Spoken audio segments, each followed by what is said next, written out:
Chapter 1, Slime Follower. Bang. Lian, you son of a bitch. How dare you hit me? The school bully, Xuanhuan, gritted his teeth, desperate to tear Lian apart right there. How dare you hit me? You are just a level F lord, and yet you dared to strike me. Do you know what levels my parents are? Lian let out a snort and said, what levels? What's it got to do with me? If you keep on bugging me, I'll rip your head off and kick it like a ball. Hell. Xuanhuan held his face and retreated. You'll see. Next Monday when the safety protection is lifted, I will destroy your core. I will make you a worthless person. No one would be willing to help you. Ha ha. As Xuanhuan walked away, Lian reluctantly picked up his bag. In this world, everyone awakens to possess so-called lord territories. Within the territory lies an independent space where the followers of the lord live. Some people awaken followers that are powerful dragon clans, almost invincible. Others awaken zombie followers, impossible to kill no matter what. Grinding time alone can exhaust any foe. Apart from these top-tier followers, some awaken fantastical world followers like goblins, gremlins, and little elves. The power of the followers determines the level of qualification for the person who awakens them, ranging from the highest S-class down to the lowest F-class. Unless they have special bloodlines, normal people usually won't exceed the A-class. Born S-class individuals are as rare as phoenix feathers or unicorn horns. And as rare as these geniuses are those with the weakest F-class. After all, no one would expect someone's followers to be this trashy. Damn it. Why am I so unlucky? Awakening as a slime follower instead of anything else, Lian muttered, extremely upset in his heart. He has been living in this world for over 10 years after crossing over. His family disappeared for unknown reasons when he was a child. Before his only grandfather passed away, he told Lian that his parents were still alive. To find them, one must enter the god's realm. But now, Lian feels that he might be done for. After all, every lord in the god's realm is at least a B-level big shot. Even S-class there only counts as somewhat capable. It's rumored that within its confines, there are legendary SSS-level deities whose realm's followers have evolved into divine races. It's unclear when he'll be able to find the strength needed to search for the parents he's never met. Just at that moment, a classmate of his, Gu Xiaoxiao, blocked his way. What? Are you here to fight me? Lian said rudely. Xuanhuan had awakened a goblin clan follower with D-class qualifications. As near-human creatures, they have both reproductive capabilities and combat effectiveness. Later on, by properly managing his realm, he might raise his potential and perhaps even produce goblin heroes or elite monsters. However, Gu Xiaoxiao's followers belong to the C-class elf race, skilled in magic and archery. They were among the best followers in the entire school. Lian, be my slave, Gu Xiaoxiao said coquettishly. If you agree to become my slave, I'll protect you. Although your follower qualifications are low, you're still very capable. Lian gave another snort and walked around her. A man can go without food, but not without pride. How could a real man survive on favor? Lian, seeing that this bastard wouldn't comply no matter what, Gu Xiaoxiao couldn't help stomping her foot. You will regret it. I will take you even if I have to force you. Then you will suffer. Crazy woman. Lian cursed and quickened his pace. Back at home, Lian sat on his bed, worriedly furrowing his brows. Although talent does not necessarily equate to rank, it directly affects the fighting ability and growth cap of one's followers. He himself has F-class talent. No matter how hard he tries, he cannot compare with others who have C-class or even D-class talent with a mere flick. Unless he obtains a rare relic that can help him enhance his talent. Otherwise, there's almost no possibility that a slime could beat a goblin. But how could he possibly afford such relics? Shit. Lian checked his attributes through the school-issued Lord Band. Name, Lian. Followers, slime. Class, F. Talents, none. Skills, robust body, fighter. Evolution points, 100,000. Core level, LV1. Sacred relics and territory, none. Territory quality, poor. Lian frowned at the panel, wondering if his attributes were worse than wearing armor and going to battle. Since he didn't want to be bullied, he started exercising and fighting people since he was young. Now, it had become one of the few lifelines left to him. Lian entered his realm. With no money, no background, and no resources, the quality of the lord territory allocated by the school was rather poor. Its official name is what's left after others pick. The initial area of the territory usually spans 100 square kilometers. If it were a normal territory, the natural resources should be quite abundant. However, 1/3 of his land had already become an uninhabited desert. Another third of the territory was a dead place teeming with poisonous snakes and insects. The creatures inside were lethally toxic, but unfortunately, these weren't Lian's followers. The final third featured lush water and grass where adorable slimes idly roamed around. There were also what seemed to be abandoned human cities in the desert. This was just a disastrous start. Or should I ask Gu Xiaoxiao to take care of me? Lian thought about it, then decided against it. In this world that values strength above all else, there's no guarantee Gu Xiaoxiao wouldn't change her mind. There's no other choice. Even if he has to struggle, he needs to try and knock out Xuanhuan's teeth. Lian checked the follower panel. Follower, primitive slime. Qualification, F. Rank, low. Low, normal, good, excellent, legendary, epic. Talent, devouring, chaotic evolution, individual splitting. Current slime quantity, 30,000. Huh. How could there be 30,000 slimes? Lian was puzzled. After all, from awakening as a lord to coming home, it hadn't been more than half a day. Could it be? Lian carefully observed for a while. The time flow speed within the lord territory was different from the outside, and he watched for quite some time. Then, he noticed one of his followers, a plain slime, splitting from the middle into two separate slimes that started moving independently. So, this was individual splitting? What happened to the original slime? Could the original slime continue to split? After searching for a long time, Li Yin found the largest one among the tens of thousands of slimes. He didn't expect that as long as the magic stone inside the slime remained intact, it could keep splitting endlessly. Now that he understood the concept of individual splitting, what about the remaining aspects? Suddenly, Li Yin realized something. He ordered 10,000 slimes to head towards the place where poisonous snakes and insects gathered, and another 10,000 slimes to go to the desert, swallowing whatever they came across. New species obtained: poisonous slime, rock slime, metal slime, bone spike slime. Li Yan's eyes widened. This was chaotic evolution. Incredible. If they swallowed another person's followers, would they evolve into dragon slimes? Chapter 2, Bomb Slime. Li Yan entered the Lord's space. These slimes, although lowly, were the products of the Lord's space, which meant Li Yan was their creator, their god. Even though slimes only eat and split after being full, it didn't stop them from worshipping Li Yan. The god of slimes approached a metal slime and picked it up. So heavy, Li Yan was somewhat surprised. He had been a martial artist before coming to this world, and hadn't relaxed his self-training since he came here. In theory, his strength wasn't weak, yet the weight of this slime made him feel a bit strained. Li Yan let go. Boom. The slime left a small crater in the ground. It felt soft upon touch, but it turned out to be so hard. Li Yan continued to observe the other slimes. Metal slime's characteristics are enough hardness and weight, and its surface is smooth enough that even bullets might deflect if hit directly. As for poison slimes, they are purple all over, and can spit out venom capable of dissolving alloys. If you get even a little bit on you, you'll likely pass out instantly. Rock slimes, on the other hand, can spit rock projectiles with considerable power. Gathered together in large numbers, they could make for a formidable force. Then there was the bone spike slime. The others have changed their properties, but why do you look like you're wearing armor? Li Yan asked puzzledly. Bone slime more closely resembled an initial slime that used animal bones as armor, even carrying shields and spears. Now, within Li Yan's followers, there were warriors, tanks, and ranged units. He frowned, analyzing these slimes. First, most of the poison and bone slimes were born by consuming insects and snakes. And the metal slimes and rock slimes were born in deserts. This meant slimes could evolve depending on what they consumed.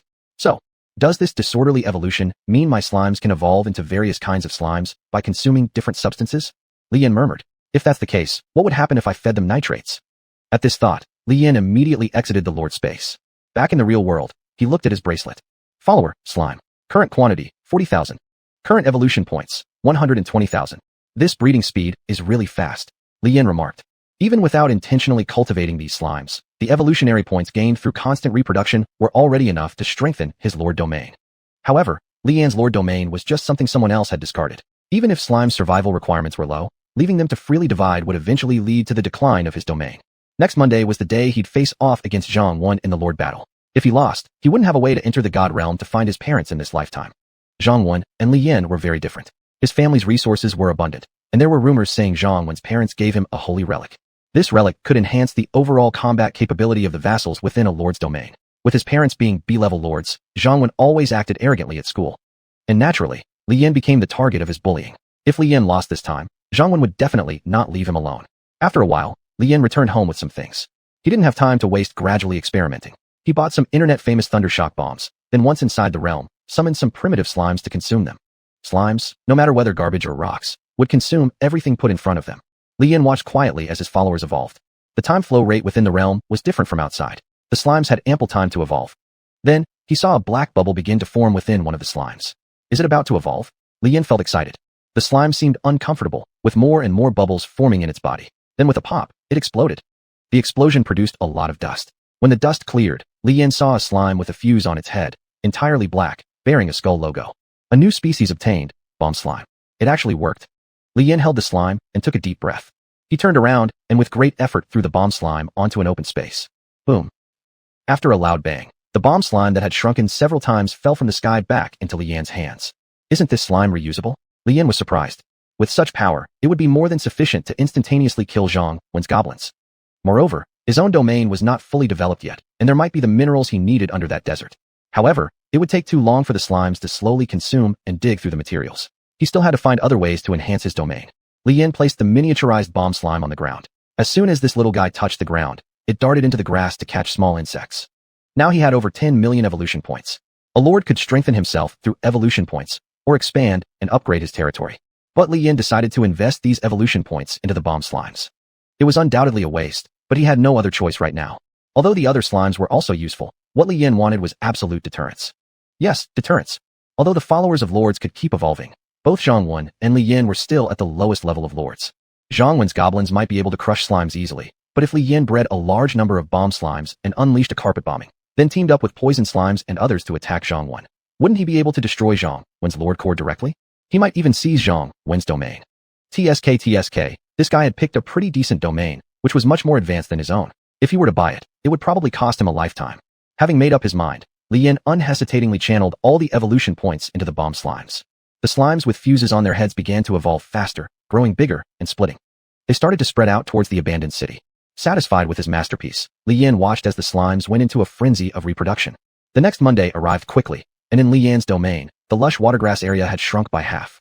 That slime king was now mostly asleep. Otherwise, the resources in the domain wouldn't be enough to support so many slimes. Slime, quantity, 200,000. Chapter 3, Lord Duel. In the classroom, Li Yin sat down at his seat as usual. According to the rules, after students gain their domains, they still need to study for a period of time at school to learn how to use their domains properly and become powerful lords.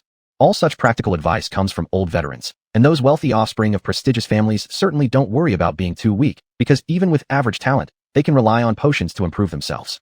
But Li Yin was very poor, so poor that he received his domain as a free gift from the school. Li Yin, how's it going?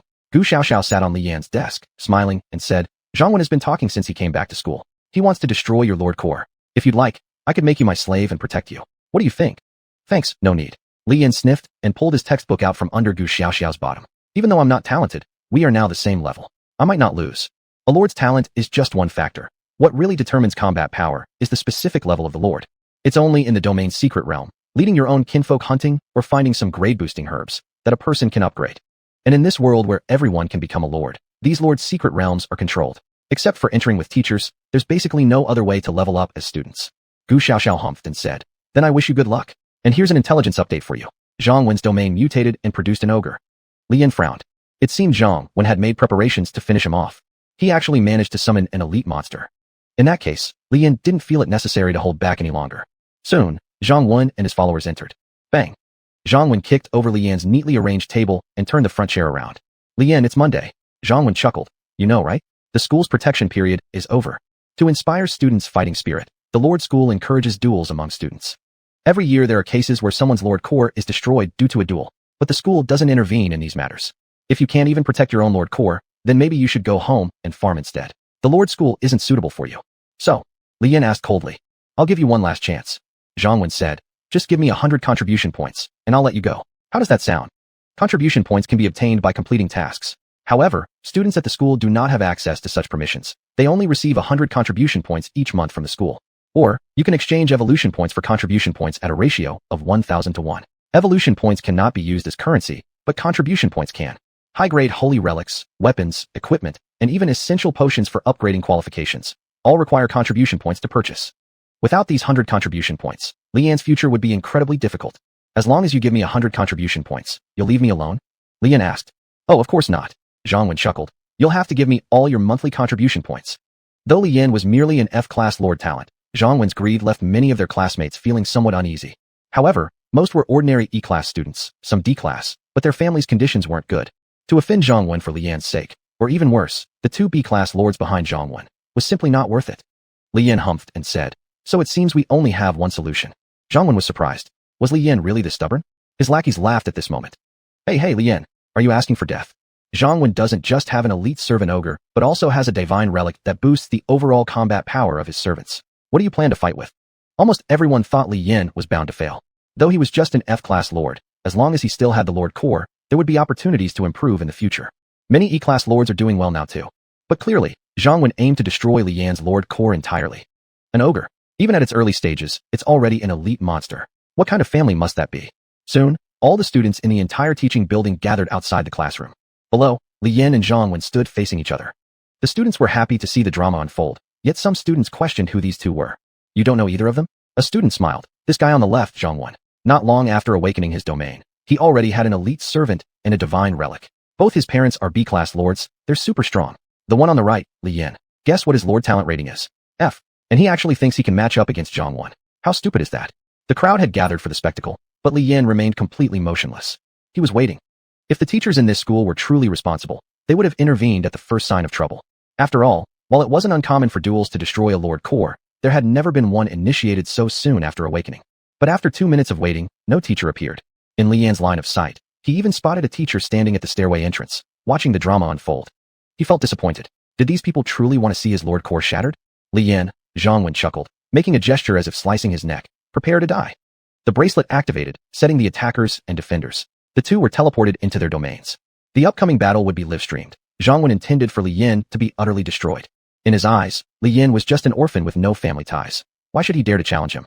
Within the domain, Li Yan looked at the sudden appearance of the void gates, and then glanced at the eager slimes in his own territory. He knew that Xuanhuan's goblin forces would soon arrive. On the other side, Xuanhuan sent out his followers. A group of green-skinned, small-so people emerged, wearing rags or leather armor, some holding bows and arrows. And most striking of all was the enormous ogre. Standing 3 meters tall, its massive frame made it the general of the goblin army, and Xuanhuan's trump card to destroy Li Yan's Lord Core. My followers, Xuanhuan declared within the Lord's space. You are invincible. Now go forth. Crush these insignificant little pests.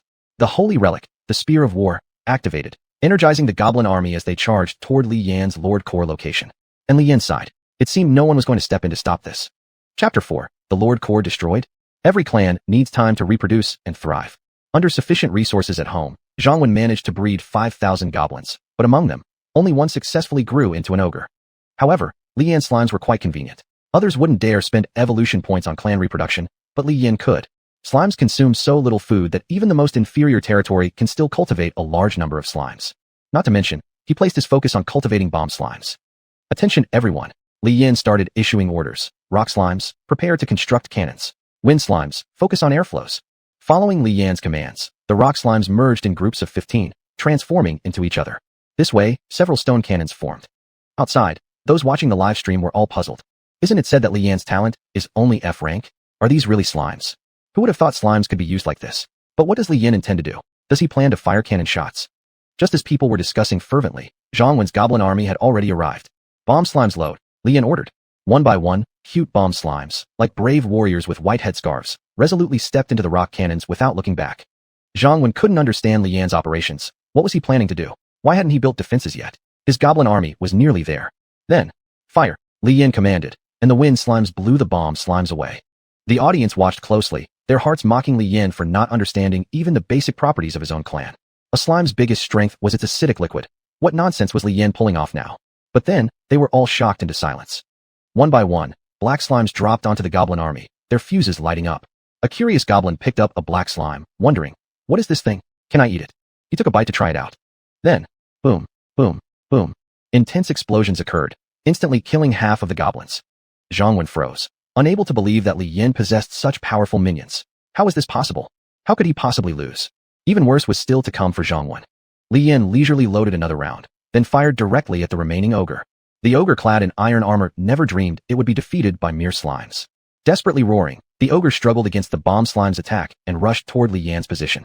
Then, a metal slime came rushing straight toward the ogre, piercing through its brain like a sniper rifle. Great job, Li Yan chuckled. Now full army charge. Swish, swish, swish. Countless slimes squirmed, or even hardened themselves to roll towards the portal. Their territory was almost fully exploited. They needed more resources desperately.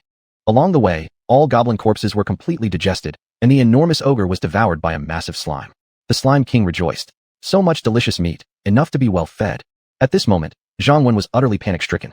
He continuously clicked the surrender button, but each time he got the response that Li Yan refused his surrender. Nonsense. When you're about to destroy my Lord Core, how could I let you go? 200,000 slimes surged into Xuanhuan's territory, devouring everything in sight. Even the organic matter and seeds in the ground were consumed. Li Yan, stop. Please stop, Xuanhuan roared.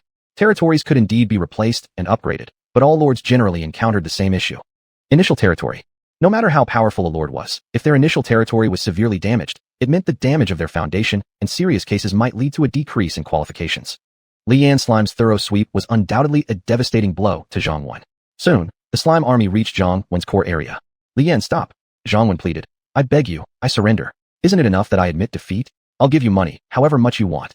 I have contribution points. I also have saint relics at home. I can even get you qualification enhancement potions. You. Without doubt, Xuanhuan's promises were tempting, especially the qualification enhancement potion. You couldn't buy this with contribution points. Only exceptional lords who achieved great feats could obtain it. Even Xuanhuan's parents didn't have many reserves.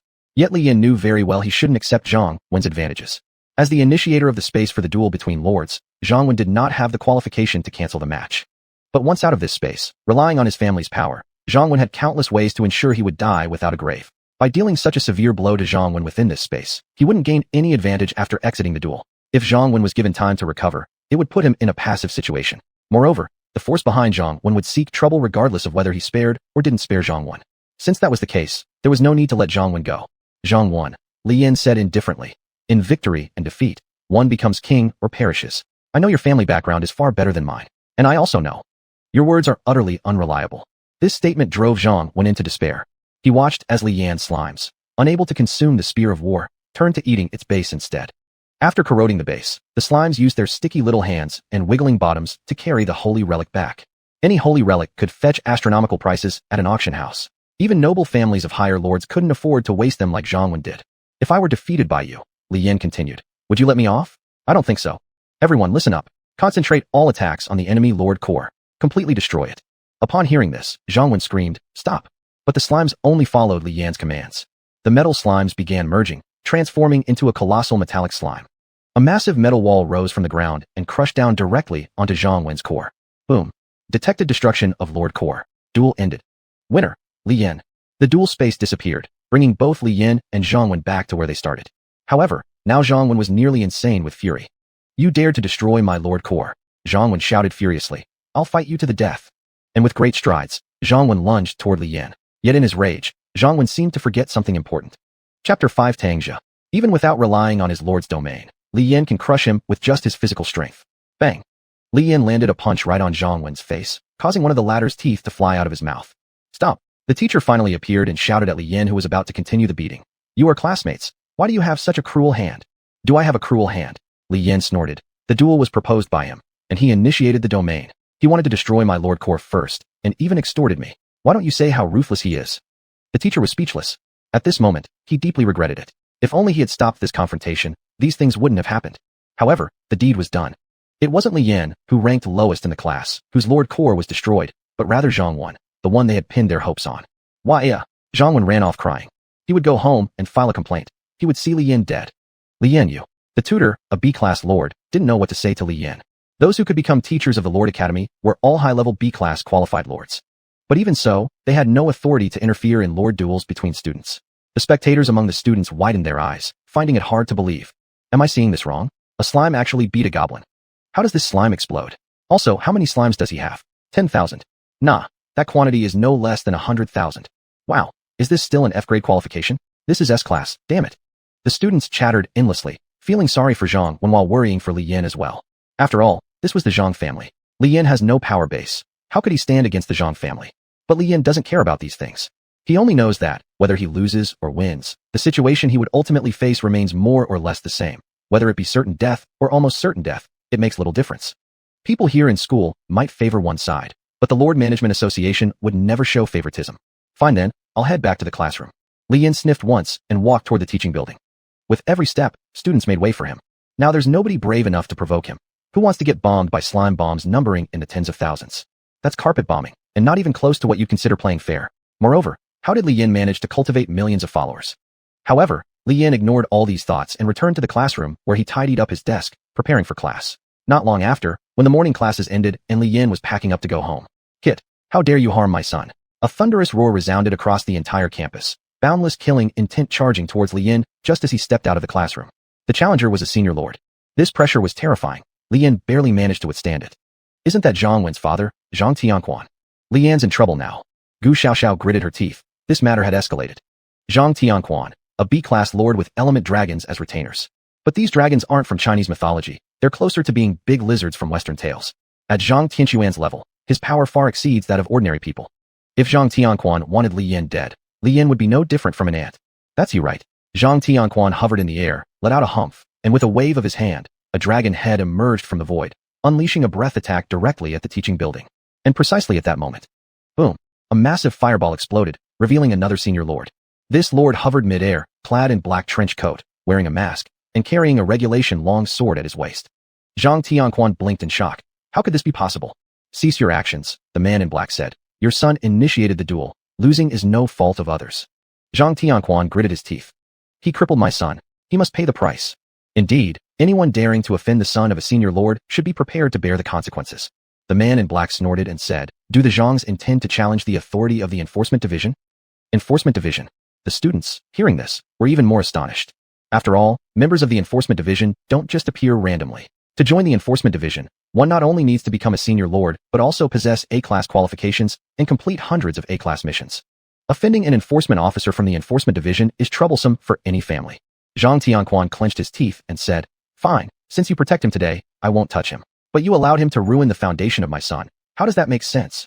The man in black snorted and said, "Are you at this level and still concerned about your son?" This statement pierced Zhang Tianquan's heart like a knife. That's right, you're already a senior lord, yet you're still concerned about your son? If the foundation is destroyed, so be it. Every year, there are many people who can't awaken a lord's domain due to difficulties, and others whose lord cores are shattered in duels. Is your son so special? You can always have another one. Today, the school is on holiday. The newly awakened students have experienced more today than they did in the past decade. They've learned how terrible it is to lose a lord duel, that the Enforcement Division really exists, and even that there's an enforcement officer in their school. Li Yin sighed in relief. At least the higher-ups wouldn't just turn a blind eye to such acts of abuse against lords. This ray of hope, he had won it. The students all left, but Li Yin was kept behind. In the principal's office, he sat in front of the enforcer. "Looks like you're Li Yin." The enforcer looked at Li Yin and nodded. "You can call me Tang Jia or Uncle Tang.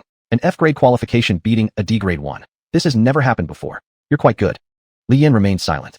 This wasn't worth praising. Although he was relatively safe for now, the Zhang family's influence was too vast.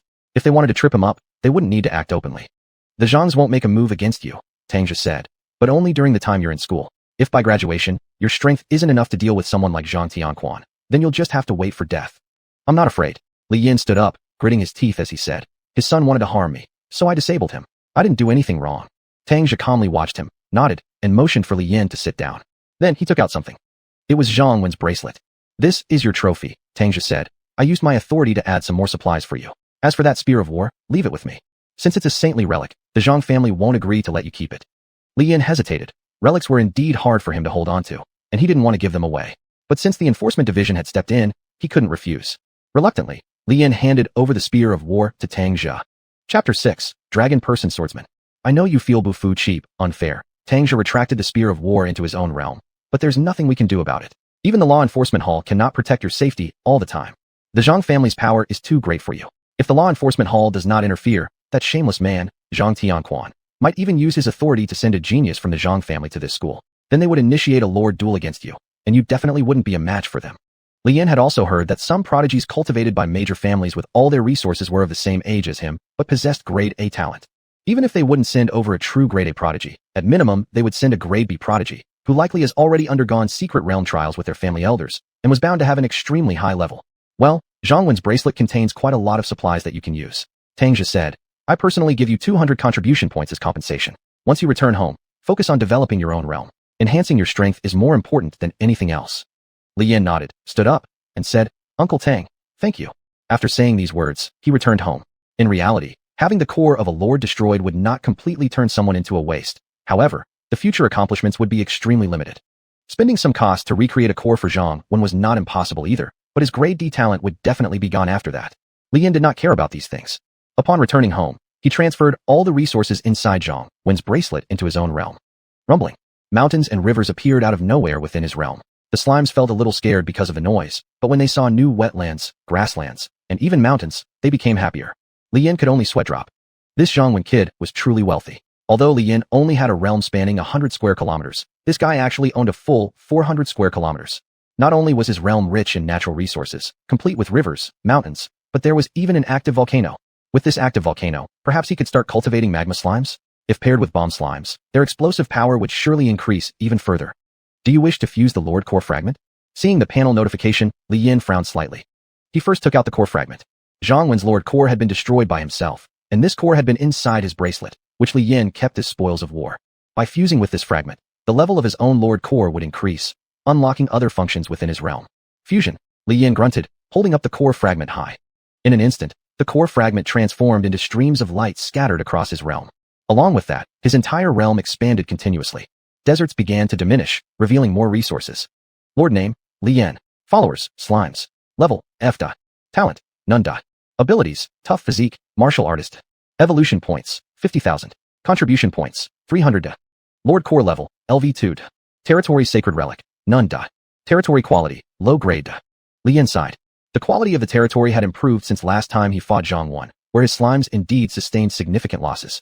But no matter, he could still gradually develop further. Though the law enforcement hall helped intercept Zhang family members, Xuanhuan had considerable influence at school, even among the higher grades. He must still be cautious. What is this? After fusing and relocating all of Zhanghuan's resources, Li Yan discovered a life form in an open area. Is this Zhanghuan's follower? Left behind. Even though the Lord Core is shattered, this one still survived? I thought everything was dissolved by the slimes. Li Yan appeared within the realm. He approached this life form and examined its appearance. It doesn't resemble a goblin or elite followers. Right at this moment, Dragon Person Swordsman attempts to pledge allegiance to you. What? A dragon? Li Yan was startled. Why was such a creature in Zhanghuan's realm? Among known lords' followers, dragon species are undoubtedly the most powerful. Quite a few high lords, even if their followers are not dragons, would raise or trade them for emergencies within their realms. Zhang Tianxuan's follower was an elemental dragon, so it wasn't strange that Zhanghuan had a dragon person. But why didn't Zhanghuan use it? Could it be that he considered himself too weak and therefore didn't bother deploying the dragon person swordsman? Well, it's my gain now, isn't it? Cough cough. Li Yan cleared his throat. I can accept you, but you need to understand, betrayal will not be forgiven. Hearing these words, the dragon person swordsman immediately knelt down on one knee. My lord, I offer you my loyalty, until my body rots and my soul dissipates. Li Yan was very satisfied. Territory increases followers. Dragon person swordsman. Dragon person swordsman, hero unit. All dragon people have quite high potential, and the swordsmen among them aspire to become sword saints, the highest realm of swordsmen. With sufficient equipment, every dragon person could become a mighty warrior capable of taking on 1,000 foes. What? They need equipment too?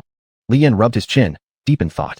Evolution points can either be used for oneself, to accelerate the reproduction of followers, or to improve resources within the territory. Otherwise, they can only be traded with other student lords. The school distributes only 100 contribution points per month, but Tangja compensated Li Yan with 200 contribution points, making him quite wealthy now. A lord's bracelet can conduct transactions through a specialized network. Li Yan opened the website and looked at the equipment listed there. Grade A Greatsword Storm Eye damaged. Price, 200,000 contribution points.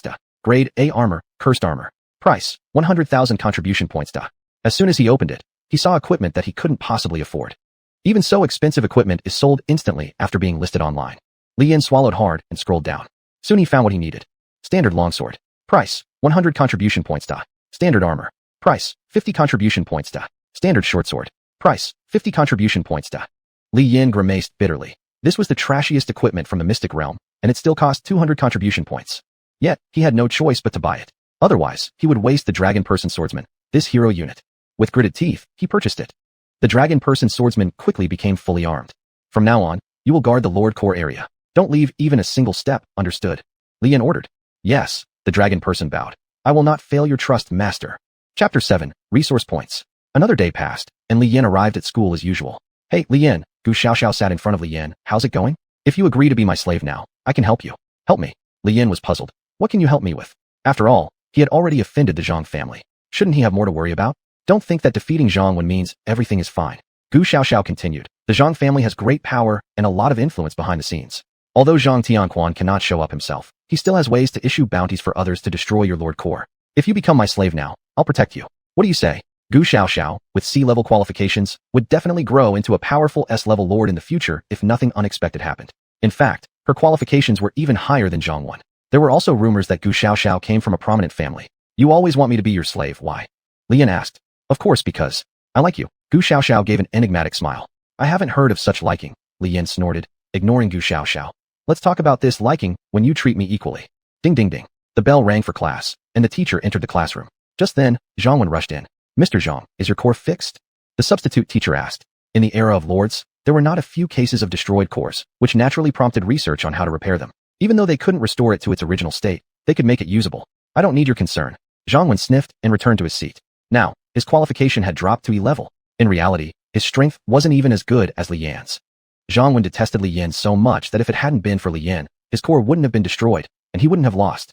If he didn't lose, the war spear wouldn't have been seized by Li Yan. For this holy relic, the Zhang family had sacrificed significantly, even neglecting Li Yan's life. As for Zhanghuan, he clearly felt that his father's feelings toward him weren't the same as before, and even his mother had resigned to stay home. The intention behind their actions was self-evident. Well, let's continue our lesson, said the substitute teacher, bringing the atmosphere back to the classroom. Students who stayed, after this period of learning, you will go to the secret realm for training. Keep in mind that the secret realm is fraught with danger. Even those with domains must remain vigilant. Every year, there are one or two who die inside from carelessness, leaving no trace of their bodies. The secret realm, strange places that existed in the world even before the appearance of lords, produced lords who were incredibly wealthy. The herbs within had miraculous effects of reviving the dead, but only for ordinary people. To lords, they were merely hemostatic herbs and not worth much. Although organizations like the Enforcement Hall strictly controlled these materials entering civilian hands, some people still managed to acquire treasures exclusive to the secret realms through various channels.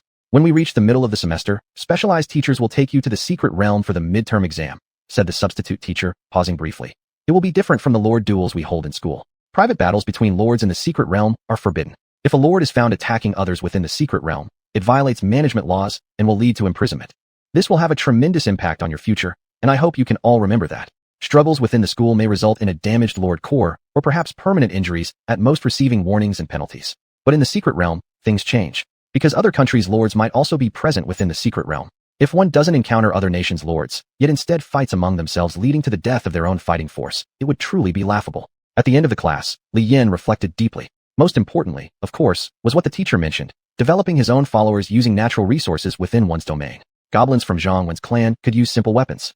Gu Xiaoxiao's elves were able to use magic and could additionally support themselves with bows while casting spells. If Li Yin could use the resources within his territory to create equipment, then he wouldn't have to pay high prices to buy gear for the Dragonman swordsman from shopping websites. But one basic mineral collection point costs 1,000 contribution points, and a single lumberyard requires 500 contribution points. Li Yin frowned while looking at the Lord's store opened by the school for students. Though these contribution points are well spent, they're still too expensive for me right now. It seemed like it would take a long time to develop civilization within his territory. However, his slimes could evolve infinitely. He wondered when there would be scientist slimes and architect slimes. With these slimes, even Li Yin could produce weapons and equipment within his domain to exchange for contribution points. Alas, it was a long and arduous journey. Li Yin sighed. The next class was PE. Since lords also needed to protect themselves during battles, the teacher was going to be strict. And it was at this moment. Li Yin, an upperclassman approached, looking at Li Yin as he said, I heard that you destroyed my cousin's lord core? What did he want to do? It's not others' fault that he lacks strength, Li Yin replied straightforwardly. He had anticipated that the Zhang family wouldn't let him off easily, but he never expected that someone would still choose to provoke him so soon after his clear victory. Kid, I see that you don't know your own death. Zhang Wen's cousin, Zhang Chuan, snorted. I watched your battle with my cousin. All you relied on were more loyal clans. Now I'm challenging you to a one-on-one lord duel. Dare you? Upon hearing this, everyone was shocked. 1v1? Isn't this too unfair? Who didn't know that Li Yan's loyal clans were just slimes? Even goblins, if they applied a little force, could crush a slime. This slime, even if evolved, might not necessarily be a match for a goblin since goblins were more agile and cunning.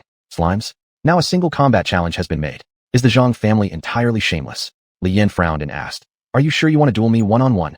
Zhang Chuan laughed. What? Aren't you afraid? If you're afraid, return what belongs to my cousin. Chapter 8, One-on-One. There was no way to return it. He still relied on the volcano to cultivate magma slimes for him. Moreover, there was no way to return this thing either, as he had already fused the core fragment. Just as he had recruited a Dragonman swordsman, he would use Zhang Chuan as practice. Alright, I agree. Li Yin stepped out from the group. How are the rules? We wouldn't be destroying the core if we lose, right? No, just one-on-one, Zhang Chuan said. If you lose, you have to return Zhang Wen's resources to him. Li Yin chuckled. What if I win? Win? How could he possibly win? Everyone present felt that Li Yin was truly acting rather arrogantly. His slimes won last time because of their numbers. How could they have any advantage in a one-on-one fight? If you win, I'll give you 1,000 contribution points. Zhang Chuan said. Wow, so generous? Looks like the territory can gain a mining point.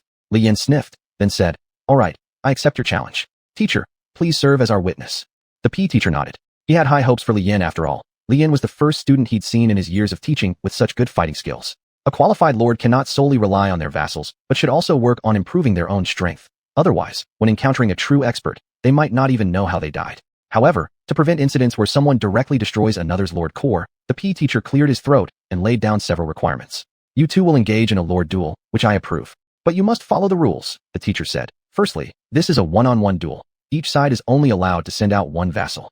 Secondly, regardless of the outcome, neither party shall invade the other's territory. Violators will automatically lose. Thirdly, friendship first, competition second. Regardless of the result, there will be no retaliation afterward. If there are no objections, shall I activate the field now? Both Li Yin and Zhang Chuan nodded. The teacher's domain expanded, revealing an open grassland. Students outside could watch the live broadcast through devices, and this would serve as valuable learning experience for them. But Li Yin really is an idiot. Yeah, how could his slimes beat other vassals in a one-on-one fight? Not necessarily. Don't you remember his slimes can merge? Suddenly, someone remembered when Li Yin had fought against Xuanhuan. His slimes had fused together into a giant metal slime. With a single strike, Xuanhuan's entire lord core was ruined. If Li Yan actually sent out a fused slime pretending it to be a normal individual, it would only show Li Yan's lack of strategy and tactics. Is he really so naive as to believe he's the superhero from New Bark Town, capable of unleashing mysterious powers with just a shout? Xuanhuan couldn't help but sneer upon seeing Li Yan actually agreeing to his request. Then, he began summoning his vassals. Come on, Demon Arbiter, strike the enemy hard with the scythe in your hand. After his words, a floating figure draped in a gray robe appeared, carrying a large scythe while hovering in midair. It turned out to be an undead creature. Ha, Li Yan, scared yet? Xuanhuan said, this is my vassal. What do you think? You probably haven't even seen anything like it before. Similar creatures include zombies, skeleton soldiers, vampires, etc. Their common characteristic is that whether defense or attack, they are quite powerful. However, their weakness is quite evident too, low resistance to light attribute attacks. Moreover, once these vassals encounter seasoned warriors, they tend to get easily countered.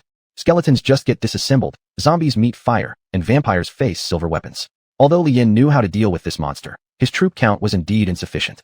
Who would have guessed that the opponent could immediately summon such a high-powered undead monster? If only he had been given more time, perhaps Li Yan could have cultivated priest slimes, and at that point, a simple purification spell could sweep away all the undead monsters. However, there was nothing else to be done now. Come out. This is your first battle. Li Yan summoned his vassal as well. When the Dragon Man equipped with full weapons appeared, students inside and outside the domain were utterly amazed. Isn't Li Yan's vassal supposed to be a slime? Could it be that his slime has learned the top skill mimicry? What does that mean? It means his slime might be able to transform. Unfortunately, Li Yan's Dragon Man wasn't the result of his slime transforming. Xuanhuan was clearly a bit surprised. He didn't expect Li Yan to actually have a hero-level unit. Where did this hero unit come from? How could a mere slime lord possess such an advanced hero-level unit? The Dragon Man, even among hero units, was quite a rare individual. Not only was it physically strong, but it also had a high magical talent. If this Dragon Man knew magic as well, can you handle it?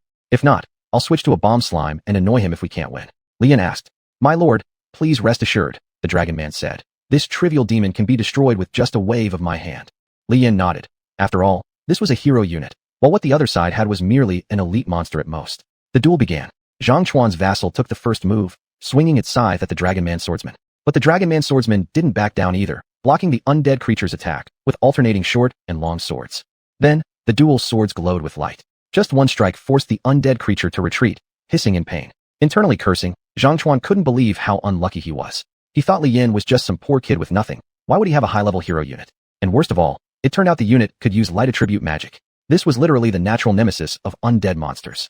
But there was still hope. As long as he played his cards right, even being countered like this wouldn't stop him from possibly turning things around. After all, his level was higher. Use support items, speed up card. Xuanhuan shouted. A card appeared in front of him and then vanished. In the arena, the undead creature that had been continuously getting beaten by the Dragon Man suddenly increased in speed dramatically. Caught off guard, the Dragon Man paused in confusion. What was going on? Why had the creature's speed improved so much? Damn it, are you cheating? Li Yan cursed. Haha, Li Yan, am I cheating? I only agreed to a one-on-one duel. I never said I couldn't use support items. Xuanhuan retorted arrogantly. Do it if you dare. Chapter 9, The Secret Realm Entry Ticket. An auxiliary prop, and it's even a one-time use thing. The selling price of this item on the website is 100 contribution points each. How could he afford to buy such a thing? It's like a toy. Even the PE teacher was bewildered by Xuanhuan's outrageous moves. You shameless bastard. However, a hero class unit remains a hero class unit. After being attacked twice, the Dragon Man suddenly roared furiously and then unleashed 2 flashes of knife-like light. The head of the undead creature flew off, just like that. Winner, Li Yan.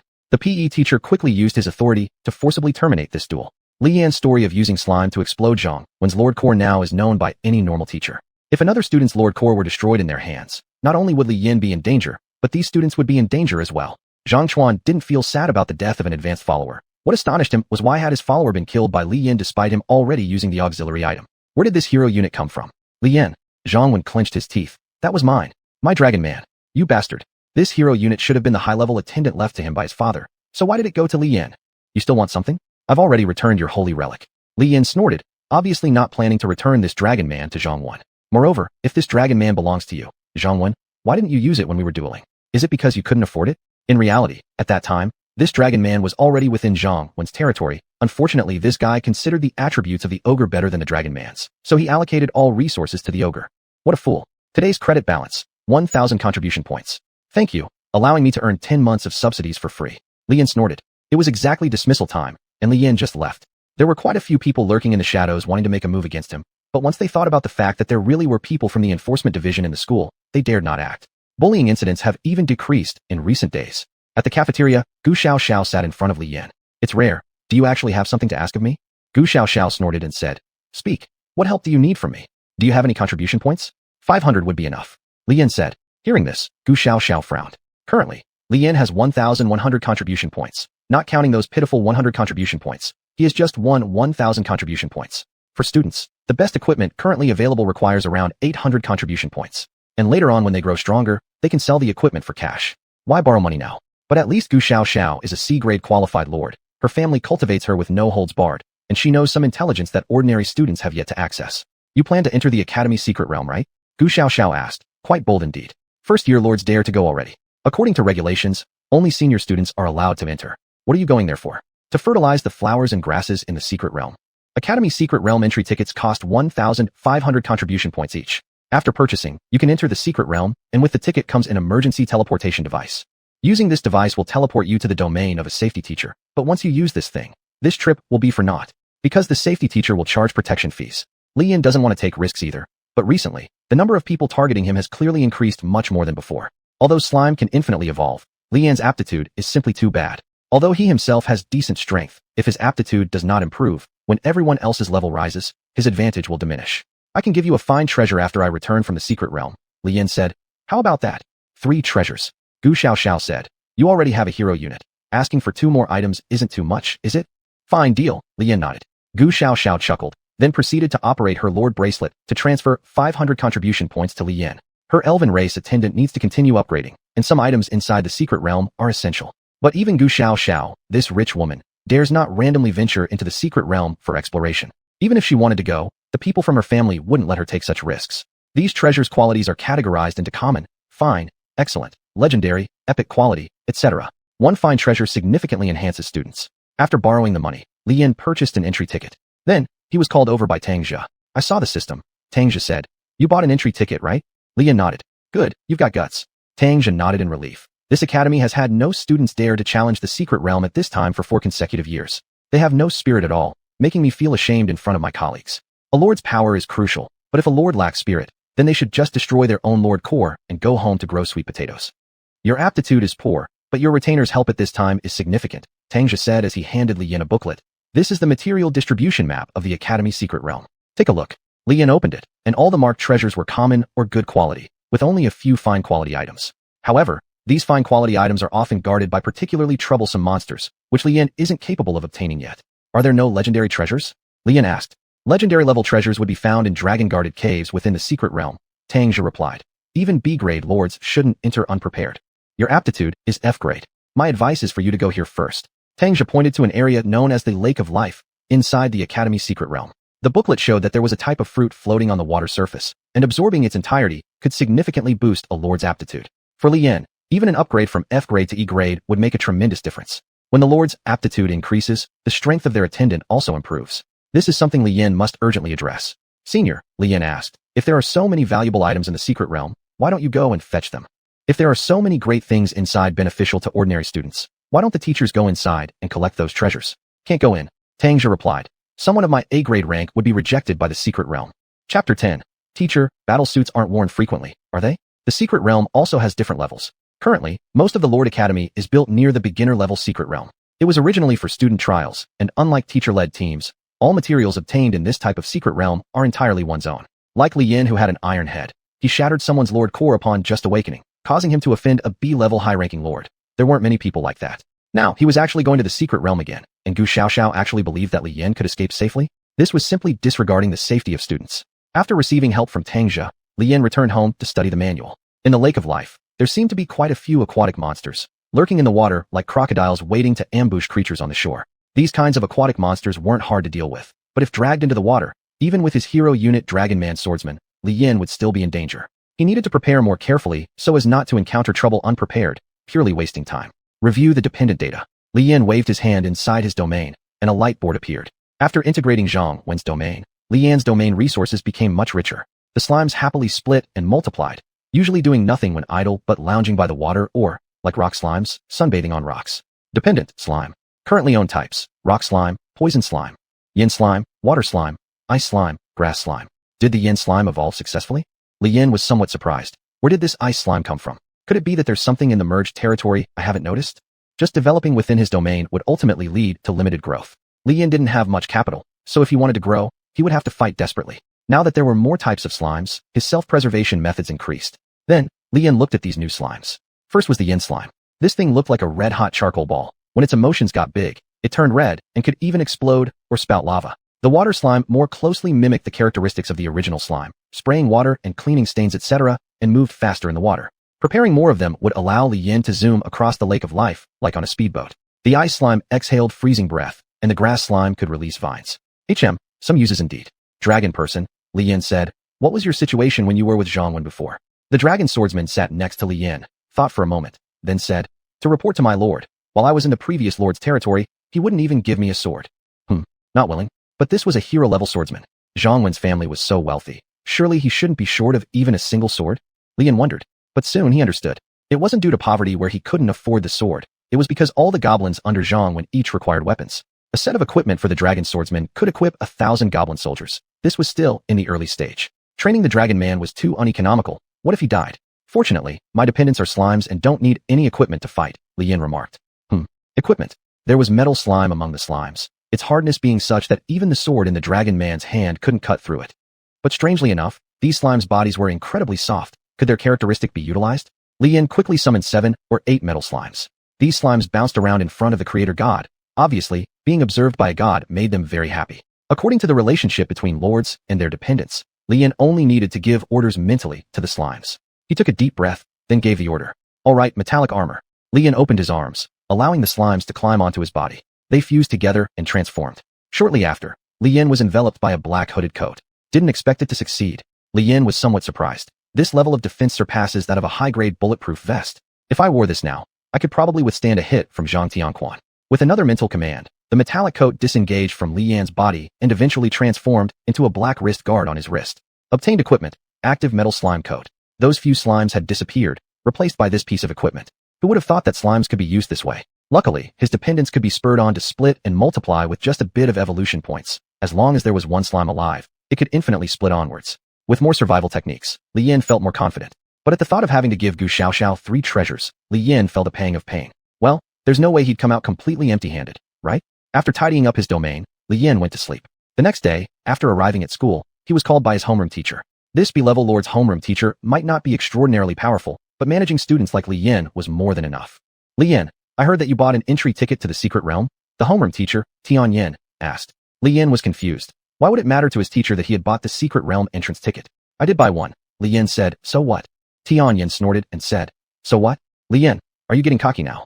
With a bang, teacher Tian slapped the table and stood up, attempting to intimidate Li Yan. Do you even know that even the top 100 students in the senior grades don't dare go into the secret realm alone? Where does your confidence come from to dare to go alone? Does my life concern you? Li Yan responded with a snort. Do you care whether I'm dead or alive? Xuanhuan has given me trouble many times, but I've never seen you help me. And now that I'm going to the secret realm, you show up to stop me?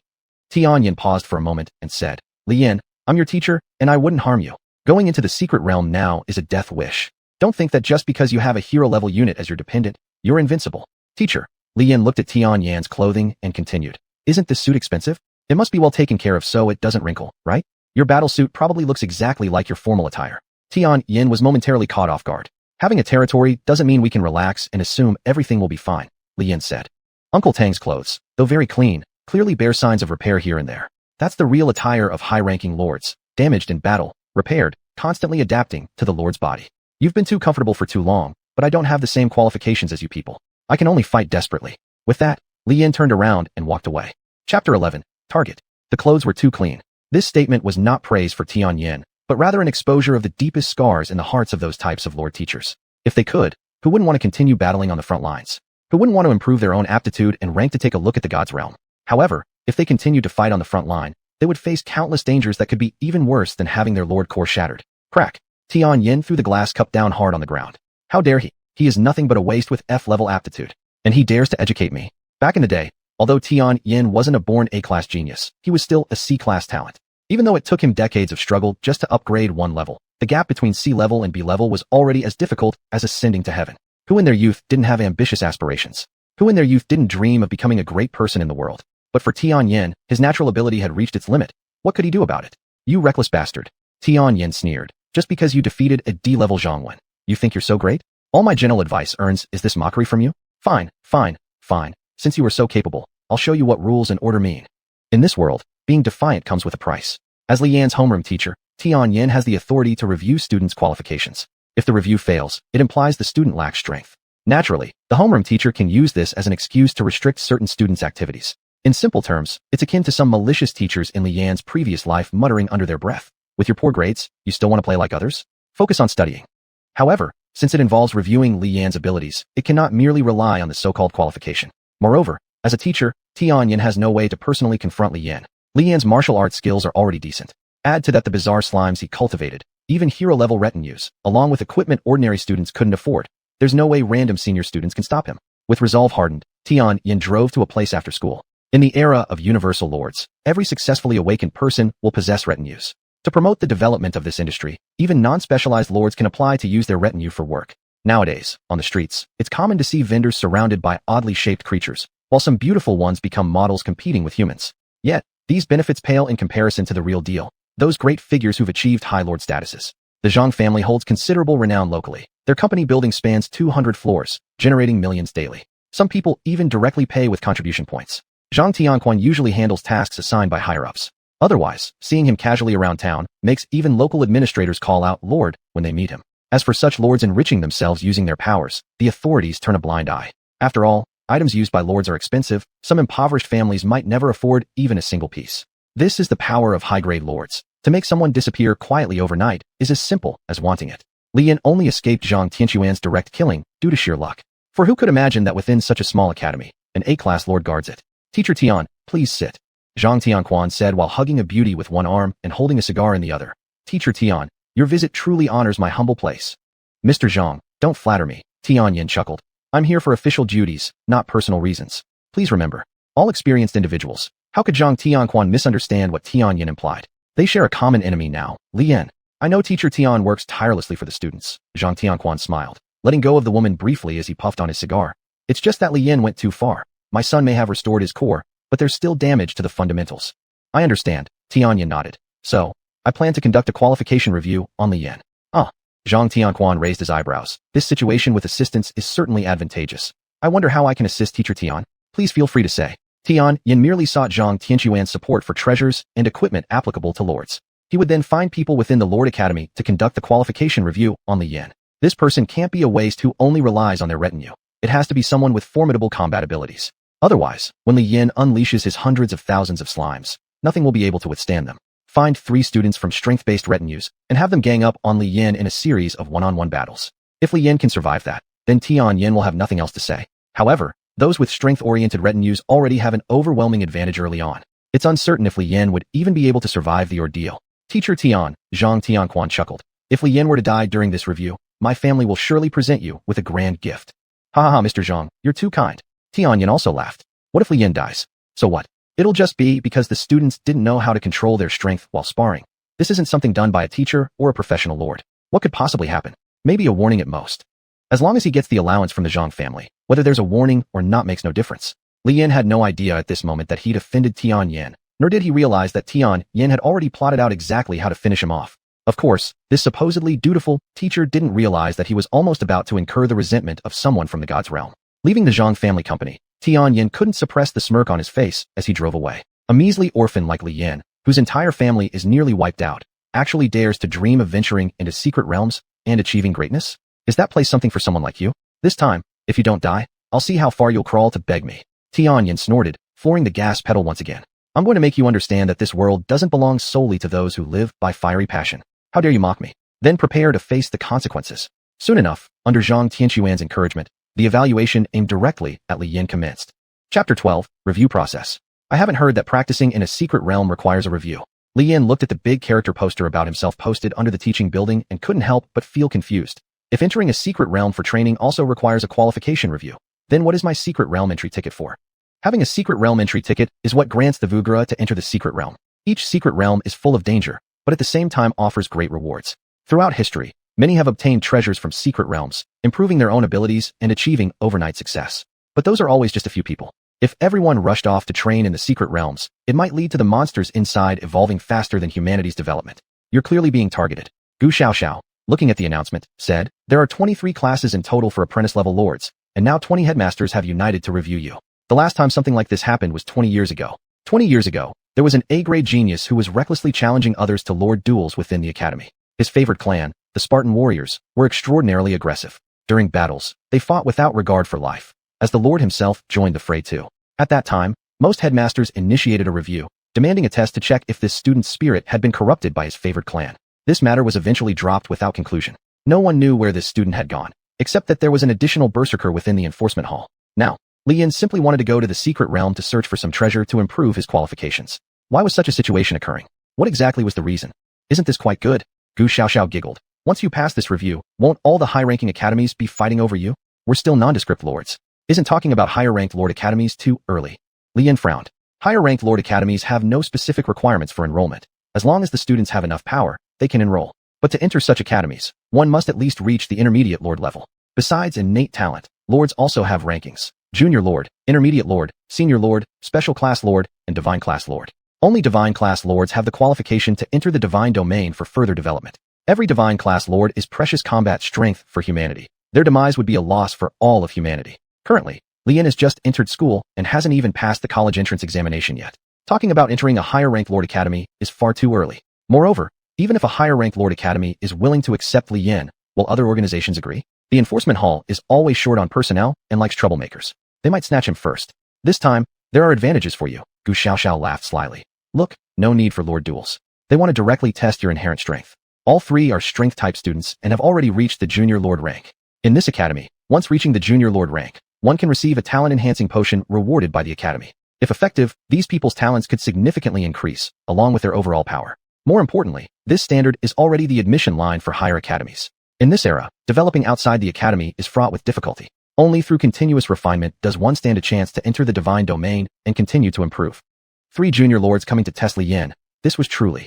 Is he Li Yin? TSK, poor guy. In all these years since the Lord Academy was established, I've never seen so many headmasters from various classes uniting for a review like this.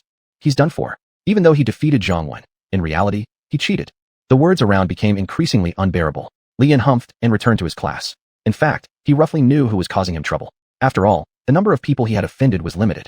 Apart from those closest to him, none else could propose a review. And this person must hold certain authority. Tianyan, this jerk, merely after being scolded a few times, held a grudge like this. Truly petty. It's fitting he remained stagnant at the high lord level forever. People like him, once promoted, would only bring harm to others. Right at this moment, inside the office of Tang Zhe, a member of the enforcement hall, a man completely out of sync with Tang Zhe's style was laughing while eating an apple and browsing the school forum. Lower your voice a bit. Tang Zhe frowned nearby. If others don't know, they'd think my house gained an idiot. Tisk, you're the fool. The man grunted. I just happened to pass by and wanted to know which student was getting the same treatment as me back in the day. Who would have thought this review process has become so casual now? 20 years ago, the purpose of the review mechanism was only to better select talents, so that they wouldn't waste their precious time studying at school. Things are different now. A mere F-rank slime lord could also receive such attentive review treatment? Are you going to ignore this matter? The man asked. What else can I do? Tang Zhe sighed softly. The enforcement hall doesn't have that much power. Our responsibility is merely to maintain the normal order among the students in the school. Though Tang Zhe saw great potential in Li Yin, in a situation like this, it all had to rely on Li Yin himself to figure it out. Before the big character poster went up, the homeroom teachers were holding a meeting in the conference room. Tian Yin first boldly explained his idea. He believed Li Yin, who lacked both strategy and foresight, would only meet his end if he entered the secret realm. Therefore, conducting a qualification review seemed appropriate. If Li Yin passed the review, then allow him to enter the secret realm for training. Otherwise, his application should be rejected. Among the 23 votes, including Tian Yan's, 20 agreed, while the remaining 3 headmasters left the meeting in protest. Tian. One of the headmasters looked at Tian Yin with an expression full of disdain. Since retiring from the front line, you seem less and less like your former self. Take good care of yourself. Tian Yin frowned. Was he really that different? Did he need you to comment on it? Just because he had taken up teaching as a lord didn't mean he fancied himself as some noble pedagogue. Who here didn't want to leave this place sooner rather than later? Why pretend to be so noble? All right. After deliberation among the 23 homeroom teachers, 20 agree, and 3 abstain. Tian Yin smiled and announced. The review of Li Yin passes. Let's proceed according to this plan. Do any of you have any suggestions? None of the homeroom teachers spoke up. Everyone knew what this was all about. Chapter 13, New Equipment. What is bound to come will come. If it's a blessing, it's not a curse, and if it's a curse, there's no escaping it. Li Yin could only accept that. However, since the review wasn't starting immediately, he still had some time to prepare. Although the school encouraged students to fight among themselves, having someone directly target a lord for inspection like what was happening to Li Yin was truly unprecedented. The personal combat strength of a lord was indeed important, but this was not something at Li Yan's current level should be concerned about. Having just become a lord, his primary task was developing his territory. Being able to harness the power of one's clan members to improve oneself was something even an elementary level lord struggled with. It was obvious they wanted to bully Li Yan. Li Yan looked at his own stats. Name of lord, Li Yan. Followers, slime. Rank, F. Talent, none. Abilities, tough physique, martial artist. Evolution points, 3 million. Contribution points, 100. Level of lord core, LV2.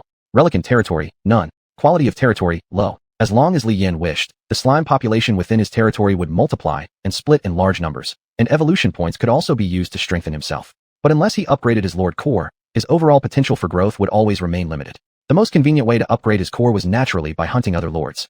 However, doing it excessively might cause problems. If Li Yan really went all out, Tangzhe would probably be the first one to deal him a fatal blow. There was another way to increase his own strength, enhancing his aptitude. However, professional aptitude improving potions were exorbitantly priced. Given that the semester hadn't been going on for long, getting these through school rewards would be extremely difficult. Besides, if he could obtain such items, why would he bother venturing into dangerous realms, especially unregulated ones? Looking at all factors, Li Yan seemed to have only one option. Metal coat. Li Yan muttered softly. Gurgle. The metallic slime-constructed outer garment enveloped Li Yan like a symbiotic suit from a superhero movie, transforming into a windbreaker capable of changing color. This outer garment provided formidable defense, rivaling even that of intermediate-ranked lords, while its usage did not burden Li Yan much, making it exceptionally convenient. To enhance his combat capabilities, Li Yan could only rely on various weapons and equipment. If things go according to plan, Tianyan will definitely arm the students participating in the evaluation with dangerous equipment designed to ensure my death. Li Yan mumbled as he retracted the metal coat. Just relying on this coat won't be enough. If I'm surrounded and captured, I'd simply be an iron turtle without any attacking power. No matter how high the defensive capacity of metallic slimes was, it couldn't fully counteract energy-based attacks. Li Yan needed better weapons to boost his combat ability. After entering the domain, Li Yan checked out the volcanic region. Xuanhuan had invested heavily to purchase a volcanic resource point within the domain, benefiting Li Yan greatly. Here, red magma slimes were found everywhere. They wriggled and occasionally grabbed minerals erupting from the underground for a snack. Some even bathed in the magma. These slimes could extract metallic substances to some extent, which, though not much, represented a significant asset to Li Yan. Based on his previous experience synthesizing the metal coat, Li Yan decided to combine some weapons using magma slimes. Unfortunately, lightning slimes weren't available currently, otherwise, he would have used them instead. Using his remaining 100 contribution points, Li Yan bought 2 items. Basic boots and a basic longsword. Both were second-hand goods. Taking out the sword, Li Yan took a deep breath and called over a few slimes. Without resistance, the slimes crawled onto the blade and integrated themselves, along with a magic stone, into the sword. After roughly 5 or 6 magma slimes merged into an ordinary sword, it successfully transformed into a slime magma sword. It even gained some special traits of slime, allowing it to hide inside Li Yan's body. Great. Li Yan tried wielding it, activating the sword's abilities, and realized that it could easily cleave through rocks with force. Now that he had an offensive weapon, he needed one more thing, an escape tool. Even though Li Yan was a powerful martial artist, he wouldn't stand a chance against older students who were already junior lords. Fortunately, wind slimes weren't lacking either. Moments later, Li Yan completed his 3-piece set. Current equipment, metal slime coat, magma slime sword, wind slime speed boots. Well, at least now he stood a fighting chance. Survival should no longer be an issue, right? Li Yan lacked confidence because he'd never fought anyone from the higher grades. Nor did he know who was chosen for this so-called review. Perhaps he should just blow up everything in sight with explosives then? Ding dong. The interface appeared. It was a video call from Gu Xiaoxiao to Li Yan. Li Yan answered. Hey, stinky man. Gu Xiaoxiao lounged in the warm embrace of a female elf, flaunting before Li Yan. How about it? Need to borrow money again? Let me tell you, without good equipment, you won't stand a chance against upperclassmen. But this time, I'm charging interest. I won't be your slave. Li Yan refused on the spot. He knew full well what Gu Xiaoxiao intended to do, and he couldn't accept it. And you're not borrowing money either? Gu Xiaoxiao blinked, puzzled. You'll get beaten to death. No thanks. Li Yan replied. Sigh, all right. I wasn't expecting much from you anyway. Gu Xiaoxiao said as she sent over a piece of intelligence to Li Yan. This is the only thing I can do for you. Study it carefully and come up with a plan. 3 standout sophomores from the Lord Academy were listed. Chun Chun, his favorite clan, powerful bears. Few in number, yet each one capable of taking on 1,000 enemies alone. White Ape, his favorite clan, adamantite apes. With a hardening ability surpassing adamantite, if hit by him, it wouldn't be a laughing matter. Zhao Qing his favorite clan, enraged boars. There's an old saying, a boar first, a bear second, then a tiger third. The ferocity of enraged boars isn't something ordinary strength-based clans could match. All 3 of their clans specialized in strength, and they had mastered techniques to use their clan's powers in battle. Li Yan couldn't help but envy these upperclassmen. How great would it be if he could be like them? Good qualifications and powerful clans. Even if he couldn't attend Lord Academy, he could still earn money working at a construction site. Without parents, there's a long story to tell. If it weren't for coming to this world, the original host would have starved to death. There was nothing else to be done. Li Yan could only swallow his pride and seek help. Even if nothing else, getting hold of such a technique would be worth it. Chapter 14, training, and medical slime. Li Yan first searched for these people's information on the campus network. They were fresh faces from the second grade, frequently led by teachers to go through secret realms for training. The teachers would then take videos of their performances and upload them to the campus network. Firstly, it was meant to inspire other students to strive harder. Secondly, it served as positive promotional material. In the video, without exception, all three were clad in heavy armor, yet moved swiftly, able to directly grapple with monsters in the secret realm, even physically resisting monster attacks. These three were about to have a real man-to-man showdown with Li Yan. I hate myself for the first time in my life for not being fatter. Li Yan angrily slammed the table. These three lords are all C-class. They're obviously trying to kill me. Exposing the metal slime code in front of everyone undoubtedly revealed one of his trump cards. He had to think of a way. If people found out that his slimes could be made into high-grade equipment, there was a possibility someone wouldn't care about organizations like the Law Enforcement Division and invade his territory. Then his slimes would be lambs awaiting slaughter. If that happened, he'd eventually be finished. If this were really to happen, even 10 lives wouldn't be enough. Not long after, Tang Zhe, who was eating takeout in the office, received Li Yan's call. Li Yan could only call Tang Zhe. Now, the principal, homeroom teacher, even classmates were unreliable. At least Tang Zhe might offer some advice from a senior's perspective. What's wrong? Xuanhuan is troubling you again. Tang Zhe slurped a mouthful of noodles and asked, Uncle Tang, do you have that skill book which uses the strength of familiars? Li Yan humbly asked. Tang Zhe chuckled. He didn't expect Li Yan to want this. This skill book costs a full 5,000 contribution points on the website. Most students can't afford it. However, people from the Law Enforcement Division all know what's going on. A dozen years ago, this technique was freely provided to students for cultivation, but later some bastard said they needed to establish a financial system and compiled this technique into a book, putting it up for sale. The school only rewards good students with this, maybe just 1 or 2 copies, yet every year quite a few people spend money buying it. Where do those contribution points go? Nowadays, only organizations like the Law Enforcement Division maintain the tradition of free teaching. In fact, any student from Wagwas can ask them, since they urgently need large numbers of top-tier combatants. But students' attitude towards the Law Enforcement Division is like mice seeing cats, running away before they even consider asking for skill books. Aren't they just asking for death? I've sent the skill book to you. Tang Zhe sent the document to Li Yan. Practice well. Feel free to come find me anytime you have questions or troubles. Huh. Li Yan saw the email showed he indeed received a skill book and couldn't help but be stunned. You're giving it to me? Yes, I'm giving it to you. Tang Zhe said. I'm eating, gotta go. Beep, beep, beep. Li Yan, looking at the description inside the skill book, tried establishing a connection with his familiars. This state was exhausting, but indeed improved strength and defense greatly. Li Yan also understood why many higher-level lords focused on cultivating one type of familiar clan and mostly relied on the power of a single familiar clan in battle. Every additional familiar clan's power transferred added multiple pressures onto the lord. And Li Yan, besides having a lot of slimes of various kinds. But at least it's fine. Li Yan looked at the longsword in his hand. With the strength of the Dragon Man's swordsman aiding me, others are counted as my equipment, thus not adding much mental burden. Just, isn't this skill book a bit too exploitative? Why not make the rich pay instead of constantly targeting the poor students' pocket change? He couldn't help but recall the days before he transmigrated, when students were still a disadvantaged group, yet also major consumers. The industries around students were abundant. Prenatal education already existed even before birth. Sigh. The matter of techniques has been resolved. Using the abilities of the Dragon Man swordsman along with his natural talent for martial arts should get him through the inspection. Unfortunately, Li Yan had no contribution points left in his pocket now. In the world of lords, money could only be considered the lowest currency, useful only for purchasing daily necessities. Even if one wanted to buy weapons or equipment for lords, without contribution points, one would end up spending more money. Li Yan had just learned the skills in the skill book, and to consolidate everything, he entered his domain and found the Dragon Man swordsman. The Dragon Man swordsmen were guarding near the core at the moment. My lord, is there anything you need me to do? The Dragon Man swordsman knelt on one knee and asked. Well, I just want to ask how you train in swordsmanship usually? Li Yan asked. I will be engaging in combat soon. If there be any enemy coming, I shall brave fire and water for my lord, the Dragon Man swordsman said. Who dares to be so insolent? Li Yan was speechless. He thought to himself, as just a familiar clan, without the lord's territory, you might not even survive, let alone that there are many more powerful entities than me. The human world is complex, Li Yan said. Now, although I can rely on skills to use your strength, I still lack proper mastery. What you can achieve with 3/10 effort requires 7/10 from me. As Li Yan spoke, the Dragon Man swordsman listened silently. Then, he saluted and drew his sword. Begging your pardon, my lord, the Dragon Man swordsman said. Based on what my lord said, if the battle is approaching, the fastest way is to gain insights through fighting. Li Yan had no choice but to take out a practice sword and get ready. And then, the cries of agony echoed throughout the core area of the domain. The slimes didn't know what happened to make the supreme creator god cry like this.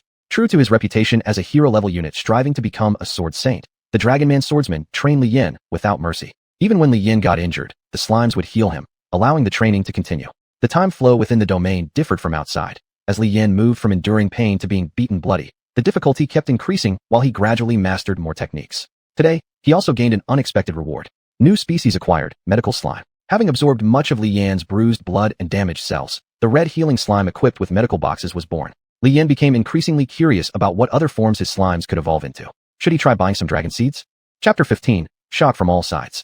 The day of the review came soon. As a Lord's Academy, it pursued strength, so naturally there would be places like martial arts arenas. Shit, this is the first time I'm having a fair fight in broad daylight. I'm a little nervous, Li Yan said, feeling restless. As a troublemaker at the Lord's Academy, he had beaten up everyone inside and outside the school, whether they had awakened to their domain or not. If anyone dared to provoke him, Li Yan was willing to take a brick and smash them. For this reason, he received many punishments.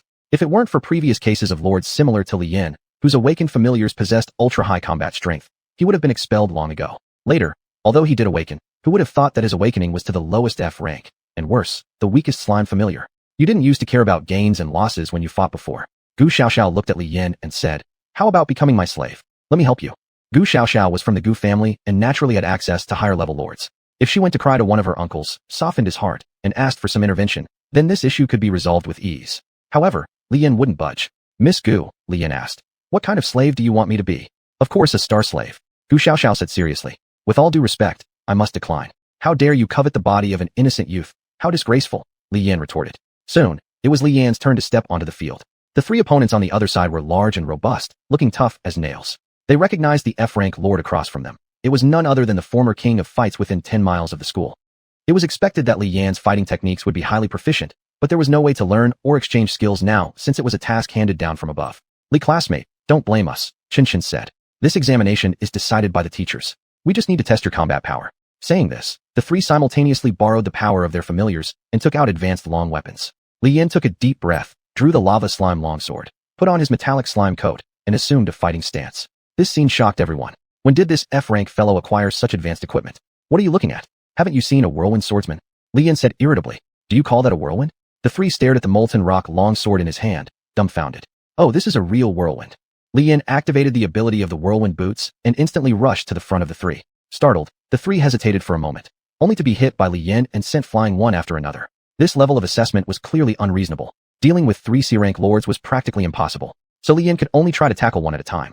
However, these three were top students from the second year, reacting quickly. Only when their weapons slashed against Li Yan did they notice something odd. The clothing felt wrong. A screech. Trails of sparks flew as their attacks failed. Boom. Suddenly, Zhao Qinglu's momentum shifted, accelerating directly towards Li Yan. This was the power of the raging wild boar, charging forward relentlessly. Don't laugh at the sight of a wild boar using such force. Once it made contact solidly, even if it didn't maim, it would cause pain for a few days. But although its speed was fast, its body was cumbersome. Li Yan once again activated the effect of his whirlwind boots, moving quickly to maneuver around the three. Another slash delivered. Li Yan's molten rock sword suddenly heated up. Had the ranks of these three not been higher than Li Yan, they would have been burned already with that single strike. Following that, Li Yan unleashed another punch. The physical attributes of a hero-class dragon person were quite impressive. Moreover, Li Yan had also strengthened himself with evolution points and tapped more borrowed powers. The three tried their best, yet couldn't figure out why Li Yan had suddenly become so powerful. Wasn't he previously referred to as just an F-rank waste? "Li Yan, do you know what it feels like to get beaten by a professional swordsman for a long time? Do you?" As Li Yan's attacks grew fiercer, the trio began to feel overwhelmed and started to retreat. The students in the audience cheered excitedly. It was too thrilling. Isn't he just an F-rank? So what if he's F-rank? Xuanhuan used to be D-rank. Didn't he still lose to Li Yan? TSK. Who knows what Li Yan has done to deserve this? Fight. Keep fighting. Students began cheering. Meanwhile, those watching this duel weren't only students. Zhang Tianquan, however, watched Li Yan's performance through a live stream. Unbelieving, he stood up, knocking over the expensive red wine in his hand, splashing it everywhere. How could this be? Where did Li Yan get these three high-tiered equipment pieces? How come no one ever heard about wind coats with defense this strong in the world? And what about that sword? How could an item with elemental attacks appear in the hands of a student? This is impossible. Damn it, Zhang Tianquan gnashed his teeth. What on earth did Li Yan do to become so powerful all of a sudden? I can't let this go. If this little brat doesn't die, I'll never be able to sleep or eat peacefully. At the same time, those at the scene of the review were just as shocked, including members from the enforcement hall. Wow, this guy's been keeping his cards close to his chest. A member of the enforcement hall laughed heartily. 3 high-grade equipments? Even an A-rank lord couldn't produce such extravagant gear. His swordsmanship is also quite accomplished. Did he undergo specific training? Another member remarked. Should we break convention and recruit him into the enforcement hall? This matter requires my careful judgment. Tangja had not expected Li Yan to be so powerful either. Clearly, there were secrets yet unrevealed within his family clan. Although Li Yan's performance was impressive, his rank ultimately wasn't very high. The new senior students quickly adapted to Li Yan's offensive rhythm. There were only two conditions for Li Yin to pass the review. One was to defeat the trio, which was evidently impossible. Even if he took advantage of every opportunity, before absolute power, it was useless. Instead, the more strength Li Yin exerted, the greater the force the three would use against him. The other condition was to last for 20 minutes under these three. Once this time was up, even if the 20 head teachers were unwilling, Tangja would have to intervene to stop them. Time ticked by second, and Li Yin gradually began to lose stamina. Those three were also afraid of being troubled later by Tian Yin and Zhang Tianquan, so they didn't unleash their full strength, but they weren't going easy on Li Yin either. When the time limit was up, Li Yin was completely exhausted. Xuanhuan was present in the audience too, but his eyes were filled with shock as he watched Li Yin. Why should Li Yin deserve all this? Just because he became stronger, does that justify having such good equipment and such a superior familiar clan? That hero-class familiar should have belonged to him. Chapter 16, Tian Yan's demotion. To be honest, Li Yin didn't win gloriously. The slime coat, lava sword, and gale boots on his body were undoubtedly good equipment, but these couldn't change the level gap between them. So Li Yin played a lot of dirty tricks during the process. After the battle ended, Li Yin was drained, and those three people. My goodness, did he get poisoned? Where does this poison come from? Li Yan's subordinate is apparently a toxic slime. But when did he use toxins? He also threw bombs, directly blowing the opponents up. Does this count as foul play? Foul play? 3 against 1 should count as foul. You're right. Wasn't our review of Li Yin too strict this time? Students buzzed about Li Yan's battle. Among these discussions, there were naturally many students who questioned whether what the head teachers had done was in accordance with the rules. No one had heard that freshmen would be treated like this. This went too far. The temporary arena realm was dissolved, and doctors quickly came forward to check everyone's condition. The 2 who got injured from the explosion were fine, but one had been hit by an unknown toxin, leaving the doctors at a loss. With no choice, they could only plead for Li Yin to put in some effort and summon the toxic slime in the realm, extracting some venom for testing. As for Li Yin, he was sent to the school clinic for rest. Many head teachers watched this obviously lopsided situation and weren't sure what to say.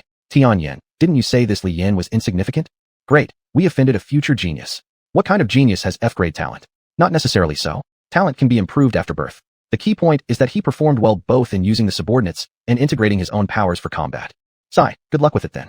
In the Lord's world, it had always been survival of the fittest without exception. Some major families even risked killing others for their descendants' growth and potential. These kinds of things were all normal before.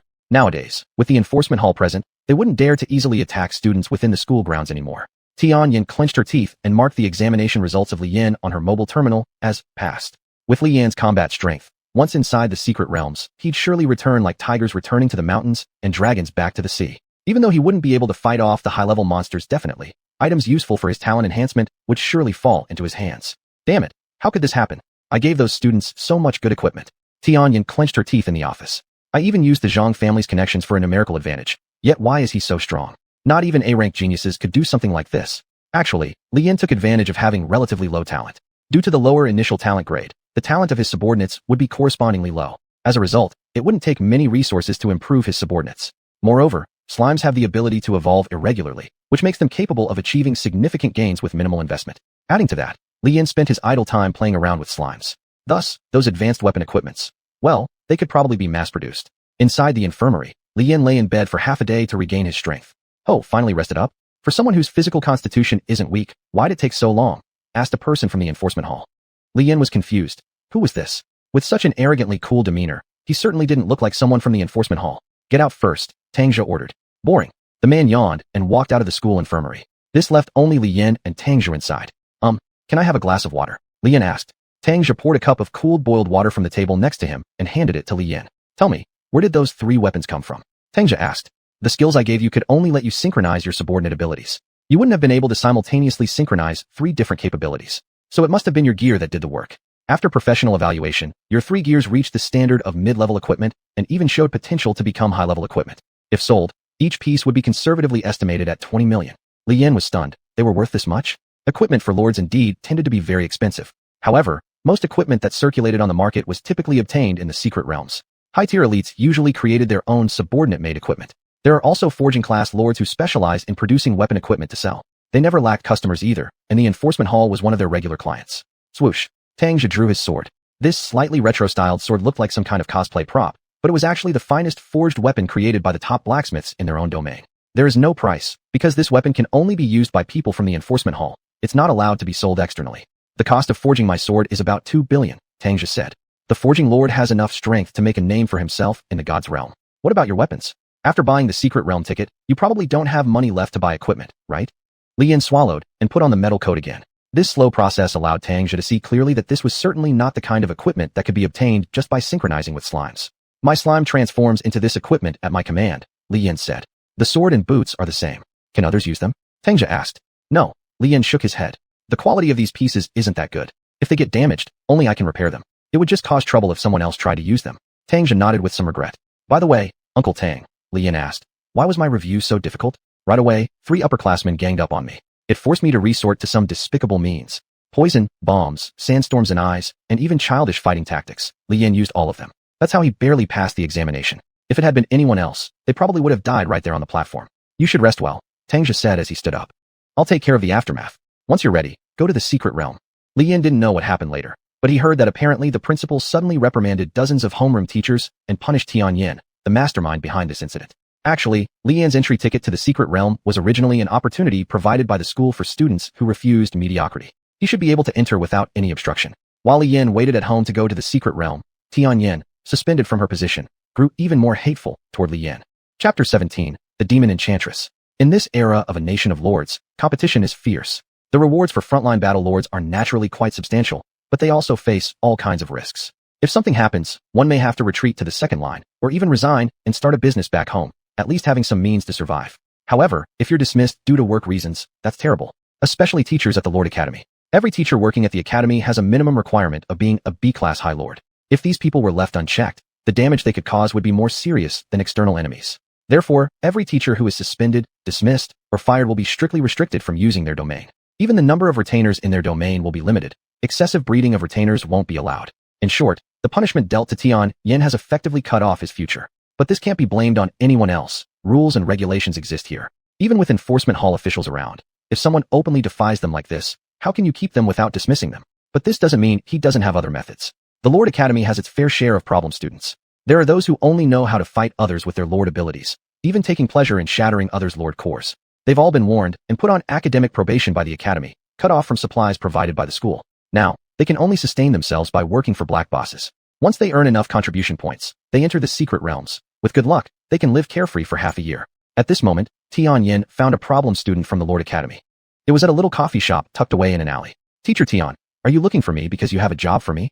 The student asked while looking at Tian Yin. His credentials are B-class, currently just a junior lord. Without the Academy's approval, he'll likely never become a mid-level lord. Even if he acquires breakthrough potions through underhanded means, enforcement officers will forcibly regress him. Tian Yin, haven't your retainers stopped developing for a long time now? Tian Yin chuckled as he asked. Tisk, none of your business. Bai Zhan grunted, recalling his past glory, which couldn't help but make him furious. His retainer race is baby dragons, also a kind of dragon race. Combined with his B-class qualification, he's a first-of-its-kind prodigy in the Academy. However, his arrogant personality got the better of him. Even though his family had some capital, it wasn't enough to bear the increasingly problematic incidents he caused. The Academy penalized him with expulsion but told him when he corrected his bad attitude, he might be allowed back. Tian Yin subtly took out a card. On it was printed a black dragon. Bai Zhan saw this and couldn't help but light up his eyes. For me, Tian Yin nodded, saying, a demon-type retainer worth 400 million, the demon dragon. A top-tier retainer that your current status can absolutely not obtain. How about it? Am I treating you well enough? Bai Zhan scrutinized Tian Yin, then glanced at the valuable demon dragon. Demon types aren't bad. In some areas of the secret realms, lacking a demon retainer could easily result in strange effects influencing your party. Even a light lord would have specialized demonic scouts. Besides, Bai Zhan urgently needed a high-level retainer to boost his power. With this demon dragon valued at 400 million, Bai Zhan's range of explorable areas in the secret realm could expand significantly. Speak then, what's the catch? It's simple. Tian Yin smirked. Tian Yin wanted Li Yin dead. Although the Academy and the secret realms managed by the Academy don't allow conflicts between lords, the place Li Yin is going to isn't under control. Li Yin was at home packing equipment at the moment, and the news of his upcoming secret realm exploration, after reviews, spread across the whole Academy. Ding dong. Who's there? Li Yin wondered, who would visit him at such a time. But just as he opened the door, his eyes widened. Zhenbai? Ugh. Zhendai? Before him stood a short-haired, mischievous girl wearing the girl's uniform of the Lord Academy, paired with black stockings. She was slightly shorter than Li Yin. With her height and figure ratio, it was really impressive. Wait, something's wrong. The impulse rushing to his mind was quickly quelled by Li Yin. What does this girl want by coming here? Excuse me, you. Li Yin tried to inquire about the girl's intentions when suddenly she grabbed his hand and pressed it against her chest. What? She's so forward. Junior brother Li Yin, I'm your fan, the senior cooed sweetly. I've seen your previous battle footage. You're truly amazing. Those were 3 sophomore strength-type lords.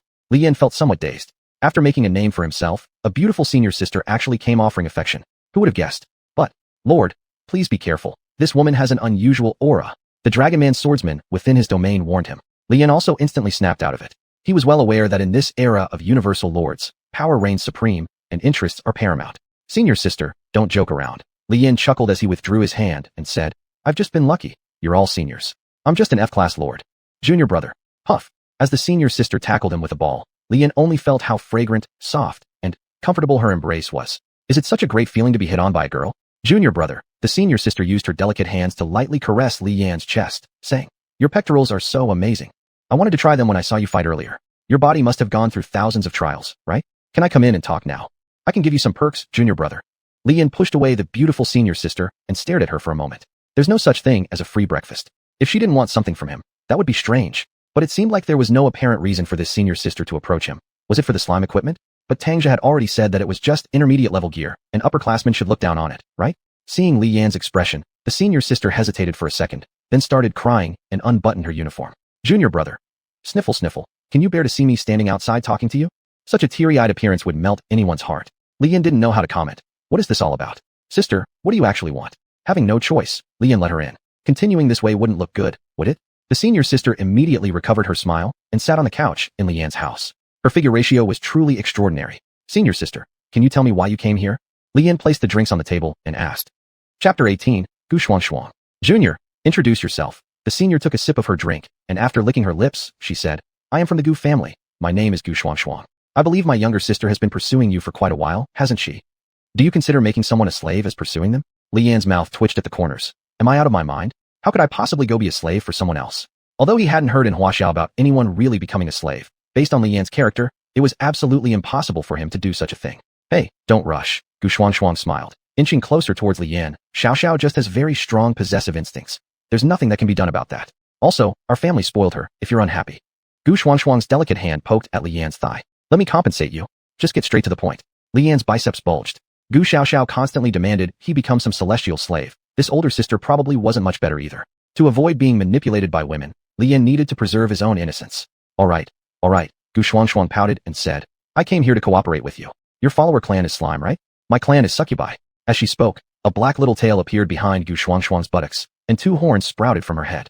If she changed into a little leather outfit, TSK, one could only imagine how enjoyable that would be. But if he didn't guess wrong, the succubi clan posed immense harm to men, truly seductive harbingers of ruin. Why does a demon lord like you want to cooperate with me? Asked Li Yan. The secret realm you are going to? I've been there before, said Gu Xuanhuan. Not only you, but most of those in the Lord Academy who want to improve themselves have also been there. So what? Li Yan knew the realm was rather free, but couldn't figure out why so many people went to the realm without being reviewed. Yet he himself had to face three beasts tough as oxen.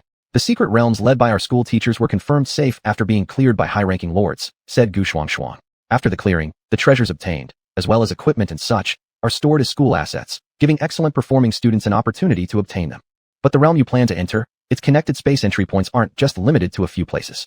It contains a mix of good and bad, but more opportunities exist. As Gu Xuanhuan spoke, she coughed slightly. I previously encountered a fine-grade monster during my exploration. Monsters, treasures, they all have levels. Ordinary, good, excellent, legendary, and so forth. I won't accompany you to deal with this monster. Li Yan immediately shook his head. This time, I'm only entering to find some basic resources. There's no need to take unnecessary risks. If you want something this advanced, then you should look for others similar in ability to join you. Li Yan currently most needed to quickly enhance his talent. Even though F-class progressed relatively fast due to his followers' abilities, ultimately, the upper limit was set. If he didn't elevate his talent soon, no matter how much he improves, Li Yan would eventually reach the ceiling where efforts become futile. Junior, don't say that. Gu Xuanhuan directly pounced onto Li Yan. Let go. Li Yan pushed Gu Xuanhuan, but surprisingly, the latter possessed considerable strength, tightly hugging him. If you don't agree to help me, I will scream loudly until the police come. Gu Xuanhuan menacingly stated. Then you won't be able to enter the secret realm. Why are the women from the Gu family so hard to deal with? Li Yan could only give up and said, Sister, it's not that I won't help you, but an excellent grade monster. I am just an F-class lord. Shouldn't you ask others for help instead? He was merely one who cultivated slimes. What capabilities did he have to combat against an excellent grade monster? Is that so? Gu Xuanhuan chuckled. Even if there is a treasure chest, you wouldn't even try to take a look? There's a treasure chest inside, and any single item inside would be enough for you to squander for several years. Isn't your realm currently in urgent need of development? Don't you want to trade for resources using the treasure chest? If luck plays nicely, and we acquire a high-level resource extraction point, we'll never worry about food or drink. Treasure chest? Li Yan paused in surprise. A treasure chest within the secret realm would definitely contain items highly valuable to lords. This was certain. Even the trashiest of treasure chests would reveal resources necessary for lords, a gem that allowed one to extract resources as long as it wasn't destroyed. Getting one means living a life of abundance. However, that's what regular people would do. Are you sure there's a treasure chest? Li Yan asked. Such precious things. Why would they just wait for you to pick them up? Why wouldn't others take them first? This secret realm was too chaotic. Li Yan dared not venture lightly into danger. If something goes wrong, my chance to find my parents will be wasted. There is another rather important issue. Why did you choose me? Li Yan asked. Xuanhuan, if there's no mistake, should not lack contribution points or resources. Even her well-conserved appearance should not lack lapdogs willing to die for her. Then why come to me? Junior, don't you know? Xuanhuan whined. Succubi followers are from the demon faction, but they have strong allure towards male lords. Once attracted by me, these men fall into hallucinations and lose their potential in a flash. No one in the academy is willing to cooperate with me. So you're here to ruin me? Li Yan exclaimed in shock. No way, you're already the trash F potential, nothing more to lose, Xuanhuan chuckled. Geez, really demoralizing. Li Yan thought carefully. Although his talent was not high, at least bombs like the bomb slimes could wreak enough destruction. Combined with Xuanhuan's Succubi clan, doing some charm spells or interference would provide chances of getting things done. Besides, who said that opening a treasure chest required necessarily beating the monsters guarding it? Just grabbing and running away, wasn't that possible? I agree. Li Yan sighed. If successful, how do we divide the stuff inside the treasure chest? Xuanhuan grinned and said, you can rest assured. My attributes differ from yours. I just need the demon-type treasures for myself, and I'll leave the rest to you. I'm not merely helping you grab the treasure chest, Li Yan said. I'm going in search for items that can enhance my potential. I understand, the cold fruit of the Lake of Life is indeed suited for newbies to improve potential. Xuanhuan nodded. But if you feel it's not enough. Seeing her about to seduce again, Li Yan looked away. Chapter 19, Sisters. Then see you next time. Junior, Xuanhuan gave Li Yan a flirtatious glance and left with bouncy steps. Li Yan sighed and went home to pack his luggage. With his realm ability, Li Yan didn't need to specially find someone or prepare a large backpack. There wasn't much to bring for this secret realm exploration. Most of it was portable food, and he also prepared some medical kits. He didn't need to worry about equipment. As an F-class lord with 3 intermediate-level gears, he was already quite powerful. Xuanhuan, being from the Gu family, should not lack in equipment or qualifications. After preparing for 2 days, Li Yan contacted Xuanhuan, and they were ready to depart. Junior. Xuanhuan met Li Yan at the academy, smiling brightly, dressed in professional combat attire. Seeing that she wasn't just a pretty face, Li Yan felt reassured. At least when real danger came, they could escape on their own. As for Li Yan himself, he wore his metallic armor openly without hesitation. The silver-gray color with the oversized hat covering Li Yan's face added an aura of mystery, making him look indeed mysterious. Junior, how did you make this set of armor? It was the first time Xuanhuan examined Li Yan's armor up close, asking, I don't think I've seen these sold online. This is none of your business. Li Yan didn't want to reveal the secrets of metal slime, so he said, are you fully prepared? Relax, Xuanhuan grinned. I've got everything ready. We could survive in the secret realm indefinitely. Though there were some people in the secret realm who had committed crimes and were hunted but chose to stay inside, they eventually formed their own order which provided some help to those in dire straits, so no one interfered with them anymore. However, Li Yan felt that living in the secret realm with Xuanhuan would lead to his demise through sheer exhaustion. The entrance to the unregulated secret realm was still guarded by school teachers, and admission tickets were sold by the school. The teachers here made sure that only legitimate students entered for trials, offering assistance as needed. The secret realm location was on an empty lot within the school grounds. Hey, take a look. I've brought back so many treasures from the secret realm. Junk insurance. Junk insurance. Professional stealth-type lords are here to protect you. Cure-all medicine, effective after 1 pill. Essential for travel and daily life. Li Yan was surprised by all the lords setting up stalls on the empty lot. These are those who have lost money after entering the secret realm, Xuanhuan said. That junk insurance has some skills, but the rest are just selling trash. No need to check. There are quite a few good things too. Li Yan said. Haha, here we settle transactions with contribution points. Do you have any contribution points? Xuanhuan looked at Li Yan, asking. Ugh. Li Yan instantly thought that the stall owners here were far too black-hearted, even demanding contribution points for settlement. What gives? And just as the two were heading towards the entrance, Xuanhuan suddenly clung to Li Yan's arm. Oh dear, you must protect me well. Xuanhuan said. Huh? What are you doing? Li Yan didn't understand why this sudden intimacy. Sister, our relationship isn't this good, right? But then, he understood the reason behind Xuanhuan's actions. Suddenly, a young girl stood before them with her hands on her hips, glaring at her slave, while embracing her sister. Damn, Li Yan, you son of a gun. Gu Xiaoxiao stormed over and kicked Li Yan's metal armor. Metal Slime's defensive capability was very high, so Gu Xiaoxiao took a step back, pointing her finger at Li Yan, yelling, have I not been good enough for you? And yet you choose this floozy. You're despicable. You're vulgar, Li Yan. Who the hell have I offended? Meanwhile, Xuanhuan decided to fan the flames by pressing her ample bosom even closer against Li Yan's arm. Evidently, the sisters had clashed before, and Xuanhuan was clear on her own strengths. Isn't this Xiao my dear sister? Xuanhuan asked sweetly. You keep shouting about wanting the junior to be your effort. Isn't that a bit excessive? Not like me. Expressing affection doesn't have to be so troublesome, does it? Frosty. Gu Xiaoxiao gritted her teeth. Sister Xiaoxiao, isn't your companion race the elf clan? There are plenty of handsome men and beautiful women among them. Gu Xuanhuan taunted. I wonder if you like watching elves reproduce. Humph. Even though the elf race reproduces slowly, it's better than you, floozy. The two continued to insult each other, calling each other seductive hoes and wanton women. There were also forbidden loves between lords and their races. In some countries, it had even developed into an industry related to that. What used to require special effects in movies now doesn't anymore. It's just that strong. After both sides got tired of cursing, the dispute gradually calmed down. What do you come here for? Li Yin broke away from Gu Xuanhuan and asked, for the contribution points I owe you, after I return, you can choose a few things as my compensation to you. Isn't that fine? Do I lack such things? Gu Xiaoxiao snorted. With this slut tagging along, there'll be no issue with entering the demon realm. But what about the light realm? I've come here to deliver something to you. Then, Gu Xiaoxiao took out a card. Attendant card. Elf archer. An archer? There are quite a lot of things in the secret realm requiring long-range firepower, Gu Xiaoxiao explained. This elf archer is merely lent to you. If you encounter the light realm, remember to release her. Also, if there's something in a tree that you can't reach, release her then too. Even if she dies, it doesn't matter. What matters is that you return safely alive. Li Yin stared blankly at the elf archer in his hand for a moment. Are you really starting to like me? Li Yin asked. Gu Xiaoxiao fell silent for a moment, then let out a slight hum and left. Ah. Gu Xuanhuan covered her mouth and laughed. It had reached this point. He just had to make sure he returned alive no matter what. The two moved towards the entrance. At the entrance was a glowing portal enveloped by stones, near which stood a small house.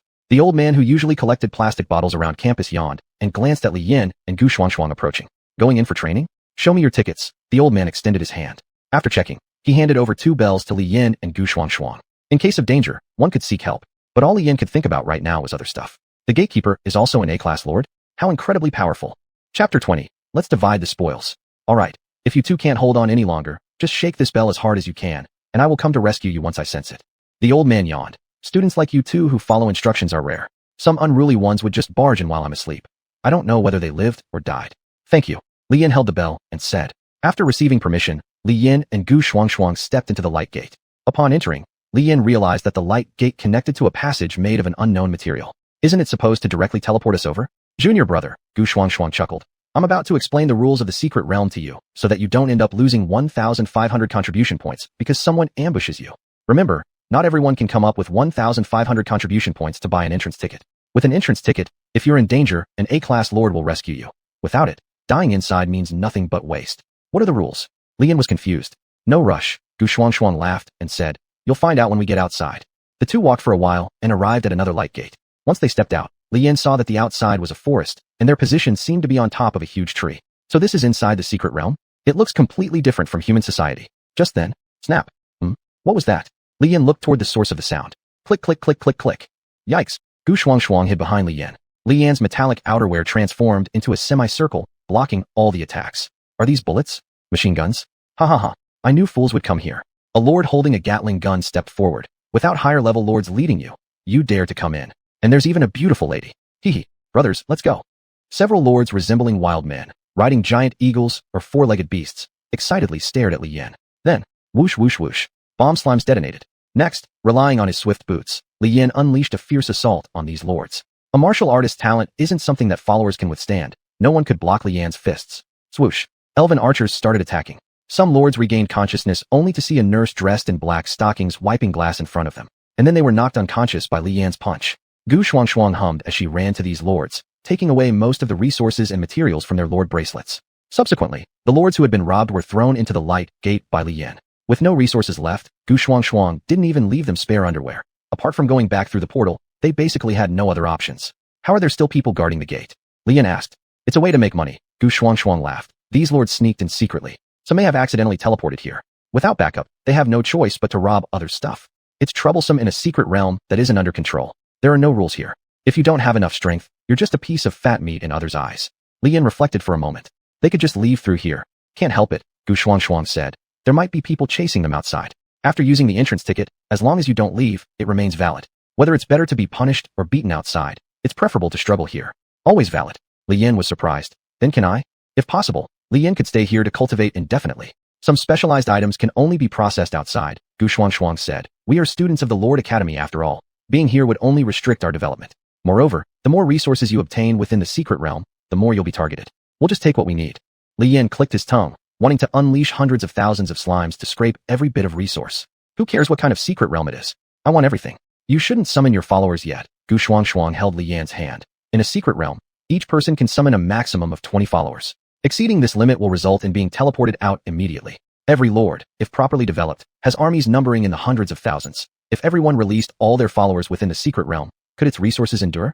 Li Yan had already used up one slot for an elven archer, leaving him with 19 remaining slots. There could be quite a few dangers encountered along the way. How should he allocate them? Junior brother, some places in the secret realm are filled with demonic essence that only demon-line followers can withstand. Xuanhuan said. With my followers here, you don't need to worry. Since that was the case, Li Yan's selected list included dragon person swordsmen, elven archers, 3 bomb slimes, 5 ice slimes, and 5 grass slimes. The remaining 5 slots could be used flexibly depending on the situation. If they ran out of medicine due to injuries, he could release healing slimes. Let's not talk about this for now. Xuanhuan activated her domain and invited Li Yan inside. We just plundered some good stuff. Let's divide the spoils. Haha, we've earned back our entrance fees. Xuanhuan's domain had a decent environment. The place where Li Yan entered was her demon fortress. Though called a demon fortress, it was essentially a castle full of demon followers, fulfilling this girl's princess dream. Hey there, handsome, come play. You're so strong, dear. Let's have some fun. A few succubi approached Li Yan after noticing him while Xuanhuan stood by, amused. Whoosh whoosh. Demon, stand down.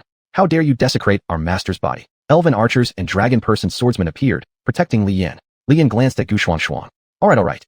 Xuanhuan giggled. I won't tease you anymore. Let's divide the spoils.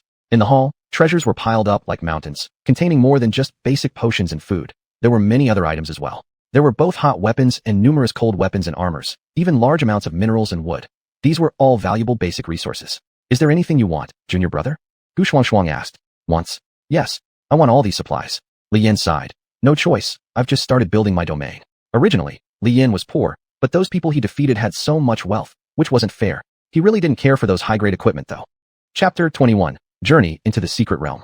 Xuanhuan and Li Yan split the spoils 50-50 in the end. After leaving the area, Li Yan and Xuanhuan continued on their journey. So where should they head next? Looks like you didn't bring a map, huh? Xuanhuan pulled out a map with a smug grin. What do you say? Follow your senior, and I promise you won't get lost. Li Yan actually had prepared a map, but the situation in the secret realm was constantly changing. He hadn't anticipated that the first thing he'd see after stepping through the portal would be a gigantic tree. Jumping from such a height would undoubtedly turn him into a meat paste without question. Let's go. We can climb down from this side. Xuanhuan said as she tugged at Li Yan's hand and headed toward the side. Cutting away obstructive brambles, the path down appeared before them. If there were flying familiars, it would have been quicker to go up or down. Xuanhuan could use her familiars, and Li Yan also had his wind slime. But summoning familiars was limited here, so it was better to walk down slowly while looking for treasures along the way. Tang's suggestion was to enter the secret realm and find the life lake first. As Li Yan walked along the route down the tree, he glanced into the distance. Perhaps his own strength had truly increased greatly. Li Yan clearly spotted an enormous lake far off. Has the life lake always been there? Li Yan asked. I don't know. Xuanhuan shook her head. But when I explored this secret realm for the first time, that lake was already there. Older teachers also mentioned that the life lake has existed for a very long time. If only this place wasn't controlled by criminals and didn't lack regulation, this could be considered a true haven of cultivation.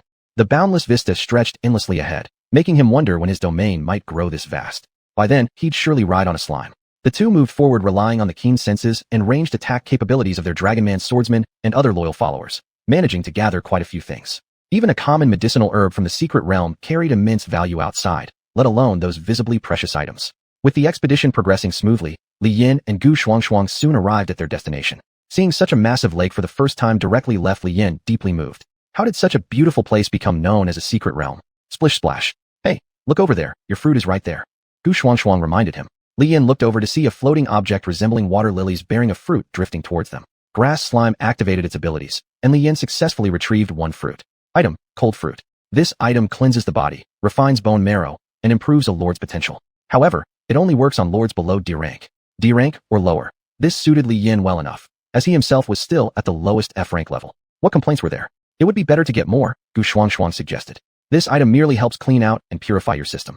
To make further improvements, you'll need more than just one. It seems we can't just take a pill and solve everything like in fantasy novels. Li Yan stashed the fruit aside and tried to grab another when suddenly his sleep spell started acting strangely. What was happening? While Li Yan was wondering, bubbles emerged on the water's surface, and then out came a huge crocodile. That colossal crocodile charged straight toward Li Yan. Shit! It was Li Yan's first encounter with such a large crocodile, leaving him somewhat stunned. At this moment, the Dragonman swordsman took action. A punch landed squarely on the crocodile's nose, and with the immense power of the dragon race, the charging crocodile was knocked downwards. Next, the The dragon man drew his sword and slashed off the crocodile's head with one swift cut. Upon seeing this, Li Yin became even more confused. Isn't this crocodile really weak? Li Yin curiously eyed the crocodile's corpse and questioned. My lord, this crocodile is merely one of the most ordinary monsters in the secret realm, explained the dragon man swordsman. If you had acted yourself, you should have been able to handle it as well. I've just never seen one so big. Li Yin squatted down, pulling the entire crocodile body onto dry land. The water of the life lake wasn't tainted by blood, it was purified instantly. The cause of this phenomenon remained unknown, though Li Yin cared little to know. Shouldn't we eat it? Xuanhuan asked. Creatures in the secret realm are all highly nutritious. If you want to sell them, plenty of big bosses would gladly pay good money for them. Can this be eaten? Li Yin doubted.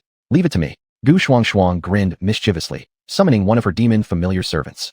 Her familiars within the territory captured prey not only for eating meat, but also utilized their pelts and hides to craft protective gear. Watching the succubus quickly peel the crocodile skin off in a few moves, and then chop the entire crocodile into several pieces with her machete. Moments later, Li Yin and Xuanhuan sat in a sheltered spot by the life lake, lit a fire, and roasted the meat. After taking care of all this, Li Yin collected enough cold fruit. The two continued on their journey. The elf archer and dragon man swordsman went ahead to scout, while the succubus clan probed nearby for any dangerous traps. Little brother, everything inside the secret realm is of high quality. The vitality contained in every blade of grass and tree here is incomparable to those outside, Xuanhuan said. Look over there. The medicinal herbs growing in that toxic marsh are rare treasures. Oh, that's also good stuff. Li Yin nodded, then synchronized his poison slime abilities. He maxed out his poison resistance and ran straight into the toxic marsh, collecting the herbs into his domain. Later, when he got his hands on farmland and slime species specialized in drug processing, he could check whether these herbs could be cultivated or utilized. Xuanhuan couldn't help but start doubting if Li Yin truly had F-rank potential when she saw the toxic marsh that could incapacitate an S-rank lord have no effect on him. The two avoided other lords as they gathered treasures, heading toward the location of the elite-ranked monster that Xuanhuan mentioned. You see, any treasure chest within the secret realm is extraordinarily precious to a lord. Any single item inside is worth astronomical prices. If Li Yin wanted to accumulate enough items from the secret realm to exchange for such treasures, it was practically impossible. Soon, the two arrived at the location. It was a cave, deep and filled with magical essence, making it impassable for ordinary humans. However, wasn't it lucky? While Li Yin might not be able to go inside, Xuanhuan's demonic familiars sure could. Watch this. Xuanhuan summoned her familiars. Chapter 22, Hostile Lord. The succubus that had been summoned cast a skill on Xuanhuan and Li Yin. Is this all it takes to get in? Li Yin looked at his limbs, seemingly no changes. You thought there would be some complex ritual? Xuanhuan laughed. Let's go? I promise you won't regret it. The treasures inside really surpass your imagination. Even regular secret realm exploration teams don't find many exquisite grade treasure chests, and one can say that the contents of each exquisite grade treasure chest are beyond measure by any amount of money. If they could really take away the exquisite grade treasure chest this time, then Li Yin wouldn't have to worry about the resources for his subsequent lord cultivation anymore. He would practically be able to buy whatever he wants. With sufficient resources, Li Yin was confident he could improve his strength, at least so that when Zhang Tianquan came after him again, he would have to consider whether he himself dies first or the law enforcement hall arrives first. However, exquisite grade treasure chests aren't that easy to obtain. Huff, huff. Li Yin and Xuanhuan were hiding behind a rock somewhere in the cave. At the far end of the cave, there was another hole on the ceiling, with light shining down from the opening. The light shone directly on the treasure chest, while beside it, a sleeping monster, a giant hound, was lying. No, it wasn't just a hound, it was a guard dog. Three-headed hellhound. Li Yin saw the creature and couldn't help but draw in a sharp breath. You didn't tell me there's such a big dog here. You should have prepared before coming, Xuanhuan said. When I came last time, this dog was running around everywhere. We still have a chance. TSK. Li Yin looked at the three-headed hellhound, carefully observing the situation. He sent out a slime, instructing it to wiggle its way toward other openings. By perceiving through the slime's sensations, Li Yin located several cave openings where air flowed. We'd better have a backup plan, Li Yin said. My defense and speed are both pretty good. I'll try to sneak over and steal the box first. If I fail, I'll lure away the three-headed hound, and you take the opportunity to run off with the treasure chest. Are you sure you can make it out? Asked Xuanhuan. The intelligence of this three-headed hound is probably not low, Li Yin thought for a moment. This beast will quickly realize my intention and rush back. By the time it comes looking for the treasure chest, you will already be gone. In places where there is no safety guaranteed anywhere, mistrust between companions is worse than encountering a super monster. Li Yin covered himself with the metallic slime suit. As long as his movements were gentle, even smell wouldn't reach the nose of the three-headed hound, let alone sound. And just at that moment, zoom, roar, a huge black dragon suddenly swooped down from the mountaintop. Why is there a flying dragon? Li Yin and Xuanhuan were surprised. Wasn't the three-headed hound enough? Why is there another one? Soon after, Li Yin saw the person riding the dragon. Are you Li Yin? Bai Zhan laughed loudly, saying, to be honest, your head's bounty is quite valuable. Just killing you, this 40 million demon dragon will be mine. Li Yin and Xuanhuan had considered countless situations, including fierce battles with other lords on the way here. To avoid combat, xuanhuan had prepared numerous treasures within her domain. Li Yan had installed 2 bomb slime kings in his domain as precautions. They also prepared various excuses, claiming they had no money or supplies, and if it came down to fighting, Li Yan could flee with xuanhuan. Both had made ample preparations, yet they hadn't expected that someone would launch an attack. Xuanhuan seemed to recognize the man, immediately cursing, "Stupid bastard Baijan. Get lost." Baijan turned around, and hey, isn't that xuanhuan? The 3-headed hound that had been awakened by the demon dragon's roar stood up, and the 3 heads roared in anger. Baijan was stunned for a second. He hadn't seen that there was actually a high-level monster here. But then he thought about it. This appeared to be his chance. Ha ha ha. Heaven is helping me. Baijan shouted loud. Li Yan, die here today? Ha ha ha. With a swoosh, Baijan flew away again. This damn, having a flying retainer is something special. Tell me what the hell are you here for anyway? You're joking, right? Li Yan was almost mad with rage. My treasure chest. It's all ruined. Roar. The 3-headed hound roared fiercely towards Li Yan. In just a flash, Li Yan and xuanhuan decided to execute the previously discussed tactic. Li Yan used the poison slime's ability, throwing a globule of venom. The highly corrosive venom burned on the body of the 3-headed hound, causing it great pain. It then charged fiercely towards Li Yan. But Li Yan had put away his metallic suit and, powered by his G-Wind long boots, fled into the deepest cave he could find. Hey, you big dummy. You've got the guts to come bite me, right? Higher-level beasts usually possess a certain degree of intelligence, and Li Yan's taunts were understood. With a thunderous roar, the 3-headed hound rushed after Li Yan, while xuanhuan quickly cast a layer of disguise using her servant's power before attempting to pick up the treasure chest. Unable to store the box within her domain, xuanhuan clicked her tongue and summoned another servitor. A demon toad appeared. This creature had no other function, but could swallow an extraordinary amount just like Doraemon's pocket, one of xuanhuan's favorite servitors. Gua, gua. The toad croaked and swallowed the entire chest whole. That's settled. Hold the toad. Let's go back. Xuanhuan said to the flying lesser demon. And you, use your ability to find Li Yan. No matter dead or alive, find him for me. The wraith disappeared, drifting toward Li Yan. Outside. Bang bang bang. The tremendous noise seemed to shake the whole area. Baijan observed the fierce tremors and hummed thoughtfully. Never would I have guessed there was such a powerful beast here. My luck is too good. I wouldn't need to fight against this physical powerhouse freak.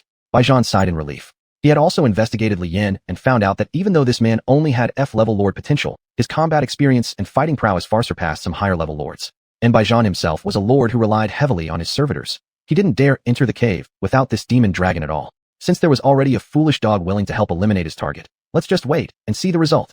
To be cautious, Baijan did not leave. He intended to keep watching until all vibrations from this place completely ceased, as he wasn't reassured otherwise.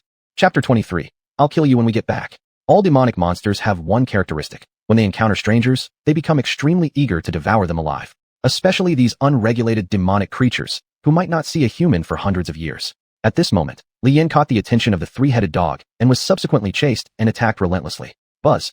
The metallic coat activated, making him slippery. A flame bullet with magical attributes was deflected away. Then Li Yan tapped into the abilities of the magma slime, resisting the 3-headed dog's freezing breath. And the final attack could only be dodged. Not for any other reason. The last one was a wind projectile. Damn it, whose 3-headed dog has 3 heads with 3 different types of attacks. Li Yan complained as he continued his escape. He didn't dare let the elf archer or the dragon person swordsman out. Whether it was the swordsman or the archer, their effectiveness depended on proper deployment. In this situation, the massive 3-headed dog was hunting Li Yan in a confined space, leaving both the swordsman and the archer unable to effectively utilize their skills. Bang! Li Yan seized the opportunity and suddenly counterattacked. The 3-headed dog hadn't expected that Li Yan possessed such immense strength, so it was momentarily pushed back. Looking at Li Yan, his hands were already covered by the metallic slime outerwear, transformed into brass knuckles. At this critical juncture, synchronizing with the king of slimes within his territory, this colossal slime truly had formidable power. One dog head began gathering energy. Li Yan squinted his eyes, then took advantage of the opportunity to dodge sideways and delivered 2 punches straight at the 3-headed dog's head. They exchanged blows. Later on, the 3-headed dog also became restricted due to the limited space of the cave. Li Yan released the dragon person swordsman and the elf archer. The 2 warriors, one long range, could surely wear it down for a round or 2. Anyway, there was no chance to run out now. Honored master, let's go all out. The dragon person swordsman drew his sword. I will do my best to support you. The elf archer drew his bow. Shit, looks like I won't be able to get out. Li Yan grunted as he pulled out the magma sword. If your 3 heads correspond to 3 different elements, this magma sword of mine can at least cut off one of your heads. Li Yan practically used every trick in the book, and for the first time, the 3-headed dog felt its massive body to be a hindrance. But still, it was an elite-level monster. Despite Li Yan continuously attacking its weaknesses, it always managed to defend itself at the crucial moments. A standoff between one man, 2 familiars, and a beast lasted 15 minutes. Just as Li Yan was about to collapse from exhaustion, xuanhuan arrived. Charm. Xuanhuan unleashed her ultimate skill. The great demon Lilith's mental power directly assaulted the 3-headed dog. Now those 3 heads had become the 3-headed dog's burden. Tisk! Li Yin snorted, consolidating the metallic slime from his coat onto the magma sword, using his last bit of strength to instantly shatter the heads of the 3-headed dog. Boom! As the 3-headed dog fell, Li Yin collapsed too. Honored master. The dragon person swordsman supported Li Yin. I'm fine. Li Yin looked at the damn 3-headed dog and scoffed. This thing, once sealed within my domain, will at least make for some good meat. You should stop thinking about meat now. Xuanhuan rushed over and quickly fed Li Yin a stamina recovery potion. How are you? Need more? Xuanhuan had noticed that Li Yan's combat power was indeed very strong, especially his physical resilience, which many lords lacked. Even advanced lords might not match his toughness. The situation was temporarily safe. The familiars guarded both sides of the cave to prevent troublemakers from coming in. Li Yin rested his head on Xuanhuan's thigh, barely able to open his eyes. Too exhausted, his first foray into the hidden realm was exhausting. He almost wanted to give up right there. Giving up directly wasn't a bad idea either. After all, Xuanhuan had already retrieved the items, and they could divide the spoils upon exiting. Do you know that idiot riding the dragon? Li Yin asked. Xuanhuan nodded and said, his name is Baijan, a long-term holdover student of the academy. After losing academic support, he frequently enters the hidden realms or takes missions from unsavory people. These missions were quite dark, but many young people, similar to Baijan, engaged in this kind of work. Even having obtained a domain, whether possessing it or not doesn't actually matter much. So, does that mean I'm still his target? Li Yin chuckled. I don't remember offending him. It might not be him coming to bother you directly, Xuanhuan said. The demonic dragon he's riding is actually a pretty powerful individual even within the demon category. Its power is nearly on par with your dragon person swordsman. Oh, a hero unit? That's quite interesting, especially since Baijan is still just a student. This thing is sold on the school's official website under the pet category, but each one costs 40 million contribution points, Xuanhuan said. Though it's expensive, it's indeed very powerful. However, apart from the demon system teachers, no one else can really control demonic dragons. Xuanhuan was a bit puzzled as to why someone would bring a demonic dragon into the secret realm. Upon hearing about the teachers, Li Yin sighed. You don't need to guess. I probably know who it is. The person I've offended the most recently is teacher Tianyan. What? Is he still seeking revenge against you? Didn't they already remove him from his position? Xuanhuan was somewhat incredulous. The inner workings of this society are complicated. Just because he was removed from his position doesn't mean there isn't someone in the world who still listens to him, Li Yin said. After so many years of being a teacher, it's normal for him to have accumulated a bit of wealth. 40 million contribution points. Even a lifetime without spending could possibly not accumulate that much for a student. So how did this damn demonic dragon show up? How could Baijan, an expelled student, afford something like this? I'm definitely going to sue that damn guy when I get back, Li Yin said. He's been finding ways to trouble me so many times. It's truly Tianyan, more arrogant than Zhang Tianquan. At least Zhang Tianquan had some justification for his arrogance. But what about Tianyan? Despite not having his future destroyed, his determination and strength in cultivation have faded. How can he still act so arrogantly? Looks like he likes you a lot, Xuanhuan chuckled. Are you hungry? Potions have side effects. Rapidly recovering stamina will make your stomach feel empty. You're right, I do feel a bit. Li Yin nodded. The roasted crocodile meat from earlier came in handy now. Just great. Chapter 24, The Foreign Lord Squad. This was Li Yan's first time eating crocodile meat. The flavor of the simply roasted meat should have been indescribably awful, but perhaps because this crocodile was a monster from the secret realm, it tasted surprisingly good. After eating 3 large pieces, Li Yin finally regained some strength. The synchronized power of the patron race was indeed powerful, but the consumption of physical energy was too great. Not to mention that he was only an F-rank lord now, and his endurance couldn't compare to Xuanhuan or other lords. All he could rely on was his martial arts. What do we do next? Xuanhuan asked. If we go out now, Baijan might discover us. With the speed of the flying dragon, there's no way we can escape. Dragons were truly troublesome. In that case, let's avoid him. Li Yin burped after his meal. He was hired by Tianyan to kill me, so he must enter the secret realm. This isn't his realm. We can find a quiet path. Li Yan's idea was simple, yet dangerous. The flying dragons in the air were indeed strong, but their strength lay precisely in their ability to fly. Before reaching the rank of high-level lord, flight was practically impossible without relying on the patron species' power. Even Baijan, who was just a junior lord, could only ride on the back of the flying dragon. There were many towering trees in the secret realm, and narrow roads that could only accommodate 2 or 3 people also existed in abundance. As long as we look around a bit, we should be able to find something suitable. I know a way, said Xuanhuan. Although one wrong step would lead to falling into the tree sea, with the help of my demon patron clan, we will be able to find a route leading to a safe place. Why don't we just go back? Li Yin questioned. The treasure chest hasn't been opened yet. Xuanhuan frowned unhappily. And we don't even know if there are any more Cerberuses here. If another shows up, we'd be in danger. Leaving that aside, Li Yan's physical strength wasn't fully restored either. Li Yin took a few steps forward, stumbled, and directly fell onto Xuanhuan. Feeling a hint of warmth and softness, Li Yin instantly turned red and quickly straightened his body, coughing twice. Meima Sr. looked on with a strange expression and asked, Junior, don't you intend to give me a reasonable explanation? Well, I think I stepped on something just now. Li Yin scratched his head and carefully examined the floor. In the poorly lit cave, it seemed like what almost made him trip earlier was a black stone. What is this thing? Natural glass. It's the lowest grade magic gemstone, xuanhuan explained. Its quality can only be used as fuel for the operation of the domain workshop, not even sufficient to assist in spellcasting. Alright, seniors sure did know a lot.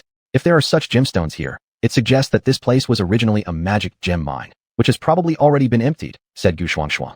If we had time, it would be good to explore. A high-grade magic gem could sell for 80 million. Even a low-grade one could still fetch 4 million. But these black ones weren't worth more than coal. Li Yin summoned a rock slime. This little creature dug faster than an excavator. Before long, the two had dug out a shortcut to another road. By using this shortcut, the two of them could bypass Baijan. However, they must act quickly, otherwise Baijan might come down to check the situation and easily find out that Li Yin was still alive. Even though everyone knew that things inside the mirror world were valuable, many lords who entered it ended up doing free labor for the academy. Because the dangers encountered were too numerous. Among these dangers, the majority came from other lords. With demonic support, Li Yin and xuanhuan quickly found the so-called safe passage. Whoosh! An arrow from the elf archer shot down the birds and snakes perched on the big trees. These were all good things. They could be sold for money within their domains once they got out.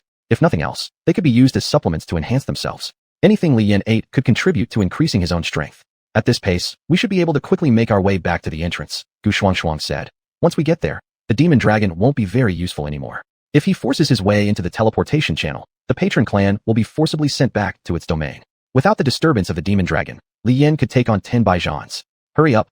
Li Yin pushed aside the shrubs in front of him, then saw something unexpected. A group of blonde, blue-eyed foreigners were hiding here, seemingly unaware that anyone could approach them. Zing! Xuanhuan drew her demon sword, and a young girl from the opposite side pulled out her knight sword as well. Seeing this scene, Li Yin was puzzled. Sister, what are you planning to do? Li Yin asked. Don't you see, fellow student? Xuanhuan said. If they were lords of the same nationality as us, it would be fine, but they are lords from other countries. There is fierce competition between nations, and since the emergence of lords, this competition has become even more intense. Uncontrolled secret realms have many entrances, and situations like this often arise. Each time, it was a struggle between high-level lords of both sides. If xuanhuan did not fight back, death would be the only outcome. In their standoff, neither side had any intention of being the first to lower their swords. Then, growl. The stomach of the blonde girl made a sound.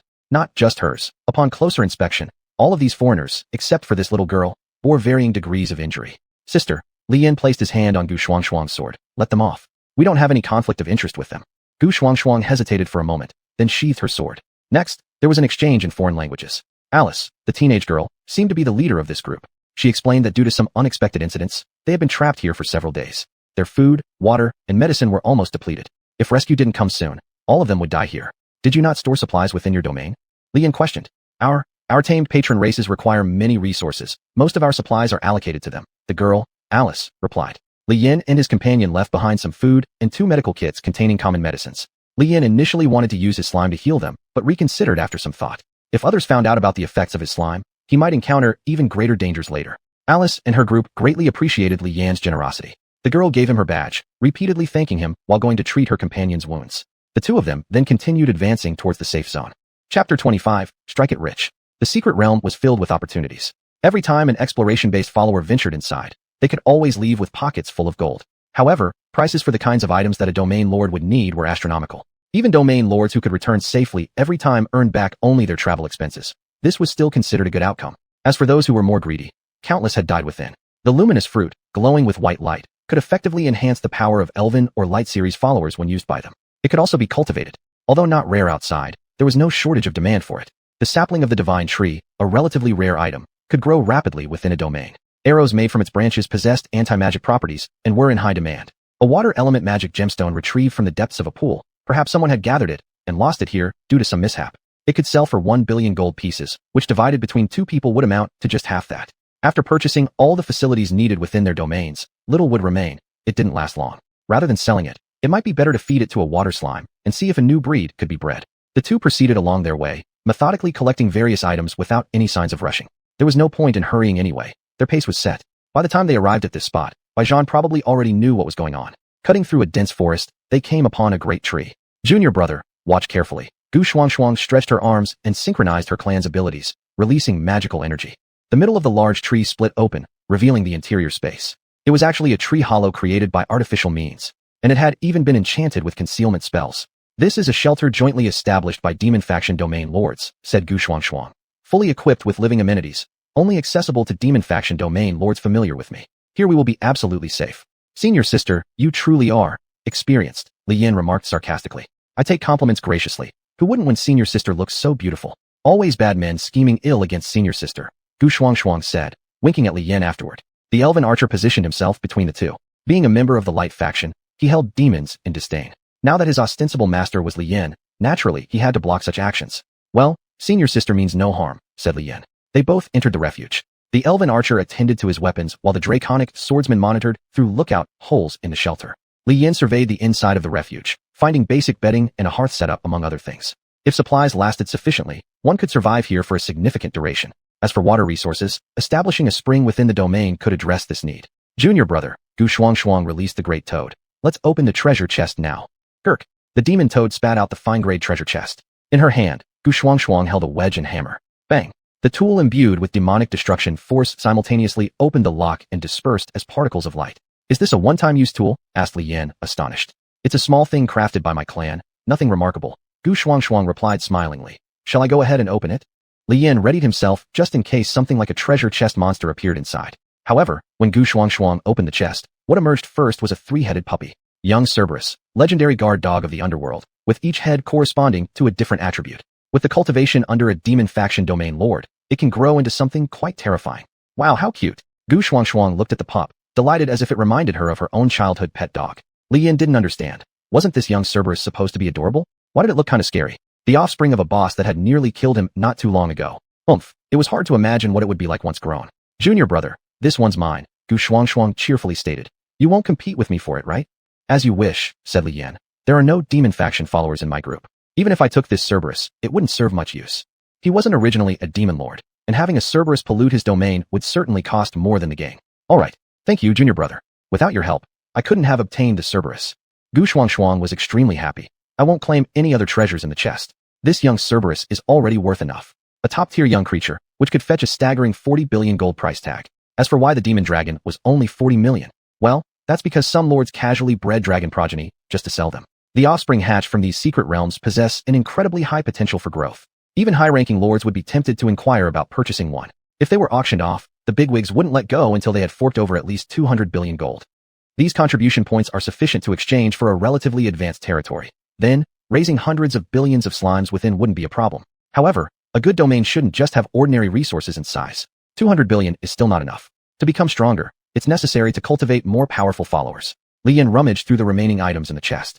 A collapsible hell trident, which could unleash 3 different types of magical attacks. It was classified as fine-grade equipment. A demonic cape, a magic-resisting cloak. Wearing it would surely cause headaches for those lords relying on magical creatures. It also wasn't short of buyers. But none of these pieces of gear suited Li Yan. His followers were slimes, so he naturally should opt for something that emphasized swallowing or transformation capabilities. Although its magic resistance was excellent, if damaged, repair costs would be astronomical, something Li Yan couldn't afford. Among the rest were various high-level magic gemstones lying dormant inside. These, Li Yan looked at the gems radiating iridescent 7-color light, his mouth twitching involuntarily. It goes without saying how precious these gemstones were. They were the kind used to make weapons, entirely different from the blackened ones Li Yan had previously found. We've hit the jackpot, classmate, xuanhuan remarked. With this many gemstones, you can sell some and still keep part for future preparations. That might need to wait much longer. Li Yan sighed as he closed the treasure chest. I'm already being targeted by a Class B high-ranking lord, and it's someone with rich combat experience. No matter how many gems I have, without enough power, I'll still end up dead eventually. Chapter 26, Safe Return. Feeding these gems to the slime might produce a magician slime. However, Li Yan's current priority was developing his territory and improving his own abilities. So, these gems should be kept for now, sell them for money first, and then consider cultivating a magic slime later. After traveling for such a long time in a short period, even someone as strong as Li Yan began to feel exhausted. Junior, xuanhuan rested her head on Li Yan's thigh. Her eyes glazed over. Sis is so tired. Can you give Sis a massage? Sis, my muscles are already sore, Li Yan replied helplessly. I have no strength left. Let's take some time to rest. There are people outside waiting for us. Resting leisurely was excellent, and having such a beautiful senior companion was like icing on the cake. You're so heartless, Junior, xuanhuan pouted. In the past, those bad boys would do anything for me when I just acted cute. You're different from them. After saying this, xuanhuan fell asleep. Li Yan sighed. Is it because they aren't into you? Big sister, don't you want to see what kind of followers you have? They're succubi. While succubi from fictional worlds may appear quite adorable, these fantastical creatures specialize in absorbing male essence. I want to live longer. Li Yan murmured and began inspecting the things he had previously stored within his realm. Money for a lord was merely a number, but Li Yan was extremely poor, often relying on part-time work to buy meals. Even so, he had prepared some life-saving items, a flashbang and a stun bomb. These outdated weapons were sold cheap by the black market dealer. Li Yin still remembered the look that man gave him, thinking he was a poor fool. Such obsolete equipment was only treasured by clueless kids. Once one became a lord, the spells they casually released could easily light up large areas. Why bother with flashbangs or stun bombs? Li Yin hadn't anticipated using them either, but preparing an extra measure never hurt. After resting, the two tidied their equipment. Baijan must have been waiting for them already. Next, they could only rush ahead. Junior, you can't abandon sis, can you? Gu Xuanhuan cooed. That three-headed dog is crucial to me. I wouldn't want to hand it over to that old man at the gate. I don't want to hand over all those good things either. Li Yin sighed helplessly. If they encountered real danger, they would have to ask for help. And once that A-class lord intervened, the price they would pay would be everything they obtained within the secret realm. Li Yin needed funds to expand his territory and couldn't afford any losses. The two left the shelter and headed towards the entrance after confirming the direction. Climbing the tallest tree wasn't hard. There were always lords maintaining it. Higher-level monsters weren't numerous. But these high-level lords didn't guarantee that other lords wouldn't interfere. Gu Xuanhuang's attendant seemed tired and had returned to the realm to hibernate. Not even Li Yin could harness the power of the attendants, so he let them rest. After walking for half a day, they finally reached the top. Li Yin looked around. Confirming Baijan wasn't here, he exhaled in relief. The best outcome would be if Baijan had already gone to report to that old tyrant Tianyan. Otherwise, he really would be in danger. Just at this moment, whoosh. A strong wind blew violently. A demon dragon appeared in the air, and Baijan on it yawned, grinning wickedly as he looked at Li Yin and Gu Xuanhuan. You're still alive, meaning that three-headed dog has been killed by you, right? Ha ha ha. My luck is really good. All the waiting was worth it. Baijan laughed, looking at Li Yin and Gu Xuanhuan. Now, your companions probably can't be summoned out, while mine are well-fed and well-rested, specially waiting for you guys here. Kill you both, and everything inside your realms will belong to me, along with all the possessions of that three-headed dog. Whoosh. The demon dragon dove down. Baijan was almost certain that he had sealed Li Yin and Gu Xuanhuang's fate. And indeed, the two near the entrance started to panic. More shockingly, Li Yin abandoned Gu Xuanhuang and rushed toward the entrance. See, what is friendship between teammates? It's all bullshit. Li Yin, you're truly a coward. Baijan bullied Li Yin with his companion, not forgetting to taunt. But behind him, the panicked Gu Xuanhuang turned her face with a grin, seemingly ready to watch the show. Eat shit, bastard. Li Yin tossed two things backward. Buzz. The sensitive senses of dragons absorbed the full impact of the flashbang and the stun bomb. Dazed, they plummeted to the ground immediately. Baijan tumbled off the demon dragon, wincing in pain as he struggled to his feet, only to see Li Yin approach him. Li Yin, you can't kill me. I am. Puff. With a single punch from Li Yin, Baijan spat out two white teeth. He spun backward 3 times before flying away and landing hard. Before he even hit the ground, Li Yin kicked him into the entrance. Once inside the entrance, there was no way out but to return along the same path. Baijan no longer posed any threat to them. Ha ha. Junior, you're truly smart. Gu Xuanhuang skipped over and linked arms with Li Yin. That fool really believed you were panicking and abandoned me. I didn't expect him to be so straightforward. Li Yin sighed, wondering how he hadn't bothered to learn about the weaknesses of his companions. At least give the demon dragon some light-resistant enhancements instead of charging straight at us. How could we not use flashbangs? Too generous.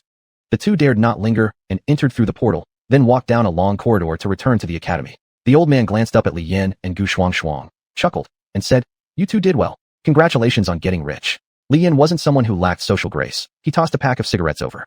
The old man sniffed it happily and seemed quite pleased. Not far away, Baijan had already been tied up by Tang Jia. Hey, you're back. Tang Jia smiled faintly. I've got some business to take care of, so I won't chat with you much. Look online if you have questions. Tang uncle. Li Yin approached. What about him? He's an important witness, Tang Jia explained. Tianyan is doomed. Even if he survives, his territory will be revoked, and he'll have to live as an ordinary person forever. In a world filled with lords, those born without a territory are just a small fraction. And this small fraction must carry other talents on their bodies. If Tianyan loses his territory, his fate will truly be miserable. Chapter 27. Disposing of the spoils. Tianyan's subsequent punishment was unclear to Li Yin, but the best outcome for him would only be teaching children how to read in exchange for a meager ration. As for his domain, after being stripped of its former power, even the strength of the previous High Lord could no longer be wielded. Once exposed, assassinations deliberately targeting lords ended in nothing short of utter devastation. And yet, Zhang Tianquan had emerged entirely unscathed from this entire ordeal. Though it was indeed connected to him at the start when resources were made difficult for Li Yin, sending people into the secret realm to kill Li Yin was certainly not his doing. And so these matters were now unrelated to Li Yin. Rustle. A pile of items was placed on the carpet, and Li Yin sat to the side, waiting for his angel investor to choose her spoils first. Wow. Triple wow. Gu Xiaoxiao looked at the array of fine treasures before her, and couldn't help but have her eyes gleam with light. You actually made it out alive. I was thinking of claiming you as my slave after your bankruptcy. Don't talk nonsense. Li Yin shook his head. I've collected a bunch of treasures inside, and all the equipment from the treasure chest is here too. As we agreed, you pick 3 first. It'll be my way of repaying your contribution points. 500 contribution points. Yet they brought in guaranteed billions worth of treasures. Gu Xiaoxiao could be said to have profited greatly. Hey, I gave you a Jingyu too. They helped you quite a bit, didn't they? Gu Xiaoxiao said with a huff. Here, take them back. Li Yan handed over the card that stored Gu Xiaoxiao's elven archers. Since they originally belonged to Gu Xiaoxiao, she took them back without any hesitation. Gu Xiaoxiao flipped through the things Li Yan brought back. The cold fruit was useless to her. These fruits were beneficial solely for someone with low qualifications like Li Yan. However, the light fruit was truly excellent. I'll take this one. Gu Xiaoxiao said as she picked up and stored the light fruit. Once I've cultivated the light fruit tree, my domain can advance. I'm impressed you actually know what kind of good stuff I need. Having your sister-in-law as a guide. Naturally, I knew what's valuable, Li Yan said with a serious face. Never expected this, huh? You also like something flashy. Gu Xiaoxiao looked disdainfully at Li Yan. Do you still want or not? Of course I want. I've invested in you, so I definitely want. Gu Xiaoxiao started selecting among the heap of treasures once again. The quality goods obtained from the premium treasure chest were indeed good, but most were demon-related equipment, which her elf clan couldn't use. There's this other good thing. Gu Xiaoxiao took out a sword handle. Flame sword. An elemental sword usable by injecting magical powered. Seems inferior compared to your lava sword. Gu Xiaoxiao looked at Li Yan. Not for sale. Li Yan said, won't sell. Then the lava slime isn't for sale either, asked Gu Xiaoxiao. Nope. Li Yan immediately declined. You're such a cheapskate. Gu Xiaoxiao huffed and found one last item. The divine tree sapling. You sure do have some luck. Really? Gu Xiaoxiao laughed happily. With this, I won't bother holding grudges about you going on secret realm dates with my sister. Gu Xiaoxiao left contentedly, looking forward to more similar investments in the future. Li Yan took a deep breath, stood up, and stored the treasures within his domain. With F-class qualifications, both stamina and limits were far too low. His own rise as a lord, combined with his already powerful physical abilities and combat techniques, would surely reach another level. Out of curiosity, Li Yan searched online for elixirs that could enhance one's qualification. Each cost 3 billion contribution points, and they required continuous use, even possessing harmful side effects. Forget it, I might as well directly consume cold fruit. Li Yan sighed. Although the treasures inside the secret realm were decent, if one wanted enhancement, gradual absorption was necessary, presenting a great test for the user's temperament. Li Yan possessed enough cold fruit. Since graduation from school was still a long time away, he could proceed gradually. As long as I upgrade to D-class qualifications, with my current prowess, even an upper-level B-class noble will not necessarily prevail against me. Li Yan stowed away the cold fruit. The evolution speed of his slime and its fission growth frequency were incomparable to those of other lord subordinates. Many lord subordinates had rather single attributes, like the two sisters Gu Xiaoxiao and Gu Xuanhuan, one being from the light elemental elf clan, the other from the demon elemental succubus clan. When encountering counter-lord subordinates alone, battles would become exceedingly difficult. Li Yan's slime was different. It evolved depending on what it consumed, and thus had unlimited evolutionary potential, which many lords, even S-class ones, lacked. However, regardless of anything else, Li Yan needed to focus on developing his domain first.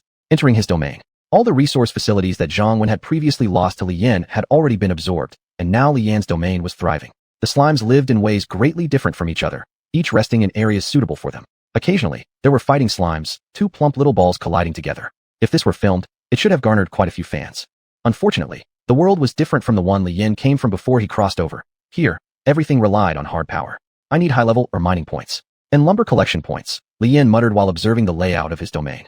On top of that, defensive facilities must be updated. Otherwise, if someone far more powerful than me comes along, this small city will be flattened in an instant. Recalling how his metal slime transformed into a giant metal wall to smash Xuanhuan's core, and remembering the demon dragon he saw with Gu Xuanhuan in the secret realm. Even a mere 40 million tier demon dragon possessed such an enormous size, and though his slime could converge into a giant slime, it was still fundamentally a slime. But what if someone's subordinates were titans? With the influence of the Zhang family, even if they couldn't find a lord with combat-capable subordinates like those, they could certainly bring giants against him. 1,000, or even 1,000,000 giants would be too much for just slimes to withstand. High-ranking lords never lacked resources to propagate their subordinates, and each higher-level lord beyond the advanced level represented a significant force for humanity. Battles between them often relegated subordinates to mere decoration. Damn, I really envy those geniuses who are born with A-class qualifications. Li Yan sighed and dialed Gu Xuanhuan's number. Sisgu, do you have time? I want you to help me find a channel to deal with the goods brought back from the secret realm. There was no way he could safeguard all these treasures alone. Rather than waiting for others to come seize them, it was better to take action beforehand. Chapter 28, Auction House. In the Zhang family, Xuanhuan could be said to be spending every day in agony right now. With his lord core destroyed, this man's future was also ruined. Actually, this way of thinking was wrong. A lord core can be repaired. It's just that the cost is something most people cannot afford or endure. Kill me. Xuanhuan was bound to an experimental table, with electricity constantly coursing through his body. His domain was like a steel giant whose engine had been turned off. If one wanted to restart this giant, they needed to reignite the engine. The massive current naturally couldn't kill a lord, but at this moment, his domain was enduring endless torment. This cruel period would continue for half a year. Zhang Tianquan knew his son was in great pain, But even so, the number of spots available for Lord Core repair surgery was limited. Many people desired such a chance, and yet because of the pain, Zhang Tianquan didn't want his core repaired. Then he might as well close his domain and become a farmer. Zhang Tianquan was already planning to have another child. But deep down, he couldn't let go of the child he had raised for nearly 20 years. Ding ling ling. Hello? It's me. Zhang Tianquan sat in his office, smoking a cigar. What do you need from me? There's trouble at the academy. After hearing the report from his contact at the school, Zhang Tianquan sighed with displeasure. After hanging up the phone, he crushed the cigar in his hand. By the time he opened his fingers again, it had already turned into powder. Damn it. How does Li Yin have such good luck? An adult demon dragon can't even take him down. Zhang Tianquan raged. That was an adult demon dragon. Although among higher lords, demon dragons were merely convenient transport tools, even cannon fodder on the main battlefield of the lords, they were more than enough to deal with a mere F-class lord, especially when his kin were nothing but slimes. Demon dragon. That would suffice. Even for a trashy lord, having a demon dragon meant that killing an F-class qualified lord in the disorderly secret realm should be effortless. Tianyan, what a waste, losing such a flying dragon face-riding mission. Such a waste, Zhang Tianquan sighed. But then he felt incredibly fortunate. Good thing it's this fool who acted on their own, and has nothing to do with me. Otherwise, if Tangzhe came after me, I'd be in trouble. The enforcement hall is like the Jinyui secret police. The difference is that this group wields even greater power. Even the most useless member of the enforcement hall was someone Zhang Tianquan couldn't provoke. You can kill them, but what next? If you kill the High Imperial Envoy, how do you explain to those above? There will be plenty of time later. That's right, there will be plenty of time. Zhang Tianquan muttered, covering his forehead. Lately, his wife had been giving him a hard time, demanding revenge for their son. Women, once they start crying, they never stop. So annoying. Then, Zhang Tianquan received new intelligence. Li Yin was going to the auction house. He decided to cause Li Yin some trouble. On the other side, xuanhuan was too busy preparing for exams, so she pushed Gu Xiaoxiao towards Li Yin. After all, having taken quite a few treasures from Li Yin recently, Gu Xiaoxiao had no objections to slightly accompanying her benefactor. Benefactor, why don't you let me be your slave? I'll reward you well every night. I promise you won't be distracted by others. As soon as Gu Xiaoxiao saw Li Yin, she attempted various sneak attacks. However, Li Yin, proficient in combat techniques, wasn't fooled by her tricks. After failing with her 18 broken kicks technique, Gu Xiaoxiao only scoffed, turned around, and walked toward the auction house. I'm so unlucky. What a restful day it was, until I have to come out and accompany you to sell things. Gu Xiaoxiao said, why not just put these items on the trading website? The auction house feels safer, doesn't it? Li Yin scratched his head. If I put them online, I'm sure people will cause trouble. What if they show up here? In that case, why not just die? Gu Xiaoxiao laughed loudly. All right, I'll stop teasing you. All your stuff can be auctioned, and I guarantee no one will bother you. The two went to the auction house run by the Gu family. With the power of the Gu family, unless some troublemakers from the divine realm appear, tracing the information of buyers and sellers would be extremely difficult. Because of this, the black hand set up by Zhang Tianquan was dismantled before it could even be used. When they arrived at the auction house, the attendant hesitated upon seeing that it was their young miss leading a man inside. Could it be another unlucky fellow deceived into being her boyfriend? But they simply registered their information, and then entered the interior of the auction house. Li Yin looked at the mask in his hand, his expression complicated. This is how the auction house operates. Any auction house with a bit of scale follows these rules. Otherwise, if its credit rating drops, no one will come to buy or sell things. Gu Xuanhuan put on her mask and said, our family's auction house is the largest around here, so our service has to be thoughtful. However, this commission fee is naturally quite high. Considering you've gathered quite a few good things for me, I'll waive your commission fee this time. If all the equipment and gems in Li Yan's possession were sold, even at the auction house's minimum commission rate of 10%, it would still be a decent pocket money for Gu Xiaoxiao. But pocket money, after all, was just pocket money, and compared to the real big shots fights, it was nothing. You're actually quite nice. Li Yan chuckled. If I'm so nice, why don't you become my slave? Gu Xiaoxiao sniffed. By the way, I know everything about what happened between you and my sister in the secret realm. You've been having fun, huh? Junior.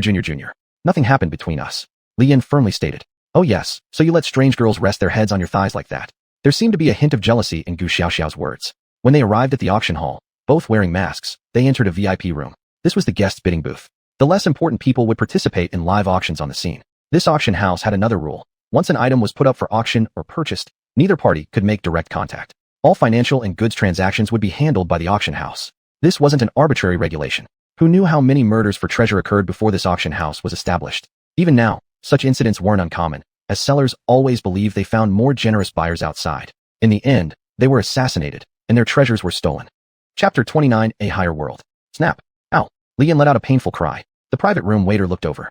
Don't look at him, look at me. Gu Xiaoxiao changed into a new dress, wearing a mask, and said, I'm thirsty. I've been drinking this beverage. Hurry up. The waiter gave a slight bow, and prepared the drink. Li Yan was gritting his teeth. Why did you call the waiter to serve you by slapping my thigh? This doesn't seem like the leg that some beautiful girl rests her head on, does it?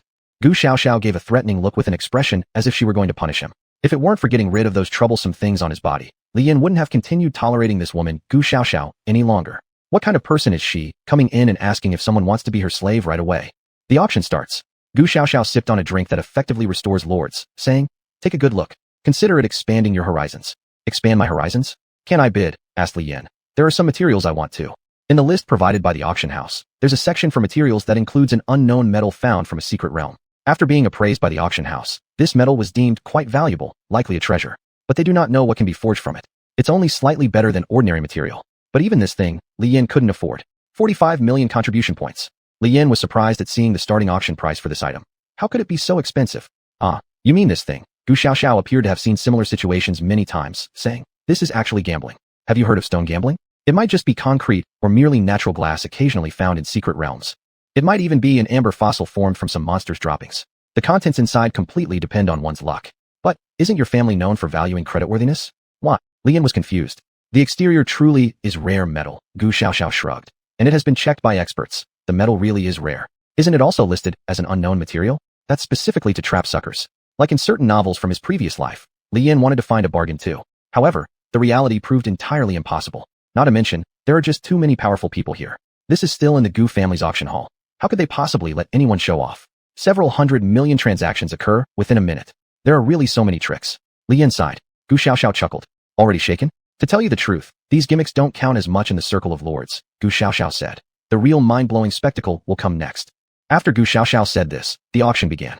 A tall man wearing a suit and a mask took the stage, looking especially alluring. "All right, lords, let's not waste time with formalities. Bring out our first item for today. Demon dagger. Just a stab will induce hallucinations. Even a high lord can fall prey. Starting price 80 million. 3 billion. 3 billion 40 million. Is it already reaching a billion?" Li Yin was stunned. It might be because some lord exactly needs this, wanting to secure it immediately. Gu Xuanhuan yawned. Sister used a tool in the secret realm, which was pretty pricey too. Lords sure do burn money. Looking at the things sold on the website, most were tens of millions, yet coming to the auction made them several billions? "This comes from the secret realm. It's different from artificial reproductions," Gu Xiaoxiao said. The second item appears. On the stage, the second item was something Li Yin had put up for sale. A high-grade magic gemstone. Certified by our auction house's master blacksmiths and magicians, it belongs to the premium category of gems. Whether used as attack energy for advanced defense towers or directly for forging weapons and equipment, it's an excellent tool. Families cultivating magic descendants should consider it. Starting price 2 billion. In Li Yan's opinion, this price was enough for him to do many things. Do those geniuses with magic retainers need it so badly? Aren't familial resources easily available for use? As it turned out, Li Yin still underestimated how luxurious these world-class families were. Though elite families were indeed strong, the products from the secret realms were always more desirable than supply. Otherwise, it would have been absolutely impossible for a mere magic gemstone to start bidding at 2 billion. Even though demand outweighed supply, the allure of a magic gemstone to these bigwigs wasn't enough. The bidding stopped at 4 billion 500 million. "Congratulations," Gu Xiaoxiao said. 450 million. That's a super rich even for an initial lord. The resources required daily to raise one's retainers were astronomical, and 450 million wasn't enough. "Will the price of subsequent gemstones drop after this one is auctioned?" Li Yin asked anxiously. The prices for the land resources he wanted to buy were all very high. With his larger number of retainers, the amount of money he would naturally have to spend increased significantly. "Oh, the quality of your gemstones is quite good," Gu Xiaoxiao said. "The prices won't be too low. Some might even be something a senior lord needs desperately. Moreover, haven't I already told you not to be amazed so soon? There are items yet that will make your jaw drop." Li Yin didn't understand what she meant. Something bigger? As a series of gemstones were sold, the buyers either celebrated or gritted their teeth in regret, while the real big shots considered using the gems as ornaments upon purchase. "All right, lords." The auctioneer on stage changed his tone, grinning. "What follows now is truly a battlefield of slaughter. Do you have enough divine selection points in your hands? If you're broke, don't play. The final piece of our auction, an S-rank retainer, a divine dragon egg. After inspection by this auction house, it has been confirmed that the embryo inside is alive, and it is from a highly pure bloodline of divine dragons. Through special means, it can be used as an initial retainer. Its minimum potential is S. Starting price, 300 million. I offer 1 billion. 1.5 billion. Damn it, 2.5 billion. 3 billion. Li Yin felt like his worldview was under catastrophic assault. Why didn't these people show up during the previous auctions? Were they all waiting for this egg? Starting with S-rank potential? Is there really such an amazing treasure in this world? And how powerful must be the lord who acquires this thing? 128 billion divine selection points. Deal done. Chapter 30. Enormous enhancement. The auction was over, and Li Yin and Gu Xiaoxiao came out of it. "Look at you," Gu Xiaoxiao said disdainfully as she changed back into her school uniform. "Auctions like this happen almost every day. The person who bid 12.8 billion divine selection points is a big shot from the divine realm. Of course, they are considered a big shot here, but in the divine realm, they can only be regarded as barely making ends meet. 12.8 billion, enough to cultivate a high-level lord if converted into just numerical money, could only be considered barely getting by in the divine realm. What are divine selection points? Lian asked. They are the currency used for transactions in the divine realm. Contribution points are basically useless there except in a few small restaurants, Gu Xiaoxiao said. One divine selection point is roughly equivalent to 10,000 contribution points. 1 to 10,000. Lian covered his face, unable to imagine what that battle truly signified. Nowadays, using contribution points for settlement already counts as advanced. Some minor lords in smaller countries don't even have 1 billion contribution points. Whenever someone from the divine realm makes a move, these minor countries would be annihilated countless times over. You've made a total of 40 billion contribution points from the auction, Gu Xiaoxiao said. There are buyers interested in the gemstones you put in storage. I will instruct my people to get you a good price. But I need to take 2% of that portion. No problem, right? Oh, okay. Lian had not yet recovered from his previous shock. Cheer up, for an F-class lord, you've done pretty well by bringing something back from the secret realm. Gu Xiaoxiao said, when you reach A-class in the future, maybe you'll enter the divine realm. Of course, if you choose to become my slave now, I wouldn't mind taking you on a tour of the divine realm. No thanks, really, Lian replied. TCH, don't regret it later. There aren't many rich bitches like me. Gu Xiaoxiao walked away with her long legs. After returning home, Lian entered his domain and started devouring the cold fruit to try enhancing his aptitude. Previously, he hadn't felt anything significant about being F-class. Now, after consuming the cold fruit and starting to digest its energy, he realized just how trashy his natural endowment was. His meridians inside his limbs and bones seemed clogged with greasy filth, making it hard to clear them, even with the help of the cold fruit. A suffocating sensation accompanied Lian continuously, as though trying to kill him outright. This process was excruciating. Lian trembled all over like someone suffering from a severe cold. No, I must endure. Lian gritted his teeth. Even a random strong person in the divine realm is already so absurd. I need to go to the divine realm to find my parents. So how can I collapse here? Plopping sounds. It seemed Slime King felt Lian's pain and crawled out of its water pool. Splashing. It surrounded Lian like a water balloon, helping him consume the energy of the cold fruit and significantly reducing the pressure on Lian. If there were any powerful experts from the divine realm guiding Lian's cultivation and they saw this slime, their jaws would drop. King Slime, S-class servant. Skills, Great Devourer, Black Hole, Super Healing, Infinite Splitting. When Lian woke up in his domain, his clothes had burned into ash. Was this a side effect of the cold fruit? Lian noticed the snoring Slime King beside him and poked it. What's wrong? Didn't sleep well. The latter couldn't even manage to wiggle its way back to the water pool near the core and fell asleep in the nearby fountain. Checking the time, Lian realized he was about to be late for school. Damn, how much time did I spend? Lian hurriedly changed into a new set of clothes, exited his domain, grabbed a bread roll, and rushed out of the door. The newly assigned homeroom teacher was a short-haired young woman. On her first day of transfer, she witnessed a robust student almost being late. However, she didn't care too much and gave a perfunctory introduction before starting the class. In the Lord Academy courses, there were many lessons guiding students on how to take care of their servant races and how to fight using them. Naturally, it also included tests on Lord aptitude, blood sampling, strength testing, then machine evaluation. Students hoping to improve their own aptitude looked forward to receiving evaluations from machines. Name, Lian. Aptitude, E-class. Looking at his report slip, Lian restrained the joy in his heart and smiled. The effect of the cold fruit was better than he had expected. Although the process was extremely painful, feeling as if he'd fallen into an abyss one moment and been thrown into a volcano the next, the result was excellent. Close combat was also a necessary course for lords to learn, but Lian was not allowed to participate in it. For the other students who had yet to reach the rank of junior lord, Lian was indeed a bit too much to handle, so the teacher simply told him to stand aside and watch. With some spare time on his hands, Lian used his lord bracelet to check up on his vassal race. All the various slimes had grown larger by a circle, and their vitality seemed even higher. Even the Dragon Man swordsman's muscles had noticeably increased in size. The Dragon Man swordsman's equipment no longer seemed to fit him well, but luckily the funds from the auction would soon be credited. By then, Lian could craft new equipment using slimes for the swordsman. It wouldn't cost much at all. E-class aptitude was already so powerful, and the cold fruit could take him all the way to D-class. D-class was already considered standard for regular lords, and considering how he'd been stuck at F-class before with such formidable combat skills and strength, how powerful must he be now? Lian stood up and walked over to a punching machine. This machine was specially reinforced and perfectly suited for testing the power of lords. As long as one hadn't reached middle lord, no matter how great their strength, it wouldn't break this machine.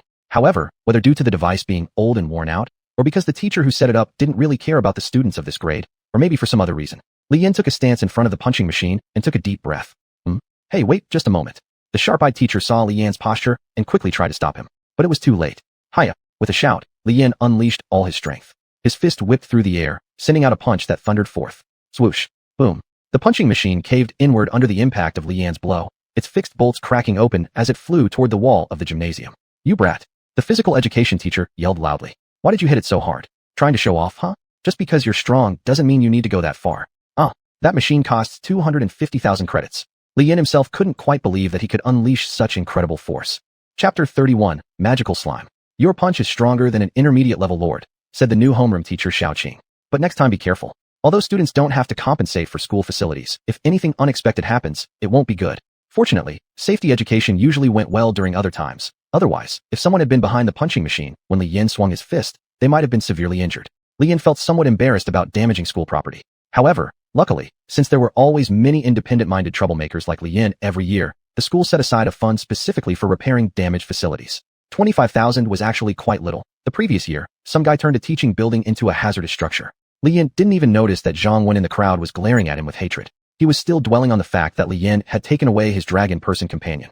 Having endured so much pain now, he naturally wanted to humiliate Li Yin and make him kneel down to apologize. Still, he didn't have the guts to kill anyone. The Lord Academy was not like the schools from Li Yan's past life. If everything here depended solely on exams to decide who's better, the world would collapse. Therefore, there was plenty of vacation time, and the school also encouraged students to develop their own fields when there were no classes. If there was anything unclear, they could also ask the teachers. Even the big figures from the law enforcement hall could be consulted without any hesitation. At home, Li Yin digested the energy of another cold fruit. This time, the improvement wasn't as high. Indeed, only the initial boost was significant. Li Yin could feel his body. The energy was still flowing within him, and he clearly sensed it. Now I've reached level E, and advancement has become this slow. To reach level D, I'll probably have to eat all the cold fruits. Although it wasn't as unbearable as it had been initially, digesting the energy of the cold fruit took quite a lot of time. Should he ask the teacher for leave, saying he wanted to enhance his potential? Nah, there was no need to tell the teacher about such trivial matters. Inside Tang's office, while drinking tea, he suddenly remembered something. It seemed like one could only consume one cold fruit in a short period, right? Didn't Li Yin eat one every few days? Well, nobody ever heard of anyone dying from eating cold fruits, so it should be fine, right? It should be. A few days later, as usual, Li Yin came home, skipped dinner, and began consuming cold fruits again. Ding dong. The door opened to reveal a familiar figure. Little brother, do you miss your big sister? Xuanhuan appeared before Li Yin with her three-headed dog, looking playful and adorable. You gave Xiao Xiao such a large sum of money. I'm so jealous. You owe me compensation. Do you want me to let you in and we settle things now? Li Yan's veins bulged. Woman, you're playing with fire. Ah.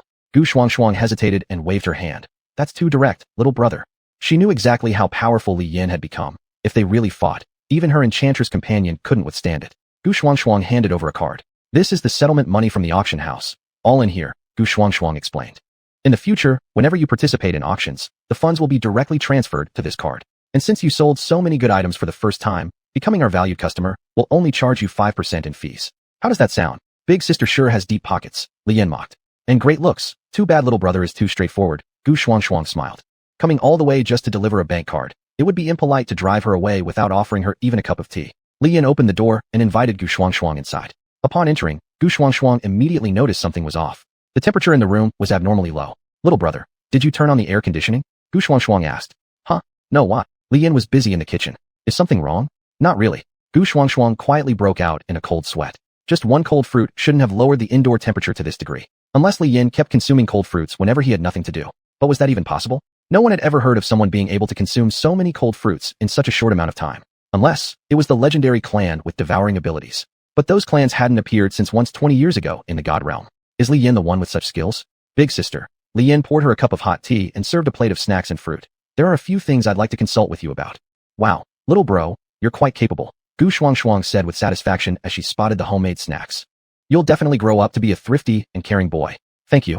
I seem to have lost track of my parents when I was very young, and after my grandfather passed away, I've been taking care of myself, Li Yin replied. Then Li Yin asked Xuanhuan many questions about expanding territories. A lord's territory can expand infinitely, as long as one can afford it. It's possible to buy enough unclaimed land from the official store.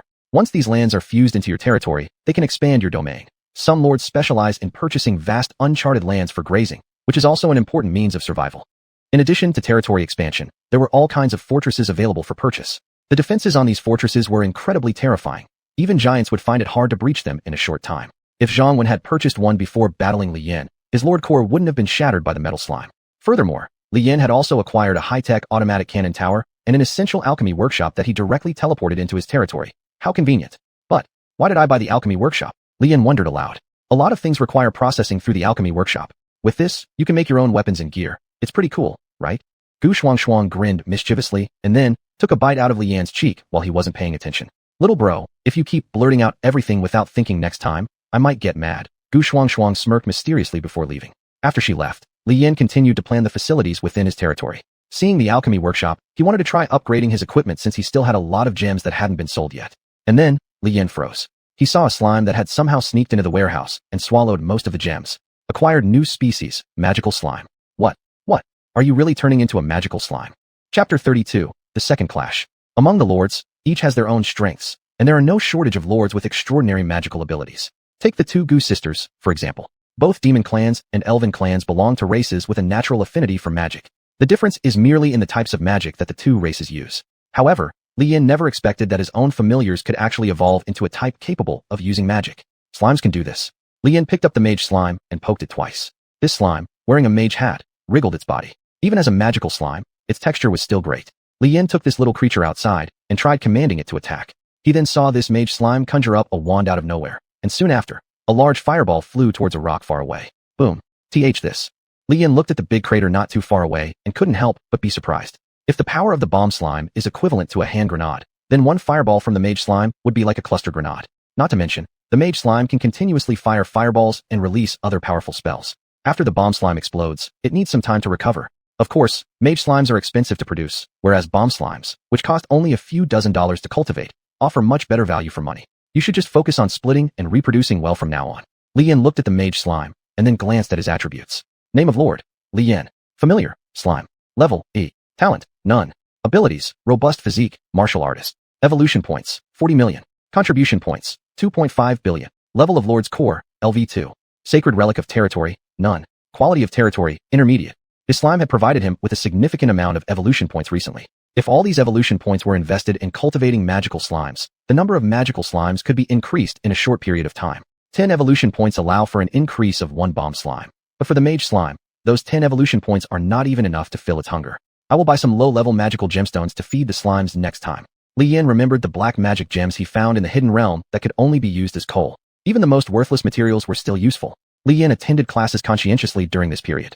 He didn't miss any familiar-related courses, and neither did he miss any combat technique lessons. The familiar courses mainly focused on studying methods to cultivate magical familiars, while he ended up being roped into helping his teacher with the combat techniques lessons. Regardless, Li Yan enjoyed a simple and happy campus life. Before long, the monthly exam arrived. Unlike the advanced schools he had seen before crossing over, the monthly exam at the Lord's Academy included not only simple paper tests, but also power confrontations. Those students whose familiars were not particularly powerful felt hesitant and uneasy. What if they got seriously injured by someone? How uncomfortable would that be? However, Li Yan, who had undergone brutal cramming education in his original world, thought, this is life. Think about it. If someone pointed a gun at your head, what use is it to tell them that you're good at exams? I've never seen such an easy exam. Li Yan murmured to himself as he approached the examination room. Due to an incident soon after the start of the semester where a student's Lord Core was destroyed, every project related to Lord duels within the school was supervised by professional teachers. Participants formed pairs, each summoning a familiar for battle. Weapons of too great power cannot be equipped. Of course, the capabilities of the two participants must be roughly equal. They may also choose to sign a voluntary abandonment of combat agreement. However, doing so would lead to the school shifting its focus from combat-oriented lords to administrative talents. In this world, those who sit in offices don't have high status. Li Yan's current level has reached E rank, and coincidentally, his assigned opponent was Xuanhuan. Ho ho, isn't this Mr. Zhang? When Li Yan met him, Xuanhuan's eyes were full of bloodshot veins. His gaze toward Li Yan was full of zeal. To this day, he still believed that his loss in the match against Li Yan was due to his carelessness. Now, with his Lord Core remade and having acquired a more rare kind of starter familiar, mere slimes, he would absolutely not lose again. Li Yan, I'll beat you until you beg for mercy. Xuanhuan shouted. I will destroy your Lord Core too. Let you taste how this feels. Huh, you couldn't even defeat me when you had better talent than me. What do you have now to fight me with? Li Yan said disdainfully. Spare me the chatter. Xuanhuan grunted and entered the temporary realm. Li Yan was also transported in. A teacher stood in the middle, solemnly glanced at the two students, then proceeded to announce some rules. How could Xuanhuan, whose mind was preoccupied with thoughts of how to kill Li Yan, possibly hear any of it? As soon as the teacher announced that the exam had started, he immediately summoned his new retainer. It was a golem, also known as an automatic mechanical puppet. Ha ha ha, Li Yan, you're done for, Xuanhuan shouted. My new retainer, the golem, can be equipped with tech weapons, so no matter how powerful your slimes are, they can never pose a threat to me. Li Yan frowned. Wasn't this guy playing goblins before? How did he end up with a mobile suit? Teacher, is such equipment not against the rules? Li Yan asked. That retainer was loaded with heavy weapons, including fast-firing machine cannons. Conventional thermal weapons do not violate the rules, the teacher simply replied. After all, Li Yan and Xuanhuan's first conflict even involved cannons. Upon hearing this, Li Yan sighed and equipped the slime metal armor and lava sword. Die! Xuanhuan controlled the golem to launch an attack. unleashing countless bullets toward Li Yan. However, these bullets could only cause Li Yan slight pain, but could not harm him. The metal armor was not only hard, but also had the function of absorbing a large amount of kinetic energy. Soon Li Yan charged toward the golem, then leaped into the air. With superb fighting skills, Li Yan was adept at finding the right position and swung his blade. Whoosh! Boom! The golem crashed to the ground with a thunderous roar. Attack! Li Yan snapped his fingers. The venom slime spat out a mouthful of acid, dissolving Xuanhuan's golem completely. Li Yan won. Chapter 33, Principal. Wow, is that still Li Yan? A month ago, he was still F class. That was a month ago. He's now E class, through his own efforts. Xuanhuan was D class at the start, now also E class. But why is his combat strength so weak now? He foolishly went for a head-on fight with Li Yan. Golem may indeed be powerful, but without an upgrade, its defense is only on par with a tank. A tank is impressive, but it's not enough. Regular weapons are no longer prohibited. The main combatants are lords. A mere tank, what can it accomplish? As the two emerged from the secret realm, a poison slime was still clinging to Li Yan's shoulder. Li Yan, you. Xuanhuan gritted his teeth as he looked at the mysterious equipment Li Yan had somehow acquired. What about me? Li Yan returned his magma sword to his domain and retorted. The exam area was so vast, yet you insisted on close-range combat. Can you blame me for this? Enraged, Xuanhuan stormed out of the monthly exam site. Golems, categorized under mechanical races, could actually be classified into the mechanical ascension system. Combat methods used by these kinds of family clans were highly similar to how modern-day information warfare operates in armies.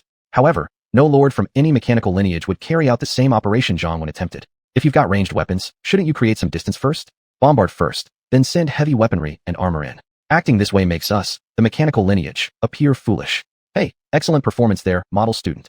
Gu Xiaoxiao took advantage of Li Yan going to rest and gave him a slap on the butt. Looks like your place as top of the year is secure. Unlike me, I'm just hoping to pass the exams. Li Yan had no reaction to Gu Xiaoxiao's quasi-harassment behavior. What kind of reaction could there even be? Given the size and influence of the Gu family, wouldn't they just tie me up and make me their plaything if they wanted to? How did your battle go? Li Yan took a sip of water and asked. Just SOSO. Gu Xiaoxiao sat on the edge of the spectator stance. My opponent was from the dwarf race. Their crafted weapons and armor are exceptional, and magic has no effect on them. We kept fighting until time ran out. Dwarf, skilled in crafting equipment and fantasy tales, while elves are known for using bows and magic. Adding anti-magic attributes to their equipment rendered the reliance on magic by elves meaningless. Against such a restrictive race, Gu Xiaoxiao had managed to hold her ground. Moreover, both parties demonstrated decent skills, so whether they won or lost, their scores shouldn't be too bad. Oh, by the way, those treasures you brought back last time.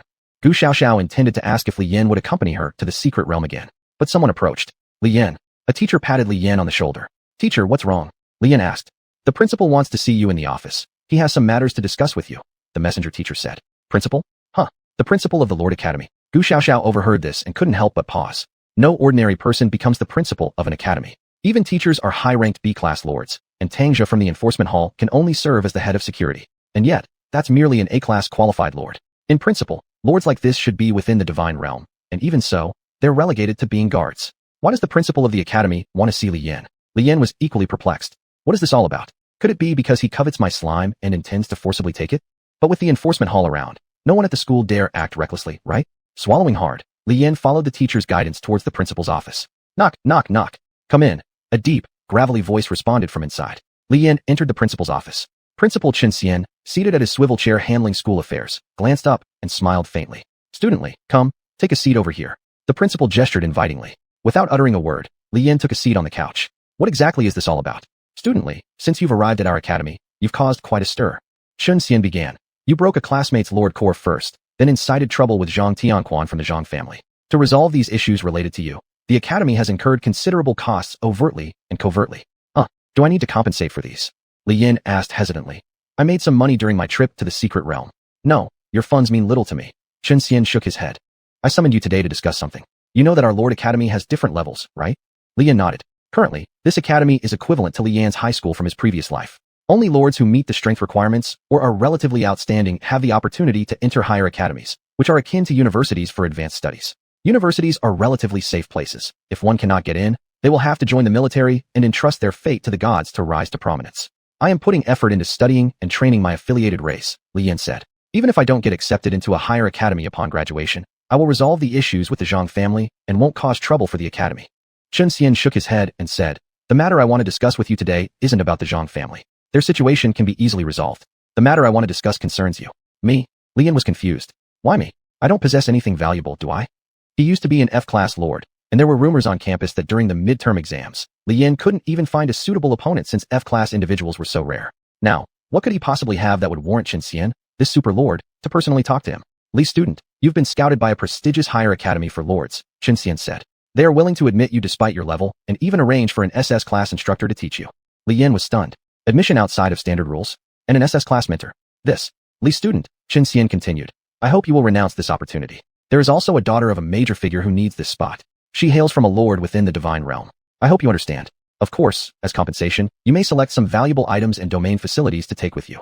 Li Yan was speechless. This explained why he had been summoned for a discussion. If any mishandling occurred, he'd truly be in grave danger. I understand. Leave it to your arrangement, Li Yan said as he stood up. I still need to check the monthly exam results, so I'll go now. His current strength was too weak. It was best not to involve himself with the divine realm. Chapter 34, A Person's World. Where there are people, there is a world of intrigue. In his previous life, unless one possessed weapons capable of challenging great nations, ensuring he had the power to defy authority, no one could simply refuse an invitation to drink with others. Li Yan originally thought that coming to this world meant being free from such social obligations. But it seems he was still too naive. Those superlords within the divine realm were typically ranked as S-class, and those slightly more capable were SS class. However, for the most elite group, the minimum requirement was SSS. He was merely a lowly E-class lord. If he blocked the way of the daughter of some powerful figure, then like a stone by the roadside, he should recognize his place and scram. However, going or not going to the prestigious academy made little difference to Li Yan. Being in the academy offered protection for 2 or 3 years. But entering the advanced academy would only bring increasing competition pressure. Without a distinguished background, relying solely on himself would make success extremely difficult. I wonder what the view will be like when I stand at the peak of the world. With a mixture of regret and helplessness, Li Yan returned to the gymnasium. The group from the earlier test had already left. After the monthly exam, there would be a break period which was also the optimal time for lords to readjust their followers. What's wrong? You look so unhappy, asked Tang Jia, an enforcer dressed entirely in black, sitting beside Li Yan.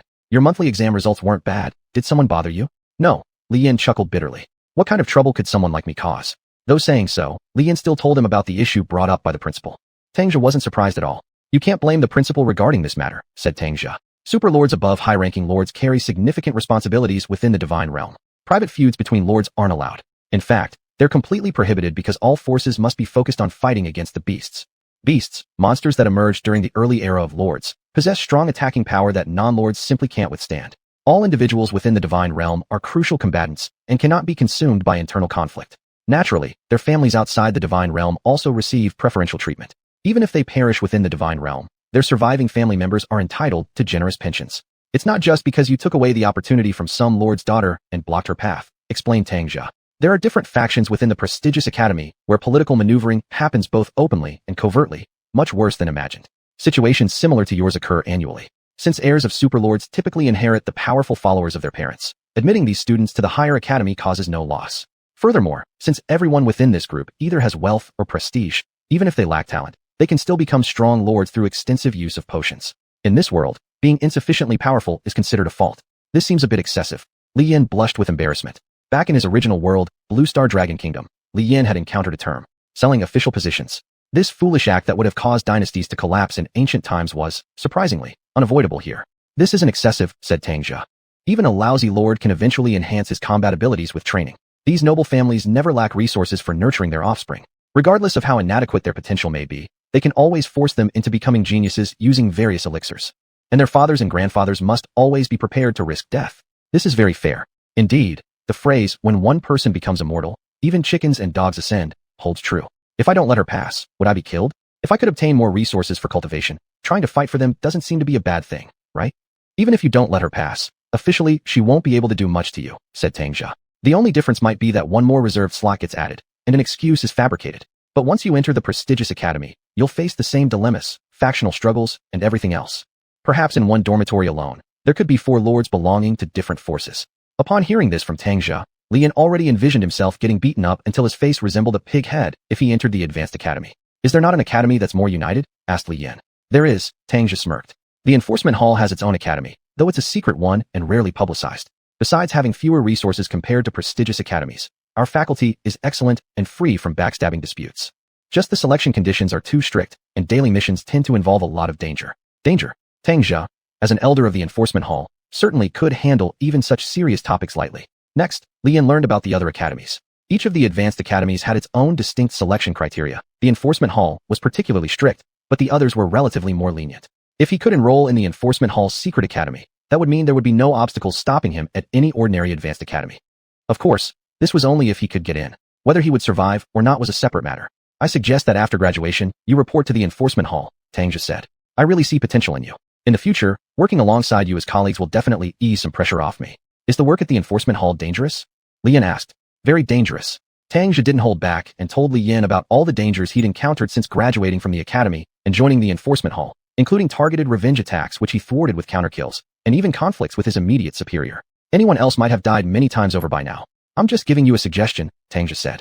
If possible, it's still best to attend an advanced academy. You don't need to fight so hard on the front lines.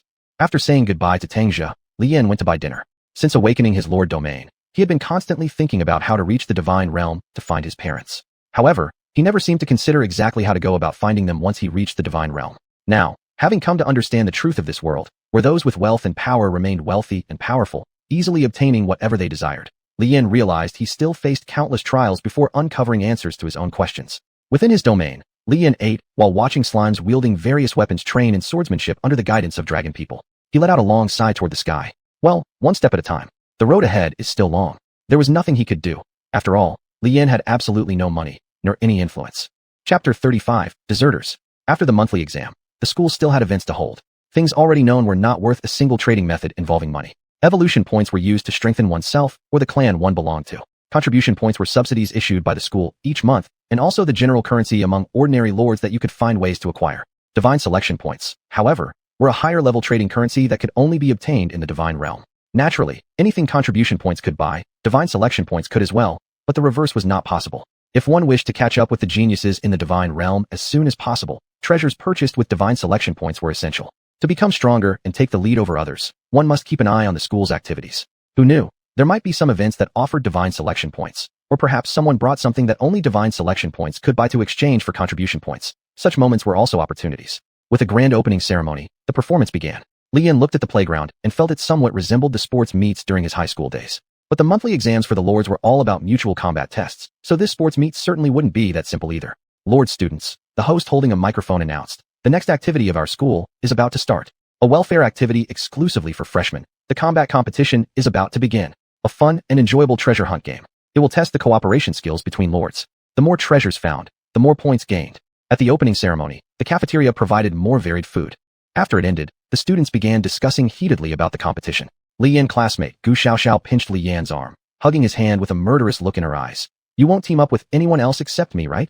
Ugh, let go, Li Yan cried out while holding a pancake. It's not even time for the competition yet, and with your C-grade qualification as a lord, you shouldn't need my help. Gu Xiaoxiao was a C-grade lord, making her a genius among geniuses in the ordinary lord academy. Shouldn't such a genius form alliances with other geniuses? Why come to him?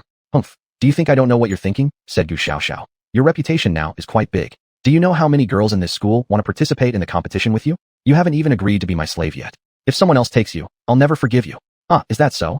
I like your sister, you can leave then. Li Yan snorted and said. What did you say? Gu Xiaoxiao pinched even harder. The two thus bickered and played around, with no one daring to interfere. Had it not been for Gu Xiaoxiao lending Li Yan money to enter the secret realm, Li Yan probably would not have managed to rise to a level within an entire semester. So bearing with her antics was necessary. After all, gratitude mattered. All right, stop messing around, said Li Yan after finishing lunch. I'm not too familiar with this competition. How much do you know? In the past, he lived each day struggling with all his might. Now in the academy, he was still troubled by financial concerns for quite a long period. You've asked the right person, Gu Xiaoxiao said while drinking her milk tea. It's just a competition. Didn't the host say it was a fun and enjoyable treasure hunt game? Completely risk-free. If you believe that, you're being fooled. Huh. The treasure hunting game took place in a large artificial secret realm, where treasures of varying acquisition difficulties from 0 to 100 were placed. To the students, these things were precious beyond measure, but in the eyes of high-ranking lords, they were nothing special. Each treasure had its value marked, with higher values yielding more points. Some students once attempted to obtain the treasure with difficulty 100. Everyone thought he succeeded, Gu Xiaoxiao said, but in the end, he was smashed to death by a hammer. Do you know why? Why? Li Yan asked. Because the creatures guarding this final treasure are of the Titan race, Gu Xiaoxiao said. However, there's a protection mechanism within the artificial secret realm. Once severely injured, one will be urgently teleported out.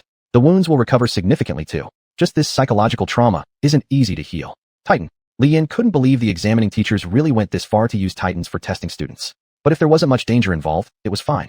If this was a life or death game, Li Yan wouldn't dare join recklessly. Just as the two chatted idly, Xuanhuan passed by, followed by a few students. Now they dared not lose their temper at Li Yan. Looking at his expression, Li Yin felt puzzled. Were the people following him classmates of ours? Don't you know? Gu Xiaoxiao was astonished. Xuanhuan transferred to another class. Heard his dad pulled some strings for him. Students in that class are uniformly D-level. If they're all D-level, why would they accept Xuanhuan? Li Yin was puzzled. Because his family has money. And his father is a powerful official, Gu Xiaoxiao shrugged. Even mighty dragons won't suppress the local snakes. It's easy for him to find connections for his useless son. Why didn't your family arrange a better school for you? The offspring of a great family naturally need training. Gu Xiaoxiao humphed. Do you dislike me that much? Xuanhuan actually deserted and went to another class, which Li Yin truly didn't expect. Using equipment to recruit a group of little brothers was indeed a good method. Could he also use this means to recruit people? Forget it. The only thing he could take out now was the cold fruit. This fruit could only be used to reach D level at most. Moreover, there was currently no way for him to enhance his own level. While Li Yin was lost in thought, another boy came over. You are Li Yin. A handsome boy said as if he had mustered up the courage. Pointing at Li Yin, since you don't like Xiaoxiao, stay away from her. Li Yin looked confused. Who was he again? Classmate, Sun Yang, Gu Xiaoxiao explained. Just a love-struck fool. You didn't know? Should I have known? Li Yin frowned. He really didn't remember many names of his classmates. He even forgot about the hangers-on who were always with Xuanhuan. Xiaoxiao, get lost. I already told you I don't like you. Gu Xiaoxiao snapped. But, Li Yin doesn't like you either. Can a boy's and a girl's feelings be the same? Go away. Gu Xiaoxiao snorted and left. Sun Yang originally wanted to blame everything on Li Yin, but when he thought of Li Yan's fighting power, he decided against it. There was no point asking for trouble. This senior's combat strength wasn't just E-level anymore. Chapter 36, Tactics. This year's Academy Challenge was also a way to evaluate the abilities of each head teacher. Regardless of how long the school had been open, an outstanding head teacher should start being picky about students from the very beginning. Fairness? What's fairness? What use is fairness? Isn't this just giving you all a competitive stage? The list for this challenge was selected from the best participants in last month's exams. Teams could be formed, with a maximum limit of 4 members. Correspondingly, the team's points would have to be split evenly. For this year's Academy Challenge, the top 10 classes would each receive 1,000 points. These points could be used to buy things the students needed, such as specially made medicine designed for lords. To some head teachers, this competition wasn't only proof of their own strength, even though it didn't have much to do with them, but also a way to show off and intimidate others. This challenge's competitors were chosen based on the students' performances during the monthly exams. Li Yin did not expect that Gu Xiaoxiao's licking dog was also participating in this competition. I can go by myself, said Li Yin, looking at the message on his lord bracelet. You don't have to keep clinging to me. Don't be a hero, idiot, replied Gu Xiaoxiao while filling out the 3-person team information form. A 3-person team is the optimal configuration. Even if you are good, the lords in this challenge aren't ordinary. 2 against 4 isn't even fair. If you don't want to get eliminated immediately, then follow our team quietly. Moreover, isn't the speed of searching treasures much faster for 3 people than for 1? Li Yin wanted to say he could handle it alone. But once he thought about the worried look on the new teacher's face when she was appointed to their class, he knew he couldn't take such a risk. Besides, having a team meant they could help each other out. But, do you not like him? Asked Li Yin, glancing at Sun Yang. I dislike him, but I'm not like some green tea woman dangling around to let him buy gifts and favors, Gu Xiaoxiao explained. The relationship between lords should be mutual utilization, right? That he pursues me is his choice. Sun Yang turned away slightly embarrassed. Bro, Li Yin put an arm around Sun Yang's shoulders. Her sister is more beautiful, why don't you chase after her?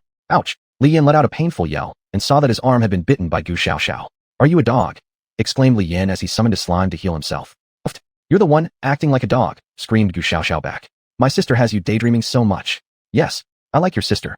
Your sister is far more mature. I like her. You actually like that flirtatious hussy. Yeah, I prefer flirts. What of it? Both of them continued to hurl insults at each other, nearly ready to fight as soon as they entered the secret realm. Thankfully, all 3 of them were rational enough not to ruin everything over trivial matters. Whenever Li Yin thought of those annoying stories from the previous life, like tales of mistaken identities or the rightful heirs suddenly realizing who they truly were, or stories where nobles would steal someone's superior bone or spiritual roots for themselves, it made him feel sick.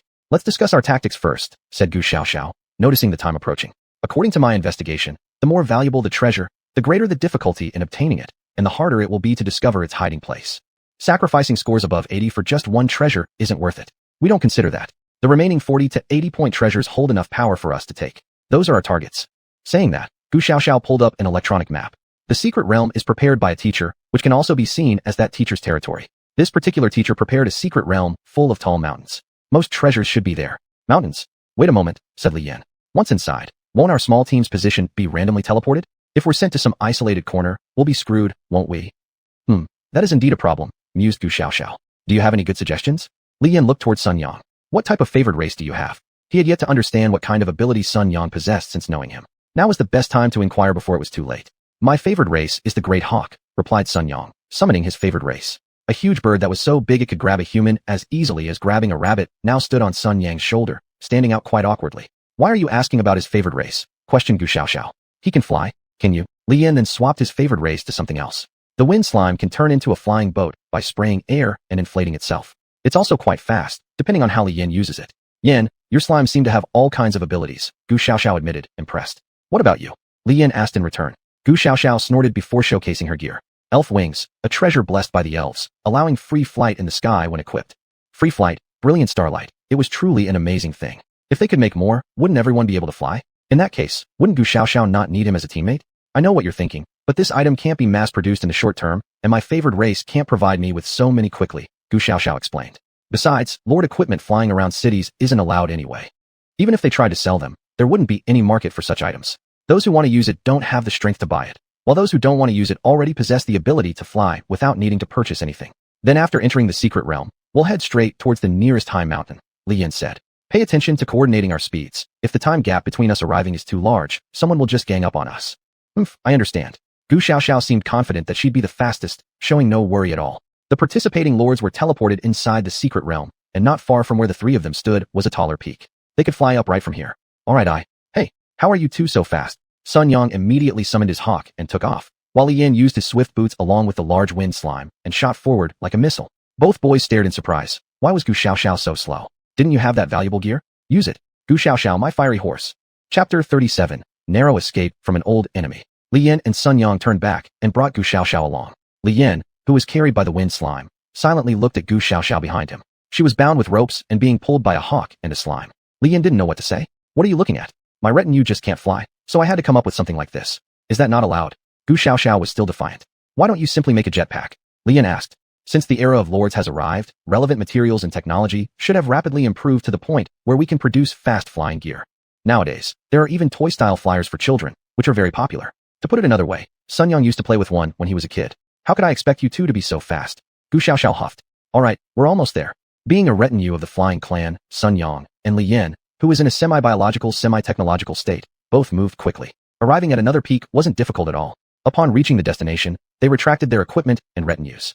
Although Sun Yang could ride the hawk to patrol around, having such a large target might cause more harm than good. If someone were to snipe them, then before the competition reached its climax, Li Yan's team would lose a fighter. Li Yan did not know how strong this sycophant was, but if he were eliminated too early, it would certainly add to his own burden. Alright, let me check. After landing, Gu Xiaoxiao used her lord's bracelet to inspect the teleportation location. Our luck is neither good nor bad. What happened? Li Yan asked. The good news is, according to past conventions, valuable items with high points are definitely located on towering peaks, Gu Xiaoxiao said. But the bad news is that we've been teleported to a remote corner. If they didn't carefully identify the items worth over 80 points before other lords could attack, Li Yan's team would be directly eliminated for daring to take on the challenge. How powerful are the teachers inside the secret realm? Do we stand a chance? Sun Yang asked. No, give it up, Gu Xiaoxiao replied. Each teacher is at least a B-class senior lord, and those guarding the treasures this time around are big shots from the military. Even if we compete with them based on sheer luck, we wouldn't survive with our current lives. This kind of competitive match usually involves schools going through the motions. Li Yan understood. After all, grades come first.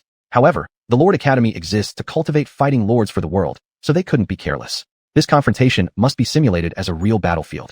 Besides, hadn't the program already set a rule that failure means teleportation out? What was there to fear? In a real battlefield, people die almost every day. What veterans see as a game of house playing looks like PTSD-inducing situations to the students. Gu Xiaoxiao wanted to give up on the higher-ranked treasures right away, but Li Yan didn't quite agree. I think we should try, Li Yan said. In this game, apart from the points awarded for artifacts, there's also a performance score. If no one goes for the high-level treasure, there won't be much to look forward to. Although Gu Xiaoxiao agreed with Li Yan's perspective, she still said, if you want to take the risk, wait until we're disqualified. Then you go and gamble your life away. It's better to play it safe for now. After swiftly coming to an agreement, the three began their movement. But they hadn't gone far when an unexpected encounter occurred. How does that lyric go again? Just because I took an extra glance at you. Li Yan, Xuanhuan and his lackey's team also hadn't expected to bump into Li Yan at the very start. What a narrow escape. Why are you shouting so loud? Li Yan frowned. You die? Xuanhuan roared, immediately summoning his retinue. A massive metal golem appeared, and without a word began firing a machine gun. Calmly, Li Yan summoned metal slime and formed a wall of metal. Metal slime with strength and flexibility can mostly deflect any attack that isn't excessively hot. Not to mention Li Yan also had ice slime and water slime at hand. Countless bullets were blocked by metal slime, and then absorbed directly. Metal slime, you're actually pretty nice. You're actively feeding me. Attack, Xuanhuan commanded. Instantly, his two subordinates summoned their retainers, a tiger and a leopard, rushing towards Li Yan's group. Whoosh! Sun Yang's hawk took off, screaming, and countless arrows shot toward Xuanhuan's group. After all, as D-class lords, and knowing figures related to Gu Xiaoxiao, judging from their relationship, they aren't amateurs pursuing Gu Xiaoxiao. Robert. Gu Xiaoxiao yawned and summoned the great mage of the elf clan. Make a move. As my lord commands. The great mage instantly cast a spell, and in the blink of an eye, plant roots erupted from the ground, tightly trapping the two strength-based lords. But just for a moment, Golem shattered the roots from behind. Ha ha ha, Lien. Don't think you can win me just because you have two helpers. Xuanhuan shouted and continued to command Golem to attack. I want to see how many times your slime can block it. The slime metal wall appeared again. Seeing this, Xuanhuan changed tactics and fired machine gun bullets at Sun Yang flying in the sky. As the two lords got closer, the metal wall was dismantled at this moment. Then, Xuanhuan and his gang saw rows of slimes dressed in mage equipment. What's going on? EX burst magic launch. Lien laughed loudly and ordered. Boom. A row of slimes directly unleashed the super magic that only great mages could cast. This burst magic wasn't a single attribute magic. Lien ordered these slimes to release ice, fire, lightning, and poison all at once. The colorful magic fluctuations exploded like being bombed by various poisonous gas missiles. When the slime's mana was depleted, they were simply teleported back to their domain to rest. After all, there is no shortage of retinue here. Their numbers are abundant, and they are easy to maintain. Tell me, doesn't it make you mad? After a bombardment, even the war machine level golem couldn't withstand it anymore. Who does this to good people at such close range? Is this not unreasonable? Gu Xiaoxiao blankly looked at Lien, who continuously changed batch after batch of slimes, then glanced at Xuanhuan and his henchmen, who had already been blasted into the air several times. When the bombardment stopped, Xuanhuan raised his hand, showing the middle finger, indicating Lien should wait for him. Outside, the whole thing was broadcast live. This shocked everyone. Chapter 38. Ambushed. The wildly bombarding slimes caught the eyes of many. Some veterans who had fought on the front lines for a long time were wondering whether they would have been able to withstand Lian's unreasonable bombardment if they were still this year's lord. Little Tang, what do you think? An elder looked at Tang Jia and asked. I don't really have much to say. Tang Jia replied. His slime seemed quite special, evolving too fast. We can focus on training him, but be cautious. I've heard there are quite a few people targeting this child. The old man narrowed his eyes. I understand. Tang Jia nodded. Of course, Lien inside the secret realm had no idea that he had already caught the eye of some important figure, nor did he know how much trouble this move would bring him in the future. Every competition was a stage for super elites to showcase themselves. If there were suitable candidates, they could be promoted to higher-level academies for study. However, as previously mentioned, academies are in competitive relationships with each other. There is the Magic Academy, the Soldier Academy, or even the Management Department Academy. No matter the student's quality, they will take them all as long as they are powerful. After all, potential can be cultivated, but an individual's combat strength isn't something easily altered by mere postnatal treasures. You're impressive. Inside the secret realm, Gu Xiaoxiao grinned and said, to quietly cultivate so many magical units. I see you getting admitted to Magic University. How do you determine I'll be admitted to Magic University? Lien retracted his magical slimes and asked, isn't your great elf mage stronger? Have you seen anyone just pull out so many magical units like that? In Gu Xiaoxiao's view, Lian's humility was just an act. If she, Gu Xiaoxiao, could summon so many magical units at once, she wouldn't even be C-class. She could beat the top A-class genius from the upper grades. Sun Yang descended from the air. Originally, he was feeling sad that Gu Xiaoxiao liked Li Yin and not him. But now, after seeing Li Yin display such formidable combat talent in their recent clash, he couldn't help but feel stunned. Gu Xiaoxiao indeed had good judgment. Was he perhaps too fixated? Don't just stand there, Li Yin said. Let's go. There'll soon be lords like us coming to find treasures. To get higher scores, we need to hurry up and take action. Though performance points are also important, obtaining treasure will give points as well. So Li Yin and the others should strive to get decent results both in performance and treasure acquisition. Leave it to me. Gu Xiaoxiao grinned again, summoning another big elf sister. What was she going to do? The elf sister picked up her staff, chanted some magical words toward Li Yin and his companions, then bowed and disappeared. Li Yin currently felt that the effect of his swift boots seemed enhanced. Swift step, it's elven magic, Gu Xiaoxiao said. In the air, I may not be as fast as you two, but on the ground, who knows? Very hard to resist commenting sarcastically about Gu Xiaoxiao. One might say, sure, you're also useful. Li Yin wanted to mockingly throw it back. But thinking of the greater mission, Li Yin held back. The three swiftly moved through the mountainous regions. Some treasures are difficult to obtain not just because of the lords guarding them, but also due to being placed in extremely perilous environments. Yet, these environments meant nothing to Li Yin. Volcano mouth. I've got magma slime. Toxic gas marshes. I've got poison slime. Bone-chilling millennium frost pool. Alright kids, feast and clear the floor. Halt. Suddenly appeared the lord in charge of these treasures. Here's the item. Take it and go with your little nuisances before I change my mind. This lord leading ghost warriors of ice attributes never expected that protecting a treasure involved risking the destruction of his own domain's facilities. Li Yan's capabilities were known to him, witnessed in his first duel against Xuanhuan. Some guy's followers went wild, not merely demolishing but clearing everything down to the dirt, meaning every single blade of grass and seed. Uncle, Gu Xiaoxiao cheerfully accepted the treasure stored in the cold pool, insincerely smiling and saying, where's the next high-grade treasure? Tell us, won't you? I cannot violate the principles. Li Yan, release all your slimes. Even this straightforward lord had no recourse. During the competition, he couldn't retract his territory's installations, but could only suffer silently. Pointing in a direction, the high-ranking lord went off to sulk. There are so many lords in this world. Even after the calamity, the number of humans still overwhelmingly surpasses other races. Yet among all these lords, Li Yan is the only one who has managed to make his initial retainers evolve into such a variety of forms. By leveraging Li Yan's abilities, the team quickly acquired quite a few treasures, and their scores soared rapidly. But his brilliance also made him an eyesore for some. Xuanhuan's mother, Bai Lian, gritted her teeth while watching the live broadcast from the VIP room at the Zhang household. It was because of this man, Li Yan, repeatedly opposing her son, that Xuanhuan had suffered so much. Li Yan had no power or influence at all. What gave him the guts to defy a wealthy family? Li, this is on you. Bai Lian clenched her teeth, took out a communicator, and sent a message to someone. You can move now, no need to hold back. The Zhang family had bribed quite a few students at Lord Academy in order to eliminate Li Yan.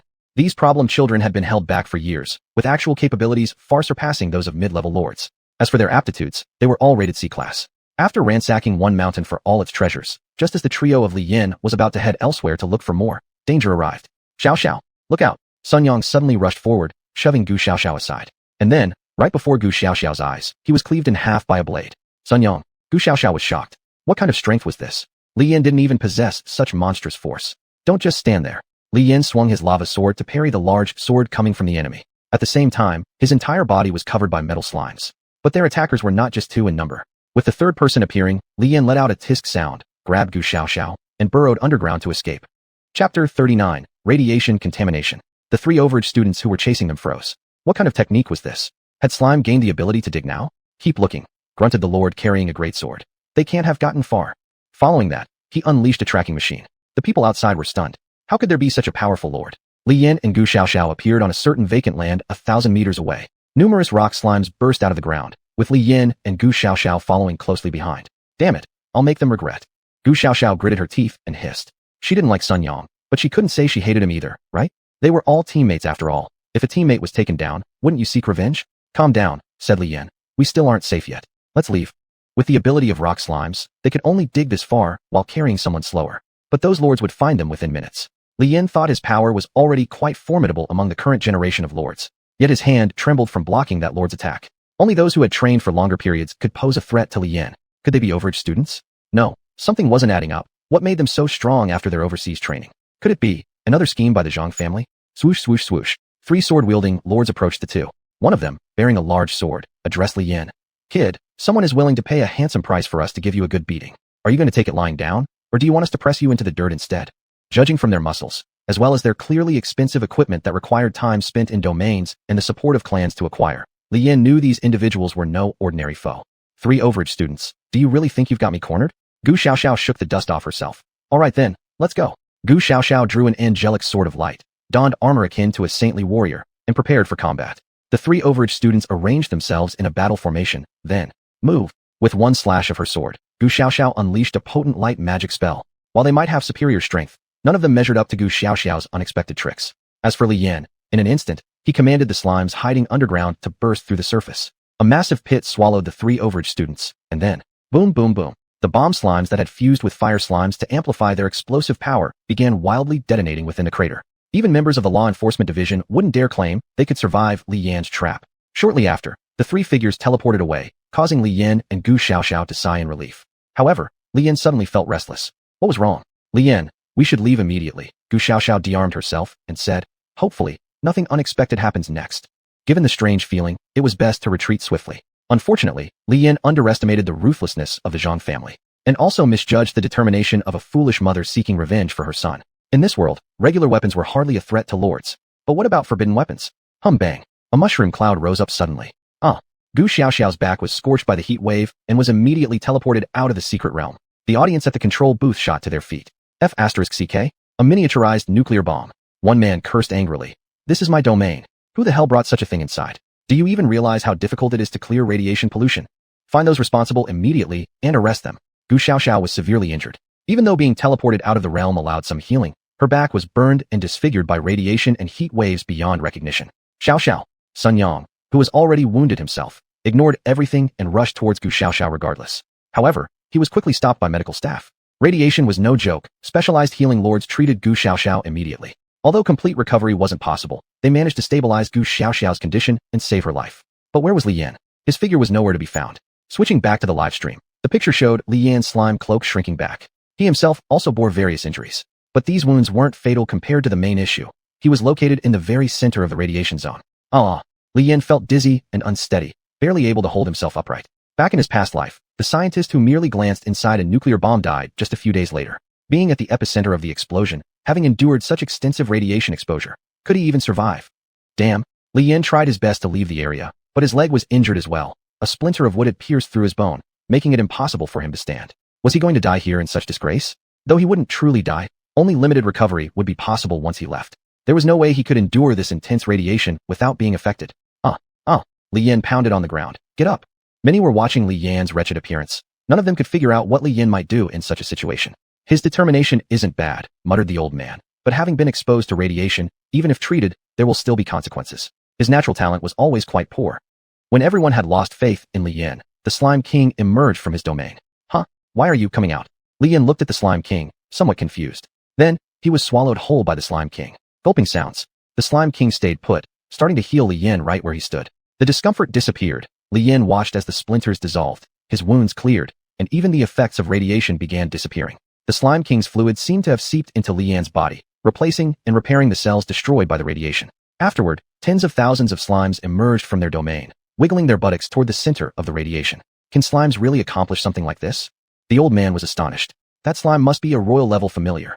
Tangja was also surprised. It seems Li Yan has given particular attention to cultivating this slime. Li Yan hadn't especially taken care of this slime, nor did he expect the slime to achieve such an effect. As he felt his strength gradually recovering, Li Yan stepped out from the Slime King's body.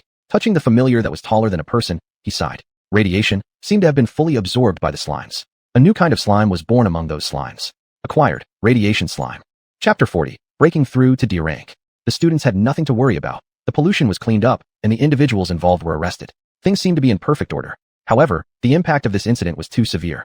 Even in this current era of universal overlords, nuclear bombs still held a complete deterrent force. Under the watchful eyes of all these powerful figures, someone actually managed to get their hands on a nuclear bomb to deal with one of the students. And what's more, it affected Gu Xiaoxiao as well. Although the Gu family has a tradition of letting the younger generation hone their skills through trials, that doesn't mean the school should shirk its responsibility this way. Bao Yan only realized the seriousness now.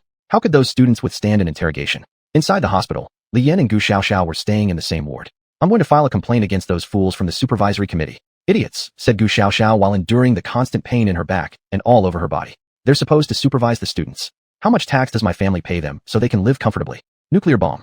I got blown up by a nuclear bomb. It happened during an official event. This isn't over. Not yet. Though Li Yan had been treated by the Slime King, his energy was drained too much, leaving him weak and powerless. Sun Yang worked tirelessly between the two. As for Li Yan, all he needed was Sun Yang's help in calling the nurse for medication replacement. However, Gu Xiaoxiao had suffered real serious injuries. Li Yan, can't your follower heal Xiaoxiao? Asked Sun Yang. I wish I could, sighed Li Yan helplessly. That was my initial follower, the slime. It's a tributeless itself, and it just absorbed too much radiation. It's still in recovery after being weakened. You, I don't need your saving either, said Gu Xiaoxiao stubbornly.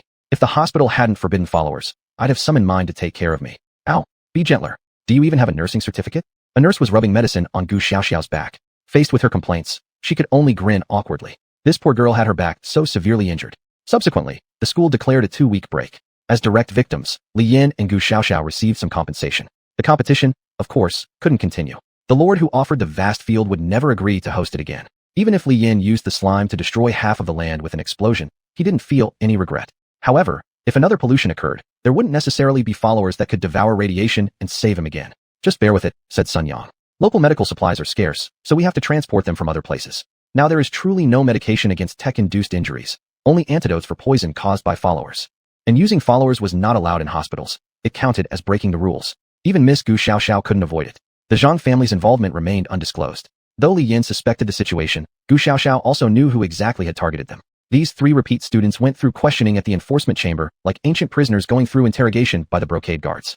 Of course, they couldn't endure intense torture, but once they revealed information, the news mysteriously vanished. This act, openly trampling the Gu family's dignity in the dirt, infuriated Gu Xiaoxiao's parents completely. They weren't nearly as angry if their daughter had merely been cornered and killed inside a secret realm. Such an outcome might suggest only that she was outclassed.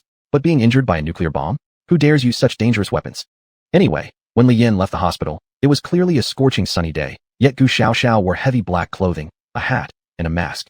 She didn't even manage to say anything snarky to enslave Li Yan. She and Li Yan were indeed lucky to have protective gear, otherwise, they'd have vaporized. Even so close, Gu Xiaoxiao sustained substantial harm. Li Yan wasn't sure how to comfort her. His resources were far inferior to hers. He decided instead of worrying about her, he should worry more about himself. 10 days remained of the 15-day holiday. Medical expenses were fully covered by the school, sparing him from extra costs. He originally intended to use this time to consume and absorb the remaining winter fruit so that he could advance to D-rank capability. The process might be extremely painful, but there was no choice. He needed to keep climbing. At D rank, he would only possess the standard qualification most lords owned. As for what Gu Xiaoxiao wanted to do next, Li Yan didn't know, probably seeking revenge. Back home, Li Yan entered the realm. Slimes within the realm continued their lives as usual, though their obvious concern for Li Yan was significantly greater now. No one would be happy if their god died unexpectedly. Alright, I'm fine. Li Yan patted these little ones and consoled the slimes.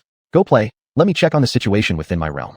With the compensation provided by the school, Li Yan purchased a new batch of races, dwarf craftsmen. There were both males and females among these dwarves, and it would take some time for them to develop. However, Li Yan was not concerned about this. With the dwarves, he could forge his own weapons and equipment like those high-caliber lords. Li Yan went to visit his slime king. The radiation had caused it quite significant damage, and even after several days, it was still lying in the pool.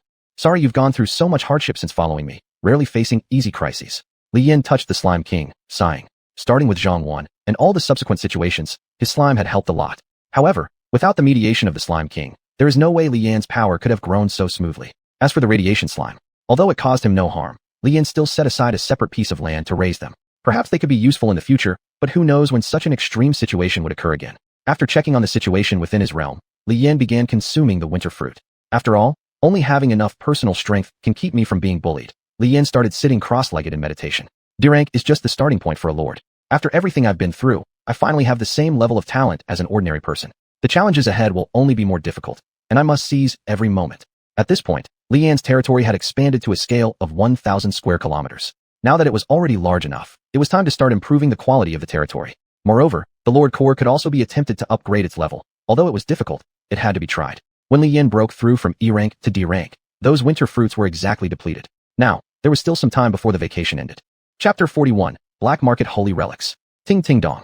At the blacksmith shop, Li Yan spent 2 billion to buy it, and another 2 billion for all sorts of tools inside, purchasing only the highest quality items. Right now, Li Yan was showing the Dragon Man swordsman around the blacksmith shop.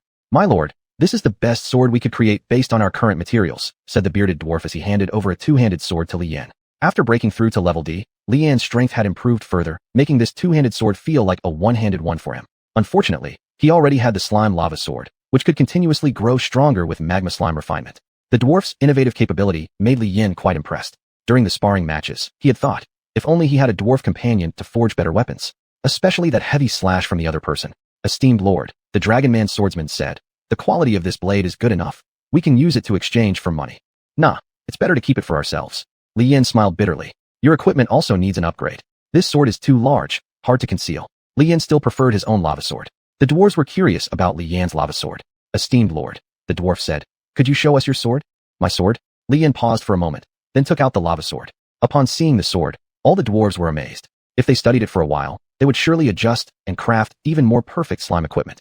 Even Li Yan's metallic outer clothing could be enhanced. Once upgraded, next time when faced with a nuclear bomb, he would be able to withstand it without being pierced by splinters due to the shockwave. Dwarves are always interested in new equipment. Their forging skills improve in this way. After coming out of the forging workshop, Li Yan went to check on his slimes.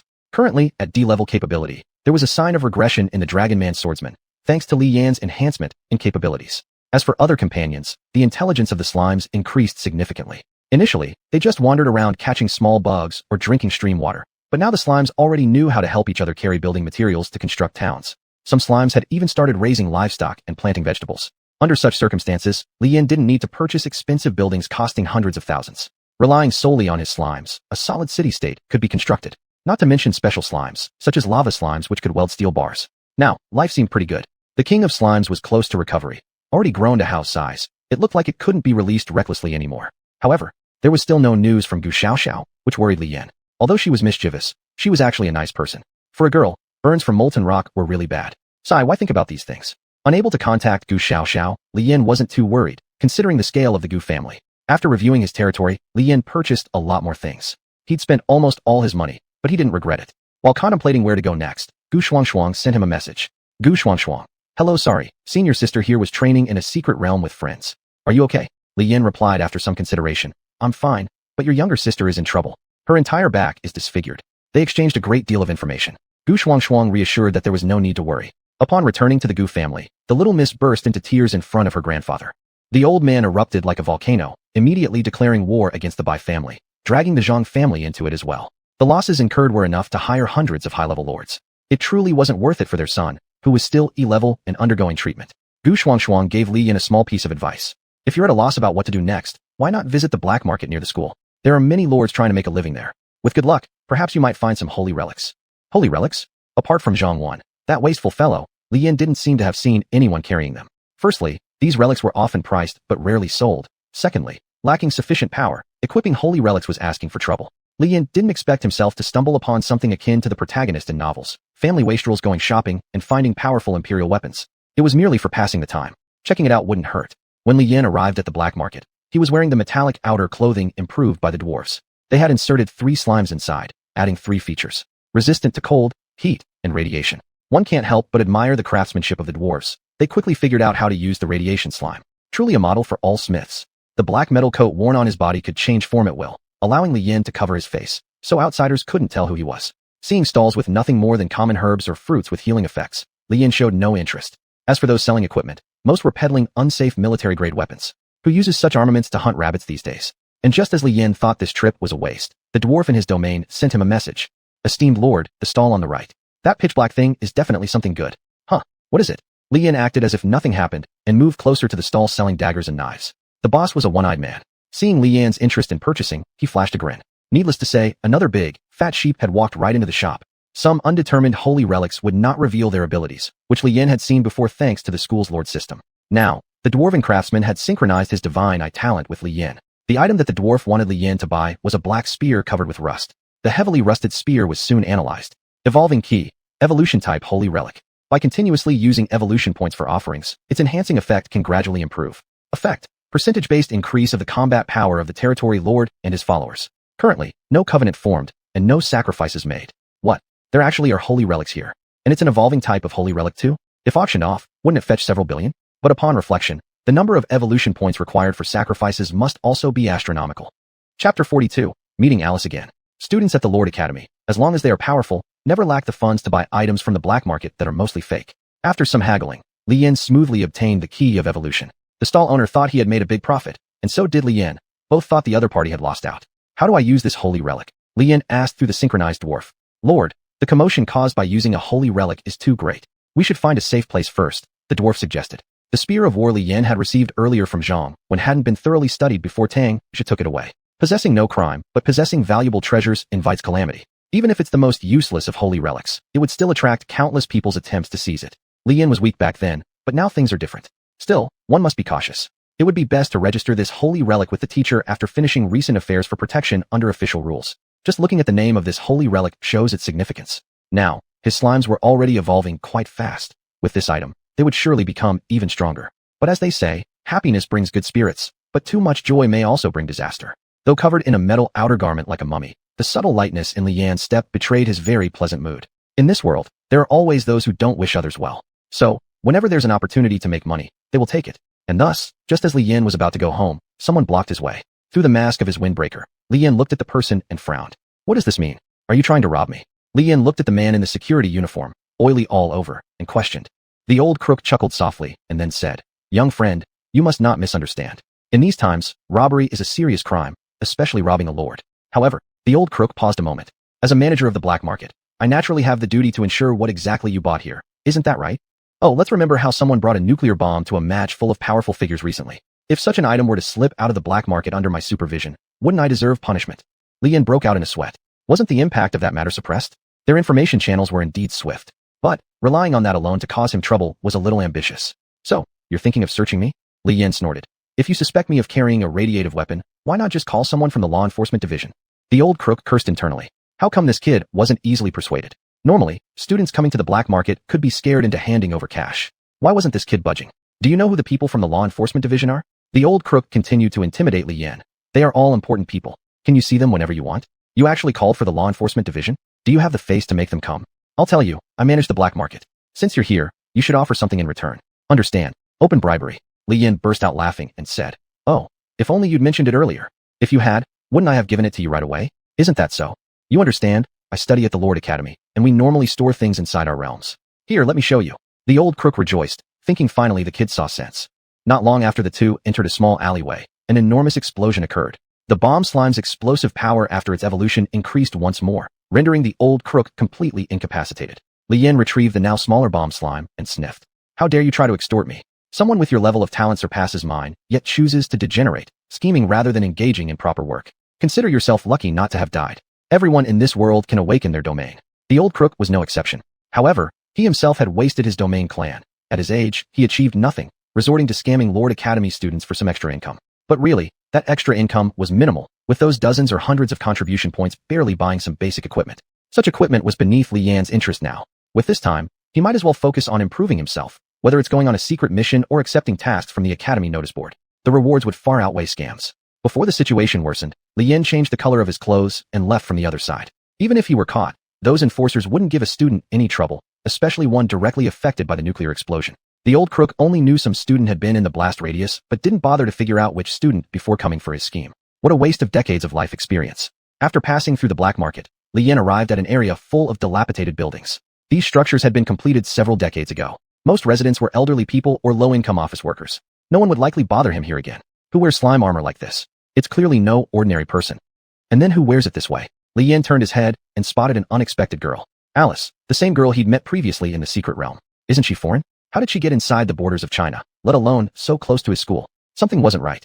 Li Yin coughed slightly, lowering his voice in private talk. My throat isn't working well. Wait. Alice immediately grabbed Li Yan's arm and said, "Aren't you Mr. Li? We met in the secret realm." Escape failed. Li Yan's expression was awkward as he chuckled and asked, "What are you doing around here? Relations between our countries should be very strained, right? If she entered without proper registration, that's considered punishable by death." Besides, Li Yan certainly didn't want to get mixed up in another mess. But Alice apparently had other ideas. She understood Li Yan's formidable strength and unique ability, mimicry. The slime's mimicry ability was extraordinarily powerful, especially with his slime coat. Skillfully used, it could virtually transform him into anyone. "You come with me." Without giving him a choice, Alice pulled Li Yan towards an old residential building. Chapter 43, Entangled in Trouble. What is going on? You foreign spies want to carry out activities in Huagua and also think about recruiting a few civilians? Wait, I don't seem to be a civilian. What nonsense. I'm still a student. Li Yan unwillingly got pulled by Alice into a civilian house, where he locked the door immediately upon entering. Inside, Li Yan saw familiar uniforms. It was the same enforcement hall uniform as Tang Zhe's. Why are the enforcers here? "Miss Alice, we should have discussed this before. This matter needs to be done secretly," said one of the squad leaders of the enforcers, who came over and furrowed his eyebrows at Li Yan. "If you involve our country's civilians, it will complicate our subsequent handling."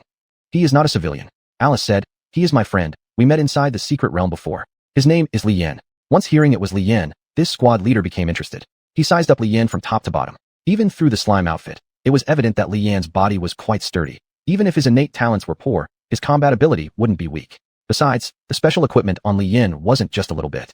As long as he wanted to, countless slime incarnations could be used as his weapons at any time. "Well, student Li Yan," the squad leader said, "you can call me Black Eagle. Now, please remove all your disguises." "Huh?" Li Yan laughed bitterly and took off the metallic outer clothing on his body. Watching the slime slowly retract back into him, everyone marveled in amazement. There weren't many lords who could develop their clan to such an extent. "All right, since Tang Zhe has mentioned you to us, then you are a student he trusts." Black Shadow moved a stool over and sat in front of Li Yan. "The next mission might require your assistance. If you can successfully complete the mission, the rewards will be yours in full. Of course, you cannot divulge anything about this mission. Otherwise, you will end up in prison." Li Yan nodded, wondering to himself whether he could still make a run for it at this moment. "What are all of you gathered here for when each of you is so strong?" "Black Eagle brother," Li Yan asked, "why are there so many of you gathered here?" Looking closely, within the humble residential building, besides Black Eagle, Alice, and Li Yan, there were several foreign lords as well as warriors from the enforcement hall present. An event that required so many warriors meant that he shouldn't have any chance to get involved, right? Was his luck really that good? Spit. Good my ass. Uncle Tang Zhe himself had said missions undertaken by the enforcement hall people were 9 deaths 1 life. He was only a tiny student lord who hadn't even reached the rank of Xuanhuan yet. Why follow around creating trouble for oneself? "We will protect your safety. Everyone here is an S-level qualified lord. If it wasn't to avoid escalating the situation, we wouldn't be confined here," Black Eagle said. "Alice is a lord from Britannia. A holy relic from her country has been lost, and after tracking it down, they found it here, needing our cooperation to retrieve it." "What? Holy relic? How come they didn't just keep such a good thing?" Li Yan almost blurted out. Alice's companion, hearing this, huffed. Hey kid, you're truly ignorant. Still, it couldn't be helped. After all, Zhang family's war spear, which merely increased the clan's fighting power by 10%, had already been taken back. Each holy relic was extremely valuable. Saying there wasn't greed involved would be incorrect. To be able to say something like that shows you've received some pretty good education, but now is not the time to dwell on these things, Black Eagle said. Currently, we are still in cooperation, as that holy relic is important enough to be retrieved. Moreover, even if we manage to seize it, we actually can't use it. According to what Black Eagle said next, the holy relic that Britannia had lost was called the Thunder Spear. Others said this artifact was the weapon of Odin, father of all gods, the Spear Kunger. This item could greatly enhance the resistance to lightning and the ability to drive lightning of the holder's clan, with an impressive increase. And unlike ordinary relics, this thing can only be used by certain fixed people. That means, this thing is considered the national treasure of Britannia. There's more than just conflict between countries, Black Eagle said. Besides, as long as we find this object, the reward we receive won't be small either. Are you interested? I can't quit now anyway. Li Yan helplessly put on the slime metal outer clothes again. Do you have anything you need me to do? Can I ask first what kind of good stuff I can get? Hearing Li Yan say this, Alice was somewhat anxious. She grabbed Li Yan's hand and said, studently, I'll give you compensation that will satisfy you. Please help us. Li Yan didn't know how to respond. After all, his strength here was also one of the weakest. S-level qualification enforcement hall members. Outside of the god's domain, these people could just wreak havoc. What could he do? Currently, we're uncertain who they are, but one thing is certain. They definitely have information on us, Black Eagle said. After all, the enforcement hall's job is to offend people, offend everyone in the world. What about me? Li Yan asked. Am I still relatively famous? I've been bombed by nuclear weapons. But your slime can camouflage. Another member of the enforcement hall chuckled. When you first came in, weren't you wrapped up like a mummy? If you just change the color and style of your outer clothing, no one will notice. Alright, so they've been waiting for him all along. Though Li Yan did indeed want to help, what could he do now? The answer was, nothing at all. Because the dedicated investigators were still working outside, Black Eagle and his team couldn't act without the intelligence from their field operatives. So, Li Yan found a corner, grabbed a stool, and sat down. He tried contacting Miss Gu Xiao, but the phone line wouldn't connect. Was she still focused on the Bai family? Sigh. After all, they were teammates. He wondered if there were any treasures that could heal her wounds. With nothing better to do, Li Yan searched online for treasures that can restore skin damage. Alice sat next to Li Yan and saw the glowing tablet before him, seemingly lost in thought. Soon, someone knocked on the door from outside. The enforcement team's intelligence officers had returned with information. Although they couldn't show themselves in front of the suspects, collecting information didn't necessarily require them to confront enemies face to face. The intelligence they brought back was critical, leaving Li Yan wide-eyed in astonishment. This world was truly chaotic. Chapter 44, Smuggler Li Yan. The national treasure level Saint Relic of Britannia was stolen 6 months ago. The person who did it is confirmed to be someone who defected from the domain of the gods. The intelligence officer said, that person is now in custody, but has not disclosed any information about the location of the Thunder Spear. Why? Blackhawk asked. Human rights as defined by those Western people. Human rights. No matter how many people are killed, no death penalty will be given. Instead, imprisonment and even care for the emotional needs of criminals and meeting their demands are required. Li Yan was truly surprised as to why such a concept still existed in this era of lords. We're talking about an era of lords here. It's exploiting the loopholes in the law. After all, it wasn't in our country, so we don't know exactly how they managed it. The next subject is, as he spoke, several photos were pinned onto the whiteboard. It was a middle-aged man with a pleasant expression. Wang Hui, a billionaire tycoon, the intelligence officer introduced. His lord level is D grade, his aptitude is decent, but his talent is poor, which means there's no way for him to break through to high lord or change his aptitude, no matter how much he trains. Later on, by developing his favored clan and processing some goods, he made his first pot of gold, and since then, his business kept expanding. According to reason, even if his strength was insufficient, his children should have had a nice growth potential. But an accident occurred here. Was his wife poached? Li Yan casually asked. Everyone looked at Li Yan. Let's pretend I didn't say that. Li Yan shrank back. With a faint chuckle, the person replied, you're right. His wife indeed was poached. As a lord with average aptitude and talent, plus his favored clan isn't very powerful, his own strength isn't high either. But his wife, though equally mediocre in aptitude, could change her appearance. The following story goes without saying. A high lord just waves their hand, and this boss's wife eagerly gets into another person's car. Afterward, she followed them to a super mansion only a high lord could afford, willingly offering things she hadn't even shown her husband before, like gestures and postures. She shouted about 30 years of east wind turning to west, about not underestimating young men due to poverty. But in truth, those who manage to successfully reach the peak of the world remain a minority. In the Hall of Justice, there are countless geniuses, but every year, more of them sacrifice themselves. A single impulse to reach high lord, or even higher level lord status, is incredibly difficult. The success rate of being transported to a parallel world through prayer would have been better than that. So, Black Hawk mused, touching his chin. He bought the Thunder Spear, using these years' savings to buy the Thunder Spear. He might also have sacrificed some interests within China's borders, getting some people to give him a green light. Otherwise, it'd be impossible for such a national treasure-level saint relic to be smuggled here. The intelligence officer said. I've got a question. Li Yin raised his hand. Isn't the control over High Lords supposed to be very strict? It is very strict, Black Hawk said. But this High Lord can only be called morally corrupt. It's not illegal. He hasn't betrayed our country's interests for anything. Instead, it's this boss trying to become stronger who has severely impacted the relations between both countries. Why not give the boss some compensation? Li Yin started to say, but halfway through, he closed his mouth. He himself climbed from F class, having been led by his senior, guided by Uncle Tang, and accidentally discovering the trait of his favored clan. It was all a coincidence. Coincidences piling up leading to miracles. Without the miracle, he would have died inside the secret realm, or even in the first conflict with Xuanhuan. All of it wasn't free. One needed to seize opportunities for oneself. Relying on what others gave would never make one stronger. Besides the secret realms currently under control, there are more chaotic secret realms in the unknown lands, Black Hawk said. Once you learn more, you'll understand. We simply don't have the time and energy to take care of everyone. So what's the next plan? Can we start discussing the specific operation plans? Li Yin said.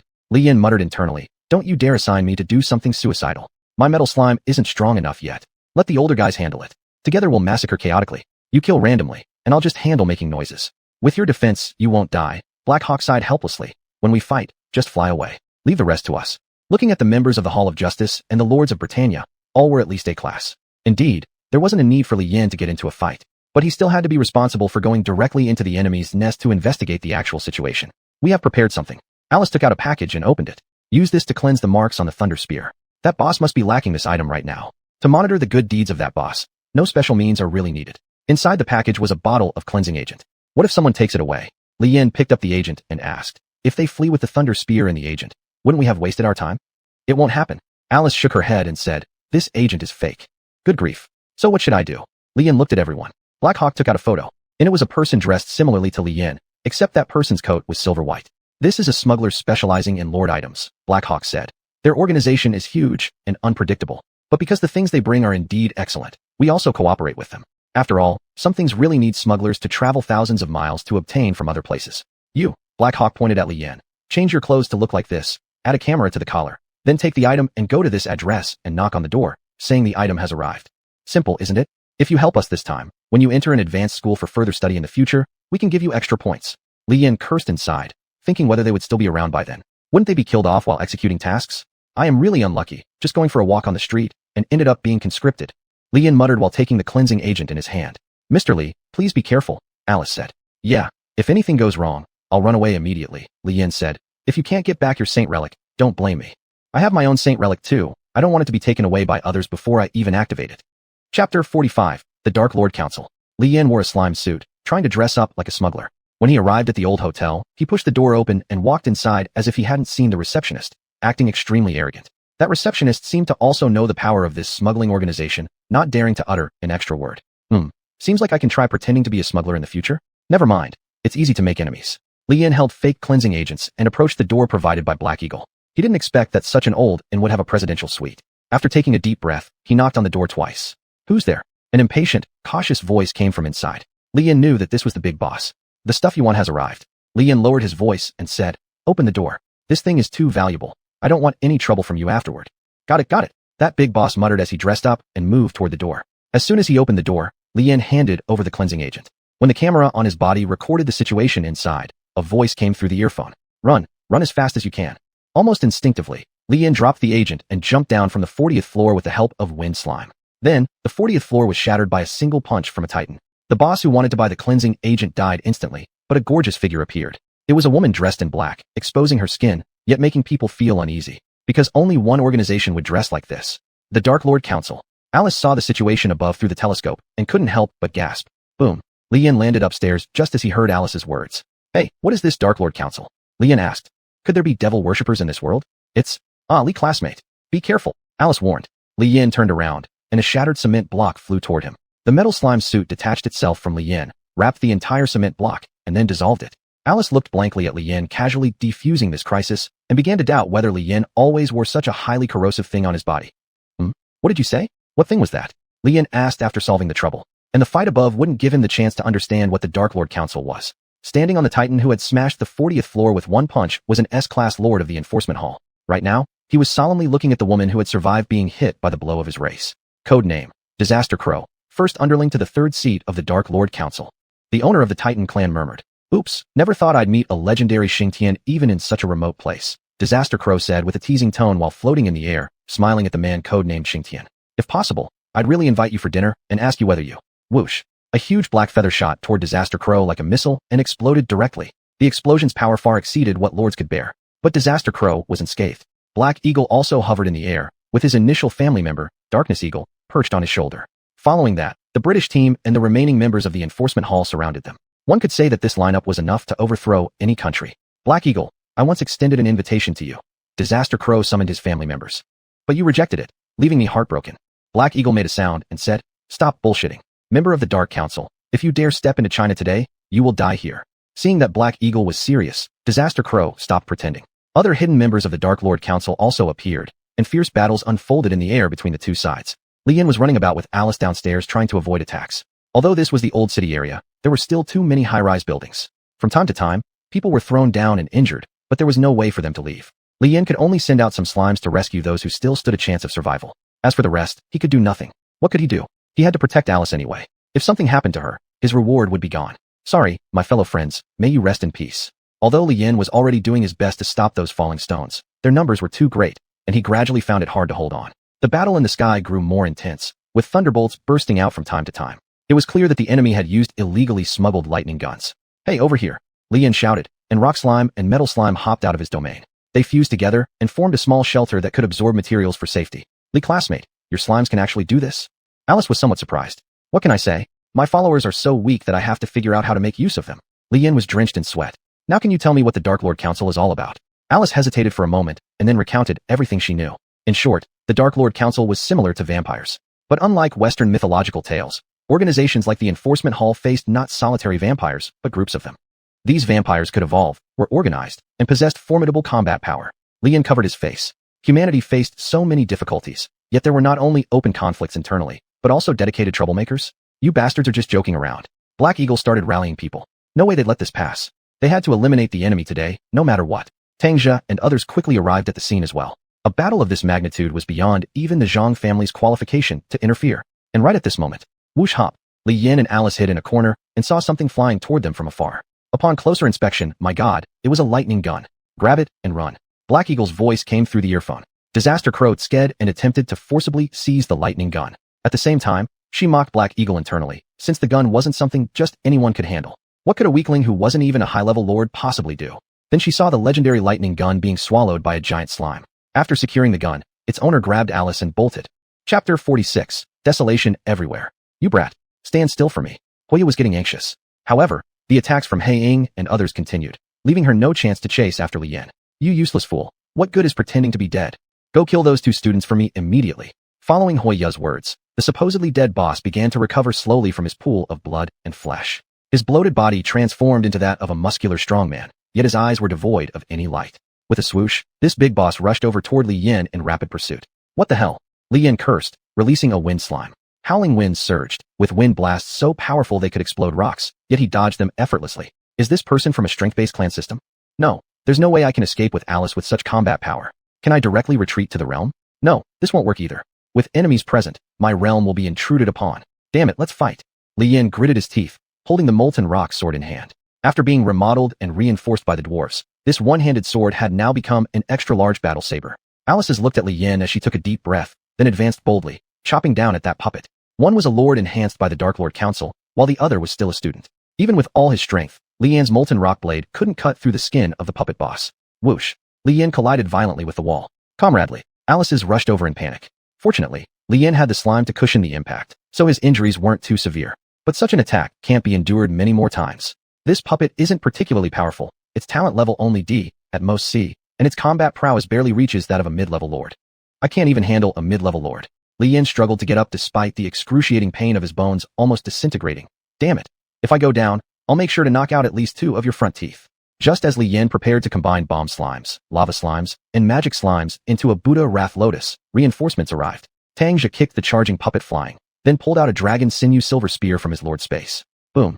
Although Tang Jia wasn't an S-class talent enforcer, his combat ability was among the best in the A-class group. Had it not been for wanting to uncover more talents for the enforcement division, he would have returned to the divine realm long ago to ascend to S-class. The dragon spear pinned the puppet boss directly to the ground, followed by Tang Jia snapping his fingers. A tall man with an exaggerated mask appeared from the void, carrying a large sword which hacked the boss into mincemeat. He should be dead now, right? Uncle Tang. With the help of Alice's, Li Yin stood up, intending to approach. Don't come closer. Tang just said calmly. This guy isn't dead yet. What? Not dead yet. Behold, the chopped-up puppet boss reformed his eyes, internal organs, and skin quickly. An old trick from the Dark Council, exchanging life energy for quick healing. Tang just sighed. You better find a place to hide first. This battle still needs some time to conclude. But, Uncle Tang, there are too many injured people here. Li Yin said. There's no other way. If we don't take down these guys, even more will die. Tang just said helplessly. Li Yin's heart sank slightly. It was hard for him to believe that the Hua country, which seemed almost omnipotent in his mind, actually, we will resolve this issue as soon as possible, Tang just said. Be careful when saving people too. Alright, okay. Li Yin nodded. Then, hundreds of thousands of slimes began spreading throughout the old streets. That school rule about not using clan abilities randomly outside, that's no longer necessary now. When the situation settled down, the Dark Council member named Hua Yi had already been sent off to the Enforcement Hall's prison in a rather cruel manner, with his limbs severed. As for that boss, he had turned into a fool, completely ruining his own prospects. Li Yin lost quite a number of slimes, but saved countless lives in return. The doctors who came afterward kept saying that if not for the emergency treatment provided, half the people here would have died. There were casualties in the Enforcement Hall too, but to them, this was all just part of everyday life. They wouldn't stop chasing down those who dared to challenge the dignity of Hua country just because a comrade had fallen. By capturing Hoya this time, valuable information might be extracted through interrogation. What? Refusing to disclose information, whether alive or dead. When did you get a say in it? All that's needed is your brain. And Lei Chong, here, give it back to you. Li Yin took out a rusty gun. The on-site return was somewhat awkward. Sorry about that. This one's mine. Li Yin put the evolution key away and took out the thunder gun again. Alice received the holy relic with eyes brimming with gratitude. Li, you've helped me so much, Alice said. I don't even know how to thank you. I noticed you were looking for a remedy for treating skin ailments. I have a realm treasure that should be of help to you. Li Yin paused, surprised. Was she watching over his shoulder? But after seeing what it was, he accepted it without hesitation. Realm treasure, fountain of life. It can continuously spout water imbued with powerful life energy. Using this water will expedite the recovery of your followers and the Lord. To just give away such a good thing. Thank you. I accept on behalf of my classmates. Li Yin let out a sigh of relief. With this, perhaps the slimes he lost could rest in peace. Sigh. After Alice and others left, Hei Ying, with a bandaged head, approached. Kid, you're quite something, Hei Ying remarked. I understand why Tangzhe recommended you for the enforcement hall. With you on board, our work will become much easier. But right now, you're still a student, and there are some rules you need to know. This Dark Council is no good thing, and it must not be known by the majority, otherwise, it would only cause panic. So you get what I mean. Looking at the confidentiality agreement, he presented along with a reward of 20,000 divine selection points and some equipment. Li Yin swallowed hard. It was a classic mix of a carrot and a stick, and Hei Ying had laid them both out right in front of him. He couldn't refuse. The Imperial Guards were already ready to leave. Why insist when it wasn't worth it? He wasn't a scholar with noble principles anyway. Great. I look forward to the day you join the enforcement hall. Hei Ying smiled. And when you do, I'll gift you a Titan. Titan, incredible. But probably by then, Li Yan slimes would be able to devour a Titan whole. The conflicts within the God realm would definitely be even more intense. After returning home, Li Yan fell asleep immediately. Chapter 47. After the final exam. The holiday was over. There was no way out for the rewards created by the contest. Although Li Yan's team scored the highest, since the time wasn't up yet, who knew if someone could score higher? The students' studies still needed to continue. Learning at the Lord Academy was different from studying on Earth before. Almost everyone improved themselves during the break. After the nuclear bomb crisis, the school management became stricter, but Li Yan had a relaxing and enjoyable time. This was the normal life that a student should have. Think about all the things he'd gone through. Xuanhuan, that offspring, acted recklessly because his family was rich and powerful. Later, he even got a nuclear bomb to blow himself up. But now Li Yan no longer cared about the Zhang family. After all, he had already seen what real battles between lords were like. It was truly possible to die if you slack off even slightly. Students, the final exam is coming soon, said the homeroom teacher. Everyone has worked hard during this period. I believe with your talents, passing the junior lord test will be easy. The study pressure will increase in the higher grades, so don't slack off. Teachers also go through being students. They know the principle that learning is like rowing upstream. If you don't move forward, you fall back. Those who came to the Lord Academy understood. Even those few repeaters knew they must work hard to cultivate themselves. A few days before the exam, Gu Xiaoxiao returned. No one dared to ask what exactly happened. But now Xuanhuan would avoid Gu Xiaoxiao whenever he saw her. Having a foolish woman in the family comes with a high price. I hope this final exam isn't too difficult. Li Yan frowned as he held his book and listened to the teacher lecture. Even though he had become a lord now, the shadow of his past life, where he was driven mad by studies, still haunted him. Fortunately, the written test was not hard, and the practical test followed the same pattern as the monthly exams. Li Yan passed this exam with excellent results once again, and the Lord Academy wouldn't be stingy either. Tangzhe brought 3 intermediate resource cards. They were sealed with all kinds of better resource extraction points, such as mithril or fine copper, etc. These didn't used to exist, Tangzhe said. However, the enforcement hall people are optimistic about you, so these will be our investment in you. Uncle Tang, Are you so sure that I'll join the enforcement hall? Li Yan reminded. It doesn't matter whether you join the enforcement hall or not, Tang Zhe replied. If students like you can grow, it's beneficial to Huagu. That's enough. In his previous life, Li Yan had seen many talented students from within the country doing research abroad. Some may indeed have stayed in Huagu due to poor treatment. But in this world, domestic lords rarely went to other countries. Even if there really were lords who went to other countries, the locals would quite repel outsiders. It's possible their treatment overseas wouldn't be as good as in their own country. Well, I'll accept it then. Li Yan was straightforward. By the way, Hokia. She self-destructed, Tang Zhe said. Before we could extract her memories, she dissolved completely on the road. Along with the boss who turned into a puppet, he also became a pile of mud. All these matters will be explained by specialized teachers later. What you need to do now is to solidify your foundation so that you can prepare for future challenges. Tang Zhe looked at Li Yan again. Hanshui fruits are no longer useful to you. You can try taking on some high-difficulty tasks to earn divine selection points next. Divine selection points can be used to exchange for high-level talent enhancement potions. You can be upgraded from D level to A level. This is sufficient for you currently. You also need to upgrade your equipment. Your retinues need upgrading as well. The Dragonman Swordsman is insufficient alone. You should get another one. At present, the only creatures within Li Yan's territory capable of reproduction were slimes and dwarves, while there was only one Dragonman Swordsman. Only one was fundamentally unable to reproduce. I understand. Thank you, Uncle Tang. Li Yan stood up, thanked, and left. Though hero-class units as followers were difficult to obtain, for Li Yan now, they were just a bit more luxurious followers. With so many lords in Huagu, certainly someone would sell followers for profit, albeit the process might be tedious.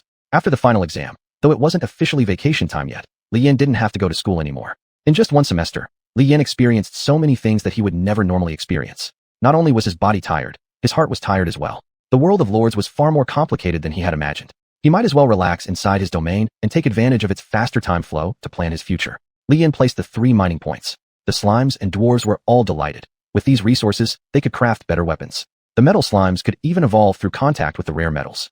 His slime armor was definitely going to have great defensive power. Evolutionary weapons had such an excellent trait. Speaking of evolutionary weapons, this saint relic looks pretty nice after I sacrifice some evolution points. Li Yan looked at the new pedestal established in the core area, where the key of evolution lay inserted, and couldn't help but marvel at it. The first time he saw it, it was a rusted spear, now transformed into a valuable artifact carved with mysterious runes.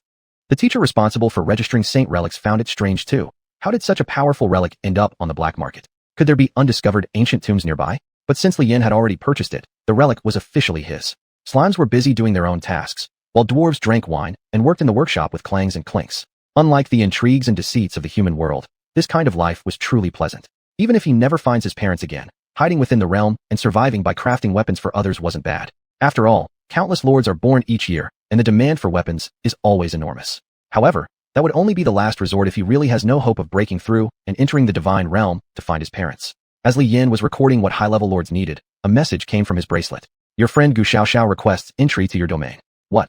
Gu Xiaoxiao? Why would she come to his domain? Open up. I know you're home. Gu Xiaoxiao's call came through like someone coming to catch her husband's mistress, even though her relationship with Li Yan wasn't that close. Li Yan approved her entry application. Chapter 48, Dead Sundara. When Gu Xiaoxiao entered, Li Yan was stunned. Ever since Gu Xiaoxiao returned to school, she had always been wearing thick, opaque heavy clothing. The scars on her body spread across more than half of it. Despite using healing potions, they had little effect. It was as if half of her body had been rolled directly in fire. Now she wore a cool and revealing dress, completely ignoring Li Yan's gaze. The 2 female elves behind her maintained a solemn appearance, holding bathing supplies in their hands. What are you doing in my domain? Li Yan asked. Do you want my slime to heal you? I've thought about it. Gu Xiaoxiao nodded. But I also heard that you seem to have flirted with another beauty, and it's a foreign one. Damn it. Li Yan was shocked. Who told you this? Didn't expect it, did you? Sister xuanhuan told me. The girl you like has betrayed you. Aren't you happy? Gu Xiaoxiao kicked Li Yan's leg. How do you still care about this? Li Yan frowned. That girl indeed gave me something, the spring of life. I set it up in an isolated space. Go take a shower. I'll bring the slime over. Oh, Gu Xiaoxiao twirled her long hair with her fingers. Thanks. You're pretty cute when you're not angry, Li Yan teased. Do you want some drinks? Do you even have drinks here? Gu Xiaoxiao was somewhat surprised. My slimes have freely evolved. Several have become farmer slimes. Li Yan said. I just let them grow stuff since I have nothing else to do. There are all kinds of fruits. Gu Xiaoxiao went to take a bath. In the isolated space, the 2 female elves took water from the spring of life to rinse Gu Xiaoxiao. This treasure given by Alice, though not necessarily invaluable or rare, wasn't commonly found on the market. Before becoming a high-level lord, the Thunder Spear was useless to Li Yan, but this spring of life had many practical uses. Li Yan waited outside with a metal slime in his arms. Li Yan, Gu Xiaoxiao soaked her entire body in the spring. Would you be my slave? No, Li Yan replied. I'm the only heir of the old Li family. I wouldn't have the face to see my relatives back home if I were someone else's slave. It's not embarrassing these days to be someone else's slave. Gu Xiaoxiao felt the cold spring water seep into her body, repairing the damaged parts. These repaired areas gradually became itchy, followed by large areas of dead skin falling off. The blood and burned nerve endings on her back stuck to her back. Galugulu, the slime king, crouched in the pool behind her, extending its tentacles, slowly dissolving the dead skin on her back. Why does Li Yan have such a cute attendant like you? Gu Xiaoxiao looked at the big slime and couldn't help but envy. I must ask Li Yan for a couple of basic slimes next time so that I won't be afraid of burns anymore in the future. I heard that, Li Yan reminded from outside. There are plenty of potions better than king slime for treatment available in the market, and the Gu family could certainly afford them. It's just that Gu Xiaoxiao didn't want to use those things. What did you do during your visit home? Li Yan asked. I messed with that white lotus bitch, Gu Xiaoxiao said. This time she really went too far, so I asked Grandpa to deal with her for me. When she was kneeling in front of me and I slapped her for 2 hours, she must have regretted it by then. Wow, 2 hours. Her face would surely swell up like a pig's head. The Zhang family suffered along with her. Gu Xiaoxiao snorted and relaxed more in the pool. Her attendants cleaned her body. That bastard Zhang Tianquan dared not utter a single word after my people arrived. He no longer had the arrogant attitude he showed at school. As you know, the struggles between lords are cruel. After what my family did to them, their share dropped by 30%. That Zhangwen doesn't even dare to look at me now. Seriously, being my slave isn't a bad deal for you. Families like Zhangwen can't even count as third-rate families. Gu Xiaoxiao was absolutely right. Strong individuals like Zhang Tianquan are innumerable across various regions. Running huge companies means you don't have real skills. So according to what you say, the Zhang family can't bother me, right? Li Yan asked. Splashing water. Not necessarily. Gu Xiaoxiao stepped out of the pool as her 2 servants wrapped her in a towel. If he chooses to fight to the death, you will still be doomed. Zhang Tianquan is gambling. He's betting that Li Yan won't become a powerful lord during his 3 years of high school. After all, in an average lord's academy, among a class of students, only 1% are barely usable. The rest would just be cannon fodder on the battlefield. But Li Yan's rise was simply too fast. Tang uncle invited me to join the enforcement hall, Li Yan said. If I join, then he won't be able to cause me trouble anymore, right? Probably. Inside, Gu Xiaoxiao had already finished dressing and turned towards her female attendant. The elf held up a half-length mirror. Seeing her skin restored as good as new, Gu Xiaoxiao nodded contentedly. Still, this spring of life truly was a wonderful thing. Gu Xiaoxiao stepped out. Are you done?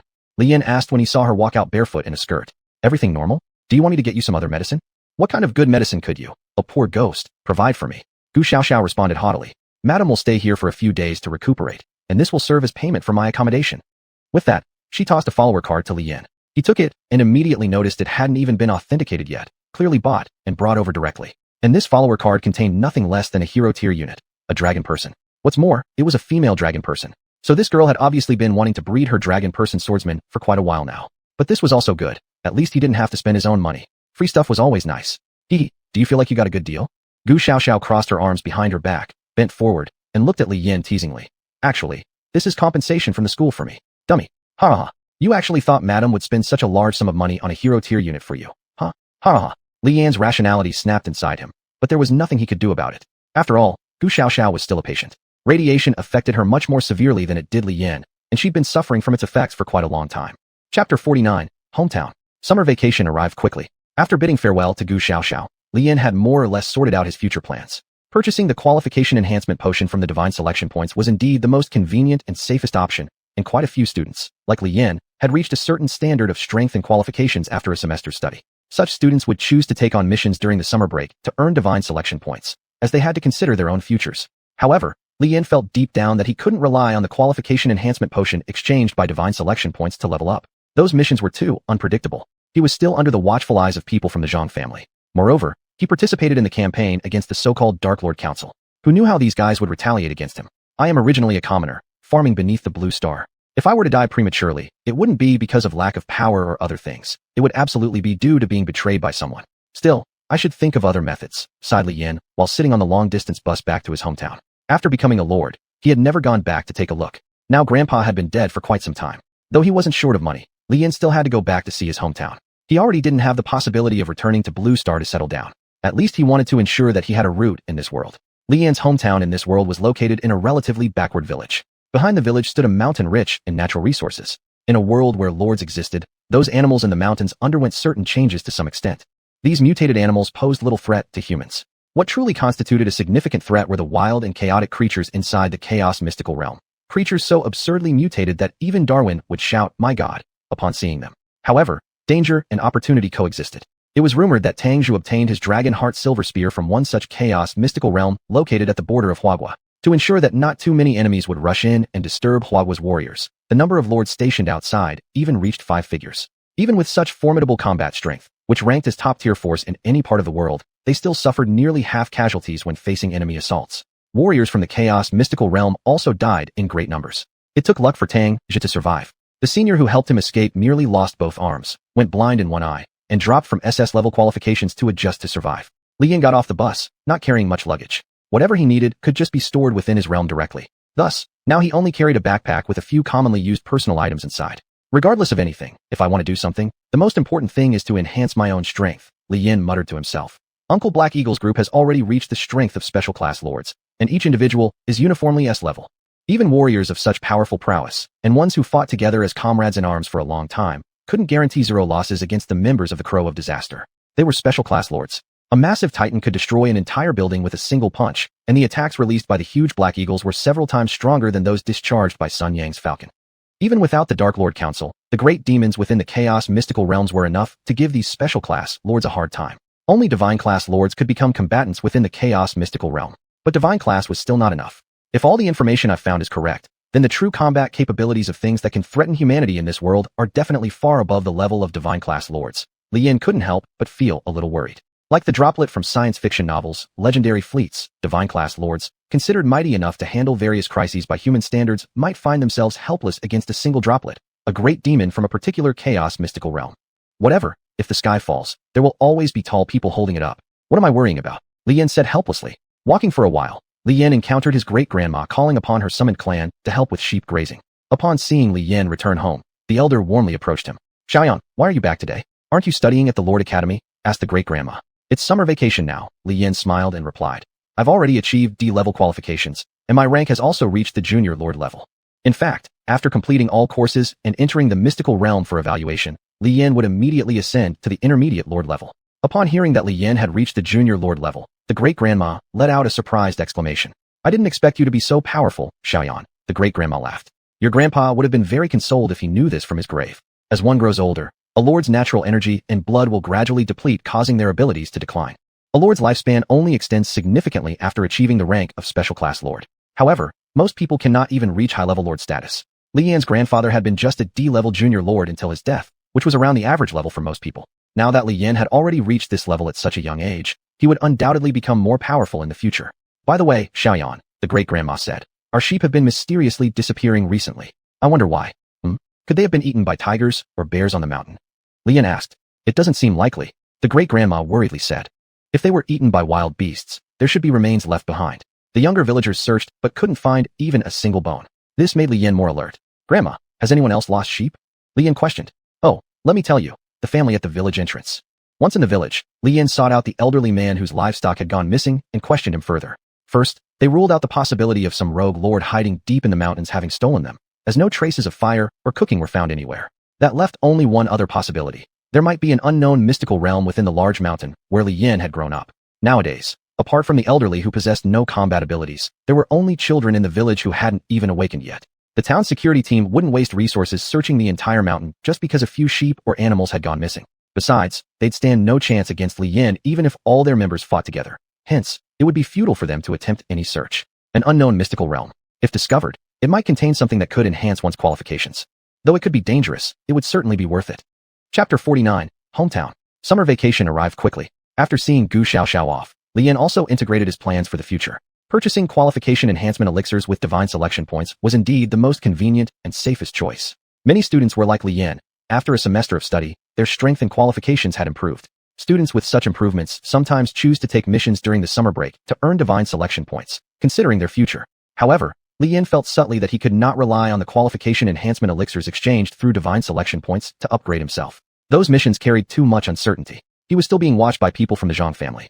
Moreover, since he participated in the raid against the so-called Dark Lord Council, who knows how these guys would retaliate against him? I am but a commoner, tilling my field on Blue Star. If I perish prematurely, it will absolutely not be due to lack of power or other factors. It will definitely be because someone plotted against me behind my back. Still, I should think of other methods. Li Yin sighed while sitting on the long-distance bus back to his hometown. Since becoming a lord, he had never returned to visit. It had been quite a while since his grandfather passed away. Though he wasn't short of money, Li Yin still wanted to return to his hometown. He had no chance to return to Blue Star to retire peacefully now. At least he wanted to have some roots left in this world. Li Yin's hometown in this world was located in a relatively backward village. Behind the village was a mountain rich in natural resources. In a world where lords existed, those animals in the mountains would more or less undergo some changes. These mutated animals did not pose a great threat to humans. The real threat came from the savage growth of bizarre creatures inside chaotic secret realms.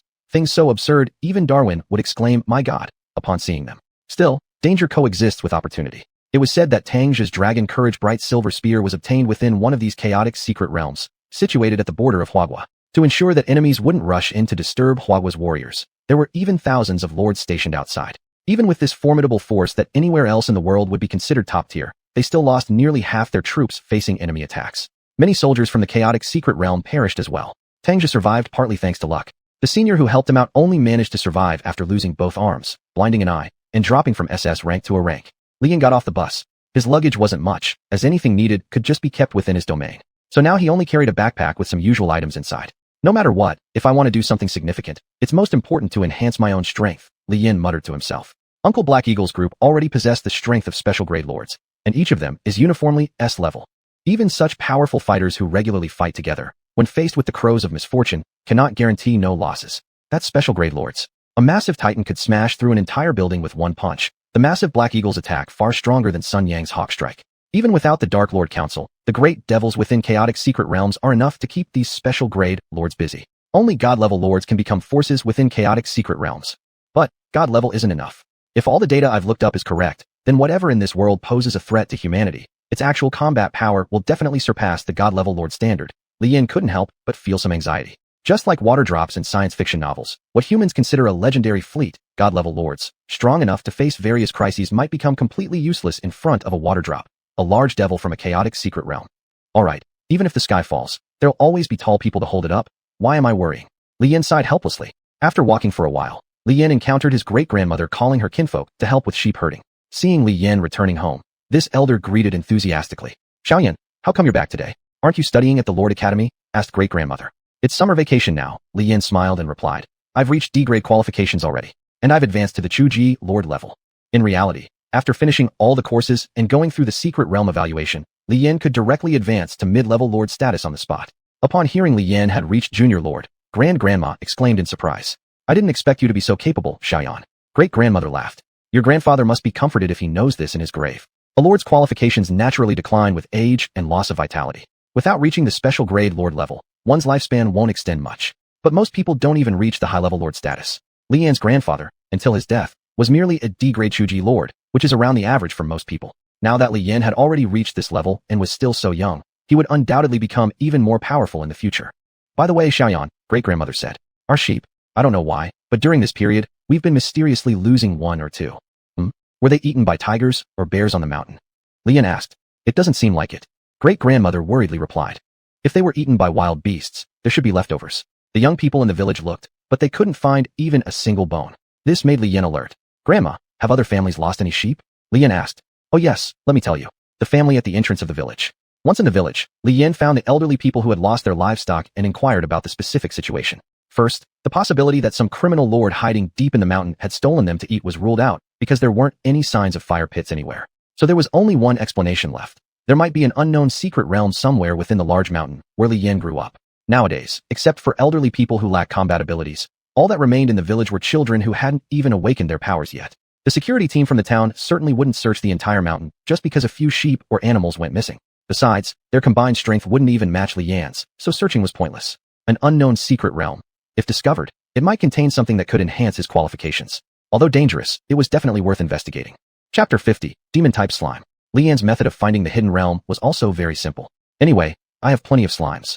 After coming out from his old home's house, Li Yan went to the mountains and stretched his body. The number of slimes within his domain had already reached the tens of millions level. Even if a few 100,000 were lost in battle, they could quickly be replenished. Li Yan released hundreds of thousands of slimes to search the mountain. If these slimes didn't find anything, they would be teleported back to his own domain. If there were any slimes that did not return to the domain or even lost contact with him, he could obtain the suspected location of the secret realm. Such behavior was no different from trying to find a needle in a haystack, but there was nothing else to be done.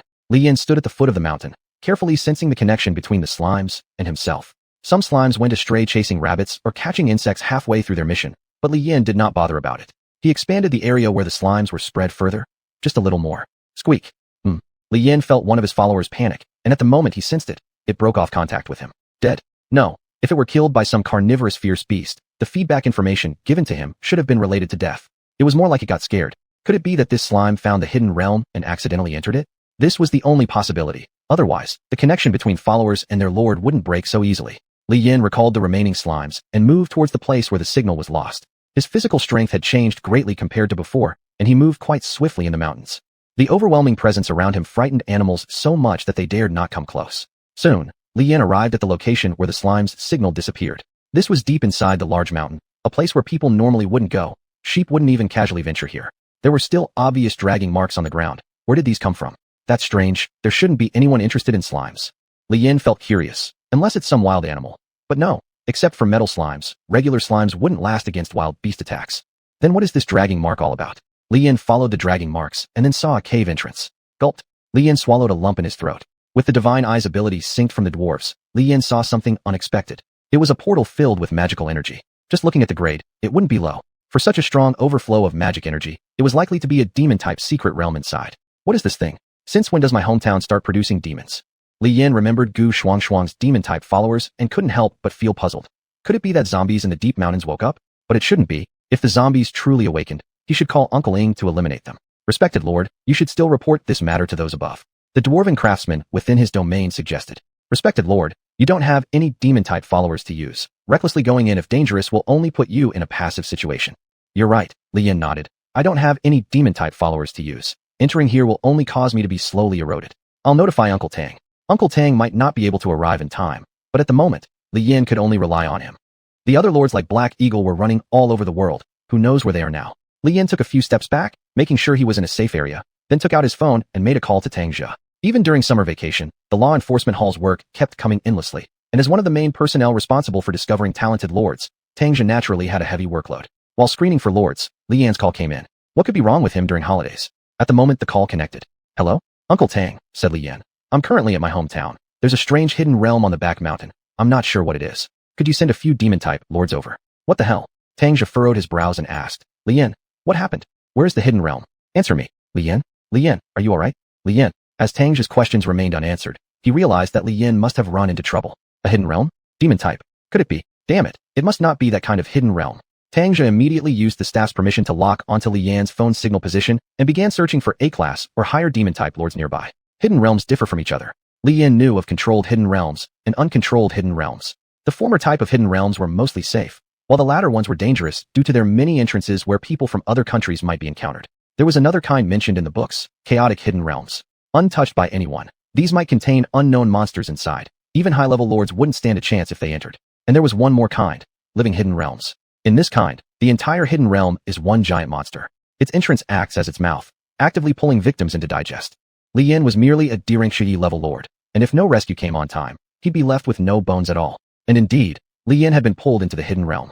He finally understood why his slimes, though weak and light, left drag marks without being killed. They hadn't been killed. Instead, they'd been drawn into something far stronger. A sudden attraction emerged that he couldn't resist even with all his strength. What the hell? Li Yan fought to hold onto the ground, but failed to resist the suction. His phone dropped, and the screen cracked. Unlike entering the school's hidden realm, which had so-called safe passages, this hidden realm offered none. After being sucked in, Li Yan only felt one thing. He was in free fall. Who knows how high this drop would be? He needed to act fast. Li Yan immediately tried to summon Wind Slime, or the Slime King. But due to the influence of the demonic aura, he failed. Damn it. Motherfucking heaven. Bam. Splurt. Li Yan felt as though he landed on a soft cushion, bounced up, then fell back down. What's going on? Is there some kind of trampoline-like creature in this hidden realm? And why wasn't he directly swallowed? Splurt splurt. Huh. Li Yan felt something moving near his feet. He looked down and froze. It was one of his slime followers, but it had grown significantly larger. Did it evolve? No, what kind of slime is this? Obtained follower, demon-type slime. Chapter 51, The Legacy of the Senior. Demon slime? Demon? Could it be that you were sucked into here? Li Yan picked up the slime, puzzled. No. What? After being sucked in, you were swallowed by something? Li Yan wasn't sure why he could understand what the slime was saying. You got a shock and then started devouring. Until after eating all of that thing, you became like this?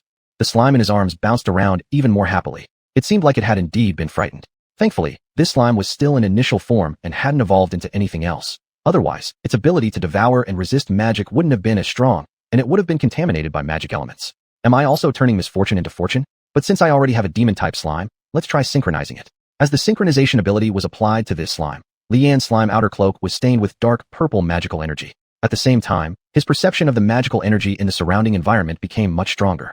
There was a feeling that everything around him was a source of endless, directly usable power. Is this how lords of the demon type feel? Does that mean as long as there are enough magical elements, they can fight endlessly? That's not quite right. What about normal situations? No, now isn't the time to ponder these questions. How the hell do I get out? Li Yin looked upward. With his current abilities, he could climb fairly tall cliffs, but this rock. Li Yin put down the demon slime and took out the magma giant sword. He gathered his strength and delivered a powerful slash at the rock. A familiar yet unfamiliar sensation arose.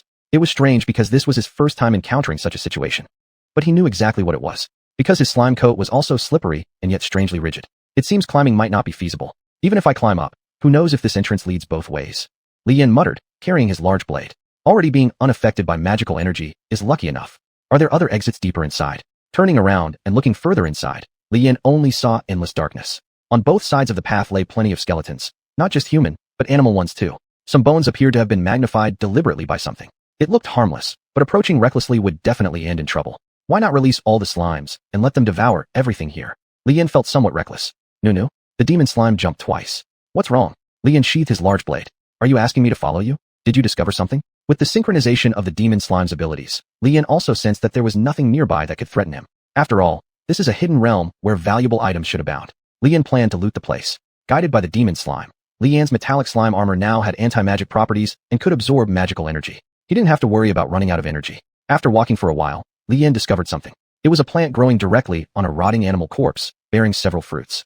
The skin was black, and just glancing at it showed a good amount of magical energy. Li Yin tried picking one fruit and fed it to the demon slime. This little guy seemed to enjoy the taste of this fruit. Although the Lord's bracelet couldn't be used here, it contained a database documenting the treasures owned by lords. After consulting, Li Yin found demon fruit can replenish demonic elements for demon line followers and lords, useless for light element lords. Slimes can evolve or split when their energy is sufficient. For Li Yin, the demon fruit served other purposes. With fruit, one could cultivate fruit trees.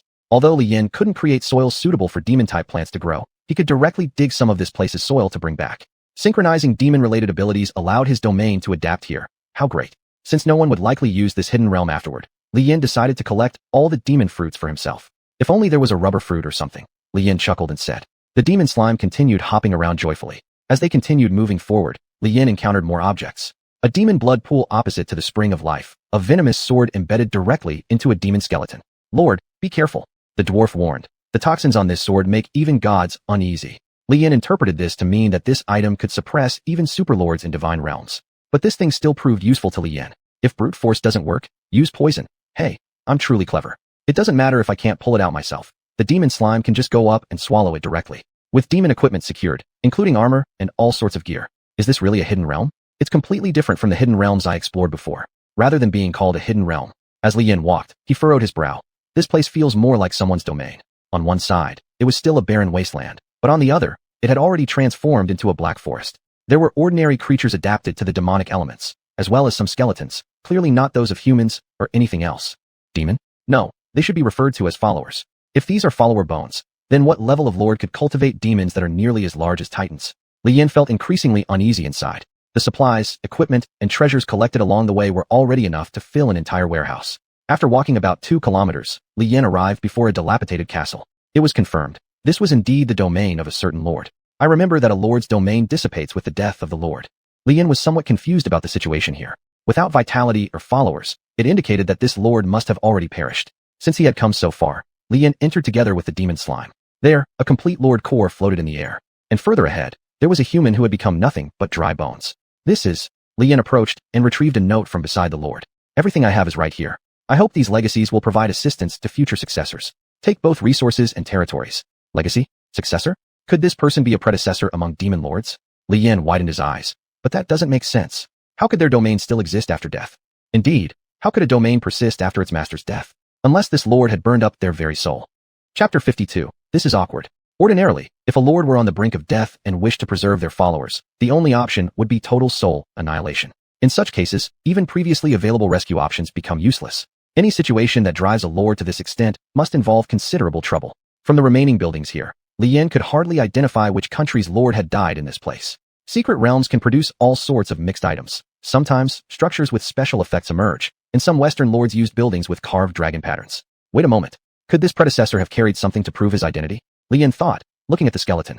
My apologies, great predecessor. I am being disrespectful. The bones, long weathered by time, turned to ash as soon as Li Yan touched them. From within, Li Yan retrieved an early version of a Lord authentication device. It wasn't really a certification tool, it was essentially just a dog tag. What era did this sacrificed Lord come from?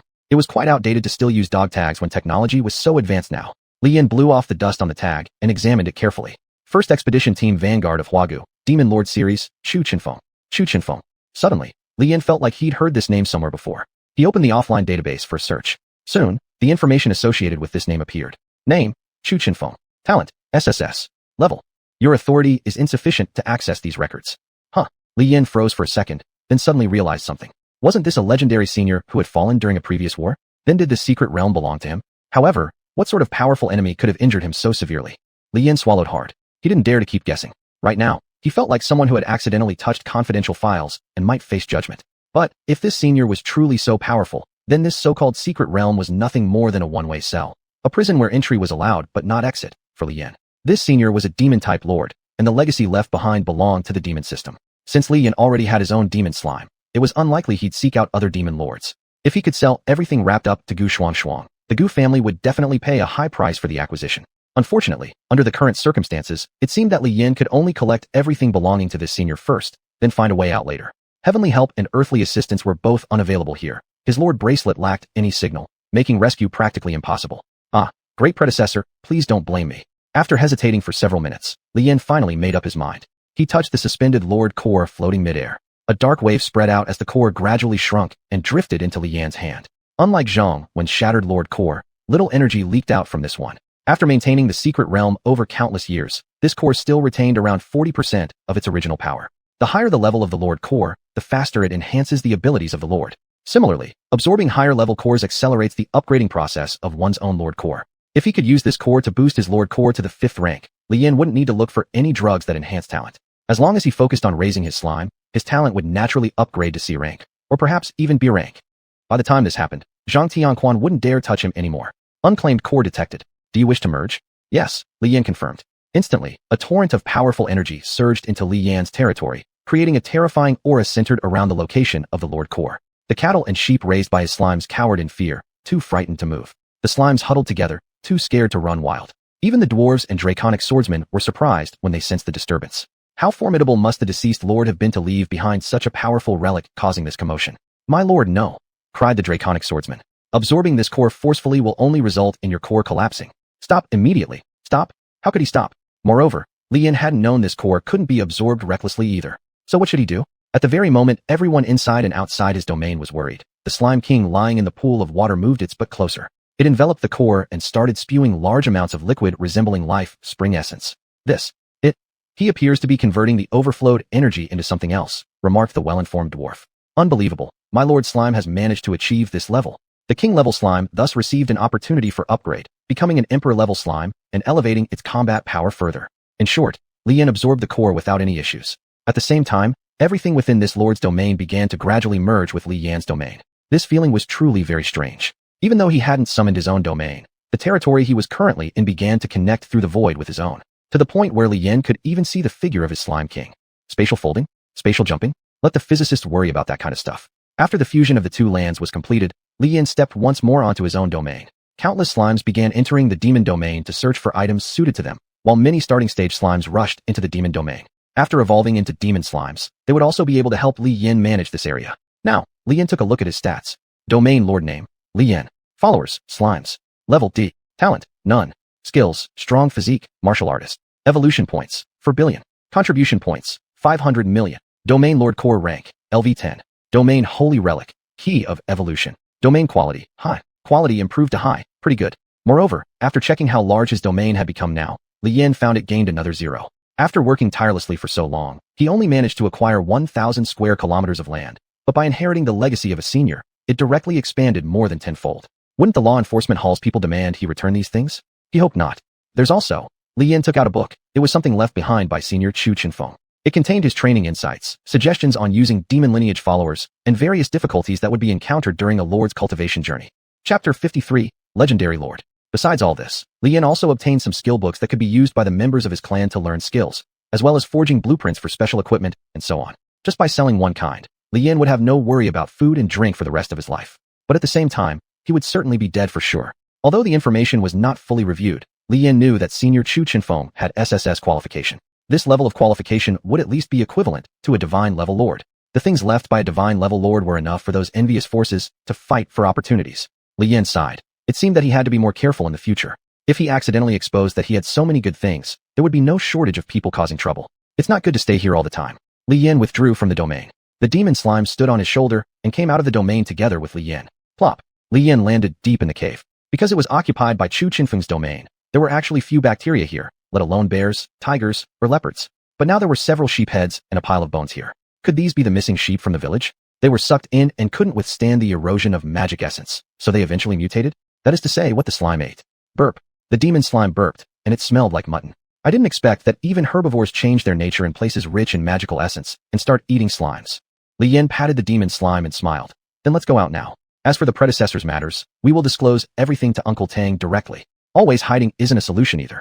The cave wasn't too deep. Li Yin took a few steps and arrived at the place where he had dropped his mobile phone. He regretted losing his phone. It would cost him hundreds to replace the screen again. Alas, things are expensive these days. Li Yin put away his phone. This summer vacation won't be peaceful. Li Yin said, I just don't know when Uncle Tang will come find me. If it drags on too long, the probability of someone targeting me would increase greatly. Regarding the power of those so-called aristocratic families, though Li Yin hadn't seen it himself, he couldn't exclude the possibility that these guys had arranged a hitman to tail him. And just as he thought about it, 3 people fell from the sky. 2 of them were qualified law enforcement hall personnel, and 1 was Tang Zhe, who hurried over in a rush. Li Yin was dumbfounded, and Tang Zhe and the others were also dumbfounded. Li Yin was confused why they had arrived so quickly. It hadn't been 5 hours since he made the call for rescue to their arrival. It had taken him 2 whole days to get back by bus. Tang Zhe and others didn't understand why Li Yin had said that he found a secret realm. Where was this secret realm? Li Yin. Tang Zhe walked over. Where's the secret realm? Are you alright? I'm fine, Li Yin said rather awkwardly. What was going on here? If he had known earlier that there was no danger inside, he wouldn't have called Tang Zhe. Would the SS-level Great Lord require confiscation of all these items? Uncle Tang. Li Yin scratched his cheek. Do explorers need to hand over what they obtain while adventuring?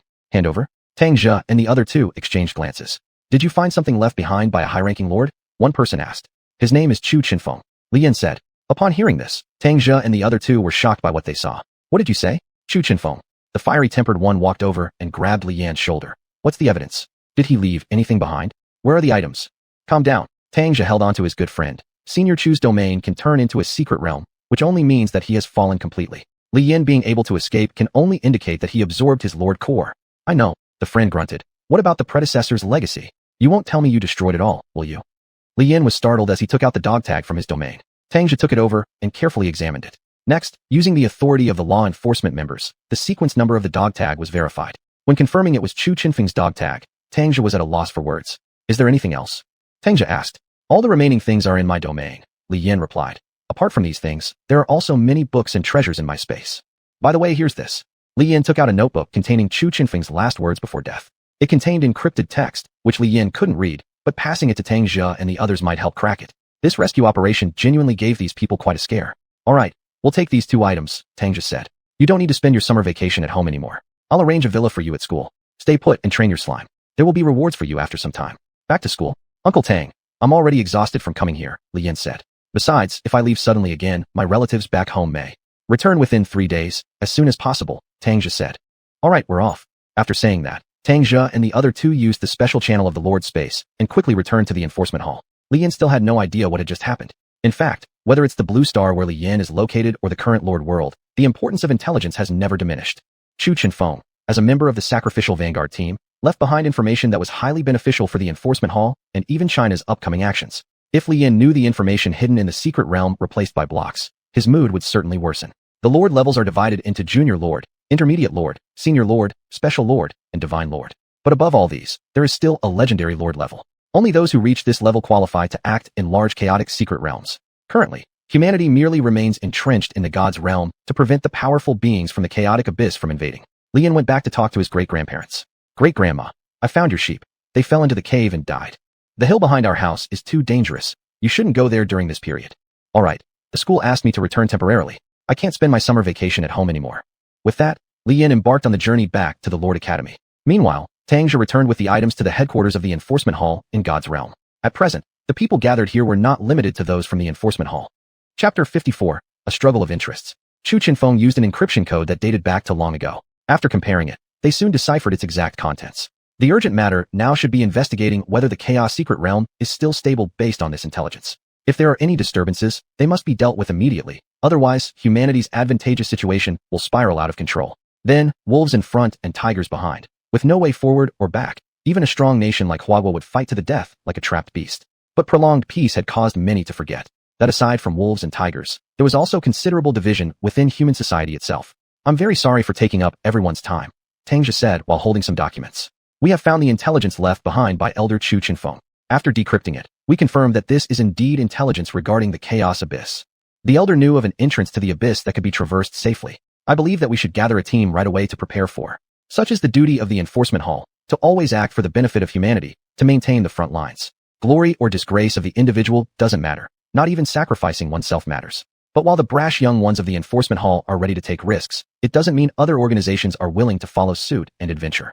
Tangzhou agent, someone asked via the virtual projection. We've already confirmed Chu Chinfeng's intelligence is real. What about the remnants he left behind? Tangzhou hesitated for a moment before answering. Chu Senior's identity proof has been verified. He did indeed fall in battle. As for his remains, no, you misunderstood me, this person replied. What I mean is, where's Chu Chinfeng's Lord Core? Where are all the things inside his realm? You know how valuable these resources are? Even Huagua today does not have many SSS-tier powerful individuals, let alone when he was one of the rare legendary lords years ago. By acquiring the resources from a legendary lord, we can mass-produce divine lords. Using such strength for expeditions would double our efficiency. He was a legendary lord. Even if he died, he must have inflicted severe damage on our enemies. His relics ought to. Tangzhou's eyes turned cold as he identified who this incessant questioner was. Lord Awakening Clan Domain Potentials. Some say it's random, but scientific research shows it has much to do with parentage levels, including genetics. For some individuals during their awakenings, stable genetic inheritance significantly raises the probability that they'll awaken clan domains strongly representative of their family traits. Examples include advanced elemental dragons or divine seeds. However, the man asking these questions had a family whose clan domains were demon-based. Chu Chinfeng's clan domain was also demon-related, with giant demon titans within. These beings were extremely problematic supermonsters, even within the Chaos Abyss. Should they manage to obtain Chu Chinfeng's relics, they'd surely discover countless skills books and spell books obtained from the secret realms. There might even be divine era relic blueprints. These items could create equipment rivaling saintly relics once crafted. Each set of divine era relic plans surpasses so-called national treasures in power. It was incredibly tempting. That's enough. An enforcer angrily reprimanded the man. You're being far too audacious. The rules regarding the management of lords are clear. Whoever finds them, absorbs them. They own them outright.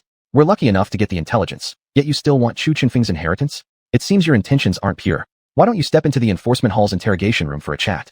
He made a clicking sound and then said, this is also for everyone's benefit. Chu Chinfeng's descendants inherited his bloodline. These heritages belong to them as well. Ho ho, here you go again talking about lineage, retorted the big shot from the Enforcement Hall. At first, Chu Chinfeng's talent was merely F level, and the lowest F level at that.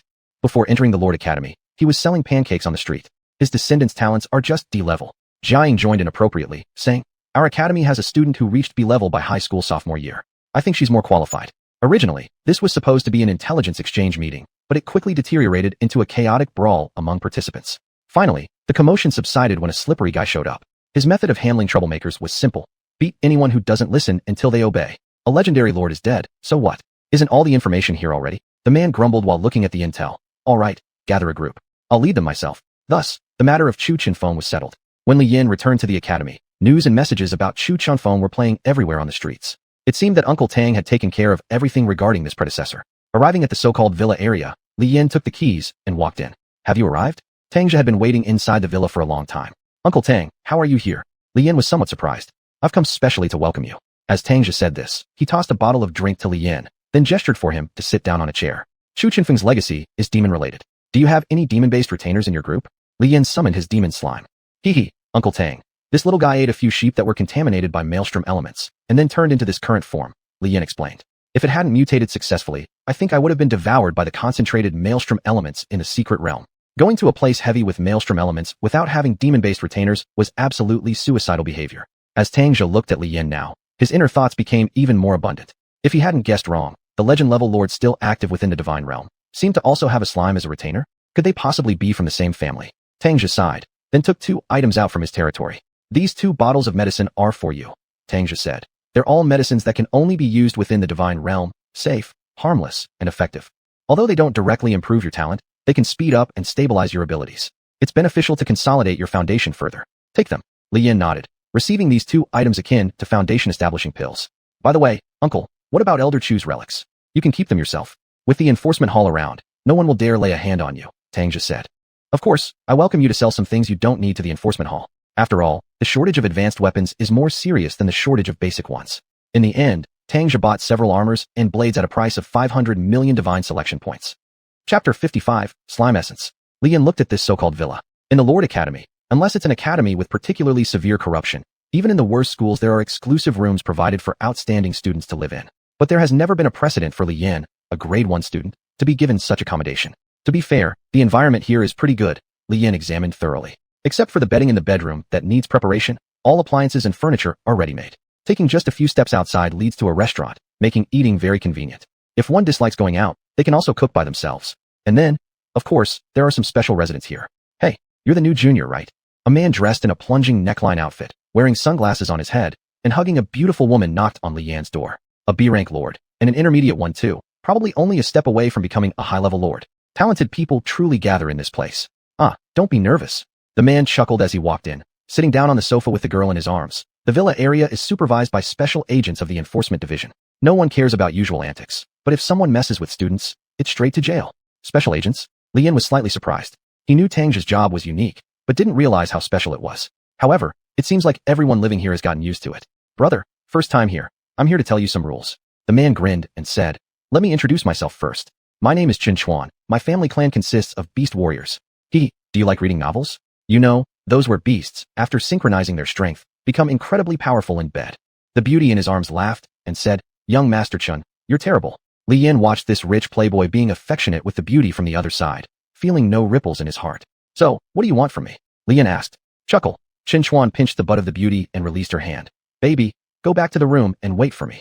The beauty left, and now the two could continue their talk. Lian, listen, Xuanhuan said. You're about to move from grade 1 to grade 2 soon, and I will go from grade 2 to grade 3.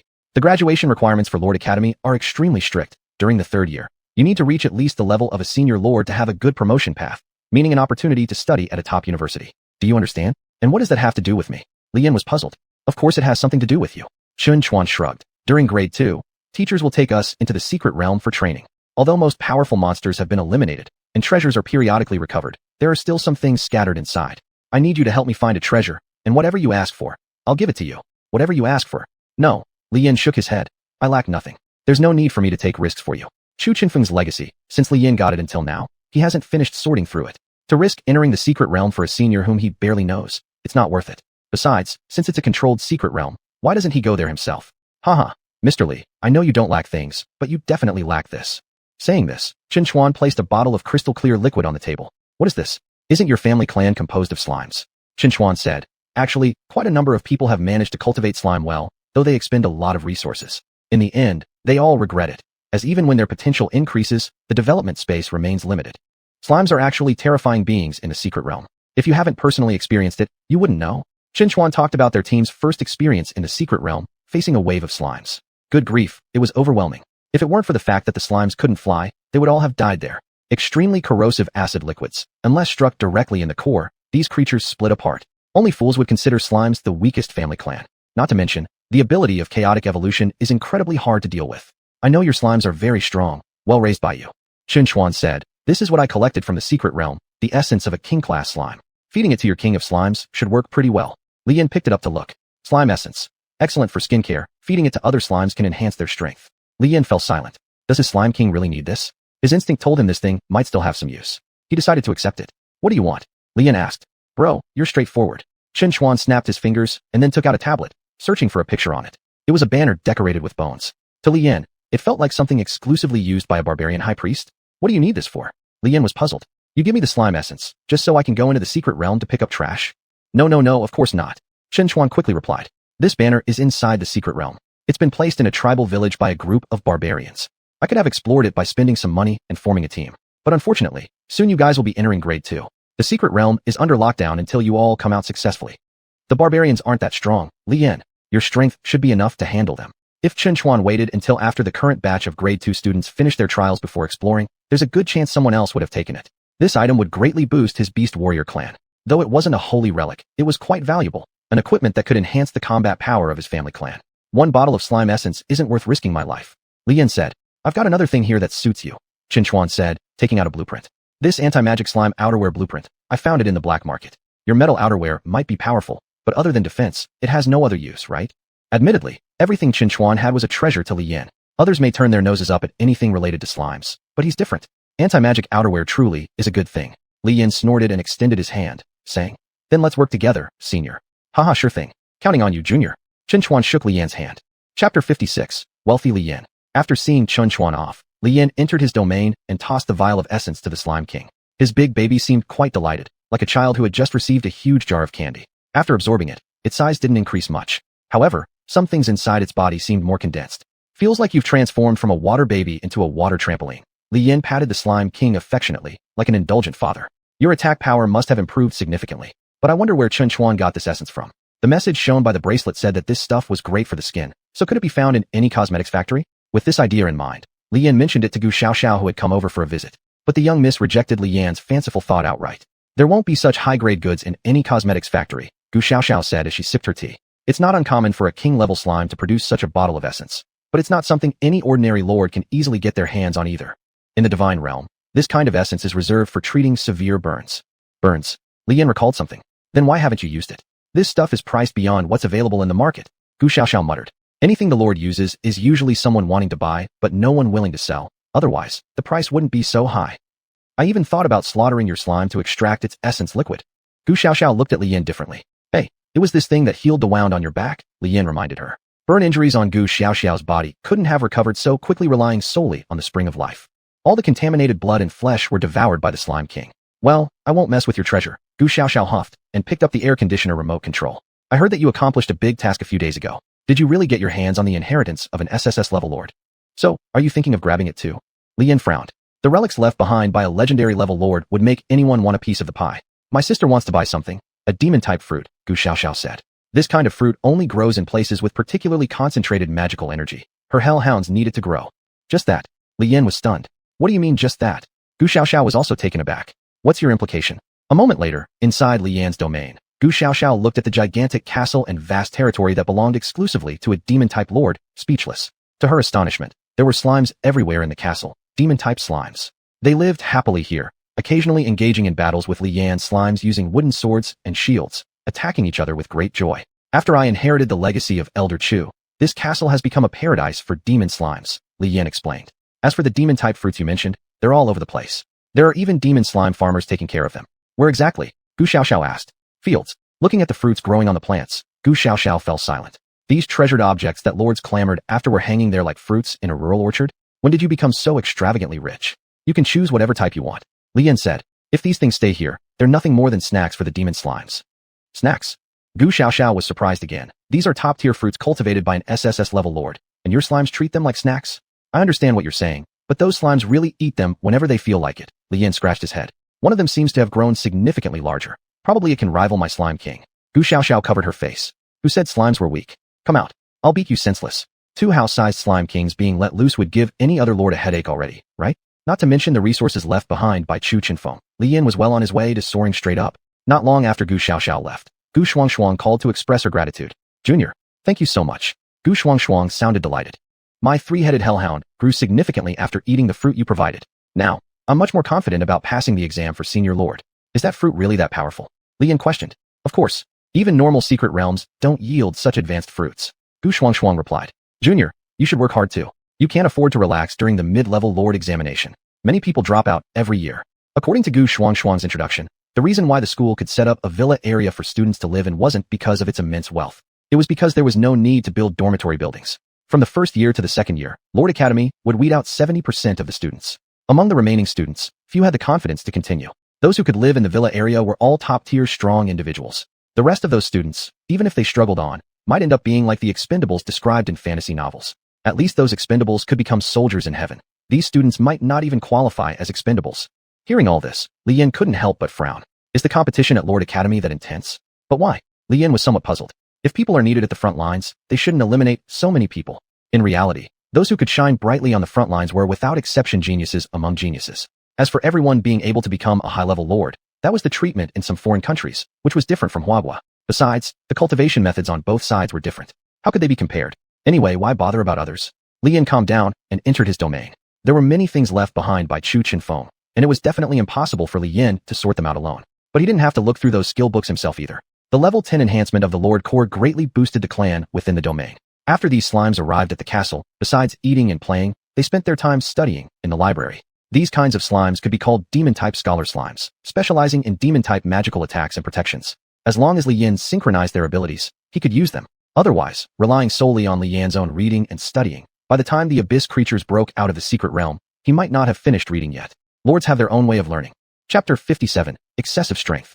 Li Yin now could be said to be someone who doesn't lack money or resources. However, his safe range of activities was limited to within the school. Even buying groceries or eating had to be done in the school supermarket. No way around it. Chu Chenfeng's inheritance was just too tempting. Such a life did indeed bring Li Yin some trouble, but it wasn't very serious. Originally, his life revolved between school and home.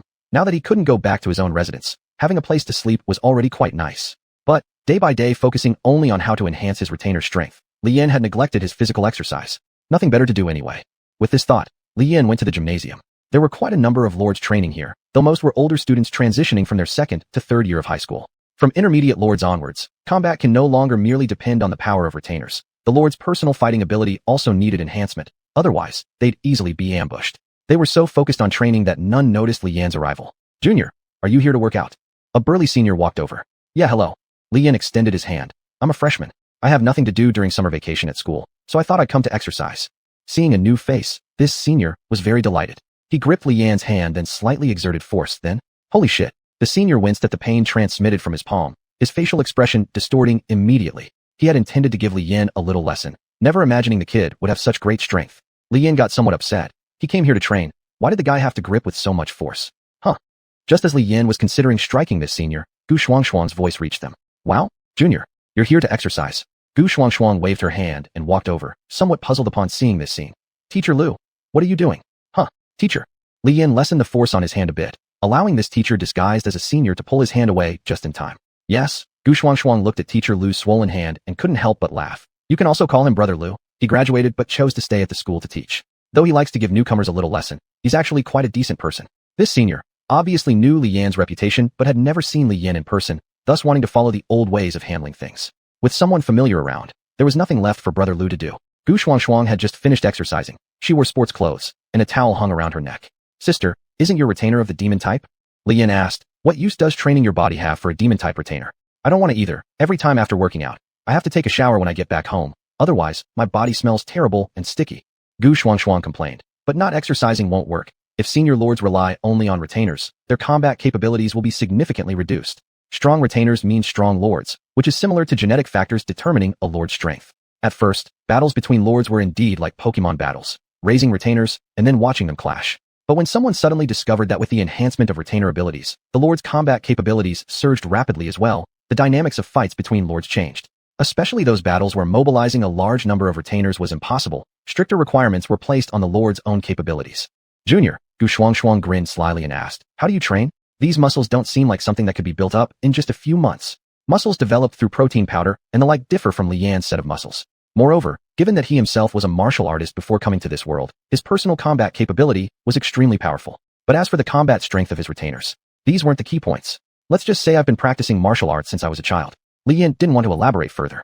He glanced around at the other people nearby. Even before becoming an initial lord, Li Yan's strength had already been quite formidable. So these high-grade seniors, shouldn't their strength be weaker than his? Bang! Creak! Listening to the clanging sound of the barbell, Li Yin looked over. A senior wearing a tank top took a deep breath while lifting a barbell weighing approximately 400 pounds.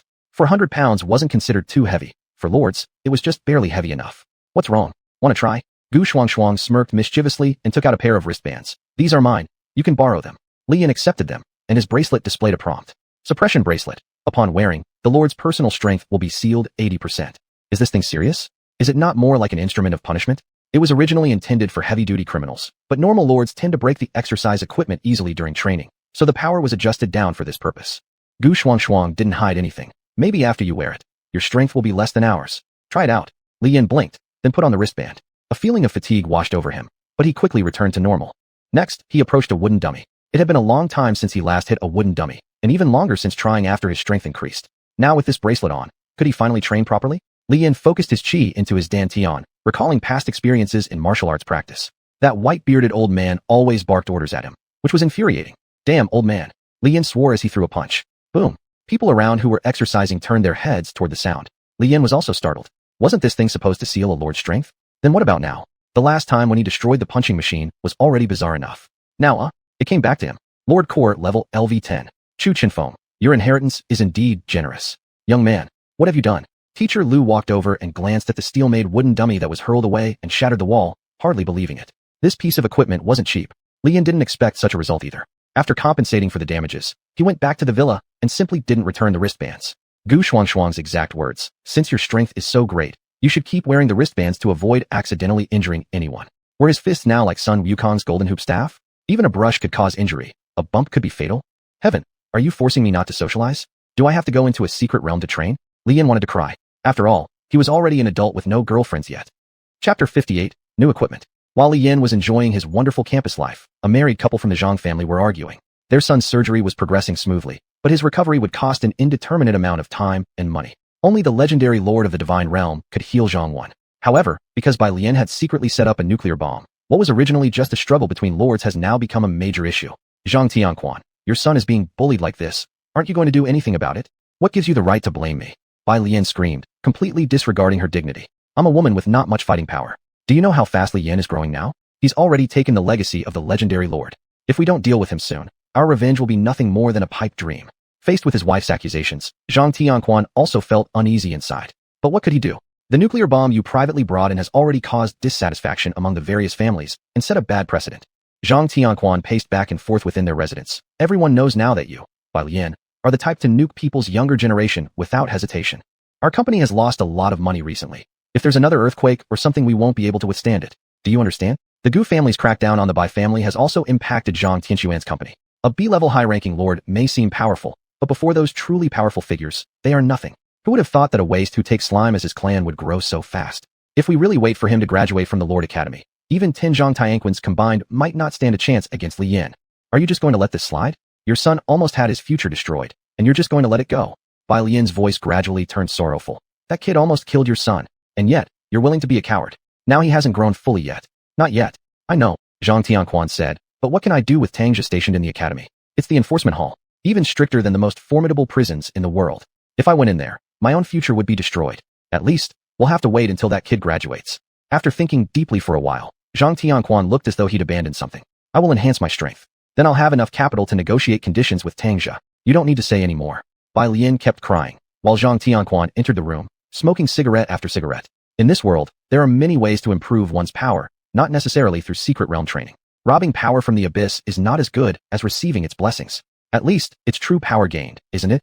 Within Li Yan's domain, he was practicing with a steel sword against the Dragon Man swordsman. Every clash of blades created sparks, and at the moment, the Dragon Man swordsman wasn't holding back even slightly. Previously, hard strikes would cause his arms to tingle with numbness. Now, there was no such sensation. Li Yan's strength had grown significantly. After a while, the two sat down to rest in front of the dwarf hut. Respected master, your current strength is adequate, but your skills with the sword are still somewhat amateurish, said the Dragon Man swordsman. If you practiced well with the sword, you might be able to control your strength. Am I not practicing? Li Yin took a bite of dried meat, savoring its pleasant taste.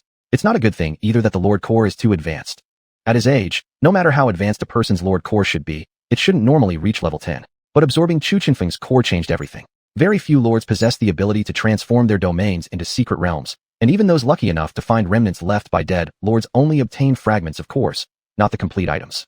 My strength is too great now. Perhaps I should follow the dwarves in blacksmithing, Li Yin asked. The Dragon Man swordsman shook his head, saying, Master, if you strike once with your hammer, you may very well embed the anvil deep into the ground. Since neither route seemed viable, it appeared he could only earnestly practice his swordsmanship. Speaking of swords, after finishing his meat, Li Yin stood up, summoning his slime greatsword. Through the modifications made by dwarven artisans, the blade was now able to transform into shapes according to Li Yan's thoughts. Considering that slime itself is an odd creature that can form various structures, this transformation capability wasn't surprising. Currently, it was still a large blade, but it could transform into other weapons if Li Yin wished. Uncle Tang's long spear looks pretty neat. Li Yin took a deep breath and then infused energy into the blade. The blade slowly dissolved, reformed, lengthened, and widened. The energy injection even increased the weight of the slimes considerably. A long spear, heavier than his broadsword, was thus born. Li Yin tried to swing it a couple of times, and the feel was quite good. The Chinese seemed to have some inborn talent for spear techniques deep down in their blood, allowing them to wield a long spear even without prior training. With Li Yan's monstrous strength, if he were to encounter those people from the Dark Lord Council again, he was confident that he could take out the puppet. Lord, the item you requested is ready. Suddenly, a voice came from the dwarf workshop. Is it ready? That fast. Li Yan dismissed the long spear and jogged inside. What these dwarves crafted was not a robe or anything similar. They had made a necklace. Does an anti-magic coat look like this? This doesn't really look like a coat, does it? Li Yan examined the necklace. On it was a picture of a slime wielding a magic wand. Rather cute indeed. It would likely sell well if taken to the market, but producing one consumed several of his magical slimes. It was too high a cost. After hearing the dwarf's explanation, Li Yan finally understood. It wasn't originally planned to be made into a necklace. The reason was that Li Yan's metallic coat was already formed and couldn't be merged anymore. Creating another coat to wear on top would also look rather odd, so turning it into jewelry was the solution. As long as he wore it, the functionality remained intact. There was no need to overly focus on its appearance. Li Yan tried hanging the slime necklace around his neck and then put on the metallic coat. Outside, he randomly picked a magic slime and ordered it to hurl a fireball at him. The slime hesitated for a moment and then frantically shook its head in refusal. But as it was the master's command, it could only tremblingly launch a fireball. After a thunderous boom, Li Yan looked at the light barrier that appeared before him and nodded in satisfaction. The craftsmanship of the dwarf artisans was truly impeccable. Look at how incredible this equipment was. He would no longer fear magical attacks in the future. Chapter 59, Ability Test. Li Yan's equipment was updated. Flame gun, magic shield. If any slime appeared later, he should still be able to update his equipment. I wonder if I could ensure a few dragons and evolve into a dragon slime. Li Yan was still thinking about his dragon-shaped slime. But now with the money he had, he could already buy a few dragon-related families, so there was no need to specifically purchase some for the slime ticker. That would be such a waste. He would rather wait and see if there's an opportunity later on from secret realms or other lords. Xuanhuan wouldn't be bad. He should be safe before Li Yan graduated from school. Li Yan looked at his panel again. Lord's name, Li Yan. Followers, slime. Level D. Talent, none. Ability, strong flesh, fighter. Evolution points, 400 million. Contribution points, 500 million. Lord core level, LV10. Territory Saint Relic, key of evolution. Territory quality, advanced. Current enhancement by the key of evolution, 3%. Spending so many evolution points only resulted in such a small increase. This stuff really burns money. Alas, it would be better if I could obtain some other less troublesome saint relics. Li Yan sighed. Even that garbage spear of war has 10%. A family like Zhang can hand over a saint relic to a child to play with, probably because Zhangwen's father happens to have one. Another peaceful day passed. Li Yan couldn't train in the training hall anymore. If he broke anything else, his money isn't just freely given either. So, Li Yan started jogging around the school early in the morning. After running 3 laps, Li Yan came to the school gate. A female student, crying with her parents' help, seemed reluctant to leave. Let's go. The student's mother felt some pity but was powerless. To attend a regular school means you can take civil service exams later. What use are public servants in this world now?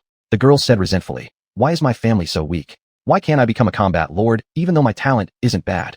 The girl's talent level is D, and her family is a cat. Wildcats have a very weak survival ability in the wild, and their intelligence is even worse than slime. Well, higher intelligence than slime, but these dead cats all defy their owners.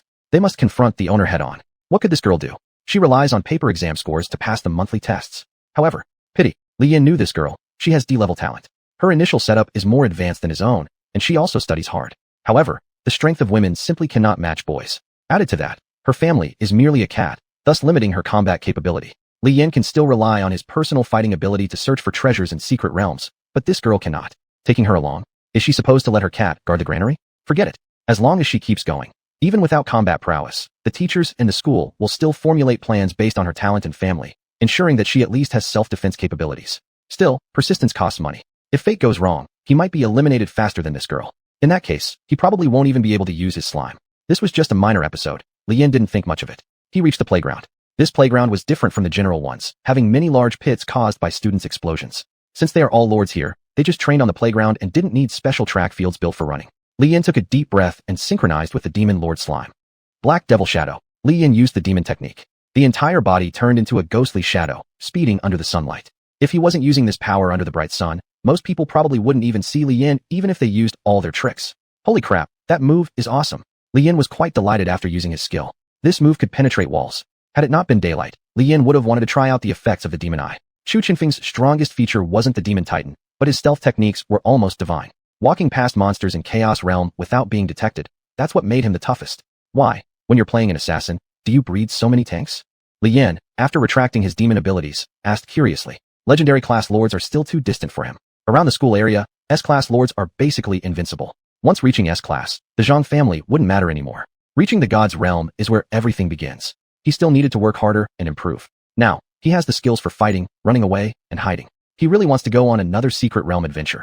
But that place is uncontrollable. Previously, Tang Jia was informed before Li Yin went on the secret realm adventure, and there was also an upperclassman, xuanhuan, by his side. If he went alone now, his combat power wouldn't be a worry, but what if he was attacked by others? Just like before, if he encounters teams like Alice's, they would certainly try their best to kill him. And then, the Dark Lord Council.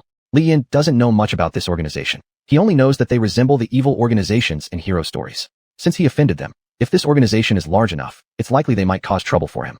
However, with the enforcement hall present, no one should dare come to the school and bother him, right? After testing his abilities, Li Yin planned to return home to cook.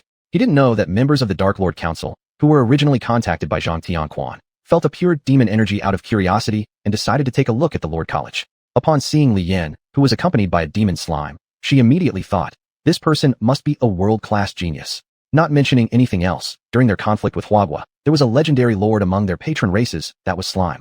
If we had a slime lord on our side, wouldn't we be able to counter that bastard? On the other hand, Tang Jia received a notification from above. The Dark Lord Council sent people again. Tang Jia furrowed his brow. I see, I'll be careful here. Yes, I won't act rashly before reinforcements arrive. Tang Jia hung up the phone and looked at the city map. The place where the battle happened before is still under reconstruction, so the alert level for unknown lords should be quite high. So, who dares to come back here at this moment? Could it be the smugglers of Saint Relics again? But that shouldn't be possible. How could smuggling expose their own whereabouts? Chapter 60, The Murder and Plunder Plan. To be honest, the summer vacation time was not enough. Especially for a powerful lord like Li Yin. To continue improving, he would need much more time. Just before the vacation was about to end, Gu Xiaoxiao came to Li Yan's villa. What do you want this time? Li Yan asked. There's something I hope you can help me get, said Gu Xiaoxiao. You know my race is of the light system, but relying solely on the elven race isn't sufficient anymore. So what? Li Yan frowned. You know that there are other auction houses besides mine, Gu Xiaoxiao said. There's also an auction house in the black market, which operates illegally. Li Yan's eyes changed expression. This clearly wasn't asking him to normally bid in an auction. What was she planning? A light sacred dragon egg will be up for auction there, Gu Xiaoxiao said. It might not have the most powerful bloodline, but I can nurture it later. It's traded with normal currency, mainly targeting those families whose members haven't passed the High Lord examination. Do you expect me to commit murder and robbery with you? Li Yan asked. Is that within regulations? Won't it bring some unnecessary trouble? After all, the black market belonged to others, and its existence over so many years without issues must hold significance. Gu Xiaoxiao didn't need to mention her own safety, since the Gu family had her back. Even if things escalated, the risks wouldn't affect her too much. But for Li Yan, it was different. He still enjoyed protection from the school now, but what about after graduation? Then, the Zhang family might cause trouble for him, and unknown people from the black market could also target him. How would he handle these situations? You don't need to worry about these matters, Gu Xiaoxiao said. The black market is just a platform for illicit trading. It's not the same as a regular auction house. The Gu family's auction house ensures customer safety throughout the entire transaction process, disallowing customer interference. However, the black market was completely different. No returns, no responsibility once goods leave your hands. If you buy counterfeit items, it's on you, and if someone robs you, nobody cares. Don't your family have this light sacred dragon egg? Li Yan was confused. Why do we have to steal it? This is ignorance. Gu Xiaoxiao pouted. Didn't you see how hotly contested dragon eggs were last time? Although light sacred dragons may not match true dragons, they are quite rare clans. Various clans and lords exist in this world. There's also a large shortage in light system lords. Once this opportunity passes, it'll be difficult to find another one like it. Again came the talk of rare and precious lord items. What will I gain from helping? Li Yan asked. A divine gear.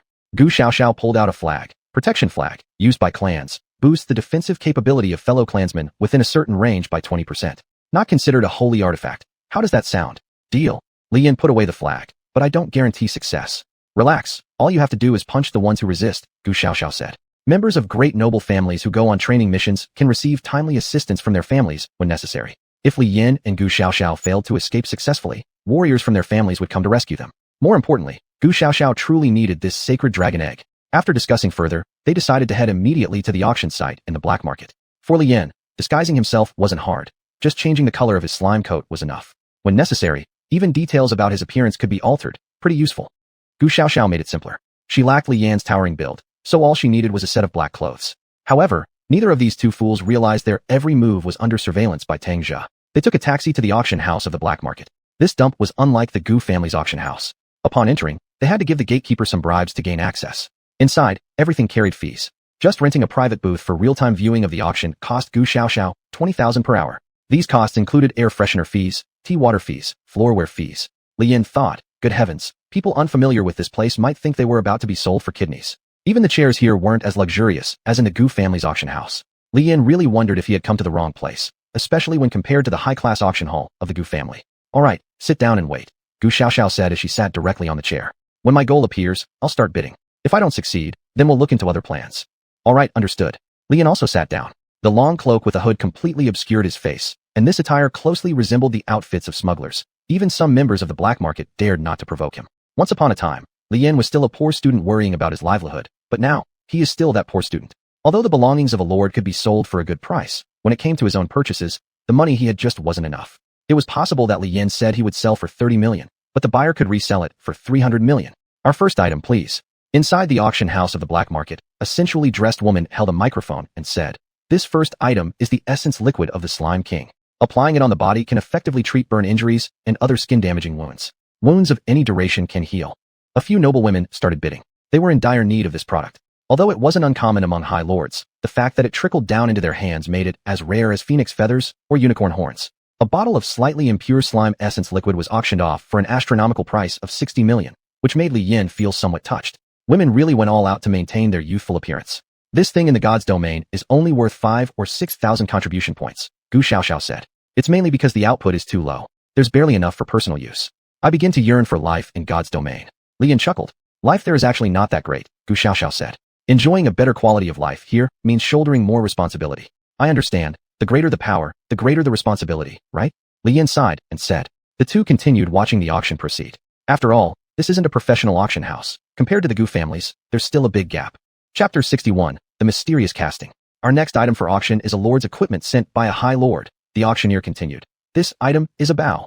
By simply injecting energy into it, you can fire energy arrows. It can be used by both lords and their clans. The auction price is 10 million. Gu Xiaoxiao didn't hesitate to raise her bid. Excellent. 10 million once. 10 million twice. I'll offer 11 million. Good. 11 million once. An auctioneer's job is essentially to incite disputes among customers so that they waste more money on these ostentatious treasures. Gu Xiaoxiao stopped bidding. She raised her bid because she truly liked this bow. With such a thing, it would be like possessing an artifact with infinite bullets. As for the second reason, Gu Xiaoxiao did not want to appear as if she were specifically targeting some customer, otherwise, trouble would find her quickly. "Is this bow rare?" Lian asked. "Not really." Gu Xiaoxiao shook her head. "If your clan has magical craftsmen, along with several high-level resource extraction points and smelting workshops, they could mass-produce it. This gear might still be considered powerful for lords without a strong foundation, but for someone like you, it offers little help." Lian nodded and pondered carefully. He now wasn't short of weapons or the number of his clan members, but it seemed he always lacked a form of long-range attack. The combination of rock slimes plus wind and bomb slimes created cannons with poor accuracy. Using magic slimes could lead to being targeted. It was time for him to obtain another long-range weapon. Bows were quite excellent. After returning this time, he could start developing this thing. While thinking, the wealthy inside the black market auction house had already moved on to the fifth item. "Ladies and gentlemen, when traveling far from home, I'm sure everyone is quite fearful of being assassinated, right?" The hostess smiled and said, "This treasure is a phoenix feather, capable of bringing the dead back to life. Don't miss this chance." Starting bid at 10 million. Competition intensified even further. After all, having one of these meant you had a second life. They were all less talented lords with insufficient means to ensure their survival. Perhaps they could use it as leverage for promotion to a middle-class lord. Li Yin also called out a few symbolic bids, but seeing how within a few seconds, the wealthy bidders raised the price from 10 million to 40 million, he eventually gave up. It wasn't that he feared there wouldn't be a way to revive himself. If something managed to penetrate the slime's outer defense, he would be in peril regardless of the number of phoenix feathers he possessed. Primarily, Li Yin wanted to observe. What would happen if he fed important phoenix feathers to the slimes? Could they evolve into phoenix slimes? Or maybe fire god slimes?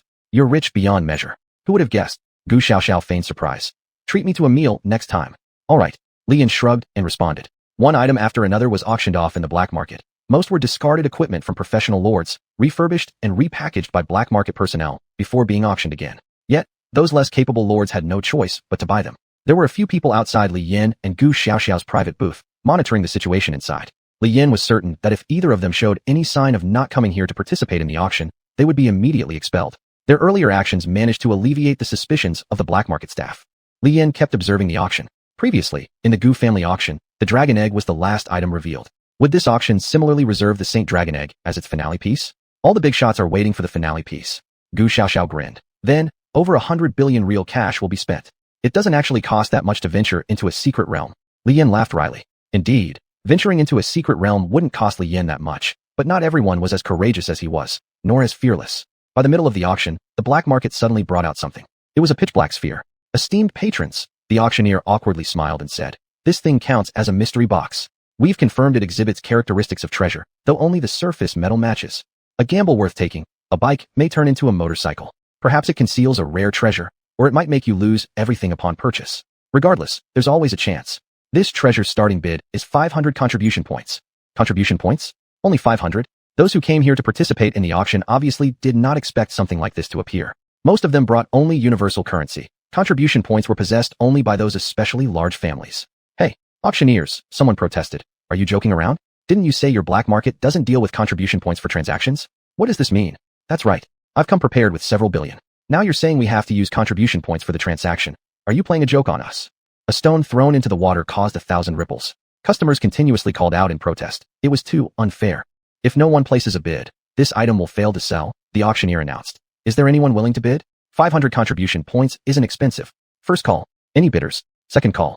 Universal currency to high-level lords was merely numbers, but for these people, it could be their lifetime savings. Contribution points were too distant a concept for them. It wasn't appropriate. Li Yin had intended to watch the commotion unfold, but just then, esteemed lord, bid for this item. The dwarf's divine eye once again proved effective. This is an entire block of myth-forging iron. Our dwarf race can process it. With this, your weapon class can elevate significantly. Myth-forging iron block. A whole one. Li Yin clicked his tongue and placed a bid of 500 contribution points. This bid clearly aimed to prevent the treasure from failing to sell. Yet unexpectedly, after Li Yin bid, another person followed up. 1,000 contribution points. Li Yin snorted and continued. 3,000. 4,000. Li Yin furrowed his brows as his Lord Core reached level 10, improving his observational abilities significantly. Even from the private booth, he could spot details. That guy who was competing with him in bidding was clearly a shill for the auction house. Chapter 62. This money is easy to earn. In the end, Li Yin spent 30,000 contribution points to buy this iron block. You've been taken advantage of. Gu Xiaoxiao laughed and mocked Li Yin. It doesn't matter. Li Yin shrugged. Anyway, it's just like a mystery box. Bought is bought.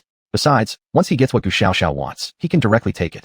Isn't it just about who has the bigger fists and makes the rules? Though, I also know some martial skills. Alright, let's continue with the auction, the auctioneer said. It's clear that some very wealthy friends have come to play at this auction. Then we won't have to worry about unsold items.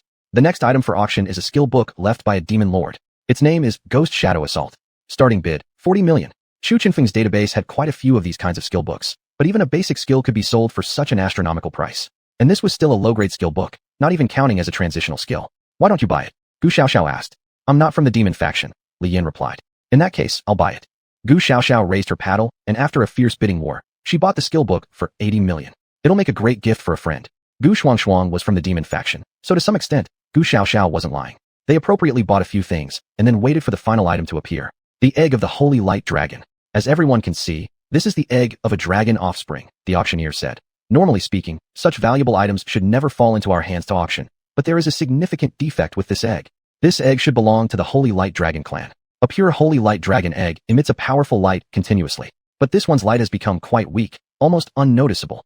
Upon examination, the embryo inside is still alive. If anyone needs it, the auction can begin. Starting bid, 200 million. On the official website store of Lord Academy, an adult elemental dragon was only worth 40 million contribution points, and that too was for professional lords. Now, this black market auction for dragon eggs used common currency, something unheard of in decades. Soon, those hidden bigwigs began a fierce battle. The price soared from 200 million all the way to 1 billion or more.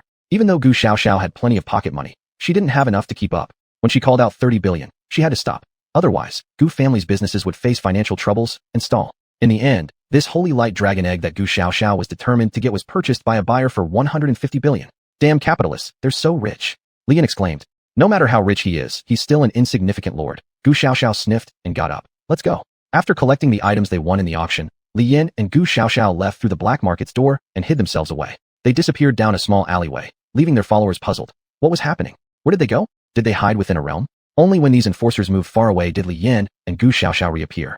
The magic slime removed its disguise spell and returned to their realm. Taking advantage of the strong physical abilities of the lords, they climbed to the top of the building. Hidden under the cover of moonlight, they watched each person coming out of the black market. Is it okay to be watching like this? Li Yin asked.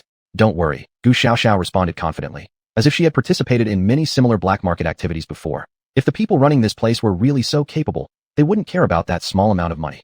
Rare commodities appearing in the black market were much less probable than all the students of a certain year at Lord Academy becoming high-level lords. With the help of the night gear and the slime, they could see everything clearly even in the dark. Team after team came out of the black market, escorting the person carrying a box, alert to everything around them.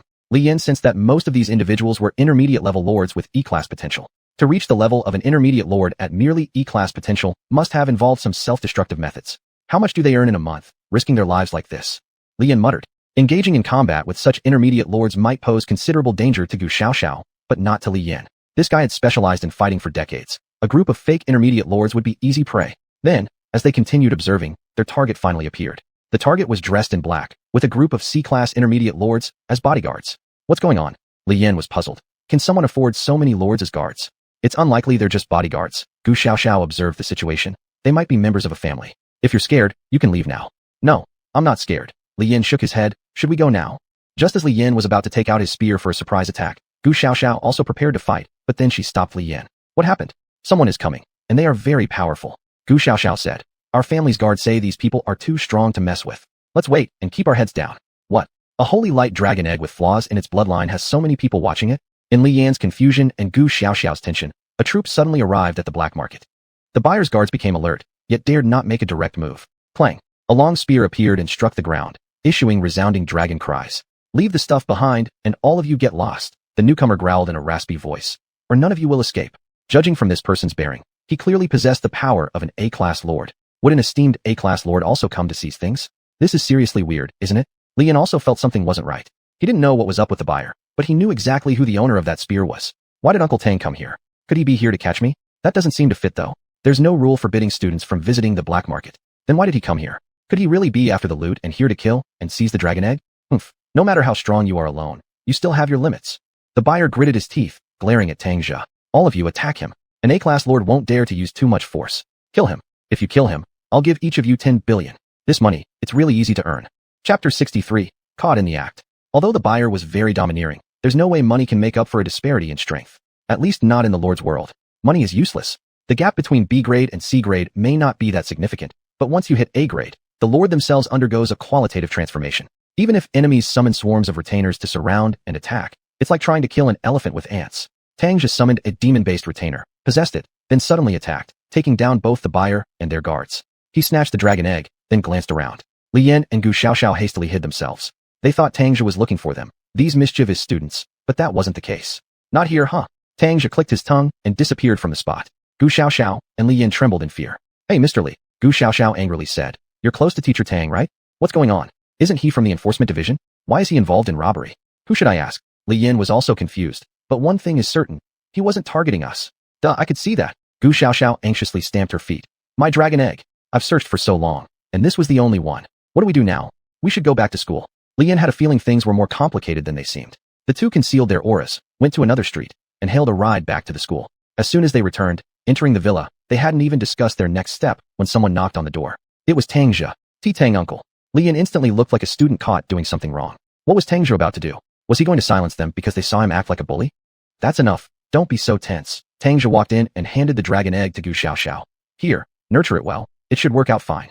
Oh, Gu Xiaoxiao stored the dragon egg into her domain, unsure what Tang Jia meant by this. But clearly sensing this didn't concern her anymore, she decided to leave immediately. Come on, he was from the enforcement division. Just standing near them for too long gave off a bloody aura. Who would want that? She quietly slipped away, leaving Li Yan behind to get scolded. How's your demon slime progressing? Tang Jia asked. Why was he asking this? The first demon slime that evolved should already be at the level of my slime king, Li Yan truthfully answered.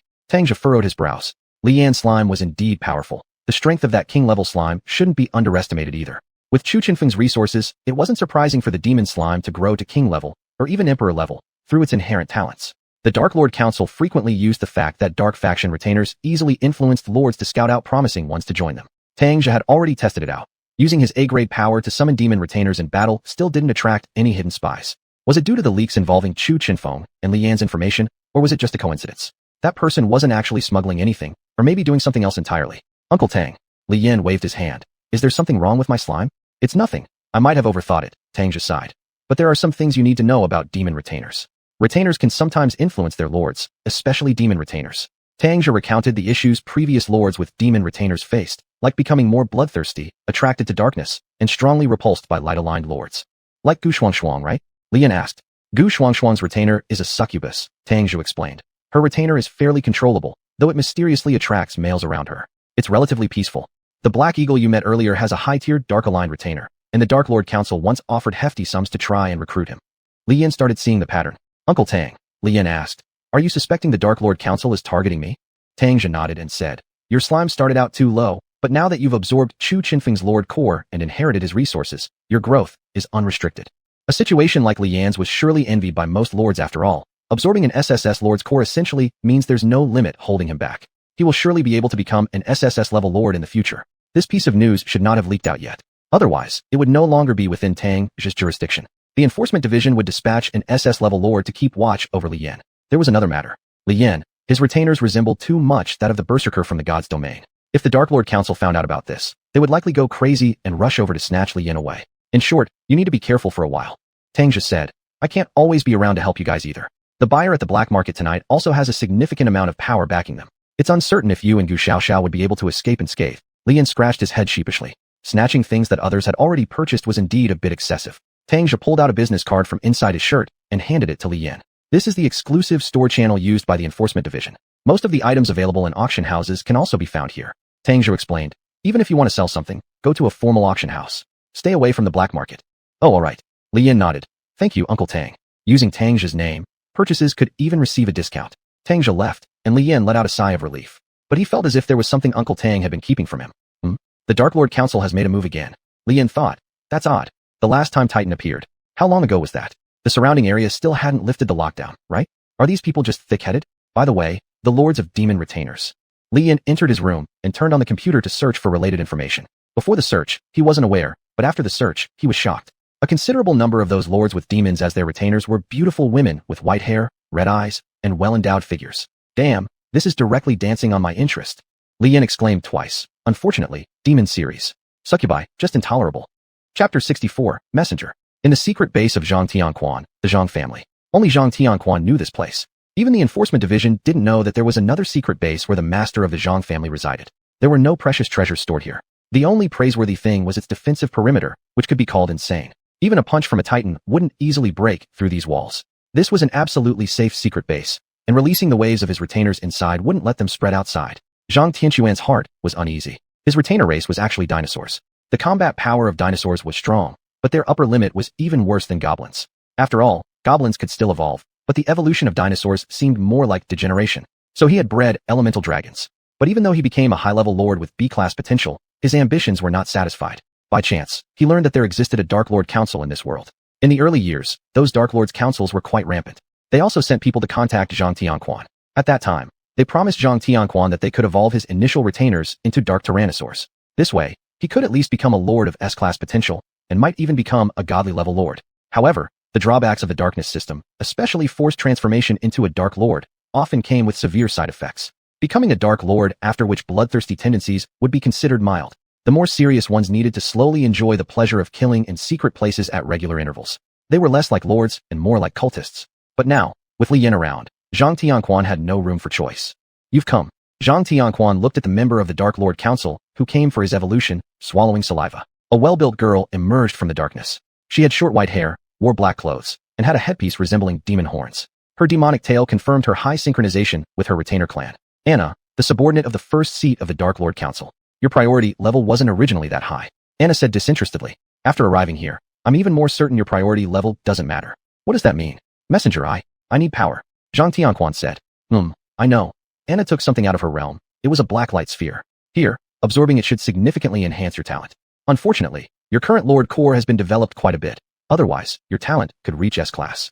Zhang Tianquan gritted his teeth. He knew this and had definitely looked down on him, but he couldn't do anything about it. Thank you, Messenger. Speaking, Zhang Tianquan began to absorb. To steal strength from the darkness is hard.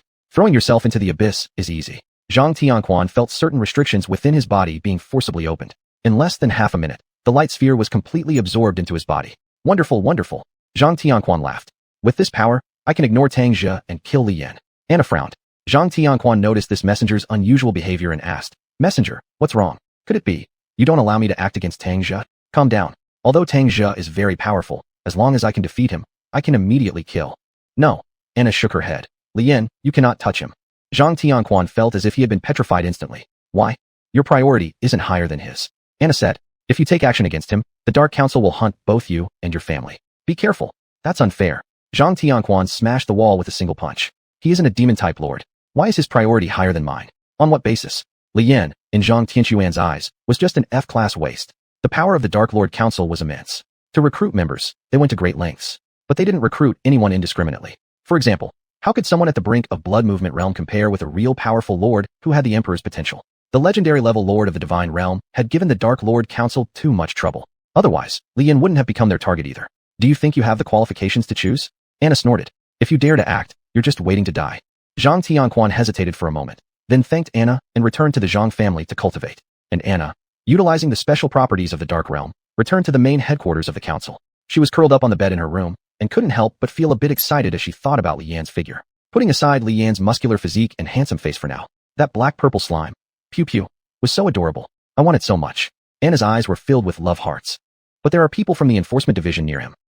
That's a bit troublesome. Huahua is a forbidden land for mercenaries, and at the same time, it is also a forbidden land for the Dark Lord Council. Anna dared to go this time because she had not revealed herself to the Huahua people, otherwise, she would have been taken down instantly. Next time might not be as smooth. On Li Yan's side, school was almost starting, and he was still intensifying his training. Achoo, boom. Huh, what the hell just happened? Li Yan looked at the sudden magical explosion in his domain and felt a bit confused. After all, his slime retainers were quite stable. Take the bomb slimes for instance. Unless they encountered danger or were ordered by Li Yan to explode, they wouldn't even detonate while dancing in flames. As for magic-talented slimes, there was no need to mention them. They basically never went berserk. So what just happened? The explosion occurred at the castle left behind by Senior Chu Qingfeng, and Li Yan rushed over quickly. Then, he saw a giant slime looking listless, like it had a cold, appearing quite sad. Other demon slimes were in a flurry, picking up scattered books and repairing the buildings damaged by the magical explosion. What's wrong with you? Li Yan approached and patted the huge demon slime. Do you have a cold? This doesn't seem like a cold. Do you think someone is talking about you? Who would talk about a slime? Oh, don't be afraid, don't be afraid. If anyone has improper thoughts about you, I will definitely beat them until they run away crying. At this moment, Li Yan did not know how annoying the girl who would later become obsessed with hugging her slime would be. Chapter 65. Times have changed, my lords. School has started. If it were Li Yan from his previous life, seeing someone drop out of high school would have left him utterly perplexed. It's different from junior high. While the competition in high school is intense, it's not bad enough to warrant dropping out, unless one has painted themselves into a corner. However, after this semester started, a class that originally had dozens of students now only had 30 or so left. Among them, Sun Yang had dropped out too. Is your lick spittle stopping licking? Li Yan asked Gu Xiaoxiao. He's different from the other students who dropped out, Gu Xiaoxiao said. His family needs him back home for help. After graduating as a lord, one can choose a path which includes returning to their hometown for a position. In their hometowns, they can have priority access to resources and don't have to worry about outsiders causing trouble, making it a pretty good job. But not everyone gets such a fallback plan. Sun Yang's case isn't uncommon, but most people returning can only attend regular schools, where even using their domains is restricted. Originally, there were so many classmates. Now nearly 70% are gone, and the entire teaching building seems much quieter. As Li Yan was feeling melancholic, a teacher entered from the door. This teacher was different from the ones assigned to the first-year students. This teacher didn't pay much attention to appearances. Not that he wasn't concerned with appearances, but more accurately, this guy looked particularly intimidating. Just looking at the scars on his face, as if burned by boiling oil, you could tell he must have gone through something unpleasant. Hello everyone. My name is Zhou Li, said Teacher Zhou. I'm glad to see that usually, when advancing from first to second year, over 80% of the students choose to drop out and go to other regular schools. Your retention rate is much higher than the classes I've seen before. Very good. I admire you all, but soon many of you will regret not choosing to drop out, because starting from the second year, the easy and pleasant monster fighting game ends. Teacher Zhou took a look at the remaining students. You're unlucky to be caught up in the big reform in the Lord Academy, but you don't need to worry, as this kind of reform happens almost every year. Unfortunately, you happen to be in the most stringent time. According to what Teacher Zhou said, the requirements for Li Yan's group would be stricter. For the previous batch, like xuanhuan's class, the second-year projects were still simple, just executing some tasks in secret realms. But for this batch, the higher-ups strongly required all students to possess sufficient solo combat capabilities. To put it another way, they should at least be able to survive in a secret realm alone. Isn't this asking too much? Gu Xiaoxiao looked somewhat dumbfounded. Her light elemental high elf lineage, though powerful, didn't actually have strong abilities for individual combat. Besides, she's a girl and naturally at a disadvantage physically. Oh, I know you. Teacher Zhou chuckled. Young Miss Gu, your lineage is powerful, indeed not suitable for solo combat. But that doesn't mean you don't need to work hard on your training. Bang bang bang. A stack of thick books was slammed down onto each student's desk by Teacher Zhou. In your second year, you don't really need to focus on cultural studies anymore, Teacher Zhou said. Regular school knowledge no longer matters much to us. The things we can do aren't defined by set rules. What you need to do is understand the history of the rise of the lords, and I will regularly assess your improvement in strength. To clarify ahead of time, if you don't make an effort, you'll die. It's still possible to drop out if you wish. After Teacher Zhou finished speaking, he opened a file on the screen. It showed all the students who had died during their secret realm trials, and some even perished within the academy. It's not that this issue hasn't been noticed from above. The growth of lords cannot be overly restricted. If all the students' lineages were the same, military-style management might have been feasible, but even identical twins may awaken entirely different lineages. How could that be managed? So, the best approach is for teachers to try to protect students' safety as much as possible while letting them engage in their own activities. Ensuring combat ability suffices. Of course, ensuring that these students don't commit crimes is also very important. After teacher Zhou finished speaking, several more students stood up and walked out of the classroom. The remaining students either couldn't continue studying even if they went to a regular school or had their own aspirations to achieve. Excellent. Teacher Zhou, satisfied with the unexpectedly large number of students remaining, nodded. Then, he pointed at Li Yan. What does this male student want to stay for? What's your purpose? Li Yan blinked and then said, I want to go to the divine realm. Excellent. Zhou nodded. To enter the divine realm, one needs an S-class qualification. You must work hard. When the class ended, everyone was free to move about. Students who no longer had friends around them just left after the bell rang. However, Gu Xiaoxiao and Li Yan stayed behind in the classroom chatting idly. Hey, be my slave. Gu Xiaoxiao poked Li Yan's abs. You fight on the front line while I provide support. Sounds good, right? Haven't you hatched that Saint Dragon egg yet? Li Yan asked. If Gu Xiaoxiao could hatch the Light Saint Dragon and train a Draconic Knight, coupled with her synchronization abilities and proper equipment, her combat prowess would not be underestimated. How easy do you think it is to hatch such a favored creature? Gu Xiaoxiao sighed. Cultivating dragon-type creatures requires enormous resources from scratch. Why didn't your slime evolve into a light slime? It could have helped me cultivate light elemental resources. My slime's evolution isn't something I can control. Li Yan immediately retorted. With all the resources at your disposal, can't you just cry to your grandpa for some help? Even if Li Yan's contribution points were counted in billions, his wealth compared to the Gu family was insignificant, practically peanuts. So what are we going to do next? Gu Xiaoxiao asked. Can you teach me how to train? You're so skilled. No way. Li Yan shook his head and said, I've been training since I was little. You wouldn't know what I've been through. Since arriving in this world, Li Yan started training early on just to protect himself. For Gu Xiaoxiao to reach Li Yan's level, she would need to endure unimaginable pain like fractured bones during training. Li Yan knew full well that Gu Xiaoxiao would not be able to bear such agony. Still, there was another option. What couldn't be achieved with money? Chapter 66. Shopping. Li Yan took out a business card, the one given to him by Tang Zhe. What's this? Gu Xiaoxiao asked curiously. It's from the supplier of the law enforcement hall, Li Yan said, given to me by Uncle Tang. Since you have money and I have channels, we can't buy large quantities of important treasures, but purchasing 1 or 2 items that would help you is possible. However, the address on the card was quite far. Even a taxi ride would take half a day. But for Gu Xiaoxiao, it wasn't much of an issue. Gu Xiaoxiao jingled the car keys in her hand. What do you say? Want to go for a spin with me? A high school student driving a supercar isn't unusual in this world. Gu Xiaoxiao skillfully drove the car at high speed down the road. With New World technology, supercars were not only faster but also had a longer range. In less than half an hour, Li Yan and Gu Xiaoxiao arrived at their destination. The shop run by people from the law enforcement hall was different from those typical family shops. It wasn't extravagantly decorated, just a small convenience store. This place is so shabby. Gu Xiaoxiao stepped out of the car, making a sarcastic comment. Be grateful. Some things are impossible to get even if you throw all your money at them, Li Yan said. The two entered, and at the front desk, a woman laid back in a rocking chair, covered with a blanket. She looked up briefly at Li Yan and Gu Xiaoxiao. Any recommendations? The woman asked. Li Yan took out the business card. The woman accepted it, then checked the number on the card. Tang Zhe recommended you. The woman nodded approvingly. What did you come here for? Tell me directly, and we'll save ourselves a lot of trouble. Do you have any treasures that could enhance physical attributes? Also, is there anything like martial arts manuals that she could train with? Li Yan questioned. The woman glanced at Li Yan, then looked over at Gu Xiaoxiao. Even the young miss of the Gu family has become this ambitious, rare. The woman chuckled lightly. Go inside. Warehouse number 4. After taking the key, they went in and found the room marked 4. Opening it, they went inside. Inside, rows upon rows of fine treasures used by lords were displayed neatly. My God! Gu Xiaoxiao couldn't help but gasp when she saw all the stored treasures within. Bloodvine's fruit, 10,000 poisons, immortal grass. And this? This is the root of a 10,000-year-old tree demon. My God! What's wrong? Li Yan felt curious. Is there something about these that catches your attention? Each one of these can be made into excellent medicine for enhancing bodily strength. However, each one is extremely difficult to find. How on earth does this place have so many? Gu Xiaoxiao swallowed hard.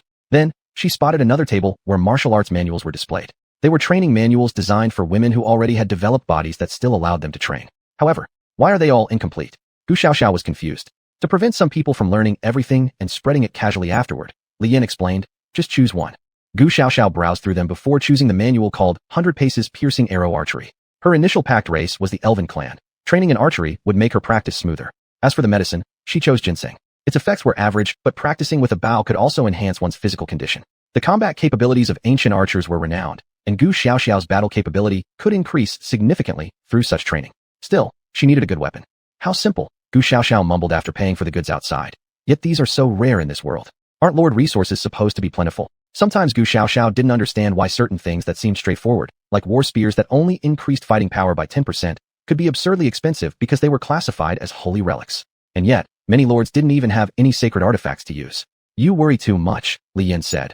Since we've obtained the goods, what remains is to practice well. With this treasure, your constitution can improve significantly, allowing you to endure longer trials.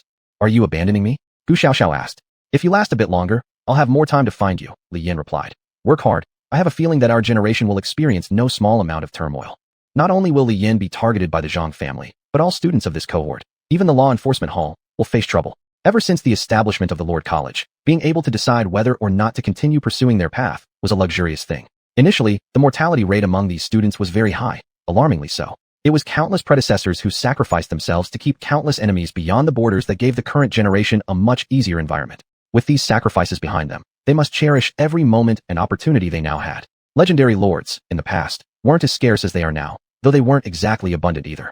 But god-level lords were truly ubiquitous back then. The divine realm was just the beginning, yet Li Yin and his classmates hadn't even earned the qualifications to start. Riding in Gu Xiaoxiao's sports car, the two returned to school.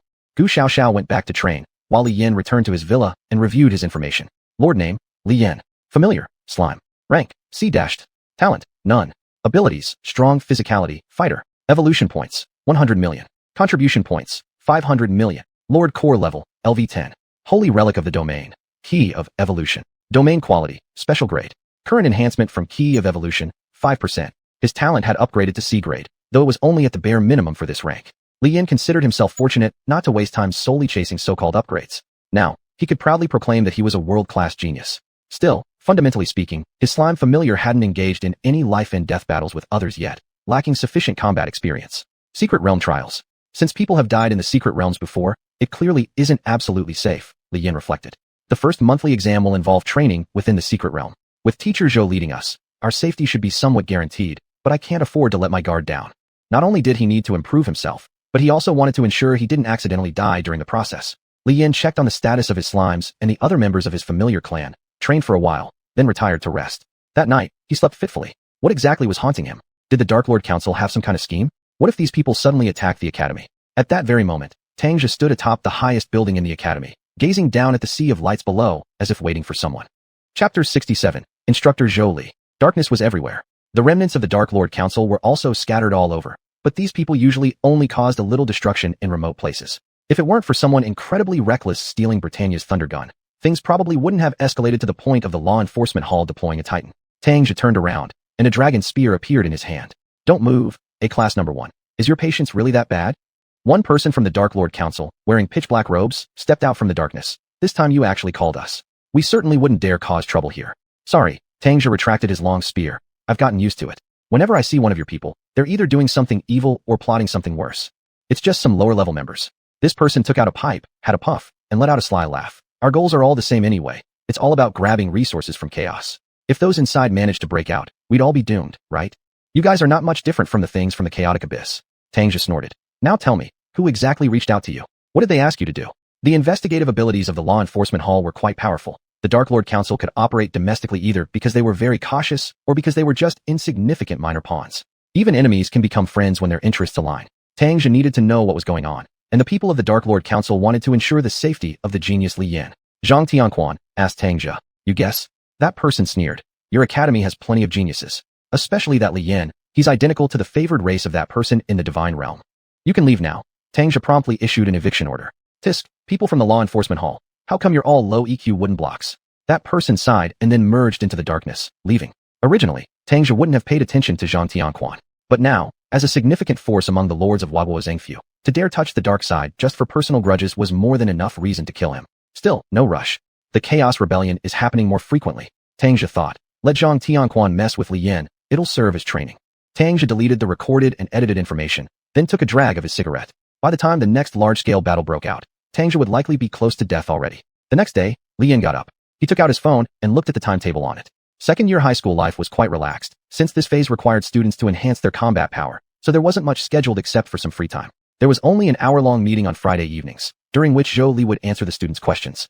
If I could have gone to a school like this earlier, that would have been great, muttered Li Yin on his way to the cafeteria. As second-year students, their physical fitness increases, and so does their appetite. If the aunt serving food intentionally trembled her hands while serving, she might as well stop working. Gu Xiaoxiao held her meal tray, chopsticks trembling constantly in her hands. What's wrong with you? Li Yin saw her condition and asked. Last night, I overdid it with the bow and arrow practice. Gu Xiaoxiao's eyes twinkled with tears. Martial arts are too hard. You can go to an ordinary school as well, Li Yan said. No. Gu Xiaoxiao gripped her chopsticks tightly. If I am content being a normal person, I might as well get killed directly. Without entering a field related to lords, they cannot use domains, and the vassal clans are strictly controlled. The Gu family relied on the lordship to become such a vast clan, and Gu Xiaoxiao also wanted to obtain part of the inheritance rights. Otherwise, she could only be someone else's plaything, becoming a sacrifice for family alliances. Afterwards, follow me for physical training, Li Yan said after getting his food. Did you use the ginseng? I used it, Gu Xiaoxiao nodded. But the effect wasn't that noticeable. Herb absorption won't be quick. If you want to speed up absorption, you need to exercise more, said Li Yan. They quickly finished eating, and then Gu Xiaoxiao started a hellish life. Every day, she would wake up early for breakfast, then Mian pulled her into relentless training, eat a big lunch, rest after taking a shower, and then continue training without end. Such a lifestyle lasted for 2 weeks, and Gu Xiaoxiao had gradually adapted to it. Afterward, she didn't need Mian to supervise her anymore. She started arranging her own training schedule, even finding the most skilled archers within her vassal group for guidance. Gu Xiaoxiao had also mastered the technique to synchronize vassal powers, thus starting to train herself to synchronize multiple vassal powers simultaneously. When the time comes, by synchronizing both the physical combat strength of dragons and the archery skills of the elves, Gu Xiaoxiao will likely no longer require Mian's help. Although instructor Zhou Li appeared not to be overly disciplining his students, in reality, he was constantly supervising them, not as students, but as soldiers. Enhancing one's ability as a combat lord wasn't for the teacher or anyone else. One's strength ultimately belonged to oneself. From the very beginning, the teacher had already told the students to strive for oneself. This day, instructor Zhou Li gathered his students together. Students, you're all doing wonderfully. Marvelous. Zhou Li, in a tank top, laughed heartily and said, you've been training hard recently, more diligently and independently than students from other classes. Very commendable. I don't have much to give you. As he spoke, Zhou Li took out a box. Here, these are restorative potions, 2 for each of you. Restorative potions? Could this be? Teacher. Li Yan looked at the item in his hand and asked, isn't this military supply? It is military supply, Zhou Li responded. Once you entered the Lord Academy, you became soldiers. I can tell you this, the best way for a lord to develop is by fighting for it, by taking things from the enemy's hands, or by seizing them from the chaotic abyss. But you aren't soldiers since each of you has unique advantages. Limiting your growth would only weaken your abilities significantly. As long as you train hard, your teacher will be able to provide continuous supplies for you. Just take the monthly exams as an example. If you achieve good results, I'll reward each of you with a hero-level minion race. Hero-level minion race. Many students, even those who moved on to higher grades, still struggled to obtain a hero-level race. This Zhou Li, he's really stingy. Both Gu Xiaoxiao and Li Yan knew that handing out a hero-level race per person wasn't impressive. How about giving each person a titan? Would you dare to give that? Chapter 68, Legendary Treasure Chest. Saturday. Whoosh. Whoosh whoosh. Crack. Gu Xiaoxiao fired 3 consecutive arrows, shattering the target.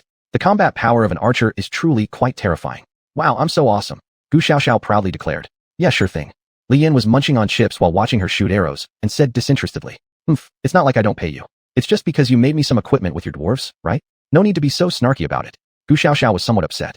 Dwarves, they're not impossible to buy. But the dwarves that are bought still require training. Gu Xiaoxiao had no idea how Li Yan trained his dwarves. Those dwarves seemed to have evolved new abilities. They could produce enchanted equipment. Currently, Gu Xiaoxiao was wearing equipment that enhanced the power of her arrows. And as for that bow, even its string was specially made by the dwarves. Though all the materials were provided by Gu Xiaoxiao, the forging fee wouldn't be cheap. When it seemed enough time had passed, Li Yan put down the chips, and then drew a large sword. The current molten lava greatsword was incredibly heavy. Come on, try to see if you can use this thing, Li Yan said. Gu Xiaoxiao took a deep breath, then lifted the greatsword. She swung it toward a boulder in the distance. That rock was cleaved cleanly in half by the melting heat. Haha, this girl's invincible. Although it seemed she might be over-relying on the weapon, Gu Xiaoxiao was still proud. Can I have this blade? In your dreams, Li Yan summoned the molten greatsword back into his hand instantly, turning it into a puddle of slime like magma. Your slimes are so adaptable. Gu Xiaoxiao couldn't help but feel envious. It's just a pity my initial servant race isn't like yours. Otherwise, I'd definitely ask you for training tips. Li Yan shrugged. Back when he awakened with the slime clan, he was the only one. Everyone thought slimes were useless. After all, compared to guard dogs, this kind of monster offered little intimidation. Besides some low-level monsters that considered slimes food, high-level monsters would not even bother touching them. Not too long from now would be the first monthly exam of the sophomore year, during which the teachers seemed to be dealing with dangerous things inside the secret realm. She didn't know whether the flag xuanhuan requested had been confiscated by the teacher. If it was gone, it wasn't her problem if Li Yan went looking for it. I say, Gu Xiaoxiao began. Why don't we go train inside the secret realm? Is it that unregulated secret realm? Li Yan asked. I don't really mind. Have you been there before? Of course I've been there. Gu Xiaoxiao responded. Judging by your situation, you must already be short on money, right? Last time, you managed to take down quite a few things, but by now, you should have spent most of what you earned. A lord's expenses easily reach tens of millions, with hundreds of millions being normal. Though Li Yan appeared wealthy now, his money wouldn't buy much. The last time was just good luck, Li Yan said. Treasure chests of exquisite grade are not common. Going again might result in coming back empty-handed. Even if they didn't come back empty-handed, it definitely wouldn't be worth it. Now, Li Yan had Chu Qinfeng's resources, and while these were sufficient for personal use, they couldn't be sold. If someone recognized them, the inheritance of a legendary class lord would be enough to drive anyone insane. Humph.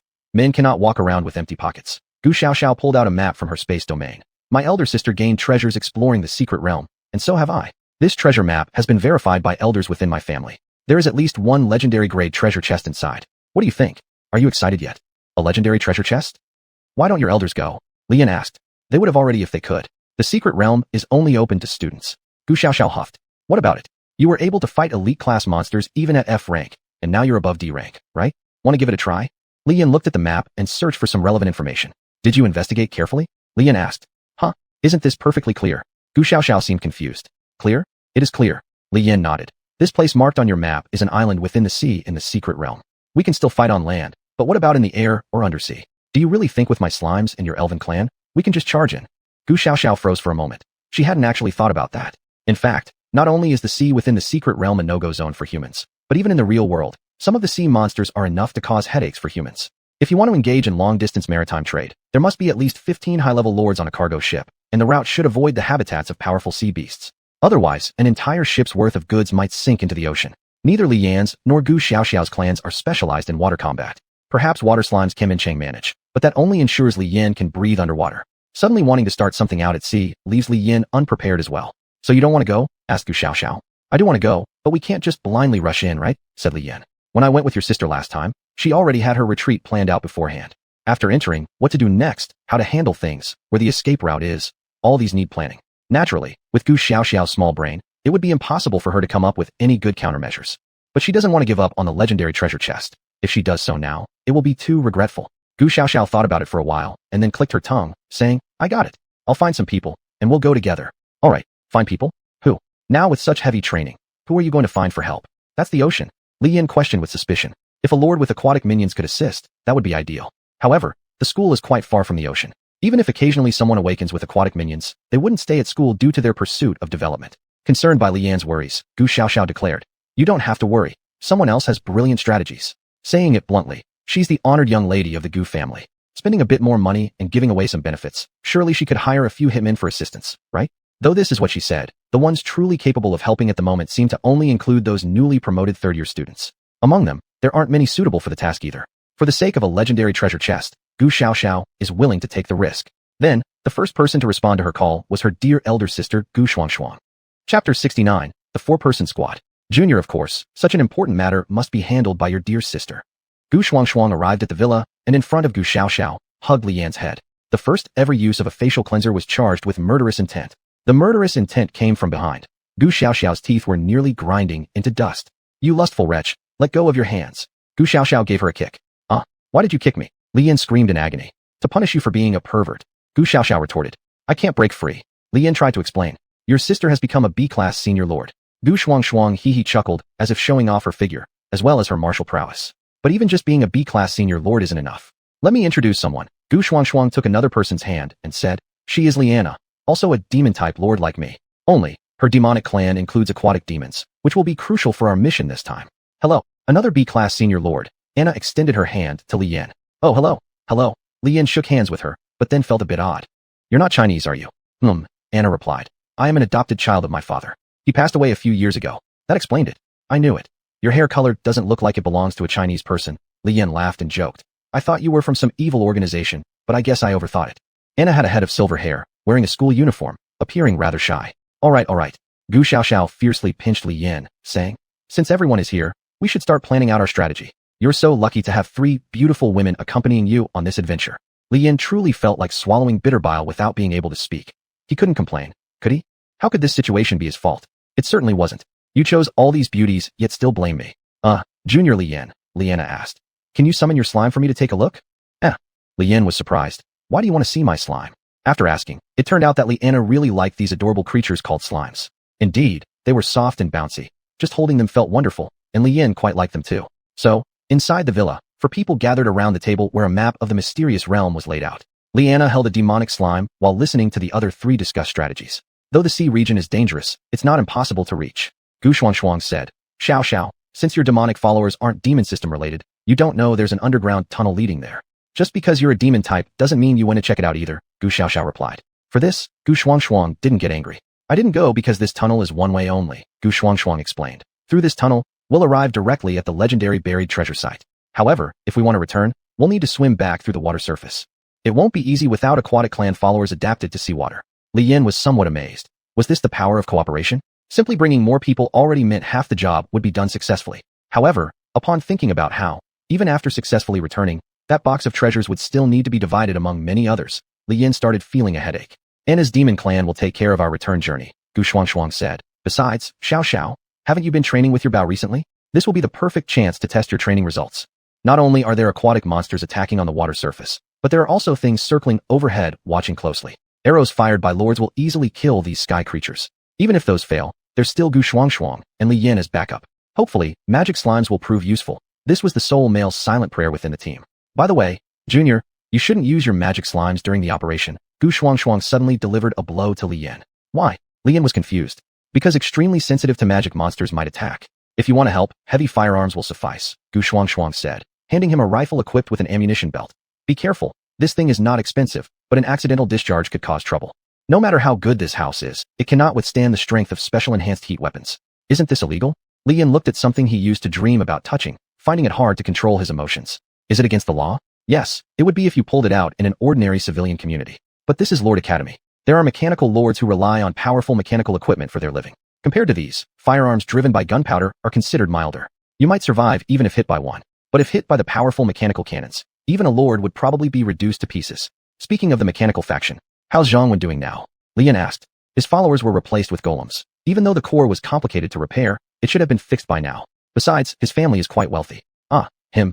Gu Xuanhuan gave a wry laugh. He's not doing too well. The mechanical faction's followers are powerful, but they demand a lot from their lords. He's currently cramming physics knowledge. In order to create powerful mechanical followers, a lord must possess considerable knowledge. It's usually only those with high IQs who can awaken to the mechanical faction. But for that reason, the mechanical faction invests a lot of effort into researching how to restore a lord's core, so the followers obtained through restoration are mostly mechanical. If Xuanhuan doesn't overcome his previously lazy nature, he will end up as nothing more than a waste with powerful firepower. Actually, having a mechanical lord around wouldn't be bad. Gu Xuanhuan said. A strong mechanical lord even has their own warships and battleships, and some even have submarines. Unfortunately, all these people are not in the academy right now, or we could try recruiting them. After all, as long as imagination and knowledge are sufficient, the mechanical faction can even achieve mechanical ascension. If conditions allow, I'd also like to get a mechanical faction follower, Li Yin thought inwardly. Can the metallic slime evolve? Will it become a self-governing AI after evolution? Then could I pilot a Gundam? Seems worth a shot. Let's give it a try later. After much discussion among everyone, a plan was finally decided upon. After obtaining the treasure chest, take what you need. After all, this is a legendary level treasure chest. Getting anything from it won't be a loss. However, just before they left to prepare, Anna, please return my slime. Li Yin stopped her as she tried to take the demonic slime with her. Chapter 70, The Sun. Li Anna, an orphan of war. Her tragedy had nothing to do with Huagua. She ended up in Huagua simply because she was picked up while scavenging for food by her adoptive father. The laissez-faire attitude of foreign lords towards law and order caused gang wars to escalate even more. Mr. Li, who originally intended to visit a certain area for company business, inquired about Anna from everyone who knew her. The answers were always the same. That little wretch, take her if you want. And so, this old man who had planned to spend his life alone brought Anna back to his home country, claiming that she was his daughter born abroad. Though the father's talent and rank weren't particularly high, fortune smiled on him through his adopted daughter, who showed remarkable potential during testing. However, the father passed away not long after. This gave the Dark Lord Council an opportunity to recruit Liana. And now, let go. Li Yin grabbed one side of the demon slime and sternly ordered. Just this one, Liana pleaded, genuinely loving the slimy, squishy, Q-elastic slime. Especially since it was a demon slime. She liked it even more. Not even one. Who knows what mischief you'll do with my slimes? Let go. Li Yin was getting angry and directly stored the near-crying demon slime into his domain. Suddenly feeling the loss in her hands, Liana pouted. Tightwad. That's my vassal. Li Yin refused to give in. You shouldn't be so stingy either. Gu Xuanhuan thought she had already mustered enough courage to flirt with Li Yin. Now, it seemed that Li Yin was simply an unyielding person who didn't care about anything. One cannot die before achieving anything. They hadn't even entered the secret realm yet, and internal strife absolutely couldn't arise. After being emotionally, physically, influenced by Gu Xuanhuan, Li Yin agreed to let Li Anna stay over at his villa for the night. Naturally, this earned Li Anna the privilege to play with the slime, making her happy, but causing Li Yan to frown. His residence usually only kept enough food for himself for 2 days. With an additional person in the house, Li Yan would need to buy some extra groceries. I really have suffered a lot, Li Yan sighed. You are Anna, right? Liana looked at Li Yan from the living room while hugging the slime. Stop looking at me like that. As long as you don't take away my slime, I'm fine, said Li Yan. I'm going out to buy some groceries. Don't wander around too much in the house or dig into things randomly. Okay, I understand, Anna nodded. When Li Yan changed shoes and went out, Anna hugged the slime and watched TV. A beautiful girl holding a slime, watching colorful content on TV, while outside the TV screen, the slime occasionally got chips to munch on. This scene seemed rather picturesque, rather charming.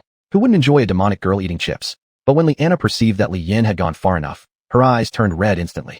Puff! The demon slime suddenly tightened and began to tremble. Puff puff. Under Liana's control, there was no way the slime could resist. This ability was granted to her by the Dark Lord Council, using dark energy to assimilate or even enslave other people's vassals. Liana did not expect to control such a powerful lord as Li Yan through his vassal, but at least she wanted to place a spy close to Li Yan.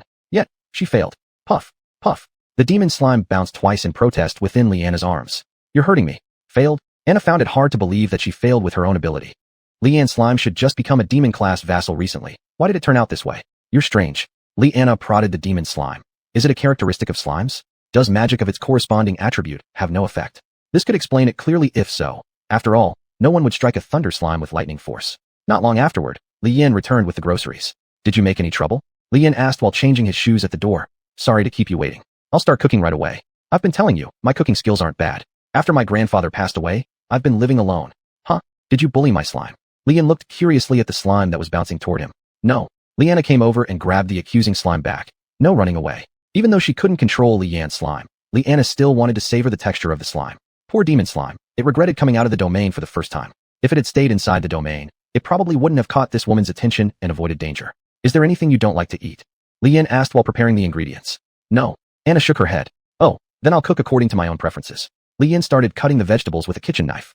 During this process, although clearly a member of the Dark Lord Council, Liana didn't even think about attacking Li Yan. You seem pretty thin, Li Yan suddenly said. Do you usually eat well? Or are you one of those who orders takeout all the time? I don't eat much, Liana softly replied. The truth was that after her adoptive father passed away, she had lost her appetite. Li Yan seemed to evoke some unusual feelings in her. Maybe it was because they both shared the surname Li, or perhaps Li Yan's friendly aura made Anna feel a sense of long-missed peace. Dinner was simple, stir-fried meat, noodles, and steamed buns. Liana enjoyed it immensely, not at all behaving like someone with a poor appetite. Fortunately, Li Yan had prepared plenty, otherwise, there wouldn't have been enough. After dinner, Li Yan tidied up a room for her, letting her sleep with the slime. As for Li Yan himself, he yawned and went off to prepare for bed. He completely ignored the demon slime that looked like it wanted to cry. That night, Liana tossed and turned, unable to fall asleep. Next to her, the demon slime had fallen into a deep sleep without any worries, yet she remained wide awake. Now that Li Yan was resting, it would be the best time to ambush him. Should she turn Li Yan into a member of the Dark Council? It would only take a small amount of dark energy to accomplish it. For such a powerful lord to join the Dark Lord Council would surely bring about more resource allocation, allowing Liana to repay her debt of kindness. But in the end, she chose to go to sleep. A person as good as Li Yan should not be associated with someone like her who had descended into darkness. Even though there were dark affinity vassals, Li Yan was like the sun. He should not fall into darkness. Bang! Uft! Suddenly attacked. The slime looked utterly confused. Chapter 71, Li Yan's father. Not far outside the villa area, a man dressed in a metal suit similar to Li Yan's. His perception was incredibly sharp. He could even sense Li Yan snoring inside the villa, and knew approximately what time the kid would get up tonight to use the restroom. Buzz. Whoosh. Buzz. Sigh, never mind. The man took out his long spear from his domain, then put it away again. He took it out once more, seemingly determined to deal with Anna, but after some thought, he put the long spear away again. This time he had just come to check the situation. If he hurt Liana, how would he face his old friend? You should have informed me before coming. Tangzhou appeared, Lord Li Xian. At the peak of legendary class lords, Li Xian. Another identity is Li Yan's father. If Li Yan knew how awesome his father was, he'd probably have gone to the God Realm already. However, things within the God Realm are worse than imagined now. If Li Yan were brought back, it's possible he'd be exploited by someone with ulterior motives. Thank you for your hard work, Li Xian yawned. Continue watching over my son, make sure he doesn't die. Tangzhou had guessed something like this, but when Li Xian said it himself, his heart was still somewhat moved. Is this Anna from the Dark Parliament? Tangzhou asked. Can't you tell? Actually, it's quite obvious. Demon type, mental state abnormal, psychological trauma or something. Basically, we can confirm that she is 8/10 from the Dark Lord Council, Li Xian said. Actually, these people haven't done anything wrong. They've just been ignorantly used by some people, all striving fruitlessly for their own dreams. Isn't the Chaos Realm? Shoo, you're better off not knowing about this information, Li Xian interrupted Tangzhou's words. I can protect the God Realm for at least 20 years, enough time for Li Yan to grow up. If other organizations have any means to help, they might as well use them. I understand.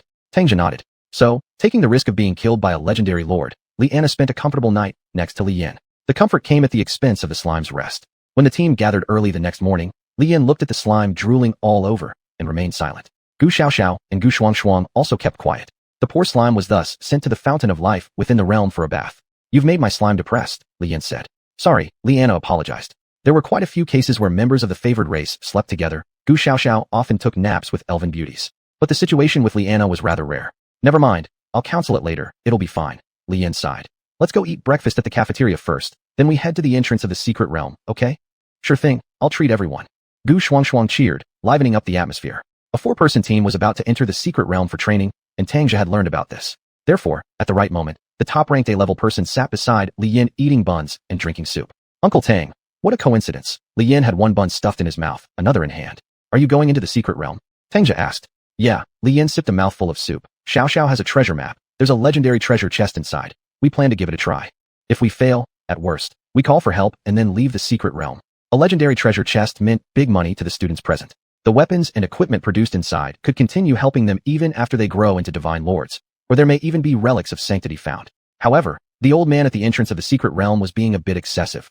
Asking him for help would be no different than trying to rely on oneself. Take this. Tangja handed a token to Li Yin, saying, same as the Elder's artifact in the secret realm, as long as danger arises, breaking this token will bring me instantly. The legendary treasure chest is important to you guys. If you want to take it, you must focus entirely. You shouldn't carry the mindset that all gains might be taken back upon failure. Gu Xuanhuan and Gu Xiaoxiao were somewhat astonished. After all, Tangja was always capable of elevating his qualifications to S level. With his protection, entering any secret realm other than the chaotic one would be utterly safe and worry-free. Thanks, Uncle Tang, Li Yin showed gratitude. When we come out, if there's anything you can use among our loot, don't hesitate. Understood, I won't, Tangja nodded, and then watched these children buy their entry tickets from the mall happily heading towards the entrance of the secret realm. Jolie came over with a plate of roasted meat. How are my kids doing? And Jolie laughed heartily and said. Tangja looked at him with his carefree manner and the fact that he hadn't brushed his teeth before coming out to eat breakfast, so he couldn't help but frown. Old Joe, some people can become talents through later efforts, while others don't need much effort to become geniuses, Tangja said. In the world of lords, a teacher is just a role that introduces students to the door. Those kids are not what you have taught. These words are really hurtful, Jolie said unhappily. It's so easy to say, but for the sake of Li Yin, you offended the Zhang family, the black market forces, and other miscellaneous things. Honestly, I want to advise you to give up your job here and go back to the law enforcement hall.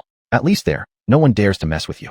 Tangja naturally knew how many people he had offended, but he was not afraid. An interesting plot in fantasy novels. When you become an emperor, you can solve all the trouble. This statement is actually incorrect. The real situation should be, when you become an emperor, the trouble should find a way to resolve itself. Backed by a legendary lord, even top figures from other countries would dare to challenge Tangja. If he were really tired of living and decided to act recklessly, Li Xian, who has no shame in God realm, would probably come out to beat someone. In this world, after all, the person with greater strength gets heard. By the way, the secret realm they are going to has multiple entrances, right? Jolie suddenly said. I heard that recently quite a few foreign special agent teams entered the secret realm, seemingly looking for something. Will they encounter my students? Tangja paused for a moment, then remained silent for a long time. It won't happen, Tangja said. Those people do not have the guts to provoke our country, and they cannot bear the consequences. Li Yin and his group walked into the secret realm again, and it was once more the familiar treetops. But different from last time, Li Yan's teammates this time were really supportive. Chapter 72. Departure.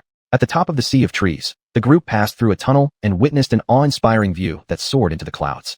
Occasionally in the distance, sounds of battles and flashes of fire could still be heard. Here it seemed different from Li Yan's last visit, yet it also appeared to be the norm for this secret realm. The last time Baijan was hired by the teacher to ambush students, the school sent out a special operations team to thoroughly cleanse the surrounding areas of ambush points, Gu Xuanhuan said. They were all A-level or even S-level experts. As for other entry points, who knows? But at least from our academy's entrance, no one will dare come to lie in wait.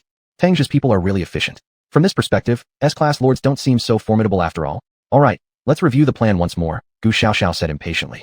Come on, spread out the map. A paper map was laid flat. The entrance managed by the academy was not too far, nor too close to Li Yin and their destination, since the entire secret realm has its entrances located centrally. Because of this, the academy's secret realm entrance is often a site of frequent skirmishes. Fortunately, Hua country always takes a strong stance internationally, and the combat strength of its lords is among the best in the world. Secret realms that are not under control by specific countries are generally set aside for new practitioners to gain experience. If shameless S-lords were to enter causing trouble. Enforcement Hall. Hello? The country that controls the seaside entrance seems to be Dongyi, Japan, Liana stated. When Hua nationals fight against Dongyi, there's some strange boost in combat power added. After all, if you lose, it's just another dead person. If you win, your name gets a separate page in the clan records. This situation was especially prevalent during the era of lords.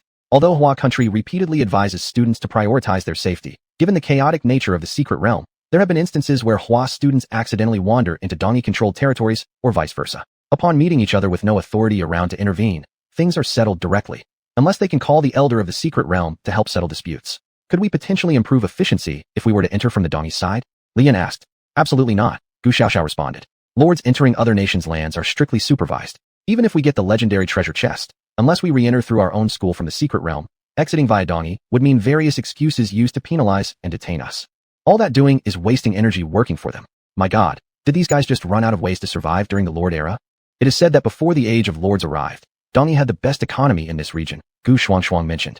But with the arrival of the Lord era and the global economic stagnation, every country struggles to sustain itself. Their development slowed even further due to being an island nation with extremely limited natural resources. Many lives were lost. In summary, the choice now for Li Yin and their team is to start from the Great Tree side. Along the way, they will face countless hardships, including flying magical beasts disrupting their journey. Even making this round trip might be difficult even for high-ranked lords. If we were to walk on land, it might take 2 years, and we probably wouldn't reach our destination, Gu Xuanhuan explained. At such times, we need some extra assistance. Anna, bring it out. Huh, bring what out? Anna expressionlessly nodded and began summoning her followers. If there were followers suitable for long-distance travel or super long-distance movement. Upon consulting Tang Jia, he'd recommend national characteristic follower types available only in Hua, generally lineage-bound, which Li Yan's group couldn't recruit. As for Kuanping spreading its wings and ascending 9-10,000 miles, followers like those described in the Shanhai Jing would be incredibly powerful, but they're unlikely to appear in the secret realm. Thus, one option remains. Followers capable of continuous improvement, and when reaching high-ranking lord level, they can rival an entire army, mechanical systems. Anna summons demon mechanical followers. Summon follower, pitch black, demon warship. A warship larger than even the immense tree appeared. Li Yin froze in astonishment. With this thing, isn't it easy to just grab the treasure chest? Don't think mechanical followers are so convenient. Gu Xiaoxiao sniffed, shaking her head. They've got strong firepower and flight capabilities, but without state support, the resources consumed during actions outweigh the benefits obtained. Yes. Gu Xuanhuan chuckled mischievously. Last night, we spent a lot of money getting the energy required for Anna's followers. Unable to obtain nuclear reactors, we resorted to using alternative energy sources instead. This is what the mechanical discipline is like. Low-level ones can't even drive their own followers, and high-level ones directly say, I will set out in my Gundam form. Once I have time, I must get a mechanical follower to play with, Li Yin said with a grin. Cultivating them is very troublesome. Liana chuckled wryly. The group boarded the warship, and Li Yin, acting as though he had never seen anything before, looked around everywhere inside the warship. Things like high-tech control panels, powerful laser cannons, all these were present, but the laser cannon couldn't be activated. Financial resources are limited, plus there are too few sellers of fuel used to drive the mechanical disciples. This fuel was only obtained through connections that Gu Xuanhuan pulled strings for, she said. The resources used by lords are still insufficient. Saying this, she inserted a fuel rod into the reactor inside the warship. This fuel rod could support only the distance needed to get to the destination, and the return journey would need to be completed using something else with lower fuel consumption. That's when the difficult phase would start. All right, the fuel rod has been inserted, Gu Xuanhuan said. Anna, take off.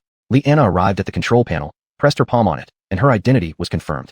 The massive warship turned its course. Then the engine began to gather energy. Boom. A powerful thrust erupted, and the warship shot out.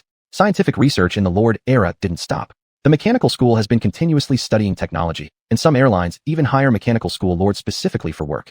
Besides the followers used by the mechanical school, there are also various newly developed airplanes and transport planes.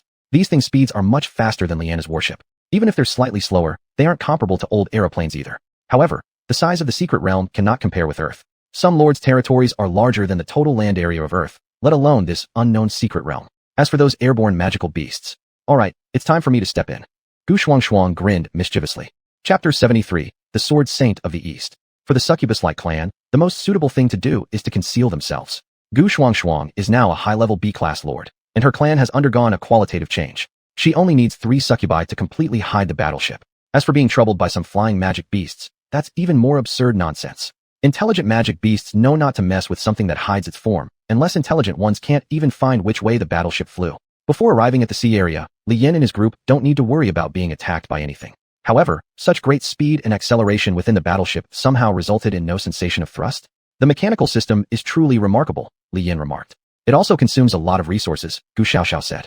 Anna is a C-class demon-type lord, so cultivating a battleship is already her limit. Hey, do you think there are intelligent mechanical life forms in this world?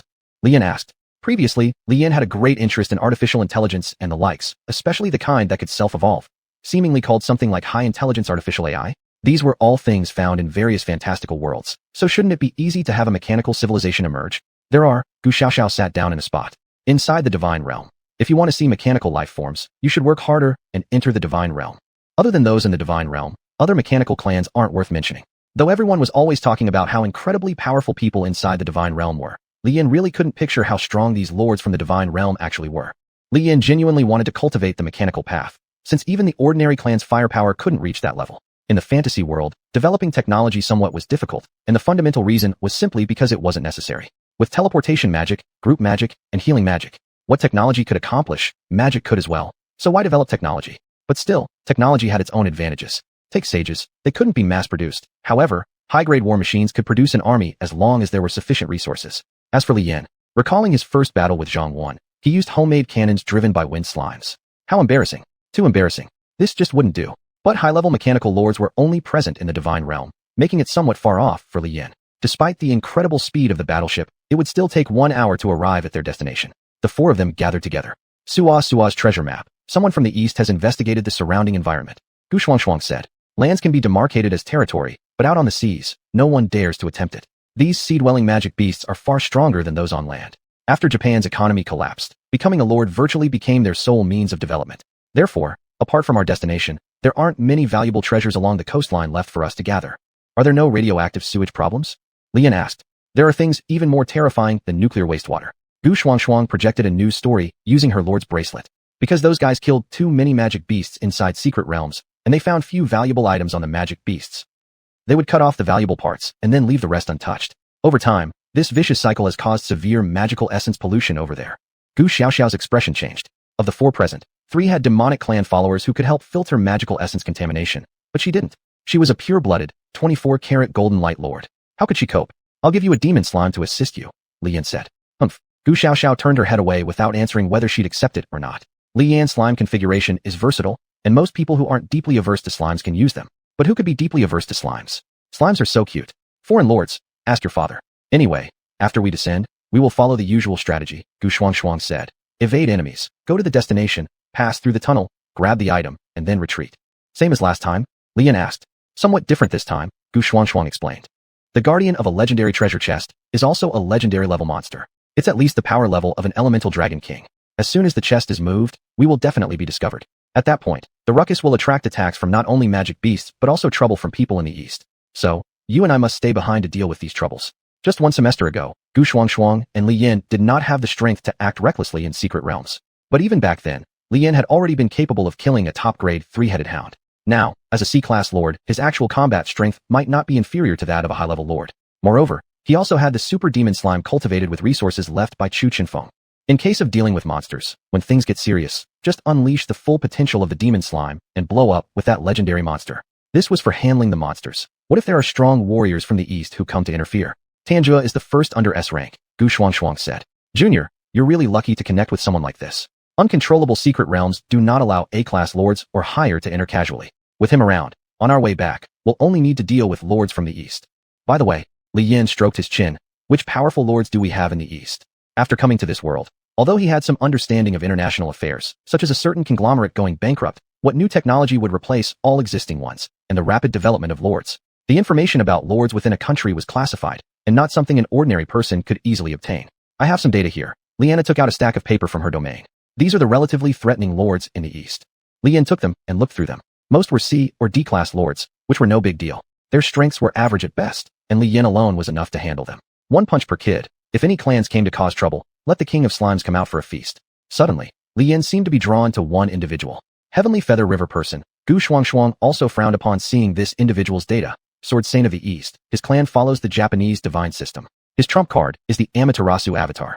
Chapter 74. The girl seeking help. Although it's somewhat hard to admit, in reality, the history of Dongying has lasted for 2,000 years without a break in its inheritance, and that is a fact. Whether it's history, skills, or legends, Dongying can be considered quite formidable. Like how the gaming country is strong in esports, some people would say, does Huagu not have its own esports? But in reality, when esports can bring economic benefits, it's still an esports competition. In real battles, it depends on who has better logistics and stronger warriors. If it weren't for Dongying maintaining its heritage, they wouldn't have been able to recover so quickly in such a short time. Tianzhao. Honestly speaking, the island country is so small that compared with one province of Huagu, they're roughly the same size. A god born from such a land would be looked down upon even by someone like Li Yin from the pantheon. But, as they say, even a dead camel is bigger than a horse. If there were to be a clash, Tangzhe's clan belongs to the Three Kingdoms, xuanhuan said. He's among the more well-known A-class lords. But this xuanhuan, encountering the lord of a divine lineage clan for the first time, even xuanhuan was uncertain. If Tangzhe could be considered the top figure in Class A, then this xuanhuan would undoubtedly be the best in Class B from Dongying. The idea of crossing times and having epic confrontations, like between General Guan Yu and Qin Xiong, might sound far-fetched in other worlds, but here it's possible. What if we encounter something like Tianzhao? We may not necessarily face off against xuanhuan, Liana said. His clan's bloodline is very important for Dongying, so every time he moves, he's accompanied by a large number of bodyguards. Although the treasure we're seeking is a legendary grade treasure chest, this kind of thing should probably hold no interest for him. It would be good if things remained this way. Li Yin didn't dare to imagine the difficulties of encountering a divine lineage lord, especially when their ethnic hatred was deeply rooted. If we really can't fight back, I have a backup plan. Li Yin gritted his teeth and said, lava bombs plus demon radiation, magical detonation will give them a big Ivan. I don't believe any kind of divine power can protect him. Li Yin had previously tested this during training using slime monsters, and the result was a crater hundreds of meters deep. Had it not been for other radiation-resistant slimes capable of cleaning up the radiation, the area would have become unusable. Now, it serves as a fish farm. Don't be so extreme. Xuanhuan was already frightened. Secret realms aren't arenas for combat.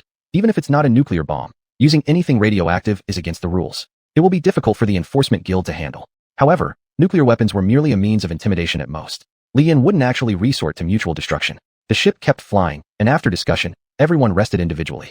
After 2 hours passed, the group arrived at their destination. They concealed the spaceship and hid in a place nearby for a while. After confirming that there were only ordinary lords present, they decided to head toward the passage. By the way, Senior, Li Yin asked, if we know about this passage, won't the people from Dongying know as well? They do, xuanhuan replied. But this world isn't just about enmity. With exchange of interests, even the greatest hatred can be set aside temporarily. Our purpose in coming here is just to use the passage to reach our destination. There's no need to conflict with them. Giving them a little something will suffice. Li Yin put on the metallic armor, and the others also wore cloaks. There were many teams exploring the secret realm, so their combination wasn't particularly unusual. With cloaks hiding their identities, there was no need to worry about trouble from enemies afterward. Though various powers have their designated areas within the secret realm, some treasures only appear in specific places. Isn't it better for everyone to exchange resources? Why make things so rigid? The passage was located in a cave. At the entrance, there were 2 lords guarding. Seeing Li Yan's group approach, they became more alert. Hold it, who are you? What's your purpose here? One of them asked in Dongying language. Liana stepped forward and explained in Dongying language, saying that they too were going to that island for practice, asking for a little convenience. Then, xuanhuan handed over high-value materials that had been prepared. These materials could exchange for tens of millions of contribution points in Huagu, but in the resource-poor Dongying, they could be worth several hundred million Dongying exchange points. This was a huge amount of money, and each guard would receive a share. For impoverished students, their only method to earn contribution points was by standing guard in the secret realm. After receiving these items, their cultivation resources would be secured. Go ahead, be careful not to disturb other lords. The guards let them pass, and Li Yin and his companions entered. The environment here was different from the caves Li Yin had encountered before, dark and damp, fitting for a coastal area. Plop! A large fish leaped in the water pool inside the cave, splashing beautifully. Living here seemed not so bad. Just as this thought crossed Li Yan's mind, a huge claw pierced through the fish. Gurgle gurgle. A giant crab emerged, biting into the fish before retreating back into the water with more crunching sounds. This was the secret realm, where countless dangers lurked at every turn. If it weren't for xuanhuan leading the group last time, Li Yin wouldn't have been so fortunate. Should we catch it and roast it? xuanhuan asked. Its strength should be about the same as the crocodiles in the Lake of Life. A creature of that size must have plenty of meat. Let's pass, said Gu Xiaoxiao, who had a devil slime mimicking a baseball cap on her head. The magical essence level is too high here. We shouldn't waste time. As a descendant of the Light Clan, even though she now had the Holy Light Dragon as her patron race, she still struggled to endure in places with such high magical essence concentration. Slimes were great, but why didn't Li Yin cultivate any light element slimes? Li Yin replied silently, do you think I want to? I only descended into the secret realm once, who stole the light fruit. Arguing now would change nothing. The passage was long. After going down a slope, they kept walking straight ahead. During this time, many people were in the passage, either discussing strategies or resting at resource points within the tunnel. Some were impoverished lords from Dongying, while others were criminal lords. No matter who they were, they had no relation to Li Yin and his group. Suddenly, a girl dressed similarly in a cloak approached. Are you from Huagu? The girl asked. Don't misunderstand me, I mean no harm. It's just that my teammates abandoned me. Could you please help me get out? The girl pulled back her cloak, revealing a fox. Li Yin was startled. Were there really girls with animal ears in this world? Chapter 75, Bullying. If Li Yin were here alone and met the girl with fox ears, he might still offer a helping hand. However, xuanhuan, the high-achieving student, knew exactly what kind of person this girl was. This passageway is relatively safe compared to the outside world, and quite a few criminals and those who can't make it in real life live here. There are quite a few hollow spaces around, some of which can only be used as temporary footholds. Li Yin and 3 others entered a hollow space and then used a device to isolate the sounds inside and outside. Dear Miss, as you see, we are not from Dongying, Japan. Gu Shuang solemnly said. Your companion abandoning you does not mean we must help you. Besides, the relationship between Dongying and Huagu, China, has always been strained. The girl with fox ears hesitated for a moment and then said, I can help. I know healing. Gu Shuang was a bit irritated and then explained that they had come here for a purpose, and time was very tight.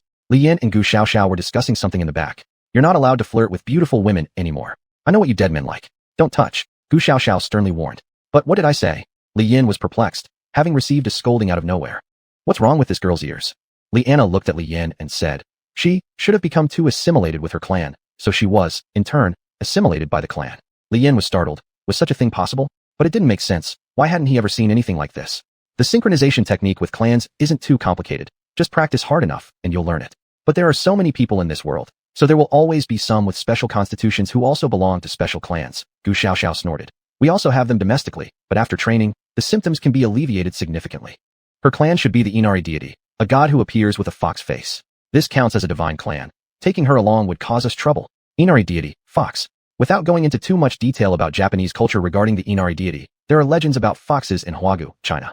Nine-tailed foxes, originally auspicious beasts ensuring favorable weather and abundant harvests, later became demonized due to strange tales and turned into nine-tailed fox spirits. No matter how you look at it, if this woman joins Li Yan's group, it will provide certain people with an excuse to cause trouble, regardless of whether they help or harm the citizens of Dongying. Even a citizen who isn't liked much can become a reason for others to find fault. Li Yan's team couldn't afford to take on that responsibility, but if they knew Li Yan's father was Li Xian, probably no one would dare cause trouble. Gu Shuang talked with the girl for a long time, sighed, and beckoned them over. I've talked with her. Her name is Baya He. As you can see, her clan is the divine Inari deity. Gu Shuang said. Xiao has already said everything she needed to say. I won't elaborate more. Are we taking her or not? If we do, and meet up with people from Tianyuchuan, we're bound to have another round of trouble. Baya He's synchronization with the Inari deity is too high, causing changes in her appearance, but giving her some abilities. She can heal other lords, and her healing ability is not weak. But Li Yan's small team already has a slime for healing. There's absolutely no need to bring her along. Even when companions fall ill on the road, one shouldn't risk his own safety just to save someone else's. Li Yan himself wasn't a particularly strong lord, and they took significant risks entering the secret realm. But Li Yan looked at Baya He. She was very cute, and her presence in the secret realm indeed seemed strange. Such a cute lord should be very popular, yet the clothes beneath her cloak were patched. In the lord's world, though the economy suffered, things shouldn't have gotten so shabby, right? In Hua country, in any given region, if someone is barely clothed or fed and living in drafty houses, there would be poverty alleviation officers worrying about them. What's going on in Dongying? Li Yan didn't know, but it shouldn't have come to this, right? Let's take her along, Li Yan said. Gu Xiaoxiao was surprised, asking, are you crazy? Of course not without conditions, Li Yan said, taking out 2 sheets of paper and began scribbling on them. It was a contract, roughly meaning that during their training in the secret realm, Team Li Yan encountered Baya He seeking help from the eastern side. Baya He offers her healing abilities in exchange. After leaving the secret realm, neither party may seek any trouble from the other under any circumstances. This contract has been clearly explained in both parties' commonly understood languages, and there was no use of force or threats involved. Contracts are effective. Especially the paper Li Yan used wasn't ordinary material, frequently used by lords to sign contracts before exploring the secret realm. At first, the paper was just ordinary paper, but later due to various reasons, it became something absurd that once a contract is signed on it, it cannot be destroyed. Don't ask. Asking would only bring tears of regret. Li Yan bought it for fun, but never expected it would come in handy so soon. After understanding clearly, Baya He gratefully signed the contract. Outside the passageway, the situation is the same as what Li Yan encountered during his first trip to the secret realm. People would lie in wait there, ready to ambush incoming and outgoing lords. Baya He is too weak. The only skill she truly excels at is healing. But the reason she was left here is, quite frankly, laughable. You've been bullied, Li Yan stated lightly. In Dongying, Japan, Korea, some overseas schools populated by Huagu, Chinese, students, and certain regions within Huagu, bullying is quite severe. This kind of behavior which could potentially lead to death isn't uncommon in the world of lords. Humans always need something to vent their frustrations on, after all. Do you like watching anime or reading novels? Li Yan suddenly asked. Junior, do you have something on your mind regarding Xiaohe? Could it be that you're planning for a long-distance relationship? Oh my, how bold, Gu Shuang teased. Though a union between 2 lords may not necessarily be obstructed by nationality, it will undoubtedly serve as an excuse for others. No, I don't have this idea, Li Yan replied. For a period of time, some popular animes followed a pattern, going through dungeons or entering mazes, and then kicking out their logistics personnel. Idiot heroes who see support staff bustling about, gathering intelligence, arranging accommodations, washing dishes, setting up tents, and boot them simply because their level is low. That's already considered mild. Some are downright moronic. Li Yan didn't want to elaborate further on those scenarios. Once inside this passageway, an intricate array traps people within. To exit, one must go through the designated outlet. Before long, the 5 of them reach the exit. Chapter 76. What about trust between people? When Li Yan emerged from the dark and damp cave, he saw the sunlight and the fiery spear. Wind bullet. Li Yan instantly synchronized with the wind slime, releasing a wind bullet that knocked the fiery spear away. The group immediately assumed defensive postures. Seeing the sneak attack fail, the ambushers didn't hide anymore. They emerged from the shadows, holding all kinds of weapons. Their uniforms were uniform, and a large portion of their weapons were identical, samurai swords. Moreover, their height. Ha! Gu Xiaoxiao burst out laughing. A bunch of little dwarves. Ha! Not to mention the girls, after being around Li Yan for so long. They would think that real men should be like Li Yan, a tough guy, standing at 1.78 meters tall, with strong muscles. And these lords from the East Japan, 1.60 meters was already considered tall. Gu Xiaoxiao's wild ridicule directly enraged these little dwarves. They shouted Bakaru as they charged forward, wanting to teach this young girl from Huahua a lesson. Then, they saw Li Yan summon a huge magic slime. Go on, Pikachu. Forget it, lightning bombardment. Following Li Yan's command, the magic slimes gathered into a large magic slime, accumulating magic power. Then a lightning dragon blasted out. In an instant, these few East Japanese individuals started doing the breakdance in place. Li Anna summoned her weapon, which turned out to be a machine gun. Demon machine gun, ta-da-da-da-da. In just a moment, the group was rendered completely helpless. Gu Xiaoxiao held her bow, silent. You two are really pushing the limits. Gu Xiaoxiao sighed. From now on, she would also cultivate more powerful magical units, and mechanical clan followers as well. That machine gun was truly stylish. Soon, the succubus big sister captured these little dwarves. If it weren't for worrying about causing any trouble, Li Yan would have simply killed them and thrown them into the sea. After all, leader core fragments could still be obtained. Although he didn't need them, he could give them to Gu Xiaoxiao. Gu Xuanhuan had reached the level of a B-class high-ranking lord, and her follower clan, the succubi, had absolute dominance over these lords who were mostly D-class, or even C-class. After questioning, Gu Xuanhuan was greatly disappointed. These were all minor lackeys, and the best weapons they carried weren't even worth as much as Gu Xiaoxiao's socks. Even some girls among them were the ones who had bullied Ba Zhonghe. They cursed Ba Zhonghe profusely, cursing so dirtily. Slap. Gu Xuanhuan, the master of the succubi clan, couldn't bear to listen anymore and slapped each of them. I know the East Japan sex industry is excessive, but I never expected it to be that excessive. Gu Xuanhuan said, You're going too far. How dare you treat a girl like this? These people had come with cameras, originally planning to force Ba Zhonghe to shoot pornographic films. The reason was simple, because Ba Zhonghe's family had fallen into decline, and she often went hungry. Also, because a few people claimed they would take her to train in secret realms, so she followed them. Look, Li Yan said to Ba Zhonghe, why don't you come and develop in Huahua? There is quite a shortage of healing lords. Ba Zhonghe hesitated. Her home was in East Japan, and if she went to Huahua, she might get criticized behind her back by someone. After driving away these guys, Li Yan looked at Ba Zhonghe, and then observed the distance from the island to the other side's entrance. He knew Ba Zhonghe would not be able to return by herself. The only option was for Ba Zhonghe to follow them to find the legendary monster's lair. Well, let's set up camp here for now, Gu Xuanhuan said. I'll let my followers search this island. You'd better prepare well. We may encounter upper race monsters. If it's a dragon class, there will be some issues. Fantasy-type dragons can still be dealt with. What worries us is if it's the dragon class from Chinese mythology. Then, it'll be hopeless. Li Yan clinked around as he set up the tent. Li Anna and Gu Xiaoxiao, on the other hand, set up a large pot.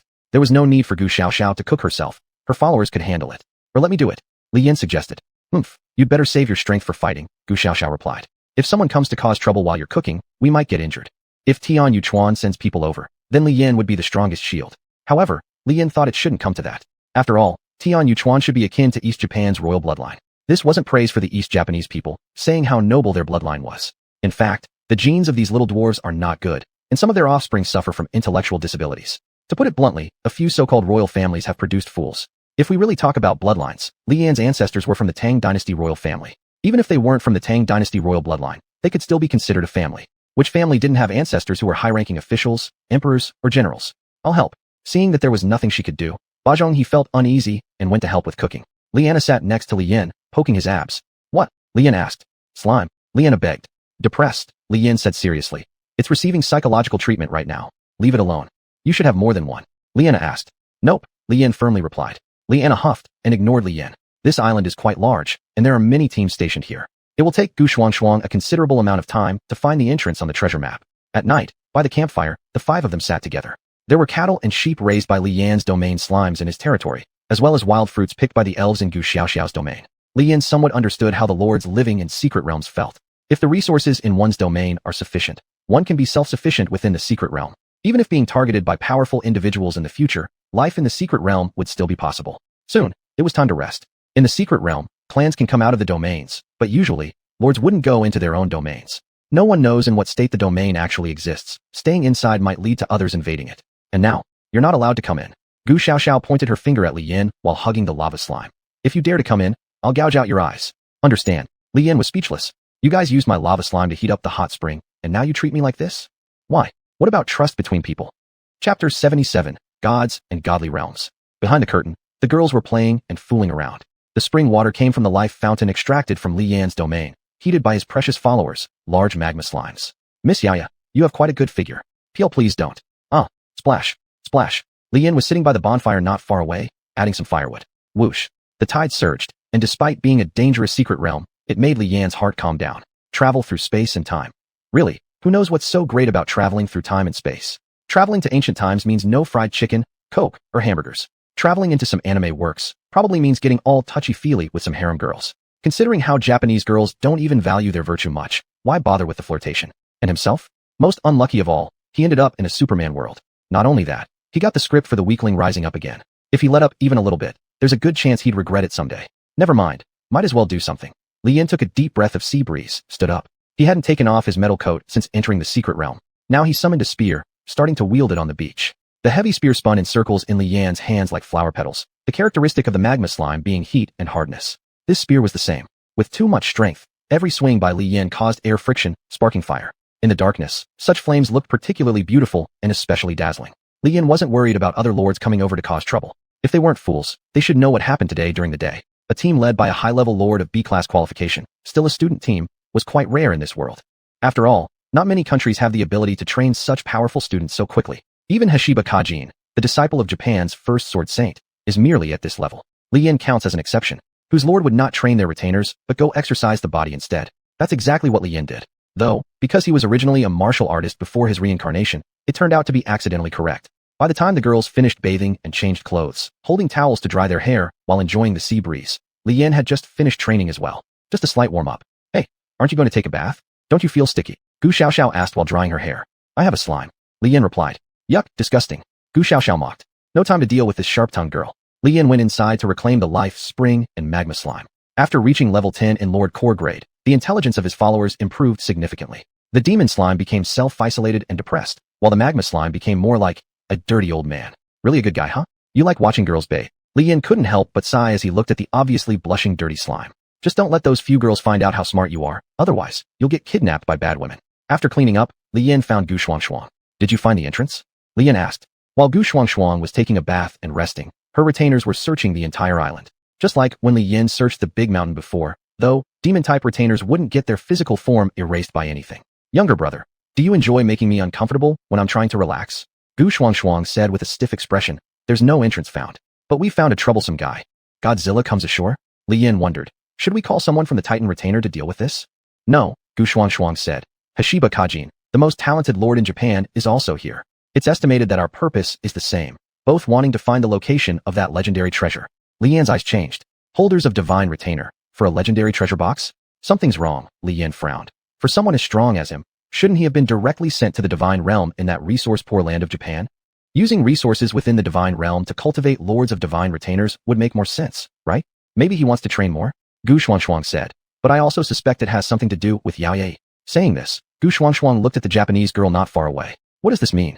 Mention Yao Ye as a surname. What can you think of? Gu Xuanhuan asked. Shrine maiden? Foxes? Li Yan puzzled. It's the family, Gu Xuanhuan said. The incident of the Yao Ye family has been quite a hot spot on an international scale. Surprisingly, the one who carried out the massacre was unknown. The media only reported that it was done by some old grudges. Only the then young Yao Ye he managed to escape from the slaughter and lived on the charity provided by the Japanese government. What do you mean by saying this? Li Yan asked in confusion. These Japanese guys talk about hard work and changing destiny being all fake. What they like most is the theory of bloodline. Gu Xuanhuan explained. The Tianyu family of the Tainyuquan people counts as close relatives of the emperor, and the Yao Ye family is no exception. Alright, you don't need to say more. I can probably guess. Li Yan rubbed his forehead. It's basically about coveting their family bloodline, wanting to see something they wouldn't give up. If they refuse, they get slaughtered. Kill until there's only one woman left for breeding. So, do we have trouble now? Li Yan asked. Yes, I'm actually considering withdrawing right now, Gu Xuanhuan replied. You know the trope in novels where the female lead gets into danger and the male lead shows up to save her? I shouldn't even need to remind you about that, should I? As for Yayahe's purity, is her purity important? I'll ramp up the search effort next. But if I release too many retainers, my own fighting strength will be affected, xuanhuan stated. And the stupid divine system lord from Japan has noticed us already. Our Cerberus isn't fully cultivated yet. Xiao Zhao's holy dragon hasn't grown either, and Anna's demon mechanical faction consumes a lot of energy. The Yayahe girl over there is just a healer. Therefore, we're only counting on you for high-level compatibility. Plus Tangzhe. If things get desperate, Li Yan could always call Tangzhe over. Although his retainer faction belongs to the Three Kingdoms period instead of the Warring States period. Talking about a joke here, Japanese Warring States. How fascinating. Because of the huge time gap, otherwise these little short ones wouldn't stand a chance. Chapter 78, 10,000 Uses of Slime. While guarded by his followers, Li Yan retreated into his tent to contemplate life. Divine Realm Lord Gods. Though in his previous life he was a staunch atheist and a materialist. But true materialists must change their stance when they confirm the existence of gods. Because the gods do indeed exist. What about the deities of Wagwak? It couldn't be that there is Amaterasu on the side of Japan, but the mythological lineage in Wagwak is broken, could it? Could he find any divine followers? Would it be like his evolution key, where evolution points can be used for worship? Hey, someone. One of those dwarves. Li Yan communicated with the followers through synchronized ability. Do you have any faith in gods? The dwarf summoned by the revered lord thought for a moment. Revered lord, we dwarves believe in Hephaestus, the god of forging. Then, how do you worship your deity? Asked Li Yan. Does worship grant blessings, or anything like that? The dwarf explained. Gods originally have no form. It all depends on people's hearts. Ultimately, the followers of a god system only possess part of the power granted by their deity. If one wants the help of a god, they need to use a tool. Universal altar, placing a statue of a deity upon it, and worshipping day and night has a certain probability to receive a blessing from the deity. Something commonplace within the divine realm, but not very prevalent in the real world. Then it means that Tian Yuchuan person probably doesn't have Amaterasu's protection either, Li Yan pondered. If this guy's aim is not just the legendary treasure chest, but also Bachongha, tomorrow might get troublesome. Li Yan didn't mind handing over the Kitsune girl from East Asia, but if those guys pulled out some royal arrogance, something along the lines of anyone who touches the princess must die, it would be more complicated. In short, totally asking for trouble. If it were possible to gain power through divine worship, Li Yan had an ideal target for worship. I'm actually starting to look forward to this mythological disconnection in the world. Li Yan chuckled like a pervert spotting a beautiful maiden. If we're talking about which deity is truly the strongest, it's definitely Pangu, the great deity who split the heavens and earth. If I were able to gain Pangu's favor, I could cultivate a few great witches or something. Then I'd just open up heaven with a single blow whenever I encountered enemies. Of course, Li Yan also knew that it was extremely unlikely for him to attract Pangu's attention. Otherwise, he could directly cleave through even the chaotic secret realm. What need would there be for other lords? He could only say that Li Yan was looking forward to the events after reaching the divine realm. That night, with Gu Xiaoxiao's followers keeping watch, it passed peacefully. It was Li Yan's first time spending the night inside a secret realm since their destination was too far away from the academy entrance. So far that Li Yan wondered if coming here to search for the legendary treasure chest was even worth it. Breakfast was plentiful. While the number of followers that could be summoned in one's domain was limited, materials within it could be freely extracted. However, except for a few lords whose minds occasionally go haywire, generally none placed too many materials in their domains. Li Yan was a bit slow-witted as his slime had evolved from a primitive society into an agricultural one. There were meat and bread available. Breakfast was quickly settled, yet Bajong he noticed something seemed amiss among the group. The entrance has been located, said Gu Xuanhuan, at the base of a cliff carved out by the sea, with no special monsters present. The visibility is pretty good. Apart from the gate at the entrance, the rock face erosion is severe. In other words, once they arrived at that location, it was impossible for anyone to misidentify the direction. But, how do we open the door? Asked Li Yan. If this legendary treasure chest were housed somewhere similar to the Western tales of dragon stash treasures, then it would likely be strengthened with dragon magic. Gu family sisters cast their gaze towards Li Yan. What are you looking at me for? Li Yan was confused. Your magic slime has a strong ability to consume magic, Gu Xuanhuan stated. You'll have to deal with this later, fellow student. Li Yan felt speechless. It was like Gu Xiaoxiao forgetting the password for her compressed file package, and then Gu Xuanhuan saying it's okay, pointing at Li Yan, telling him to just blow it up. With the current qualifications of Li Yan already reaching Class C, he was no longer as fragile as a newly promoted Class C lord, and the abilities of the slimes were once again improved. So how do we get there? Li Yan asked. How to get there? Fellow student, Gu Xuanhuan smiled cunningly. I trust in you. Your slime has infinite possibilities. Moments later, the giganticized wind slime carried the 5 of them, flying toward their destination. Flying through the air was much faster than running on the ground, even though it might not look that way at first glance. Li Yan thought that upon returning, Gu Xuanhuan might write a book. This book is called 10,000 Uses of Slime. However, flying in the sky meant that their target was large. Flight wyverns are truly annoying. Li Yan clicked his tongue, standing on the wind slime, using a machine gun to sweep everything blocking the way down. Although they could use Gu Xuanhuan's followers to become invisible, the area of the giant wind slime wasn't as big as a warship. Concentrating magic power would only attract more monsters for an attack, making it counterproductive.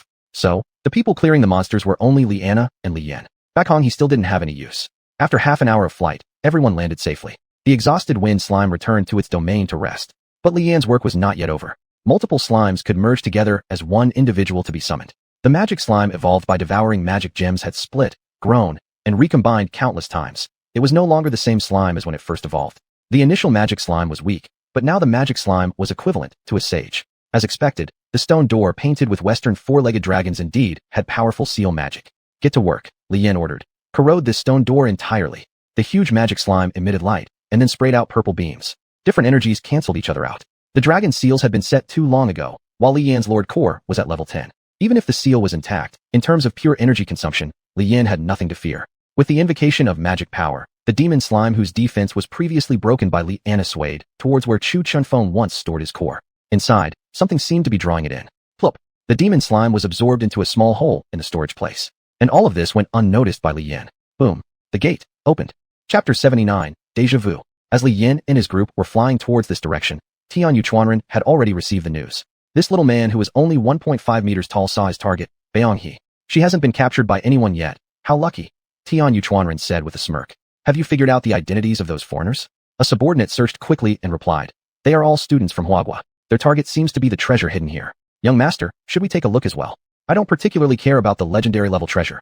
xuanhuan snorted. However, I am interested in that person with immense magical power. What kind of Jinju, familiar, can burst forth with magic energy comparable to dragons?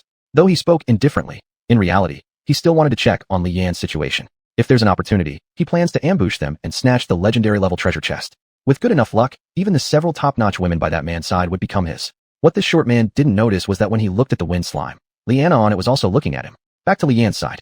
The huge stone door collapsed with a crash. The magic slime bounced up and down a few times, showing its happiness. All right, I know you're very capable. Li Yan patted the non-existent head of the slime and said, go back inside the domain and rest well. This is our matter next.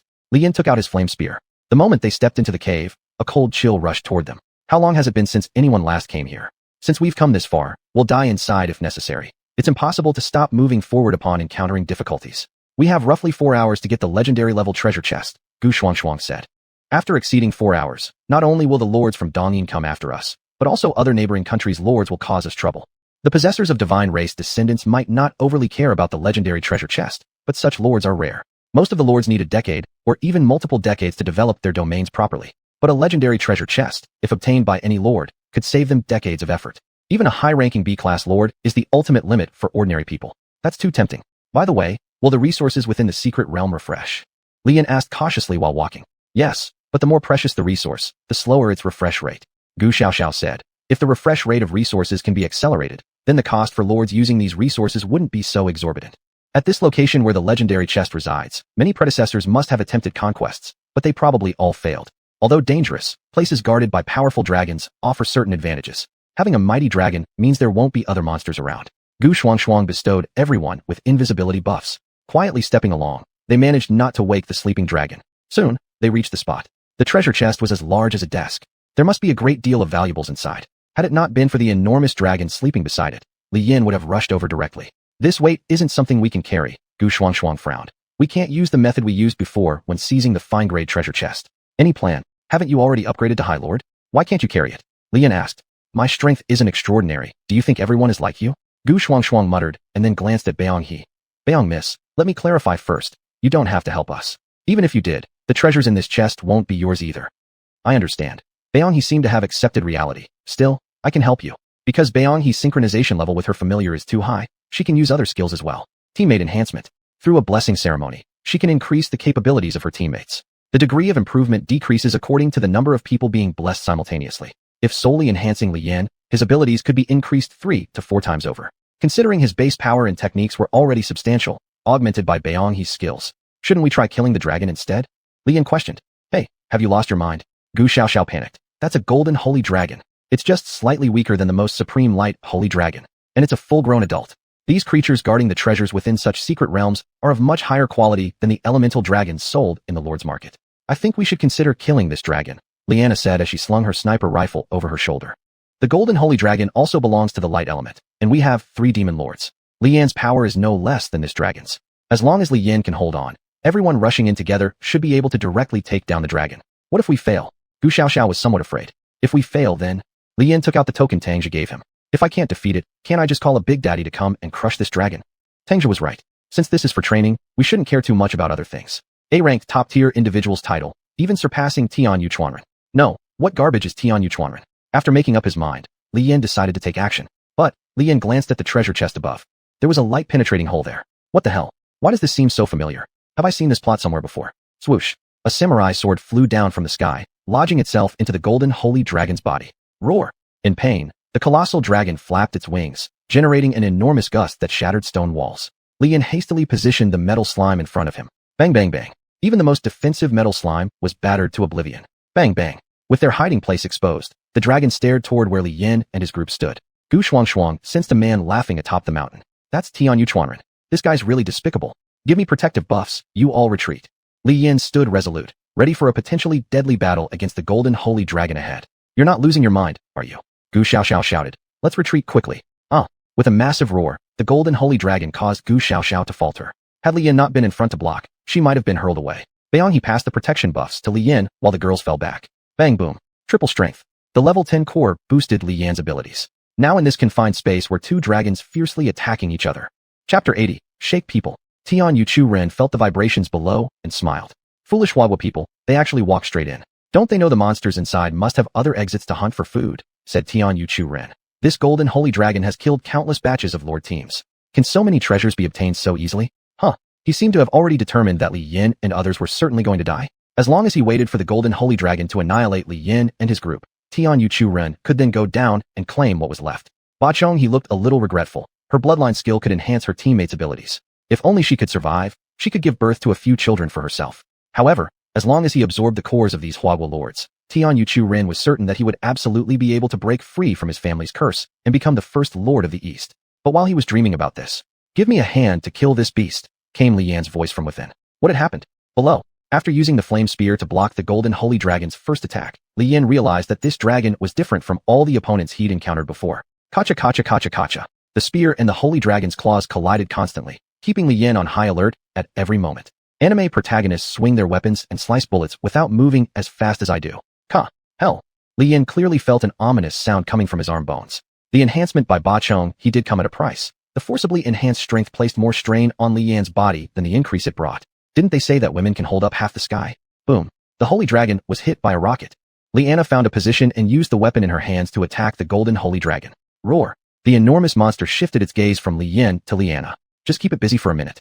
Only 1 minute. Li Yan quickly retreated, activating his lord's bracelet and began distributing evolution points.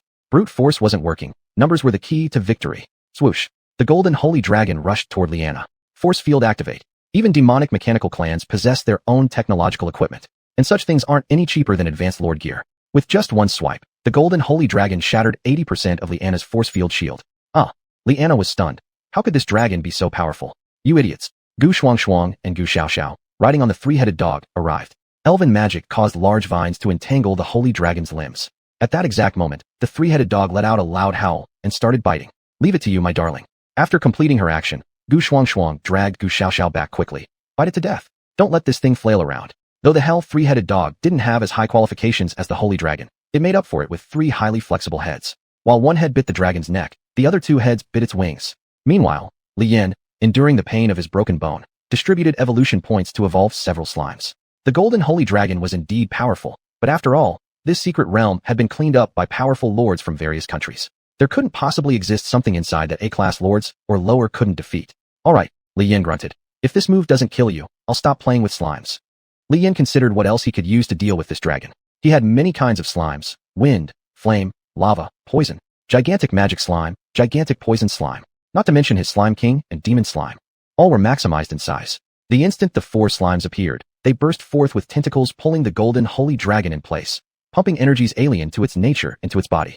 Growl. Realizing the situation wasn't good, the holy dragon attempted to flee, but it was already too late. Its level might indeed be high, but since Li Yan inherited Chu Qinfeng's legacy, his clan underwent prolonged learning and evolution within their domain. If even with all these resources, they still couldn't suppress a dragon that higher-level lords didn't value, that's where the real issue lay. There would be no dragon meat ribs for the group. The slimes directly dissolved the entire golden holy dragon, leaving behind nothing but its skeletal frame.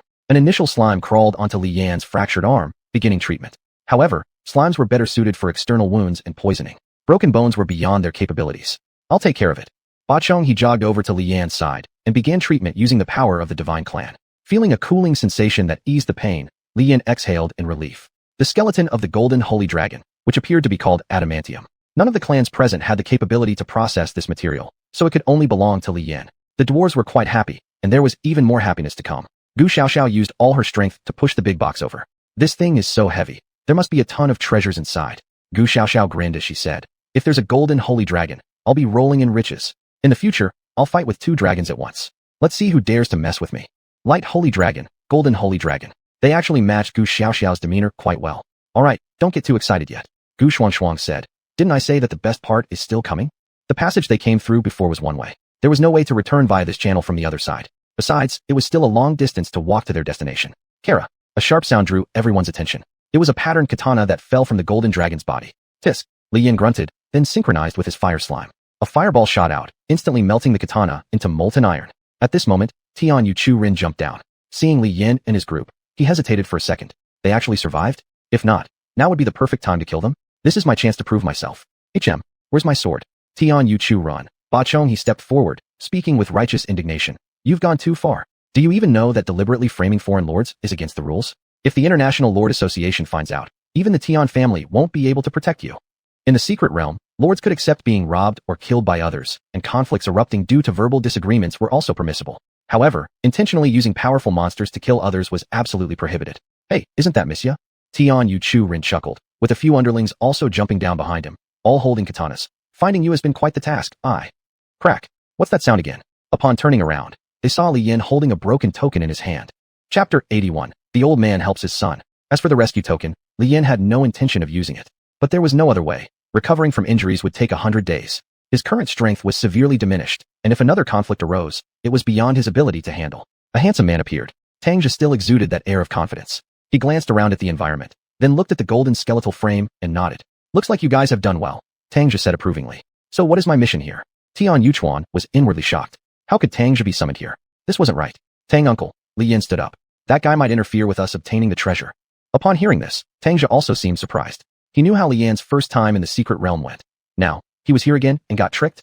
Wasn't that too far-fetched? However, given the current situation, he couldn't help but believe it. Tang sir, Tian Yuchuan snorted and said, the strife between students should not be interfered with by someone like you, right? After recognizing the person Li Yan was up against, Tangja smirked coldly and said, oh, so it's you. Isn't this a mentally deficient offspring of close relatives within the Japanese royal family? What? Do you think your pantheon can bully the students of my school? Stung on a sore spot, Tian Yuchuan gritted his teeth, and his aura surged violently. Bang! Unfazed, Tangja summoned a humanoid retainer behind him. This retainer wore a red-faced mask with a long beard, and the mask featured phoenix eyes painted on it. The eyes revealed an intense light, as if they were about to pierce through any enemy. The weapon was a green dragon crescent blade. The divine retainer system means nothing much. Tangja casually lit a cigarette, took a puff, and remarked, as Chinese people, all we ever really desire is immortality, the ascension of our physical bodies to sainthood. Guansheng Dijun is here. How dare some foreign savage deity be insolent? Boom. An awe-inspiring aura erupted from Guansheng Dijun, causing a sudden change in expression among Tian Yuchuan and his companions who promptly threw a smoke bomb and fled. Who would have thought another lord in the ninja category existed? Pusillanimous. Tangja deeply inhaled his cigarette and then approached the treasure chest. Gu Xiaoxiao blocked the path protectively, like a little dog guarding its food, not letting Tangja near it. I'm not taking it from you.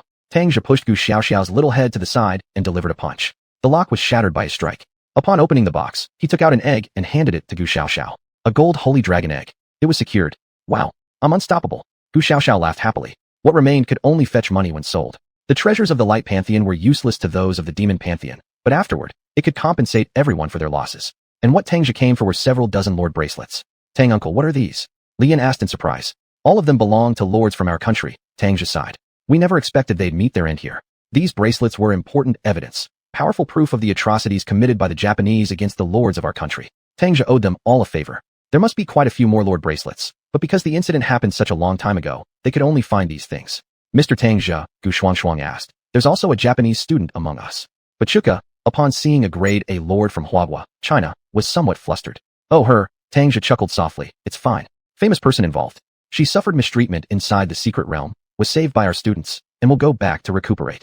Anyway, Even if Pachuca managed to return successfully to the real world of Japan, she would just end up being bullied. Besides, competition between the powerful families in Japan was astonishingly fierce. Li Yin often watched anime where the protagonists were incredibly powerful, wise almost to the point of being superhuman. But even they could not match the schemes hatched by financial conglomerates or families.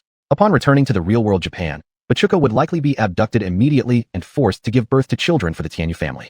By the way, Li Yin asked, what did you mean by mentally deficient? Exactly as it sounds, Tang Jia replied. The title of first swordsman is just for show. Tian Yuchuan, that kid, is merely one of the relatively stable individuals resulting from inbreeding among members of the Japanese royal family.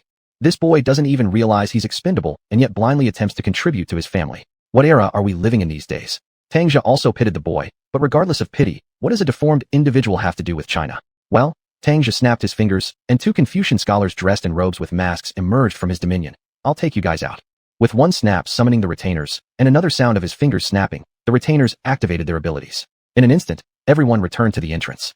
Mr. Tang Jia is still as impressive as ever, Gu Shuang chuckled bitterly.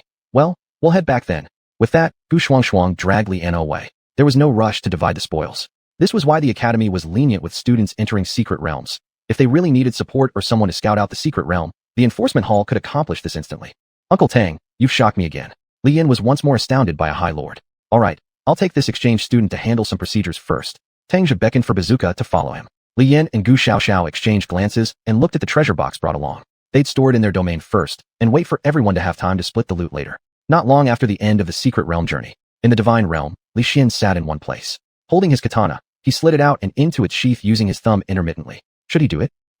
Should he? Although those from the east had truly been repulsive, even causing injury to his own son. Damn bastards. From childhood, he had actually always been watching Li Yin grow, never once suffering such severe injuries before. Daring to treat his son this way? Very well, very well. Enough. Why am I hesitating? Li Xian gave up on pondering. Isn't it reasonable for a father to seek revenge for his son? Right, Pengu? A giant sighed helplessly and stood up, then waved his hand. A golden slime handed him an axe. Boom. 80% of the control zone in the East Divine Realm was destroyed. Hey, who said there's a break in China's mythology? Who said that? Li Yin returned to the villa, bought healing potions, used them immediately, and then lay on the sofa waiting for his food delivery. The items had already been entrusted to Gu Xiaoxiao for auction, so he'd earn a good number of contribution points, or even divine selection points soon. He imagined a significant portion of the proceeds would need to be spent on healing. Chapter 82. Open a harem? Aren't you a strength-type lord? How did you get injured? In the school infirmary, a healing instructor examined Yin Li's body and looked somewhat surprised. Most of the students he usually treated either had broken arms or legs, or were blasted beyond recognition by elements. This was the first case where excessive use of strength led to a fracture. It's just that my strength is a bit too great, so... Yin Li didn't know how to explain further. Can you please take a look and see if you can heal it? The teacher in the school infirmary thought for a moment, then wrote a prescription and handed it to Yin Li. Get the medicine according to the prescription, rest during this period, and absolutely do not engage in any high-intensity battles anymore, or you won't be able to endure it. Oh, thank you, teacher. Teachers at the school infirmary could be considered a relatively special type of senior lord, as almost all injuries were manageable to them. But the kind of self-inflicted injury that Yin Li suffered would be best left to his own recovery, otherwise, it could very likely harm his future. The prescribed medicines were expensive, but fortunately, Yin Li had a slime to assist in his treatment, which meant he wouldn't need long before fully recovering. After returning to the villa, Yin Li summoned the king slime, slightly shrinking its size, and immediately jumped on top of it. Wah, it hurts so much. Yin Li complained bitterly. Damn it, I thought I might get something good this time, but instead, I almost lost myself. The dragon lineage significantly enhances one's strength. If the golden holy dragon grew a few more years, it would need organizations like the law enforcement division to send people to exterminate it. The king slime reached out its tentacles to embrace Yin Li, then turned him over and wrapped itself around the injured arm. Ding dong. The door isn't locked, Yin Li said aloud. Click. Zhetang walked into the room. Upon entering, he saw Yin Li's arm swallowed by the king slime. Is the wound that severe? Zhetang asked. Do you need some medicine from the law enforcement division's warehouse? No, these are minor wounds. Yin Li shook his head. Using the law enforcement division's medicine would be wasteful. Better leave it for those who truly need it. Even Zhetang often teeters on the brink of danger. Not all members of the law enforcement division are A-level powerful lords. Their daily missions are heavy. Without drug support, many could lose their lives. What brings you here, Uncle Tang? Yin Li asked. Under normal circumstances, Zhetang should not visit unless there was something important. So why now? Oh, I'm here to introduce your new roommate to you, Zhetang said as he clapped his hands. Baichong, he stepped forward from behind. What? For real? Uncle, are you serious? Yin Li seemed rather surprised. After all, no other student can meet the requirements, Zhetang explained. You and Baichong have shared hardships in the secret realm. She knows healing techniques, and she can even accelerate your wound healing. What do you find unsatisfactory? Unsatisfactory? No, there is nothing unsatisfactory about this. But, I am a man, Yin Li exclaimed, She is a girl. It doesn't seem right for her to live with me. Ordinary schools don't even allow men and women to date. But at the Lord's Academy, some students have even taken on multiple partners. Even if anything happens between the two of you, it would not make much difference. It would be perfect timing to keep the Baichong family bloodline in Huagu with the excuse of romantic affection. Before Yanli could refuse, Zhetang had already slapped his buttocks and left. What kind of teacher does such a thing? Wait, wasn't Zhetang technically not even officially a teacher at the Lord's Academy? Well, whatever. Miss Baichong. Yanli returned the king slime to its original form and asked, "Can you understand what I'm saying?" Baichong he nodded and used an instant translator to respond. "Yes, Mr. Tang gave me this device to allow us to communicate." "Oh, that makes things easier." Yanli nodded. "This villa is quite large. My room is room 001.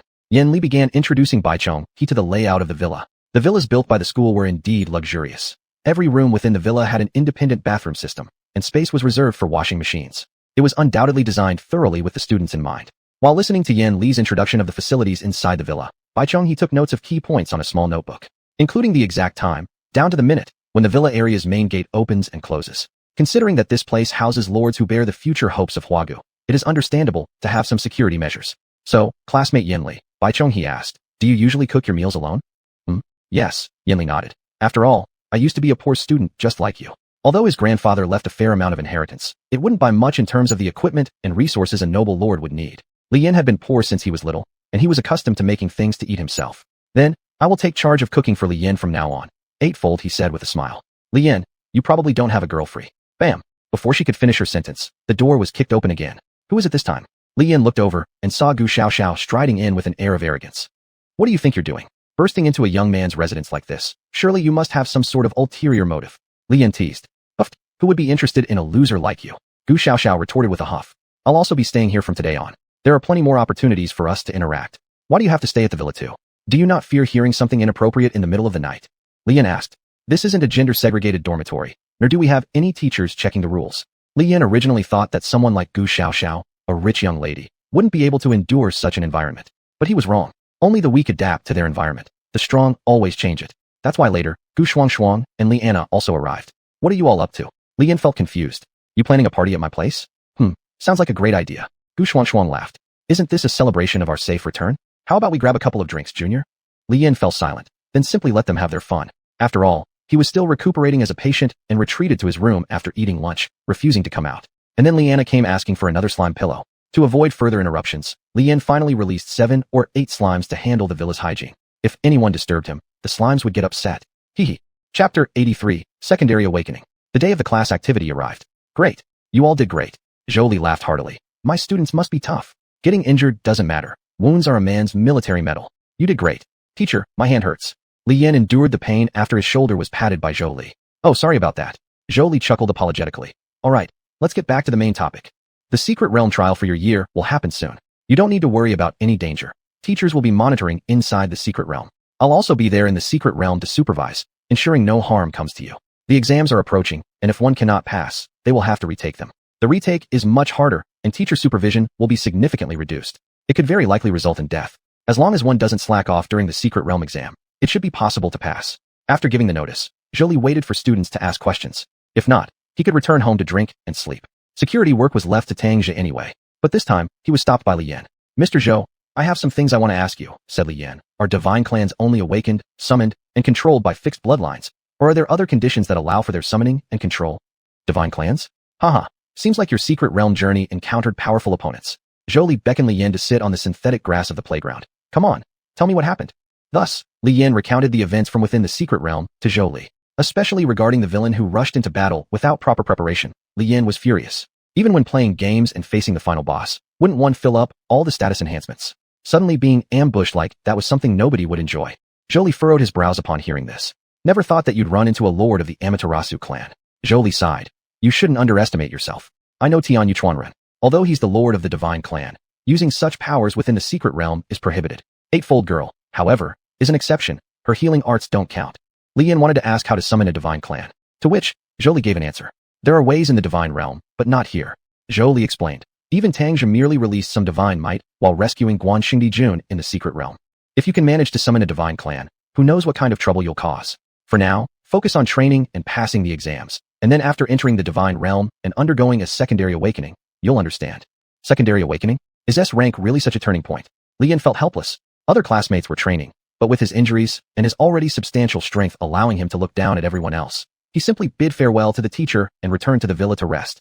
Xuanhuan came over with some juice to visit Li Yan. Upon hearing about his misfortune in the secret realm, Xuanhuan couldn't help but laugh. Shorties always act righteous on the surface, but deep down, they're just looking for benefits. Xuanhuan smiled. Among our third-year lords, quite a few are working towards entering the divine realm. Strive to become an S-rank lord? Li Yan asked. To become an A-rank lord, replied Xuanhuan. You and Tangja seem pretty close, right? The reason he was ranked first among the A-rank lords is because he successfully underwent a secondary awakening while still in A-rank.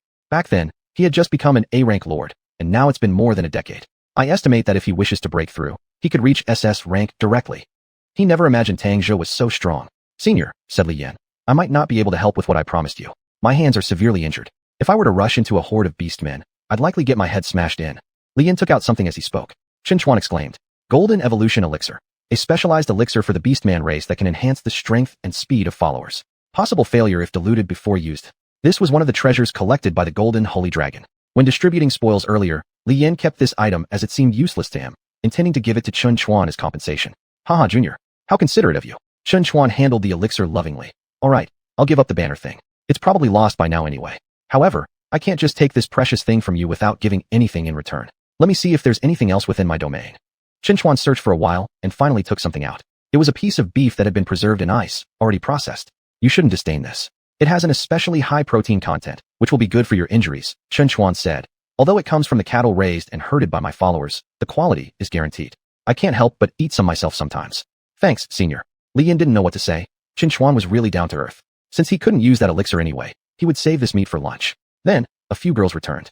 As soon as they came back, they shouted about wanting to take a bath in Li Yan's domain. Using the fountain of life just for bathing seemed wasteful, but it also did wonders for the skin. Dwarf Workshop. Oh, honored master. This is some fine quality beef. The dwarf defrosted the beef and cut it twice with a knife, saying, such premium beef deserves to be paired with fine wine, or it'd be a waste. Prepare it for me, Li Yan said. You can keep some of the adamantite for yourselves. Adamantite, legendary material so tough, not even dragon teeth could penetrate it, boasted excellent magical conduction efficiency, making it perfect for crafting tools. Rest assured, honored master. The dwarf grinned. We dwarves excel not only at forging but also at cooking. Sizzle. The girls splashed around in the fountain of life for half the day before coming out, properly dressed. As soon as they emerged, they saw Li Yan feasting with his followers. You're too sneaky. Gu Xiaoxiao pounced on him like a starving tiger, knowing there's delicious food. You want to hog it all yourself? Spit. Jerk. This is food made by my followers. Li Yan protested. Haha, laugh more.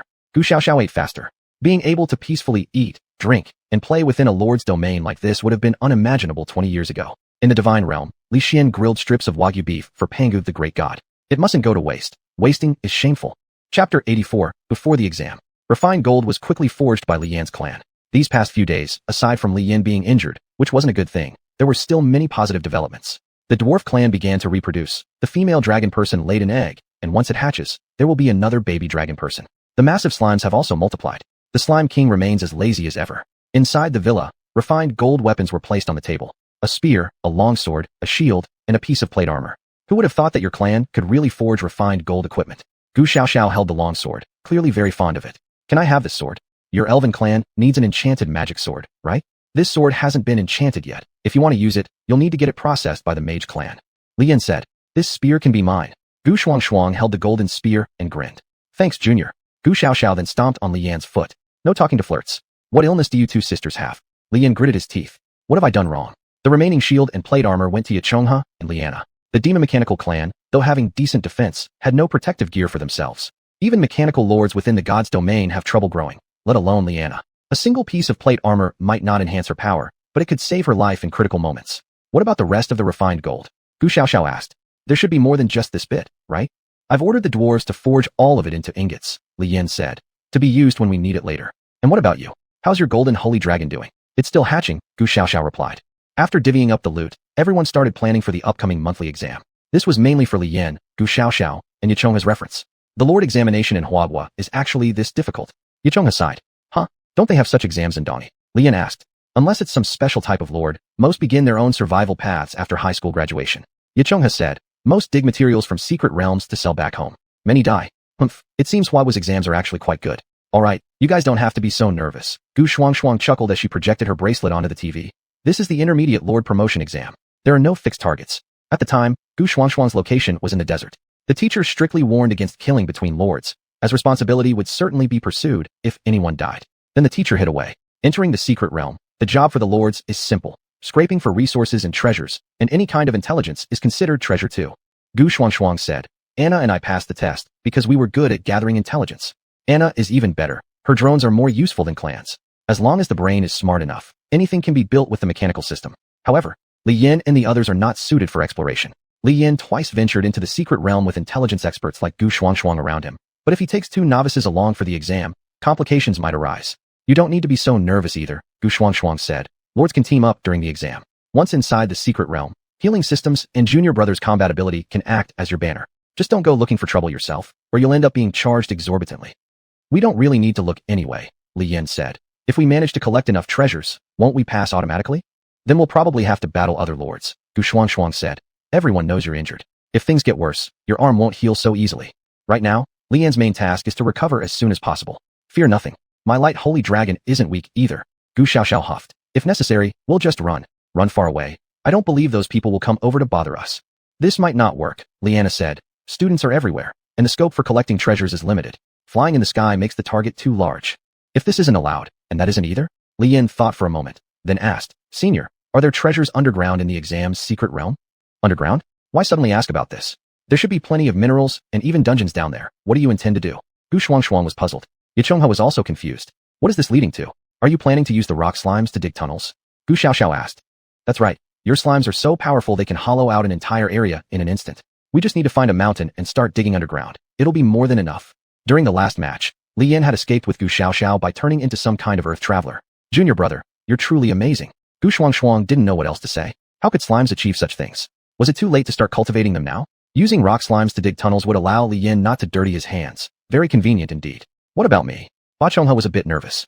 You can choose not to participate, Gu Xuanhuan said. Healing lords can directly intern under the teachers. The school infirmary teacher should like you very much. Thinking about the possibility of Li Yin and Gu Xiaoxiao getting injured, Ba Chonghua decided that she must go. So that's how it is, Gu Xuanhuan chuckled and said, when you guys take the exam, Anna and I will also be on a school-assigned mission. We can only give verbal support then. Come on. In order to recover as quickly as possible, Li Yin ate all sorts of good food these past few days. The girls indulged themselves as well. Li Yin and Ba Chonghua's culinary skills were unmatched. As the exam approached, the lord teachers from the school guarded the outside of the secret realm. Currently inside the secret realm, apart from the secret realm monsters, there were no other creatures. And at the base of an undetected mountain, there was a palace. This palace was carved with various kinds of beasts. Inside the palace stood a throne. This did not seem to be a palace left behind by human lords, nor was it built by creatures born in the secret realm. But if not living beings, then it could be something else equally powerful. Huahua legend has it that there are 3 great Shantan, primordial, saint races. Everything with scales or gills in the world is under the leadership of the dragon clan. All flying birds in the world are under the leadership of the phoenix clan. And all 4-legged beasts in the world are under the leadership of the Qilin. If this palace's owner wasn't actually the ancestral Qilin's residence, it should at least belong to one of the Qilin's powerful branches who constructed the palace. Well, simply put, this place was where divine entities chose their followers. Chapter 85. Intermediate Lord Examination. To recover from injuries in such a short time, unless Li Yin could use time magic, or he chopped off the entire arm and replaced it with a mechanical one. However, the upper limit of a mechanical arm is too low. For a powerful lord like him, using a mechanical arm would instead weaken himself. But his bones were indeed not fully recovered yet. Back home, he deeply regretted that she thought her overbearing abilities caused Li Yin to endure forces beyond his limits. But Li Yin didn't see it this way. Without you, I probably would have been crushed by that gold dragon long ago, said Li Yin. Now it's just my arm injured. Consider it as being lucky. Even though there was no way for Li Yin to regain peak combat ability instantly, other methods could reduce the pressure on his arm when fighting. Ding dong. Hello, package delivery. The courier knocked on the door and said. Back Hong he opened the door and brought the item inside. In the box was a bionic arm armor. It only had the effect of auxiliary force and added some defense. As for how to use it, data was measured by dedicated people. As long as enough money was given, an arm armor that perfectly fit Li Yan's physique could be produced within a day. Li Yan equipped the armor and tried to move his arm a few times. There was a slight sense of blockage, but it didn't affect his movements. The only difference was that if enemies could add about 0.1 second reaction time under Li Yan's punches. Moreover, when covered by slime, Li Yan's strength actually increased even more. With this, the chances of passing the exam were now higher. Soon, the day of the exam arrived. Zhou Li and a few other teachers who retired from the military led their respective classes into the controlled secret realm. This was a secret realm composed of 4 types of terrain and could be considered unique among currently discovered realms. Desert, forest, swamp, and an already abandoned steel jungle. Among them, there was a mountain at the center of the forest. If one entered without specific survival knowledge, they were likely to die inside. Well, everyone, Tang Zhou appeared as the representative for this session. Next will be the promotion test for advancing to Intermediate Lord. I believe some of you have surpassed the capabilities of an Intermediate Lord and might even be on par with High Lords. But our nation's Lord evaluation standard doesn't solely focus on personal combat power. Therefore, our country's Lords possess the highest overall quality worldwide. Every one of your actions will be recorded by perceptive-type Lords, so don't harbor ill intentions. There are no so-called standard answers for the exam. Collecting resources, exploring terrains, or outright engaging in some fateful duel with others. Your choice. After Tang Zhou finished speaking, he snapped his fingers. A light circle appeared beneath everyone's feet. In groups of 40, students began teleportation. Just in the blink of an eye, students were teleported from the entrance of the realm to various parts of the realm. After completing these steps, Tang Zhou turned on the device and started checking all sorts of devices buried here earlier. Mr. Tang, what do you think about the pass rate for this year? A teacher asked. Tang Zhou glanced at her, then gave a cold snort and said, I don't know about the students from other classes, but the students in your class will surely pass entirely again, right? Aya, why do you say that? The female teacher laughed while covering her mouth. Who can help it that my teaching method is effective? Training students is no different than teaching before. Besides, these students are only going to the chaos battlefield. Why invest so much emotion in them? Tang Zhou didn't care for her cramming style education. No matter how many times, any applications for advancement to High Lord by your students during their first year I will reject, said Tang Zhou. And your request to return to the God Realm will absolutely never be approved. The female teacher clicked her tongue and walked away muttering as she went. Lackey of the Enforcement Division, taking mere authority orders as commands, idiot. Indeed, her teaching skills were strong, but her students' tolerance levels were far lower compared to other students. On the student side, Li Yan's trio got teleported together. Seeing the rest of the dozens of people around weren't familiar faces, naturally made them cautious. Intermediate Lord Examination Guarantee Pass. One student shouted out loud. Here's the guide. All from exploration materials left behind by seniors from last term. What do you think? Interested? Seeing this, back on he wanted to buy a copy, but Gu Xiaoxiao stopped her. You, woman, are you trying to spend your money aimlessly? Said Gu Xiaoxiao. The strategies from previous senior sessions are surely outdated. Secret realms change constantly, don't you know? Even several months to half a year was sufficient time for a secret realm to alter beyond recognition. A place that might have been clear lake water the last time could already be a lava lake this time around. Isn't it more reassuring to have an extra set of materials? Ba Chonghe asked. It's not necessary. Gu Xiaoxiao operated the Lord Bracelet. No material can compare to directly exploring with our retainer's abilities. The retainer summoned by Gu Xiaoxiao was a dark-skinned dark elf. Didn't I think you were a light system lord? Li Yan joked. That's prejudice. Gu Xiaoxiao huffed. Dark elves are just a bit darker in skin tone. Compared to regular elves, dark elves possess much stronger wilderness survival skills. Elves excel at archery and magic. Dark elves, however, excel in both archery and swordsmanship and aren't any weaker than regular elves in close combat. But if one mentioned this, Li Yan immediately summoned his own retainer, a dragonkin swordsman. The armor-clad swordsman stood there in impressive posture. Esteemed lord. The swordsman saluted. The salute is unnecessary, Li Yan said. This is from the dark elf race. Xiao Xiao claims that she's highly confident in her wilderness survival ability. You two should help each other. Yes, as per the esteemed lord's command. The dragonkin replied. Ba Chong he didn't really have good retainers to summon. Summoning them would only create obstacles. The other dozens of people had already grouped up and left. No one wanted to get involved with Li Yan and Gu Xiaoxiao. After all, during the previous resistance competition, they too had taken center stage. Nuclear bomb true master. Whether fresh students or veterans within the academy, their opinion about Li Yan and Gu Xiaoxiao could be summarized into one point. Stay far away from these two, or else you'll get caught in their explosions. Ba Chong he didn't know this fact. She just needed to focus on fulfilling her role as a healer. However, since entering the secret realm, she felt an indistinct sense of unease. It was strange. Could this secret realm possibly hide something else? It shouldn't be, right? Chapter 86. Abnormal Lightning. The combination of wind slimes and fairy equipment appeared again. In the high altitude, Gu Xiaoxiao observed the surrounding terrain with the newest model of telescope. Then she was brought down by the wind slime. Phew, this slime flies pretty high. Gu Xiaoxiao said. I have a pretty good idea of the situation now. Our location is at the boundary between the forest and the swamp. Both sides are resource-rich areas. What should we do? A swamp isn't like in some movies where you're immediately dragged into an abyss as soon as you step in. Everyone has their own family group. Can't they just escape using their group's power? Also, who says one must necessarily wade through muddy waters? If choosing the swamp terrain, then the Dragon Knight would be as comfortable as fish returning to water.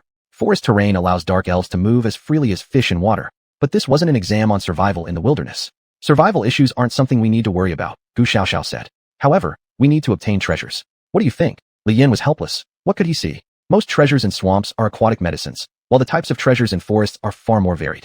According to his own desire to thoroughly explore every corner, it would be better to head for the forest. Li Yan and Gu Xiaoxiao both looked towards Ba Chonghe simultaneously. Ba Chong, what do you think? Li Yan didn't care that other teams had already set out to collect treasures. Which side do you think we should choose? Me? Ba Chonghe, being asked, thought for a moment and said, I think we should go to the forest. I just feel there might be some special treasures there. This was the intuition of a god clan. Inari Daikami. Li Yan made a pretentious show. Bless me with great finds. Gu Xiaoxiao also joined in mockingly. QB-sama. These two dummies startled Ba Chong'a. After a brief pause, two beautiful companions mounted on a giant slime together with him. Compared to the last secret realm, this slime felt much less pressured. Upon reaching a certain height, it began to deform and glide. Other lords also used their companions to fly, but upon seeing Li Yan's group, each fell silent. It wasn't that Li Yan's slime was so good. Rather, why should he alone get two beauties? Distracted, disaster struck. He was directly knocked off by a flying beast and plummeted straight toward the earth. Watching this unfortunate fellow, Li Yan controlled the wind slime more carefully. After flying for half a day, Li Yan finally reached near the mountain range. This damn place is way bigger than I imagined. As soon as Gu Xiaoxiao got off her free ride on the slime, she complained, so big. How come? Because this secret realm can regularly produce supplies needed by the lords. Having floated in the air for such a long time, even Li Yan couldn't take it anymore. Let's rest first. The excavation work will wait until we've rested. Even the companions had no choice but to agree with Li Yan's proposal. However, the two companions could return to their domain to rest, leaving only Li Yan and his friends outside, starting a fire to prepare dinner. In the surveillance room. Isn't your student wasting too much time? Don't you fear they won't pass? A teacher asked Zhou Li, looking at the seemingly cowardly person who had served in the Lord Army for just a few months before quitting, scoffed lightly. I am usually very kind to people. Zhou Li said, if my students are injured, I'll be concerned. If they are hungry, I'll cook and send food over, making sure my students finish eating. Even when my students' families encounter conflicts, I mediate them.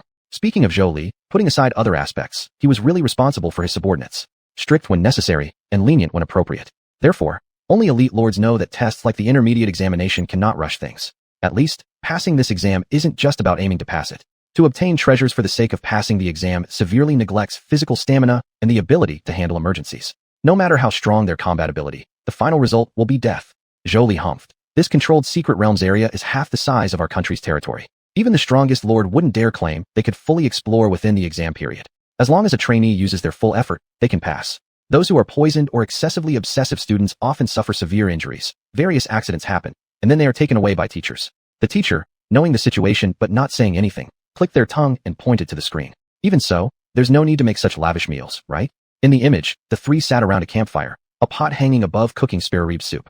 To be able to eat decent cuisine within the secret realm, Gu Xiaoxiao also developed vegetable fields within her domain. She grew some green onions, ginger, garlic, etc. Can we grab some beef next? Gu Xiaoxiao teased with her craving showing. Can you please stop targeting the cows raised by my slime? Li Yan was speechless. If we could go to the swamp, we might find some fish or something to eat. Ba Chong had took care of the campfire while speaking. Their appearances didn't seem like they were taking an exam at all. Once inside the secret realm, shouldn't eating prioritize speed and convenience? Our troops, except for the special combat units, basically wouldn't eat portable food for more than 3 consecutive days, Tangja said. If no one knows how to cook, the unit's combat effectiveness would drop by about 30%. Moreover, some lords on missions often stayed out for half a year. It was unlikely they ate only compressed biscuits during that time. A teacher who had only been in the army for 2 or 3 years and hadn't even fought a few times definitely didn't know the actual situation. At this moment, another incident occurred within the secret realm. Rumbling thunder. It began to rain, and it was a thunderstorm with heavy rain. Under such weather conditions, it was absolutely not safe to explore outside casually. Li Yan put away the pot and, with the girls, chiseled a hole into the mountain wall and crawled inside. Your slime is so convenient. Gu Xiaoxiao once again expressed envy. Li Yan observed the situation outside and furrowed his brows. We can't go out under this weather, Your Majesty, the Dragon Knight said. Even a top-tier lord couldn't withstand the thunderstorms inside the secret realm. If we get struck, it wouldn't be a joke. Li Yan and his companions weren't comfortable, and neither were others elsewhere. But in the monitoring room, was there any arrangement for a raining trial? Tangja asked. Yes. Then what about the thunderstorm? Tangja asked. Is this thunderstorm part of the plan? The energy level is clearly excessive. There must be something hidden somewhere within this damn secret realm. Hell, search for it. All teachers above the high-ranked lords should find it immediately. In all the lord clans, one attribute posed particular trouble as its energy was overly dominant and uncontrollable.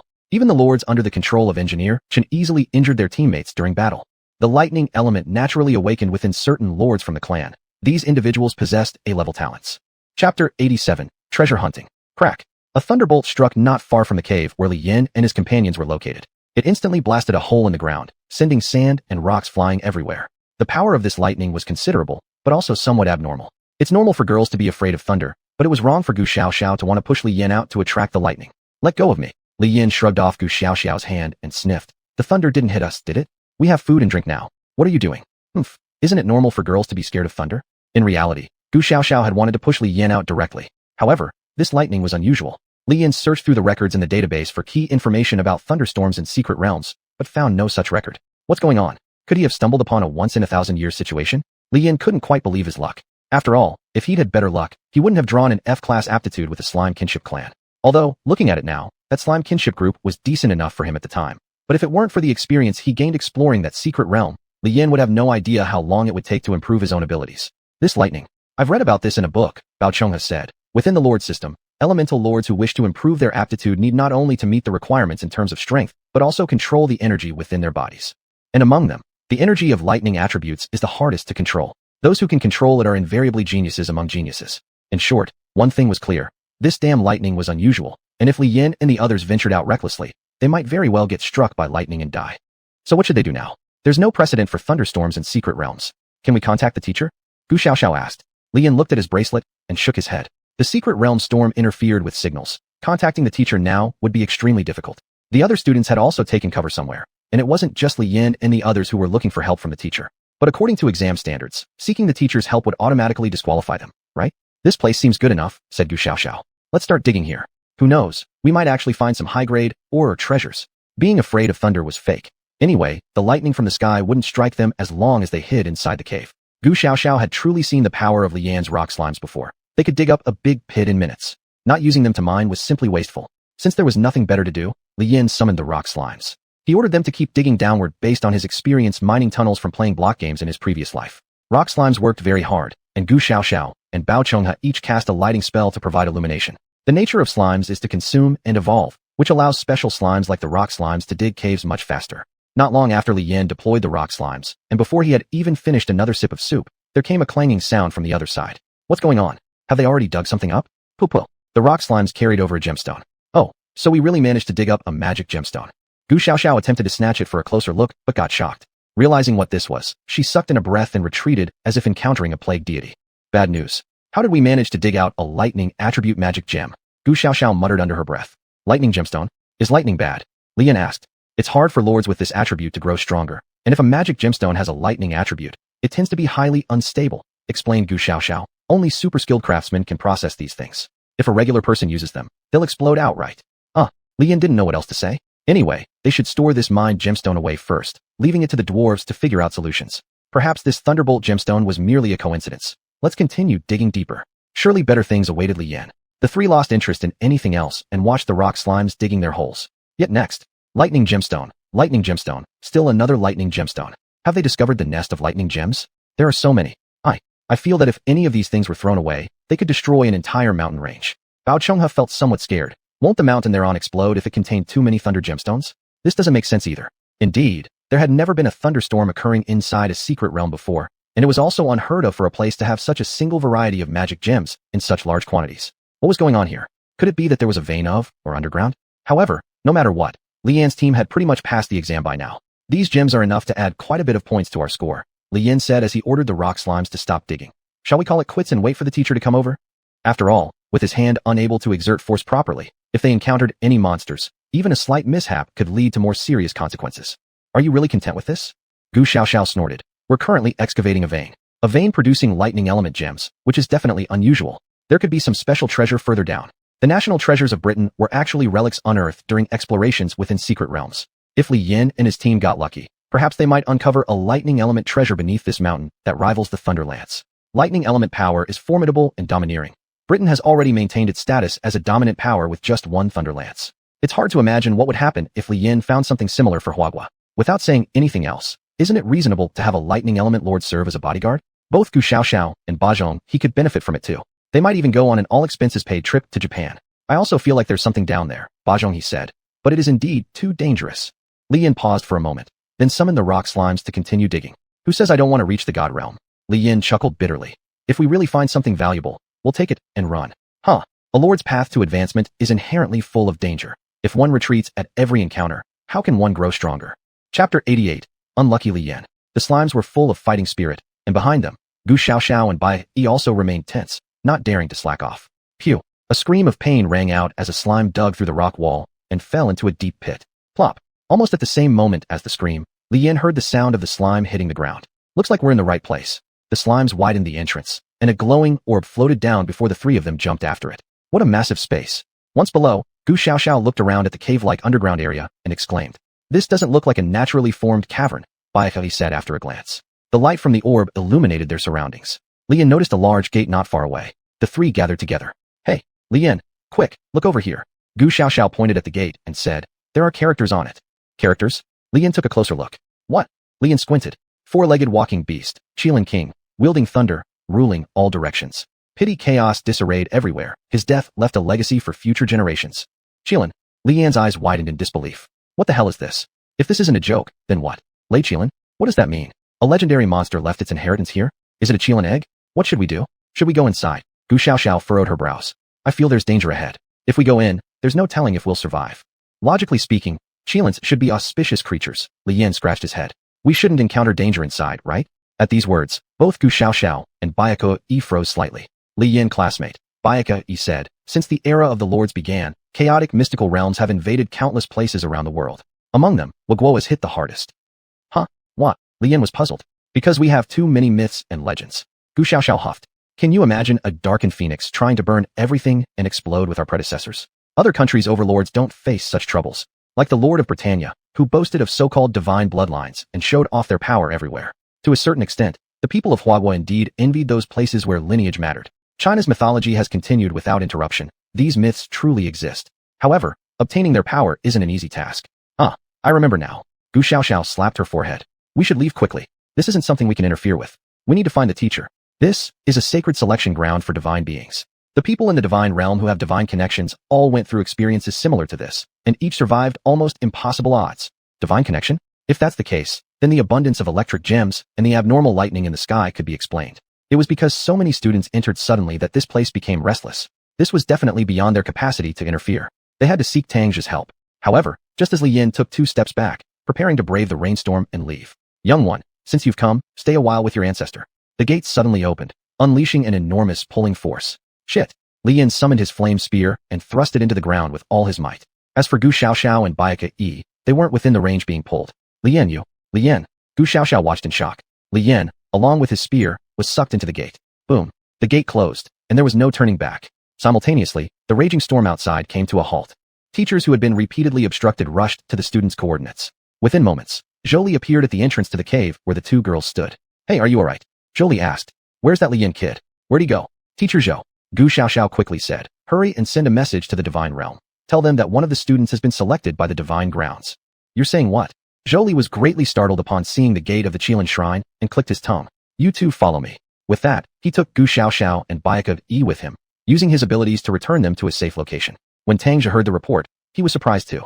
Qilin? How could this be such a complicated situation? Teacher, Bayaka Yi asked worriedly. Will this cause problems? Will Student Li be alright?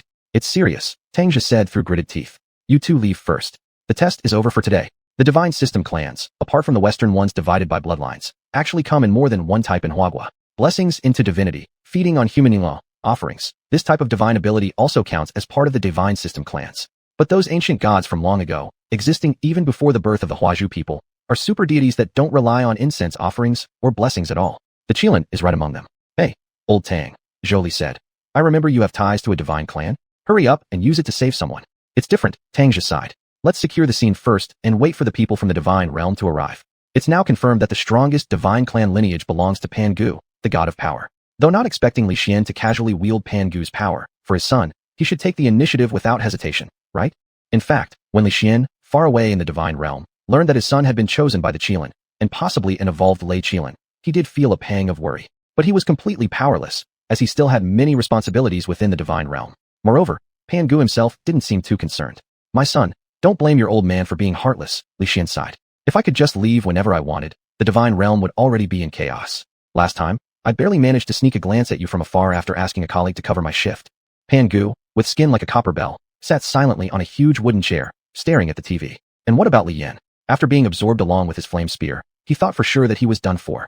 After all, everyone knows how fierce the competition in the divine realm is, and he was practically abducted by a divine lineage clan. Can these tests really be forced? If they want such strength so badly, why not break through directly, escape the secret realm, and look for others? Surely there are lords of the thunder element who would flock to you like flies to honey.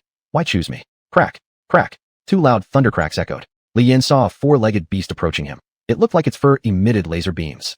Chapter 89. The old wall lamp, is it? Senior Qilin, spare my life. Li Yan dropped to his knees with a thud. Qilin. My grandfather seems gone. I lost my parents at a young age. I have no one in this world, but was raised by my grandfather. Li Yin said. My grandfather passed away a few years ago. Now I am cultivating in the academy, and it's not easy for me to be here. Please, senior, let me go. After I leave, I will surely pay homage to you every morning and evening. I won't break my promise. What use are your stupid incense offerings to me? Get up, or I'll kill you right now. Li Yin stood up quickly, more upright than any military stance. Qilin nodded approvingly and began pacing around Li Yin like inspecting some prey. However, this elder had no intention of making things difficult for Li Yin. After assessing Li Yin's physical condition, he gave another satisfied nod. Not bad, very good. You have great potential. Unfortunately, I still haven't waited long enough for someone strong enough in lightning magic. Otherwise, I wouldn't even look at you. After hearing this, Li Yin suggested, then how about, senior, you let me go out and find someone super powerful in lightning magic for you. It's not you they're asking for anyway. Let me go? Dream on. Qilin said, you're about to inherit everything from me. My time is running out. If you fail, I'll torment you night and day. Do you understand? Do you understand? Understand what? Senior, you can't do this. Senior, Li Yin tried to reason, only to realize the scenery in front of him had changed. This place looked like some temporarily constructed realm. The space wasn't large. In front of Li Yin, there appeared a figure, slowly materializing. That's right, slowly appearing. Something created by Qilin. The figure seemed to be Li Yan's replica, holding an identical spear. However, the aura emitted from his spear was obviously that of a lightning spear, not something inferior to Britannia's national treasure. What was going on? Kid, fight. Qilin's voice came. Win, and you live. Lose, and you die. Damn, old bastard, you don't adhere to martial ethics. Li Yin cursed directly before pulling out his flame spear and blocking the replica's attack. The two instantly clashed, and Li Yin was feeling increasingly uncomfortable. Unlike his own spear crafted from molten slime, this replica's lightning spear felt as though it might be equal or even superior to Britannia's precious artifact. There were only so many ways a spear could attack, slash, thrust, and stab. Their moves were similar, almost trained by the same teacher. It made it nearly impossible for Li Yin to counter the techniques, while also having to worry about getting shocked by the replica's spear. Since spear tactics weren't working, Li Yin risked an active attack and dodged at the last second before immediately shifting the spear into a new posture. Lava greatsword, smashed down. Bang. When he saw the other side had turned into a greatsword too, Li Yin became thoroughly enraged. This era has seen quite a bit of pirated stuff, but this is ridiculous. A replicated human. How unfair, Qilin. Being already hard to deal with as a thunder magic user, why must you create trouble for yourself? Struggling inside, trying hard not to get killed by Qilin, Li Yin noticed the teachers outside gathering here. Dang Wei Shu Chu. Tangja summoned the two strongest clan followers and commanded, break down this rotten door. The two burly men roared and attacked with their weapons. Boom.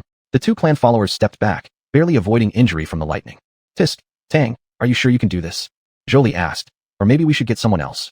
Get off. You're the ruler of lightning magic, yet you couldn't open this door either. Tangja clicked his tongue and said, to open this thing, it would take at least SS rank ruler power, but there's nobody that high level except within the divine realm. Even if they found such a powerful ruler, it'd probably be too late by then. Or we could try this. Jolie suggested. We all attack together. We'll see if this thing doesn't break. If it were part of the trial within the divine realm, they wouldn't be so anxious, but Li Yin was just a student. He couldn't endure it. As the teachers hesitated, the shadow of Qilin appeared. Be on guard, one of the teachers warned.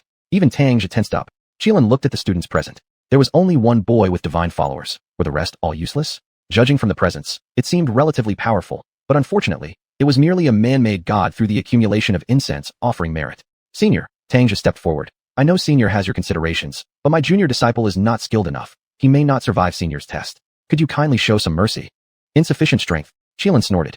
I, the ancestor, have my own considerations. Moreover, my time is running out. If I wait for you to bring someone suitable, I'll probably dissolve into chaos already. All of you go out. When this boy passes the test, I will naturally let him out. Before the teachers could react, they were sent out. Fucking Qilin. How dare you lock my student? Jolie roared and rushed in again. Then he was teleported out. The power of Qilin was far beyond their reach now. All they could do was pray nothing happened to Li Yin. Inside the secret realm, due to the disparity in weapons and Li Yan's lack of talent in lightning magic, he could only struggle on. When it seemed like Li Yin was about to perish, the replica vanished. Then, Li Yin was thrown into a pool of blood. You little shit, this is the essence of my life transformed into the Qilin blood pool. You got injured, so I'll give you a break. Qilin said from the side. Recover quickly, and then move on to the second phase of the trial. Your combat ability has reached the standard. I still need to see how you perform in other aspects. Blood pool. Li Yin stared at the crimson expanse and gave up thinking. A cultivation novel plot actually came true on himself. Senior, thank you. Li Yin said sheepishly. No problem, little bastard. I'll settle the score for calling me an old fart during your next trial. Li Yin froze instantly. Shit, I should have kept being respectful. Why must I provoke an ancient old god? No, I must find a way to save myself. Didn't I dig up plenty of lightning gems before? Use them to evolve the slime into a lightning slime. At least that way, I can become immune to lightning attacks. Otherwise, I can't bear that tingling numbness every time. Chapter 90. The old Kirin's heritage. Within the domain, the Dragon Man swordsman followed Li Yan's orders to extract the energy from the magic gemstone using the dwarf's secret method. The vast energy was enough to rip apart the bodies of all creatures, but slimes could withstand it. New variety acquired, Thunder Slime. Done. Li Yan let out a quiet sigh of relief in his heart. With the Thunder Slime, he could now become immune to this Kirin's attack. Though it wouldn't give him the ability to escape, at least he could fight back.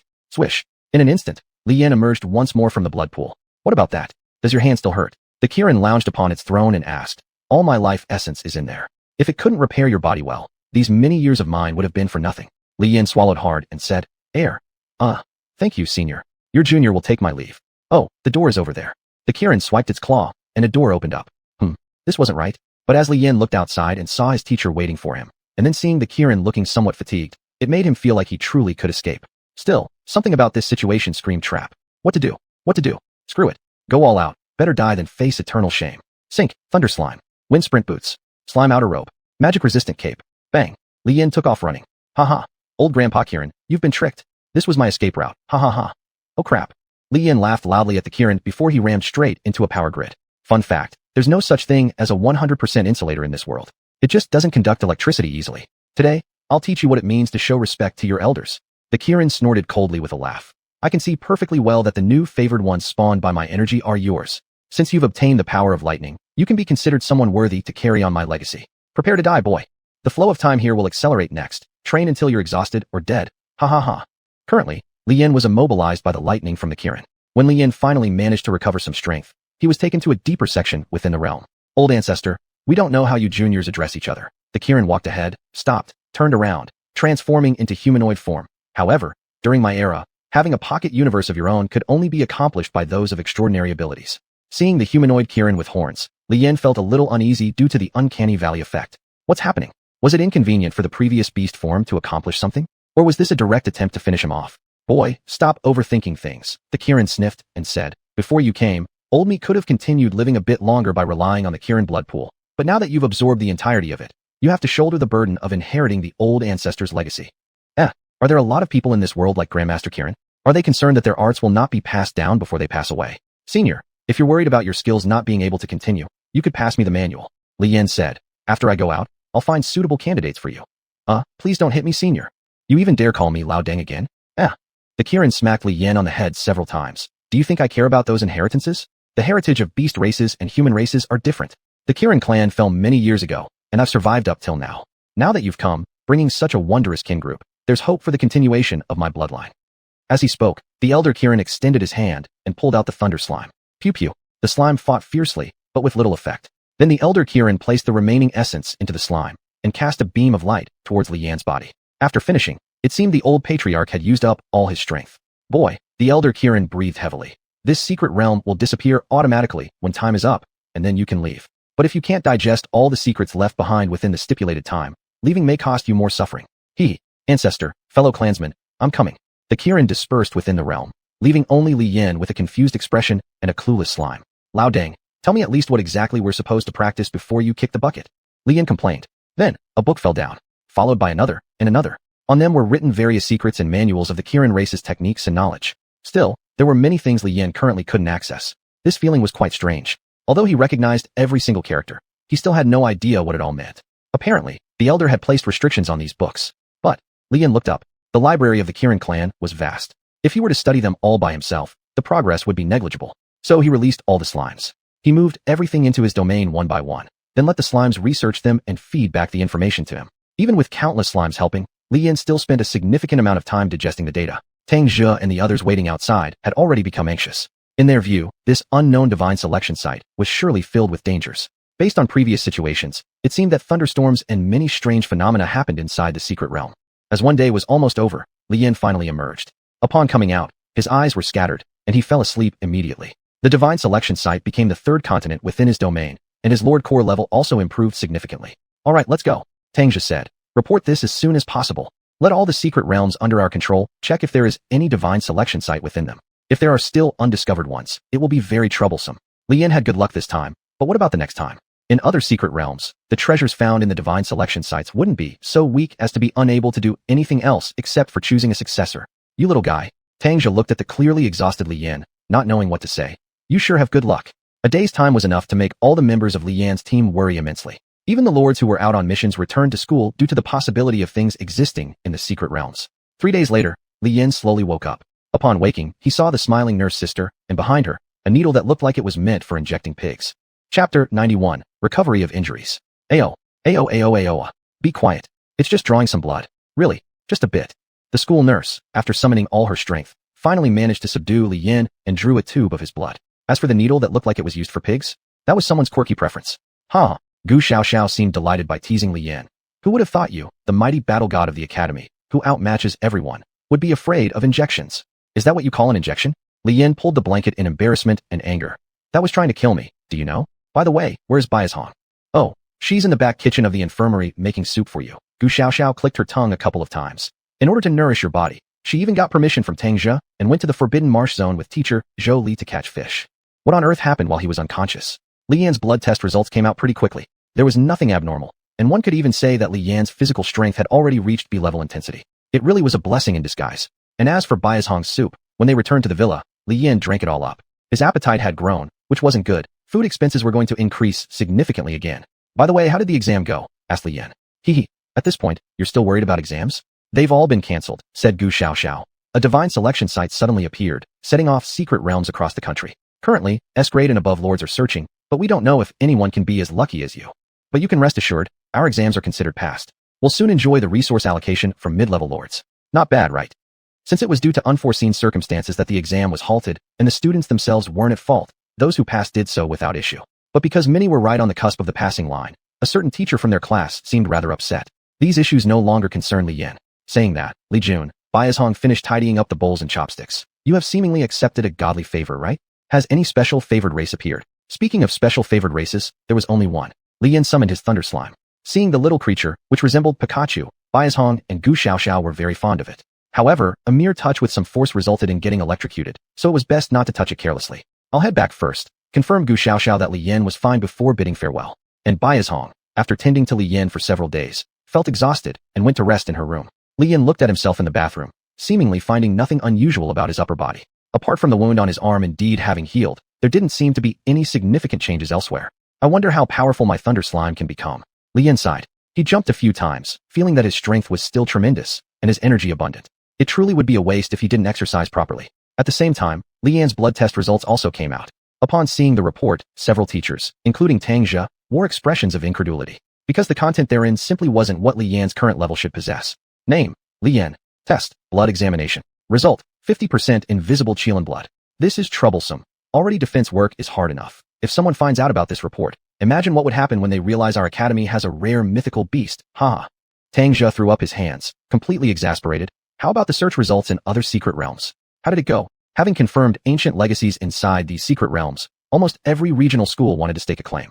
But their luck wasn't too good. In the divine temples left behind by these ancient inheritances, most of the guardians had already perished. What remained were mostly verses and manuals useless to high-ranking lords. This made some extremists in the West quite rampant. They boldly proclaimed the death of Eastern mythology. This statement disappeared from online discourse within 2 days. That night, people in the divine realm only remembered a giant carrying an axe chopping down several god-level lords. Not smooth at all. Zhou Li collapsed in his swivel chair in resignation. So what should we do next? Should we conduct another round? Li Yan might not have had sufficient talent or level initially, but he has changed dramatically after undergoing so many trials. My suggestion is, a man wearing glasses spoke. Let him act freely. After all, there aren't more than 10 fingers worth of threats in this area that can affect him.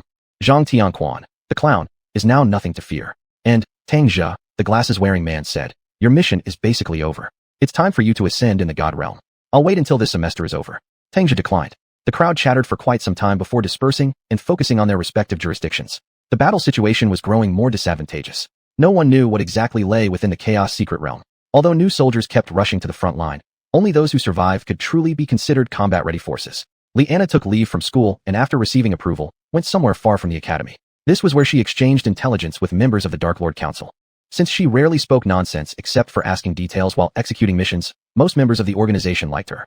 Hey, Anna, you're here. The contact asked. What's the new news? It seems that no lord is willing to side with us. About Li Yan, Anna said. He has received favor from a divine clan, electric-based. It's impossible to recruit him now. Oh, is that so? The contact nodded earnestly. I see. Continue monitoring Li Yan and don't hesitate to speak up if there's anything you need.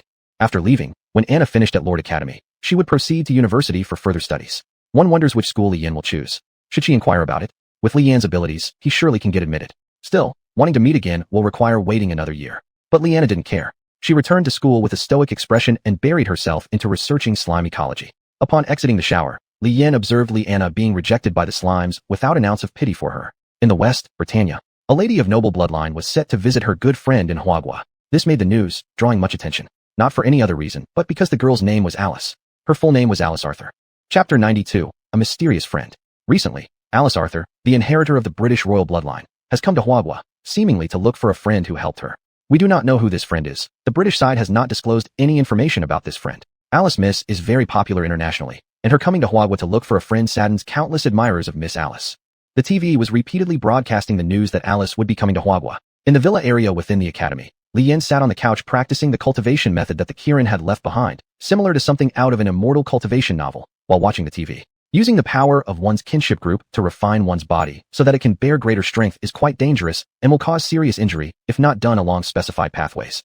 Mr. Li, Bachangi holding a slime asked, who exactly is Alice Miss looking for? Do you really care about her that much? Li Yan questioned. I admired Alice Miss a lot when I was in Dongying.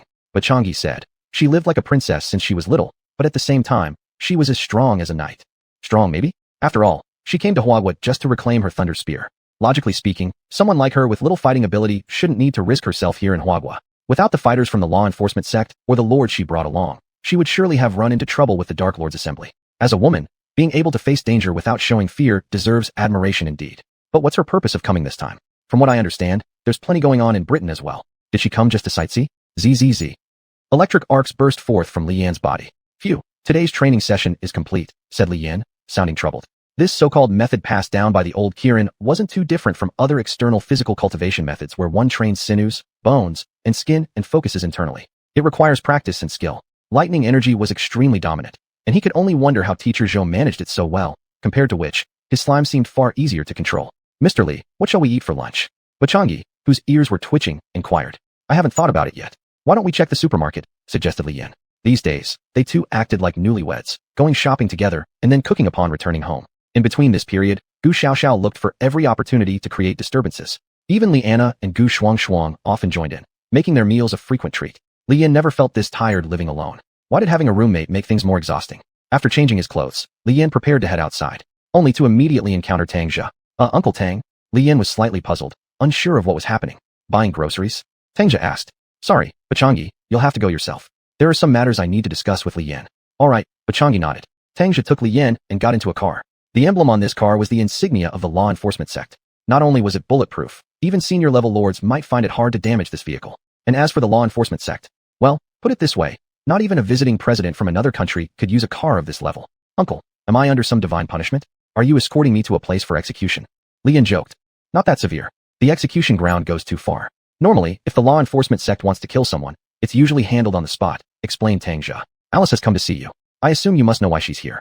Speaking of unusual occurrences lately, Li Yan recently obtained the bloodline of the Kirin from the secret realm. Moreover, it was an altered version, the Thunder Kirin. As everybody knows, the most formidable users of lightning abilities are the noble bloodlines from Britannia. They won't tolerate the emergence of another lord capable of inheriting the lightning bloodline through lineage transmission. Although Li Yan cannot strictly be considered a pure lightning lord, his slime attribute is too diverse, encompassing various kinds, including even Chu Qinfeng, the legendary lord's heritage. Some individuals in Britannia are afraid that Li Yan might grow up to become another Li Xian. However, xuanhuan's power is immense now. Since eliminating him is out of the question, they can only try to curry favor.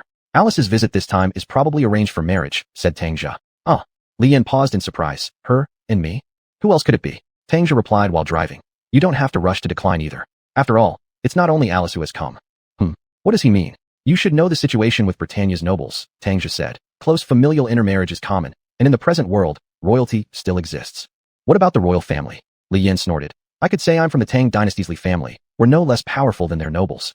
The Tang dynasty was incredibly strong, despite having some bizarre incidents. However, the Tang dynasty ultimately fell due to internal strife. Tang Jia chuckled and said, You're right. We xuanhuans don't really care much about whether someone is royalty or not. Another male has come to xuanhuan with Alice.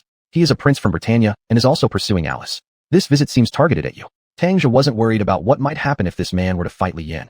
After all, Li Yan's combat ability meant there was no one of his generation who could rival him. What should I do? Li Yan asked. Do nothing, Tang Jia replied with a smile. When Huagua does business, we always start by preparing a banquet, right?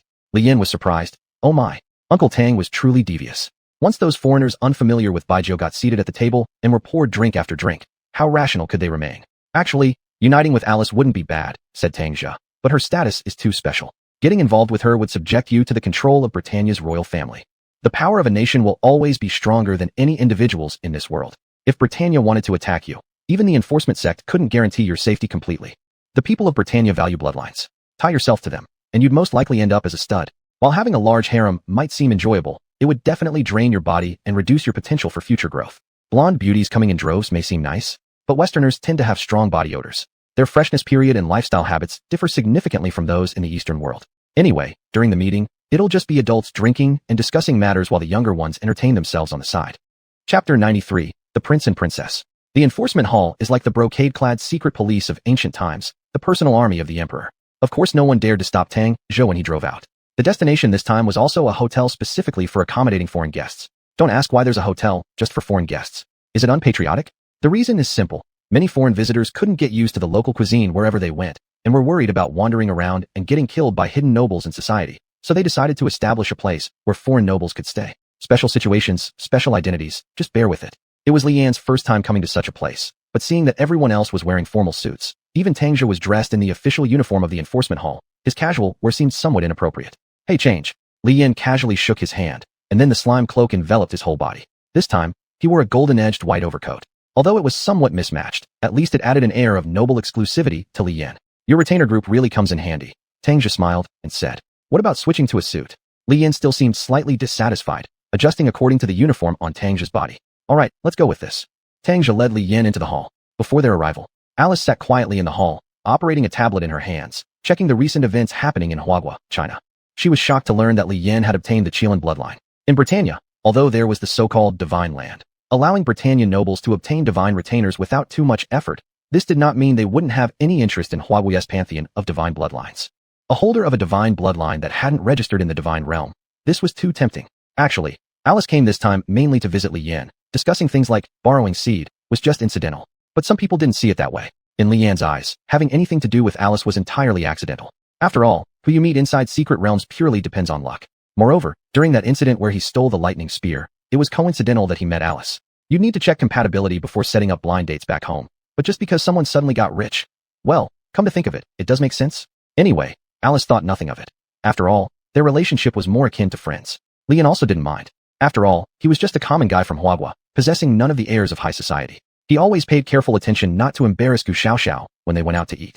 But William Arthur, who followed along, had different thoughts. Alice. William looked at the woman who made him salivate and asked, just being a holder of a divine bloodline, there are plenty of those in this world. Why would you accept him and not me? Alice frowned and glanced at William. The ways of Western aristocracy have already been scientifically proven as unwise. There are similar cases in Japan. The best product of their close breeding is Tensha River Man, but the disadvantages of these close-bred offspring become especially evident as they grow older. Even though Britannia has its so-called miracles, what will they do if one day they lose these miracles? Can they, like the gods of Huagua, achieve divinity through physical transformation? William, I've told you many times already, Alice said. I and Mr. Li Yan are just ordinary friends.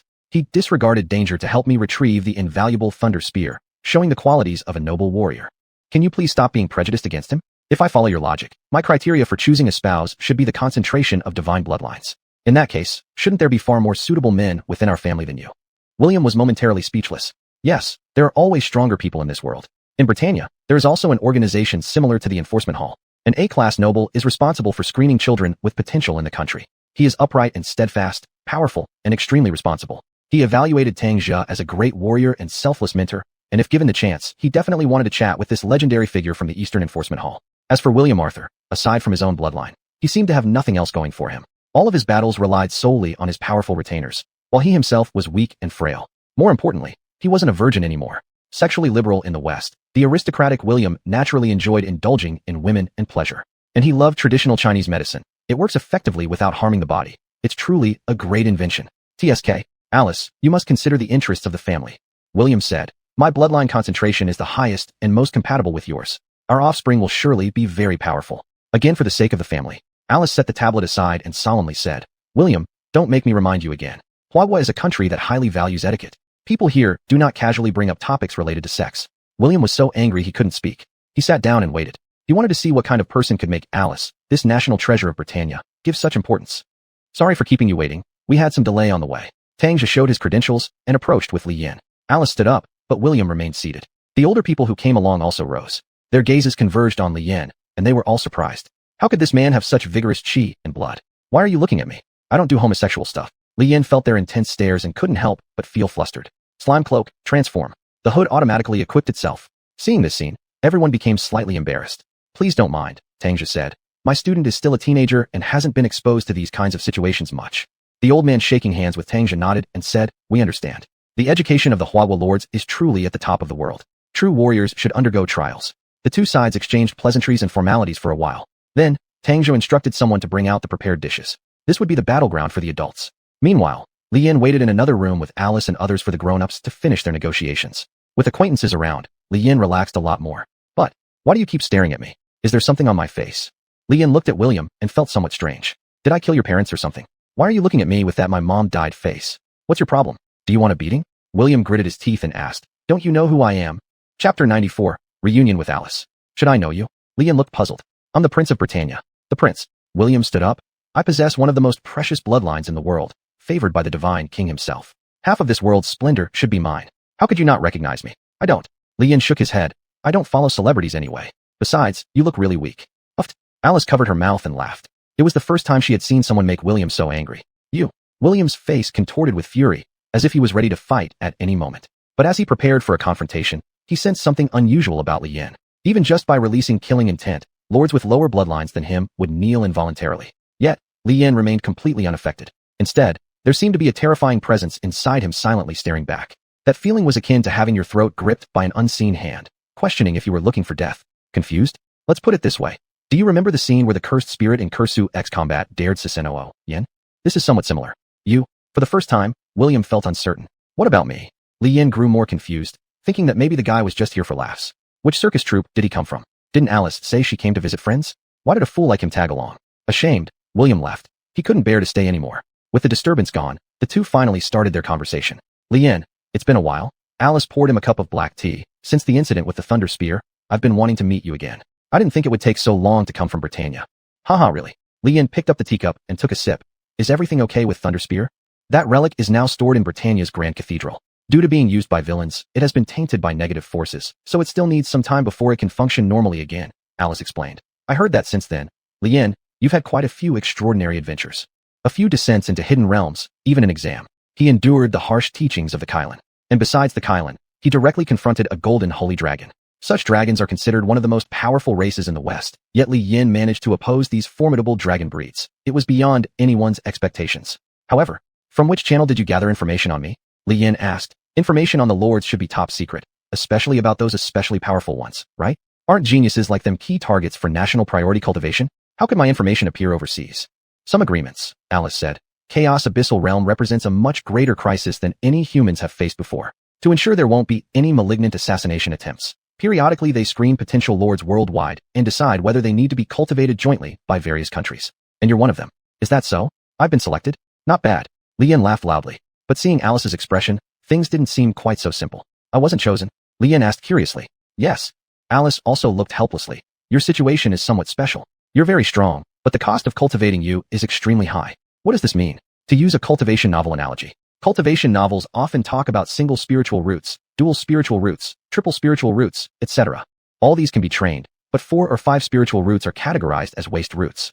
Why? Because the more spiritual roots you have, the more resources and time it will take to cultivate. However, in terms of future potential, the multiple spiritual root types are naturally stronger. Still, who could guarantee multi-spiritual root cultivators wouldn't die prematurely during cultivation? Moreover, life isn't all about battles. Life is about human connections. The quota for cultivating you was given to a mechanical lord who identifies physiologically as female, mentally as male, and whose battle persona is akin to a helicopter. Alice awkwardly explained. You're being polite. Just say that my spot went to a freak, Li Yan sighed. The two shared a laugh. Cough cough. Alice cleared her throat and continued. This time, I came to see you, but I suspect you already know what else I want to do. Li Yan scratched his head and said, well, right now, I'm not interested in getting married or getting too entangled with anyone. If he wanted to indulge in women, Li Yan could have acted on his feelings towards Bazho Ho already. After all, he had practically saved the life of the witch maiden. Didn't he deserve to receive her devotion? However, what Li Yan desired was to find his parents, which required entering the god's domain. I actually don't have the intention to force you, Alice said. However, after all, the lightning element type is quite rare among lords, and it's a necessary power to counteract the abyss of chaos. To put it in Huagui's terms, lightning represents the most dominant force in this world, which has a strong effect on demons. If you, Lian, are willing to be with me, I will guarantee your basic freedom. However, if anything unexpected happens in Britannia later, I hope you can lend a hand. Actually, as long as Lian agreed to this matter, everyone would be happy. A powerful descendant would be born in no time. Within 20 years, the abyss of chaos would welcome a formidable lightning-type lord. Carrying a thunder spear, equipped with refined gold armor, and commanding a powerful clan, such a figure would be enough to sweep through an entire battlefield. This would be beneficial for both Huagua and Britannia. But what about the other countries? Lian looked at Alice and pondered for a moment. That thing, Alice, Lian said. I admit that you are indeed incredibly beautiful, the kind of girl who only exists in anime. The men in this world who like you must be countless. You are akin to a holy maiden. Originally, you should have been a woman far beyond my reach. But because I bear divine bloodline, I now have the chance to have a child with you, and I am actually very happy inside. However, I cannot proceed. Lian rejected Alice's proposal. It wasn't due to any lack of affection for her, but rather he hadn't even figured out yet exactly what situation the Kylan bloodline entailed. Eastern and Western mythological systems were different, and divine bloodlines were mutually repelling. If they hastily had a child, the enormous potential might become uncontrollable, resulting in the child dying at birth. That would greatly hurt Alice, and Lian would feel immense guilt. After Lian explained the pros and cons, Alice nodded. I understand. I am glad that I have a place in your heart, Alice said. Uncle Tang's banquet should still be a while away. Would you mind accompanying me for a walk? Chapter 95, The Darkened Prince. In the era of universal lords, if an important figure appears on the street, there's no doubt that among the surrounding buildings, there would definitely be snipers or some sort of assassins waiting. But this situation didn't happen in Huagua. The surrounding rooms had already been emptied long ago. This hotel also boasted the highest level of security. How could assassins possibly show up? Despite all this, Lian still didn't take Alice out. If the national treasure level girl from Britannia were to die by his side, he'd lose sleep and appetite. At the shopping area of the hotel, Alice held onto Lian's arm as the two went shopping together. Women's love for shopping seems innate. But since this trip wasn't for purchasing supplies, Alice didn't indulge like some women who go on a buying spree. After selecting 2 pieces of jewelry and paying, they left. William, down below, watched the two of them above acting so intimate and scoffed. This shouldn't be. Alice is mine. Only my bloodline deserves Alice.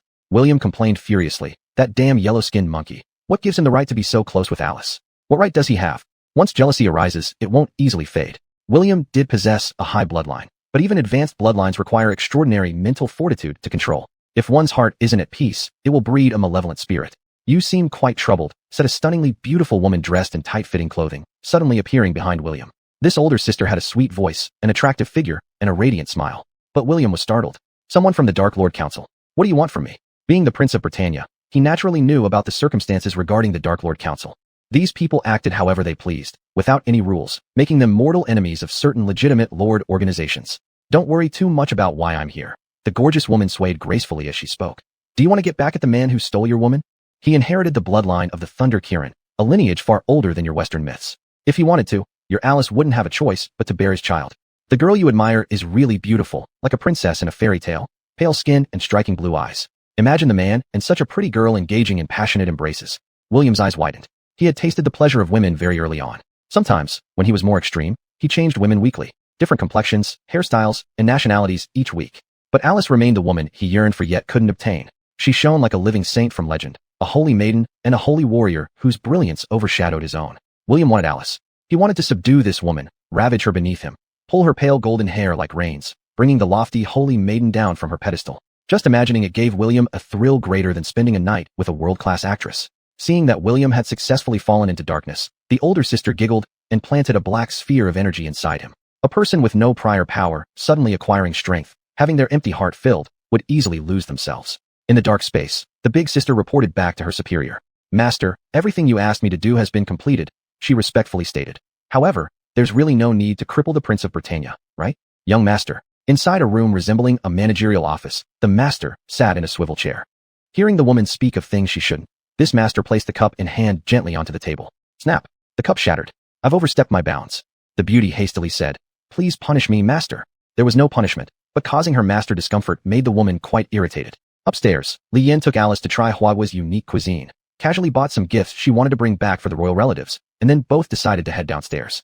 On the other side, Tang's negotiations with several individuals from Britannia were almost complete. Both parties had basically reached an agreement. But exactly what the result was, Lian didn't know. Since these were foreign visitors, as a key player, Tang still needed to accompany them in playing this act well. Li Yin, Alice, and the group from Britannia didn't expect anything terrible to happen here. After all, this was Huahua territory, and everyone here belonged to organizations like the Enforcement Hall. Even the Divine Tier Lords occupying the major seats of the Dark Lord Council wouldn't dare directly confront the Enforcement Hall. Thank you, Li Yin, Alice said. After returning this time, I don't know how long it will be before I can come back to Huahua's territory. With the internet so advanced now, it's easy for you to contact me, Li Yin replied. When I figure out the Kirin bloodline, we'll meet again in the Chaotic Abyss. The Chaotic Abyss, that's where the strongest lords prove themselves. It's dangerous there, but opportunities are immense, and most importantly, it can validate one's strength. This statement carries far more weight than if we both get into Tsinghua, or I'll wait for you at Peking University. Studying won't kill you, but venturing into the Chaotic Abyss would surely mean death for any imposter lord. As Li Yin and Alice descended the stairs, they saw someone. It was William. What are you doing here? Alice asked puzzledly. Uncle will finish his discussion soon, then we can return. We also need to prepare to deal with the media. Alice, William chuckled. I want to show you that I'm the most suitable man for you. Huh? Alice frowned and said, William, something seems off about you. The following situation went beyond Alice's expectations. Suddenly, William summoned his clan, the Dark Knights. This wasn't right. He's from the Britannia royal family. How could he summon Dark Knights? Lord over there. With a bang, a hooded cloaked man crashed to the ground. Immediately recall your clan, or we have the right to kill you. Whizzing sounds echoed. At once, both the Enforcement Hall members and those from Britannia aimed their deadly weapons at William. Li Yin hadn't even grasped the situation when William burst into wild laughter. Master Lord, it's bad. Run fast. The energy within him is going berserk. Berserk? What does that mean? Could it be? You all look down on me, so let's all perish together. Ha ha. William laughed wildly, pushing the Lord device to its limit, and then pulled the entire hotel into a secret realm. Chapter 96. Chu Qinfeng's Revival. To transform a Lord's domain into a secret realm, there are currently two methods. These are relatively safe methods. One is like Chu Qinfeng, who has sufficient power and deep determination, sustaining the domain with the energy of his core to continue existing as a secret realm. The other method involves mechanical research by Lords. A device was developed that uses electric power to forcibly maintain a Lord's domain as a secret realm and can even alter some rules within it. The secret realm used in the previous competition was someone else's high-level Lord's domain. That's why when his secret realm got contaminated by a nuclear bomb, he became furious. He would find it very difficult to reclaim his polluted domain without thorough cleaning. Luckily, Li Yan Slime was present at that time. There is yet another way. A Lord could destroy their own future through an explosive self-destruction, forcefully transforming their domain into a secret realm. This is a means only used by the Dark Lord Council. After William detonated his domain, something similar to a black hole emerged. Everyone present was caught off guard by what happened in those brief tens of seconds. They were all sucked into this secret realm. What exactly is going on? When Li Yin and Alice teleported over, they found themselves in a plane. Is this a secret realm? Li Yin looked around, confused. Alice saw familiar scenery. After all, she had visited here many times for leisure. But now seeing this situation in real life, she couldn't help but feel disbelieving. Did William betray himself to the Dark Lord Council? How could this be? Li Yin, Li Yin suddenly let out a loud scream. Alice startled. What happened? Then she saw that as Li Yin tried to open his Lord bracelet, it began releasing dense black smoke. What's going on? Isn't it about to explode? Hell no, I'm not ready to die. Li Yin panicked. Don't panic, Li Yin, it won't explode. Alice quickly rushed to help. However, before she could assist, Li Yin was suddenly knocked down by a force. The black smoke coalesced into a humanoid form. Then several initial slimes and demon slimes crawled out from Li Yan's bracelet and merged with the black smoke. Don't cry wolf over every little thing. Are you really worthy of being my successor? Successor? Senior Chu Qinfeng? Li Yan was shocked. This senior hadn't perished after all? Don't shout. It's accidental that I woke up. Chu Qinfeng twisted his neck, then used the abilities of slimes to manifest a set of clothes. It must be said, slimes truly have endless uses. Alice was stunned. This elder was already presumed deceased from the war long ago. Now, how could he reappear? Not delving into reasons right now. Given the current unclear situation, having another elder around is extremely beneficial. Although most of Chu Qinfeng's family clan had perished, with the ability to condense weapons using Li Yan's slimes, plus his vast battle experience, it still made him a great help. Finding a quiet spot, Li Yan and Alice attempted to open their domain space. Even though their connection to the family clan wasn't severed, they still couldn't exit from within it. Well, how did you manage to get out? Li Yan was confused. Chu Qinfeng was surprised to wake up from his slumber too. After calming down slightly and doing some analysis, he understood the situation. Apparently, some individuals took advantage of things from the Dark Lord Council, and dark energy influenced me while I was asleep within your domain, Chu Qinfeng stated. As for how I escaped, although my strength is barely 1/10 of its original state now, that's still not something a third-rate lord like him could achieve. Third-rate lord? William might indeed be useless, but saying this seems somewhat excessive. Still, Chu Qinfeng has the authority to make such comments. Returning to the topic of this secret realm, this place should be within William's domain. Alice said, I visited his domain countless times during my childhood, and during festivals, we would often conduct hunts inside it. But this doesn't make sense. His retinue should consist of holy knights. How did they become dark knights? Li Yan glanced at Alice, then at Chu Qinfeng. Making girls happy? He isn't particularly good at it. Even if he were skilled, what should he say at a moment like this? It's quite common, Shu Qinfeng said calmly. Among the lords, there isn't a huge difference between various systems. To switch from light system to dark system, all you need is a strong sense of malice within your heart and someone to stir things up a bit. So, master, how do we get out? Li Yan asked. Previously, Li Yan had entered Shu Qinfeng's secret realm and taken everything that Shu Qinfeng had before leaving the secret realm. This was a result of a lord willingly choosing to bestow their treasures upon another. However, William clearly lacked the strength and magnanimity of Shu Qinfeng, the legendary lord. By pulling everyone into his domain, he intended to kill them all and create a world just for him and Alice. Unless he himself chose to release them, no one could leave. Thus, the optimal solution was rather simple. Eliminating the owner of this domain will do, Shu Qinfeng stated. That's the simplest way. Moreover, I wouldn't recommend reasoning with that boy named William. In the decades during which he dominated, Shu Qinfeng once doubted himself and witnessed what became of those lords who sealed themselves in their own domain realms. How would someone living in their own little world ever listen to reason? Besides, considering the severity of this event, William wanted to kill even Alice. And Li Yan started worrying. Are Uncle Tang and the others all right? Li Yan murmured. Instead of worrying about the professional agents of the enforcement hall, perhaps you should be more concerned about what William plans to do, Shu Qinfeng said. With sufficient resources, a lord can cultivate an entourage of hundreds of millions easily. In another's domain, the master of this domain is like a god. In other words, if Li Yan and the others didn't leave immediately, they might soon encounter attacks from William's followers. But such actions would only delay the time it took for William to locate them. Come to think of it, why hasn't he come after us already if he meant to? He surely would have by now. Li Yan joked, remembering the speed at which one could travel inside his domain. Yes, if he wanted to come, he'd have come by now. Chapter 97. The Strength of the Three Kingdoms. At this very moment, in William's capital city, within a medieval castle town, countless knights and armored warriors poured out one after another. To dedicate all for the great god is the meaning of an entourage's existence. They must fight, die for the gods. A lord's entourage should be like this. However, there was another situation. Before the invention of modern firearms, especially before the accuracy of Western firearms surpassed that of the East, through the long river of history, the combat power of Huagua, China, was by no means weak.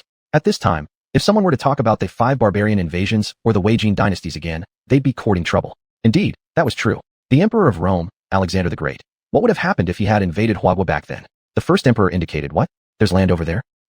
How could my lands ever tolerate being invaded by barbarians? They are all mine. As for the Templar Knights, the Huaguas didn't know much specific details. However, when mentioning some of the strongest eras of ancient times in this world, the Three Kingdoms era would surely be on the list. Experiments require control of variables and setting up a control group. But as for this control group, Tang Jia and his group's combat power will definitely surpass William's, so there's no need for comparison. And regarding the entourage, although part of the permissions within the mystical realm favor the owner, such as William prohibiting others from using the entourage except himself, Tang Jia doesn't rely solely on his entourage. He also has divine entourages. Once having a divine entourage cancels out those restrictions completely. Master, Guan Yu stood beside Tang Jia and said, the enemy city is too solid, and their reinforcements never cease. To behead the enemy leader, it will still take some time. It doesn't matter, we have time. Tang Jia's face turned cold. Whoever dares to challenge the dignity of Huagua must be prepared to die. Understood. Guan Yu nodded. On the battlefield. Determination to break the battle lines. Death awaits without life. You little ones, follow me. Turn these nonsense knights into meat paste. General Ida, don't rush so fast. We can't keep up with you. A Western feudal lord's castle wanting to compare with the armies of the Three Kingdoms who have troops in the tens or even hundreds of thousands, and against a feudal lord with significantly less strength, would just be an empty dream. As for the other lords, including those from Britannia, they were simply bystanders. Are we just going to watch? One person asked. If young Master William dies, won't we get punished? Falling into darkness isn't the problem. The key is that he wants to kill us all now. A member of the law enforcement hall yawned. Did you not pay attention to the child's mental health condition? Anyway, once Tang Jia kills William, we'll report truthfully under the pretext that he caused serious trouble in Huagua. The Britannia representative sneered. I wonder what this young man William is feeling right now.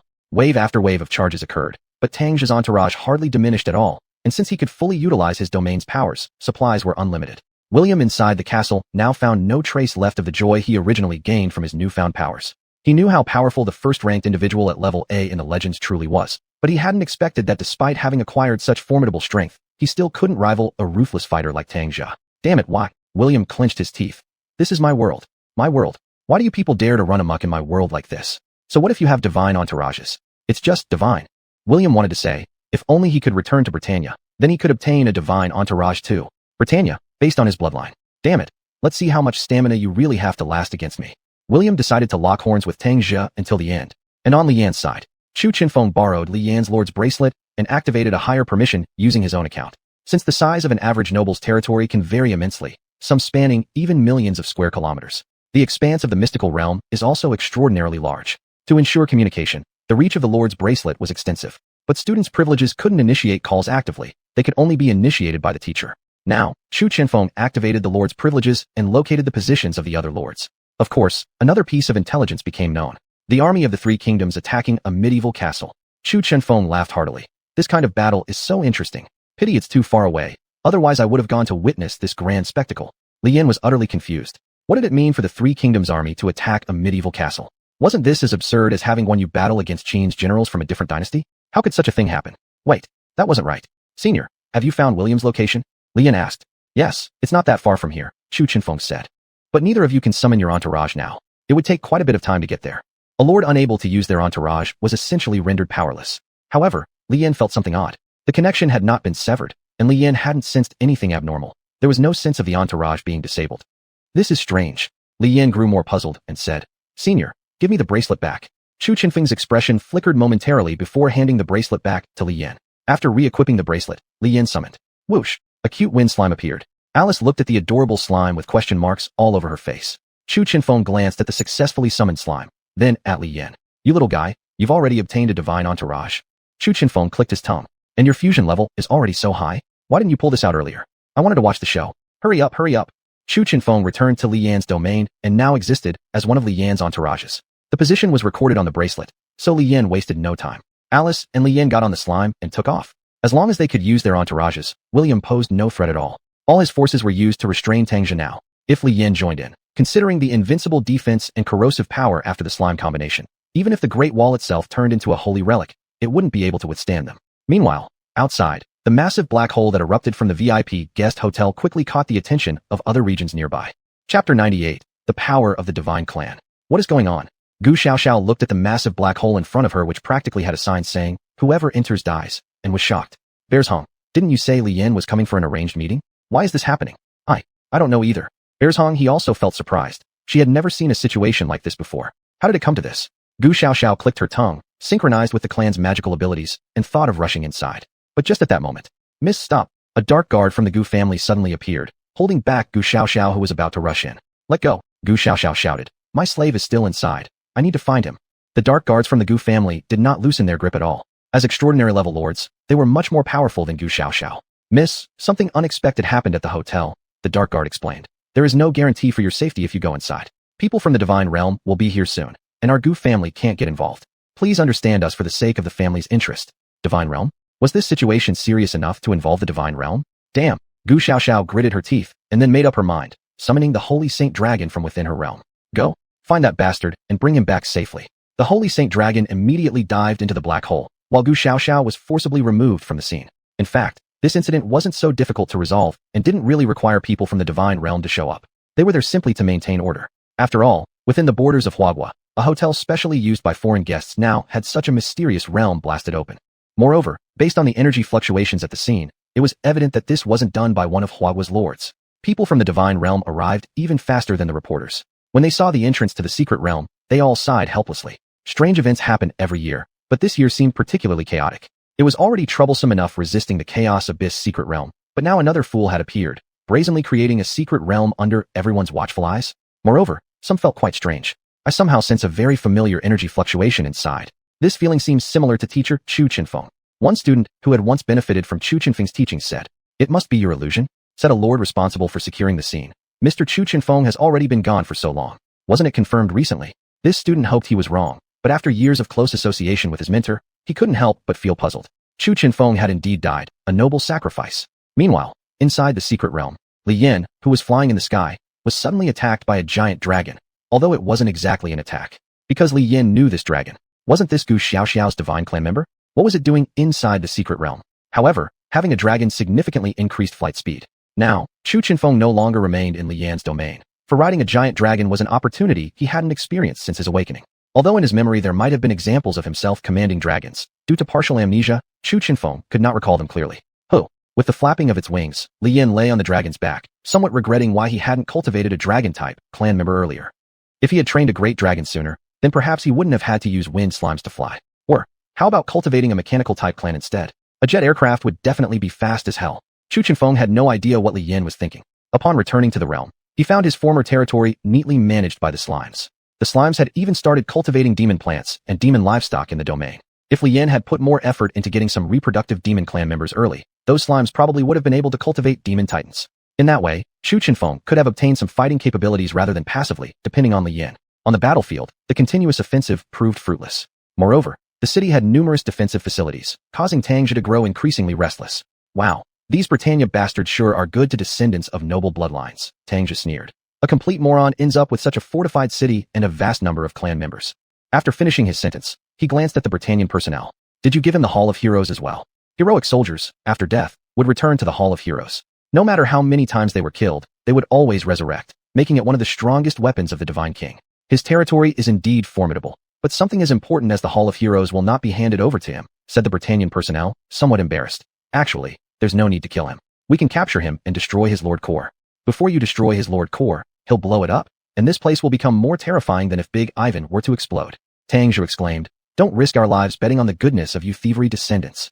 If only another divine clan holder could appear, if only Li Yan could come. Tang Zhe was absolutely confident that he could directly breach William's fortress. But not now. Roar. Tang Zhe, who had already given the order to retreat and prepare for battle the next day, heard a dragon roar. Where did this dragon come from? Looking up, what was that bright saint dragon? Was it William's divine clan member? No. If it were William's little bastard's divine clan member, it should have already mutated into a dark evil dragon by now. So whose dragon was this? Uncle Tang. Li Yan waved from atop the dragon. Are you all alright?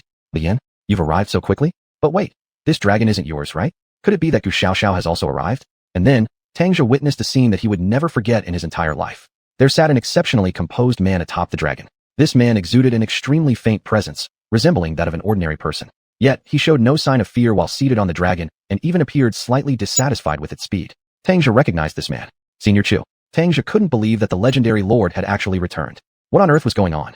It seemed Chu Chenfeng on the dragon's back also noticed the gaze from below and glanced over. Now his body was entirely composed of slimes, allowing him to transform into any outfit he desired. However, because he thought Li Yan's attire was quite stylish, he simply replicated it. The dragon descended. Chapter 99, The Words of the Elder. The great dragon was taken by Li Yan into his realm, where the slimes and dragon men would handle this big guy. However, Chu Chenfeng's appearance greatly excited everyone present. Teacher, is it really you? A former student walked up, looking at Chu Chenfeng in disbelief. They had worked in the enforcement hall for so long, believing Chu Chenfeng to be dead. But now he was alive again. It's not a complete resurrection. Chu Chenfeng patted his head. I've slept for too long. I can't remember everything clearly. I can barely recall any of your names. Though, he hadn't remembered many of his students' names anyway. But Tang Zhe's name he did know. I know who you are. You're the student of that old who knows who. You've grown up nicely. Chu Chenfeng looked at Tang Zhe and nodded. But why are you still at Class A? Haven't you considered entering the Divine Realm? Senior, said Tang Zhe. I'm screening talents here in the academy. If I enter the Divine Realm, I won't be able to come back. So, does that mean these two also count as part of the talent you've selected? Chu Chenfeng looked at Li Yan, then at Alice. Hey girl, do you fancy my young lad? Huh. Alice blinked, confused about why they were talking about her again. Just asking if you like him. Hey, what are you doing? Chu Chenfeng was pulled aside forcibly by Li Yan. How could this happen? Senior, don't push it. Li Yan whispered. She is Britannia's national treasure. How could someone as lowly as me from Huagu even expect her? Besides, who is your young lad? I don't even know if my father is alive or dead. Chu Chenfeng scratched his head helplessly. This wasn't his fault. In his era, being a legendary lord gave him immense influence. Whenever he saw one of his students without a partner, he would casually suggest to others, hey, how about my young lad/lass over there? Isn't this habit natural? Why bother with such trivialities now? Now, things had completely changed. Tang Zhe originally planned to directly have the two bearers of divine clans attack and kill William. But now, with this elder senior Chu here, even Britannia's people must listen carefully to what this predecessor had to say, which meant a proper meeting needed to be held. And so, inside a temporarily built tent, everyone gathered around a round table. The fruits on the table came from Li Yan's realm, a blessing given their circumstances. Previously, those from Britannia thought they might let William live, but now their hearts were uneasy. A hero of humanity resurrected under the witness of Li Yan and Alice. He fought for all mankind, and thus deserved respect wherever he went, even though his power may no longer match its previous glory. Jokingly, this man once reached the peak as a legendary lord, and even without any fighting prowess now, his experiences, training methods, and sharp insights remained invaluable treasures. Not to mention, his students were spread far and wide. If anyone knew he had revived, people would skip work just to visit him. You dare say somewhere doesn't respect him? What? You want trouble? You, boy, leaving aside other things, there sure are plenty of strange and wonderful things in your realm. Chu Chenfeng laughed heartily, patted Li Yan's head, and began eating some fruit. Seeing his cheerful mood, several members from Britannia cautiously asked, Mr. Chu Chenfeng, we have heard much about you. It was entirely wrong of us to drag you into this mess. However, William is also an important bloodline holder of our royal family. What Britannia essentially implied was, Master, please be merciful and let him go if possible. This isn't something we should decide right now, Xuanhuan said while biting into an apple. Whether or not we force William's death depends on whether he is willing to give up what he has now. There are 3 ways to undo a realm turned mystical by a domain lord if the lord himself isn't powerful enough to regain control, Xuanhuan explained. Clearly, William didn't fit the bill. Even failing against Li Yan, William couldn't dream of regaining any semblance of control over his fractured realm. If that's impossible, we could destroy the core of his domain. That way, at least he'd still have his life. Xuanhuan added, were it not for my divine clan abilities, this guy would have strung us all up like fish on a skewer. Tang Zhe remarked. If they could have done that already, they would have. So the only option left is to kill him directly, Xuanhuan stated. I understand what all of you want to try. Perhaps a conversation could change things. Forget it. It's futile. If this kid had been raised with strict discipline from a young age, we could try persuading him. But it's clear you've indulged him in extravagance, so don't expect him to realize his mistakes. Of course, there was one last method. Killing all of William's retainer races. After the Dark Knights were completely unable to break through, William would be nothing more than a lamb waiting to be slaughtered. But right now, only Li Yan and Tang Zhe could summon their retainer races. Before reaching S rank, there were very few people who could obtain divine races as retainers. This option was clearly not suitable, so the best solution was still to directly kill William and put an end to everything. Alice wanted to say something, but remembered all the things her former playmate William had done, and she fell silent. If she really went to negotiate with William, her innocence would likely be at risk, and others would surely become targets for his vengeance. To protect her innocence and prevent Britannia's scandals from becoming world famous, William's death seemed like the best outcome after all. The secret realm transformed from the Lord's domain can leave things in the Lord's bracelet even if it is destroyed, Tang Zhe explained. People cannot be taken away, but the items can be taken away intact. What about the core of the Lord? Asked Li Yan. Let Alice absorb it. Tang Zhe sighed. It will certainly shatter into pieces anyway. After the decision was made, the group began to act. William, who had already been traumatized by Lu Bu, couldn't organize any effective defense. Now, with various attribute slimes continuously weakening the entire defensive fortress, the group pushed forward without any hindrance. Even Tang Zhe felt that perhaps just destroying William's Lord core might have sufficed. Naturally, avoiding casualties would be the best outcome. But when they reached the critical point and saw William going crazy trying to explode the Lord core to take everyone with him, Tang Zhe didn't hold back and acted. William's way of dying was similar to Jesus. Both were nailed to death by spears. Chapter 100, Discussion. The flow of time is different inside and outside. People inside had only experienced about half a day, but those outside had waited for a full 3 days and 3 nights. During this period, those outside were waiting. If even Tang Zhe failed, that would be the time for them to set off. After everyone came out, the black hole disappeared. The hotel that was originally in good condition now still stood intact, but it had actually become a complete derelict building, uninhabitable. Tang Zhe sent Li Yan back and reminded him not to go out or to other places during this time. As for Alice's matter, they could just fudge it by saying a powerful friend once again protected Britain's treasures. At the villa, Li Yan was thoroughly examined from top to bottom by Bai Chonghe. I'm not injured, really, Li Yan said. That guy is as weak as a chicken. I don't know how he can claim himself to be of some royal lineage. Someone like me claiming to be of the Li Tang royalty would be more believable. A person like him calling himself royalty is enough to make people laugh till their jaws drop.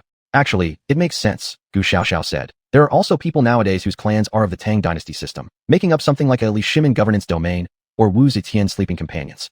Wow, this old iron buddy plays hard. In short, Li Yan was perfectly fine, but these people outside had been anxiously waiting for 3 whole days. Just as Li Yan was about to eat something, a group of people arrived from outside. They stepped into the room and asked immediately, which one is Li Yan? What are they going to do? Then, leaders from all walks of life applied one by one to enter Li Yan's realm to meet the former great hero, Xuanhuan. After Xuanhuan returned from the secret realm, he had been guiding demon slimes within his own realm, training them, and living quite happily. Suddenly so many people came to see him, which made him feel quite embarrassed. Listening to their reports on some work matters and the development of Huagua during the time when Xuanhuan had died, this legendary level lord who had fallen in battle years ago could only sigh with emotion. However, when questioned whether he could leave Li Yan's secret realm, he hesitated. To be honest, how Xuanhuan revived was still unclear. Currently, the most probable explanation was that after William turned dark, he then performed a territory transformation secret realm act. There was an enormous amount of energy flushing through, and dark elemental energy fluctuations influencing. Of course, the most important factor was Xuanhuan's inherent strength. A dead man coming back to life? This is simply unbelievable, Gu Xiaoxiao said. Are all legendary level lords individuals of such power? Not necessarily, Li Yan shook his head and said. After all, it is difficult for such powerful lords to fall, and not everyone can withstand solitude for such a long time. Xuanhuan's survival must be considered from multiple perspectives. This could also be explained using the tricks Li Yan saw in his previous life. For example, cultivators of immortality, once they felt they might be approaching their limit and unable to survive the next thunder tribulation, would divide their souls. Then, They would seal this soul fragment onto things like golden pills, waiting for opportunities to live again. This should be called Danjia, or perhaps Bingjia. Regardless, Chu Chinfeng lived, although he was borrowing a slime's body to reincarnate. The situation at the time seemed very special. Biachong, he said. Chu Sr. himself was a demon-type lord, with knowledge of dark elemental soul-related techniques. So am I, being of the light element, supposed to just die? Gu Xiaoxiao grumbled. Return my clan. Here, here. Li Yin gave the holy light dragon back to Gu Xiaoxiao. Although this dragon hadn't helped much, at least it let Li Yin indulge in being a dragon knight.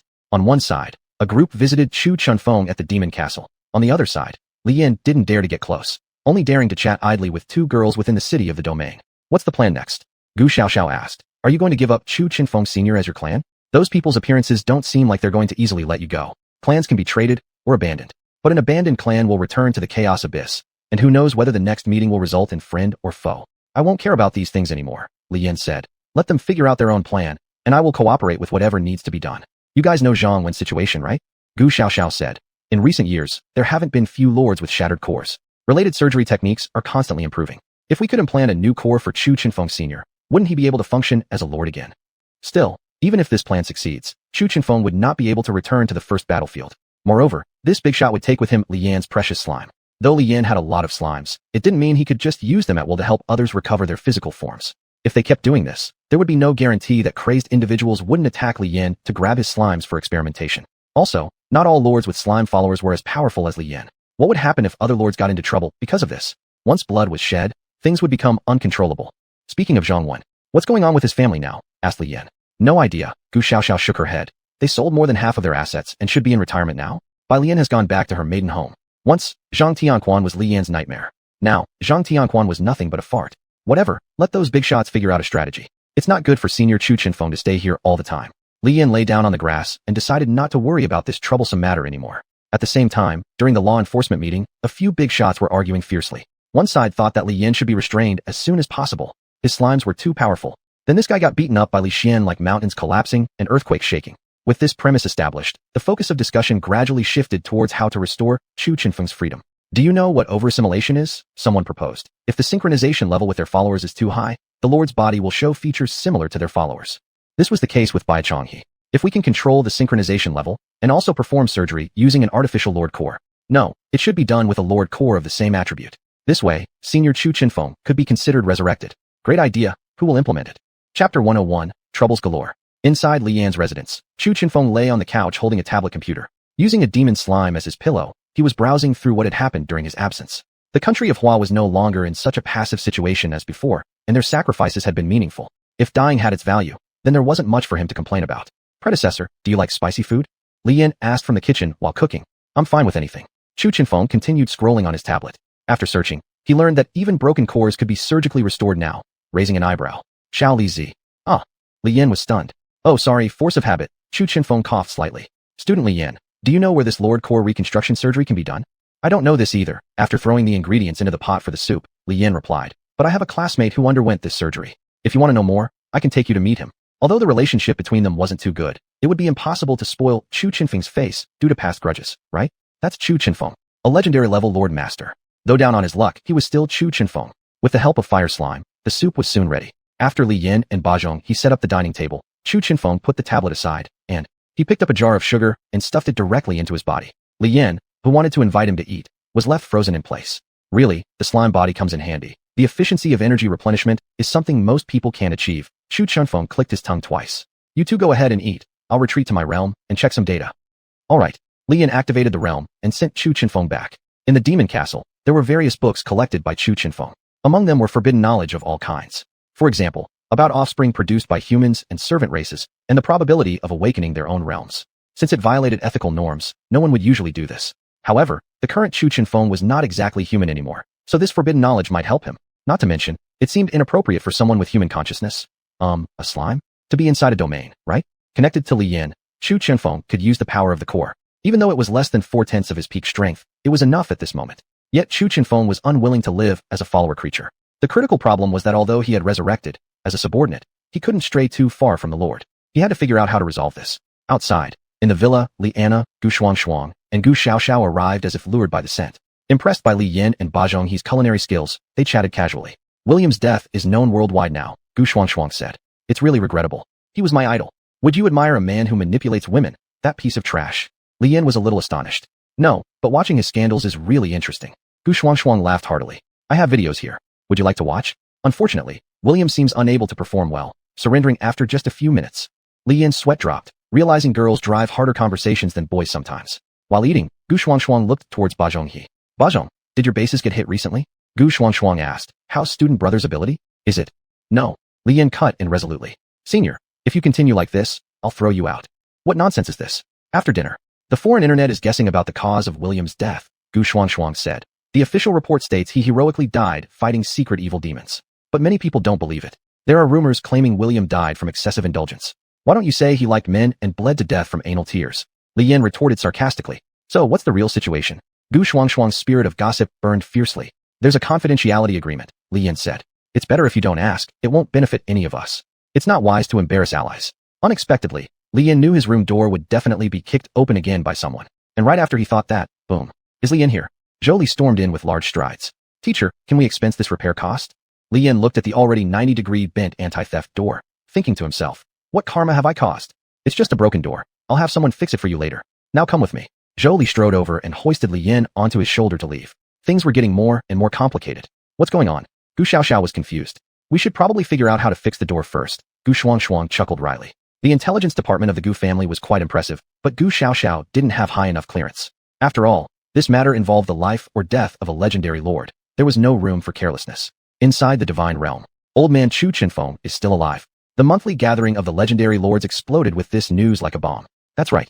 It seems he used a slime body with the power of the Dark Council to resurrect. Hey, Li Xian, your favorite race is also slime, right?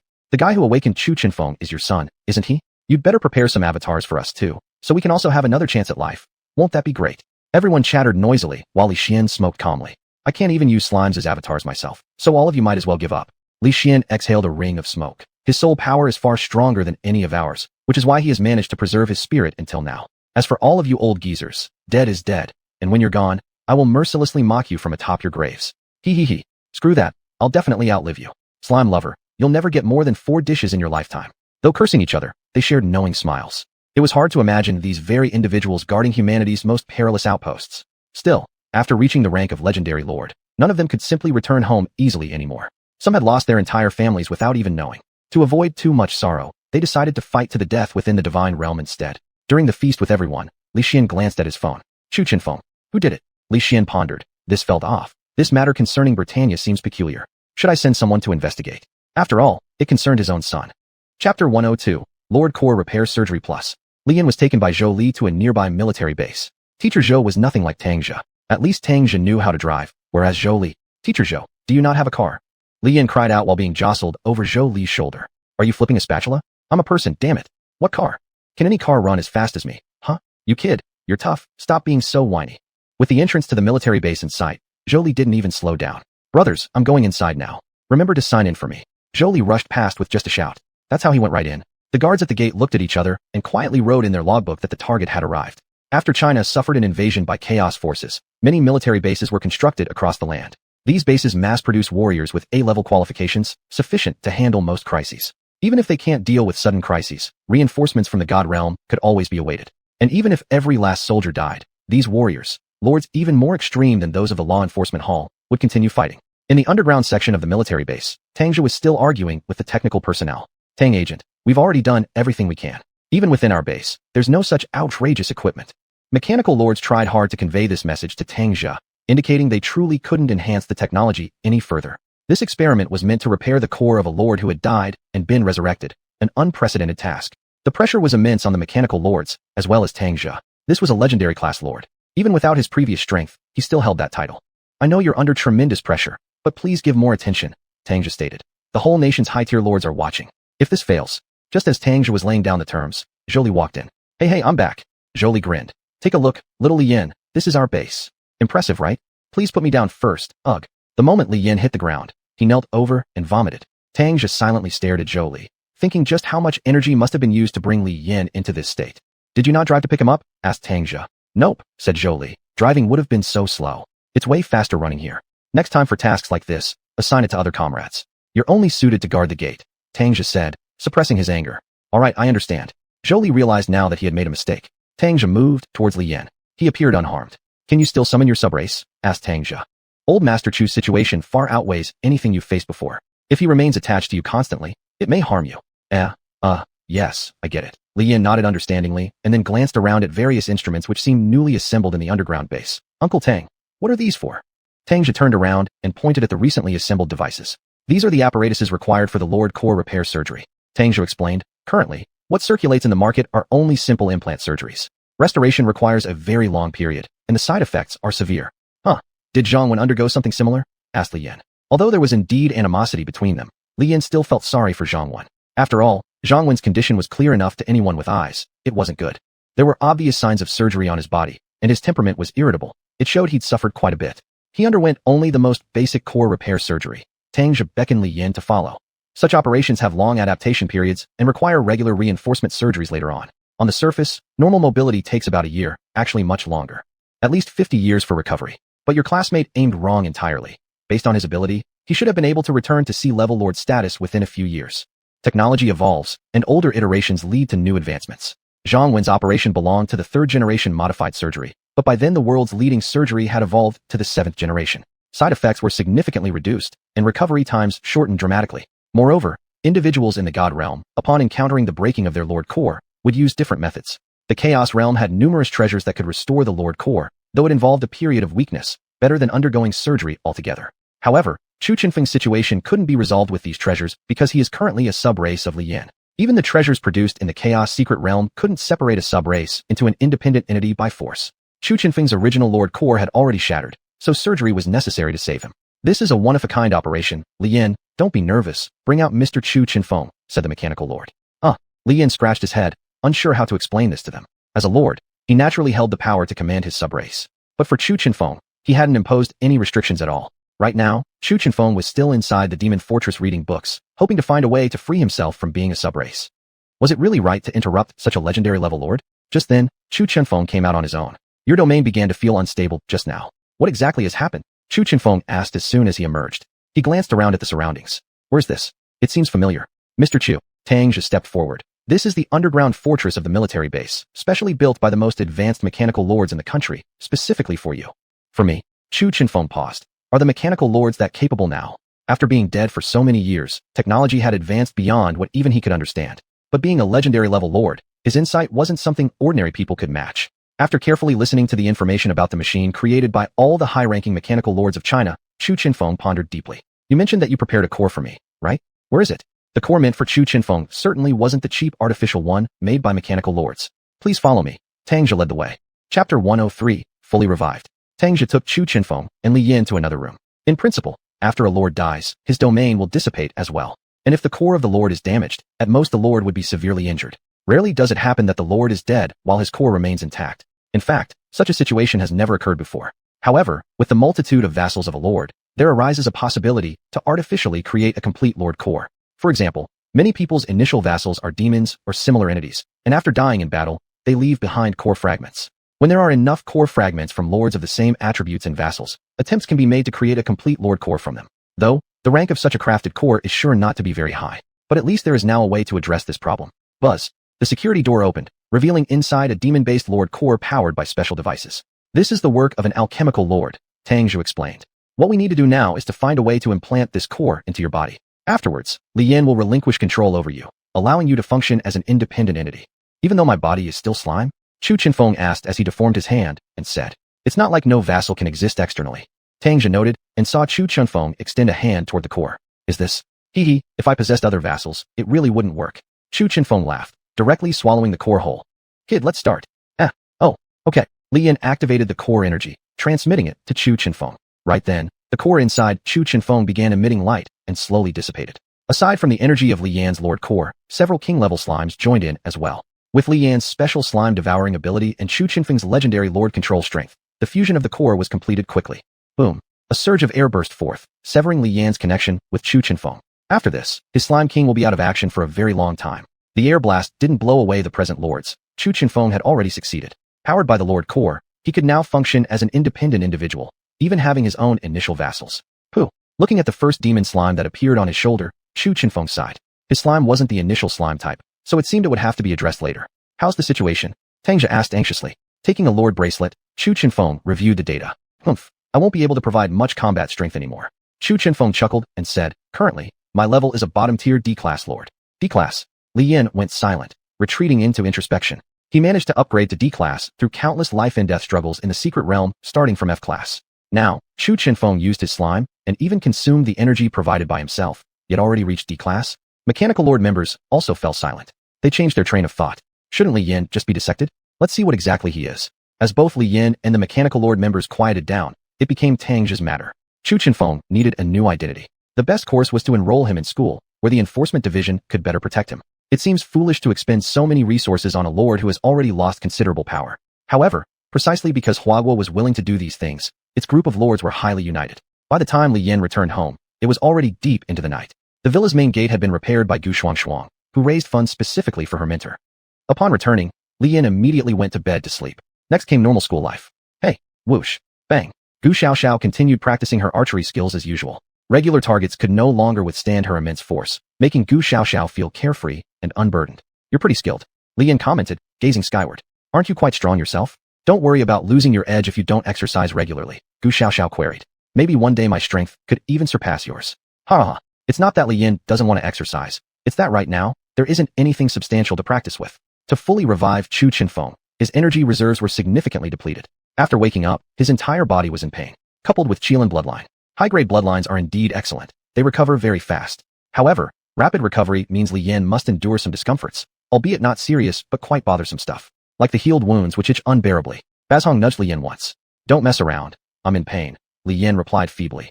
Just treat me as someone experiencing Auntie's visit, feeling incredibly weak. Bazhong blushed awkwardly. What's Auntie's visit supposed to mean? Then, someone came with an ice-chilled energy drink and handed it to Li Yin. At the sight of the person, what the heck? Senior Chu, how come you're here? Li Yin immediately sat up, his face contorted in pain. My current identity is as an honorary advisory teacher at the academy. When I noticed something was off with you, I just came over to check. Chu Chenfeng smiled as he said, what's wrong? Are you suffering from energy depletion? If one uses all their energy in a short time, they would end up in this state. Though for most, sleeping for a while should be enough, but Li Yan's case was somewhat different. He had expended not only his own energy, but also the energy of his vassal family, passing it on to Chu Chenfeng. Li Yan opened the chilled energy drink and took a sip without thinking, and then he almost vomited it back out. What is this thing? Li Yan exclaimed. It's so bitter. Li Yan thought himself to have a high tolerance. After all, when he was young, he would gulp down Chinese medicine without adding any sugar, going by the motto, deep feelings, quick swallows. But the drink that Chu Chenfeng brought was 3 to 4 times more bitter than the most bitter Chinese medicine he'd ever had. Bazhong was a little puzzled. Was it really that bitter? So, she took a taste as well. Her tail fluffed up instantly. Was this a biochemical weapon? Gu Xiaoxiao didn't dare to try it. She grew up in luxury and hardly ever drank Chinese medicine. Don't waste it. This is good stuff. Chu Chenfeng chuckled as he said. In our days, the lords basically kept 2 or 3 bottles in stock, using them to replenish stamina and heal wounds during critical moments. It's just unfortunate now that due to its terrible taste, very few people buy it. The present times are different from your era, Senior Chu. Li Yin hesitated for a moment, then gulped down the entire bottle of beverage. The effects were indeed immediate, just that the taste was quite something else. Still, Senior Chu, Gu Xiaoxiao, Li Yin, and Bazhong sat in a row and asked, when you made your sacrifice, do you remember what happened? How exactly did Chu Chenfeng die? It has always been a mystery. Chapter 104, The Prestigious Teacher. I'm sorry, Chu Chenfeng sighed wryly, but I can't remember this event. Not just this, but I also don't recall who I was fighting back then. At that time, there wasn't a single safe place in Huagua. Lords were battling everywhere. Based on the records now, my guess is as good as yours. It was most likely some lord from Dongying responsible for it. Even though I perished and my essence faded, a small thread of my legacy remained in this world. But alas, that legacy met its end too.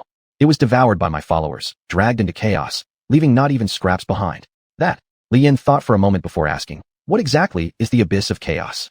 Chu Chenfeng grew solemn. To explain this properly would take some work. Perhaps explaining it through myths will help you understand better. The mythological story Chu Chenfeng referenced was none other than the tale of Pangu splitting the universe and dividing chaos. If one had to use scientific terms, the abyss of chaos could be described as an anarchic dimension, teeming with monsters seeking passage into other worlds through so-called secret realms.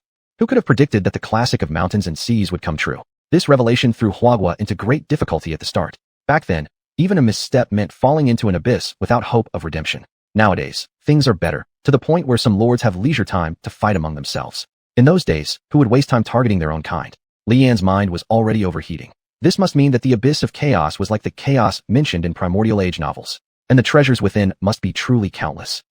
Predecessor. Li Yan summoned his thunder slime. The little creature had grown quickly, Besides having a golden lightning-covered body, it had sprouted a horn. I understand the concept of divine clans, but does our Huawei's divine clan include Pengu? Yes, Chu Chenfeng affirmed. However, only absolute power can command a clan at this level. Precisely because we have Pengu in our divine clan, our nation has avoided destruction. So it really exists. Then why not expand the territory? I know what you're thinking, Chu Chenfeng said. Back then many radicals wanted to leverage the powers of lords for war, but such human self-destruction was simply unacceptable. Let alone localized conflicts. A full-scale war would have meant extinction for humankind. This world still holds numerous places inaccessible even to someone of Li Yan's rank, or even beyond the reach of legendary lords in the god domain. Some say, Chu Chenfeng continued, that above the legendary tier lords lies yet another tier, called the creator tier lords. Of course, this is merely a rumor. Religions have cropped up based on this very same rumor. Older religions often pull out their so-called holy texts, declaring that our God created all things, making them the sole creator God. Ignorant commoners couldn't tell truth from falsehood. Show these people abilities reserved for high-tier lords, and they'd flock to your banner immediately like believers.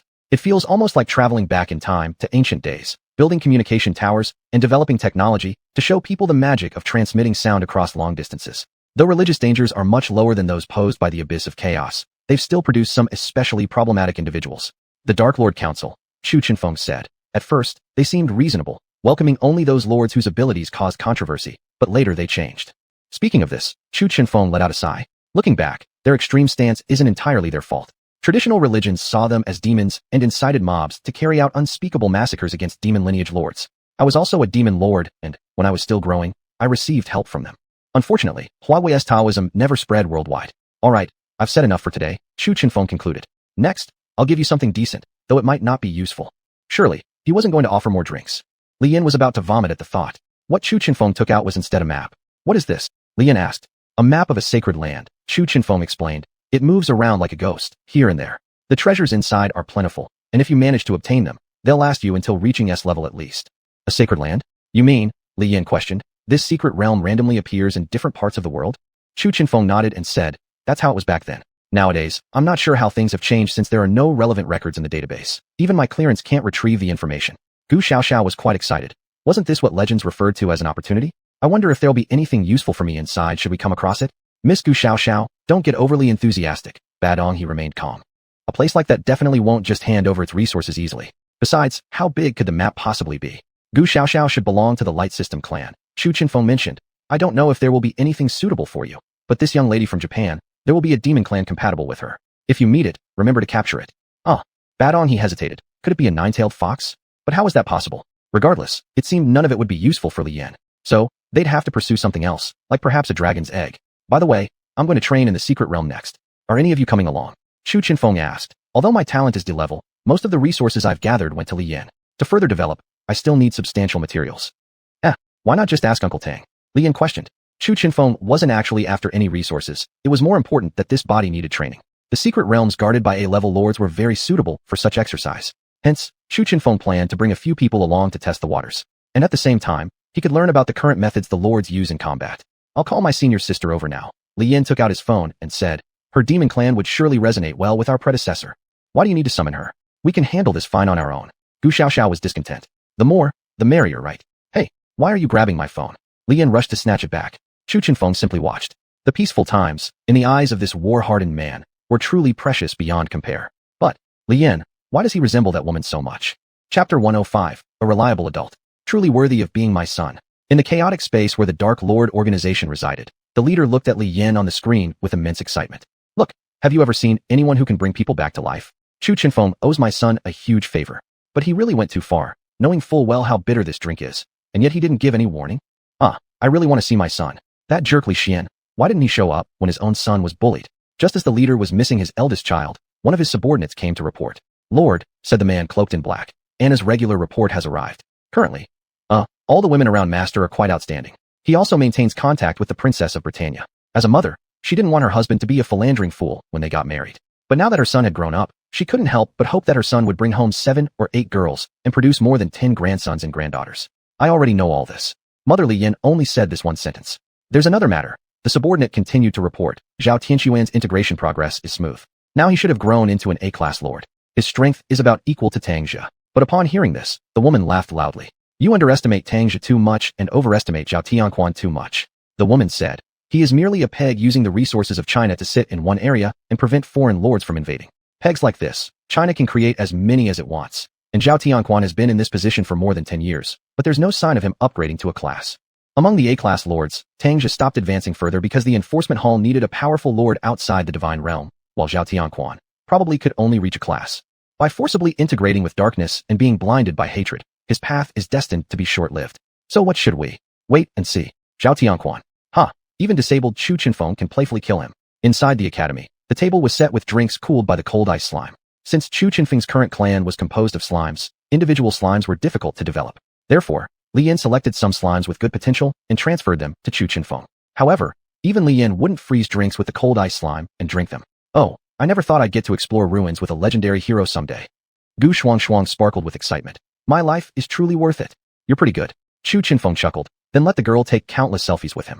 Demoness, Lesser Demon, and Hellhound. When Chu Chinfeng was Xuanhuan's age, he didn't have such a lavish lineup. If he had had a Demoness clan, it might have extended his lifespan further. Li Yan looked at the slime taking care of the drinks and recalled his high school chemistry teacher brewing tea with a beaker. Cough cough, all right. Gu Xiaoxiao said, let's start planning our ruins adventure. Last time, a gold holy dragon already appeared, something far beyond their scale. Without proper planning, who knows what kind of super monsters might exist. Ruins that aren't controlled may be chaotic, but there is one benefit. Gu Xuanhuan pointed at the map. The terrain, besides refreshing resources, won't change significantly. Li Yan drew several circles on the map. These places were where he went during his first entry into the ruins. The icy fruit of the Lake of Life is a pretty good thing and isn't lacking demand in the market, Li Yan said. But given your higher qualifications compared to me at that time, icy fruits are probably useless to you, right? Besides, his capabilities were strong enough due to absorbing Chu Chinfeng's core, allowing him to reach higher levels. It's not bad to get a few as seeds though, Chu Chinfeng remarked, sipping his drink. This isn't something to worry about. Gu Xuanhuan said, there are icy fruits in the Lake of Life, but the ruins contain more than just icy fruits. She gestured towards another side of the map. Their previous explorations were centered around the east region from the entrance treetop. Now Gu Xuanhuan pointed at the west. Most areas on this side are controlled by Western nations. Gu Xuanhuan said, there's an active volcano region that periodically erupts magma. These eruptions bring up special plants from underground. Some might ask, how can there be plants in magma? Yes, how can there be lords in the world? Or clans? Don't tell me, there are things similar to icy fruits. Li Yan asked, you're absolutely right. Gu Xuanhuan giggled and said, by regularly mining these things, we can obtain the magma fruits. Unlike icy fruits, magma fruits are more powerful. They can boost one to Class A. Although reaching Class A wasn't considered overwhelmingly powerful, it was still sufficient for Chu Chinfeng. Isn't the volcanic area dangerous? Li Yan asked. Everyone looked at him. What's with all the stairs? Could it be that you? Li Yan was about to say, you couldn't possibly expect me to dive into the magma just to retrieve the fruits? But then he thought about it again. Come to think of it, Old Man actually could act in the magma, thanks to sinking abilities from the magma slime. He could treat magma as soup. Slimes were that bizarre.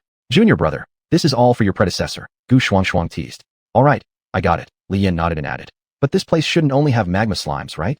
As it turned out, reality matched Li Yan's suspicions. That area was far more dangerous than the Lake of Life. There were crocodiles at the Lake of Life, whereas near the volcano, there were fire dragon nests. This is also where the elemental dragons clans can be found, Gu Xuanhuan explained. We're just here for the magma fruits. There's no need for us to confront the fire dragons.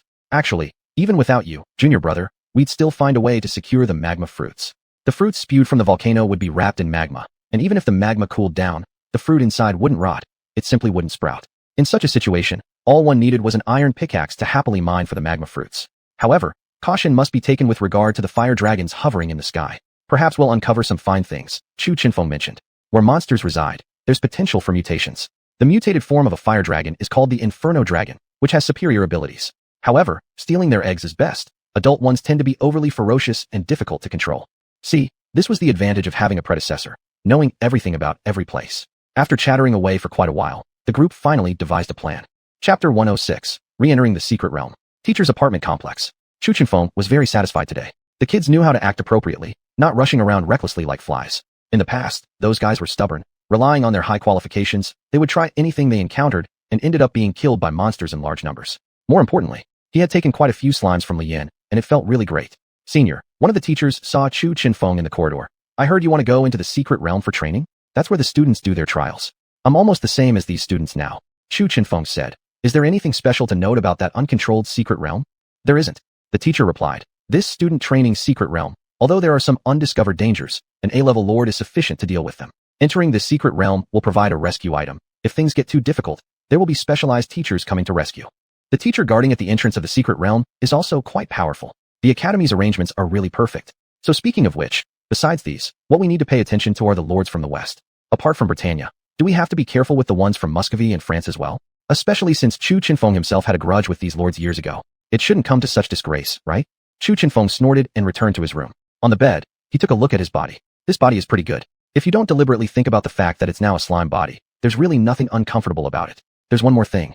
The person who came with the kid called xuanhuan seems to be from the Dark Lord Council. Chu Chinfeng frowned. Looks like there's still a lot I don't know about this world.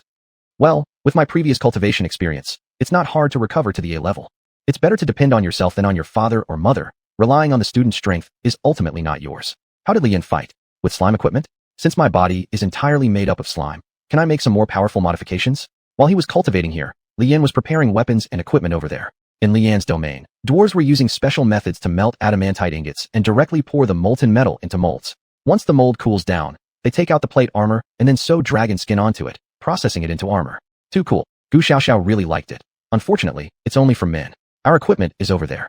Li Yan pointed to another set of cloaks stitched with dragon skin. Good physical defense, able to defend against magic, even has temperature regulation functions. If only the dragon skin material wasn't so expensive, Li Yan would have considered selling these things directly. Also thanks to Li Yan's considerable effort in training the dwarves, otherwise enchanting the equipment, the dwarves couldn't achieve that.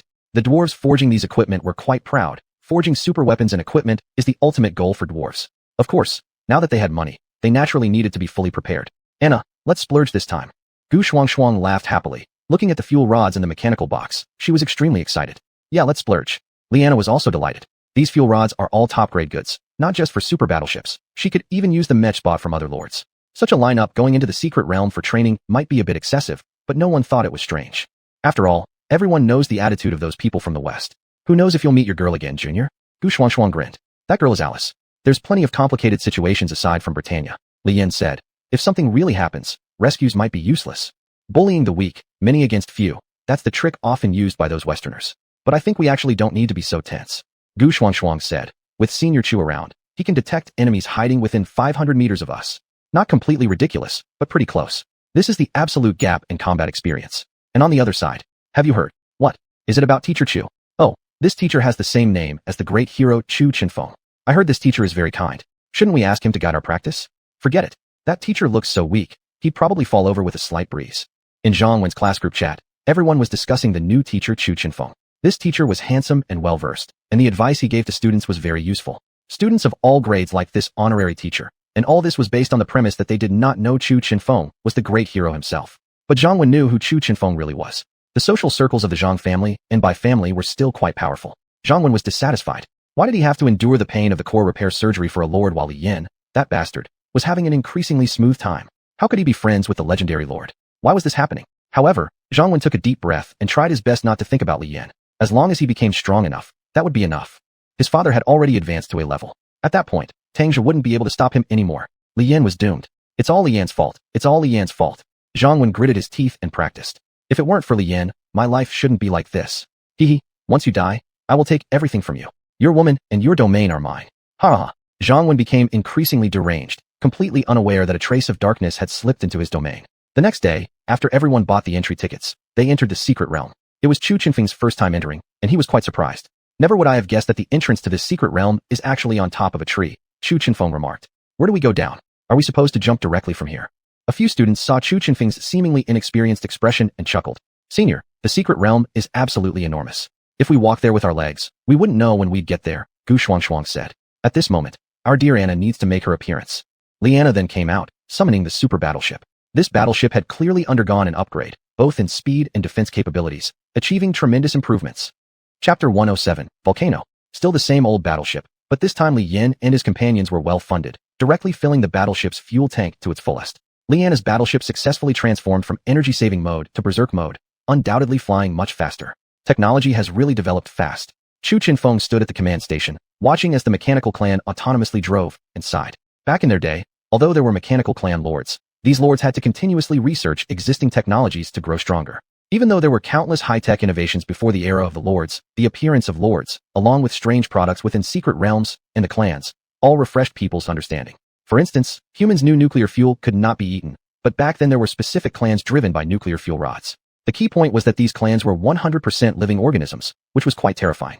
Well, We'll reach our destination in about half an hour. Gu Xuanhuan stretched her arms and said, let's go over our plan again. Our purpose is to gather supplies, anything that can help restore Chu Senior's strength. We want it all. However, during the collection process, we must be mindful not to conflict with other humans. The fighters from the West are no weaker than those from Huagua, China. In the absence of top-tier lords, advanced lords are the most powerful. Though Gu Xuanhuan was also a high-level lord, her actual combat ability wasn't as strong as Li Yan's. There was no way they would let a specialized assassin face off against warrior tanks head-on. Western, is the old man Merlin still alive? Chu Chenfeng asked. Merlin. It was the first time Li Yan had heard this name. Who was he? The grand wizard you're talking about, Gu Xiaoxiao explained, died more than 800 years ago and was hastily buried. For the first few years, some people went to offer sacrifices, but later on, no one bothered to visit his grave. Even now, there are people demanding his descendants continue paying for his burial. It's laughable when you think about it. So many people online always say how good foreign countries are, but when it comes to treating an old man like him, they wouldn't hesitate to strip him dry. After hearing what Gu Xiaoxiao had to say, Chu Chenfeng fell silent. Even though they were once rival forces, Merlin, as a legendary lord, made remarkable contributions to the human front. And yet, they treated such a hero in this manner. How about the Arthur family? Chu Chenfeng turned to Li Yan. I've heard that you're quite close with Arthur's descendants. Oh, you mean Alice? Li Yan replied. We met once before. Back then, King Arthur, the legendary king of knights. Legends are just legends, and even this legendary figure disappeared into the flow of history. If it weren't for his descendants needing to use his reputation, he might have ended up worse than Merlin. Compared to this, the lords who sacrificed themselves in Huagua were treated exceptionally well. Speaking of which, Mr. Chu, there's still your tombstone in the martyr's cemetery, Gu Xuanhuan said awkwardly.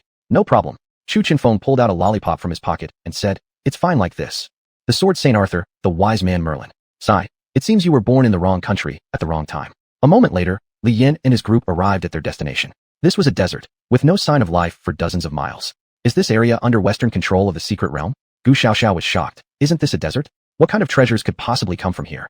If it were a desert terrain, there might at least be some cacti as landmarks. But here, it was completely a barren wasteland created artificially. When the Western lords initially developed this place, they didn't care about the environment. Any monsters they encountered, they killed outright. Gradually, the ecosystem here was destroyed, Gu Xuanhuan explained. Typical bandit logic suits them well, Li Yan commented. Still, the desert terrain wasn't without its benefits. Soon, the group locked onto the location of the volcano. After so many years of eruption, the entire volcano had become highly noticeable. Shall we walk the rest of the way? Ba Chongha asked. Walking will kill us. Gu Xuanhuan humped twice and summoned her three-headed hellhound. With all the resources spent on raising this hound, it was now quite large. Lying down, it was still 4 meters tall. Was this even a dog? It was practically comparable to a titan. Senior, what exactly have you been feeding it? Li Yan asked. Just normal feeding, of course, and along the way, I gave it some lineage enhancement agents. Gu Xuanhuan chuckled as she said. The next area is controlled by those from the West. Mechanical factions, especially lords like Anna who are mechanical-based, are even harsher at gathering resources than Li Yan's slimes. We can only ride our kinship species to the volcano. Chu Chenfeng watched the imposing three-headed dog, feeling envious while also regretting. If he hadn't been in such a rush to revive, could he now be lazing around in Li Yan's territory? Let's go. Gu Xuanhuan commanded, and the three-headed dog began sprinting.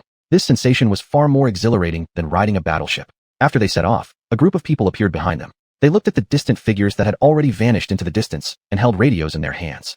Confirmed the target has arrived. Yeah, no mistake, it's Chu Chenfeng. This damned legendary lord is actually resurrected. The man holding the radio clenched his fists, hatred filling his eyes. Those with them include students from the Huagua Academy. Should we take them out too? It's just a few families within Huagua. After hearing this, the other side paused for 2 seconds. For now, we should only treat Chu Chenfeng as the first target. The rest of these students pose little threat. There's no need to complicate matters further. Killing Chu Chenfeng could pass off as an accident. But if Li Yan and his companions were killed too, it wouldn't be an accident anymore. It would definitely qualify as premeditated murder. However, the commander on the other side smirked evilly. Our decision not to complicate things doesn't mean no accidents will occur. Send a message to the people from Japan and let them check if Li Yan is the one they're looking for. Tell them we've found their traitor. Li Yan and his group, seated atop the three-headed hound, suddenly felt a chill down their spines for some unknown reason. That's strange. Li Yan glanced at the sky. With such a big sun, how can I still feel cold? There should be a volcano ahead, so it should be very hot. Chapter 108, An Unexpected Turn. Very soon, the group arrived at their destination. As they gazed at the volcanic eruption deposits, their task seemed daunting once more. If it were the lake of life, and the cold fruit floated on its surface, there would be no need to dive in search of it. But how should they proceed now? It's impossible to tell where exactly our objective might be. Liana, who had already put on her scanning goggles, found only incorrect information.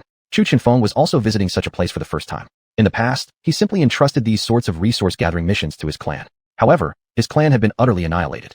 Didn't you see those bulges? Gu Xuanhuan said while holding her rod. We'll go through them one by one and knock. Knock. How long will this take? Damn it, let me handle it. Li Yin muttered, then summoned the Lava Slime King. What was he planning to do? Go. All of this is your food, Li Yin said. Remember to leave the fruits alone. The lava slime gleefully wriggled toward the volcanic deposit. The searing magma beneath the deposits didn't even faze it. Instead, it made the lava slime quite comfortable. Brothers and sisters, none of you understand. This is home. Seeing what Li Yin was up to, Chu Chenfeng suddenly understood. He wanted to summon a magma slime as well, but thought better of it. Li Yin quickly dismissed the slime. Chu Chenfeng instructed. Huh? What? Li Yin had just seen his pet collect 4 or 5 magma fruits, and was feeling pleased when Chu Chenfeng confused him entirely. At that very moment, a shadow passed over them. It was a fire dragon. Gu Xiaoxiao, upon seeing the adult flying dragon, couldn't help but pale in fear. Chu Chenfeng sked to himself, realizing his own senility. He had forgotten. Dragon resting places, especially areas like volcanoes where living creatures were scarce, had intense competition. Forget slimes. Dragons would fight for even the stinking meat of a goblin. Crap. Chu Chenfeng pulled out a flashbang from his domain. Dragon eyes are very sensitive, so throwing it with precise timing would hold the dragon still. But Li Yin showed absolutely no panic. Bring that thing down. Li Yin commanded. Poo poo poo poo. The massive lava slime spewed magma balls towards the dragon, which was merely assessing the situation before, like machine gun fire. The dragon was stunned. What kind of slime was this powerful? Was this even a real slime? Attack! Attack! Gu Xiaoxiao reacted promptly, drawing her bow and arrows. Whoosh! Bang bang bang! Together, Liana, Gu Xiaoxiao, and a super slime formed an intensive barrage of firepower. Ow! The dragon took a hit. A moment's pause in midair was lethal. It was swiftly torn apart and eventually crashed onto the ground. The materials from its hide, intended for equipment crafting, had been salvaged.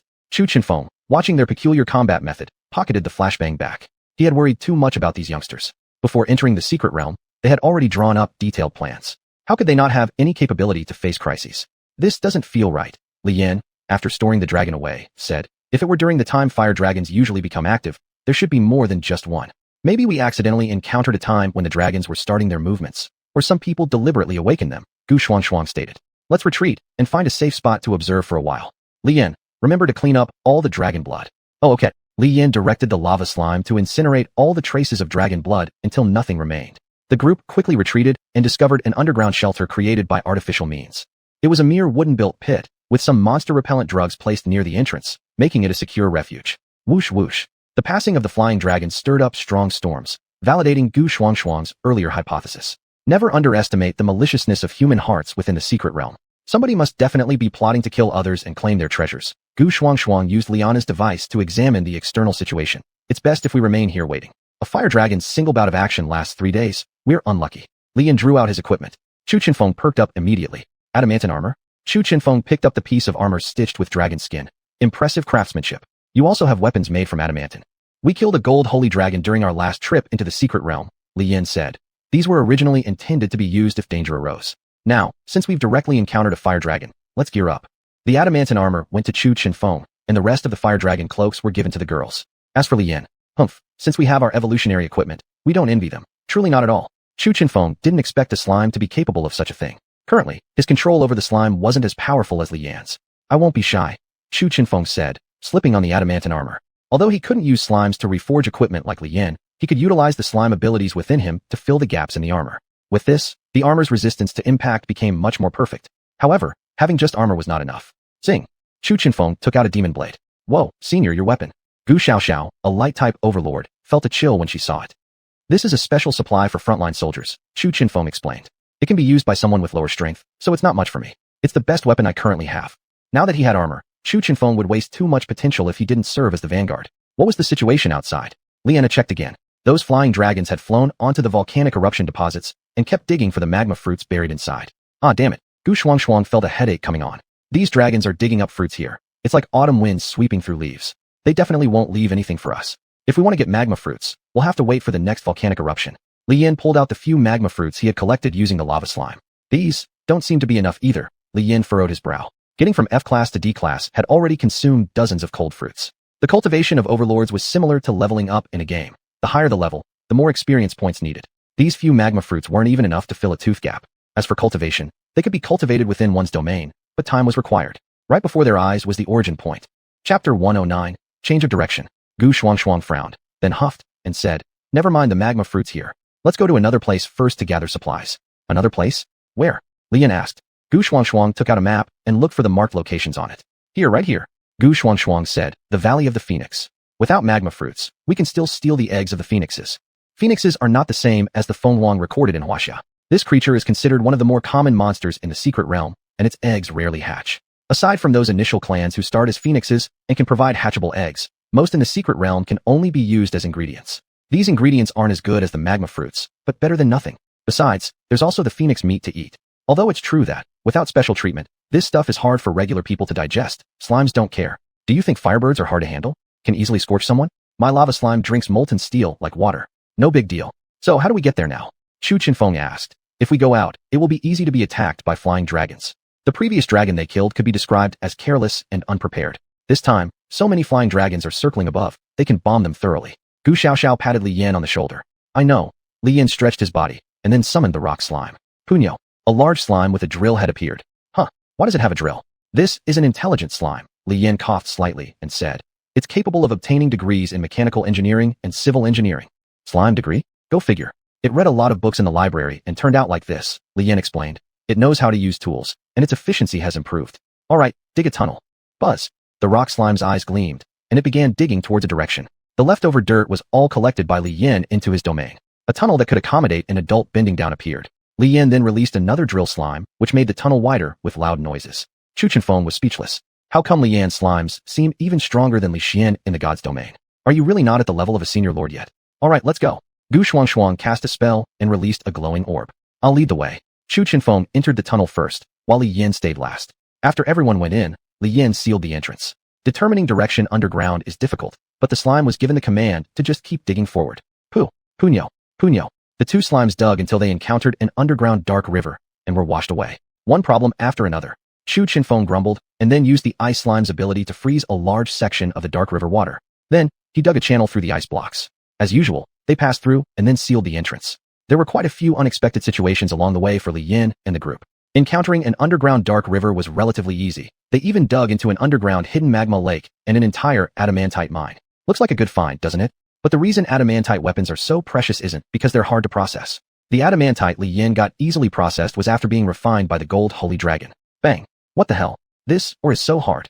Li Yan stabbed violently with his fiery spear, making a metallic clanging sound that numbed his hand. Indeed, raw adamantite ore, mixed with various materials, is incredibly tough to break.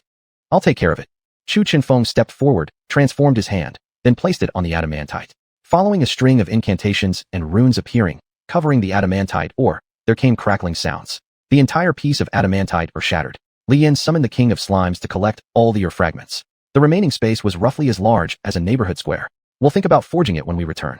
Xuanhuan, trembling slightly, pulled out an energy drink from within his domain. He couldn't help but tease. See, the words of the old man are useful, right? Without this, we would have wasted a lot more time. After a brief rest, Li Yan and the others continued their journey forward. They walked approximately 10 kilometers, and Li Yan broke through the soil. Although they hadn't reached the Valley of the Phoenix yet, at least they had left the territory of the flying dragons, and it was safer now. Damn it, wasting so much time. Gu Xuanhuan punched a tree for the first time so angry. Crack! The tree broke with a sound. Sister, don't be angry, Gu Xiaoxiao said. We should take this time to rest and think of a plan on how to steal the eggs. Finding a spot, Li Yan used trees and sandstone to simply construct a shelter. The surrounding monsters were all carnivorous creatures, so Li Yan didn't dare cook. This time they could only eat portable food, and even had to put away the cans to avoid anything from smelling it. Sniff, I want to eat spare ribs. Gu Xiaoxiao was almost in tears. I'll make some when we get back. Ba Xionghe consoled Gu Xiaoxiao, saying. Xuanhuan held up a wrapped hamburger, contemplating. When we've stolen the phoenix eggs, I'll make you something quite delicious from our era. What? Steamed egg custard? Gu Xuanhuan asked. Have you had it before? Xuanhuan was surprised. I had it as a child when my elders made it for me. But since the ingredients are rare, I haven't had it since growing up, Gu Xuanhuan said. And this dish is quite difficult to prepare. Due to the phoenix's nature, its eggs are extremely heat resistant. Not even a pressure cooker can cook them thoroughly. In order to prepare the perfect egg custard, you can't use too many seasonings. Adding even a bit of salt would be considered wasteful. Then, a lord must fine-tune it with their own energy to ensure the stability of the phoenix egg before the cooking process can be completed. This doesn't require much strength from the lord, but rather very precise control. Of course, Xuanhuan could do this. Is it really that delicious? Gu Xiaoxiao asked.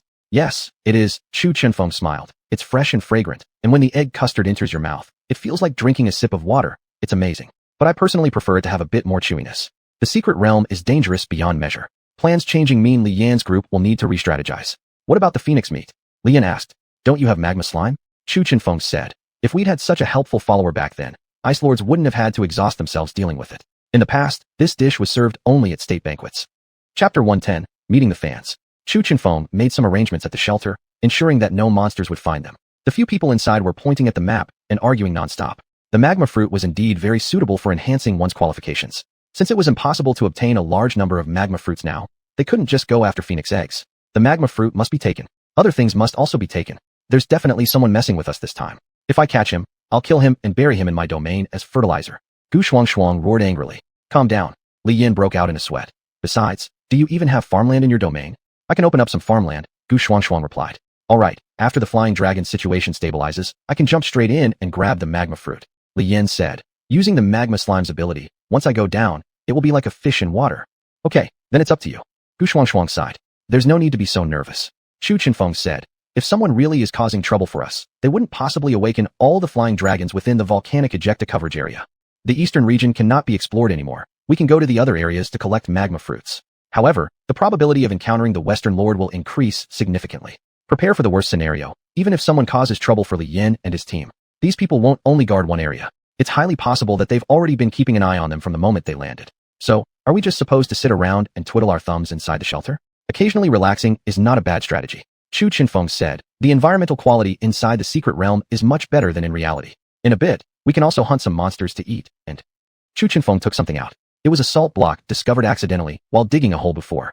The salt in the secret realm is different from the salt outside. Chu Chenfeng chuckled and said, even though there are rules now saying not to eat anything from the secret realm randomly, I know how to cook. The taste will be absolutely great. Having an elder around is like having a treasure. But for Li Yin, Senior, what is it? Were you guys short of food back then? Chu Chenfeng fell silent. Li Yin also fell silent. Yes, very short. Chu Chenfeng said. Some lords even expanded their domains significantly to grow wheat and rice specifically. And still, many civilians starve to death. When Chinese people meet, they often ask each other, hey, have you eaten? In this world, the ones who understand the pain of hunger the most are the Chinese. If it wasn't for this reason, Chu Chenfeng wouldn't have known how to use local materials inside the secret realm to make edible food. Li Yin took out a large piece of beef from his domain. Gu Xiaoxiao brought out green onions, ginger, and garlic. Chu Chenfeng. Putting aside Li Yan's domain first, how did Miss Gu manage to grow vegetables in her domain? Let's boil the beef and have it. Li Yin said. Even if monsters attack, there's no need to worry. We can consider it a bonus meal. The girls cheered. Chu Chenfeng smiled bitterly. The nourishment provided by good food is greater than regular food. After eating these, taking a nap, they could be fully recovered by tomorrow. However, it's unlikely that there's only one squad inside the secret realm. The temporary shelter built by Li Yin drew the attention of the Western Lord. Splash. Who's there? Chu Chenfeng drew his sword. Oh, friends. Don't get excited. The people entering raised both hands to show they had no malicious intentions. These people were Ruskies. What are they here for? Chu Chenfeng sheathed his sword but remained vigilant. Senior, Gu Xuanhuan said, currently China and Russia have a good relationship. If we create any unpleasant situations, Chu Chenfeng finally relaxed his vigilance. However, if these people made any suspicious movements, he would still draw his sword and take out one of them instantly. Sorry, our men went through mountains and rivers to arrive here. They're very tired. The leader of the Ruskies came over. Seeing that you seem to have built a shelter here, we came over. We'd like to borrow your shelter to avoid the storm. They must have experienced quite a few battles on the way. The Ruskies were exhausted. Under such circumstances, finding a cave to rest would have been fine. Let's eat together. Li Yin added some ingredients into the pot. Friends over wine and meat. Where there's wine and meat, there's friendship. Chinese baijiu isn't worse than Russian vodka. Actually, a lot of vodka comes from China. Russia leans towards the north, cold throughout the year, with a diet habit favoring big fish, big meat, and strong liquor. Strong liquor entered their stomachs. They started feeling better. Hey friend, Mao Zi said, this wine is pretty good. Are you here to collect magma fruits? Li Yin held up his glass and nodded. However, he let out a sigh of frustration. Bro, you wouldn't know, Li Yin sighed.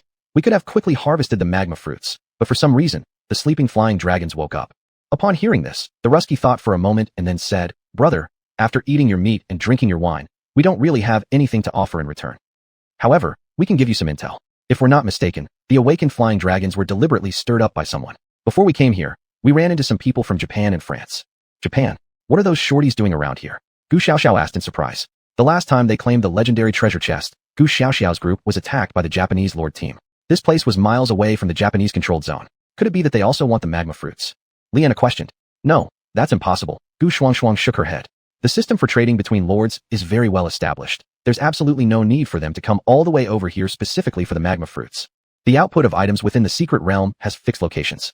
The environments of the four cardinal directions, east, west, north, south, are completely different, as are the produced resources. Exchanging resources is easier and safer through the Lord network in the real world than risking long-distance travel inside the secret realm.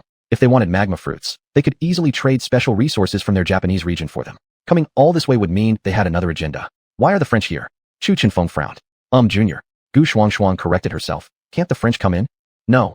Chu Chenfeng shook his head. France has quite a number of secret realms within its borders, and they vary widely. Chapter 111. The skill of stealing eggs. How perfect is the secret realm of France? It has every kind of terrain, and even an abundance of supplies. It's like heaven itself is chasing after us to feed us. With just a little effort, one can become incredibly powerful. They entered for other purposes, much like the people from Japan. Chu Chun felt an ominous unease deep in his heart. The Russians were asleep, leaving one person behind to keep watch with Chu Chun. Are you Senior Chu? The Russian cautiously asked. How do you know my name? Chu Chun questioned. It really is you. The Russian excitedly exclaimed. You once gave a lecture in my country. There are quite a few fans of yours within Russia now. Who would have thought he had fans? Senior, the people from France are coming for you, the Russian stated. Back during the early stages of the Lord Wars, many god-tier lords from France perished due to your involvement. Some of them still harbored deep hatred. In earlier times, resources among the lords were scarce, and every mystical realm would send out a large number of personnel to snatch what they could. China lost a lot of its lords to enemy hands too. At the time, there were those who kowtowed to foreign powers, claiming that the mythological bonuses abroad were so overwhelmingly powerful we couldn't possibly stand against them. Unlike most fictional narratives, China's myths never had a discontinued lineage. Primarily, dealing with the domestic abyss of chaos proved somewhat troublesome. After things stabilized, China dispatched several rather formidable god-tier lords at the time into battle. Chu Chun was one of those god-tier lords back then. The enemies killed by his hands. 8,000. 8,000 per nation. One general's success is built on 10,000 dead soldiers. When China unleashed its beasts, they weren't under any domestic control. Enemies captured were wiped out thoroughly without a trace. Otherwise, without these resources, Chu Chun wouldn't have been able to rise so quickly to become a legendary lord. Is it time to pay back these debts now? Chu Chun remained silent, merely adding another log to the campfire. In the morning, Chu Chun said, you must leave and not come this way again. Also, don't head towards the volcano opening. Yes, I understand. The Russian nodded respectfully. When we get free time later, we'll visit you again. The next morning, Li Yin and Bio got up early. Chu Chun had already spent the whole night awake. With his slime body, he didn't need excessive sleep to restore energy. Senior, where are the Russians? Li Yin asked. They left early this morning. Chu Chun replied. Prepare breakfast. Those 3 girls can't handle hardship, so make sure it's plentiful. Not only were they unaccustomed to hardship, but out of the 3, besides Liana, the other 2 were even struggling with their toilet needs. Gathering firewood, preparing ingredients, then cooking. Also, preparing toiletry items wasn't difficult, and it currently wasn't the hardest part yet. When Gu Xiaoxiao and her companions woke up, the other 3 had already prepared breakfast, just waiting for them. After finishing breakfast, everyone digested while resting. Alright, since no one's around early in the morning, we should hurry up, Chu Chun suggested. Remember to wear your equipment properly. If you lack fire resistance gear, battling a phoenix will easily put you at a disadvantage. Currently, the strongest individual in this team was only a high-stage B-rank lord, Gu Xuanhuan, who also wasn't particularly adept at combat. Demon-related creatures, phoenixes, and being in their nesting ground. This setup practically ensures their doom. So, about stealing the phoenix eggs, how exactly do we steal them? Li Yin questioned. It's simple. Gu Xuanhuan smirked as she pulled out her tablet filled with all kinds of study materials. A soft and sensual breathing sound came from the tablet, causing silence among the group. Sorry, I messed up. This isn't the right material. Hey, Junior, why that look? The image of Gu Xuanhuan as a gentle and considerate senior sister collapsed completely. I see. Chu Chun massaged his forehead. Considering she's a succubus. Predecessor, please say less, wah. Gu Xuanhuan looked ready to cry. Once the video was switched, it became an actual instructional video. Phoenixes, also known as phoenixes, fire attributes, and their recovery abilities are incredibly potent, hence the name Phoenix. As for the phoenix egg, its shell is elastic and doesn't break easily. Only one phoenix egg exists in each nest, but it's unnecessary to worry about stealing eggs and killing birds. When a phoenix dies, the species will be completely extinct. Even Australia's kangaroos, though a characteristic animal, are supported locally for hunting and consumption. Correct, phoenixes have strong reproductive capabilities, and they barely have natural predators. Thus, destroying half the phoenix eggs and phoenixes won't have any dire consequences. Even if phoenixes go extinct here, other mystical realms might still have them. Some lords commented. It's not the phoenix from the east, so why call it a phoenix? If it weren't for the trouble of processing the meat, I would just slaughter it like a chicken and eat it. In the video, the lord directly used a hook claw to put the bird's nest and egg into his domain, while the phoenix was restrained by a distant ice attribute lord. Ice attribute. Currently, those who can perform at range are Liana, Gu Xiaoxiao, and Gu Xiaoxiao clan. But how to handle the ice attribute? I'll give you a few ice slimes. Li Yin summoned 2 or 3 ice slimes from his domain as he spoke. Just add the ice attribute attack. No need to try too hard. In the volcanic area, having an ice slime by your side is truly enjoyable. So how many phoenix eggs should we take? Li Yin asked. I have grass slimes that can be used to retrieve the eggs. About 50 will be enough, Chu Chun said. The meat is secondary. It's mainly about the eggs. After deciding, Li Yin and the others tidied up and prepared to set off. They dismantled the temporary shelter, and Li Yan added more stones to completely bury the shelter. Meanwhile, Liana checked the situation near the volcano through her terminal. How's it going? Xuanhuan asked. Liana shook her head and said, not good. There are still quite a few flying dragons circling around. No matter how many dragon species there were, Li Yan could deal with them, and Chu Chun could come and go freely. But to ensure the survival of everyone in the team, even the most formidable fighting power must be carefully considered.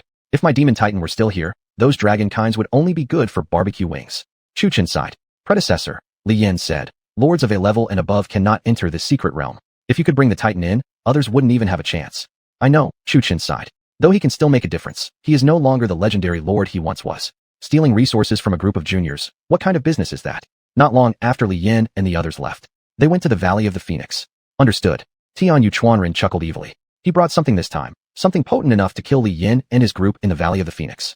So what if you're a legendary lord? Your era has already ended. Dark Phoenix, explode upon death. Chapter 112, The Dark Phoenix. The physical constitution of a lord is not something an ordinary person can compare with. After running for a full hour, they finally arrived at the Valley of the Phoenix. This was a valley with many caves on both cliff walls, dug out by the abilities of phoenixes. Every now and then, several firebirds would fly out, circling in the sky. Truly magnificent, Li Yan exclaimed. It wasn't because the phoenixes were exceptionally beautiful, but because there was too much bird droppings in the valley below. Phoenix droppings cannot be used as fertilizer, so no plants could grow in the valley below. If it were the eastern phoenix appearing, it would bring blessings to all living things as a divine beast, Chu Chinfeng said. But the phoenix here are different. There's a reason why these phoenixes choose to build their nests here. Their flame abilities can only dig into this type of cliff wall. Now that they had arrived, it was time for Li Yan and his group to execute their plan. Li Yan's slime armor came equipped with flame defense, and he summoned a grass-type slime. Are you ready? Li Yan asked. If those phoenixes come looking for trouble, just start shooting. Okay, Gu Xiaoxiao giggled, with an ice slime perched on her head. The ice-enchanted elven bow was quite formidable, especially effective against phoenixes like these. Using his powerful physical capabilities, Li Yan climbed the rock face with his bare hands. Swoosh! The grass slime aimed at the egg of a phoenix. Its vines grabbed the egg like a grappling hook and pulled it back. Luckily, there weren't any adult birds in this nest. Continuing his climb, Li Yan secured the second egg. All the eggs he collected were stored within his domain. It must be said, phoenix eggs are truly fine treasures. Whether or not they're given to Chu Chinfeng, eating them would still be worthwhile. As Li Yan was about to grab the third egg, a long roar resounded. Swoosh! Gu Xiaoxiao aimed from the bottom of the valley and fired an ice arrow directly. With a scream of agony, the phoenix plummeted down. You be more careful. If we provoke more phoenixes, we'll be in serious trouble, Gu Xiaoxiao said. Noted. Li Yan pocketed the third phoenix egg. This secret realm trip was originally aimed at collecting magma fruits, but someone interfered there. Judging by the situation now, coming to the Valley of the Phoenix to collect phoenix eggs was far more profitable than digging for magma fruits. As Li Yan provoked more phoenixes, the pressure on Gu Xiaoxiao and others increased significantly. Seeing the girl struggling, Chu Chinfeng picked up a bow and began firing arrows at the phoenixes above. 10 eggs, 20 eggs. Li Yan gradually collected more and more phoenix eggs. His goal was 50 phoenix eggs, but if it became too difficult, 40 would also do. Just a bit more, and they could leave. Right at this moment, a dark shadow flew past. Chu Chinfeng widened his eyes. That figure. Set up defenses. Quickly, Chu Chinfeng said with urgency. Li Yan, get down from there quickly. Don't stay up there. What is this? Li Yan was confused and glanced at the flying creature above him. Whoosh. Shit. Li Yan startled, summoning a spear, descending rapidly, then landing securely atop the spear. That was a large bird, even larger than the phoenixes. And yet, this thing looks suspiciously similar to an eastern phoenix. But how could a phoenix have black feathers? That doesn't make sense. Don't fight a losing battle, let's retreat. Li Yan muttered as he swiftly descended. A storm, equivalent to one unleashed by a subdragon, swept through the Valley of the Phoenix, almost blowing Li Yan and the others away. What in the world is this? Predecessor. Li Yan hurried over. That's a corrupted phoenix, Chu Chinfeng explained. Its origin is unclear, let's retreat first. Li Yan wanted to use rock lime to dig tunnels to hide. Unfortunately, this tactic could only be applied when enemies hadn't noticed them yet. Now they had no choice but to run. Whoosh. Damn beast. Chu Chinfeng cursed, and threw flashbangs and concussion grenades. These super beasts, having extremely keen eyesight and perception, lose control when faced with highly stimulating substances. The large bird crashed down right in front of Li Yan and the others. The bird flailed its wings while struggling. Seeing this thing, Gu Xuanhuan sucked in a sharp breath. What is this thing? How can it be so huge? Indeed, it's only slightly smaller than her three-headed dog. Imagine how dangerous it would become after a few more years of growth. This way, Chu Chinfeng pointed everyone toward a forest to hide inside. The large bird didn't take long to recover, then continued roaring and flying towards Li Yan and his group. But even as it chased them fiercely, in the next second, all of them vanished from its sight. Swoosh! Just like an eagle circling in the air, this large bird also circled in the sky. Did we provoke the king of the immortal birds? Gu Xiaoxiao timidly asked. Should we return these bird meats and eggs?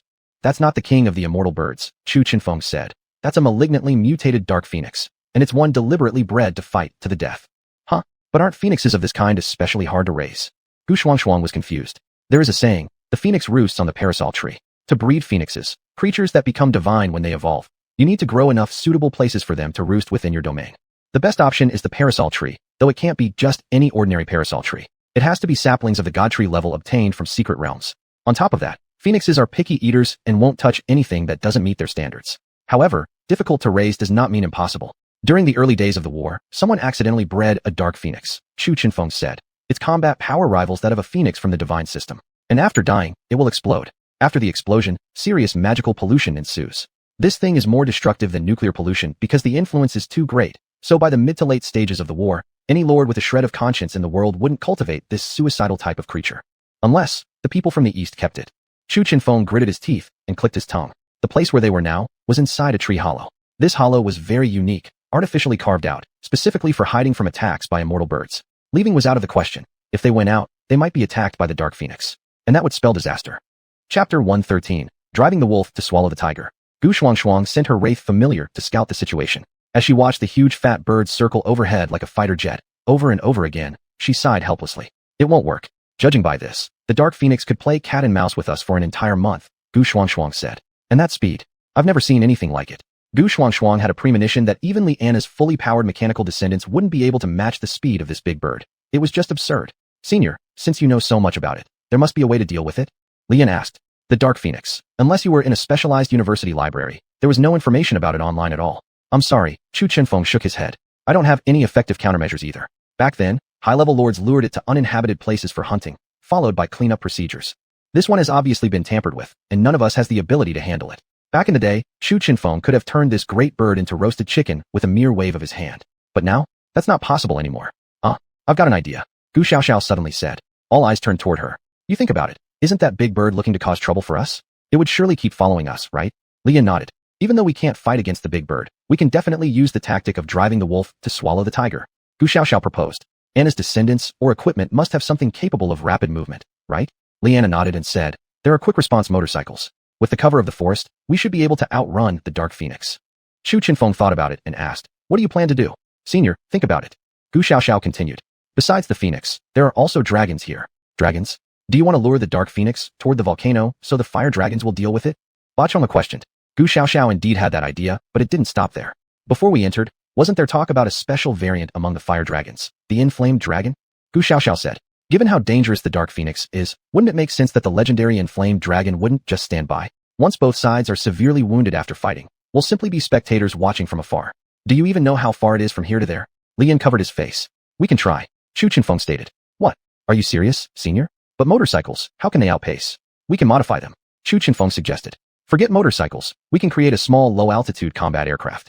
Using all our fuel without planning to reuse, it will significantly increase the chances of success. In which case, Lian's help would be required. With Liana bringing out her materials, and Lian summoning his descendants, the dwarf. After explaining what needed to be done, this dwarf realized he had a mountain of pressure on his shoulders. Still, this task wasn't impossible. Lord, please wait a moment, the dwarf said. I'll return to my domain first and inform everyone to prepare parts. There are still some other things we need. All right, hurry, Lian nodded. If he died here, slime and dwarves alike would truly see their golden days come to an end. Lian hadn't expected that his first drag race would happen inside a secret realm, with the dark phoenix waiting to blow him up at the finish line. However, thanks to this extreme event, Lian understood something. Whoever dared to provoke them, there must be those little bastards from Japan involved. For God's sake, it's just because they ran off with Ba Chonga. Was it really necessary to go this far, trying to wipe all of them out? Actually, there was another option. Chu Chinfeng could use his authority to request help from the Huagua Academy. With his status, a single call could bring 7 or 8 SS-class divine lords who'd hammer those Japanese shorties into non-existence. But if he really did that, then coming to this secret realm for training would lose its meaning entirely. The efficiency of the dwarf was commendable. Before long, the required modification parts were ready along with detailed blueprints.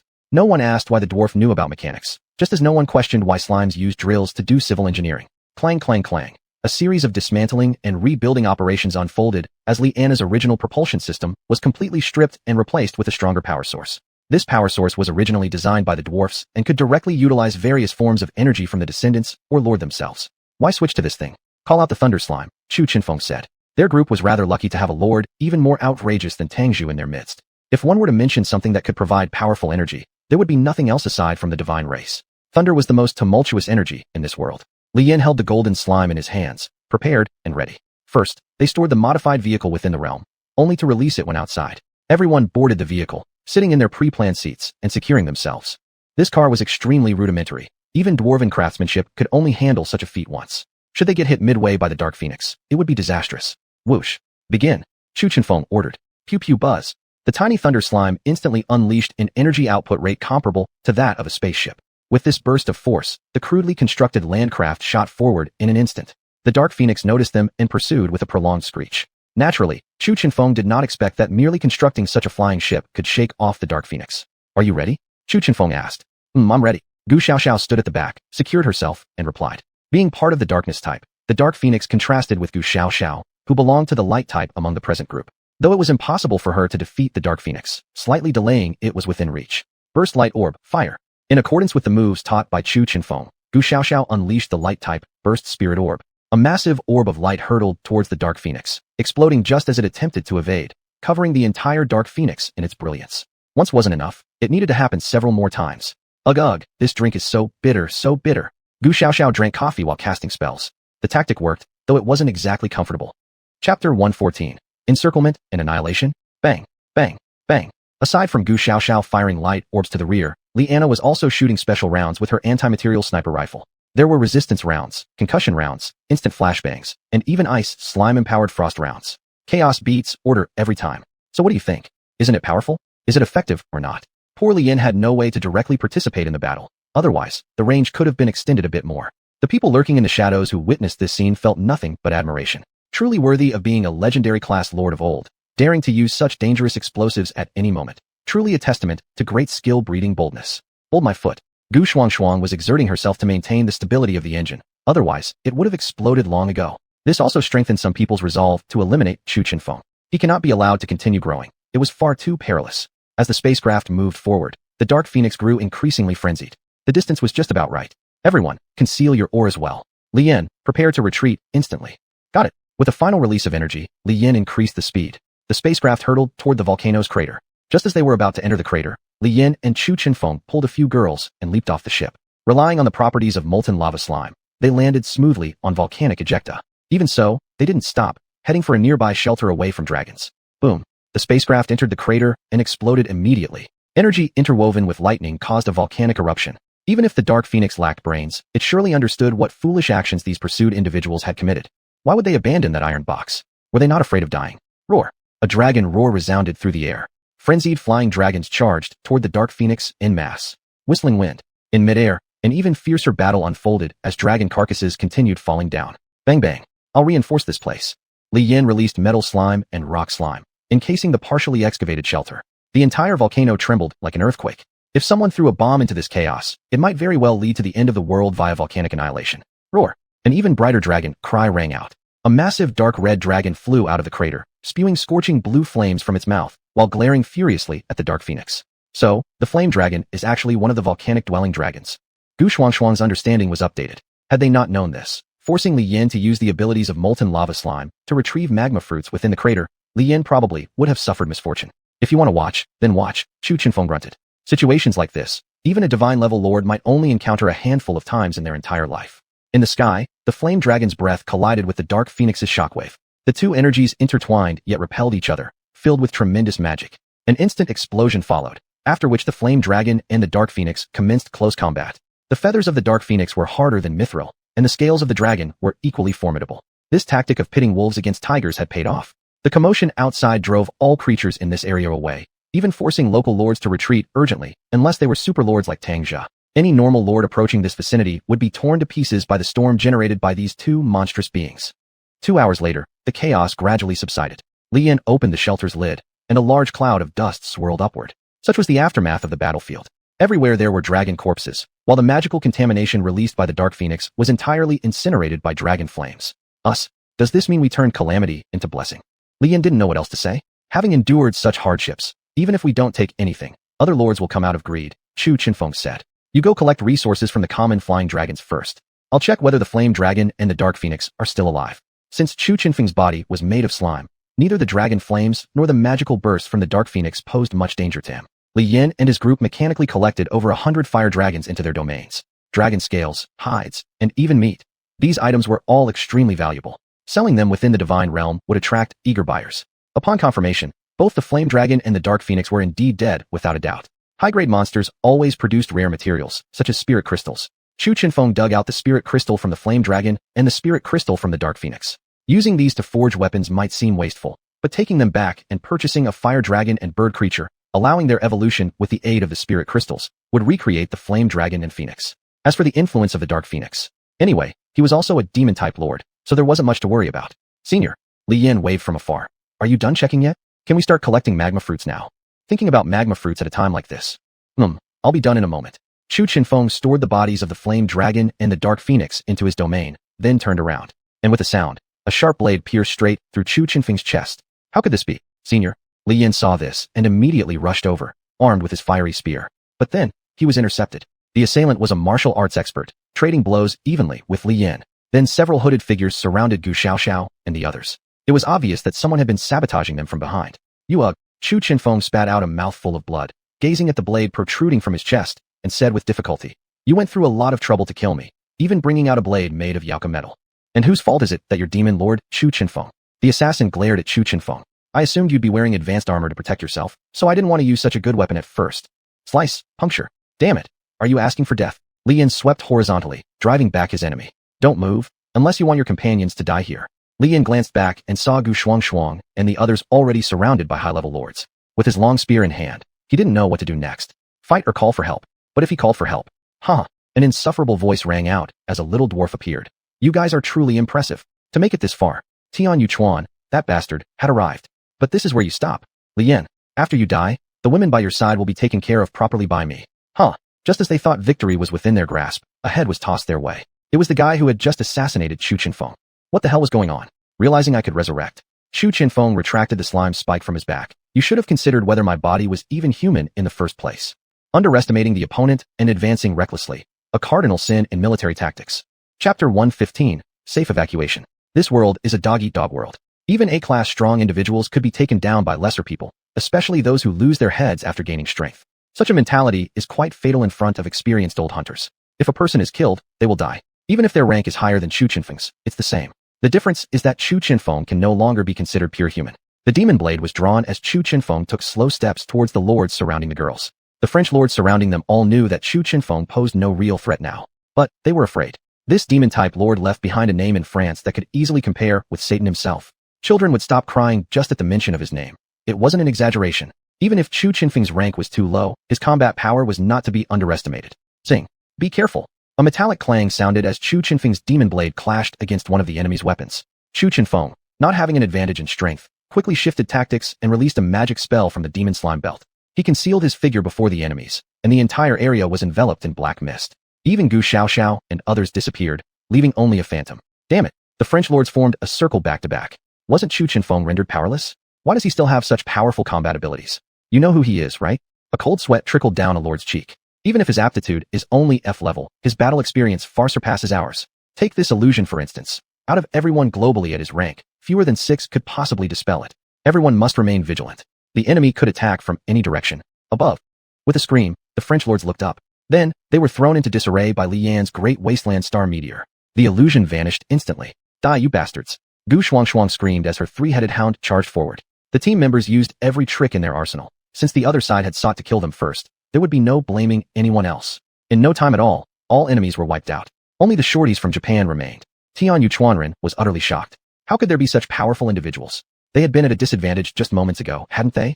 Could it all be because of Chu Chinfeng? Japan. Chu Chinfeng coldly gazed at Tian Yuchuan. "This time I won't pursue your responsibilities.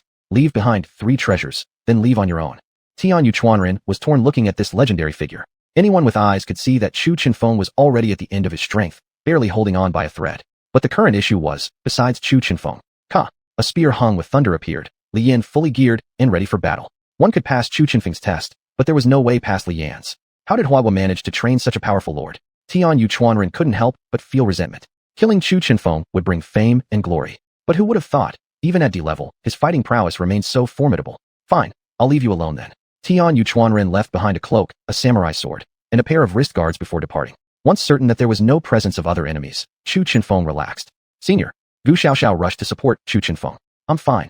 Chu Chenfeng adjusted his breathing and said, still too overconfident, cough, cough. Damn it, this small illusion I used to cast casually, but now after casting it, I can't move around freely either.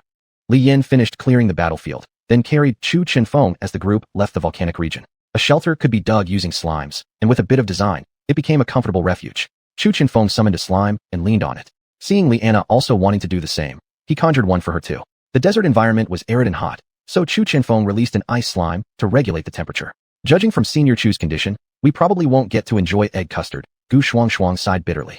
We may not have egg custard, but roasted chicken is still possible. Li Yin summoned a lava slime and gathered lots of seasonings and ingredients.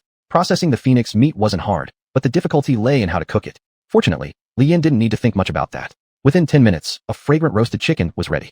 Crispy on the outside and tender on the inside. One bite was unforgettable. Tearing the meat into strips, Li Yin handed the first plate to Chu Chenfeng. Don't just stand there, Chu Chenfeng said. Good food is meant to be shared and enjoyed together. With Chu Chenfeng saying this, the others also began eating and drinking. The meat of the phoenix restored a great deal of energy, but it required a significant amount of time to digest. During this period, Chu Chenfeng kept trying to send messages to the upper echelons using his lord's bracelet. Actually, the secret realm was recorded by cameras everywhere. Investigating an assassination incident would yield results unless someone intentionally suppressed the information.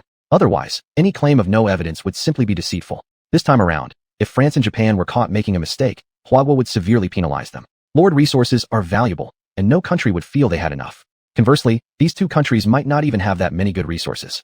But to avoid trouble from those he planted earlier in his career, they would still need to cough up the money. After eating the meat and drinking an energy beverage, Chu Chenfeng sat cross-legged to meditate and cultivate. Wow, it looks like Senior Chu is cultivating like an immortal, Gu Xiaoxiao commented. Foolish little sister, Gu Xuanhuan chuckled bitterly. It's called breathing technique. It uses special methods to stimulate the blood and meridians all over the body for faster recovery. It may seem like he's practicing immortality to you when combined with the physique of a lord. This technique was quite good. Later, she would look online for skill manuals being sold. Though Chu Chenfeng put forth much effort, by evening he had only recovered half of his stamina. Looking inside the shelter, the Dragon Man swordsman and elf archer were guarding the door. As for the other lords, they were all asleep. Li Yin was dozing off and on. Providing energy to the flying ship had already exhausted him. Senior, have you rested well? Li Yin sat up.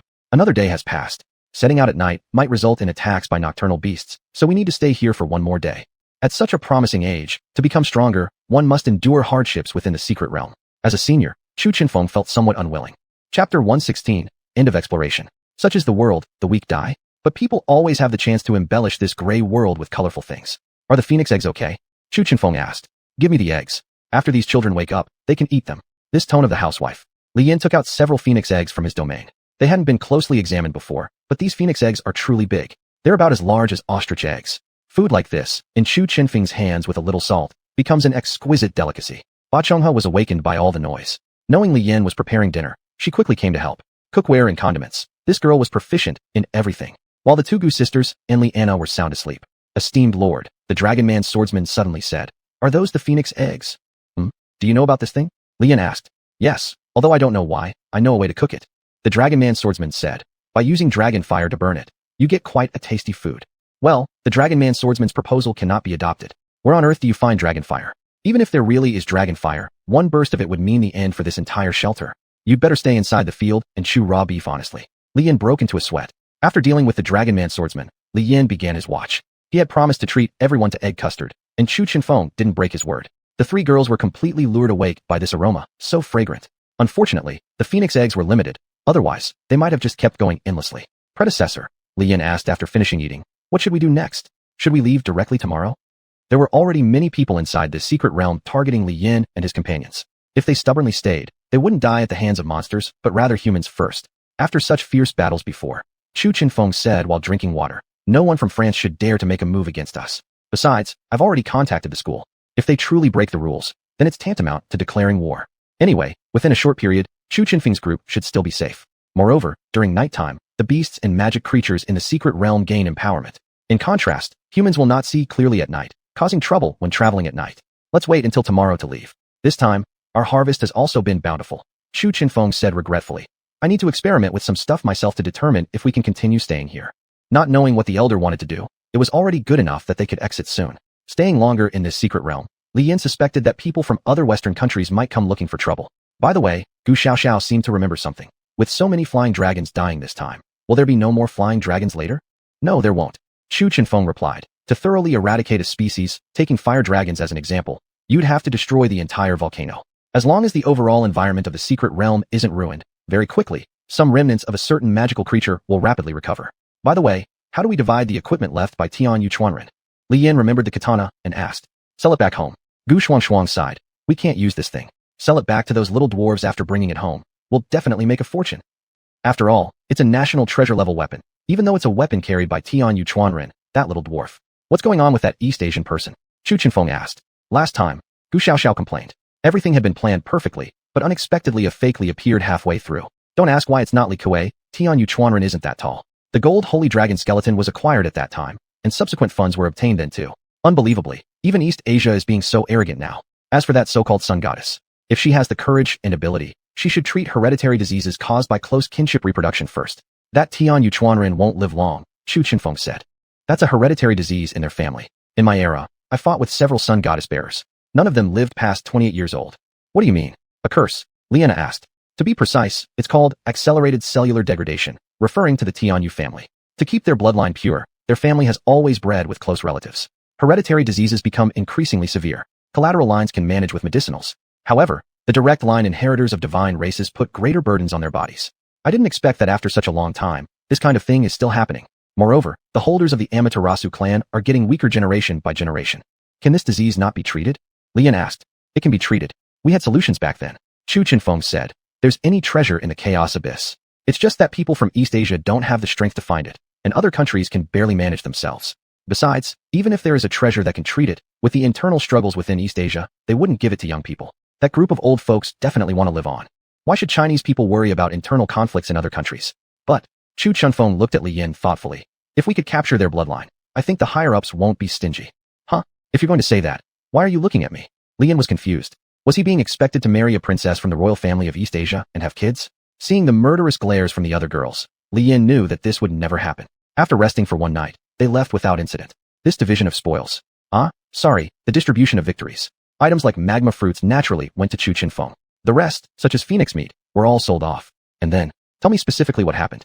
How did those French people surround you? Did you notice anything unusual while exploring the secret realm? The black-clad staff member questioned Li Yin and his companions one by one. After questioning them, they were going to negotiate compensation with the French. What's all this about? It was another day in class, a rare cultural studies course, and Li Yin was exhausted thinking about everything that had happened recently. All right, everyone, focus on the lecture. Teacher Zhou clapped his hands. Even though you're only in sophomore year, understanding university life early is important for your future development. It was surprising that the straightforward and brash teacher Zhou could say something like this. But universities. Li Yin looked around and couldn't see an academy like the enforcement hall anywhere. Chapter 117. Chu Chenfeng's suggestion. In Li Yan's previous life at school, teachers would only tell the students, you need to study hard, study hard. A better teacher might say, you need to plan your own future. But with one teacher managing so many students, it is impossible to cover everything. Therefore, simplifying the goal and shouting from the podium. Your purpose is to get into XXX. As for life ideals and goals, go to hell with that. Is it more important than the college entrance exam? Even more so, is it more important than the high school entrance exam? Li Yin was, after all, a man who had lived 2 lives and knew how important university was. Alas, if he had known this earlier in his past life, things wouldn't have been so passive. But the name of the University of Enforcement Department never appeared. What's going on? Zhou Li was explaining the advantages of various universities, mainly emphasizing the cultivation of specific types of lords. Fighter class lords go to military academies, healing class lords go to medical colleges, and so on. Wherever resources are best, everything is clearly stated. He alone didn't mention, you should take the teacher's college exam. I retired due to serious injuries. Zhou Li said, almost none of those who come to be teachers do so voluntarily. The true stage for lords should be the frontline battlefield, and your future achievements are limitless. Teacher sees great potential in you. Zhou Li, truly an excellent teacher. After such a long time of hard work, it was also time for Li Yin to relax a little. Continuing training like this would instead have counterproductive results. And Chu Chenfeng, alias Chu Chun, began attending school with them. Name of Lord, Li Yin. Follower, Slime. Level, B-I. Talent, Thunder Affinity. Abilities, Strong Physique, Fighter. Evolution points, 40 billion. Contribution points, 20 billion. Level of Lord Core, LV10. Land Holy Relic, Key of Evolution. Land Quality, Special Grade. Current enhancement by Evolution Key, 15%. Li Yin looked at his own interface and nodded in satisfaction. His qualifications had reached B level, and his evolution points and contribution points were sufficient. Without doubt, Li Yan's combat power was at the level of Advanced Lords. Upon reaching Senior 3 directly certified, he could then work in relevant units. What's wrong? Can't figure out why there's no university affiliated with the enforcement hall. Chu Chenfeng, dressed in student attire, asked. Shouldn't there be one? Li Yin asked. Even though the Enforcement Hall resembles a wartime intelligence organization, it's still a legitimate organization of its country. It shouldn't be so secretive, right? It's most normal for there to be none, Chu Chenfeng said. This organization has existed since long ago. Its selection criteria used to be much stricter. How were people selected? Lian asked. Chu Chenfeng sighed, and then said, by hatching poisons. 10 people in each secret realm. Whoever survives can enter the Enforcement Hall. Back then it was called the Special Strategic Personnel Group. When we were inside the secret realm, weren't there some French guys causing trouble for me? In fact, I killed fewer lords compared to others. Most of those incidents were caused by that group of killers. However, they lacked the authority to handle the relics of the lords they plundered, thus their growth was slower. The current Enforcement Hall is much better now. I asked Tang Jia. He said it's to maintain the Enforcement Hall's image among the public. This was truly. So if I want to join now, do I still have to play a massive escape battle? Li Yan felt speechless.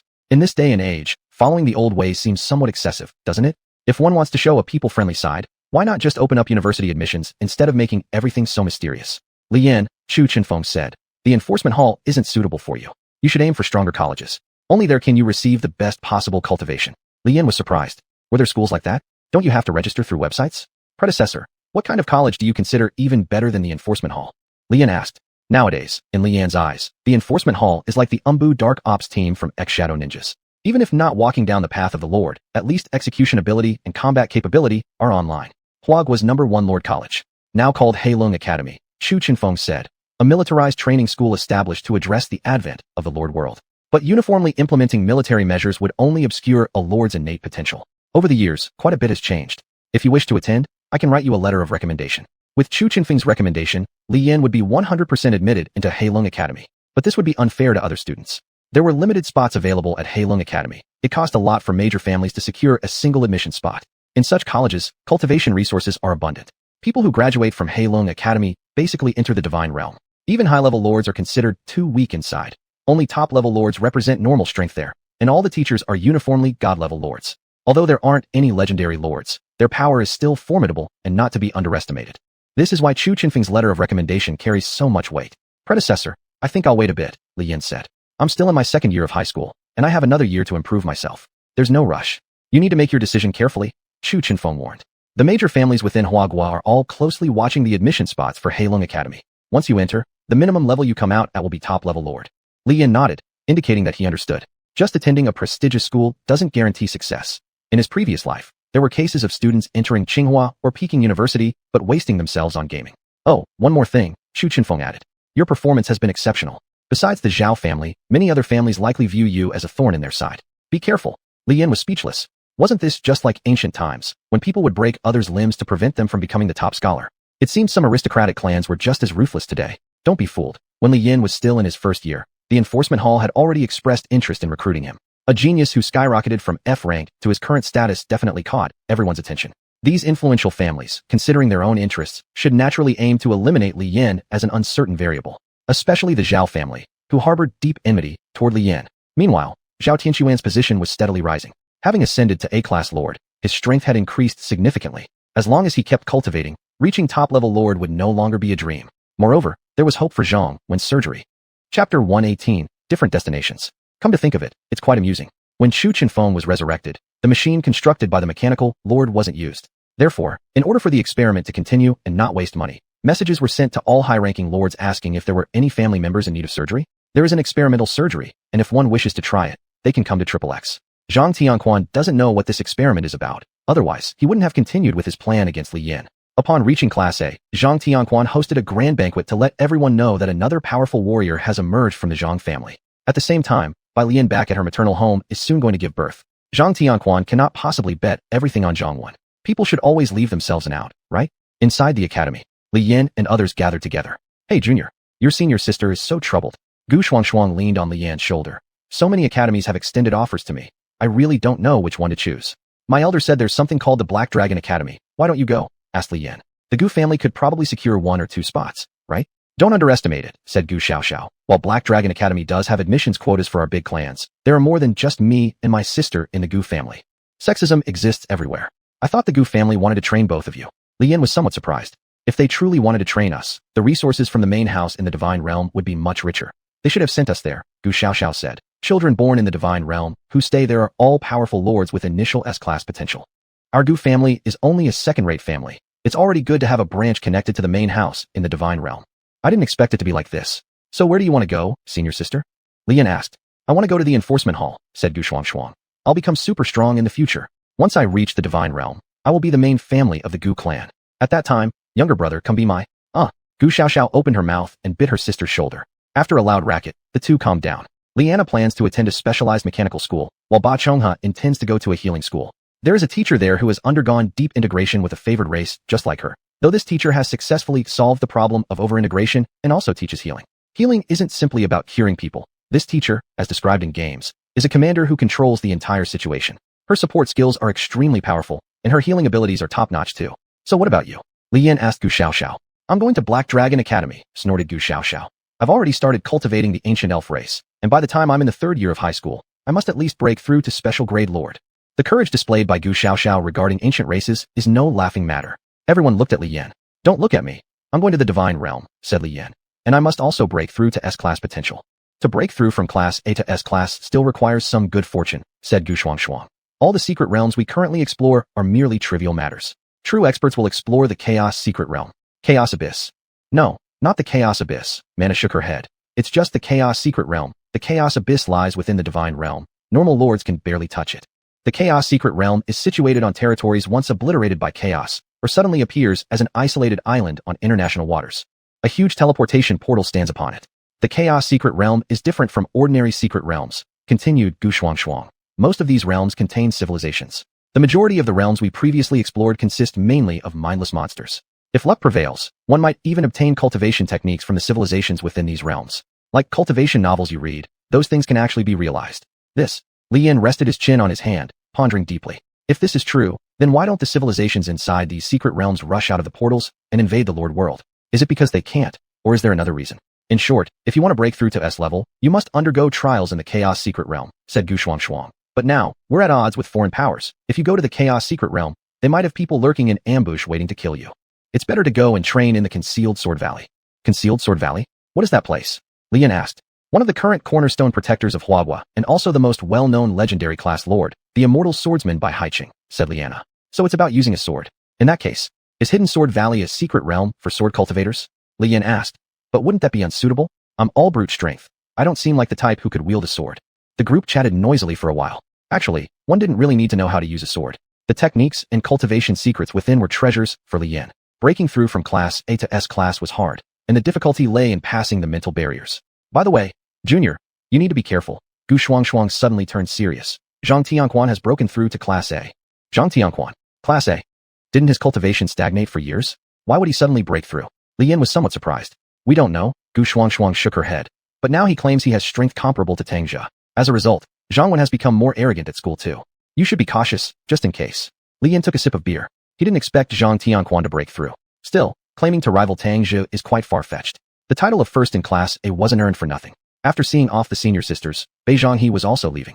She had caught the eye of a teacher who intended to teach her about divine race usage and healing skills. Zhang Tianquan. Perhaps in the past, he might have been very intimidating, but things were different now. After surviving several brushes with death, his motivation went beyond just entering the divine realm to see his parents. It was also about standing up for himself.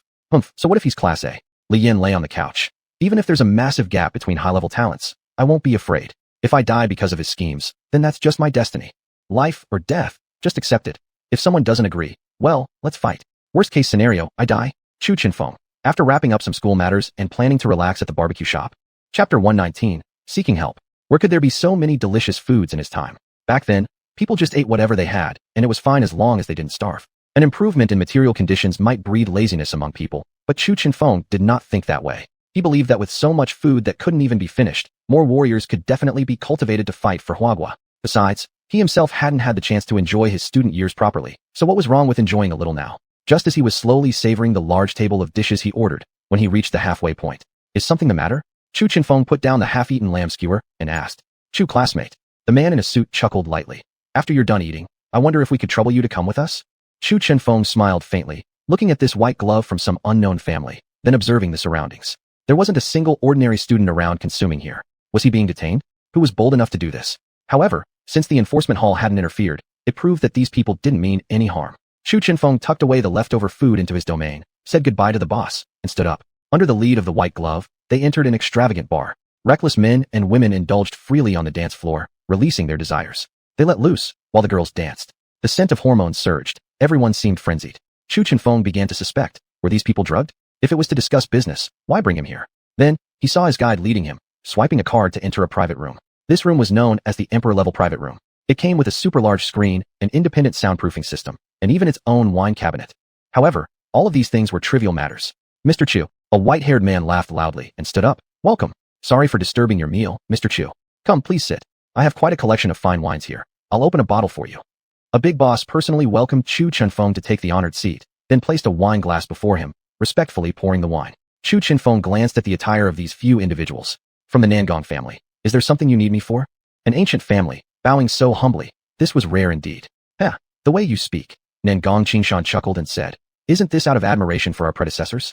You are a great hero of our Huagua. We revere you. To the toast. Cheers. Swish swish. Bodyguards lined up in neat rows, raising their glasses to toast to Chu Chenfeng. But this legendary level lord who had seen the coldness of the world remained frosty-faced. Well, get straight to the point. Chu Chenfeng picked up the wine glass and said, my current strength isn't as exaggerated as a legendary lord's. If you want to fight me, I won't be able to escape. Nangong Qingshan froze his hand mid-motion, laughing bitterly. Clap, clap.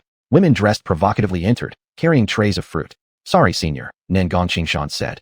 To avoid prying eyes, I had no choice but to choose this place. To be honest, your arrival has been like a bomb, stirring up storms. Not just the Black Dragon Academy, even some big shots in the God's realm would like to meet you.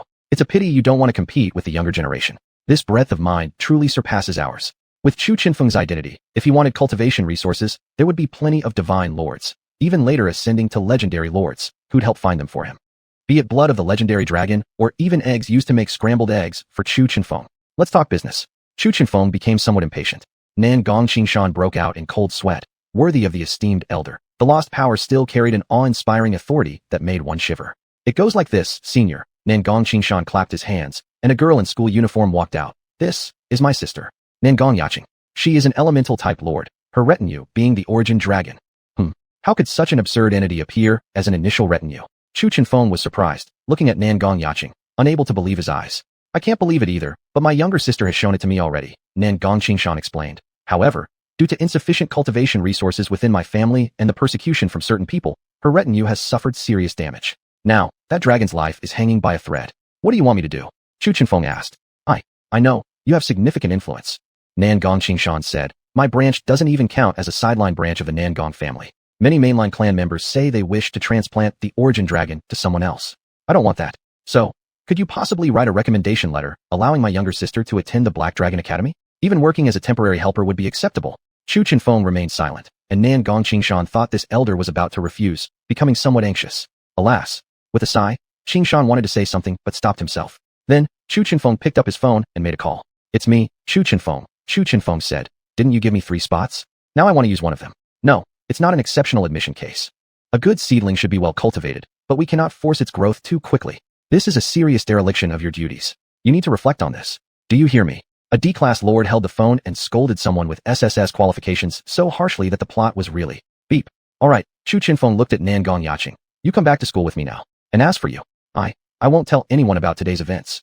Nangong Qingshan was also surprised by how smoothly things had gone. Later, people from the enforcement hall will come to handle your affairs. Chu Chenfeng said, I'll leave first. Follow closely. On the way back, Chu Chenfeng made several calls to teachers, telling them to drop whatever they were doing and solve the problem of the origin dragon first. It wasn't uncommon for some students to awaken with exceedingly powerful retainers, but the origin dragon was too extreme. One dragon couldn't reproduce, nor could the domain grow uncontrollably. Within the academy, Lian, who got up in the middle of the night to cook instant noodles, sneezed. For no reason, he just felt like another massive conspiracy targeting him was brewing.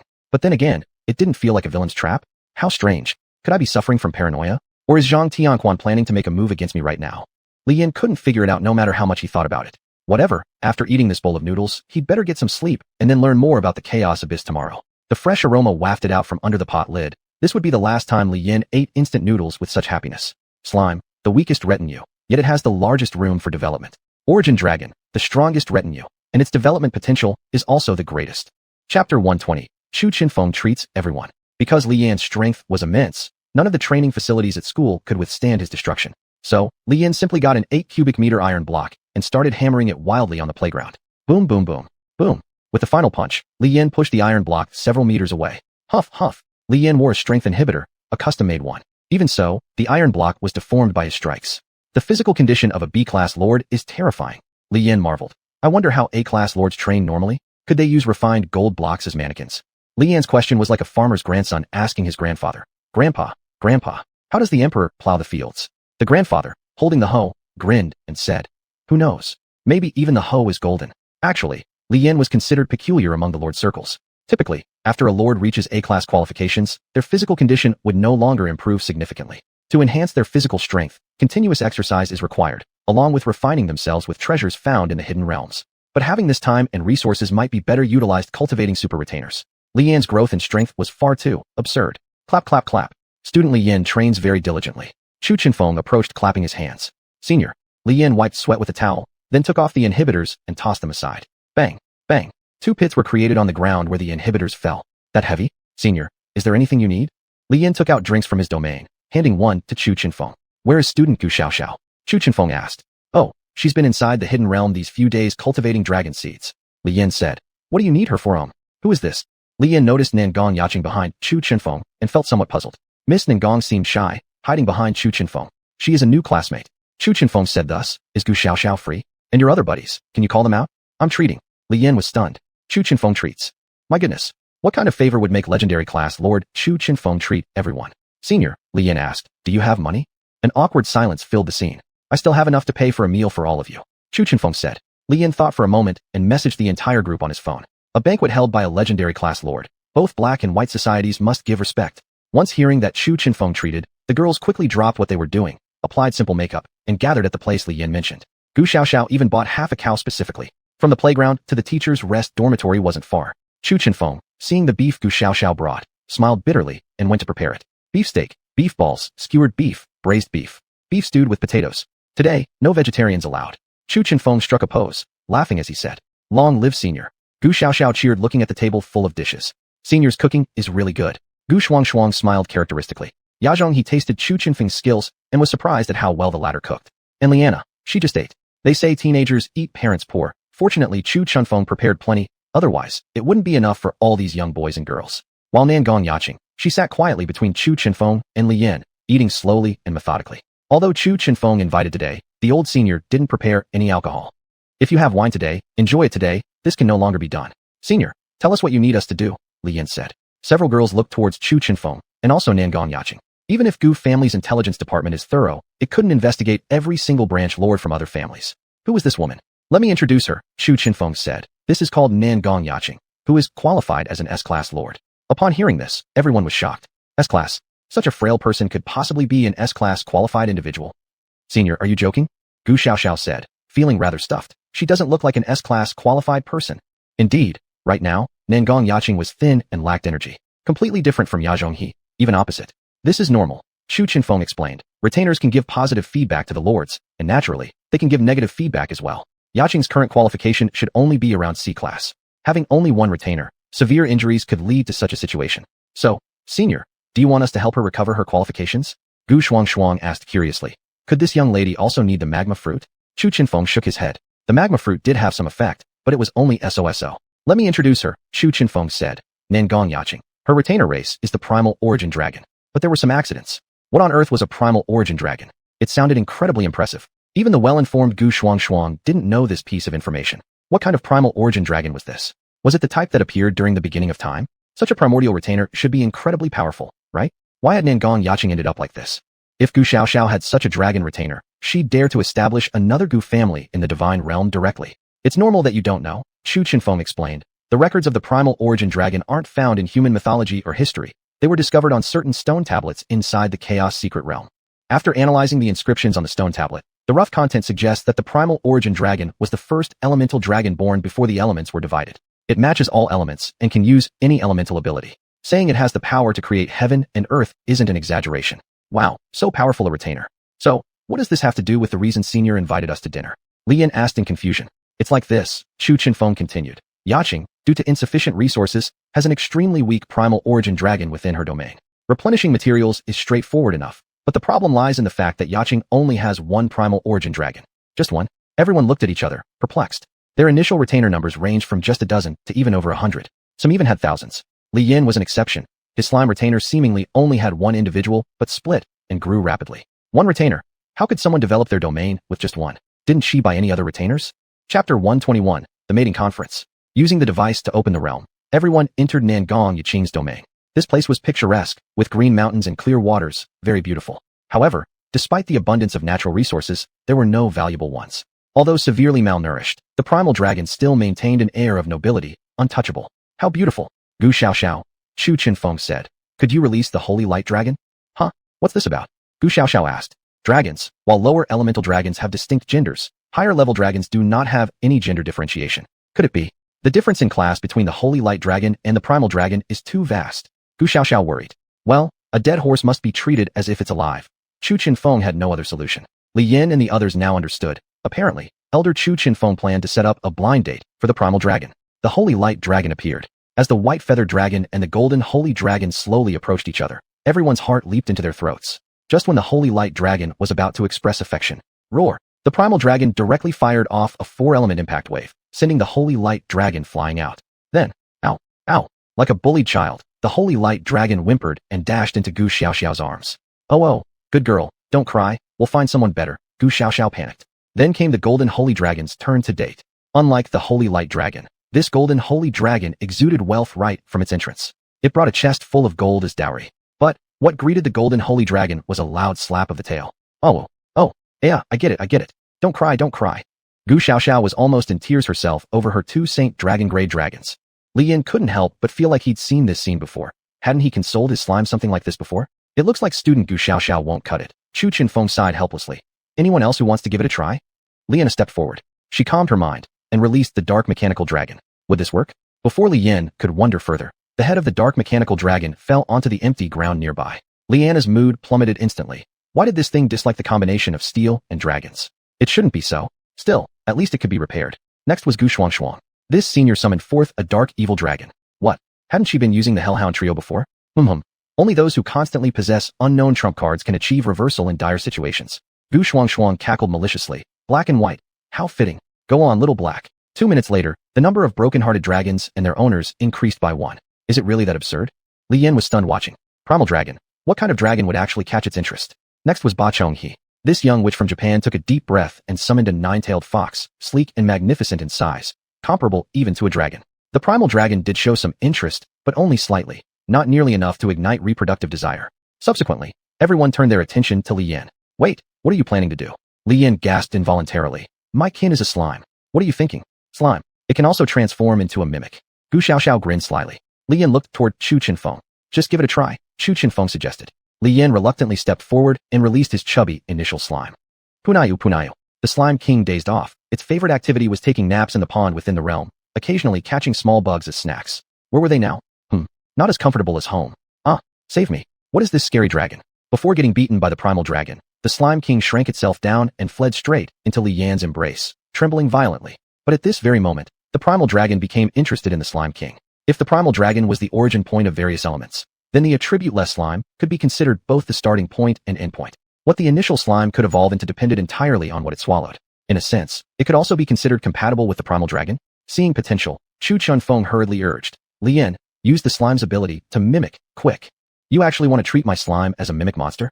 Li Yan's face was riddled with dark lines. Seeing the slime king's pitiful big eyes and its frightened attempt to burrow into Li Yan's clothes, Li Yin momentarily hesitated. But then again, this was the S-ranked primal dragon since the very beginning. Sorry. With that, Li Yin gritted his teeth, had the slime king mimic a form, and then threw it out. Punayu.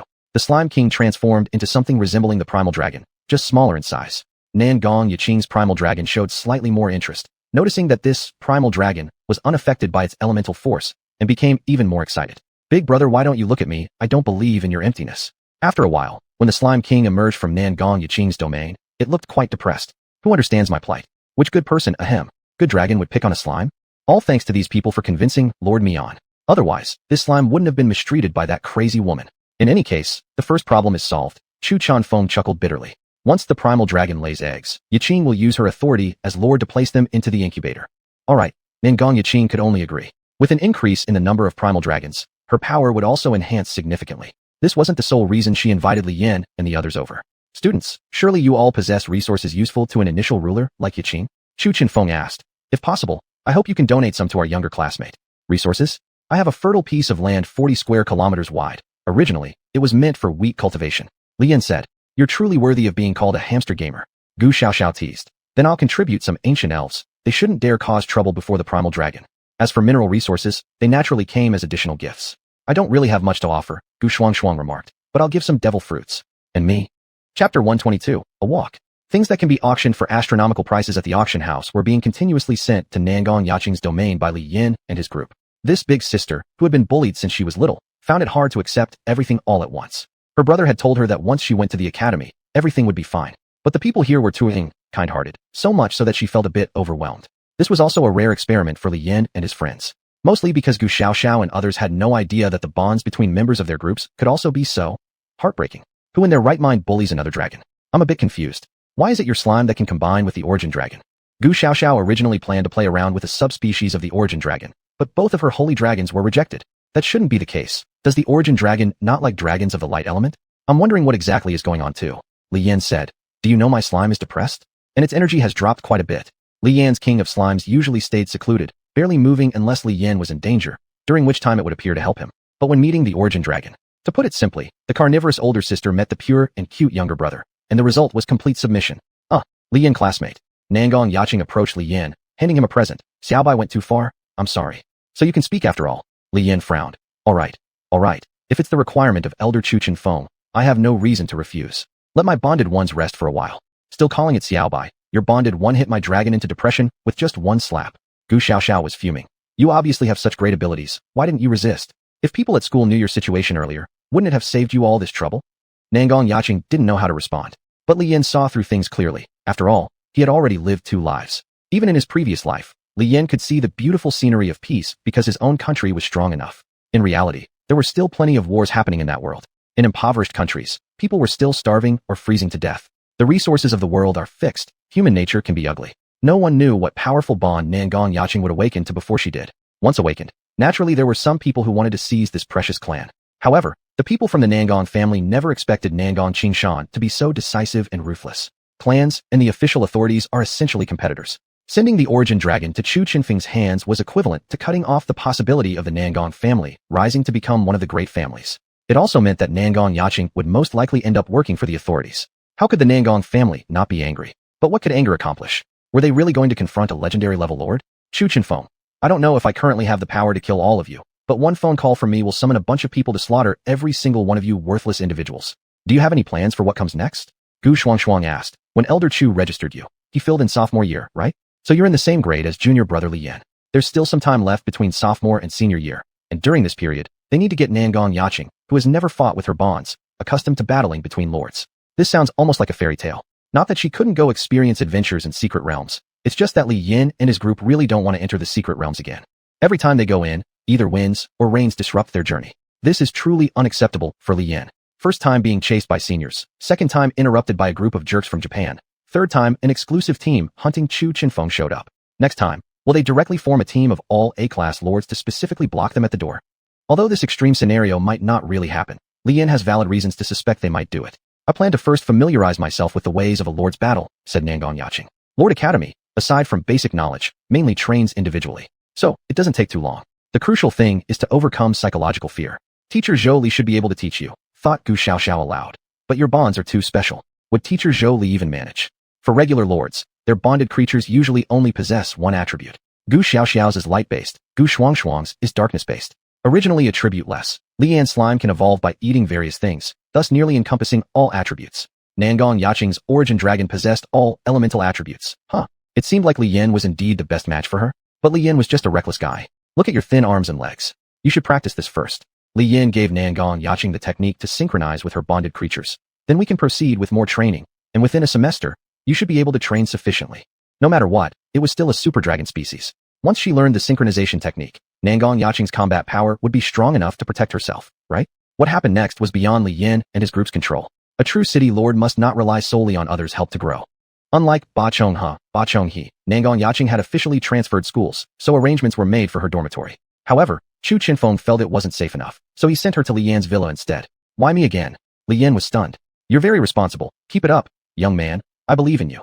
Chu Qinfeng said seriously. Senior, aren't you worried about something unexpected happening? Li Yan reminded him. That would be excellent. There's a high probability that the offspring of an origin dragon holder will also be an origin dragon. Xuanhuan nodded. Moreover, your slime is of no attribute type, which preserves the lineage of the origin dragon to a great extent. Come on, Lian. Damn. Lian felt utterly hopeless. And once one girl joined, another soon followed. Ba Chonghe, Ba Chonghe, Gu Xiao, they all came. As Li Yan watched them discuss how to divide the rooms, who would shower first every day, and how clothes would be washed, he began feeling exhausted. Forget it. Might as well go out for some fresh air. Li Yan thought this and quietly left the dormitory. His combat strength should now be fairly formidable. Regular hooligans wouldn't hurt him. From the shadows, watching quietly, Li Yan's mother grinned. Chapter 123. Adding fuel to the fire. People must go through hardships in order to grow. So, it should be alright for mothers to give their sons a bit of trouble, right?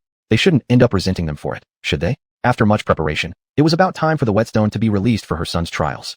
Li Yan had merely wanted to take a stroll outside, but just shortly after leaving school, he was suddenly pulled into a vortex. What was going on? Li Yan quickly enveloped himself with his metal armor and began to observe carefully what exactly had happened. In 3 seconds, just 3 seconds, Li Yan found himself standing on a floating arena. This place. Is this the secret realm? But this doesn't make sense. Li Yan frowned. How could there possibly be such a secret realm near the school? Compared to a secret realm, this place looks more like an arena for beast combat. The entire arena seemed to be suspended in midair, with nothing but endless abyss beneath it. If someone were pushed down there, that would certainly not be something to play around with. Li Yan stared at the abyss and felt his heart trembling. Where exactly was this place? Why had he ended up here?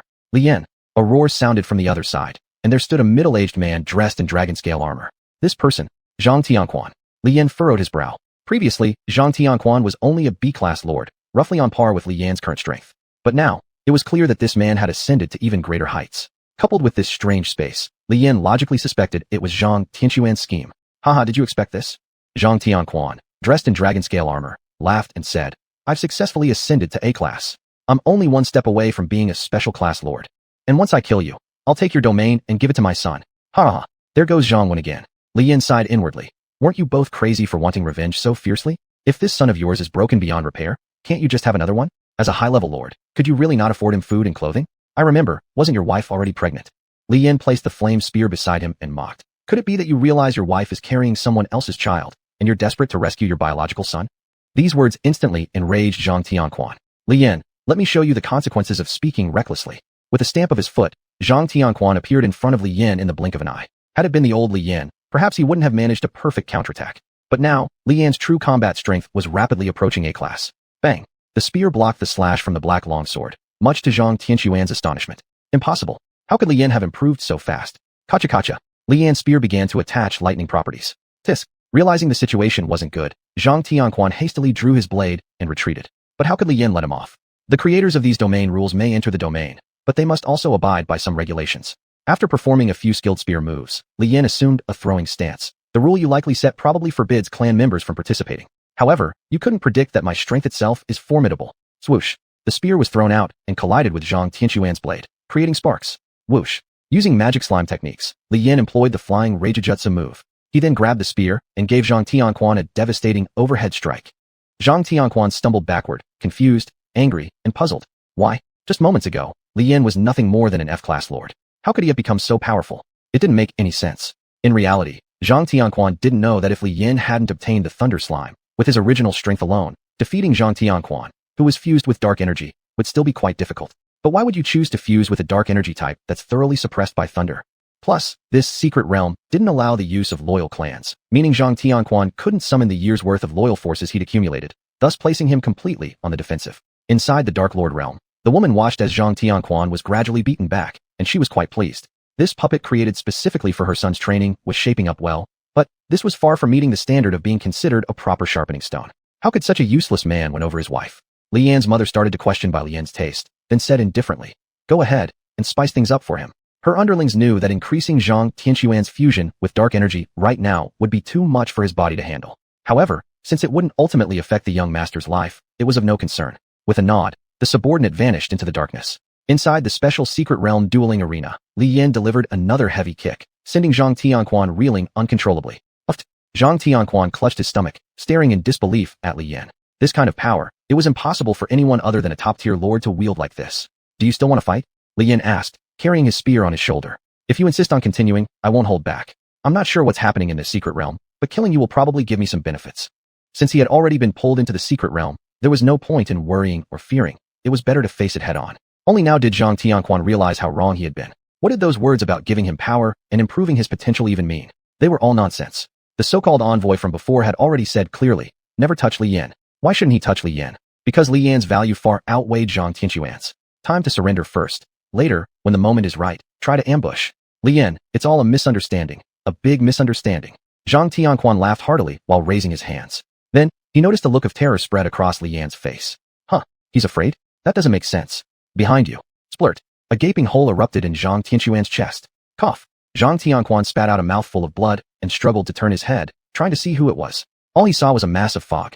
Zhang Tianquan, long ago, you ceased to be a national hero recognized by your people. A shadow spoke with a laugh deeper than the abyss itself, mocking Zhang Tianquan.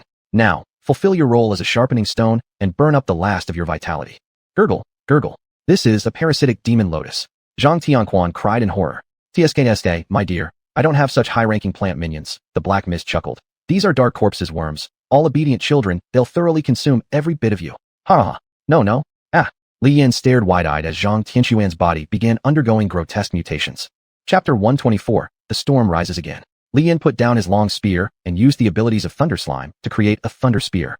Boom. The Thunder Spear directly smashed into the Black Mist, but the Black Mist seemed unfazed, retreating back into darkness and eventually vanishing. In its wake remained Zhang Tianquan, his eyes having lost their luster. His body had long been corrupted by the pollution, and the weapons he wore now served as excellent defense against corpse soul insects. The world of the lords is dark, filled with deceit and treachery. China's safety was carved out through countless battles by predecessors who fought bloody wars for justice. Now, Li Yan must face the darkness of the lord's world. Within the dark realm, it seemed that Li Yan's mother thought of some interesting thing. She dissolved the dueling field realm. Who wouldn't want their son to be a great hero? As Li Yan's mother watched Li Yan and Zhang Tianquan get teleported back onto the street, she couldn't help but laugh. Suddenly being teleported back, Li Yan's eyes were wide open in shock. Corpse soul bugs had originally considered this human nothing but trouble, full of electric soul energy, which made him impossible to bite. But now, suddenly there was so much delicious blood and soul before them. Who would waste time fighting such nuisances? Whoosh! Dragon wings, unfolded. You can't go anywhere. Li Yan roared and unleashed the king of slimes. Pinu.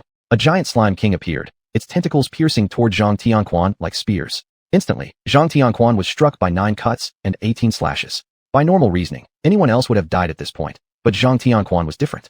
Empowered by the corpse soul insects inside him, he ran towards the crowded downtown district. Damn it, come back here. Li Yan recalled the king of slimes and chased after him. At school, Tang Jia, who was handling official business, suddenly felt a chilling presence. Could this be? Damn, those bastards from the Dark Lord Council have created some menace again. All A-level teachers follow me. With gear strapped on, Tang Jia summoned his subordinates and rushed out of the school. Someone far away summoned lightning and shot it at the continuously fleeing bug. Is that Jolie? No. Could it be Li Yan? Tang Jia spat once, then led everyone to dash toward that location. The place where the academy was located was rather small. Normally, not only would there never be any lord battles, even seeing a B-level lord outside the academy would be considered rare. But now, Li Yan was chasing the already polluted Zhang Tianquan recklessly. Zoom. The corpse soul bug might also have felt annoyed by the persistent lord behind it, so it fired several insect eggs. However, these eggs were immediately burned to ashes by the flaming spear the moment they approached Li Yan. It needed to find a place filled with sufficient food. It couldn't be disturbed by these lords. The corpse soul bug flew toward the sky, then accelerated. Li Yan thought he might lose track of it, but, boom, a powerful sniper round took the corpse soul bug down. Who is this? Li Yan looked around and saw a beautiful woman jumping down from upstairs. She wore revealing outerwear, had one mechanical leg, and carried a large sniper rifle. Are you still a student? The beauty smoked a lady's cigarette while saying, allow me to introduce myself. I am an S-class lord, no need to know my name. I specialize in firepower suppression and rear support. The corpse soul bug is quite a troublesome thing. How did it get here? Li Yan paused for a moment, then said, I suddenly entered a secret dimension. Buzz buzz buzz. The corpse soul bug moved again. The beauty spat once, then bang bang bang, fired 3 shots. However, what was shattered into pieces there was merely the husk. The real insect continued to fly forward. And just as it passed a crossroads, scum perish. A burly man wielding a sky-cleaving axe appeared, surrounded by a strong vortex of flames, cutting through the entire street with one stroke. Reinforcements arrived from Tang Jia. Li Yan, what's going on? Tang Jia landed from the air, asking, Tang uncle, let's talk later. Li Yan swallowed hard as he looked at the Zhang Tianquan who should have turned to ash in the flames. Amidst the flames, Zhang Tianquan revealed dragon scales on his arm and managed to endure the strike. Is your name Tang Jia? The beauty bluntly asked. Starting now, I'll take charge of hunting down this corpse soul bug. You will follow my orders. Tang Jia was stunned. S-class lord? How could an S-class lord be here? You should feel lucky. This thing survived 4 of my shots without dying. At least the creator is an SS-class dark lord. The beauty threw her cigarette aside. Let's kill it first, then figure out what happened. SS Class Lord. Could it be that one of the seats from the Dark Lord Council has interfered? But why? Still, there wasn't time for hesitation. Bang bang bang. While Jianwei was still battling Zhang Tianquan possessed by the corpse soul bug, these people at the back had already started thinking about who should be the leader. The key problem was that this incident somehow dragged Li Yin into it. The Law Enforcement Division does not accept restrictions from other departments, so please go back, Tang Jia said. We will find a way to seal it. Hey, is now the time for playing around? Do you have any idea how much damage this could cause if it continues? The beauty frowned. I've said it, the Law Enforcement Division. Uncle Tang, Lord. Watch out. Li Yin and Jianwei's voices overlapped. By the time Tang Jia realized, the already zombified Zhang Tianquan had rushed over. Clang. Li Yin turned his long spear into a giant sword, blocking the charge and putting all his strength into it. Behind him, Jianwei's large axe swung over. Another chaotic battle ensued, but this time, it was Li Yin and Jianwei together fighting against Zhang Tianquan's zombie form. Tang Jia hesitated for a moment before he too pulled out his spear and charged forward. The beauty, however, was observing the two men and one dark servant. She squinted her eyes, watching as Li Yin summoned various slimes and bombarded Zhang Tianquan with thunder, poison, ice, and fire. All she felt was an overwhelming headache. Damn, the ones from the Law Enforcement Division. Are you used to being pampered, or what? The beauty sighed to herself, muttering, once this danger is resolved, you will all face questioning. When Li Yin finally managed to catch the so-called corpse soul bug inside Zhang Tianquan and let the king of slimes digest it personally, he exhaled in relief. Uncle Tang, just now. Snap. A silver bracelet. No, a restraining device used for escorting prisoners, was placed on Li Yan's wrist. Tang Jia furrowed his brows, saying, hey, this is my student. But he has a connection to the appearance of this corpse soul bug. The beauty said, relax, we won't kill him. Just some questioning. Do you know who he is? Tang Jia angrily demanded. No one can stop the interrogation team from questioning suspected criminals. The beauty yawned, then struck Li Yan's face with her rifle butt. Chapter 125, Interrogation. Li Yan was a bit confused about how he had woken up. A bucket of cold water was poured over him, and he was still wearing the inhibitor used to imprison criminals on his hands. This was a special supply item that regular students wouldn't normally have access to. Mr. Li Yan, right? A person in black uniform sat in front of Li Yan and said, don't be nervous. Our methods may seem brutal, but as long as you cooperate honestly, we won't torture you further. Look over there, that's a mind-reading type of lord. If you lie, we'll know soon. Now you can ask me 3 questions. How does that sound? Other prisoners don't get this treatment. 3 questions. Li Yan knew some techniques used by certain special agencies, like veteran detectives. These people only need to take one look to figure out who committed what crime. Similarly, someone like Li Yan who hasn't been involved in detective work naturally couldn't outsmart these types. Cooperating would be best. Those 3 questions were probably just a way to deduce something from his reactions. Where am I? Asked Li Yan. Interrogation group, the man replied. We handle interrogations of criminal lords. You know the Law Enforcement Hall is an organization dealing with emergencies, while we also oversee organizations like the Law Enforcement Hall. This seems like the people who used to deal with judges when they commit crimes. Li Yan didn't expect the event to be so serious. Wasn't he directly brought here to the heavenly prison? Next question, Mr. Li Yan. The man said calmly. Do you want to kill me because of the things left by Lei Qilin on my body? Asked Li Yan. Or are you after Senior Chu Qinfeng's legacy? The man paused for a moment. They knew Chu Qinfeng had high hopes for this young man. But that's what the interrogation team did. Even if Chu Qinfeng himself were present at that time, he would still have to comply. I do have interest in the things you have on you, said the man. However, I don't have the authority to manage them. Therefore, I'm not interested in you. So now it's the 3rd question. Li Yan raised his hand slightly. Why is this thing so powerful? Even with the inhibitors on, Li Yan could still show quite some power. However, the one from the interrogation group, it was rather extraordinary. Almost any lord below S rank wouldn't be able to use their abilities. This thing is made from minerals collected within the Chaos Secret Realm. If you want it, go find Tang Jia. He should be able to get a lot for you. After saying this, the man frowned. He had been observing Li Yan's facial expressions all along while answering his 3 questions. This kid doesn't seem like he's hiding anything. All right, Mr. Li Yan. The man took out a piece of paper and a pen. I hope you will answer the following questions honestly. Li Yan stayed silent. The first question, do you know what a corpse soul worm is? Li Yan shook his head. He indeed didn't know. In fact, before this incident occurred, he didn't even know that there would be lords daring enough to pull off such antics within China's borders. The Law Enforcement Hall isn't powerless. Although S-level lords aren't allowed to act freely, that certainly doesn't mean the Law Enforcement Hall lacks personnel above the S level. Judging by your expression, you really don't know. The man nodded and continued. Next question. What exactly happened between you and Zhang Tianquan? After pondering for a moment, Li Yan recounted everything. How he wanted to go for a walk, was suddenly pulled into a secret realm, and got into a fierce fight with Zhang Tianquan. It isn't surprising for someone to cross-rank kill high-qualitative lords. There are plenty of talents in both the Law Enforcement Hall and the interrogation group. Moreover, Zhang Tianquan was indeed a rather mediocre lord relying on dragon heritage. There were even rumors suggesting he lived off others. Ridiculous, right? Then what? While you were pressing Zhang Tianquan, how did he get parasitized by the corpse soul worm? The man continued asking. A shadowy woman dressed in black suddenly appeared. Li Yan then recounted the whole sequence of events. The man listened quietly. Suddenly being dragged into a secret realm, a shadowy woman, and then the emergence of the corpse soul worms. Zhang Tianquan actually knew about the demon lotus. Could it be that he also had ties with the Council of Dark Lords? Is there anything else you haven't told us? The man asked. Li Yan shook his head. That woman rambled a bunch of nonsense. Where could he possibly discern meaning from it? Of course, the phrase telling Zhang Tianquan to fulfill his role as a good whetstone for swords, Li Yan chose not to disclose it. However, he really didn't know what it meant. As for what that woman said, he indeed hadn't heard anything. The people from the interrogation group had seen far more things than Li Yan. Now it seemed like many of the Dark Lords were trying to recruit Li Yan. But wasn't this kid a master of thunderous force? Wasn't the Dark faction pulling in a lightning type? That was just asking for trouble. Judging by Li Yan's expression, he didn't seem to be a bad guy either. After all, corpse soul worms were extremely dangerous. Do you know the danger of corpse soul worms? How do you know? The man continued to ask. There are dwarves in my kin group, said Li Yan. One of them has a natural talent called God's Eye. All I have to do is sync with his abilities. Ah, so that makes sense. Creak. Another lord walked in and whispered something into the man's ear. The man nodded but couldn't help glancing at Li Yan with some hesitation. After all, Li Yan held too many secrets. Not digging deeper would make anyone sleepless. Still, this time they had to let him go. The interrogation group was strong enough, but when a high-ranking official from the law enforcement hall came demanding his release, how could they deny? Moreover, xuanhuan was already on his way, accompanied by several SS-level lords. It wasn't worth becoming enemies over someone like Li Yan within their own organization. Mr. Li Yan, sorry about this. You're free to leave, the man said. We would appreciate it if you could leave the inhibitor behind. Li Yan nodded and stepped out of the interrogation group. In all these years, less than 5 people had come through their interrogations unscathed, just as xuanhuan arrived to meet him. Seeing that Li Yan's clothes were drenched, he chuckled. Come on, let's go take a shower and get rid of some bad vibes, xuanhuan said. Corpse soul worms, they aren't any good stuff. Looks like someone really likes you. Otherwise, they wouldn't bother using artificial realm props against you. If even this counts as an artificial realm prop, how powerful would a real one be?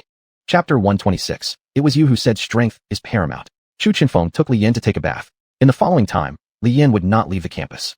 And Xuanhuan, having suffered too many blows, fell into depression and could not get out of it, thus ruining his entire life. Fortunately, all the relics of Zhang Tianquan were left to Xuanhuan. So from now on, being a rich old man, living without worrying about food and clothing wasn't bad either. The corpse spirit worms were also confirmed to have been completely eradicated. Meanwhile, the interrogators never ceased monitoring Li Yan. They firmly believed that there must be something they could dig up regarding Li Yan. But after searching for so long, all they did was add more workload to Tangzhe. Nothing else was found. And so the interrogation team let go. Tracing back the Dark Lord Parliament sure isn't an easy task. As for the beautiful woman who had previously arrested Li Yan, her name is xuanhuan. At this moment, she sat in the interrogation group disguised as the Public Security Bureau, furrowing her brows when hearing news about Li Yan. Could it be? Are you serious? xuanhuan asked. With that kid's formidable strength, I can understand that. But he's definitely off somewhere. He might even be acquainted with someone from the Dark Lord Parliament. But his resume is indeed spotless, her colleague replied.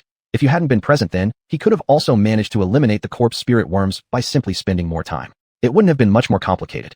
xuanhuan chuckled and said, this world still prioritizes power above all. That kid's only a B rank, right? If I hadn't shown mercy, he would have ended up staying in the hospital for days. Her colleague frowned. Moron, the colleague said, you should work on your temper. Using such great force against a child really goes overboard. The blame can only be placed on that kid for being too weak. xuanhuan sniffed, saying, the realm of lords respects only the strong. Such thoughts were quite commendable, but there was an unwritten rule between the lords. Unless you were absolutely certain that a person truly has no background, don't say that sentence aloud in public places. Bang, bang. 2 loud sounds occurred. xuanhuan and her colleague turned towards the door, where a man seemingly in his early 30s stood smiling while applauding. What's going on? The colleague wondered aloud. Could it be he came to file a report? xuanhuan furrowed her brows and shook her head. It doesn't seem like it. His demeanor suggests he won't encounter difficulties, I can tell. Who had come? None other than Li Xian. This young lady is right. Li Xian clapped his hands as he walked in and laughed heinously. The world of lords is about survival of the fittest.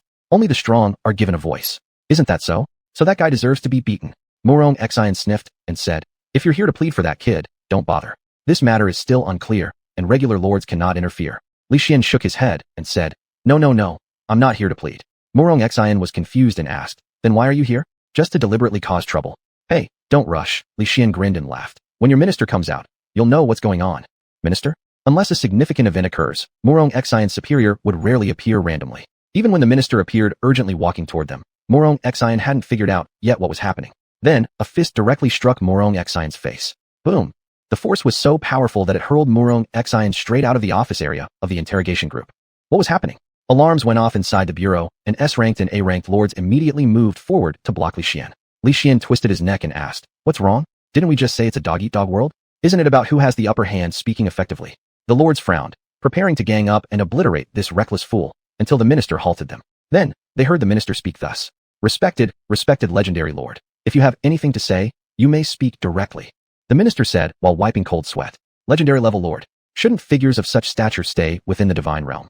Why had he appeared here? I should thank you guys a little bit for disciplining my son slightly. Li Xian sniffed, and then strode toward the woman who had roughly treated his son. Come on, let me see whether you people value strength or rules above all. Shall we intercept him? Everyone looked at each other unsure. None could make up their minds. Then, they heard Morong Xian getting pummeled for half an hour by Li Xian. The bruises were clearly visible, striking fear into anyone who laid eyes on them. Li Xian scoffed, and then tossed 2 bottles of healing potion before heading back. Only then did the crowd gather. The identity of Li Yin turned out to be so formidable. If they had known earlier that his father was the most powerful legendary lord in the divine realm, even with 1,000 more lives, they wouldn't dare act this way. And indeed, Li Xian's visit was fueled by righteous indignation. If seeing his son knocked unconscious by a rifle but doesn't provoke fury, what's the point of possessing such overwhelming strength?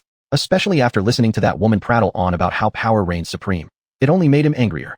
Even a divine-level lord might have been able to hold back, but for a legendary-level lord, there was no stopping him. Each level of talent represents an insurmountable chasm, yet the gap between a legendary-level lord and a divine-level lord is even greater. After all this commotion, the interrogators completely straightened up. At least, they wouldn't bother seeking information related to Li Yin anymore. And at this moment, thanks to some people's deliberate efforts, Li Yin became a victim of persecution, manipulated by others. There was no choice but to unleash an unprecedented fierce beast, and he had to fight for survival. Inside the school cafeteria. Here, eat more, great hero. Tang Jia chuckled, serving Li Yin a plate of scrambled eggs with leeks. Uncle Tang, even you are treating me this way. Li Yin sighed, losing interest. I won't be teaching here much longer, said Tang Jia. Back to the divine realm. I'll be promoted directly to SS class lord. Afterward, I can't casually visit you guys. Why? Li Yin was thoroughly confused. But upon reflection, his relationship with Li Yin started because of Zhang Tianquan, the despicable man. Now that Zhang Tianquan is gone, and the school has become rather unremarkable, there's no need for Tang Jia to continue bothering himself for Li Yin. Speaking of the Zhang family, they were now truly in a sorry state. Zhang Wen was confirmed to inherit his father's estate and took over the family business early. As for how his father passed away, well, nobody cares anymore. Chapter 127, The Chaos Secret Realm. Li Yin had no idea what his father had done. Because of this matter, Li Xian received a severe warning. However, he didn't care at all. If the responsibilities of a legendary-level lord lead to their loved ones being threatened or harmed by others, it could be very disheartening. Although, Li Yan's situation was indeed somewhat special and involved the Dark Lord Council. Compared to things like the Chaos Secret Realm Abyss, the threat from the Dark Lord Council was truly not that great. Within the academy, bang! Again, the force isn't enough. Li Yin, wearing protective gear, said to Nangong Yiqing, who was dressed in sportswear. Alright, Nangong Yiqing adjusted her breathing and once again raised her leg to attack Li Yin. Even though there was a significant gap in the quality of clans, Li Yin wouldn't lose to anyone in strength. Also, since Nangong Yiqing now needed training, only Li Yin had the time to help her. After a session of training, Nangong Yiqing sat in the resting area of the sports field, panting heavily. You've been improving rapidly lately. Li Yin handed an energy drink to Nangong Yiqing. But you're too skinny, you need to eat more. I understand. Nangong Yiqing nodded.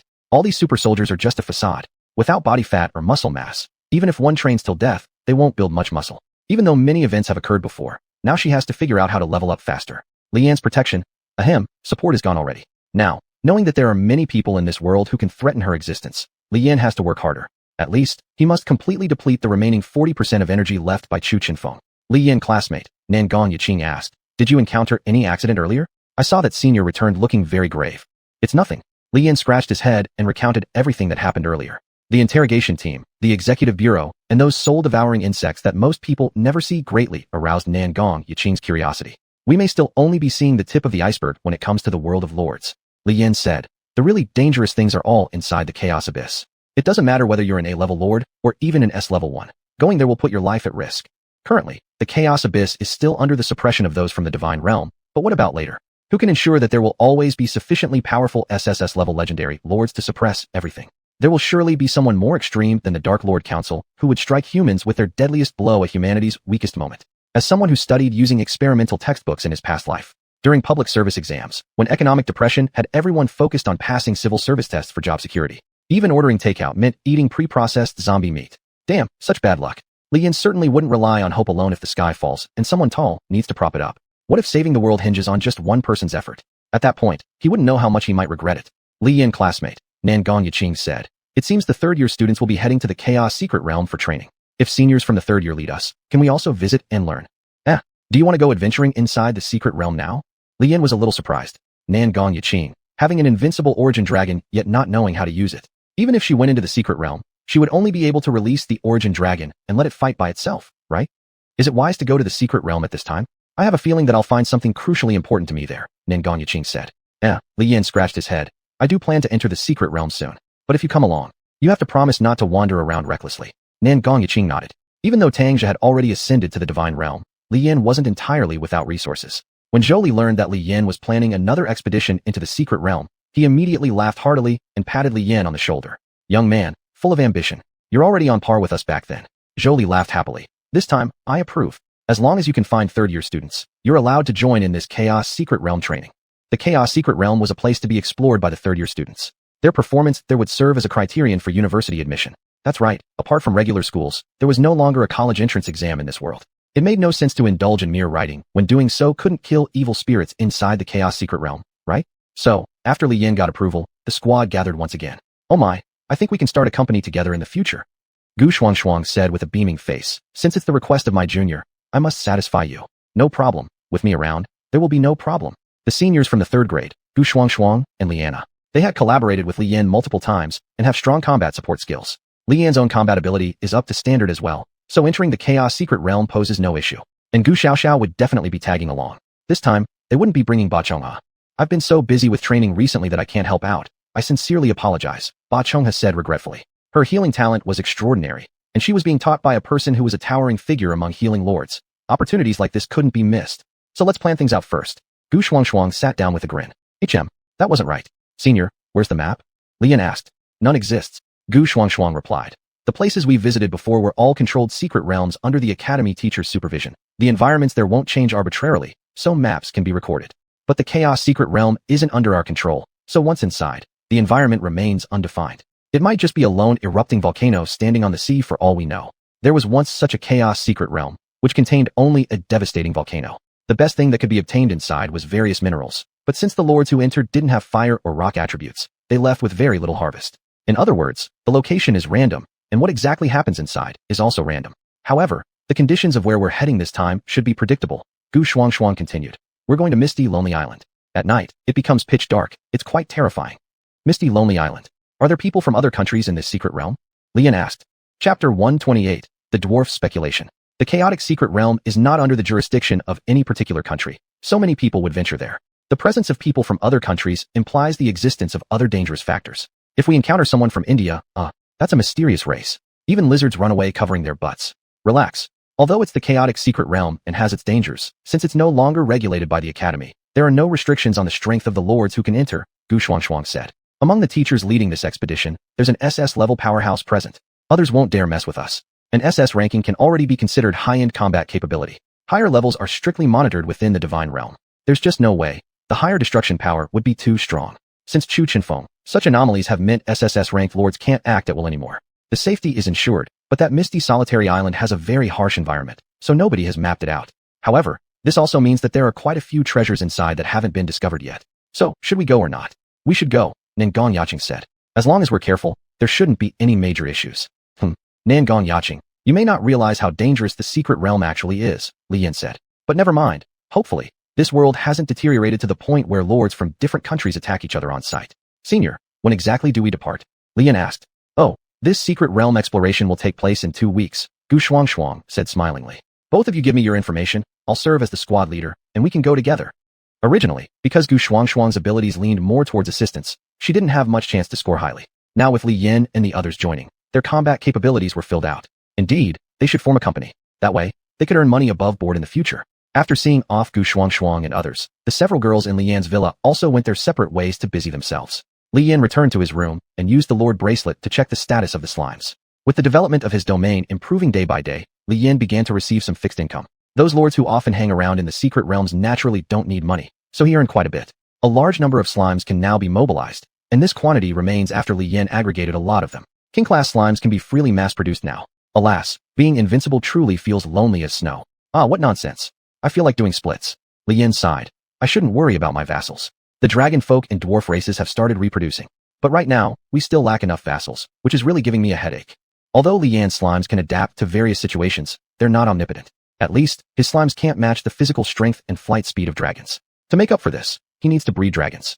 Given the current abilities of his slimes, raising dragon offspring isn't out of reach. It's just that Li Yin can't find the right kind. For now, all hopes rest on Nangong Yaqing's primordial dragon laying eggs soon. His second-generation primordial dragon depends on this.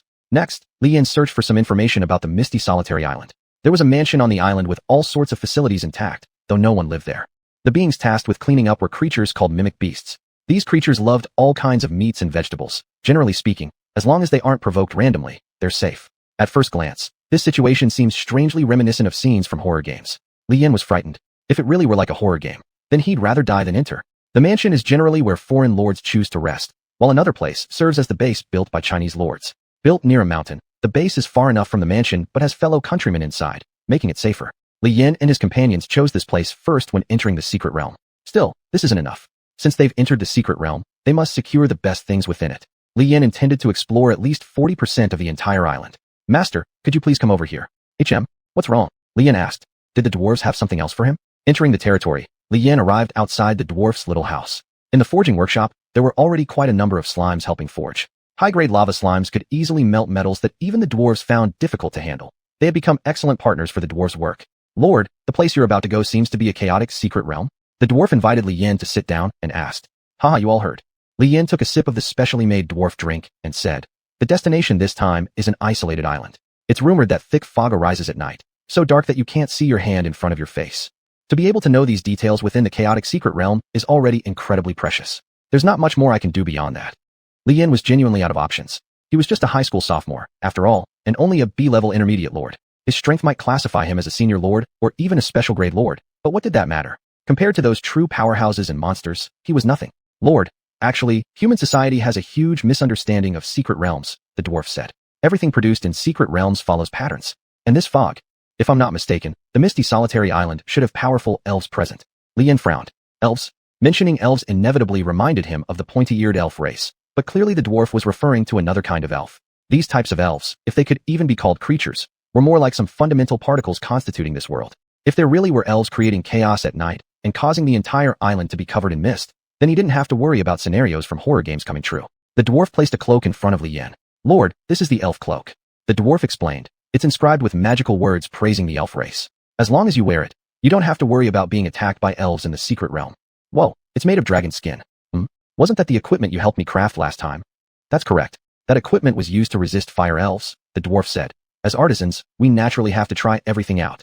Impressive. No wonder dwarven craftsmen make legendary weapons and gear. Li Yin accepted it. Chapter 129, Li Yin's parents. Before Tangja returned to the God Realm, he was still dealing with schoolwork. After handing over to his colleagues, he left wearing a regular combat uniform. He didn't even use the car provided by his superiors, just walking on foot. Lord, why is this so? Within the domain, Zhuge Liang asked. Minister, don't you think something's off about the world now?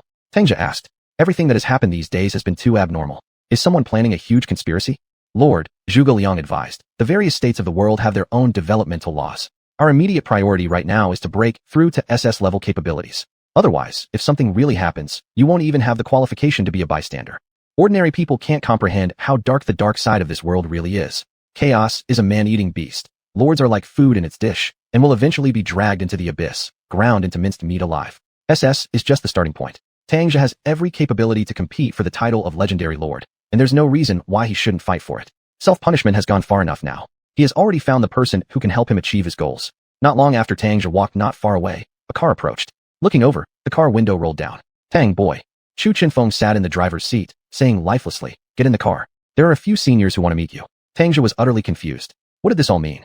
That one is probably Li Xian. There are others behind him too. Who are they? Only after Tangja got in the car did he realize that this wasn't just any ordinary car. It was like a walking military merit badge. Besides Li Xian, there was also a member of the Dark Lord Council, the Shadow Moon Queen. Mr. Li Xian, can you please explain? Tangja asked. In fact, there was nothing much to say. The head of the Dark Lord Council, Shadow Moon Queen Lu Xian, is Li Xian's lawful wife. Wife? Huh. Tangja was bewildered. What was going on? I know you have a lot of questions, but don't ask for now. We'll talk once we get there, Li Xian said while holding his forehead. He, too, had noticed some strange occurrences recently, which prompted him to seek out his wife. After making contact and asking clearly, sure enough, the soul worms were indeed caused by none other than his own wife. Even Liana was her planted mole. And your daughter-in-law. Lu Xian giggled wickedly. Anna is so cute. Perfect for being my daughter-in-law. Damn, this woman's beyond help. So what about Li Yan? Tangja asked. You too. One is nearly invincible in the God realm. The other controls a terrifying Dark Lord organization feared by all countries. Why let Li Yan be a leftover child? Li Yan's parents were not reported dead, meaning they were still alive. But with Li Yan's abilities, it would be impossible for him to find out the real identities of these two. You shouldn't ask about the past, Chu Chenfeng said while driving. Their love story is long and convoluted. Back then, they stirred up more trouble than I did. It's only natural they attracted attention. Demon Lord, Chu Chenfeng. Not just referring to Chu Chenfeng as a demon type, but also to emphasize his cruelty. Yet Li Xian and Lu Xin were even more fearsome. Chu Chenfeng would at least leave a full corpse, but these two wouldn't even leave a bone behind. Shadow Moon Queen, the top-tier dark-type patronage system, capable of devouring everything from enemies.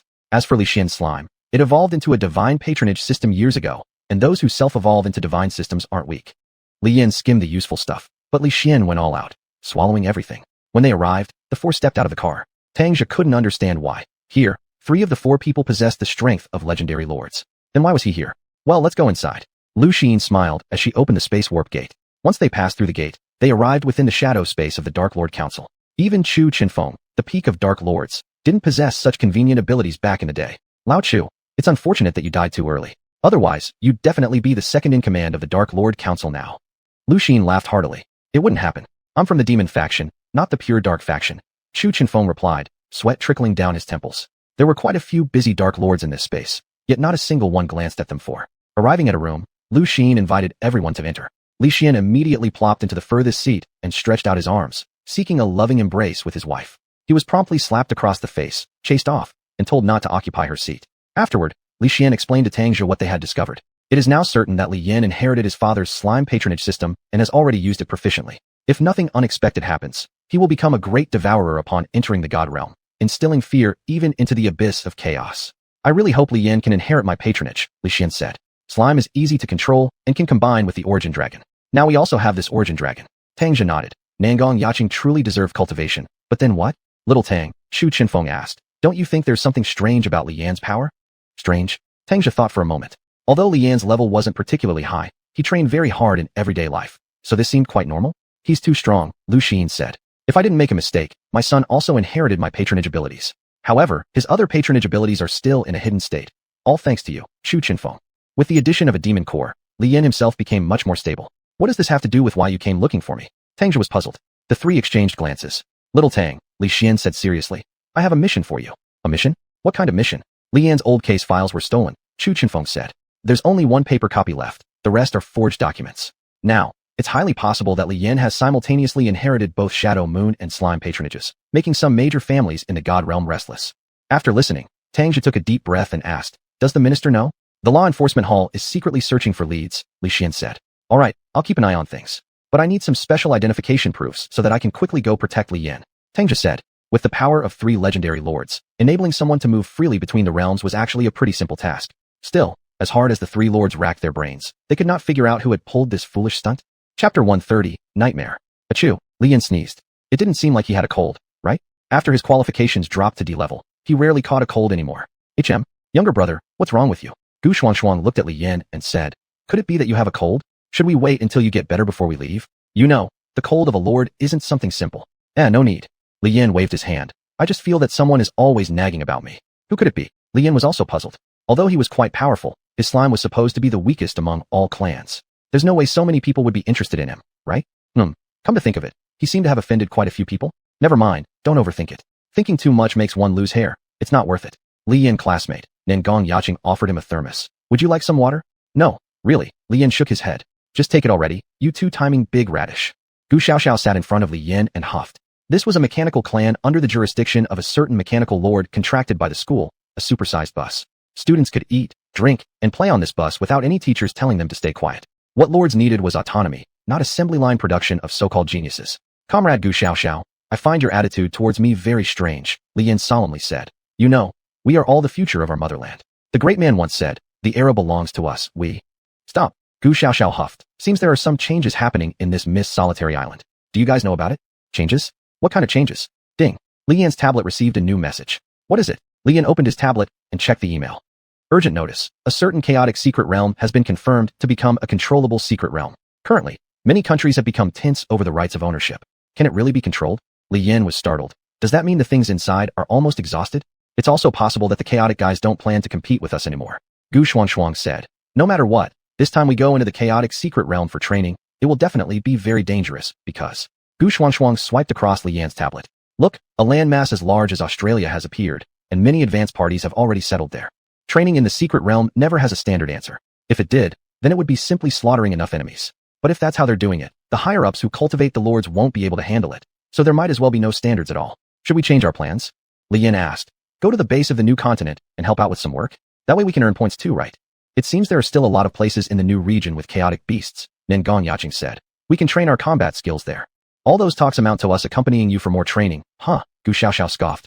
I wonder what's so great about slimes. Why does your dragon like it so much? Isn't it true? Why would the origin dragon, which sounds so noble and grand, match so perfectly with Li Yan's slime? As Li Yan watched them argue, he slowly began to feel drowsy. This situation reminded him of long-distance buses in the past. When the journey was too far, sleeping was more practical than staying awake. By the time he woke up, the bus would have arrived at the destination, and they would disembark. However, this wasn't Li Yan's era anymore. His subconsciousness had already plunged into an endless abyss. He seemed to have transformed into the shadow under the moonlight, becoming an emotionless reaper machine, mercilessly slaughtering all living beings fleeing in panic. The scene was extremely bloody, causing even Li Yan to feel physically uncomfortable. And just as he was lost in reverie, Gu Xiaoxiao woke him up. Ah! Li Yan shouted loudly, slightly confused. What's wrong with you? Gu Xiaoxiao looked at Li Yan, puzzled. Did you have a nightmare? What kind of nightmare made you this afraid? Could it be ghosts? Ha ha. I've heard that some demon clan subordinates can attack the brains of sleeping lords. Some people have even been scared to death. Gu Xiaoxiao grinned. You wouldn't have gotten into trouble with such a lord, right? If it were really the case, then Li Yan could only withdraw from the competition. I had a nightmare. Li Yan felt lingering fear. Rather than saying something came after me, I was chasing something else in my dream. Chasing? The girls exchanged glances, puzzled. Gu Xuanhuan seemed to have thought of something, but in order to ensure that there wouldn't be any unforeseen incidents, she temporarily repressed her inner thoughts. Some lords, if they suddenly experience an epiphany or figure something out, would end up like Li Yan. Of course, such situations were rare. Which lord has superhuman strength and can still experience nightmares, right? Such a situation is generally called secondary awakening. It's said that lords like this possess two initial favored races, even having two lord cores. Could it be that Li Yan was starting his secondary awakening? Thinking about it, his abilities were indeed extraordinary, more powerful than those with high-level qualifications. In that case, wouldn't he then have a chance to surpass the SSS level? Goodness, if this could be studied, the entire world would be held in the hands of one person. Gu Xuanhuan ultimately decided to wait for Li Yan and discuss other matters after this mission was completed. Li Yan also did not tell everyone. The closer he got to their destination, the stronger his thoughts about slaughter and rule became. Something wasn't right here. Normally, Li Yan fought without harboring so much negative emotion. Why was it so severe this time? Could it be that there was something inside the secret realm specifically left for him? Li Yan no longer dared to sleep. He feared that if he fell asleep, he would be completely controlled by something, transforming from a relatively strong novice lord into a monster crazed with bloodlust, only knowing how to kill. Meanwhile, some unpleasant things naturally happened within the divine realm. Even though factions continued to stand divided internally within the divine realm, each power had ulterior motives, all wanting to make significant gains in the secret realm. Tang Zhe's name being so well known naturally caused some people to target him. At least, someone wanted to see who this dog belonged to, whether or not they were willing to occasionally come for a meal. Chapter 131, Chaos Secret Realm Exploration. The Domain of the Gods.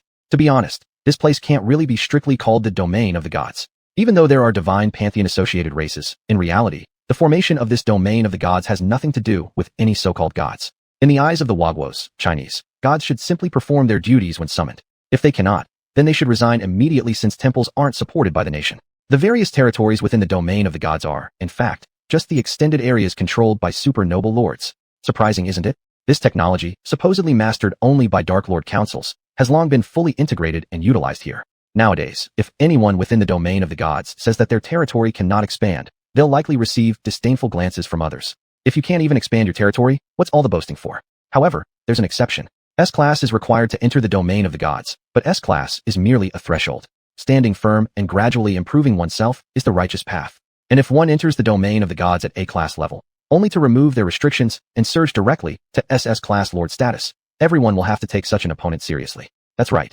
Tang Zhe has successfully removed his restriction and become a member of the enforcement chamber within the Domain of the Gods. Although, at this point, an SS-Class Lord does not pose any threat to aristocratic families. But if this SS-Class Lord ascended directly from A-Class, it signifies that they are no ordinary individual. Tang Zhe selected a spot within the Domain of the Gods and settled down with his house. Inside this house, Tang Zhe's followers move around freely. This is the Domain of the Gods. Knock knock knock. Tang Zhe was cultivating inside his inner chamber when he heard someone come. Come in, Tang Zhe said indifferently. Then, under the guidance of a Shu Kingdom-based follower, a person came before him. Upon seeing Tang Zhe, this individual chuckled. Mr. Tang, correct?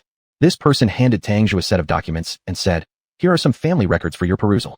Tang Zhe took it with a cold face. The document recorded a certain family's future plans, which looked quite impressive, but Tang Jia knew it was utterly superficial. Our family. The visitor kept reminding and prompting about the great benefits and how considerate their offers were, assuring Tang Jia that joining them would not lead to regret. I'll consider it. Please leave, Tang Jia said. Ho ho. Very well, very well. Repeating 3 times, very good. This person, whose talent was limited to S class, smiled as he left. Once he had gone, Tang Jia tossed the materials to Su Chu. Without a word, Su Chu threw the documents into a brazier. You didn't even ask me what it was about. Tang Jia asked. I don't care. Su Chu laughed foolishly. Anyway, it can't be eaten. Admittedly, sometimes Su Chu's simple-mindedness makes him more likable. Tang Jia sighed. The information provided on that document mentioned monthly salary, minimum wage, and more. Unaware of what social security contributions or pensions actually entail, those things seem unnecessary in the domain of the gods. Yet this so-called great family had written them down. Details regarding 5 insurances and 1 fund payment plan. If one truly came here for wealth and honor, there'd be no need to pick a role that could cost them their life at any moment. For Tang Jia, if he desired wealth, he wouldn't even need to come here. Right now, he also planned to investigate Li Yan's affairs. By the way, shouldn't he be attending the secret realm trial by now? With the mischievous character of Li Yan's mother, he would surely be having a tough time. Over at Li Yan's side, the group disembarked from the bus, then switched to speedboats. Under the suppression of the top-level lords, none of the creatures beneath the sea cared about regular students. Even if they charged forward, what difference would it make? It would merely add a dish to the student dinner on board the ship. Soon enough, the boat docked, and many students disembarked. Those who arrived here weren't just anybody. Among the Chinese students, except for Gu Xiaoxiao and Nan Gong Yiqing who were there just to make up the numbers, the rest maintained composed expressions. Occasionally, people came over to check the situation, perhaps hoping to get some benefits. However, the leading teacher was extremely fierce, so nothing came of it. The portal to the Chaos Secret Realm was a massive light curtain. As soon as one entered, they found themselves in the Chaos Secret Realm where countless things continuously emerged. Returning was simple too. Just retrace back through the light curtain. Next, it's no longer something that teachers like us can interfere with, the teacher said seriously. Once you go inside, everything you do will be recorded by the Lord Bracelet. The test lasts for half a month. After you come out, they will grade you based on your actions. There are quite a few opportunities in the new continent, but there are also many people vying for them. Don't push yourselves too hard. If there are too many enemies and you encounter danger, ask for help, understood? This was similar to the secret realms Li Yan and his group had been through before. Only this time, the Chaos Secret Realm was more perilous and chaotic. Li Yan furrowed his brows as he stared at the glowing portal ahead. Vivid images flashed through his mind, scenes of him as a monster brutally slaughtering all living things. Ugh, Li Yan clutched his head. What's wrong with me? Ever since he decided to participate in this event up until just before they reached here, he hadn't experienced any abnormalities. Could it be that some kind of evil presence has targeted him? His unusual reaction didn't catch anyone else's attention. However, when a foreigner's hand inappropriately landed a slap on Nan Gong Yiqing's bottom, boom, Li Yan and Nan Gong Yiqing sprang into action together. The foreign lord clearly did not expect these 2 Chinese individuals to react so aggressively. Upon witnessing this scene, the teacher nodded in satisfaction and said, Gu Xuanhuan, take care of your team and try harder next time to kill those troublemakers outright. No need to deal with the headache of squabbling afterward. Understood, instructor. Gu Xuanhuan acknowledged. Still, she couldn't help feeling somewhat sympathetic toward that guy. After all, Li Yan's punch combined with Yiqing's kick weren't the sort of casual blows one would exchange among regular noble lords. Even if healed, that individual would likely end up close to being incapacitated. Following this incident, the restless lords quickly fell in line and refrained from further mischief. Nan Gong Yiqing still felt unsatisfied. What did these foreigners think about Chinese girls? Did they genuinely believe all females were easy girls? But given the tight schedule, they eventually followed the main group into the secret realm. Upon entering, Li Yan froze in disbelief. Amidst the vast ocean lay a rather conspicuous platform. This was where the space gate was housed. As for the surrounding environment, only an extremely harsh description could suffice. Chapter 132, The Storm Arrives. Whoosh. Huge waves crashed against the shore, ready to pull anyone nearby into their deadly grasp. And in the sea, there were plenty of sharks lurking hungrily. Li Yan swallowed hard. The combat power of these creatures was unlike anything he had encountered before. Well, don't be so nervous. Gu Xuanhuan smiled gently. It's like playing a game. The previous area we were in was just a normal dungeon, even an epic level 1, but still a regular dungeon. But now, we're entering the awakening dungeon that only players after their second-class transfer can access. Now it all made sense, truly simple and clear. So you mean? Gu Xiaoxiao looked at the occasional mutated sea beasts leaping out from the water and said, any monster here would be considered stronger than a legendary grade monster if it were outside.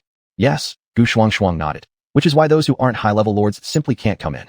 The other students left in groups. They had already planned where they wanted to go before coming, and now that they were inside, not knowing each other well enough, it wasn't worth wasting time communicating. Gu Xuanhuan summoned a small demon. What are you doing?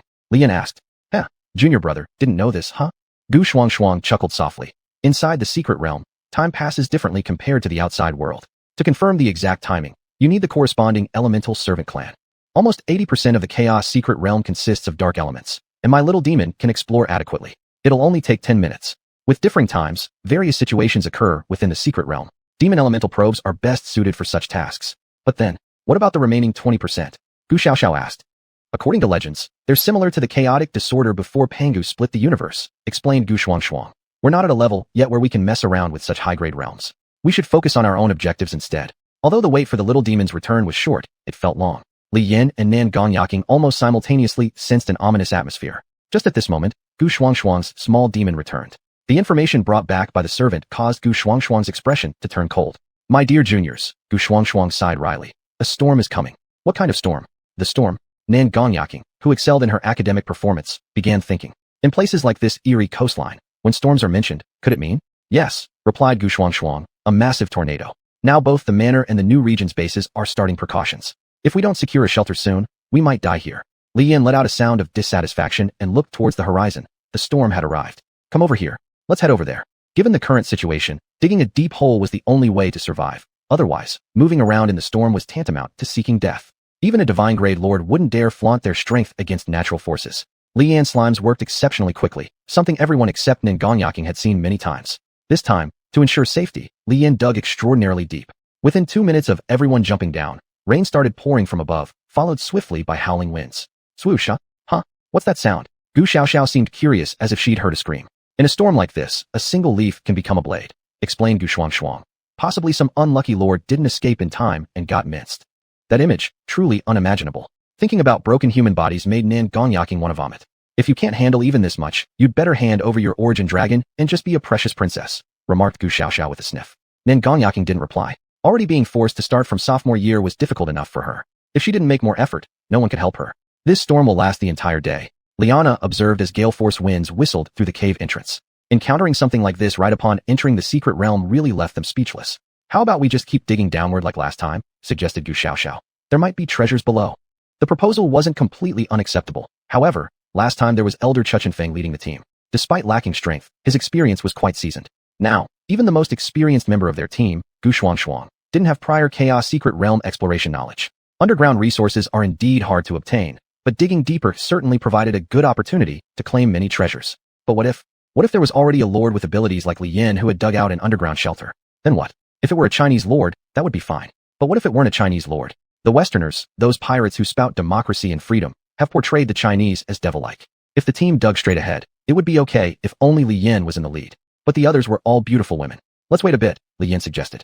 I'll send some rock slimes to scout for information. If there really is treasure, we can always go after it later. The Chaos Secret Realm doesn't restrict the use of servant races. With Li Yan's ability, braving the storm to strip the island of its resources was not impossible. The problem was that there were too many rival lords around. The rock slimes dispersed, digging small tunnels to explore while the others gathered around the camping lantern placed at the center of the temporary shelter Li Yin had excavated. Who would have thought on our first visit we'd run into this kind of situation? Gu Xiaoxiao hummed, slightly disgruntled. Now the treasures on the island are probably ruined anyway. It's not that bad, Gu Xuanhuan countered. Plant-based treasures can still regrow. Lords keep pouring into the Chaos Secret Realm nonstop, especially under these circumstances.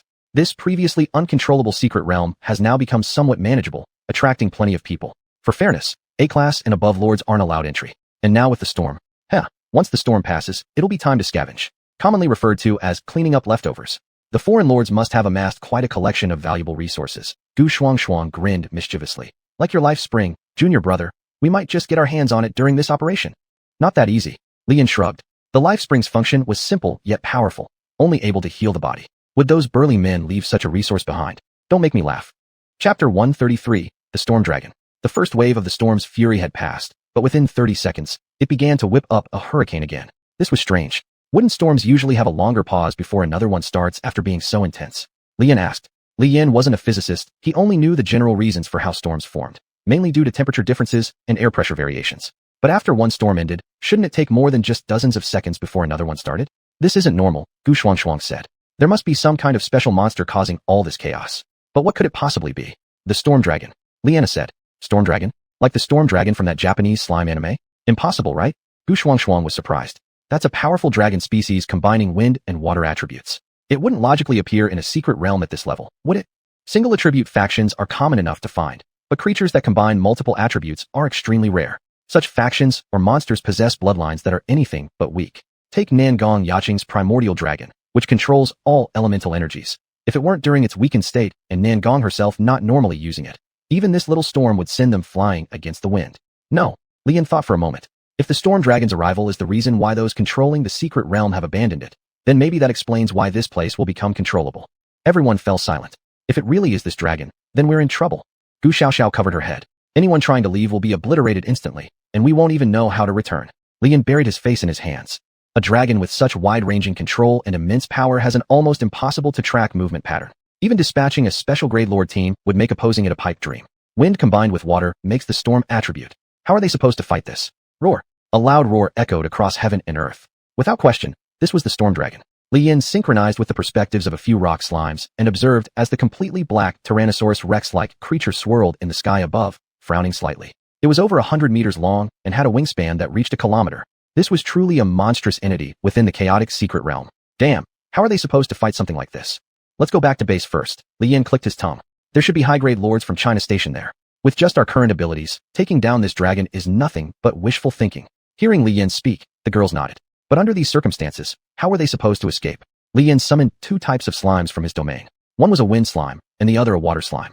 When fused together, storm slime. Seeing Li Yin do this, the girls were stunned. What's wrong? Li Yin continued fusing one storm slime after another and asked. It's nothing. Gu Xuanhuan held a storm slime, unsure of what to say. Nangong, do you need these storm slimes? Nangong Yaqing thought for a moment, then synchronized with the primal dragon. The most powerful primal dragon signaled, Dear Master, feel free to ride the storm. Just don't challenge the storm dragon to a full-scale battle, please. The primal dragon, with all its elemental powers, was truly formidable. The storm dragon flew off into the distance. The influence of the storm diminished significantly. Seizing the opportunity, Li Yin and the group emerged from their shelter. All their abilities had now reached the rank of High Lord, except for Nangong Yaqing. With their immensely strong bodies and the immunity to storm effects they possessed, Li Yin and the others headed towards the base quickly. However, suddenly, a squad of humans who were unaffected by the storm caught the storm dragon's attention. Roar! Damn it! From far away, they heard the sound of the storm dragon's roar, making Li Yin, carrying Nangong Yaqing on his back, run faster. Don't worry, I'll handle it. Gu Xuanhuan gestured to her younger sister. She understood immediately, pulling out her bow and arrows while running. Against dragons, there's an exceedingly simple method, flashbangs. Ordinary flashbangs might not work, but Gu Xiaoxiao's light attribute magic wasn't comparable to regular flash grenades. Whoosh! Suddenly, amidst the storm, a streak of light exploded like lightning. Startled by someone daring to attack it, the storm dragon grew even angrier. Before the storm dragon could seek out whoever dared defy it, Gu Xuanhuan had already utilized her succubus faction's abilities to hide the entire squad. Now, the feud had begun. Roar! Enraged beyond measure, the storm dragon unleashed greater fury, leaving the unlucky hidden survivors devastated when the storm tore apart their shelter, killing and injuring many. But none of this concerned Li Yan. It was your own responsibility if your factions didn't include ones capable of digging underground. And if even your starting factions lacked such capabilities, couldn't you buy some? If you don't even have the money to cultivate your own followers, then why did you come to the chaotic secret realm? To fool around? BZZZ. Tui. Two drill slimes burrowed out from underground, followed by Li Yan's team. The passage was immediately sealed off. They had reached the safe zone. A few of the Huahua, China, lords who were present saw several obvious Huahua lords and were momentarily stunned. Great talent, Li Yan. A familiar voice called out. Li Yan paused in confusion. Wasn't this the female lord who had arrested him that day? It's you? Hey, what happened to the bruise on your face? Li Yan noticed and was taken aback. Mu Rongxin's lips curled awkwardly. What happened to her bruised face? Your old man gave it to me. Damn it. If you had mentioned earlier that your father is a legendary great lord, would anyone in Huahua, or even the entire world, dare touch you? Moreover, according to Mu Rongxin's investigation, Li Yan's father is none other than Li Xuan, the strongest combatant within the divine realms. This old guy is so powerful that nobody across the divine realm dares to offend him. Well, the base leader is over there. Go ahead and report.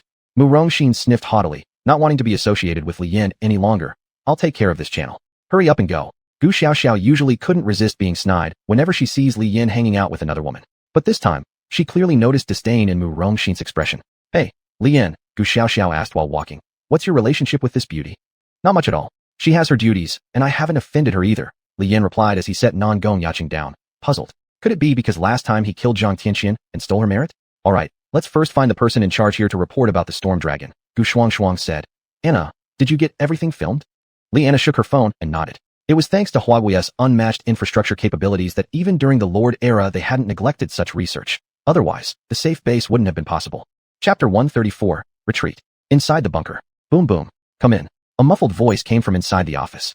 Li Yan and others walked in. The man sitting in the office chair, upon seeing Li Yan, smiled. Wow, It's actually the great hero Li Yan. The man got up and walked over. Hello. I'm a student of Master xuanhuan, an SSS-level Divine Lord. This time I've come here mainly to supervise the security base. Everyone was startled. SSS level.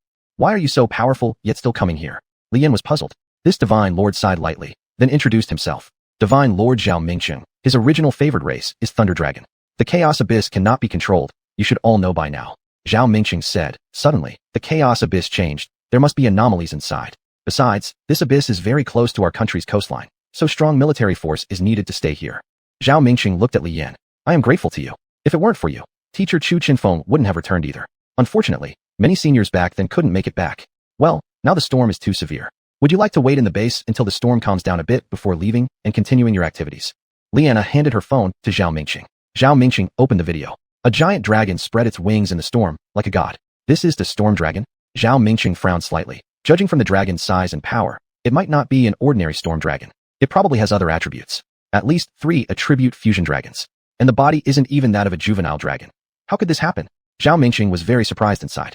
This storm dragon absolutely shouldn't appear in the Chaos Abyss. Why did it show up here? This is a dragon species from the Chaos Abyss. Zhao Mingcheng said. Your intelligence is very timely. I will report this matter to higher-ups. After finishing, he looked at xuanhuan and Liana again. You two are high school seniors, right? Regarding your Chaos Abyss exams, I will write you recommendation letters. Whether you wish to continue your exploration inside the abyss or exit, it's entirely up to you. Who would have thought delivering a video could let them pass the exam? That was truly fortunate. However, neither xuanhuan nor Liana entered just for passing the exam. Senior, with such a wide influence of the Storm Dragon, are there still any safe places we can explore? xuanhuan asked. An adventurer's journey under the lordship of a divine being could never guarantee safety, but this situation certainly exceeded expectations. The Chaos Abyss, that's something only the lords in the realm of gods can suppress. Since I know this thing exists now, I won't just sit waiting in the base anymore. Zhao Mingcheng said. The storm dragon is probably attracted by some superior dragon species. With me around to interfere, large-scale storms won't appear. The combat capability of a divine lord can engage enemies on the scale of storm dragons for months, whether on land or sea makes no difference. Aside from Zhao Mingcheng, not many lords are capable of battling on the seas. Therefore, the best battleground for the storm dragon is still on the surface of the ocean. Otherwise, on land, other lords would support Zhao Mingcheng. After the matters were reported, there was nothing left for Li Yan and the rest to do. They were guided by the staff to a resting room, where free hot water and compressed biscuits were provided. Though not extravagant, it was better than nothing. Where there is danger, there is opportunity. Everyone knows this. The appearance of the storm dragon surely comes with something else. That senior mentioned that this dragon is likely from the Chaos Abyss, Liana said. If this dragon is truly so powerful, then it shouldn't randomly appear in a lower-grade Chaos Abyss area. What do you mean? xuanhuan asked. Isn't it obvious? That dragon must be injured, and quite severely too, Gu Xiaoxiao snorted. It was probably hurt by something. So, if we go out now, can we find this storm dragon's eggs? Li Yan suggested. If we can get hold of these eggs, won't we be able to hatch a storm dragon fused with 3 elements? We'd need the luck to survive getting them, let alone hatching. Nan Gongyaqing muttered. Yes, the storm dragon is too strong. Its kilometer-long wings far exceed Li Yan's imagination, a single flap bringing winds of unimaginable intensity. Moreover, this kind of dragon has the ability to control weather. Without the advantage of a homeground battle, it's virtually impossible for an individual lord to kill the storm dragon. Isn't something strange here? Gu Xiaoxiao asked. The anomaly in this place has been around for a while now. Why didn't the storm dragon appear earlier or later, but started rampaging only after we came in? Zhao Mingcheng mentioned it being lured by something. All eyes turned toward Nengongyaqing. Primal dragon, storm dragon. Both were high-tier dragons. Such dragons had no distinct gender. To obtain a superior bloodline, the primal dragon was naturally the best choice. Let's retreat. Gu Xuanhuan clicked her tongue. If Yaqing continues to stay inside this chaos abyss, that storm dragon will grow even more frenzied. Lords from the realm of gods have to go through strict approval processes to enter, and relying solely on senior, Zhao, will be very troublesome. It was possible that the base established by Hua country might get destroyed, which would mean enormous losses then. Without a supply base, Hua country's lords would find it difficult to proceed further within the chaos abyss. Other countries would speed up their base constructions, and soon this abyss could possibly fall out of Hua country's control. This was equivalent to handing over a strategic stronghold to other nations. Although lords were powerful, most people were merely ordinary individuals possessing several attendant races. Some of them might even have weaker combat capabilities compared to Li Yan's previous life as a martial artist. When real warfare arrived, frontline lords couldn't possibly look after the common people, yet Hua country wouldn't abandon its common populace. Unless they faced an apocalyptic crisis, a crisis where every human would eventually die regardless of all efforts, even combined forces of the great powers might not be enough to survive. So how do we retreat? Li Yan asked. We've already used flashbangs, and dragon species possess high intelligence levels. We won't have another chance. Storm Slime's ability to neutralize storm effects had its limits. If the storm dragon became serious, Li Yan's defenses would easily crumble under its assault. Zhao Mingqing could resist the storm dragon, but since he wasn't a legendary lord, he couldn't completely dominate the fight. As long as there remained a trace of danger, Nen Gongyaqing stood the risk of being abducted. Then, should we seek help from the elders at the base? Gu Xiaoxiao suggested. Chapter 135, Encountering Murong Xian again. Storm Dragon, the Primal Dragon. Now, the only ones who can intervene are the dragons. I'm a bit regretful, Li Yan sighed with a wry smile. At the auction house at Xiao Zhao's place back then, we should have gotten our hands on that divine dragon egg no matter what. Otherwise, things wouldn't be so difficult. In the past, Li Yan would rely on his formidable physical strength to fight against dragons. But now, it's an entirely different level of combat. It's like in novels. Initially, it's about martial arts, something like Nine Yang Divine Skill or Nine Skeleton Claw, where the main character masters them and beats others. But later, science fiction comes into play with one cannon shot shattering stars, and another obliterating entire universes or galaxies. As for cultivation novels, they're even more absurd. Scooping people out of the river of time is practically routine. Since you're so awesome, why don't you ascend? Oh right, you already have. Although Li Yan's stage hasn't yet reached that ridiculous point in novels, controlling the weather is already beyond his capacity. The best scenario would be if Li Yan could leave smoothly, but how could the storm dragon possibly allow it? This annoying dragon darkens the sky when it uses its abilities. He has divine lineage too, from the Qilin bloodline. Should he try to smash through the darkness with thunder? Never mind, the size and mass are simply too astonishing. That divine dragon egg is useless to us, xuanhuan said. Even if we had it, the abilities of a divine dragon wouldn't be suitable for fighting a storm dragon. We shouldn't have come to this chaotic realm. Who would have thought there'd be such dangerous things here? Otherwise, we should just wait for reinforcements from the divine realm, Gu Xiaoxiao suggested. Moreover, it's not just our country's people here, right? Those foreign lords and those who've already entered the divine realm. How could they not come? With my understanding of them, they might really not care much about the lives of these common lords, Li Yan said. Common lords, dead is dead. It doesn't stop the big financial empires from making money, so why worry so much? Let's still think of a way to save ourselves, Liana said. Senior Zhao Mingqing's lineage is the Thunder Dragon. His initial lineage, cultivated to his level, is not much different from the Storm Dragon. After all, as an SSS-class talented lord, the state must have invested a lot of resources. Furthermore, multi-attribute fusion, since there are records of it, that means someone has researched it. Zhao Mingqing's lineage is definitely not as simple as just being thunder-based. Yaqing has the Primal Dragon, Li Yan said. Senior Sister has the Black Dragon, and Anna has the Mechanical Dragon. What are you counting this for? Gu Xiaoxiao asked curiously. I have 2 other dragons, but compared to the Storm Dragon, they're nothing. I'm just trying to see if there's a way to counter the Storm Dragon, Li Yan scratched his head. Unfortunately, although concept gods may always seem terrifying, there's nothing that can directly manipulate the concept itself. Compared to the Storm Dragon, their dragons are as pitiful as little chicks. They discussed for a long while without reaching any conclusion, so Li Yan stopped thinking altogether. The team temporarily split up to mingle with the others at the safe base and gather intelligence. These people have been in the chaotic secret realm for a longer time and are themselves old experts, well-versed in many things, perhaps offering unexpected benefits. Gu Xuanhuan and Li Anna went to find Zhao Mingqing, while Gu Xiaoxiao teamed up with Nan Gongyaqing to seek help from acquaintances. Even if they're unwilling to follow and take risks, providing some rare props for support would be great. And Li Yan, get lost. I don't want to talk to you. Murong Xian was annoyed enough upon seeing Li Yan, let alone him coming to speak to her, which caused her mood to worsen. Senior, please don't be so hostile toward me, Li Yan complained. What exactly have I done to offend you that makes you dislike me so much? Murong Xian gave him a scornful look and reconsidered not being too harsh. If Li Xian found out, next time it won't just be a slight injury. What do you want to ask? Murong Xian said. Are you thinking about how to get out? Rest assured, the light curtain is still there. Once the storm stops, you can go out. However, by the looks of you, it seems there's something hidden. After all, your arrival in the secret realm coincided suspiciously with the Storm Dragon's actions. Goodness, no wonder you're in the interrogation group. I just wanted to ask, Senior, Li Yan said, isn't there anything in this secret realm that can suppress the Storm Dragon? Building such a luxurious survival base surely didn't happen overnight. Clearly, Murong Xian is here on some kind of mission. With her experience, she might truly know something. Kid, congratulations on guessing right, Murong Xian chuckled. In this secret realm, indeed there are 2 places with things that can counter the Storm Dragon. That Storm Dragon has already reached the size of abyssal dragons, but in reality, its combat power hasn't reached the level of abyssal dragon species. This shows it's injured. Sure enough, these elders weren't observing the Storm Dragon for the first time. So, the 2 places you mentioned earlier. Li Yan continued to inquire. I suggest you give up, Murong Xian said. In this secret realm, there aren't many beings powerful enough to oppose the Storm Dragon. One of them is the sea monster, the Kraken. But this thing is completely beyond our human control. Even specialized oceanic lords can't tame it. The Kraken? So this thing really exists? I'd like to see it someday if I get the chance. What kind of legendary creature is this exactly? What about the other place? Knowing the sea monster was out of reach, Li Yan asked. In the middle of another continent, Murong Xian replied. There's a hall similar to what you experienced during your heritage inheritance. Unfortunately, no one who entered has come out alive. Now, no one is willing to go over there. Another divine heritage temple of sorts. Last time, Li Yin thought it was quite simple to complete the Qilin trial and return to the real world. But in truth, he endured an unbearably long lesson within a space where time slowed down by an unknown multiple. Although he eventually avoided being slapped dead by the Qilin ancestor, he still suffered greatly. Now, another divine heritage temple exists inside this chaotic secret realm? What's the purpose of this? I suggest you stay put in the base, Morong Xuanhuan said. Our country has invested heavily. Although there's only one SSS-class lord, Zhao Mingsheng, there are 130 SS-class talents this time. And they're all formidable. We don't need any help from the likes of you. Don't do anything stupid, alright? Chapter 136, The Base in the Secret Realm. After searching all around, they came up with nothing. The only useful information was what Li Yin brought back, which confirmed that there were indeed two solutions. But both were very dangerous. People aren't marine creatures, so going to find Kraken might result in being crushed by its tentacles. Huh, what? How do the tentacles bite? The suction cups have power no less than that of a mammal's teeth. As for the Hall of Inheritance, don't even think about going somewhere to accept some ghostly inheritance.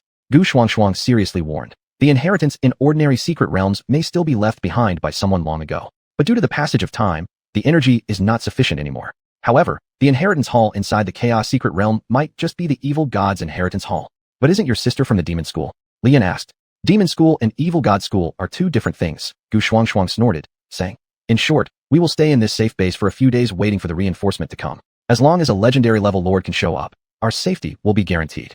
Actually, a god level lord would also suffice. However, the issue lies in that currently, every country that has entered the secret realm has a considerable number of god level lords within. Moreover, such behavior of seeking protection from their own country's base like Li Yan's team did is actually a violation of procedures. Zhao Mingsheng is willing to give them a chance, but it's not merely because Chinese people protect their juniors. More importantly, the intelligence Li Yan's team brought along proved to be useful. This secret realm journey could be said to be the most helpless one yet. They originally planned to bring Nangong Yaching out for some training, but now, the whole team has to hide like turtles retracting their heads. Otherwise, they would immediately get killed by the storm dragon if they stick out their heads. Nevertheless, the training cannot stop. Inside the training ground of the underground fortress, Li Yin and Nangong Yaching began sparring once again. Synchronizing the force of the primordial dragon, Nangong Yaching learned quickly. Swish swish bang bang. The scene where these two exchange blows is more than enough to qualify as an action-packed martial arts performance. However, any discerning lord knows that the reason why Nangong Yaching can spar evenly with Li Yin is solely due to the fact that Li Yin is letting her win heavily. Finally, a spear-using lord lost patience. Alright, you two stop. This lord tossed his coat aside, wearing tight black clothes while shouldering a long spear as he stepped forward, muttering curses all the way. Young man, you shouldn't be giving her such a free pass like this. If you don't plan on taking her life, there's no need to hold back so much. This senior looked at Nangong Yaching and made a clicking sound. One glance tells me she's been dragged down by her family. Needless to say, Nangong Yaching's delicate arms have sparked dissatisfaction among the old guard. Huff huff huff, swish. Young girl, seeing how you look suggests that you too are the holder of the dragon lineage. The elder scoffed, synchronizing to advanced dragon form, his eyes turning into vertical pupils. Come on, attack me with the intention to kill. What are you doing? The elder looked confused upon seeing the difficult expression on Nangong Yaching's face. Then, Li Yin stepped up, handing over his flame spear temporarily to Nangong Yaching to use. What does that mean? No matter how knowledgeable the elder is, he couldn't imagine that Nangong Yaching hadn't gone through the usual training of normal secret realms. She even skipped weapon training before coming to the Chaos Secret Realm. Where on earth was the educator who let this young lady come to the Chaos Secret Realm under such peculiar circumstances? Bang, bang. Li Yin was freed from the responsibility of instructing Nangong Yaching, finding himself rather leisurely. In the secret realm, transactions involving gray areas aren't allowed in China, so the only pastime is engaging in combat exchanges with each other or guiding younger members in cultivation. Watching juniors who know absolutely nothing and look totally clueless is pretty entertaining. Especially female juniors. It's almost like raising your own daughter, being afraid she might fall if held and dissolve if placed in your mouth. As for male novices, as long as they don't die, they are simply toyed around with. A few other girls had already returned from the cafeteria, bringing several hamburgers for Li Yin and Nangong Yaching. There was a kitchen available for use, but it would take time, so they decided against cooking themselves. Whenever Li Yin cooks, there has to be meat involved, otherwise, the girls would end up getting fat from always eating this way. It was evening soon after. Even though there was a special barrier protecting the base, with high-ranking lords guarding the houses on the surface, the situation remained unfavorable. The storm dragon was still lurking in the secret realm, showing no signs of leaving. Also, among the lords who exited through the light portal gate, they weren't just Chinese lords. Now, the lords of various countries have started advancing toward the secret realm. First, to defeat the storm dragon and ensure the safety of their respective lords. In reality, it's mainly for gaining fame and incidentally applying pressure on China. Since there are such dangerous things at the entrance of the secret realm, it's not excessive for us to send more people in, right? Besides, the place where the storm dragon appeared seems to be related to your country, Hua. Aren't you going to explain this situation? No need to argue. Some guys are determined that whatever explanation is given, it's always futile. The best method at this moment is to give him a good beating. The other reason is easier to understand. Storm Dragon Eggs. The treasures produced from the extremely perilous Chaos Abyss secret realm have always been exclusive to the lords within the divine domain. Divine selection points, in those lords' eyes, are merely strings of numbers. A 3 attribute or more fusion Storm Dragon. This is irresistible. If we can get our hands on it and start nurturing it as an initial favored race, it might reach S rank in the future. Whether for personal use or for selling to others, it's a great choice. Opportunities coexist with dangers. Those who are unwilling to take risks will only end up waiting for death in their utopias. Now, the night in this secret realm is actually quite cold. One of the lord guards on duty said. Plus, due to the presence of the Storm Dragon, foreign lords causing trouble at our base have increased.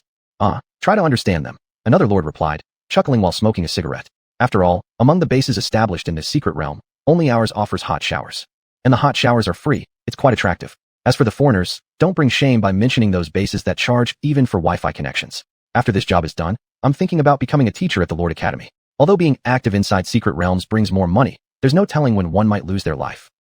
While the two lords were conversing, someone walked out from within the base. This person, wearing a black trench coat, looked dangerous. He acted as if he didn't see the gatekeepers and left the secure base. Chapter 137. Li Yin, did I sleepwalk? The signal identified a student named Li Yin. The Lord base has no obligation to ensure the safety of every individual, especially those who wander out on their own. If they die, it's not anyone else's fault. What's wrong with this guy? Asked the smoking lord. Don't know, another replied. But since he wants to go out, does he have some plan in mind? I don't think so. The lord switched his cigarette and said, rather than having a plan, it looks more like something is possessing him. Possessed? That could explain it. But does this guy have any value worthy of possession? Li Yin, dressed in a black overcoat, had his face shrouded in dark energy. Should we stop him? What if something happens? If you do that, who will guard the door? What if something happens at the base? He started from the base and walked on the path trodden by various lords. On the way, there were quite a few lords who had come out for expeditions. They complained about how an unexpected storm dragon during the day disrupted all their plans, costing them considerable earnings. At the same time, these people also criticized the Chinese, asking what was the use of putting such massive amounts of resources and manpower into building the base when the SSS-level Thunder Dragon still couldn't act without authorization. Hee, what's good about China anyway? One person laughed, saying, if I could become an SSS-level lord, I'd definitely form my own country. Haha, forming your own country is too boring. Attacking another country would be much more fun. Yeah, building a country isn't interesting. Just kill everyone and leave only the beautiful women. It's much more comfortable that way. Hey, handsome men are fine too. Hey look, there's a weirdo. This group of lords encountered Li Yin. In their view, Li Yin's state was extremely strange. Wearing such a heavy coat, completely surrounded by dark energy at night, wanting to look cool, but really not pulling it off well. Could this guy want to become Shadow Master? While each member of the Lord team speculated wildly, someone had sinister thoughts. Hey, the equipment on this guy seems to be high-end stuff. Equipment that can adapt to the Lord's abilities and transform accordingly are high-end. Even Dragon Skin-made gear pales in comparison. If he could strip and take it away, selling it afterward would secure wealth for 10 lifetimes. Then, after exchanging glances among themselves, these lords slowly surrounded Li Yin. Like a robot, Li Yin stopped walking. The lords, with varying skin tones, sneered and looked greedily at Li Yin's gear. And then, puff. It was as though they were wrapped and pierced by something in the darkness. Several lords didn't even react before they were killed on the spot. Not even their blood and flesh remained. Only skeletons left behind. An invisible black filament returned to Li Yin's body. He looked up at the strange moon and continued on his way. There was no need to waste time dealing with a few small fry when the big fish was waiting. Yes, there wasn't that necessity. Soon, the Chinese base realized Li Yin had left. The girls immediately froze in shock. How could this be? After all, Li Yin wouldn't do anything so reckless. So what happened here? Chaos spread throughout the base. But the nighttime secret realm is dangerous too, and since they had already confirmed the reason behind the Storm Dragon's rage, they couldn't recklessly mobilize the base's forces. So the girls could only wait until morning to search for Li Yin, and they went out only accompanied by Zhao Mingchen. They found the skeletal remains on the road, but found no trace of blood at the scene. How did these people die? Forget it. Why care about these things? After all, people die every moment in this secret realm, and 2 more or less doesn't matter. After searching for a long time, they finally found Li Yin through one of the 2 methods mentioned yesterday. He was lying right in front of the inheritance temple. And worse, the gate was broken, and the inheritance had already been taken. You get up. Gu Xiaoxiao angrily kicked Li Yin, waking him from his slumber. Li Yin jolted upright due to the pain. What's going on? Are the enemies attacking? Did the Japanese throw bombs? Li Yin seemed totally confused. His reaction? It fell off. Huh? Damn it. How did I end up here? Li Yin just realized he wasn't sleeping on his dormitory bed. Strange, how did I get here? Don't you remember? Gu Xuanhuan squatted down and asked. Younger classmate, it's unacceptable. If you act silly, no wife will want to marry you in the future. Really? Li Yin was taken aback. But I'm not that silly, am I? So you need to figure out what exactly happened last night. Gu Xuanhuan gently guided him. If you can't recall, why don't you consider your older classmate here? Shut up, you flirt. Gu Xiaoxiao pushed her sister aside and looked at Li Yin. You came here but can't remember what happened. Could you have taken the inheritance without remembering anything? Inheritance? What inheritance? Li Yan was startled when he saw it. The so-called Hall of Inheritance where countless heroes met their doom had been utterly destroyed from within by something. Although the Inheritance Temple is known to be extremely dangerous, for it to be destroyed from the inside like this. Liana stepped forward and touched the gate. Boom. The gate collapsed, triggering a chain reaction which caused the interior to collapse as well. The Inheritance Temple built into the mountain hollow was completely ruined. But judging from Li Yan's expression, it seemed he hadn't inherited anything at all. Student Li Yan, Zhao Mingqing said, "Let me see your Lord Bracelet." Obediently, Li Yan handed over his Lord Bracelet to this senior. Just like Chu Qinfeng, Zhao Mingqing had certain special permissions, allowing him to access Li Yan's bracelet with high-level clearance and review its recording function. However, the result was pitch black, with only fragmentary records of isolated phrases. Challenger who knows no bounds. You. Boom. Boom boom boom. You heretic. No, please don't. Snap. Creak creak creak. Gulp. What on earth happened here? Why does the last part sound like someone chewing meat? Gu Xiaoxiao felt a chill run down her spine at that moment. How could that be possible? Burp. Li Yan let out an ill-timed belch. The scene grew awkward. Could it be that Li Yan killed and ate something inside the inheritance hall? Chapter 138. Reinforcements have arrived. For breakfast, to celebrate that someone went out and was not killed by the monsters inside the secret realm, they specially cooked a spare rib soup. The lords here are all old hands at soldiering. They know when it's time to celebrate and when to be solemn. And most times when it's safe, the lords in the base love to come up with random excuses to throw parties. But the members of Li Yan's team. Crunch crunch crunch. Li Yan, happily eating ribs in the cafeteria, one after another. Hey, you've had enough. Gu Xiaoxiao looked at Li Yan who was gnawing on a big bone and gritted her teeth. How are we supposed to eat when you're like this? Every time I see you gnawing on bones, I get goosebumps all over. Sorry. Li Yan admitted his mistake without hesitation. Then he continued gnawing. Gu Xiaoxiao just didn't eat it all. To be honest, after so many dangerous adventures together and having witnessed much bloodshed, even Gu Xiaoxiao herself had been through more terrifying situations. Why couldn't she accept this? However, it appeared now that the combination of gnawing bones with what Li Yan had done last night was more horrifying than a nuclear bomb attack. Others didn't react as strongly, but Li Yan's behavior was too bizarre. I watched the surveillance footage from last night, Gu Xuanhuan said. Junior brother did leave the base and seemed to have wiped out a group of foreign lords. All the flesh and meat on their bodies disappeared as if it were stripped away alive. Actually, this description wasn't entirely accurate because their bones had already become so brittle that any force would shatter them instantly. If not for these substances being harder to digest, there might not have been any bones left. Even if some residue remained, it was only useless inorganic material. But I don't remember anything at all. Li Yan scratched his head. I just remember having a pretty nice dream. Li Yan dreamed that he met his parents whom he had never seen, and then slowly grew up and went to school under their care. He awakened as a quite high-level favored race and proceeded smoothly, achieving success in his career and other pursuits. In short, he was very happy in the dream. Could you be missing your mom? Liana asked. Missing your mom at your age. Junior brother must be so embarrassed. Oh. Li Yan almost choked on a mouthful of soup. Anna always has a low presence. He really hadn't expected Liana to say such a thing. Why be so sharp-tongued? Although the base has surveillance cameras, they only cover up to the front door. There are no cameras or monitors inside the secret realm either. However, Li Yan definitely left the base wearing his slime suit. By the time they found Li Yan, he was back, lying asleep in his shorts. You have a great figure, Nengong Yaking suddenly commented. Do you want to touch? Li Yan retorted sarcastically. Yes, Nengong nodded. What nonsense is that? Li Yan refused decisively. Teasing among team members was nothing unusual. But Li Yan suspected he might have developed somnambulism. Once he returns, he must check himself thoroughly to see if his anxiety upon entering the secret realm pushed him too far. Yes, there must be some reason behind it. Thinking is one thing, doing is another. Now Li Yan can't just fall asleep easily anymore. Who knows what havoc he could wreak next time, whether he might end up destroying the Hall of Inheritance, or go after the Kraken next and cook it. That night, Li Yan actually reached the entrance of the Hall of Inheritance. The hall seemed to detect something repugnant, and didn't open at all. At first, Li Yan planned to knock politely on the door, but seeing that the door wouldn't budge, he began hammering it with magical slime. After smashing down the door, he rushed into the room and immediately transformed into whatever he once dreamed about, hunting down various illusory creatures inside. Beings originally meant to hunt others turned into hunted prey, instead. For survival and to avoid being devoured, they engaged in extremely intense battles. The black monsters apparently possessed absolute dominance as Li Yan pressed forward, fighting everything within the Hall of Inheritance. As for the inheritance, Li Yan knew nothing of it. Or rather, Li Yan at the time did not know. Would an elephant care about ants' legacy? Would a god care about human lives? Would the three-body people learn so-called science and technology from humans? After all, humans were merely a bunch of wretches unable to grasp quantum technology. Food should simply play its role. It's supposed to be eaten quietly. Inside the base, Li Yan, to stabilize his own spirit, started reading comics in the library.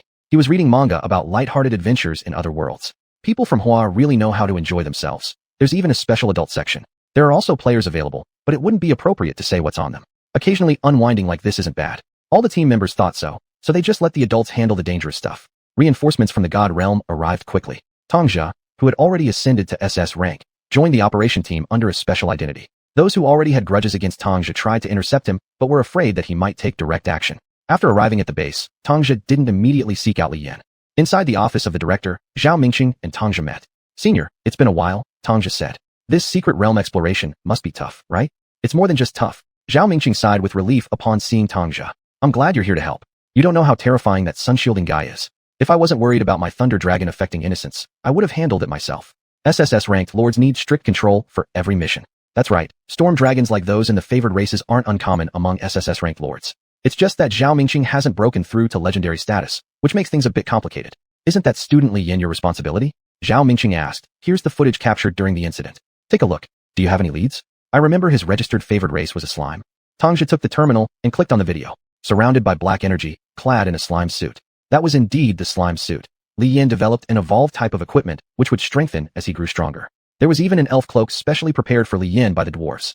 His control is quite impressive. Not even a special class lord could achieve such control. Still, Li Yan's slime suit should usually be silver gray, right? Why was it so pitch black, and where did the surrounding black aura come from? Chapter 139, Gene Theft. I probably have an idea of what's going on with him. After learning that Li Yan had disrupted an unknown heritage sanctuary, Tangja said, "It's unlikely that he was possessed or controlled by anything. Instead, something in that sanctuary drew out some latent part within him." "Drawn out? This really is. So how should we say it?" Zhao Mingqing asked. "What did the higher-ups decide?" "As you know, it's not easy for me to contact the outside world while inside the secret realm. Several SSS-class qualified lords were dispatched, this time to assist in killing the storm dragon." Tangja explained. "It seems they regard this as their evaluation for ascending to legendary lord status. I came using a special permit." "Oh, special permit." Zhao Mingqing chuckled. "Is what Muexian said true? Is Li Yan's father actually the legendary Lord Li Xian? Does that mean we have a legendary lord assisting this time?"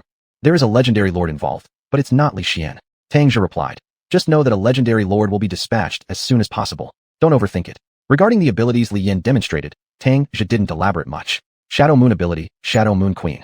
Such abilities generally wouldn't pass down to males, but Li Yan was an exception. Possessing both the slime and Shadow Moon traits due to the slime's ability to consume everything, he also inherited Shadow Moon. Both clan abilities he inherited are among the top-tier ones. Any weaker version would not succeed at all. The Shadow Moon ability is straightforward. It can transform his entire power into pure dark energy, or directly consume other creatures to enhance himself. Don't listen to others talking about demon kings or demon dragons. They are just food before the Shadow Moon King. Dark element abilities are usually vulnerable to lightning. But Li Yan, never mind. Better not think about it too much. The more you contemplate, the more it feels like the world is unfair. With plans set for dealing with the storm dragon and everything inside and out handled well, it was time for Tangja to see his student. At that moment, Li Yan was snoring loudly in the library.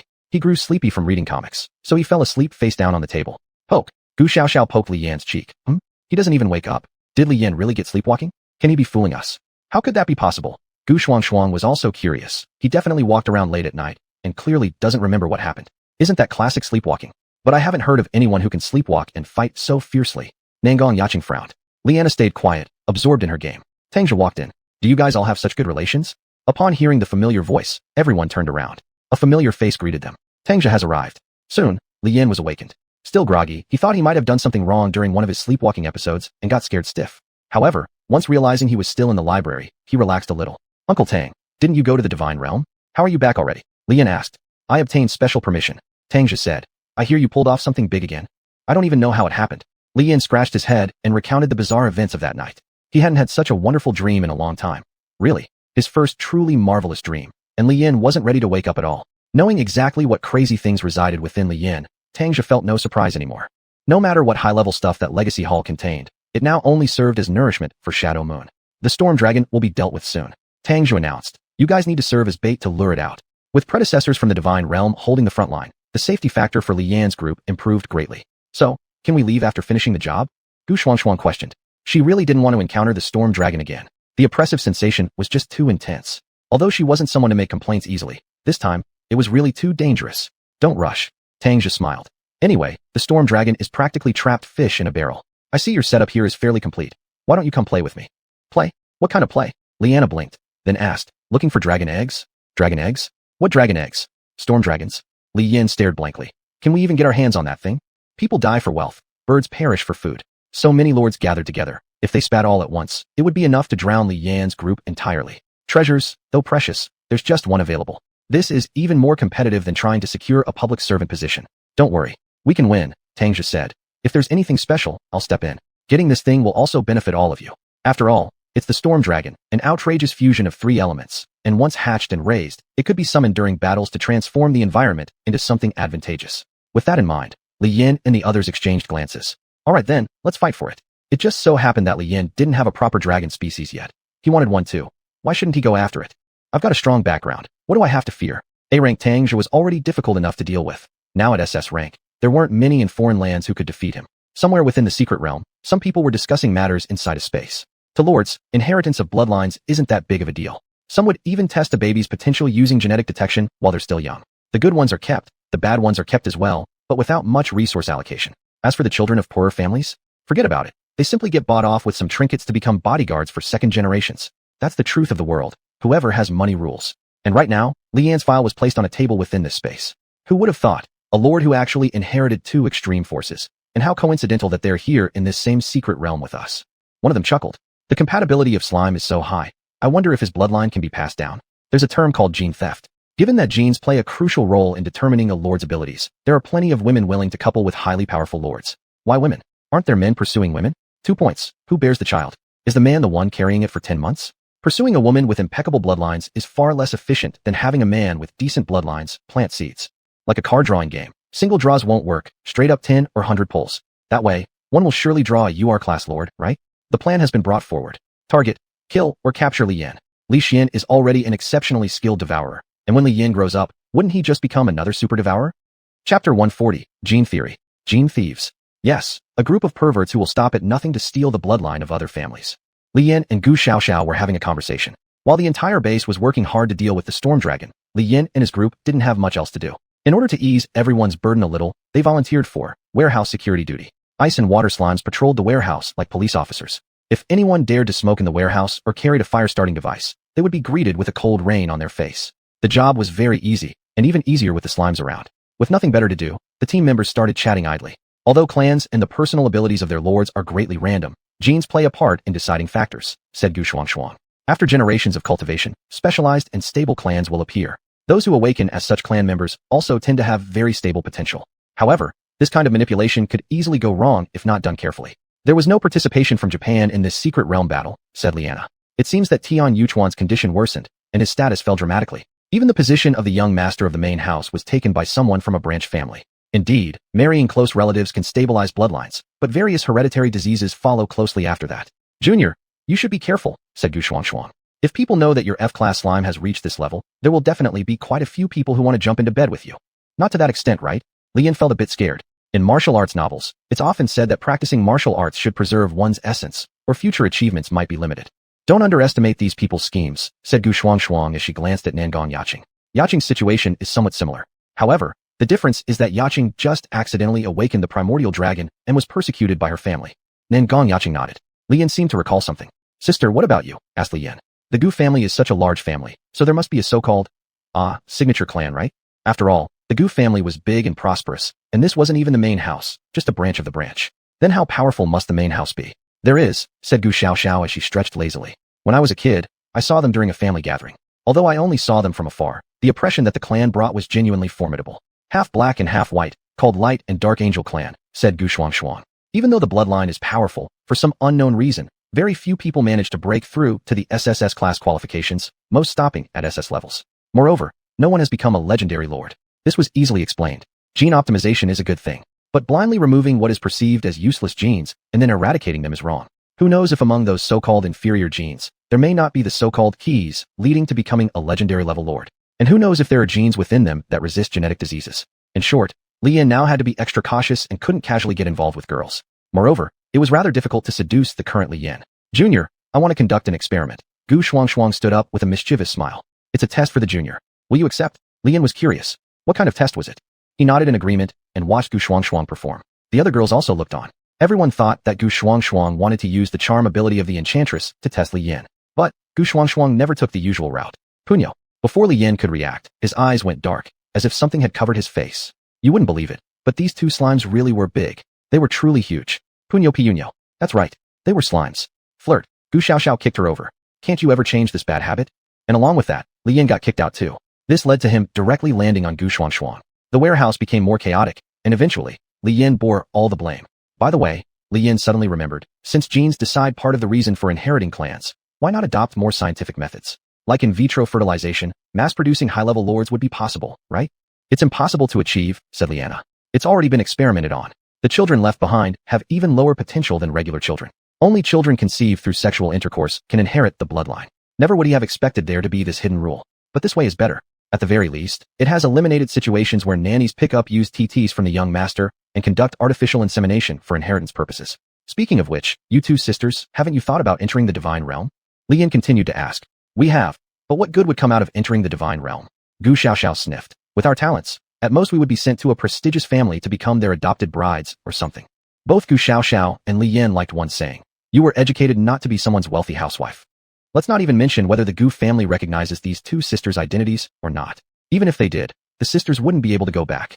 There will be nothing but conspiracies and manipulations awaiting them. Besides, talent is one thing, real combat power is another, and there is no way to compare these two aspects directly. How about Anna? Li Yin asked. Is there a family or something similar in your case? I am a child adopted from abroad by my foster father. Liana hesitated before answering. Speaking of families, perhaps Anna indeed has one, but they might not want her anymore. What about Nangong Yaching? Forget it. She's from an insignificant minor family. They may even need to rely on Nangong Yaching for assistance in the future. However, Li Yin became unhappy. He sat on a stool, sighing. You all are so lucky. At least Anna has a foster father while I grew up living with my grandfather. Li Yin sighed. I still don't know if my father and mother are even alive until now. My grandpa just said that once I enter the divine realm, I will learn about my parents' conditions, but I wonder if that's true or false. If Tangzhe were here, he would definitely say, don't belittle yourself, buddy. There are only a few people in this world whose backgrounds could be harder than yours. Your parents had connections in both the legal and illegal worlds, and you yourself inherited abilities from both sides. Once you reach the SSS class, you'll steadily ascend to the rank of legendary lord. What else do you have to complain about? Chapter 141, Targeting. Within the divine realm. Your work efficiency is regressing. Chu Qinfeng scolded the former students who were now lords as he was invited to the divine realm. I warned you long ago when I taught you. This path is not an easy one. If you choose it, you must be fully committed. A storm giant dragon that wasn't even beyond your capabilities exploited a loophole in the chaos secret realm, moved to another, and gave our enemies an excellent opportunity to seize a landing point near our coastline. Chu Qinfeng was usually very kind-hearted. His cruelty was reserved for enemies. But this time, he was truly a little upset. Teacher, one of the lords stood up. We're sorry. Wait until your other colleagues return and then apologize in front of them, said Chu Qinfeng. It was more effective to send their former teacher to criticize them than direct reprimands. After finishing his words, there was nothing else for Chu Qinfeng to say. After all, he had once been a prodigy of his generation, but he no longer was. Among the few people he criticized just now, there were even SSS-class legendary lords. The highest achievement Chu Qinfeng had ever reached was also just at this level. Now, what was important was quickly figuring out the birth records of Li Yin and finding out who leaked the information. However, compared to what was currently happening, there seemed no need to worry about these matters anymore. Chu Qinfeng had a premonition that this journey into the Chaos Secret Realm would expose the mastermind directly. Inside the Chaos Secret Realm, the prepared group was ready for a life-and-death battle against the Storm Dragon. Nangong Yaching stood on an open area waiting for her teacher's signal. Upon receiving the signal, she would immediately release the Primal Dragon. Only then would the Storm Dragon be attracted, and at that moment, all the lords would launch an attack against it. Li Yan's task was simple. Will this work? Gu Xiaoxiao frowned. If we're guarding the base, won't others from different countries come to cause trouble? There's nothing we can do about it, said Li Yan. Our levels are too low. We can't possibly participate in a battle like this. If they get involved inadvertently, it'll be considered a major incident. Nangong Yaching successfully summoned the Primal Dragon. Instantly, the storm raged again. You beast, die. Zhao Mingxing summoned his strongest followers and charged toward the Storm Dragon with full force. Jun! A streak of sword light chased after the dragon shadow. Seeing this, Gu Xuanhuan whistled and chuckled, saying, who would have thought that Bai Haiqing would personally come? This Storm Dragon definitely won't survive. Don't celebrate yet. Li Yin held his spear, eyeing those miscreants before him, and said, these devilish spirits, we don't know what they're planning. The moment both sides met, things turned nasty. Shots rang out from behind Li Yin, feigning corpses. This was a battle targeting the Chinese, and more specifically targeting Li Yan. Unfortunately, everyone underestimated Li Yan's current strength. Those trying to wreak havoc inside the Chinese base were relatively minor. The truly severe ones had already begun targeting the Storm Dragon's eggs. This stuff was worth a fortune. Why give it to the Chinese when it might fall into their own hands? What a bunch of fools the Chinese are. When aliens come, you will still fight first-line battles. Haha. And right after such shouting nonsense, the bastards got beaten down by Dian Wei and Su Chu in a tag team fashion. Li Yan's side made progress smoothly as well. Those attacking were only some small fry, easily handled by his combat skills. At the same time, 4 elements impact. Nangong Yaching released the Primal Dragon skill for the first time. Seeing her colorful abilities, Gu Xiaoxiao envied a bit, and then urged Li Yin to unleash some elemental blast. Li Yin paused for a second, then gathered momentum with his spear, and with a leap, boom. I call this Wrath of the Nuclear Boomerang, said Li Yan. Where's the boomerang? Asked xuanhuan. Then, Li Yan waved his hand, and the spear returned to his grip. Come on, this weapon formed by his own follower spirit, could it not obey his command? Liana stood there thinking for 2 seconds, and then decided to replicate the fancy devices from robot anime. The romance of mechanical lords is the moonlight cannon. But since there was no moon in the secret realm, her purpose could only be temporarily set aside. With seniors fighting at the frontline battlefield, Li Yan was completely unworried about the storm dragon breaking through. It seemed that whenever he had just a bit of relief, an accident would happen. Whoosh! Li Yan, watch out! Gu Xiaoxiao noticed a light orb shooting towards Li Yan and shouted a warning. But her warning came too late. Li Yan was teleported into the dual arena secret realm. This technique again. Appearing quite accustomed to such situations, Li Yan steadied himself within the arena. He glanced around at his surroundings. Compared to the floating island he had encountered before, this dueling arena suited Li Yan's tastes much better. It was actually Akihabara in Japan. Unfortunately, there were no cute maid girls around, or else he would have definitely spent some time consuming in this secret realm. A chilling voice came from behind, and Li Yan turned around. Behind him stood a mysterious lord who was grinning eerily. Wearing a tailcoat, gloves, and a smiling face mask atop a top hat, he said politely, "Hello, Mr. Li Yan. I sincerely invite you here. All we need is for you to..." Bang hum. The spear pierced through and pinned itself into the gentleman and the building behind him. "Oh, please allow me to finish." The gentleman seemed slightly upset. "Our requirements are simple. We merely need some of your genetic material. The women prepared for you are the most perfect breeding machines. Before killing you, shouldn't you at least see what you're getting?" "Spare me," Li Yan sneered, and the flame spear reappeared in his hand. "I don't collaborate with people who treat life as a trivial matter, not even for a second. Either you send me out now, or I'll kill you and find another way to leave." The gentleman's expression changed, chuckling darkly. "That's not up to you." With that, Li Yan was instantly enveloped by darkness. This feeling of being trapped in darkness seemed to trigger some kind of self-protection mechanism inside him. It felt like he had suffered in such a dark environment before and sustained injuries because of it. However, the gentleman didn't care about those matters. All he cared about was money. Top-tier slime bloodlines, hidden shadow moon bloodlines. It didn't matter which one Li Yan inherited. If big families were willing to throw enough resources at it, they could create a future hero. What the gentleman hadn't expected was that Li Yan possessed both abilities as a special individual. Bang! The Shadow Moon King manifested right before the gentleman. Chapter 142, Dark Power. When Li Yan arrived in this world, his previous incarnation was still very young. One could say that he grew up in this world, so it was like a second home to him. Only, the parents of this world, Grandpa said they were gone when Li Yan was very small. He lived with his grandpa in the countryside from a young age, leading a peaceful life. However, in the era of lords, various kinds of unexpected events always happened. For instance, the dark element monsters Li Yan once encountered. At that time, he was abducted by the monster, and his aged grandpa could only watch helplessly. By the time the patrol team found Li Yan, he was lying in a pool of blood amidst countless dead monsters. Life is filled with all sorts of surprises. The long-buried memories suddenly attacked Li Yan. It turned out that those monsters had been mercilessly slaughtered by his berserk self. With that thought, Li Yan finally understood what had happened that night. "I guess I know part of the reason why you've been targeting me," Li Yan, wearing a pitch-black slime suit, said to the gentleman. Originally, they indeed intended to tempt Li Yan into accepting their offer, to follow them and enjoy the joy of creating offspring. But no one had told them that this guy not only awakened a single slime power, but also the ability of the Shadow Moon King. Oh no. The gentleman saw the black light flash and instinctively moved aside. A streak of black light swept through violently. Half of the duel arena was destroyed. Temporary secret realm shattered. The girls outside saw both Li Yan and the attacker emerge simultaneously and immediately prepared for battle. However, the gene thief was not one to do losing business. Realizing the disadvantage, he immediately fled. "Shit, you piece of shit, don't run." Gu Xiaoxiao yelled in rage. Li Yan then released the state imbued with black chi, slumping on the ground. "Junior, are you okay?" Gu Xuanhuan approached and inspected him. "What was your stance earlier? Did you fall asleep again inside the secret realm?" "No, I just remembered some of my past miserable experiences." Li Yan stood up and clicked his tongue.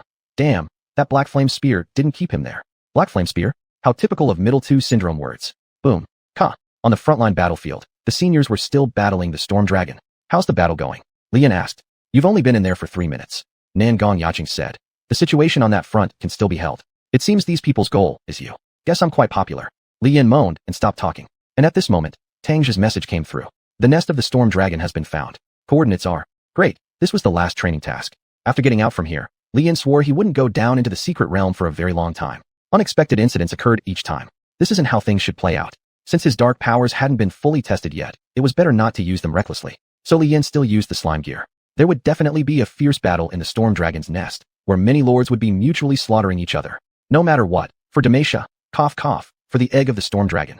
That egg belongs to me. Thus, Li Yan and the team ran off towards the storm dragon's nest. The scene was chaotic indeed. There, a giant dragon egg lay in the dragon's lair, while all kinds of lords battled chaotically within. Seeing the situation, Li Yin took a deep breath, shouting out, "Palace Jade Liquor. 180 coins per glass. Alright, everyone step back. Let me get the egg. I'll treat you all to dinner later. And when it hatches, we'll save some breeds for you." Li Yin screamed as he led the squad members to join the chaos. On the Storm Dragon battlefield, the Storm Dragon floating midair looked at the two individuals who were forcing it into a corner. One was Zhao Mingqing, the other was Sword Immortal by Haiqing. Knowing its end was approaching, it decided against further resistance. Perhaps because the younger generation had been trained enough, Bai Haiqing unleashed a sword slash. Zhao Mingqing looked at the elder, unsure of what to say. The impact of this event will be significant. Bai Haiqing said, "Many will suffer consequences. Your work has been commendable, but several villains infiltrated the base and targeted the students. That is your negligence. Still, fortunately, all these students have returned safely. Old Man is heading back now. As for this chaotic secret realm, temporarily cease its exploration. Higher-ups will make other arrangements." Zhao Mingqing showed an expression of bitterness. These students have come here for trials. It's always been done this way. It feels like he made a mistake by accommodating some students. However, it was all well that ended well. On the other hand, Tang Jie took this opportunity to kill many powerful lords from Western countries. After a fierce battle, Li Yin and the others managed to cut off the enemy's flag at the cost of some Chinese lords being injured. Finally, Li Yin would have his own dragon to play with. How wonderful. Within the divine realm, what seemed like a dull farce to the legendary lords had caused significant impact in reality, even affecting China's international image. The legendary lords within the divine realm conducted self-examinations, but Li Xian somehow dodged the bullet. It's not that he wasn't summoned to write a reflection. Right after the incident occurred, he rushed to the chaotic abyss to check where the hole came from. Then, there was nothing else. Li Xian went missing. When the higher-ups were hesitating about whether to label Li Xian as sacrificed or not, he suddenly re-emerged. Damn it, evil god, covered in blood, Li Xian cursed furiously at the space he had torn apart. "You son of a bitch. Wait for me. Once I recover, I'll come back and slaughter you. I'll devour you completely when that time comes. You dare to be so arrogant with me. Damn, new intelligence." In the chaotic abyss, the series of evil god-related monsters appeared again. The high-ranking officials of the global lord organizations received notifications, starting inspections for defects in their secret realms. If another high-level monster invades a low-level secret realm, it won't be convenient to have so many high-level lords around to handle the situation. By then, hundreds of thousands, or even millions of people will die meaninglessly. Li Xian's slime can deal with the evil gods, but it's insufficient. At least one more great swallower is needed in the divine realm to cause effective damage to the evil gods. Otherwise, the efficiency and speed are inadequate. And what about Li Yan's group? After they exited the secret realm, the academy gave them some compensation and advised them not to talk about it casually. School's winter vacation has begun. Chapter 143, Truly a Caring Mom. Gurgle gurgle. Inside the villa, a pot was boiling with a variety of dishes. The weather was getting colder. Li Yan had nothing to do these days, so he stayed inside the villa fiddling with his dark abilities. However, progress was minimal. He couldn't even figure out how to use them properly. That thing seemed to only appear when his emotions were at their peak, completely out of his control. It was very difficult to use. The incident in the secret realm last time seemed to have caused quite a stir among the big shots in the god's domain, Bajong has said. The school also provided generous compensation, and even agreed to find a storm dragon egg for you, Li Yan, for reproduction. Although we received compensation, something feels off, Li Yan said while picking up food with his chopsticks. If something's wrong within the god's domain, won't the world descend into chaos? Lately, just watching the news on TV felt like something significant might happen.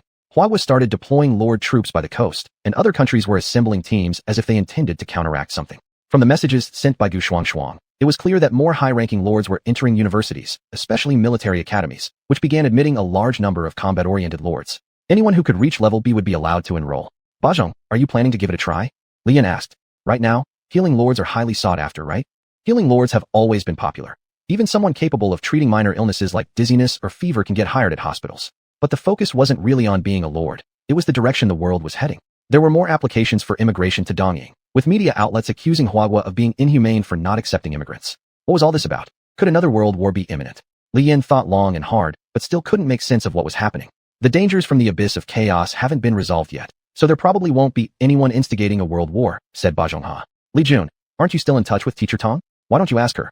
I've been trying to reach him, but it keeps showing as busy, Li Yan said. Also, Nangong, how's your origin dragon doing?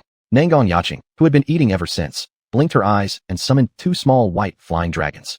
Aowu. The two little dragons romped around the villa like dogs, nibbling here and biting there, thoroughly enjoying themselves. Looks like reproduction wasn't an issue. Next, there was no longer any need for his slime king to show up. If it got depressed again, who knows how long it would take for him to recover. There have been mentions of this situation within my family elders, said Nangong Yaching. They say that even during the war against foreign lords back in the day, things weren't as intense as now. Perhaps there's another war brewing. War? The last war caused such devastating losses, and yet there's talk of another one? All I can do is lament my insignificance. Let's just focus on ourselves. Wars won't involve us anyway, sighed Li Yan. His power may suffice to fight some ordinary lords within the chaotic secret realm, but those lords fighting on battlefields far surpass him in strength.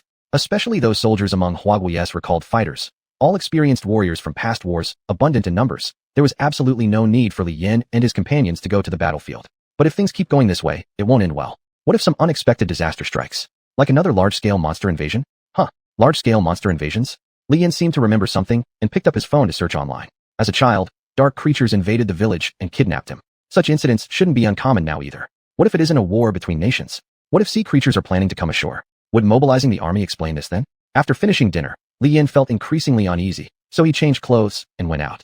The information online had already begun to be restricted. Damn, could sea monsters really be preparing to come ashore? Just as Li Yin stepped outside the school gate, a luxury car pulled over. Honk honk. The horn startled Li Yin, causing him to turn his head. Hey cutie, Lu Xiang chuckled. Where are you headed? Need me to give you a ride? This Anne is old enough to be my mother. That's enough, little dear, came the voice of Chu Chunfeng from the back seat. Chu Senior, what are you doing here? Li Yin asked. After returning from the secret realm, Chu Chunfeng absorbed and refined all the resources. Once he had gained some power, he was assigned to begin work. With him leading a mission, it should be over pretty quickly. These days, he should have been busy running around. Knew you wouldn't stay still for long. I'm here to check up on you, Chu Chunfeng said. This is a former colleague of mine. Lu Xiang herself thought about making her son call her sister, so she didn't want to reveal this relationship just yet. You're heading to the seaside, right? Chu Chunfeng asked. Yeah, Li Yin climbed onto another seat in the back and said, I've heard that there are some issues at the coast lately, so I want to go check out the exact situation. There might even be an opportunity for me. Great idea, but you can't go, Chu Chunfeng said. The storm dragon incident you experienced last time has now been thoroughly investigated. It seems that something irregular is happening with the chaos abyss under the suppression by God's domain. Not only do those monsters have entrances in other chaotic secret realms, they may very likely have portals within the sea. It was like this? So what's the solution? Can we drop deep sea bombs? Li Yin asked. That was considered, but Dongying claims that doing so would destabilize their region, Chu Chunfeng said. Actually, I didn't come here specifically to tell you about this. Xuanhuan and others mentioned that you have another ability. A lord's abilities all originate from their followers, though in the current situation, lords who could directly utilize their followers in battle were few. Nevertheless, followers, especially the initial ones, were still the most crucial part. Li Yin nodded and said, after reminiscing about past events, I realized I can summon this thing at any time. As he spoke, a layer of shadow enveloped his hands. Shadow Moon ability. It was definitely this. Lu Xiang chuckled inwardly as her heart pounded wildly. Look, no wonder he's my son. So powerful. Ask this world. Who else could simultaneously possess the power of Shadow Moon King and also an emperor-level slime? It's just regrettable that the time for mother and son to reunite hasn't arrived yet. Chapter 144, Corrupted? Chu Chunfeng took Li Yin to an uninhabited area. During the turbulent times, many people died, and uninhabited areas increased significantly. Even if a legendary-level lord carelessly released their abilities here, no one would pay attention. Let me introduce you. This is my friend, Xiaolu. Chu Chunfeng introduced his mother to Li Yin, feeling slightly unable to bear it inside. So, Li Yin was confused. An ant who likes to pretend to be young? Ant. Lu Xin's heart suffered a 10,000-point blow. How did you know she is an ant? Chu Chunfeng asked. Isn't it obvious? Isn't this the intuition every man should have? Li Yin was confused. Fine, don't regret it later. Chu Chunfeng laughed loudly inside. The reason I brought you here this time is because the power you awakened is the same type as hers. Same type? What does that mean? Li Yin was somewhat confused. Lu Xin tutade, then summoned her kin tribe. It was a female knight dressed in pitch black armor. Chu Chunfeng took 2 steps back. Predecessor? What are you doing, predecessor? I'm scared. Li Yin, seeing Chu Chunfeng like this, widened his eyes. Boy, let sister teach you not to casually talk about a woman's age. That's a taboo. Lu Xin was utterly enraged. You're already at an advanced age, so what kind of young are you pretending to be? Hey, I warn you not to come near. If you keep coming, I'll attack. Li Yin, seeing the female knight getting closer and closer, activated 2 abilities in haste. The black flame spear and the female knight's great sword, wrapped in black energy, collided. Each move was extremely heavy. If it weren't for the versatility of slimes, Li Yin wouldn't have been able to hold out. After being beaten for 2 hours, Li Yin couldn't take it anymore and collapsed from exhaustion. Seeing Li Yin fall asleep, Chu Chunfeng tutade. You went too far. There's no way a real mother keeps pressing down on her son like that, Chu Chunfeng said. Am I not holding back now? Lu Xin didn't recognize her own mistake at all and said indifferently, it's fine. The physical quality of the Shadow Moon King's holder is very strong. Besides, the recovery ability of the slime left by his father is so powerful that he'll be full of vitality in a few days. I remember this time you asked me to bring you here to train your son on how to use the power of the Shadow Moon. Chu Chunfeng reminded. He already knows how. Lu Xin chuckled. My son's talent is definitely above mine. All he needs is to strengthen this ability slightly. Speaking of which, the dark little ball that made countless lords fall into corruption floated towards Li Yin. Any lord who absorbs the energy of this ball will experience a rapid surge in strength in a short period of time, but will become a dark-type lord without exception. However, as this ball merged into Li Yin's body, It was like a river flowing into the sea, not causing even the slightest ripple. When Li Yan woke up, he had no memory of what had actually happened. Gu Xiaoxiao, Nengong, and Ba Chonghua were looking at him, some smiling mischievously, others worried. What's going on with you guys? How did I get back here? Li Yan was puzzled. Why are you laughing? Did you draw turtles on my face, Gu Xiaoxiao? Are you immature or what? Haha, if only I drew turtles on your face. Gu Xiaoxiao handed him a mirror. Take a look at your current condition, hero. How did your hair change color after one trip outside? Change color? What kind of change color? Li Yan was puzzled, rubbed his eyes, and looked in the mirror. Inside it was his face. But unlike before, his hair had turned snow white. What the heck? Li Yan stood up suddenly, snatched the mirror, and couldn't believe it.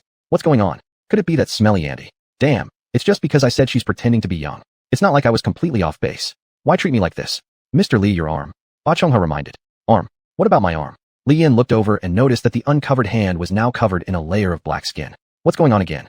Am I dying? Li Yan couldn't help but feel disheartened. Master Chu, what's happening here? How could Master Chu harm him when he had saved his life? So what's going on with him? Haha. Okay, stop teasing you. Gu Xiaoxiao laughed, thinking Li Yan seemed a bit pitiful, thus saying, your situation belongs to the second awakening during the first awakening. What nonsense is this? Li Yan was completely baffled. What is this? First and second awakening. What nonsense? This is not uncommon, Gu Xiaoxiao said. When some people encounter dangerous situations, their innate qualities as lords awaken. This is a self-preservation method under extreme conditions. But after such awakenings, the innate abilities often deteriorate. The doctor has already examined you. They said they've never seen anyone recover years later from a passive awakening like yours. Li Yan scratched his head and then asked, what does this have to do with my hair turning white? Are you pretending to be stupid or what? Gu Xiaoxiao said, the first thing that awakened in you was the mighty Shadow Moon King's kin tribe. These types of tribes belong to the dark system. In your case, well, let me put it simply, you've been possessed by darkness. Just wait a few days. Once you adapt, the white hair will fade away. When you get used to it, your hair will only turn white when you use the power of the Shadow Moon King. Well, now that I see there's nothing seriously wrong with you, I'll go. Gu Xiaoxiao grinned and said, hang in there, white hair. From now on, we rely on you for epic adventures. Li Yan watched Gu Xiaoxiao leave and then looked at his own white hair again, letting out a wail before burying himself under the covers to sleep. Shadow Moon. Why does this name sound familiar? By the way, this power doesn't conflict with the thunder force of the Qilin? How could that be? Things are getting more complicated. And as Master Chu mentioned, some portals are in the ocean. Will creatures like the Kraken or Godzilla ever set foot on the continent? No, that probably won't happen. Godzilla would likely cause chaos in Japan first. It's not Chinese people who destroyed the marine environment, so there's no reason for Godzilla to start wreaking havoc here. There's no point overthinking it. Li Yan inspected the state of his territory. The storm dragon egg was held close in the Slime King's embrace while it slept. In just a few weeks, it would be ready to hatch. How should he train it? By the way, what do dragon spawns eat? Will they consume cows raised by the slimes? Chapter 145, Sedimentation Period. During the winter break, Li Yan chose not to go home. After meeting Lu Shixing, he turned into white hair. He said it would take some time to adapt, and then he would change back. But how many days does it have to take to adapt? Moreover, unlike slimes, what about this so-called first or second awakening for the retinue? What about my dark elemental retinue?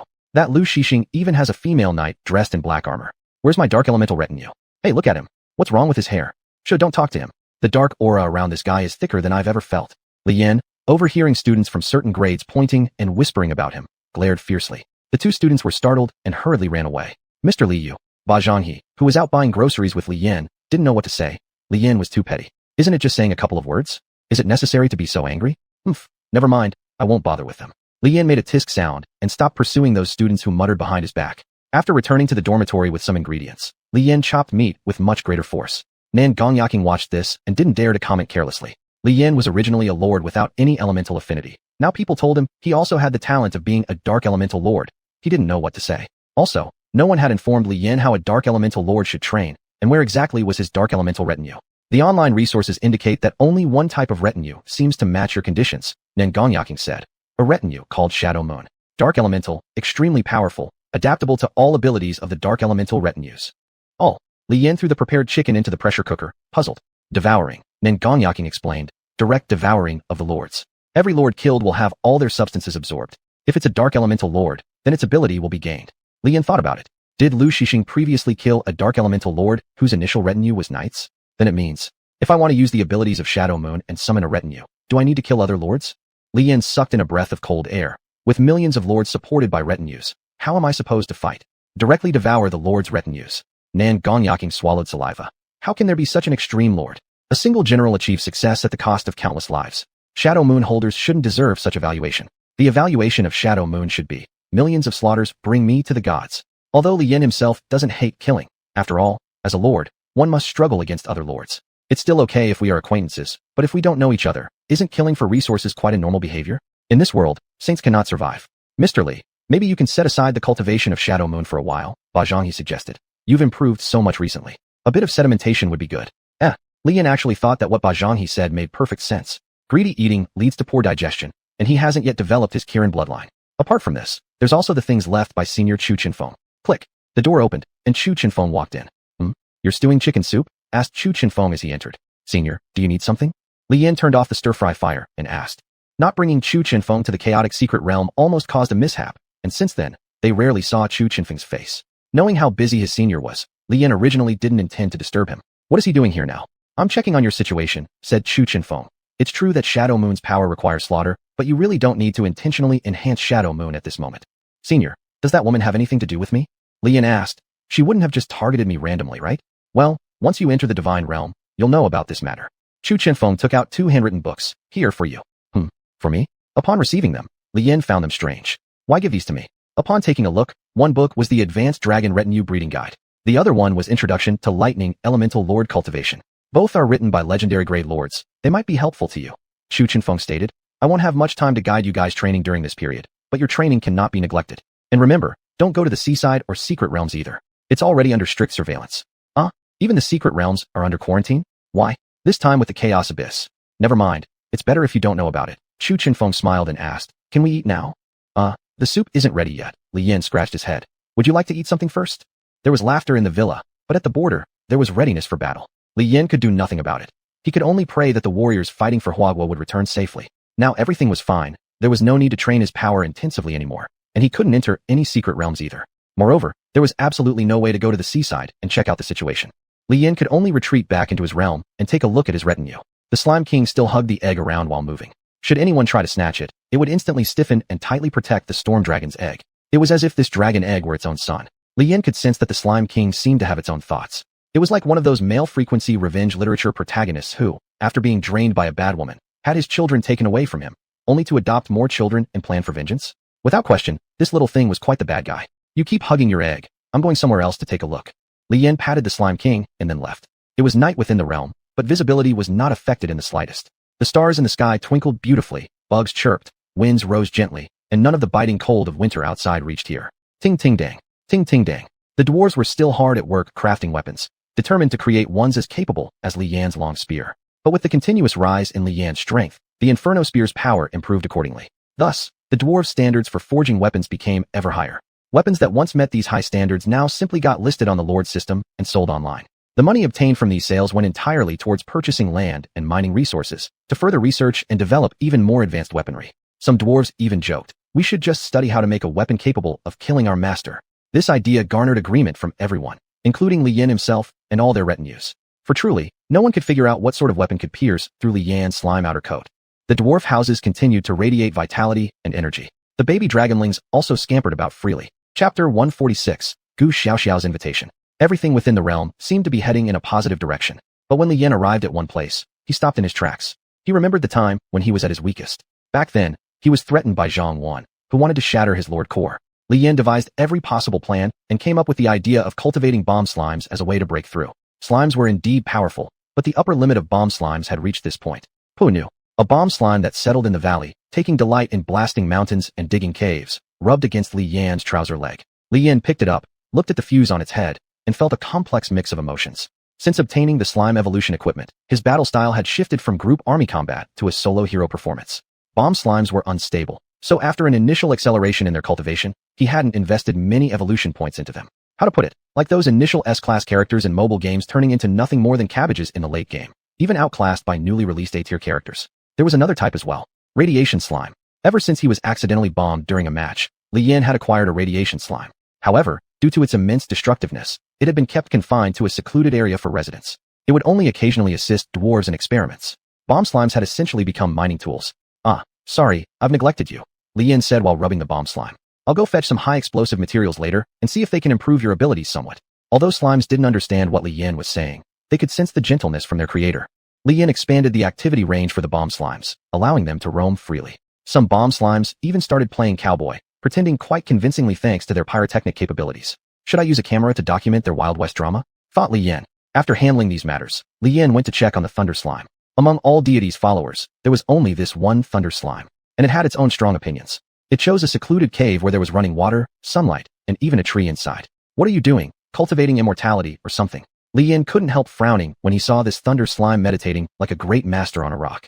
Previously, Senior xuanhuan had used Li Yan's slimes to reconstruct his body, restoring all human bodily functions and retaining part of the slime's abilities. So what about this Thunder Slime? One must remember, even legendary level lords were still mere mortals. But Lei Qilin, that was far beyond ordinary living beings. It was a genuine fantasy creature. Could it be that this slime now contained fragments of Lei Qilin's soul or memories, waiting to give him a surprise someday? Still, who knew? Zizi. Watching the Thunder Slime buzz happily upon his arrival, Li Yan found it hard to believe it could transform into Lei Qilin. Since you're so fond of immortality, next time I'll have the dwarves build you a Taoist temple, Li Yan said. How did that phrase go again? The immortal has succeeded. Blahaha. Poo nu. Li Yan scratched his head. He realized how foolish he was, engaging in banter with the slime. Crazy literary antics. You continue your cultivation, Li Yan said as he stepped out of the realm, noticing that time was getting late. At this moment, Gu Xiaoxiao sent over a text message. Li Yan, the students staying on campus tomorrow will have a gathering. Would you like to come along? A gathering? Is this some king wanting to select consorts for his harem kind of gathering? Is it really appropriate to hold such gatherings now? Moreover, should someone of Gu Xiaoxiao's stature participate in such things? Li Yan pondered, and then picked up his phone to reply. Do you need a male companion? A family dinner. There's an elder wanting me to marry his son. Show a little mercy and help me. High school sophomore years for arranged marriage discussions? Isn't that a bit too early? Still, considering those superpower families, this kind of behavior wasn't uncommon, so Li Yan refrained from commenting much further. The key point was that Li Yan's lord team was practically complete by now. If Gu Xiaoxiao were taken home to get married, she would most likely be expelled from school. Even if she refused, a prestigious family's control wouldn't allow her to keep growing stronger. The two dragons they'd worked so hard to obtain would probably also be reclaimed by her family. In this regard, Nangong Yaqing had the most insight. Yet, Li Yan still sensed something amiss. The next day, alright, got it. Li Yan was on the phone at the agreed-upon meeting place with Gu Xiaoxiao, waiting for her to arrive. Tap tap tap. You sure came early. Gu Xiaoxiao had changed into formal attire and couldn't help but tease Li Yan as he still wore his slime suit. Just your fashion sense leaves much to be desired. Are you planning to wear that slime suit all year round? This outfit keeps me warm in winter and cool in summer. Plus it has great defensive power. I can wear it all 4 seasons. Li Yan shrugged as his slime suit began to transform. It directly mimicked a set of clothing worthy of accompanying Gu Xiaoxiao. Li Yan then extended his arm. Humph. So you do know how to look good. Gu Xiaoxiao naturally stepped forward and linked arms with him.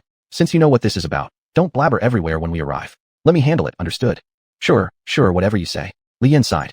Do you regret asking me to be your slave back then? I don't regret it. If you want to be my slave now, I'd gladly accept your loyalty, Gu Xiaoxiao said proudly.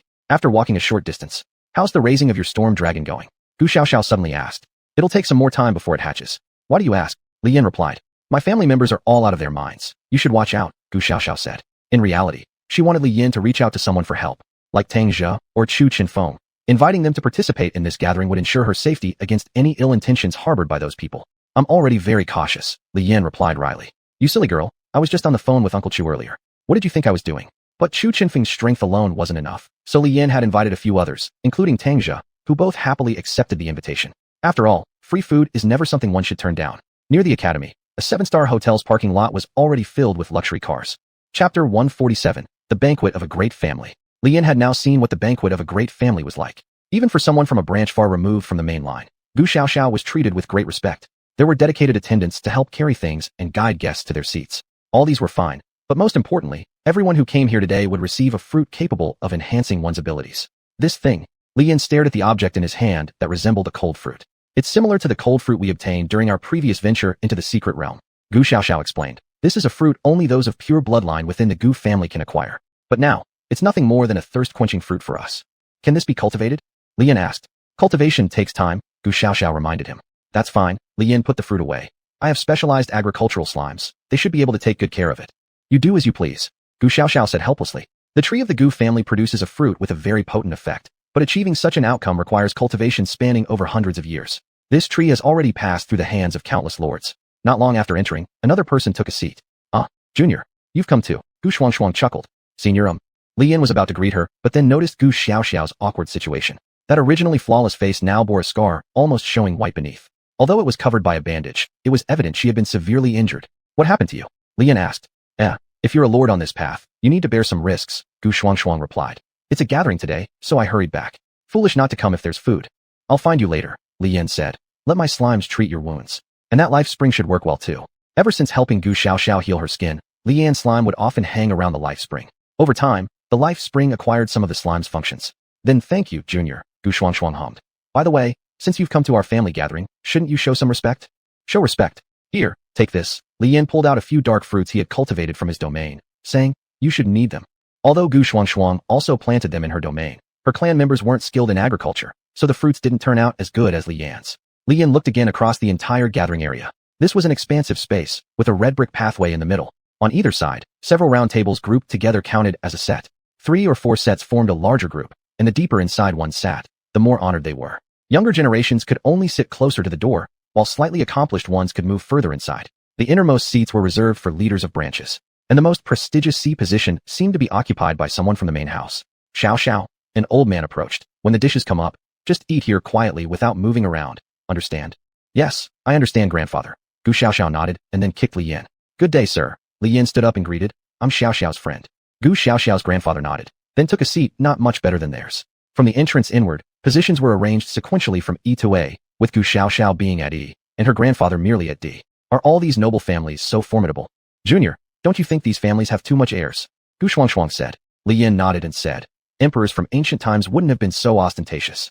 Real founding emperors suffered so greatly that they'd try to stretch every coin in half.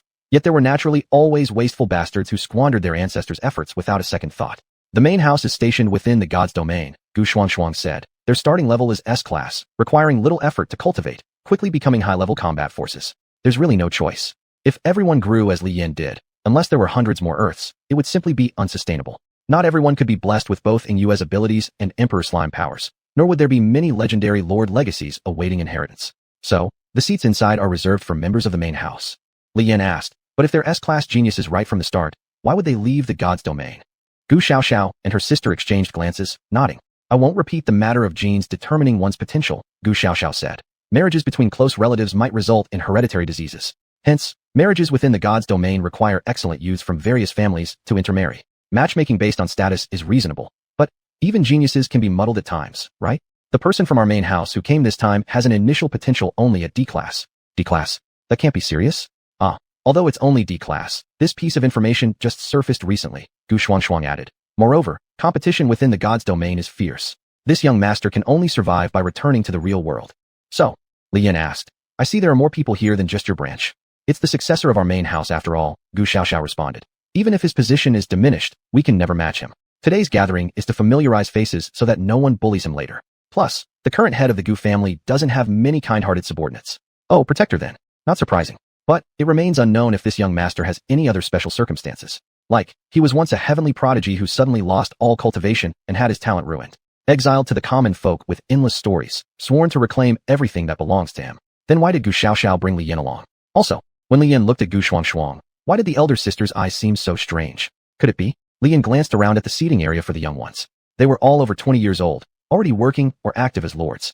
There were no young, beautiful girls present, except for Gu Xiaoxiao. Could it be? Junior, Gu Xuanhuan said. It all depends on you this time. Do you understand? If anything happens, Xiao Zhao's entire life will be ruined. The detailed reasons will be explained later. Chapter 148, Master Gu. Soon, a few people dressed in finery hurried out. Their solemn expressions indicated not even a hint of negligence. When they returned, there were already designated people to clear the way, and all members of the Gu family stood up. However, Li Yan, as an outsider, remained seated. After all, he wasn't a member of the Gu family. Attempting to pay respect might not even be welcomed. That handsome face immediately gave him away as a lord with exceptional genes. Gu Xiaoxiao didn't move either. Her identity was now tied with Li Yan's. As the saying goes, once a daughter is married off, she is no longer part of the Gu family. Nevertheless, to demonstrate their respect, Li Yan and Gu Xiaoxiao sat up straight.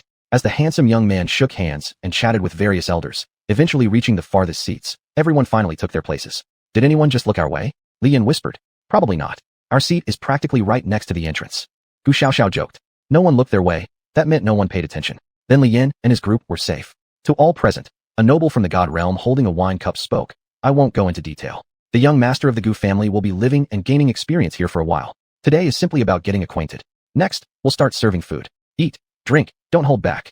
Though it was supposed to be a feast organized by various branches of the Gu family, it had turned into the young master's solo show. The hotel staff started serving the dishes, but Li Yan and Gu Xiaoxiao only ate some pastries and drank a little wine. Gu Xiaoxiao didn't know why Li Yan hadn't directly started eating yet, nor did Gu Xuanhuan. Li Yan was waiting for backup that he'd called for.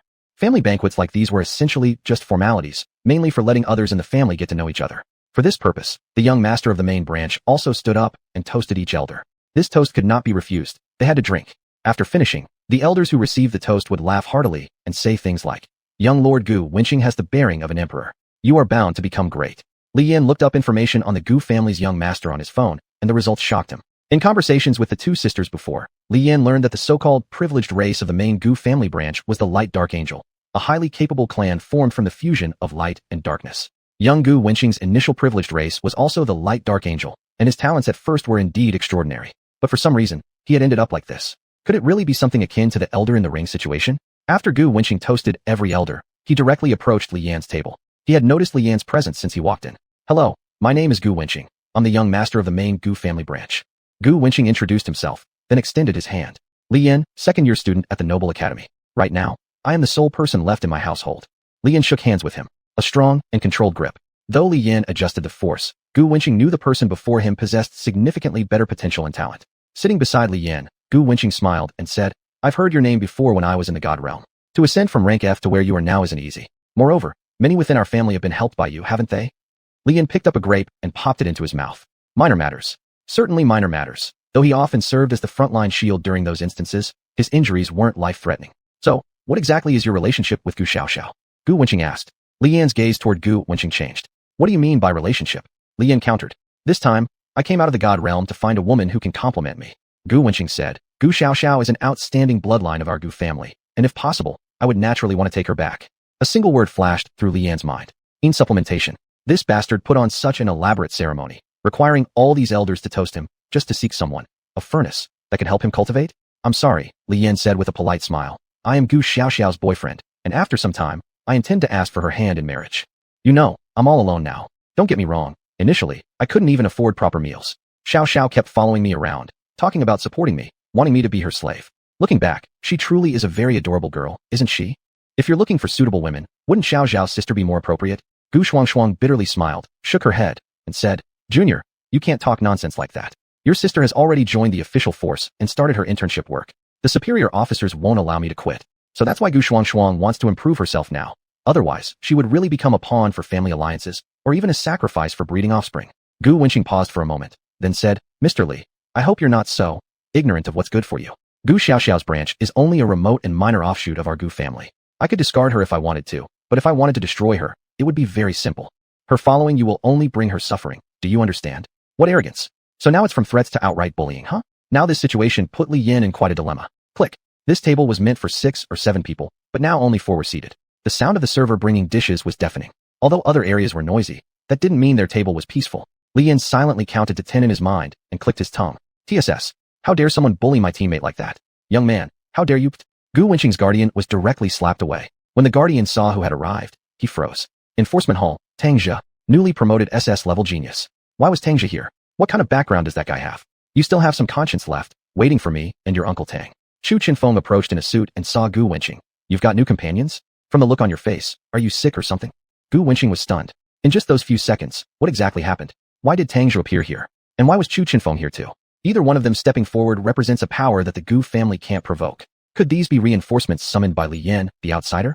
Chapter 149, After the Banquet. What's going on? Aren't we here to eat? Tang Zhe relaxed his stance, a bit confused. I specially took leave to be here. Why would there be a lord within the divine domain attempting to attack ordinary lords? How to describe this? It's like police coming for a feast and then being forced to work overtime. But soon, Tang Zhe noticed the long spear in Li Yan's hand. "Put it away. Why are you so hostile at someone else's gathering?" Tang Zhe said. "And this one? What's going on with him?" Gu Wenqing swallowed hard and said, "Senior, I am the young master of the Gu family. My name is Gu Wenqing." "Gu Wenqing? Are you the young master whose talent fell drastically?" Chu Chinfeng was a little surprised. "Why aren't you getting treatment within the divine domain? What are you doing in the real world?" Gu Wenqing was at a loss for words. However, with the appearance of 2 important figures, the Gu family naturally had to show respect. If they dared not, Chu Chinfeng's students would let the Gu family know what cruelty meant. The banquet continued, with Tang Zhe and Chu Chinfeng sitting at the seats designated for juniors. They occasionally glanced at the younger people seated elsewhere, looking to find some worthy lords to cultivate. Gu Wenqing couldn't cause any trouble because Chu Chinfeng asked him some questions and introduced him to a legendary level healing lord. With Chu Chinfeng's introduction, Gu Wenqing could receive good treatment and might even have a chance to recover his lost talents. A farce, and the banquet was over. Gu Xiaoxiao and her 2 companions left smoothly. Gu Xiaoxiao laughed out loud. "Senior, You sure have influence. Chu Chenfeng, sitting in the passenger seat, smiled wryly. There are many events happening within the divine domain. Even the members of the Gu family. No, all lords cannot avoid being affected. Chu Chenfeng explained. Powerful families are strong in reality, but within the divine domain, they still need to abide by certain rules. This Gu Wenqing came out from the divine domain probably for some other purpose.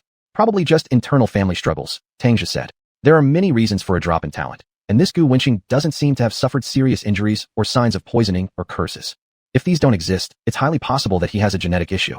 Modern medical methods can certainly cure him. Genes. But isn't marriage between closely related lords prohibited? Gu Xiaoxiao asked. Did you fail biology in junior high school? Li Yan asked.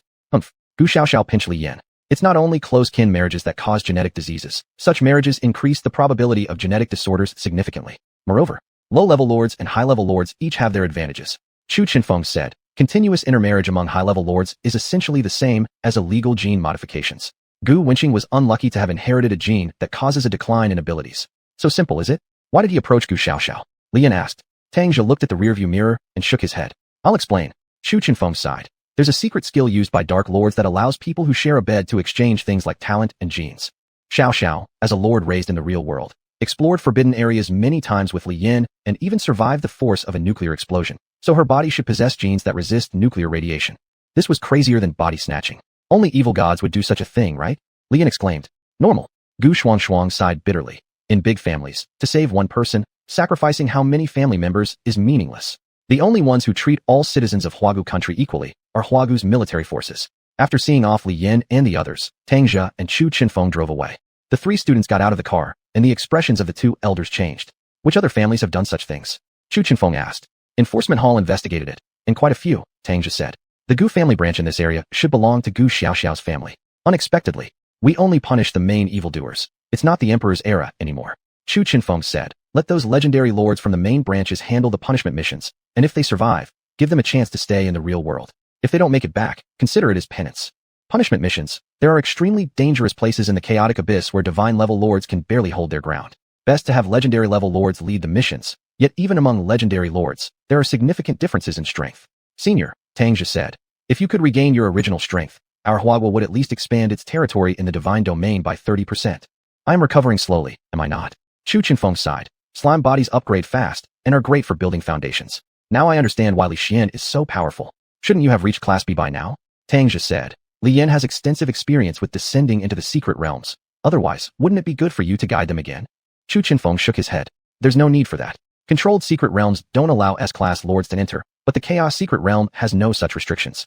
There are always reasons for legendary level lords to venture out of the divine domain and cause chaos. For instance, teachers want to meet us, and we want to pay respect to our mentors. Chu Chenfeng does not lack cultivation resources. What he lacks is time.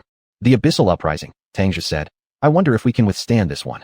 During the last abyssal uprising, countless monsters sought to break through the divine domain and invade the real world. Countless lords from various countries fought fiercely to suppress the abyssal uprising. They were warriors fighting for humanity, individuals with noble spirits. Our technology has advanced a lot during my absence, Chu Chenfeng said, and the positions once held by the old guard now have successors. The strength of the abyss is limited, while ours has become even more formidable. It's fine, everything will be alright. Although this abyssal gateway might appear in the ocean where there are massive numbers of sea beasts, Huagua is confident in withstanding it. Unfortunately, as before, many legendary level lords will fall this time around. Has that thing not been investigated thoroughly yet? Chu Chenfeng asked. No. Tang Jia shook his head. Mythical level lords. Countries all over the world are investigating, but the records about mythical level lords lie deep within the abyss. Unless we can form an army of legendary level lords, otherwise, to unite the whole world in collaboration is nothing more than wishful thinking. Chapter 150, Harsh Reality. The Abyss Uprising is an event that occurred many years ago, where a large number of monsters from the secret realm attacked the human world. The Academy held a seminar today, requiring all students still at school to attend. The content being discussed was something Li Yan and his friends had never heard before, so Li Yan listened attentively. The last uprising resulted in a sacrifice of 4.8 million people due to insufficient facilities in various aspects. The teacher wiped his glasses. Casualties among ordinary people were 400 million. 400 million? This number was just 2. Students actually don't need to dwell too much on that history. The teacher said, even if we have endured tragic hardships, we've come through them. Now our country's strength compared to before is on a completely different level. If such an abyss uprising occurs again, we will surely be able to defend ourselves. Moreover, there are all of you who can continue the legacy of our nation. Thunderous applause broke out on the scene. After this meeting concluded, Li Yan went to the cafeteria. Before his ordered dumplings were served, he was deep in thought. Once, the Huagua he had come across from his previous life also experienced disgraceful events. Tens of millions of people sacrificed themselves, fought a bitter war, endured countless difficulties and obstacles, and eventually rebuilt the powerful Eastern Empire. Even before he crossed over, this empire was still on the path to revival. With 400 million casualties, just the fallen lords numbered over 4 million. Blood flowed like rivers. Bones littered the ground. Corpses piled up like mountains. Even though Li Yan had an extremely strong mental fortitude, he couldn't bear to imagine the state of affairs back then. A plate of pan-fried dumplings came up. Just as Li Yan was about to pick up his chopsticks, Gu Xiaoxiao and Gu Xuanhuan grabbed 2 dumplings each. Watching them sit opposite him, bite into their dumplings only to find them too hot, Li Yan silently pushed the plate toward them. Junior, what's wrong? Gu Xuanhuan asked while devouring another 2 bites. Are you thinking about the Abyss Rebellion? Yeah, Li Yan nodded. So many people died, yet our country managed to survive. In fact, we've had it pretty good. The lords resisted to the death, preventing the monsters from the Abyss from invading too deeply. Gu Xiaoxiao said. As for those countries without strategic depth, many of them were barely holding on waiting for aid from other countries. As for the Eastern land, you wouldn't believe what they did to preserve their islands. Gu Xuanhuan said. They actually welcomed the Amaterasu Amakami who appeared from the Abyss, offering 100 beauties daily to appease the wrath of the so-called god. Is it really a true god? Li Yan asked. How could it possibly be a real god? Gu Xiaoxiao shook her head. In reality, they barely managed until help arrived from other countries, ensuring they weren't wiped out. Don't you think? Luckily, our Huagua has many mythological legends, and the powers of the lords cultivated are sufficiently potent. Li Yan didn't know much about the structure of this world. However, indeed, the only true leader of the Westerners has always been Ingwa. Why was this Ingwa making no moves now? There's a poem that goes like this. Gu Xuanhuan said, when autumn comes on the 8th day of September, after my flowers bloom, all other flowers wither. The people there rebelled? Li Yan asked. Oh, Junior, congratulations. You're answering questions now. Gu Xuanhuan clapped her hands, and the waiter brought out 2 more plates of fried dumplings. Since everyone now has a lord's domain, naturally there needs to be a re-evaluation and redistribution of interests.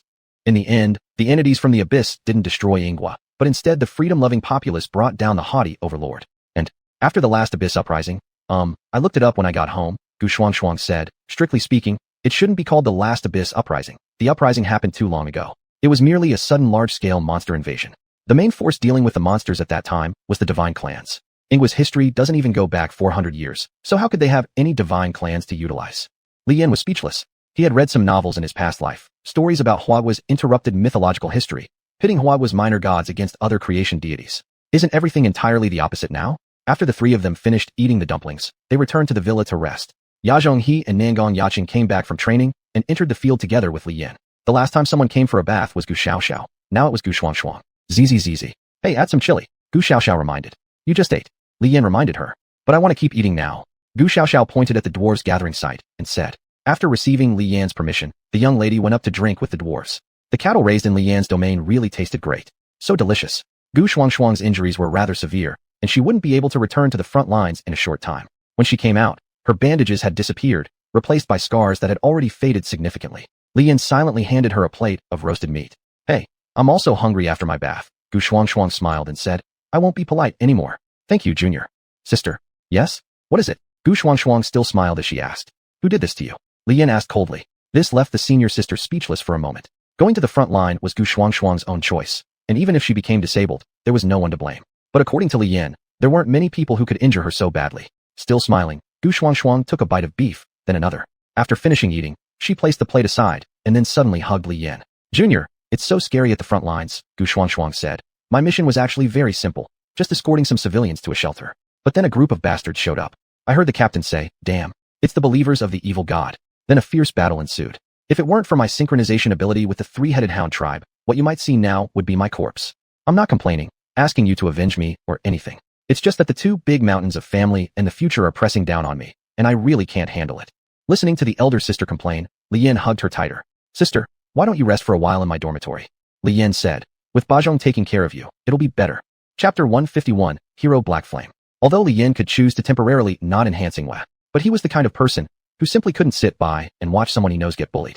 That evening, Li Yan left his home. For a moment, Li Yan felt somewhat bewildered, not sure whether he was seeking revenge for his senior or just looking for an excuse to increase his own strength. But he quickly came to terms with himself. Anyway, the result would be the same. Regardless of which motive, his ultimate ability in Shadow Moon was bound to improve. Since the outcome was the same, it would be better to directly follow his true feelings. Black aura swirled around his body as Li Yan took a deep breath. He had never felt such clarity. Under the moonlight and under the cover of darkness, Li Yan transformed into a shadow, darting between tall buildings. Even though some lords noticed something, Shadow Moon users were extremely rare, so they thought it was just a stray kitten that wandered in, thus no one chased after him, nor did they consider if it was an enemy lord causing trouble. Moreover, even if it really was an enemy attacking, what kind of foe could possibly come rampaging inside the academy? After all, Tangzhou alone, upon entering the divine realm, could ascend immediately from a rank to SS rank. Such prodigies were abundant among every student, and Li Yan, relying on his strength, rushed towards the front line. Unlike slime abilities, Shadow Moon's powers have various enhancements in the dark, greatly boosting speed, strength, and perception. Swoosh! Li Yan pierced through a passing train, getting closer and closer to the front lines. At this moment, not far from the front lines in a certain place. Hee, look at these pitiful lords, still dreaming that they can protect their homeland with their efforts. They have no idea how terrifying the abyss of chaos is. We just wait for them to play into our hands. Haha, they've even sealed off the news now. They are determined to keep others ignorant, aren't they? Li Yan arrived silently nearby. Were these followers of an evil deity? Such crazed individuals? Judging by their appearances, they seemed human? So what was their purpose? Could they actually live within the abyss? Li Yan pondered for 2 seconds, and then stopped thinking. Traitors to the human race. This wasn't merely a matter of treason against their country anymore. However, because of the relatively large number of enemies, Li Yan couldn't rush in recklessly to attack. Being unable to charge recklessly does not mean that Li Yan could not think of ways to attack from afar. The Black Flame Lance, a black long lance imbued with the power of Shadow Moon, combined with the abilities of Flare Slime, created a powerful weapon capable of shattering artificial realms. And slime weapons can change according to the user's abilities. Li Yan wasn't a mechanical lord. He didn't have overly complex long-range attack methods. Nevertheless, as long as his strength was great enough, there would always be a simple yet effective way to attack. The long spear reshaped and reorganized in Li Yan's hand. Then, a pitch-black longbow appeared in Li Yan's hand. This bow automatically filled itself with energy arrows when drawn, and these arrows had mass. Li Yan could also add more functions to the arrows. Now this was fun. The disciples of the evil god were still daydreaming about the future. They planned to conquer the real world, become kings of the world, make all the women of the real world part of their harem. As for men, they would be sent to mine directly. They sang and danced merrily, not giving the defensive forces of China any regard at all. Once Li Yan had thought things through, whether or not to attach lightning properties when dealing with followers of the evil god, he took a deep breath and drew the bow. Swoosh! Boom! An arrow fusing lightning and explosive fire attributes shot out violently, turning the small squad of evil gods into debris. Conversion of Shadow Moon power into followers. 4. Followers? This was the follower of Shadow Moon. Li Yan changed locations and summoned the followers. They were shapeless shadows, barely distinguishable from each other, only retaining vaguely humanoid forms. A lord was the god of their followers, and Li Yan instinctively knew how to use these followers. The shadows possessed 50% of Li Yan's strength, and crucially, they could transfer energy back to Li Yan for survival needs, or to each other to increase combat efficiency. 50%. Can you summon slime weapons? Li Yan asked. Upon hearing this, the black shadows brought out the items piled up in the armory. Good. With you guys around, my battle efficiency doubles. Li Yan nodded. Each of you hunt 3 small teams. Avoid direct confrontation with Chinese teams. Stay alert. The black shadows nodded, then dispersed. Even as followers of an evil deity, these individuals were actually unable to move freely in the pitch-black night. Thus, when facing Demon Clan holders, they would naturally be at a disadvantage. This was also why Gu Xiaoxiao had been injured by concentrated attacks. However, these cultists never even considered that someone would come seeking revenge in the middle of the night. The next day, the front line. Warriors who regrouped with renewed determination to reclaim lost territory came here during broad daylight, full of ambition to kill enemies and earn military merit, only to see lands disfigured and occupied by the cultists. In some places, black flames still burned. When warriors from Huaguang approached the flames, they simply vanished. What was going on? Could it be that someone had come to clear out these cultists here? Could someone from the divine realm have taken action? Exactly who could it be? Xuanhuan's captain was on site, observing the scene of devastation and couldn't help but wonder. What else could it be? The enemy shouldn't assist Huaguang's warriors, right? Meanwhile, within a villa, Li Yan was sprawled out on the sofa, sound asleep. He had used Shadow Moon abilities, and also its clan. But no one had told him that after the clan synchronized with the Lord's power, all sorts of energy-related consumptions for the Lord would increase as well. Just handling so many enemies by himself, Li Yan was already exhausted. Li Yan could hardly imagine the pressure placed on the Lord's guarding areas where troops hadn't yet been fully deployed. Junior, I brought breakfast back for you. Gu Xuanhuan entered the room. These are all your favorites, and I waited in line to get them. Hurry up and eat. Why are you sleeping here? Gu Xuanhuan tried several times to wake him but got no response, so she decided to enjoy the breakfast herself. As for Li Yan, he slept until 1 in the afternoon that day. The news soon broadcasted reports about the mysterious Black Flame hero. Everyone began speculating. Exactly whose ability was this highly corrosive Black Flame, and how was it being used? Chapter 152, A Lesson. Black Flame's hero, the Sanctioner, the Judge. For a time, all sorts of rumors surfaced on the internet. While some people did express that such strongly individualistic heroic actions severely affected Huagua's overall strategic deployment, it was undeniable that Black Flame's emergence greatly relieved the pressure on the frontline soldiers. The cultists who had emerged from unknown places started to be wary. Once tainted by black flame, not even the power of their clans could extinguish it. It would ignite the ocean upon contact. Inside the villa, Li Yan, after a brief wash, ate instant noodles while bearing the pressure from his beautiful roommates. Crack crack. A member of the Shadow Moon clan held toilet paper, respectfully attending to him on the side. There were also Shadow Moon members specially designated for serving tea and pouring water, as well as cutting fruits. As for the beauties, seeing this situation, they understood who the Black Flame hero on TV was. Mr. Li, have you figured out how to use your dark abilities yet? Ba Zhonghe asked. Stealing others' stuff is quite effective, Li Yan nodded, but it consumes a large amount of my mental energy. Put the apple here, you can return to the domain now. With a casual wave of his hand, Li Yan sent the Shadow Moon clan back. The land within the domain had expanded again, and Li Yan's slimes were about to start organizing the terrain and constructing buildings once more. You like elder sister so much, why don't you just confess to her? Gu Xiaoxiao said with puffed cheeks. What are you talking about? Li Yan replied confidently but somewhat arrogantly. Kids make choices. I want them all. Hey, stop fighting. Chaos still reigned in the villa. When everyone calmed down, they began chattering excitedly about how to develop Li Yan's Shadow Moon ability.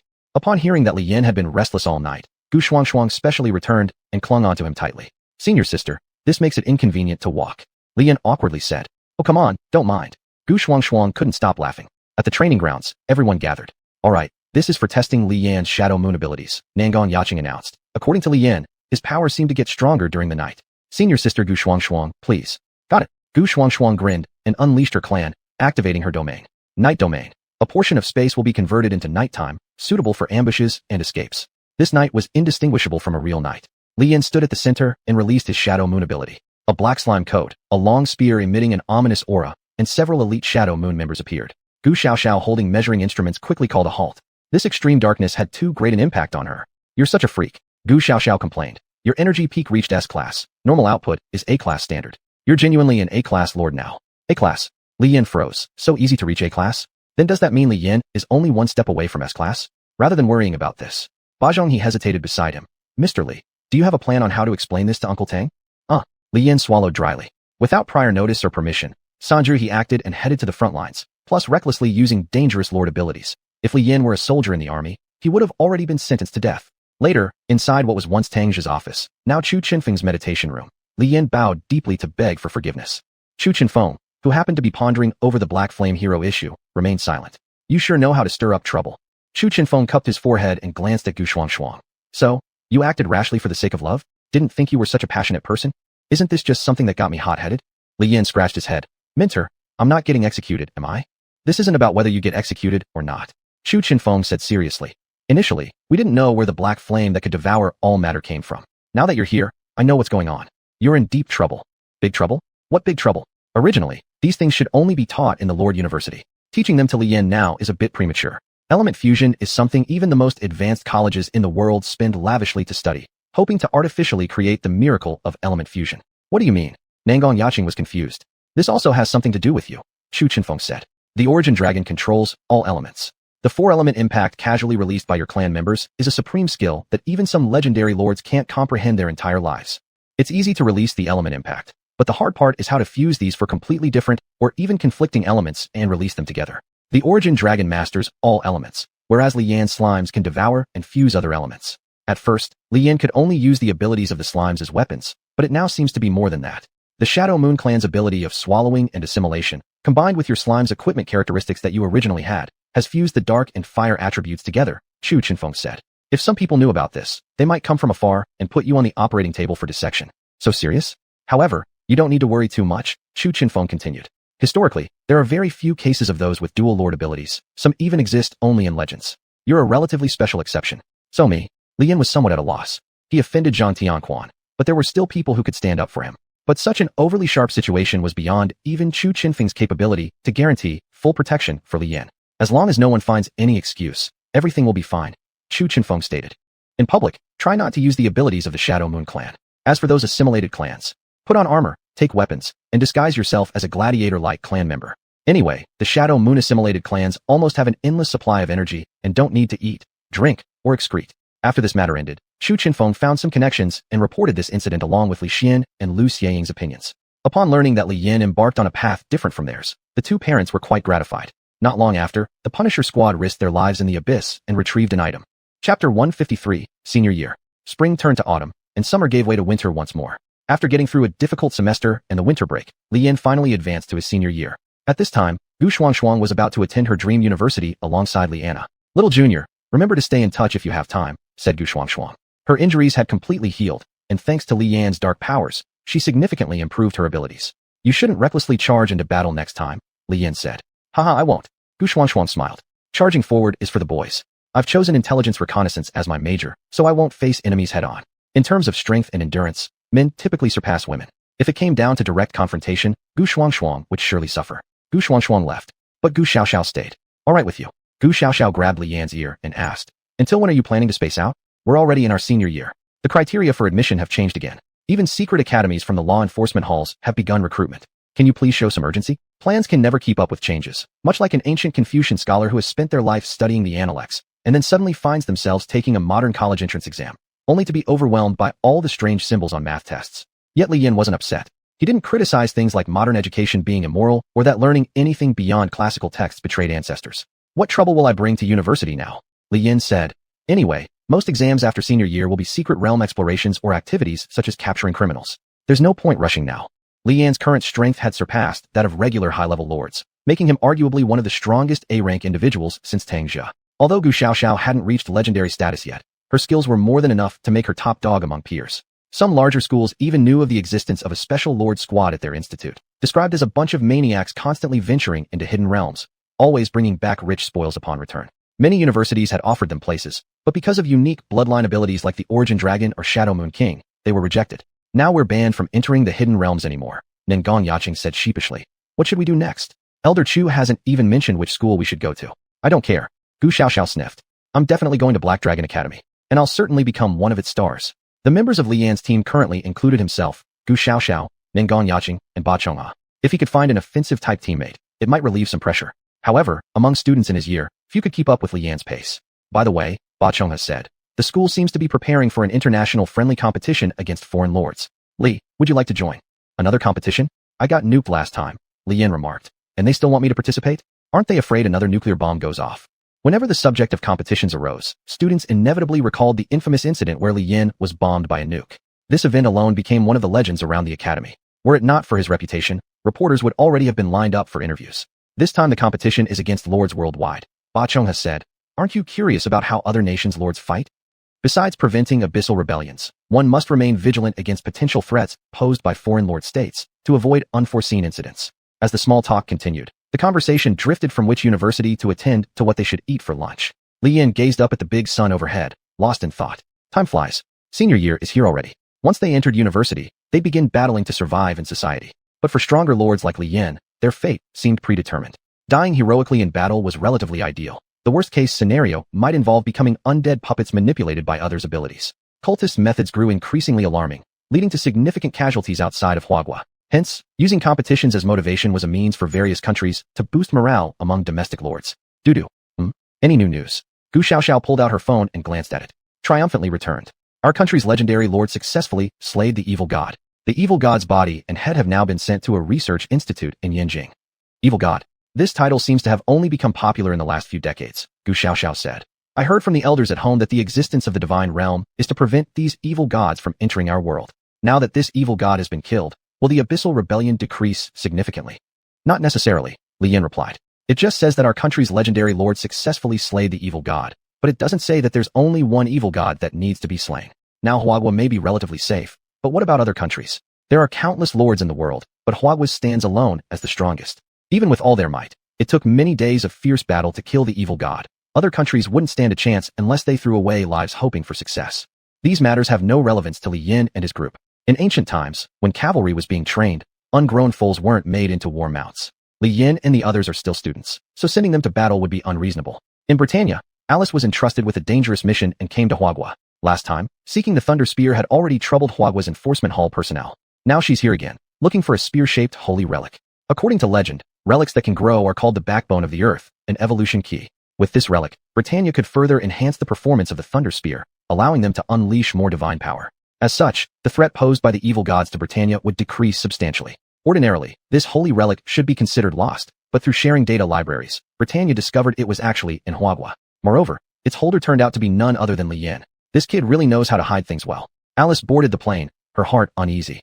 Chapter 154, Liberation of the Saintly Relic Essence.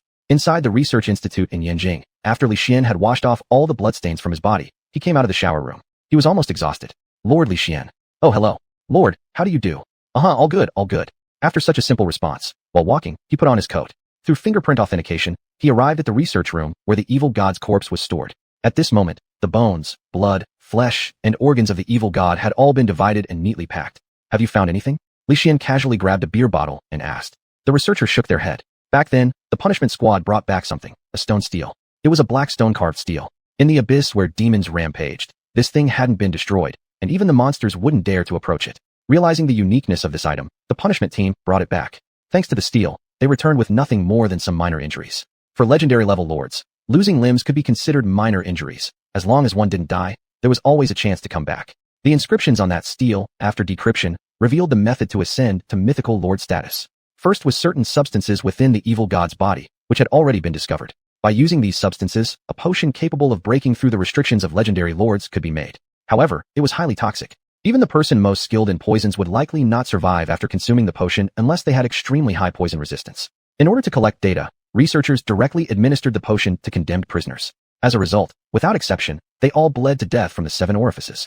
What exactly is missing? Li Xian asked. If it can't be helped, I'll have my slime slowly digest the evil god's potion. This way, I may still break through to become a semi-mythical lord, and the pressure on our country will be reduced significantly. Didn't your slime already try this? It didn't work, the researcher said. The record on the steel mentions that combining demon god's blood with a guiding object can make someone a mythical lord. However, we just don't understand what this guiding object is. To study this steel, Hua country has been quite generous. Many countries knew that the blood of the evil god was crucial for evolving into a mythical lord, so they were working even harder to kill evil gods, but to no avail. Some guiding objects use the so-called spear of Longinus. Don't get it? Let me explain. The spear that nailed Jesus. Such items stained with holy blood are regarded by Western countries as sacred relics. They are indeed sacred relics, but none of them are what's referred to as the guiding object. Anything related to the steel in Hua country's treasure vault, even those loosely connected relics, have been experimented with, all to no avail. Li Xian even borrowed the primordial chaos fisher axe, and it still proved useless. Hey, Li Xian, the researcher took out a list. This is a list of national sacred relics held and registered by our country. There's one thing that caught my attention. Huh? Caught your attention? There are tens of thousands of sacred relics among civilians. If this is catching your attention, where should I start looking? Li Xian was puzzled. But when the book ended up in his hands, his eyes narrowed sharply. Evolution key, evolutionary enhancement sacred relic. Holder, Li Yin. Evolution key. Li Xian paused. Isn't this thing? Damn, where did this kid find it? It wasn't surprising that Li Xian didn't know his son had such a famous sacred relic. At the time, Li Yin had found this sacred relic in the black market. Had it not been for the dwarf's skill and identification, Li Yin might never have discovered it. To integrate this sacred relic, Li Yin was extremely careful.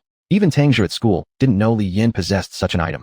Evolution key, growth type, sacred relic. Also known as the Universal Auxiliary Evolution Sacred Relic. This kid.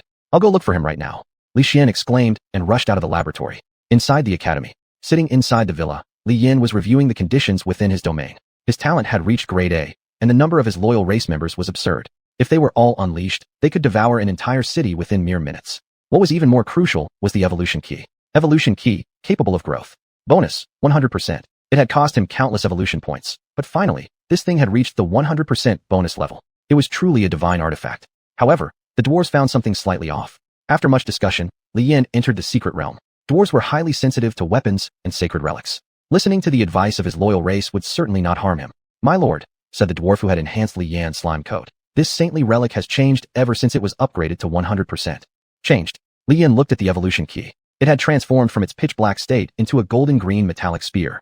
With the evolution key as the center, the vitality surrounding it was also notably dense. Li Yin glanced at the storm dragon that had long hatched. Dragon breeds grew extremely slowly. Even though Li Yin provided it with copious resources for growth, it shouldn't have grown to be nearly the same size as Gu Xiaoxiao's golden holy dragon in less than half a year. Moreover, this storm dragon's mother was of the 3 attribute fusion type. But this storm dragon seemed to carry a hint of lightning attribute within it as well. Hey, could it be that this evolution key really has the function of promoting evolution? Li Yin asked. My lord, this is just our hypothesis, the dwarf replied. Dwarven secret techniques include records on processing sacred relics, which encompass methods to liberate the essence of these relics. However, the materials required for such technology are exceedingly rare, and with the sacred relics themselves being so scarce, we barely ever get an opportunity to process them. Liberation of the saintly relic essence? What materials are needed? Li Yin asked. Heartfire of Earth's core and the outer shell of Earth, the dwarf replied. The rest can be found online, but these 2 items are almost impossible to obtain. Almost impossible to obtain? What do you mean by that? Li Yan was puzzled. It's actually quite simple to understand. The material dropped by fire-attributed beasts living in the core of the earth, and the monsters roaming within the earth's crust like fish in water. Neither of these places were accessible to humans like Li Yan. To retrieve these materials, Li Yan would have to blow up the earth unless he sought help from Elder Chu. Just as Li Yan was scratching his head in frustration, Alice arrived. Chapter 155, Worry Upon Worry. Alice had once again come over, this time in her capacity as a friend. However, this meeting with Li Yan was different from the last time, as she seemed much more mature now. Princess, please remember that our goal is the key of evolution, said the butler who accompanied her. This relic is rather crucial. It could even be pivotal to whether we in Britannia can continue to hold on or not. The performance of the Thunder Spear has reached its limit. Without the assistance of the key of evolution for further evolution, there will be no chance for a second upgrade. Alice was caught in a dilemma. The key of evolution was indeed a very important object, but it probably did not reach the extent of being absolutely necessary. Originally, the rarity of relics was known throughout the world. To possess a relic was considered fortunate beyond compare. Even relics with the simplest effects would be contested by people. It was already miraculous that Li Yan managed to keep the key of evolution. Now, if they were planning to seize it from his hands, he wouldn't be able to defend it. But what then? What should happen afterward? How could Li Yan survive in Huagua? If Li Yan refused and spread this news, it would also ruin him. Was it truly necessary to do such a thing? Sitting inside her carriage, Alice was deeply troubled. As a princess, she was different from students like Li Yan. She had long since shouldered the destiny of guarding Britannia. Yet, even the bloodline of the legendary Night King couldn't withstand the impact of heretics on Britannia, not to mention the subsequent interference of an evil deity. Britannia needed the key of evolution, and Alice herself needed the key of evolution. The Thunder Spear really must be enhanced further. At the same moment, Li Yan was searching online for the materials he required. Indeed, apart from those two items, all others could be directly purchased. Earth's heart flame, Earth's outer shell, monsters dwelling in the core lava of the planet, and creatures that burrowed through the crust like worms. My goodness, how is one supposed to fight these? It doesn't necessarily have to be the Earth's heart flame specifically, muttered Li Yan. In the Chaos Secret Realm, if I'm not mistaken, it should possess a complete ecosystem. After all, with a full system of sun, moon, and stars, the Secret Realm itself should essentially be considered another planet. If I can find a few powerful individuals to accompany me on a hunt, there's actually a chance we might succeed. But the cost would be high. No one would risk challenging monsters capable of surviving in the core and crust of the earth. By the way, why does dwarven craft require these things? Even the dwarves themselves cannot fully explain it. During ancient times, when dwarves were still primordial dwarves, the entire land was populated by powerful races. Back then, Earth's heart flame and Earth's outer shell were not particularly rare things, as every year there would always be some creatures that could obtain them. Weapons were forged back, then simply by adding various rare materials into the mix without restraint. There were even rumors that relics originally served as weapons. Li Yan thought about the Thunder Spear. If nothing goes awry, that gun should indeed be something that could be used as a weapon. How were such weapons forged? If relics were all forged by certain primordial beings, did that mean Li Yan could seek out other relics, performing actions similar to disassembly in a game, extracting certain materials from within them? But such behavior was too wasteful. But I also don't have the ability to fight creatures active in the heart of the earth. Li Yan wailed. Or should the key of evolution just be left on pause temporarily? There wasn't any need to awaken it at this time, was there? Just being able to boost combat power by 100% during normal usage was already quite formidable. Moreover, no one had ever heard of a relic so powerful anyway. Then perhaps, let it be?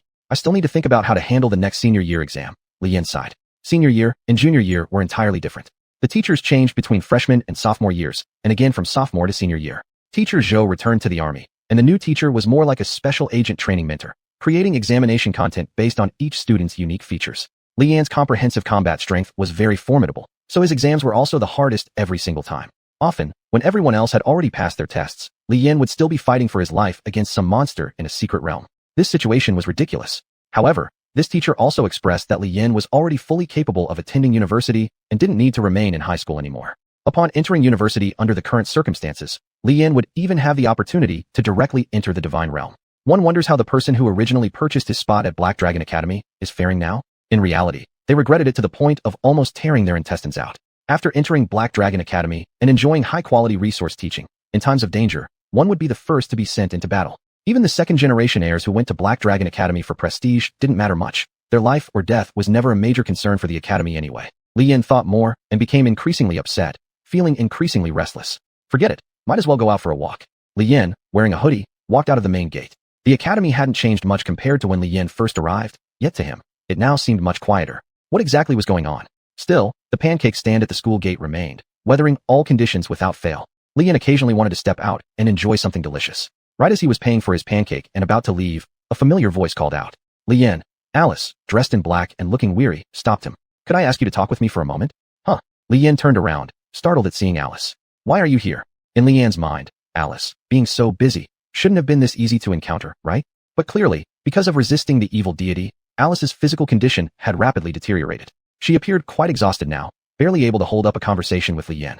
Li Yan, Alice said, can you spare me some time? There is something extremely important I need to discuss with you. Li Yan held his pancake, torn between leaving and staying, sensing trouble ahead. How about we find a cafe and have a cup of coffee? Li Yan suggested. Is that okay? Alice nodded. This time, she wasn't visiting as a friend. There were people from the law enforcement hall lurking in the shadows nearby. Any slightly unusual move, snap. Chapter 156, Alice's request. Pancakes with coffee. The taste was somewhat indescribable. Alice appeared extremely nervous, not at all like a princess of a nation. Nor was she like the version of Alice that Li Yan knew as a friend. Li Yan, do you have a girlfriend now? Alice looked at the coffee in front of her and asked. No. Li Yan shook his head, took a bite of the pancake. After moving up to the 3rd year of high school, my tasks have become heavier. The drill master doesn't allow me to rest. There's just no time for dating. Having experienced issues caused by the main branch of the Gu family, Li Yan knew that unless his power reached the standard, he would still have to depend on others. As for love, he might as well wait until he entered the god's domain and found his parents. So what did you come here for this time? Li Yan asked. Alice picked up the cup of coffee in front of her, sipped it lightly, and then put it down. Li Yan, classmate, said Alice. Don't you have a saint relic, called the evolution key? Evolution key? How did you? Oh, I think I registered it at school. Li Yan scratched his head and nodded. Yeah, I do have this thing. It's a saint relic I found at a flea market. You don't know how hard it is to maintain this saint relic. Other saint relics can be used instantly after synchronization once obtained, but my evolution key requires sacrifices, and I have to constantly use evolution points for those sacrifices in order to gradually enhance its effectiveness. Fortunately, my slimes reproduce quickly, otherwise, I couldn't afford to maintain it. Now it has reached 100%. I plan to awaken the true essence of the evolution key or something similar. I'm looking for ways to upgrade it. Li Yan originally wanted to say, with the bonus from the evolution key reaching 100%, wouldn't you like to try it out? Since we're all friends, there shouldn't be any reason to turn hostile over the evolution key, right? Li Yan, classmate, said Alice. Do you remember the lightning spear? Isn't that your national treasure of Britannia? Li Yan asked. The lightning spear, Gungnir, had quite a few myths associated with it, and plenty of information could be found online. As long as one possessed Arthur's bloodline, they could use the lightning spear to imbue themselves with the thunder attribute, significantly enhancing their overall potential and strength. It was essentially an incredibly powerful boon, and if such equipment appeared in a game, it would surely be nerfed within days. Li Yan once admired such a powerful saint relic, but he also knew that he had no right to touch strategic level relics like these. So he focused entirely on cultivating the evolution key he had picked up at the flea market. Now that the evolution key's enhancement had already reached 100%, Li Yan didn't feel any need to seek out the so-called superclass relics like the thunder spear anymore. Li Yan, classmate, Alice continued. I need your evolution key. You need the evolution key? Li Yan was puzzled. What do you want it for? My saint relic isn't even comparable to your lightning spear, right? The evolution key could only increase the combat power of his favored race by 100%. Although the increment was large, the effects were only to this extent. If faced with certain peculiar monsters, which might only take physical attacks or magical attacks, higher increments were useless. To be honest, Li Yan, classmate, the performance of the lightning spear has reached its limit. Alice said, the attacks of the evil gods are becoming more frequent, and Britannia can barely hold on. This time, I came specifically to borrow your saint relic to help complete the evolution of the lightning spear. Is this possible? But this didn't seem quite right. Alice, stop teasing me. Li Yan said, that's the lightning spear. Do you know what my evolution key was like at first? It was a rust-covered spear. I worked really hard to repair it. You just asked for it so casually. And anyway, the dwarves told me that the evolution of saint relics can indeed be achieved, but it's just that two materials are quite difficult to obtain. Alice paused for a moment and then asked, is it the heart flame and the shell of the earth? You know about that. Li Yan was surprised. Li Yan, classmate, this method of evolution only works for the evolution key in your possession, said Alice. Evolving saint relics are exceptions, requiring raw primordial materials to evolve. But normal saint relics rely on relics like the evolution key to achieve advancement. The evolution key is actually lost most of the time. There are quite a few saint relics named evolution, but yours is a real unique piece. I need the evolution key to advance the level of the lightning spear. If you're willing to lend it to me. Alice gritted her teeth and extended her hand, unbuttoning the top 2 buttons of her blouse. That, I said, between us. Last time she came, it seemed like it was for a blind date. Now, it appeared that Alice was even willing to sell her body in exchange for the use of the evolution key. Li Yan waved his hand, and then thought for a moment. That, if I give you the evolution key, will it suffer any damage? Alice hesitated for a second before replying. There won't be any damage. As long as the evolution is completed, I will return the evolution key to you. This meant that the person who actually wanted Li Yan's saint relic might not be Alice. If it were Alice, why would she say such a thing? Of course there wouldn't be any damage. The evolution key certainly couldn't be destroyed. However, all the evolution points Li Yan had accumulated would definitely be consumed in large amounts. Using Alice to lower Li Yan's guard, then deceiving him into handing over the evolution key, with this scheme, Li Yan would likely never get it back. That, Alice, Li Yin said. I also want to unlock the true essence of the evolution key as soon as possible. Right now, we need two materials, heart flame and earth shell. If you can help me get these two, after successful forging, I can upgrade your spear again. How about that? But Britannia is really dangerous, Alice said. I desperately need the evolution key. But I need those two materials too, Li Yin said helplessly, shrugging. Then, bang, the door was kicked open. Two men walked in. One was Chu Chenfeng, the other a special envoy from the government agency. Li Yin, isn't it just two materials? Don't worry, the nation will take care of them for you, the envoy said. And all we ask in return is simple cooperation for experimental purposes using your evolved saint relic. How does that sound? Li Yin glanced at Chu Chenfeng and then looked at this envoy. With Alice still present, things felt somewhat awkward, didn't they? Elder Chu? Li Yin turned to the elder for help. You go talk with this uncle somewhere else first, Chu Chenfeng suggested. I'll discuss with Miss Alice. Chapter 157, Another Choice. Chu Chenfeng is an absolute proponent of war. It's just that his current strength is relatively weak. Otherwise, the divine realm would be even more bustling. Alice's status and power are both above Chu Chenfeng's. However, their experiences differ. Alice's, Chu Chenfeng said, we've explored a secret realm together. The last time your family's people blew up the secret realm, Hua country did not hold the Arthur family responsible for it. Senior Chu, please let me explain. Alice's said, I have my difficulties. The intensity of the Abyss Rebellion is getting stronger and the Thunder Spears are almost running out. I really need Li Yan's evolution key. All countries in the world still resisting the Abyss Rebellion need the evolution key. Chu Chenfeng said, Hua country needs it too, and urgently. But didn't Hua country already slay the evil god? Alice's was confused. Just let me finish first, Chu Chenfeng said. The evolution key requires liberation of its essence to truly be called the real evolution key. If you take it now, indeed it could allow your country's Thunder Spears to evolve successfully. But then Li Yan's holy relic would be completely ruined. Using Li Yan's evolution key to upgrade the Thunder Spear right now would be no different from killing the chicken to get the egg. A holy relic that boosts combat power by 100%, even without these special attributes, is still a very formidable holy relic. Just because Britannia needs it doesn't mean we can destroy the holy relic that Li Yan painstakingly cultivated. This goes against the rules. Holy relics are never possessions of any nation. Whoever gets them owns them. This rule applies even in the world of lords. Alice's apparently didn't realize how dangerous her thoughts were. The elders hadn't told her. So what do I need to do? Alice's asked. How can the evolution key be used by us in Britannia? If you want to deal with the evil god, you can absolutely make another choice. Chu Chenfeng said, seek assistance from Hua country. You only need to pay some costs. As long as the Abyss Rebellion is suppressed, it will remain silent for at least several months, possibly even years, or over 100 years. In this span of time, much can be done. Exchanging a few holy relics or antiques originally belonging to Hua country to summon top-tier legendary lords isn't a bad deal. But Alice's knew that certain individuals in Britannia were fundamentally unwilling to give up the benefits they had already gained. Complete bandits. That's enough, that's all. Chu Chenfeng said. Your coming to Hua country has already drawn attention from the law enforcement hall. Don't cause further trouble here. Senior, please give me a chance, alright. Alice's said. I can exchange something else. Alice's, you seem to misunderstand something. Chu Chenfeng said. Your family holds such a high position in Britannia because your powers are special. You can rely on Thunder Spears and part of the holy relics to possess the strength of a legendary lord. But Hua country is different. Legendary lords are not considered rare here. My words cannot enable you to borrow the evolution key. Once this item is used, it will lose all effects, and Li Yan will not lend it to you. Speechless, Alice then asked. Then, what about the materials Li Yan needs?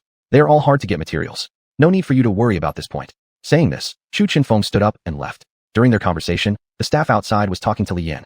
Is it true? After listening to what this big brother said, Li Yan was shocked. The core fire of the earth and the crust of the earth, can we really obtain them? Isn't this entering the core of the earth? It's too dangerous.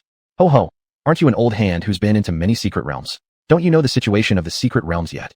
This big brother smiled and said, secret realms are random. Those uncontrolled chaotic secret realms change dramatically after a few days, completely unpredictable. In such a secret realm, might there possibly be a flame planet? On a planet filled with extreme fire elements, what you need should be easy to find, right? Although that's how it works, but isn't a flame planet also quite dangerous? Nevertheless, Li Yan couldn't care less. His evolution key needs evolution. Now that someone is willing to collect supplies for him, Li Yan naturally doesn't have to refuse. Besides, he's now able to acquire the two rarest items he needs, so he's definitely happy. By the way, what are you going to do with my evolution key? Li Yan curiously asked. That staff member took a deep breath, then said, Li Yan classmate, I suggest you'd better not know. Got it, no need to say more. It's another confidentiality agreement. Chu Chenfeng and Alice's came out. Alice's eyes were red and swollen. After bidding farewell to Li Yan, she took a car to the entrance of Hua country's god realm. Since there was no way to obtain the evolution key, she had to seek help from other legendary lords at least. Otherwise, the already precarious situation of Britannia would be beyond saving. Senior, Li Yan asked Chu Chenfeng after he dismissed that staff member. What did you talk about with Alice's? Some national affairs, things you don't need to know. Chu Chenfeng said. Rather, how did you quietly get your hands on the evolution key? Do you even know what this thing is? Li Yan scratched his head and shook it. I don't know, Li Yin said. When I first clashed with Xuanhuan, he used a holy relic. After that, I wanted one too. But even the cheapest and simplest ones weren't affordable for me. Moreover, such items are basically priced, but not available. At that time, I was just wandering around the nearby black market to cool off, but unexpectedly found a holy relic. At first, the evolution key could only boost combat power by 1%. It hasn't been easy raising it to its current state. Are there really so many coincidences in this world? Undoubtedly, Li Yin has good luck. Chu Qinfeng took a breath and said, the evolution key is akin to a key unlocking the genetic lock of a human body. It can not only enhance the user's abilities and promote potential improvement, but also be used as a special prop to evolve other holy relics. The last time the evolution key appeared, it was in an underwater palace in the high seas. Various forces fought each other, refusing to yield, and the evolution key eventually disappeared without a trace. If the exploration of that underwater palace hadn't been disrupted by miscellaneous individuals, then with the strength of the Lord organization, they could have analyzed the evolution key and begun mass-producing legendary holy relics. Unfortunately, there's no such thing as if. Chapter 158. Hello, daughter-in-law. Inside the academy, Li Yan's villa, the group of women went with Chu Qinfeng to check out the unremarkable shrine within Li Yan's domain. On the golden throne lay the evolution key, which had driven both the Huaxia and Britannia factions into a frenzy. I can't see what's so great about this thing, said Li Yan as he pulled out the evolution key. Now it looks like an interplay of gold and green colors, but before that, it was just a useless rust-covered spear. 100% combat power increase. You could say this relic is a national treasure, Gu Xiaoxiao said. Why haven't I ever seen you use it before? Relics like these used as weapons are quite advanced. They shouldn't have been easily destroyed by any monster. Isn't it just that I didn't remember? Li Yan scratched his head. Anyway, it took me a lot of effort to get it in order, but I really don't know what it can actually do. Li Yan handed the evolution key to Chu Qinfeng. With the perception unique to a legendary tier lord, Chu Qinfeng confirmed its authenticity. He sighed inwardly. Li Xian, you piece of trash, you really throw every troublesome matter at me. This time, it was about the safety of your son, and you still managed to come up with an excuse for not being able to show up and left it to Chu Qinfeng to handle it. Lu Shixing too, being the queen of the Dark Lord Council, why couldn't she give more thought to her own son? Who knows, when the entire world finds out who Li Yin truly is, how entertaining it would be. Take good care of it, Chu Qinfeng said. This sacred relic absolutely cannot fall into foreign hands. This isn't just for your safety, but also for the safety of your lover. Got it. All right. Li Yin nodded. Lover. Gu Xiaoxiao said sarcastically. It's so great to have a princess from a nation throwing herself at you, isn't it? Wow, brother Li Yin is so cool. What Xiaoxiao said is correct. Agreed Bajong he sarcastically. Who would have guessed that student Li Yin was such a flirt? Nanganjai can fake cried. Li Yin froze, then turned stiffly. You guys are going too far. Li Yin shouted. Nothing happened between Alice and me. We're clean, all right. Without the evolution key, it's likely Britannia wouldn't even have approached Li Yin this time. As they exited the realm, the security level around Li Yin increased significantly again. Evolution key. Evolution key. What kind of bastard failed to report something this important when he should have been responsible for registering it? What the hell did he eat all day? Inside the divine realm. All right, I understand. Li Xian, wearing the same overcoat as Li Yin, strolled along a road in the divine realm. No worries. In the worst case, I'll just slay another evil deity. What do you mean stop being reckless? Right now, I'm brimming with energy. Whether or not I become a myth level doesn't matter much. Right now we're still holding our ground. Oh damn, I'm dead. You old geezer. Hurry up and kick the bucket already. After finishing the call, Li Xian put away his collection. These days were just too bothersome. Never would he have expected that the most critical artifact would be in his own son's possession, and now they only lacked two materials. Heart of the earth, surface of the earth. Difficult to obtain, but not entirely impossible. It had been mentioned before that getting all legendary level lords worldwide to unite was almost impossible. But Li Xian could assemble his own team of legendary level individuals. As for the flame planet, no big deal. If provoked, he might just end up devouring the planet's core entirely. Just as Li Xian was about to seek out his old companions, someone blocked his path. What is it? Li Xian asked. I haven't done anything wrong recently, right? That ancient geezer isn't punishing me because I cursed him, is he? Mr. Li Xian, the person blocking him said, there's a somewhat troublesome young lady in the reception hall. None of the other legendary level lords are currently available. Could you please step in? Help us out. Li Xian was slightly confused. What sort of figure needed a legendary level lord just to receive them? If you're playing tricks on me, you'd better start sweeping the floors in the restroom. Li Xian humphed and headed towards the reception room. After arriving in the divine realm, Alice had been feeling uneasy all along. Creak. Predecessor. Hello, I am from Britannia. Alice stood up out of reflex, saw Li Xian, and her eyes widened. Your Highness. The person who brought Alice here paused. What happened? It wasn't surprising that this individual didn't know what had occurred, since he hadn't served Alice for very long. Had he spent more time with Alice, he probably would have understood the impact this man's presence had on her. Oh, I thought it was someone else. Isn't this my daughter-in-law? Li Xian chuckled as he walked over and pulled Alice's hand. Did Britannia agree to let you marry into our family? TSK. I need to make some good preparations then. Have you set the wedding date with him? What day? Do you prefer a Western or a Chinese-style wedding? These rapid-fire questions left Alice completely dazed. Li Yan's father is a legendary tier lord. No, how could this be? The offspring of a legendary tier lord must have extraordinary innate abilities. That's not the main point. The main point is, why is Li Yan's father none other than Li Xian, the top-ranked legendary tier lord in Huaxia? If only she had known about his impressive background sooner, she would have made sure to snag Li Yan no matter what. This is Li Xian we're talking about, SSS rated, a legendary tier lord. A one-of-a-kind existence at this level. After they both sat down, Alice coughed lightly and recounted everything that had happened in Britannia recently. This included, but was not limited to, the assimilation of Britannia's population by the minions of an evil deity. Every time, many casualties resulted, and some people were even causing disturbances on purpose. Even without the evil deity, your country seems pretty chaotic, doesn't it? Li Xian asked. Since it's so messy, why not just give up on Britannia? You can come be my daughter-in-law, and I'll protect you. What do you say?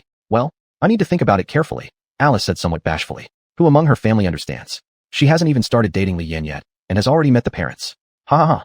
Alright, I won't tease you anymore, Li Xian laughed twice. Actually, since you're here, I don't need to bother anyone else. Britannia controls a secret realm called the Phoenix God Domain, right? I'm going to take a small team there to retrieve something. You can lead us, and we'll help you deal with the evil deity along the way. But I want to take the corpse of the evil deity back with me. Is that okay? Is that all he asks for? Isn't it a bit too little? Chapter 159, The Awakened Qilin. Within the academy, Li Yan took out the holy relic. On one side was the evolution key, and on the other was his spear. The advantage of slime equipment is, well, anything can be put inside. Yes, everything can be converted, with varied attributes. Could this holy relic be replicated? If so, could he mass-produce holy relics? By the way, how are holy relics forged anyway? Li Yan asked. There's no record in human history. How did you know about the intelligence of the evolution key, dwarf? The dwarf also couldn't explain exactly how it worked. If you said he had known since childhood, then he wouldn't have been bred by another lord and sold to Li Yan less than a few decades ago. To say that it's from experienced wisdom. If it were true experience, it wouldn't have been surpassed so simply by Li Yan's slime equipment. Li Yan didn't quite believe claims like, all holy relics are unique pieces in the world. Since holy relics exist objectively, there must be some way to forge them. If forging techniques could be uncovered, humanity's military strength would surely increase greatly. Maybe they could conquer the chaos abyss more swiftly as well. In fact, there is a method of forging. The dwarf replied. It's just that materials are scarce. Many things are deeper within the chaos abyss. If I haven't miscalculated, quite a few lords now likely possess ways to forge holy relics. There really is such a method? What about your memories? Li Yan questioned. Probably it's some kind of racial memory passed down. The dwarf explained. There wasn't much point in arguing further then. The lightning spear shouldn't be limited to just one, right? Li Yan thought. Even though it's a national treasure class holy relic, Westerners talk about how wielding the lightning spear equates to legendary level lord capabilities. Their lords can't number merely one, can they? Forget it, why dwell on these things? If there's a forging technique, as long as we produce some in batches and change their names, we'll even know what they truly are. Having reconciled with himself, Li Yan stopped ruminating about holy relics. At this time, yet another voice emanated from within his realm. Kid, come over. This voice. After hearing it, Li Yan immediately broke out in goosebumps. He was too familiar with this sound. It was the same one who trained him for such a long period. He nearly died back then. Has the Qilin awakened? Wait, damn it. Old Bai, you dared to hijack my adorable slime. Seething, Li Yan led the storm dragon and flew straight toward the thunder slime. Then, outside the lair of the thunder slime, at first stood the thunder slime alongside an immortal-like being exuding divine charm. That hermit held a fishing rod, fishing by the river. Seeing Li Yan approach with the storm dragon, the immortal Qilin ancestor curiously inquired, "What are you doing bringing a dragon here, kid?" Recognizing the elder, Li Yan's heart dropped instantly. Elder." Li Yan grinned awkwardly as he got off the dragon. "It's been a while since we last met. You've awoken? It's only one fragment of my soul," said the immortal Qilin ancestor. "You've made good progress with cultivation during this time." Not at all." Li Yan laughed nervously. "If there's something to say, spit it out already. This fragment of the ancestor's soul isn't something you can compare with." Li Yan scratched his head, then voiced the doubts in his mind. "There should be a method for forging holy relics, shouldn't there? Let me see this holy relic you're talking about," said the immortal Qilin ancestor. Li Yan handed the evolution key to the Qilin ancestor. With the power retrieved, the Thunder Qilin held the spear in his hand, scanning the evolution key with his divine consciousness. "This thing, its craftsmanship was exquisite indeed. This evolution key of yours is rather special," said the Thunder Qilin. "However, the ancestor also has some pretty impressive stuff. Give me the materials and I'll make it for you. How's that sound? Really able to create it?" "Ancestor, what do you need?" Li Yan asked. Were you calling me old bastard earlier, weren't you? Now you're changing your tune," snorted the Thunder Qilin. "Fine, since this can be called a holy relic, presumably the materials required wouldn't be up to par either." A sheet of paper appeared in the Thunder Qilin's hand, whereupon he picked up a water pen and started scribbling lists. The list of materials was given to Li Yan. As Li Yan looked at the material list along with the effect descriptions of the forged weapons, he felt something very familiar. Isn't this the lightning spear? Though its effect might be weaker, this thing is still genuinely the lightning spear. "What's that look on your face about, kid?" asked the Thunder Qilin. Li Yan recounted the situation regarding the lightning spear from Britannia in the west. The Thunder Qilin, upon seeing Li Yan's expression, became even more convinced that Li Yan was an idiot, as if he wasn't already satisfied with him. Kid, the history of Huaxiao alone is recorded to be 5,000 years, the Thunder Qilin stated, and the ancient times were even further back. During all this time, how much faith could the people of Huaxiao have gathered? As far as the ancestor knows, the nobles of those Western countries haven't even united, the Thunder Qilin added. Even if they forge powerful holy relics, how much faith can they possibly gain? Alright, go and prepare all the materials the ancestor needs. Once it's forged, you'll just have to make do with what I give you. The Thunder Qilin was quite at ease within Li Yan's realm, with the Thunder Slime providing him strength. Given time, perhaps he could reconstruct his true Qilin form. As for soul stealing, snap. The moment this thought arose, thunder rumbled through the heavenly and earthly spaces within the domain. Even a single resistance isn't allowed, the Thunder Qilin muttered. Whose power is this that has been left behind? And why are there no more immortals in this world? The materials required for forging the lightning spear could be purchased on the Lord website. Mostly large amounts of mithril ore and the core of thunder element monsters were needed. Though expensive, they weren't impossible to acquire. Out of safety considerations, the Thunder Qilin also added 2 other metals, adamantite and luminal gold, both of which were purchasable. And then anything else? Elemental dragon blood. Li Yan looked at the list. It must be thunder dragon blood that's needed here. My storm dragon doesn't seem suitable. Should I seek out that elder from the chaos abyss? Thunder dragon, thunder spear, Thunder Qilin. It seemed that in the future, he himself could follow the development path of a lightning attribute lord. But wouldn't openly using a thunder spear cause discontent in Britannia? Forget it, Li Yan sighed wryly. They couldn't even take away something as important as the evolution key, so a mere thunder spear shouldn't matter. Chapter 160, Artificial Thunder Spear. Thunder Dragon Blood. Price, 1.6 billion contribution points. When Li Yan saw the price, he nearly fainted. Although he didn't lack for physical resources or money now, even achieving self-sufficiency in his realm and rarely needing so much capital, the price of Thunder Dragon Blood was still too high. Can you give me a discount? Li Yan sent a message. Discount? Buddy, by your look, you're definitely planning to forge thunder attribute weapons, right? The seller chuckled. Artificially bred Thunder Dragon's blood has no market at all, and the forged weapons aren't good enough either. This bucket of Thunder Dragon blood came from wild flying dragons inside the Chaos Secret Realm. It's absolutely potent. It's just that we have no use for this stuff and need to sell it. Otherwise, you really wouldn't be able to buy it. Li Yan sighed, then paid the contribution points quite decisively. The dragon blood was transferred through the Lord channel into Li Yan's realm. Next, Li Yan went to purchase something crucial. Adamant gold. This material is extremely difficult to process and always in short supply. It was unrealistic to acquire adamant gold ingots through regular channels, so Li Yan planned to find another way. He came to a scrapyard and explained his intentions. In the era of lords, anyone who could enhance their talents would become someone above others. However, for those at the very bottom, such an opportunity to elevate their talent was like a pipe dream, almost non-existent. But Li Yan proposed using medicinal concoctions provided by the Academy to exchange for 1 pound of adamant gold. Long-term scavengers, indeed, had picked up a pure adamant gold dagger by chance, which was exactly the right weight. After collecting everything he needed, Li Yan returned to school. Li Yan, what did you go out and find this time? A god-tier guardian teased. Did you find another evolution key? The higher-ups are practically mad trying to get their hands on your holy relics. I'm not that lucky, Li Yan helplessly shrugged. Just some raw materials. I'm thinking about making a few weapons to play around with. Oh, making weapons, huh? Alright then. The guard didn't think much about it, and let Li Yan pass. Inside the realm. At this moment, Lei Qilin was being accompanied by Thunder Slime, guiding dwarves in forging iron in their workshop. The development of tools among the Chinese people has actually been leading this world, similar to how crossbow heads during the Qin dynasty used fairly advanced processing technology. This elder possessed knowledge accumulated over too long a time, seemingly knowing a bit of everything, leaving the dwarves fascinated. Of course, there was also an upcoming event that would leave them even more amazed. Senior, Li Yan walked in.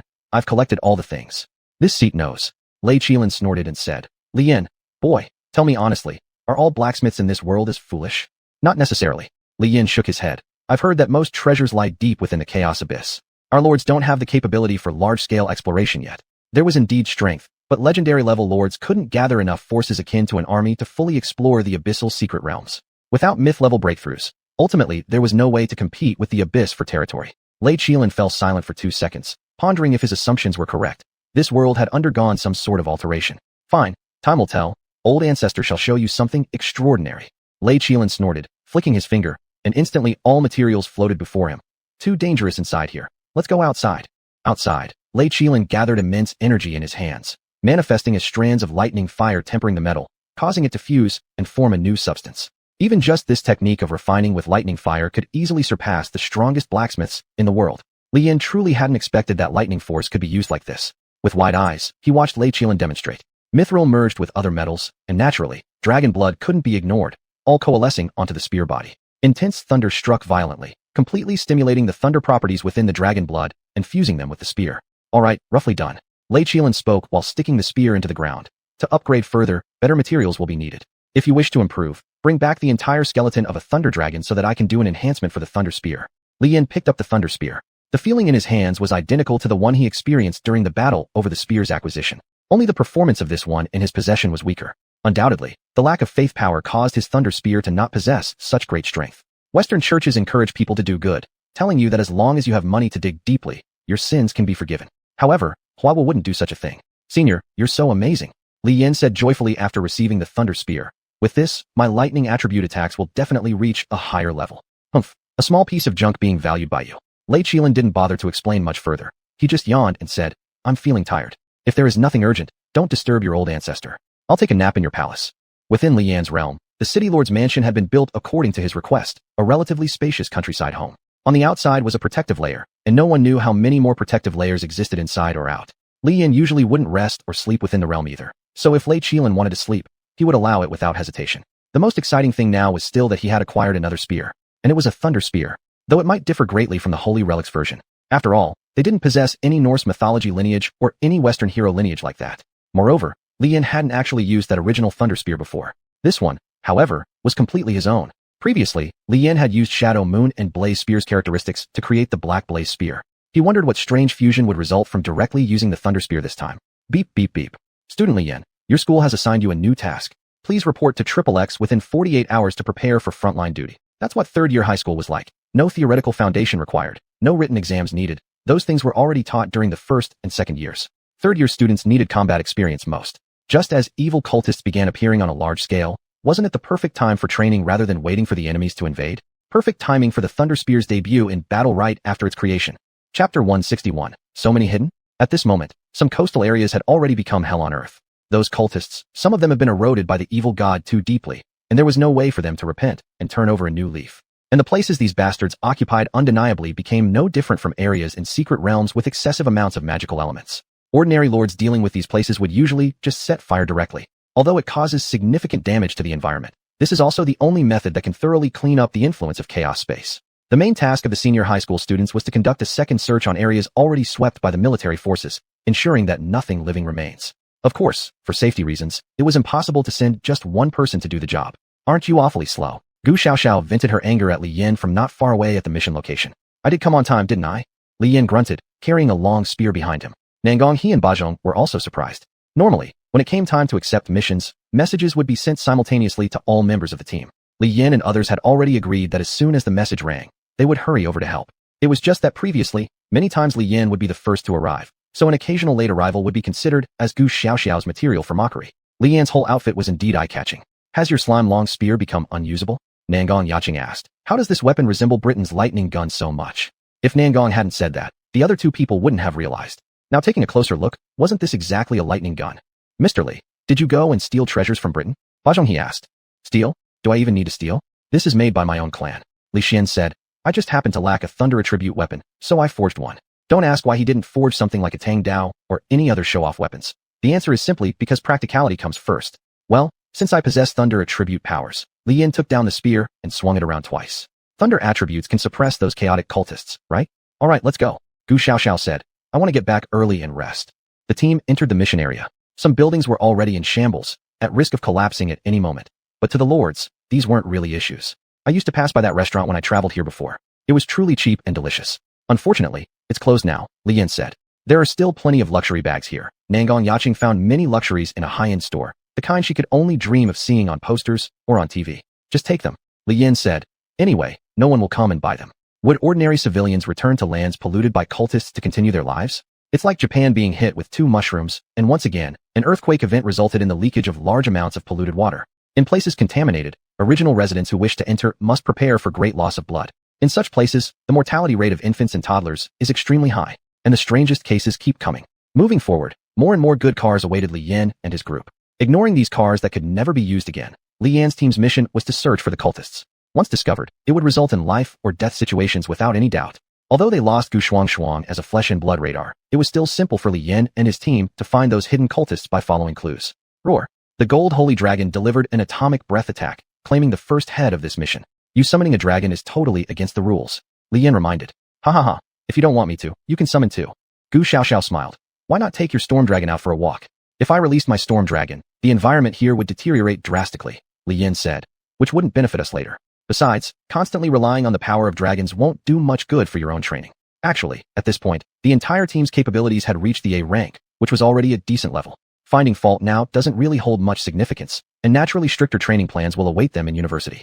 The mission has been ongoing for 2 hours, and after Gu Xiaoxiao's opening success, no more cultists appeared. Sitting on a big rock amidst the ruins, Li Yin wore a worried expression.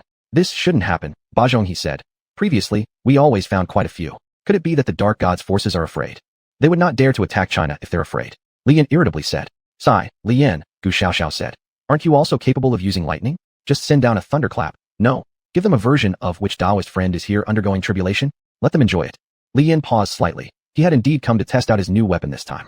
Since there were no so-called cultists around, firing into the sky seemed not too bad an idea. Li Yin sniffed, stood up, and then retrieved his thunder lance. Activating the lance, boundless power of lightning coiled around it. When combined with the powers of Shadow Moon, this sent those hidden cultists deep underground immediately feeling the pressure multiplied. But this shouldn't be right. This was just a plain old skill. Why be so afraid? Hey! Li Yin directly hurled the thunder lance upwards. Crack! Black lightning began indiscriminately purging areas that Li Yan's team had overlooked. Cries of suffering filling the land for a moment as anguished yells filled their ears nonstop. The squad members were stunned. It wasn't because they were surprised at how much power this thunder lance could generate. After all, Li Yan's strength had already exceeded standards. How did so many cultists survive under the thorough encirclement of professional forces? And how were there still so many left? Meanwhile, inside a secret house somewhere in Britain, upon hearing that Alice's request for the key of evolution was rejected, the elderly man angrily threw the teacup in his hand away. Crash! Damn it! Those Chinese people have become clever now. The old man snorted. Without the evolution key, we'll only be left with revealing our own trump cards. Let everyone know we control the method to forge saintly relics, and our positions will get even more intriguing. More importantly, Li Yin possessed something this old man yearned for day and night. Evolution key, paired with devil god bloodline, could produce a myth-class lord. That item would simply be wasted on Li Yin if given to him. It'd mean wasting a treasure. The old man decided to once again order Alice. Chapter 162, Black Dragon Academy. Crack. Boom boom boom boom. There were still lightning spears in the sky, and these spears were chasing after the fanatics as if they had a tracking system. The place was bombarded heavily. There wasn't a single dark cloud in the sky. So how did this spear summon the lightning? Li Jun, Bai Chonghe asked. How much mana did you pour into it? Mana. Li Yin had a confused look on his face. Do I even have any left? You have various elemental slime attributes, which means you do possess mana. Gu Xiaoxiao had already opened a bag of chips at the spot and began munching. Given the way this skill is going, it could probably bombard for another half hour. Bombard for half an hour. I didn't think this lightning spear would be so powerful either. Li Yin scratched his head. Maybe I really overdid it with the input of strength. Li Yin always fights with all his might in battle. After obtaining the Shadow Moon ability, he trained to adapt to the consumption brought by his followers. So his usual training involved grandiose movements. This time when throwing the spear, he accidentally released 1/10 of his strength. Li Yin seemed to have underestimated his followers somewhat. Those giant slimes stored magic power that would never run out. We should take the weapon back quickly, Nangang Yaqing said. At this rate of bombardment, this whole area will be ruined. The Black Flame Spear comes with the flame ability of the Shadow Moon, and the Thunder Spear with the Thunder ability is called the Judgment Thunder Punishment. Who could have guessed this? Can I retrieve it? Li Yan's heart drummed uncertainly. It was his first time using the Lightning Spear. If only he had tested it with the Slime Spear beforehand. However, when he slightly willed it, the Lightning Spear swooshed back into his hands. How did it feel so much like that spear from the God of War game? It returned directly with just a shake of his arm? How exactly did you make this spear? Gu Xiaoxiao leaned in curiously. Could you let me play with it? You're not a lightning attribute overlord. Why would you need this? Li Yin asked. TCH, stingy. Gu Xiaoxiao huffed and didn't say anything else about playing with the Thunder Spear. When they later reported their mission to the relevant authorities, the teacher responsible for recording the results fell silent. This teacher was a seasoned agent of the law enforcement department who had educated and helped countless students, but this was the first time they witnessed such a perfect execution of a task. Even more surprising, while Li Yin was bombarding the heretic followers, he managed to unearth many facilities hidden underground. None of this was too shocking. Most regular lords could find them given a little bit of time. What truly left him speechless was the long spear. This looks like Britannia's lightning spear, right? The teacher held up the spear questioningly. Where did you get it from? Teacher, this spear was forged by my followers, Li Yin replied. In order to ensure its effectiveness, I collected quite a few rare materials. Forged weapons?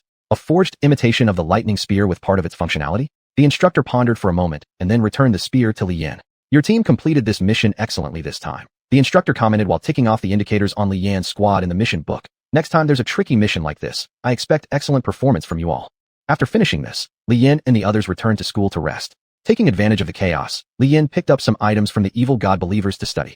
The things owned by these evil god followers were very similar to the bracelets used by overlords. Everything inside could be used. Though, after gathering everything together, 1 or 2 books filled with praises to a certain deity could definitely be found inside. These guys were beyond saving, truly. Alright, come on, let's divide the spoils. Li Yin dumped everything inside the bracelet into his realm, tossing the basic cultist books distributed to them straight into the furnace within his realm. Fertile lands, livestock, resources of followers. These are all good stuff. So, shall we distribute as per the old routine? Bai Chong, he asked. Of course, we'll split them evenly among us, Li Yin replied. But wouldn't this be unfair to you? Nangong Yaqing asked. You eliminated most of the enemies. The spoils of war should belong to you alone. Back in the day, Li Yin would have been thrilled. After all, one mission would lead to huge profits. Who wouldn't want that? Being able to accept missions to earn money starting from the final year of high school was something the first-year self wouldn't dare dream about. But those students who thrived in their final year without ever lacking for money cared little for monetary wealth. Divide the spoils of war evenly. It was settled. The small group disbanded. Word about the lightning spear quickly reached Chu Chenfeng's ears. Chu Chenfeng was unperturbed when he heard about Li Yin possessing the evolution key. But upon hearing there was also a thunder spear, that was unbelievable. Are you telling me you stole Britannia's treasure? Where else would you get a thunder spear from? And with such immense power at that. Whenever Chu came to inquire as usual, and these matters were discussed, he fell silent. There's still some time left before graduating high school for college, but Chu Chenfeng believed Li Yan's talent should not be wasted lingering in the academy anymore. You'll report to the Black Dragon Academy freshman camp next month, said Chu Chenfeng. The Black Dragon Academy. Li Yin was taken aback, but I don't really want to go to Black Dragon Academy. Back when he was in grade 10 and 11, Li Yin wanted to learn and advance in places similar to the enforcement hall. Places where one could truly obtain practical training were what Li Yin desired. Uncle Tang had already arranged for him to join the enforcement hall. Tangzhe didn't expect you'd reach this level, Chu Chenfeng remarked. At its core, the enforcement hall is merely an organization that handles issues between lords and outsiders or crimes by foreign visitors. Their true strength lies in intelligence gathering and assassinations. And with your powerful talent, even though part of it may have been augmented by my essence, it's only added icing on top of an already impressive cake. You are definitely going to become a legendary class lord, and not just an ordinary one either. Speaking of which, do you know why they want your evolution key? Li Yin thought about it, then shook his head. The evolution key hasn't even begun the evolution process yet. Our country was the first to eliminate the evil god, said Chu Chenfeng, and thus our research into the evil god is the deepest. The power of the evil gods far surpasses that of regular legendary class lords. Their flesh and bones are all valuable materials. And only with the evolution key you possess can stable potions be made from them. Li Yin hesitated. Is there another rank beyond legendary class lords? Legendary level lords above there are mythical level lords, said Chu Chenfeng. None of the current lords have reached that level yet. Chapter 163, Materials Collected. Mythical tier? Research on the lord system has always relied on data obtained from the abyss, Chu Chenfeng said. Only a legendary tier lord qualifies to enter the abyss. However, the combat power of an individual legendary tier lord is limited. Do you get what I mean? If the world can't unite, then we have no choice but to strive on our own? Li Yin asked. Yes, but if we have a mythical tier lord, we wouldn't need to sacrifice so many legendary tier lords, Chu Chenfeng replied. However, the emergence of a mythical tier lord would make our situation even more perilous. It's like how before nuclear bombs existed, large armies fought wars. When the nuclear bomb was developed and more countries started producing them, the world entered a delicate balance. But a mythical tier lord, an entity that can crush all legendary tier lords, whoever breaks through first becomes the master of the world. Then, Alice, Li Yin thought of something. After all, relics like Gungnir are indeed formidable. If they undergo further evolution through the evolution key, they could become unmatched within the realm of legendary tier lords, Chu Chenfeng said. This is why I interrupted your date. Should Britannia secure the evolution key, we'd be at a disadvantage. But Alice doesn't seem like that kind of person. Li Yin scratched his head.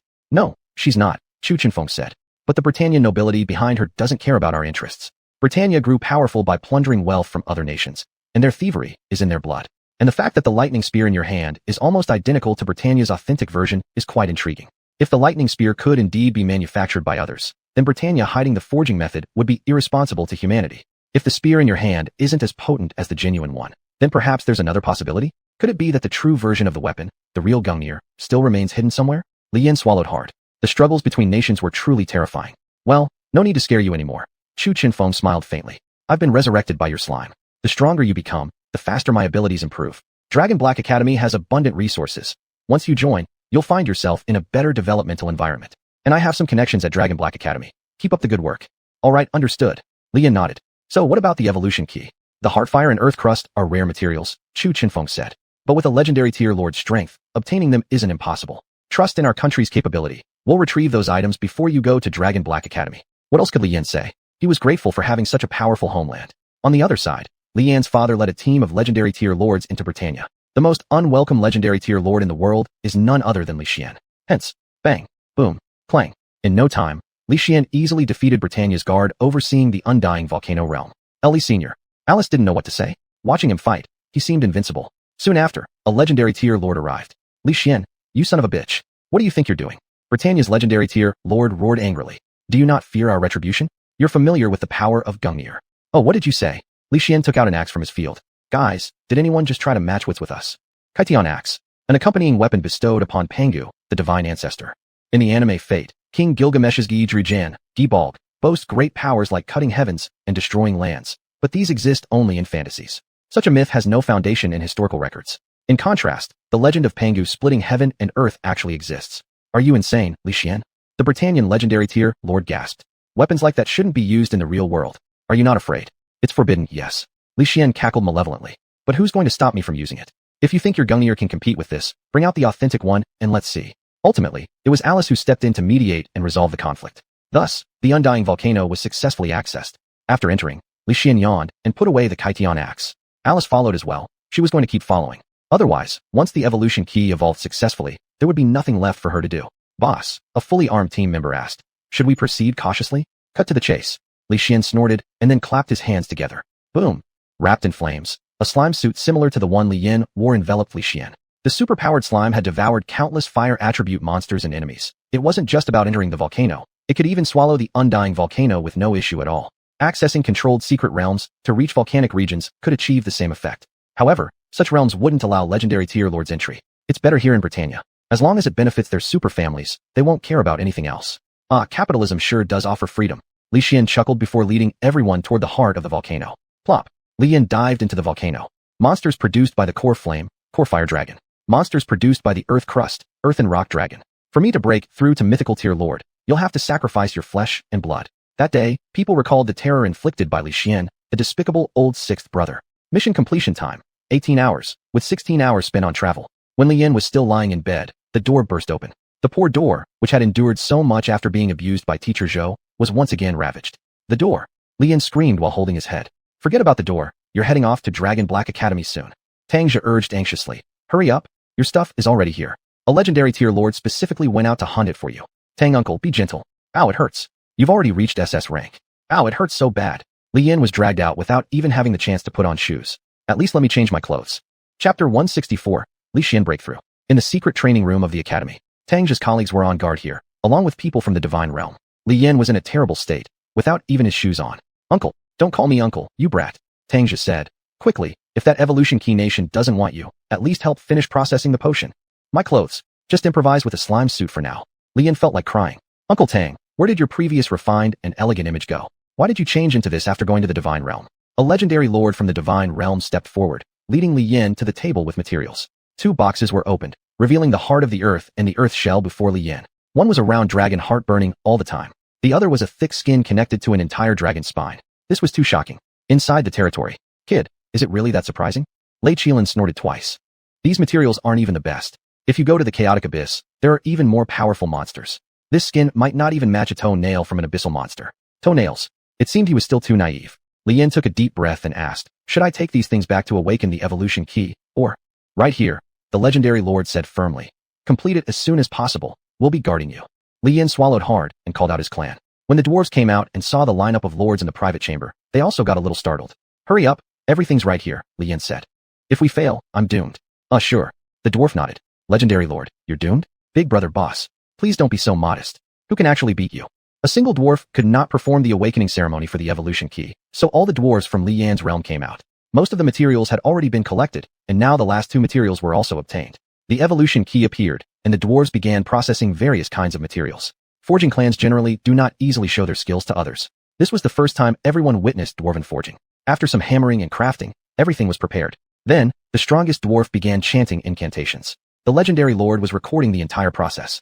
The incantation slowly transformed into energy, fusing the forged objects with the evolution key. Li Yin could feel his strength being continuously drained. If it weren't for his many clans, he probably couldn't have held on. After 3 hours of forging, the evolution key successfully restored its original form. Jia's spear/world tree root. The purest power in the world gathered into a spear, which has lost its battle function, but is highly effective in promoting the fusion and evolution of various substances. World tree root.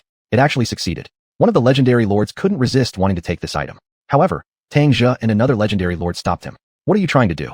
Another legendary lord asked. This sacred relic can only be held by Li Yan. No one else should touch it. Have you forgotten? Realizing his mistake, the legendary lord quickly stopped.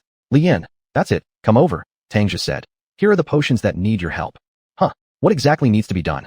Li Yan, holding Jia's spear, went over. Inside the box were unfinished potions made from the blood of an evil god, which hadn't completely overcome the effects of the evil god toxin yet. How do I use it? Li Yan, holding Jia's spear, was a bit confused. Idiot. Lei Qilin sniffed once, and then said, all right, follow this master and recite the mantra together. Oh. Li Yan nodded and assumed a stance. As an obscure incantation flowed forth, the energy from Jia's spear merged into the potion, blending with the ingredients inside. Buzz. The potion trembled for a moment, instantly transforming into a finished product. The originally black potion turned into various colors. Is it complete? Tangja asked. We still cannot confirm. The potion needs to be sent to the Research Institute to verify whether it was successful, said the legendary lord. Next, protection of Li Yan must continue. The potions need to be delivered to the Institute as soon as possible. Tangja nodded and put away the potions. Such a hurried arrival and departure, what efficiency. But Uncle Tang was leaving again. After performing the fusion, Li Yan's mental energy became somewhat depleted. Damn, this is cursed. Li Yan, holding his head, walked out of the secret chamber. Although the evolution key was preserved, my mental energy consumption after using it was just too much. Boy, haven't you practiced the cultivation techniques I left for you? Lei Qilin shook his head. I have practiced, Li Yan said. But the evolution key is still too. Li Yan had yet to reach the level of a divine lord, and without the cultivation technique, he definitely couldn't endure. Alright, you can always go to the Black Dragon Academy later, right? That place should be better suited for your practice. Lei Qilin said. By the way, what do you plan to do with that little girlfriend of yours? I'll have to wait a few more days. Li Yan sighed. Alice had waited for a long time at the academy, as she had come with a family mission. But at this moment, her family had changed their orders. Originally, Alice's task was to use Li Yan's evolution key to enhance the Thunder Spear, but now that the evolution key had become Jia's spear, enhancing the Thunder Spear was no longer necessary. Or rather, from the beginning, those people from Britannia never intended to upgrade the so-called Thunder Spear's grade. The Thunder Spear Alice used simply had additional faith power added to it. And now, Alice's mission was changed to killing Li Yan. Regardless, Britannia would not allow a genius like Li Yan to exist. If they could not recruit him, then he must be eliminated. Within the divine realm, Li Xian didn't hesitate and drank all the attribute potions, absorbing them smoothly and achieving a breakthrough and fusion. Boom. In the divine realm, large areas of thunderclouds appeared. Myth-level lords had succeeded. Moreover, an exceptionally powerful myth-level lord. Have I become immortal? Is heaven punishing me with thunder? Li Xian felt unprecedented excitement. Come on. The first myth-level lord of humanity had been born. Chapter 165. Li Yan's Rest. Great news. Our country has produced its first myth-level lord surpassing the legendary level. From today on, our exploration of the Abyss secret realm will accelerate. International news. Many countries express concern over our newly promoted myth-level lord. Renowned expert Dr. XXX stated that the emergence of a myth-level figure breaks the delicate balance among lords. There is a risk of a new lord war breaking out in the world. After returning from the secret room, Li Yan went back to the villa to rest. The guards were very competent and did not let Li Yan be disturbed much. However, Li Yan broke his promise to Alice. Even though he sent Alice a message, it was clear she was in low spirits. Unread replies. Although Li Yan explained a lot, Alice saw all of it, but didn't reply. Well, whatever. Anyway, I owe Britannia nothing. With this thought, Li Yan lay down in the dorm, letting himself go these past few days. Cola, fried chicken, air-conditioned rooms. How carefree. If one were to ask what the ultimate pursuit of man is, Li Yan doesn't know. But after exhausting large amounts of mental energy, all he wanted was to lie down and sleep. Like someone who hasn't eaten for a long time, his growling stomach left Li Yan unmotivated to move. You can't go on like this. Gu Xiaoxiao came to Li Yan's dormitory and said, you'll fall behind if you keep being lazy like this. Haven't you heard? Cultivation is like rowing upstream. If you don't advance, you retreat. What else am I supposed to do? Li Yan revealed a bitter expression. There are no effective methods now to restore mental energy. Am I supposed to run around like some energetic young guy instead of lying here? Now that Huagua has a myth-level lord, combat effectiveness has shot up a tier. Besides increasing vigilance toward Huagua, other countries have intensified their investigation of Li Yan. That list clearly recorded the owner of the evolution key, Li Yan. It was because of Li Yan's breakthrough that the success of the myth-level elixir happened, making Li Yan even more threatening. To avoid causing trouble for the staff guarding him, both logically and morally, Li Yan could not just wander around freely. Hey, did your saint relic evolve? Gu Xiaoxiao poked Li Yan's face and asked, let me take a look. Li Yan, lying on a mat on the floor, waved his hand lazily, summoning the Gaia spear. Gu Xiaoxiao held this heavy saint relic, unable to put it down. Believe it or not, this saint relic called the Gaia spear truly suits Wagwarren perfectly. I feel the call of Mother Earth. Gu Xiaoxiao exclaimed. Mother Earth says we need more land. Hey, stop. Li Yan hurriedly stopped her. Has your battle gene been activated? If we don't have enough land ourselves, does that mean you're eyeing other countries' territories? Before Li Yan crossed over, due to the circumstances following World War II, the boundaries of land across the world remained unchanged. Since the arrival of the Lord Era, apart from Eagle Nation becoming a mess, other countries also suffered greatly. Take Bear Country for example, with population and military strength less powerful than Huagua, they lost a lot of land. Later, when international law for lords was established, the world acknowledged various nations' lords expanding their borders by reclaiming human lands from evil demons, thus awarding them the lands reclaimed. This allowed Huagua to recover vast territories, and even spare some power to discuss 1,000-7 equals how much with other countries. Don't be such a buzzkill. Gu Xiaoxiao placed the Gaia spear aside and said, "This spear seems great for farming. How about trying living in the countryside for a year or half?" Senior Chu told me to go study at Black Dragon Academy. Li Yan said, "Going to the countryside at this point would not be a good idea. If you go to Black Dragon Academy, aren't we going to be separated?" Gu Xiaoxiao asked. "What's wrong? Do you miss me?" Li Yan's expression changed curiously as he questioned. Girls of its Sundara type would never admit liking someone. Yes, Gu Xiaoxiao would absolutely not say anything like missing Li Yan. But originally, Gu Xiaoxiao also planned to enter Black Dragon Academy. Now since Li Yan will go there, it just means it will be slightly later for her. "How is your Storm Dragon training coming along?" Li Yan asked. After hatching the 4-attribute Storm Dragon, several lords found another egg for him. Indeed, more eggs were bred, and Li Yan gave a few to Gu Xiaoxiao too. As a lord of the light system, isn't it a bit excessive to use such an amazing dragon? Gu Xiaoxiao said with a face full of unwillingness to talk. "Rest assured, I've raised it very well. Now, apart from the Jinglingzhu army, my strongest force is all kinds of dragons. These dragons are different from elemental dragons. They're real and true Dragon King bloodline. If there's no accident, Gu Xiaoxiao will also be one of the world's top warriors in the future, as long as she doesn't die. Are you still thinking about that, Alice?" Gu Xiaoxiao asked. "How did you know?" Li Yan asked. "I can tell by your expression," Gu Xiaoxiao said. "She's still staying at the hotel, not knowing what she's waiting for. In theory, as long as you upgrade her so-called Thunderlance, she should be able to return, right?" Gu Xiaoxiao had no idea that asking Li Yan to upgrade the Thunderlance was just a joke. It was actually a conspiracy by Britannia's upper echelon to destroy the evolution key. Currently, Britannia's high-ranking members were quite wary of Li Yan, who had already unlocked the essence of the Gaia Spear. Gungnir was completely unafraid of evil gods. If it were truly afraid, it would be because of Li Xian's Chuetian axe that they feared. Come on, there are countless world mythologies, but Honghuang mythology stands alone. "I feel something is off in some places," Li Yan said as he took out the Thunderlance created by the Thunder Kirin. In his previous life, he read quite a lot of Honghuang stream novels. What exactly happened to the 3 primordial races? How did the Tao of Heaven manipulate them? Let's set those aside for now. A variant of a Kirin could forge a Thunderlance. So what if all the myths from Honghuang were awakened? At the end of the day, where's the real body of Gungnir? "Do you still want this Thunderlance?" Gu Xiaoxiao asked. "If possible, could you give it to me?" "No way. I spent a lot of money making it," Li Yan said. "Your family, the Gu clan, isn't lacking any saint relics, right?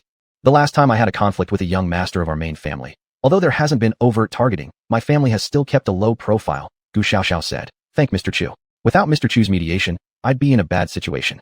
Chapter 166, Mom's Turn. That young master seems to have ruined his health with women. Now, even the main branch of the Gu family is considering replacing the heir. As for the light and darkness angels' favored lineage, either the main family or a collateral branch wouldn't be the only one with this lineage aside from that waste. "I'm leaving." Gu Xiaoxiao got up and returned to continue her training. She doesn't possess Li Yan's formidable talent, so she can only keep improving to avoid falling too far behind. After Gu Xiaoxiao left, Li Yan received a message from Alice. She invited Li Yan to meet at a company invested in by Britannia. There were no other demands, but Li Yan always felt something was odd. Could it be that the gang leader had started planning to move against him?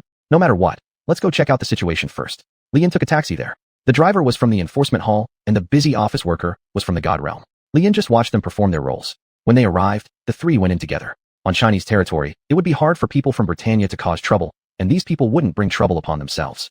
To be honest, Europe is fortunate not to have someone like Qin Shi Huang, Li Yan said. It's not necessarily because they don't exist, but because they are too free, the driver laughed. Isn't there one who tried to unify twice and failed both times? Hans initiated 2 world wars in an attempt to unify Europe, but ended up failing both times. When the 3 arrived, Alice had been waiting for quite some time already. On the table lay the lightning gun used by Alice. "Classmate Li Yan," Alice said, "I believe your spirit energy has recovered. Please help." Why does today feel like this girl is a bit off?" The 2 members of the enforcement hall exchanged glances and then stepped outside. Li Yan looked at Alice, then at the lightning gun on the table, asking, "Is something wrong?" "No," Alice coldly replied. "I just need classmate Li Yan's help to upgrade the lightning gun so I can continue fighting after I return. That's all." "You're a terrible liar." Li Yan directly exposed the girl's poor acting skills. Even in the most dangerous situations, you usually come off as a sunny personality. This fake icy demeanor feels too abrupt now. Alice paused momentarily, then stubbornly continued. "I really only want your help, nothing else." "Really?" Li Yan narrowed his eyes and asked. "Really?" Alice decisively declared. "You're so cute," Li Yan suddenly said. The girl who had never been teased this way blushed instantly. "What happened?" Li Yan asked. Next, Alice could no longer hold back. She revealed the task her family had given her. As a descendant of Arthur, Although it's uncertain whether she's truly a direct descendant, the knightly spirit instilled in her from a young age prevented her from accepting such morally corrupt orders. Knightly spirit, the 8 virtues of knights. Most people might not know what these are, but betrayal is certainly not included. Li Yan posed too much of a threat to Britannia, and they wanted to eliminate this unstable factor. But in Li Yan's perspective, this was somewhat similar. How should he put it? Isn't it akin to xuanhuan's series of strange moves during the Ming Dynasty era? However dangerous he may seem, there are always greater threats above him, right? If they wanted to assassinate anyone, it should be those legendary level lords within the God realm instead. They are at the critical juncture of breaking through. Why not disturb them directly? The evolution key has already turned into the Gaia spear, so would it ever revert? Why is it just like xuanhuan not learning well, targeting weaker factions first while sparing stronger ones? What's going on? Does my survival hinder your attack or something? Don't get excited yet. Li Yan didn't know what else to say. Let's figure out a solution to this. There must be some way. Family versus country creates conflict. This isn't surprising. If China's military strength were to weaken just a little bit more, families would rise accordingly. In fact, now the families in China have risen, but there are even stronger powers keeping them in check so they don't go too far. But Britannia is different. The legend of the Night King surpasses religion, brainwashing people completely. So now what? By speaking like this, Alice essentially admitted she was a spy. Moreover, attempting to assassinate her own lord, and on her own land, this adds guilt upon guilt. What should we do? Li Yan's first thought was to find Chu Chenfeng, but Master Chu would likely ignore this kind of issue. Even if he were to intervene, the first thing would be locking Alice up. Otherwise, without careful attention, Alice might die. Should he seek out Tangjia? However, applying the activities of the enforcement hall to Alice, Li Yan couldn't bear to imagine it. As Li Yan was in a quandary, the lord outside knocked on the door. Well, I think you might be interested in this news. The driver handed over the tablet. What is it? Li Yan took the tablet and froze. The Dark Lord Council attacked the Britannia Holy Chamber organization. The Archbishop was killed, and the main body of Nero, the Thunder Spear, has gone missing. This incident caused quite a stir, and no one knows why the Dark Lord Council suddenly launched an attack. But according to intelligence from the police, it's possible that the Britannia Holy Chamber offended certain people. Li Yan paused. Hey, Alice, your home got hit. My home. Alice blinked and switched the tablet into English mode. Then she hurriedly left, rushing back home to fight for inheritance. No, to handle the situation. As for the upgraded lightning gun, without the original form of Nero, the one she holds is already the most powerful version. China immediately dispatched humanitarian relief teams. Surely there won't be any incidents where the minions of an evil deity make landfall? Probably not. But what could have prompted the Dark Lord Council to attack the Holy Chamber? Within the Dark Realm, Lu Xiying was enjoying her gourmet meal. Perfectly cooked steak, top-tier red wine, and the best scenery. A nation must thrive by restraining religious power. Lu Xiying smiled sweetly at the piece of artwork in front of her. And for a religion to flourish, they need to figure out whom exactly they intend to offend. Isn't that right, Archbishop? Archbishop Kais. No, rather ex-Archbishop Kais. His head was impaled on Nero, standing before Lu Xiying. This kind of bastard who would kill his own son deserved to die countless times without appeasing Lu Xiying's wrath. Only like this, by looking at his head and the terrified expression on his face, could Lu Xiying eat a little bit of food. Chapter 167, A Meeting of Old Friends. Your wife is really ruthless. Chu Chenfeng watched the news, shaking his head. The Dark Lord Council admits attacking the Holy Chamber organization and killing Archbishop Kai Sita. She has always been like this with her fiery personality. Li Xian was showing off the gifts given by Chu Chenfeng's students, devouring all the luxurious pastries and precious white wines in a flash. She was the one who pursued me during school days. After becoming the overlord, she went further, trying to break my legs to take me home as her forced husband. The story of Inue pursuing Slime back then was also a famous anecdote. Ironically, you rose quickly later, almost surpassing her. Chu Chenfeng recalled the events of the past and laughed. Laugh, laugh, laugh. Laugh at your grandpa laughing. You two are both dark overlords. Don't forget when you two conspired against me. Li Xian shivered at the unpleasant memories. What should we do now? Chu Chenfeng asked. If he dies, let him die. Li Xian tore open a bag of duck necks. The corruption within the Holy Chamber organization isn't a new thing either. Kuan Gun Iru's disappearance doesn't matter much. Anyway, they have so many holy relics. What's your real thought? Bro, I'm going to blackmail some cultural artifacts back. Li Xian had oil all over his mouth. As a myth-level overlord, his abilities have increased significantly. Besides, there are quite a few colleagues in the Chinese region of the divine realm breaking through to become mythic overlords right now. Legendary overlords don't need to adventure or sacrifice themselves anymore. Once the myth-level team forms, the god domain will expand significantly. Li Yan, I'll give him a letter of recommendation, said Chu Chenfeng. I also have students in the Black Dragon Academy. They'll pay special attention to him then. There's no need for special attention. This kid's talent has reached grade A level and his strength has reached special level overlord already. He's no longer a greenhorn that anyone can bully, said Li Xian. But still be careful. With his character, I'm afraid he might cause trouble. Alice dying or living wasn't originally Li Yan's problem, but he cared. He even thought about how to ensure Alice's safety, looking for Chu Chenfeng and Tangjia to help. In fact, the authority of Chu Chenfeng and Tangjia wasn't that high, but they managed to resolve the issue. That's it, the issue got resolved. His mother directly removed Archbishop Kai Si's head and used it as a decorative piece in the Dark Realm. I'll have someone keep an eye on things, said Chu Chenfeng. By the way, in about half a year, I'll be heading to the Divine Realm too. You're reaching S-class? So fast. Li Xian was surprised. The slime I have is from Li Yan. Its potential is the same as yours, said Chu Chenfeng. As for you, take care on your abyss journey. I don't need your worry yet, snorted Li Xian. This time it's just exploring places I didn't have the ability to go before. If I can find key materials, develop new weapons and equipment, forge holy relics, and such, I'll be good.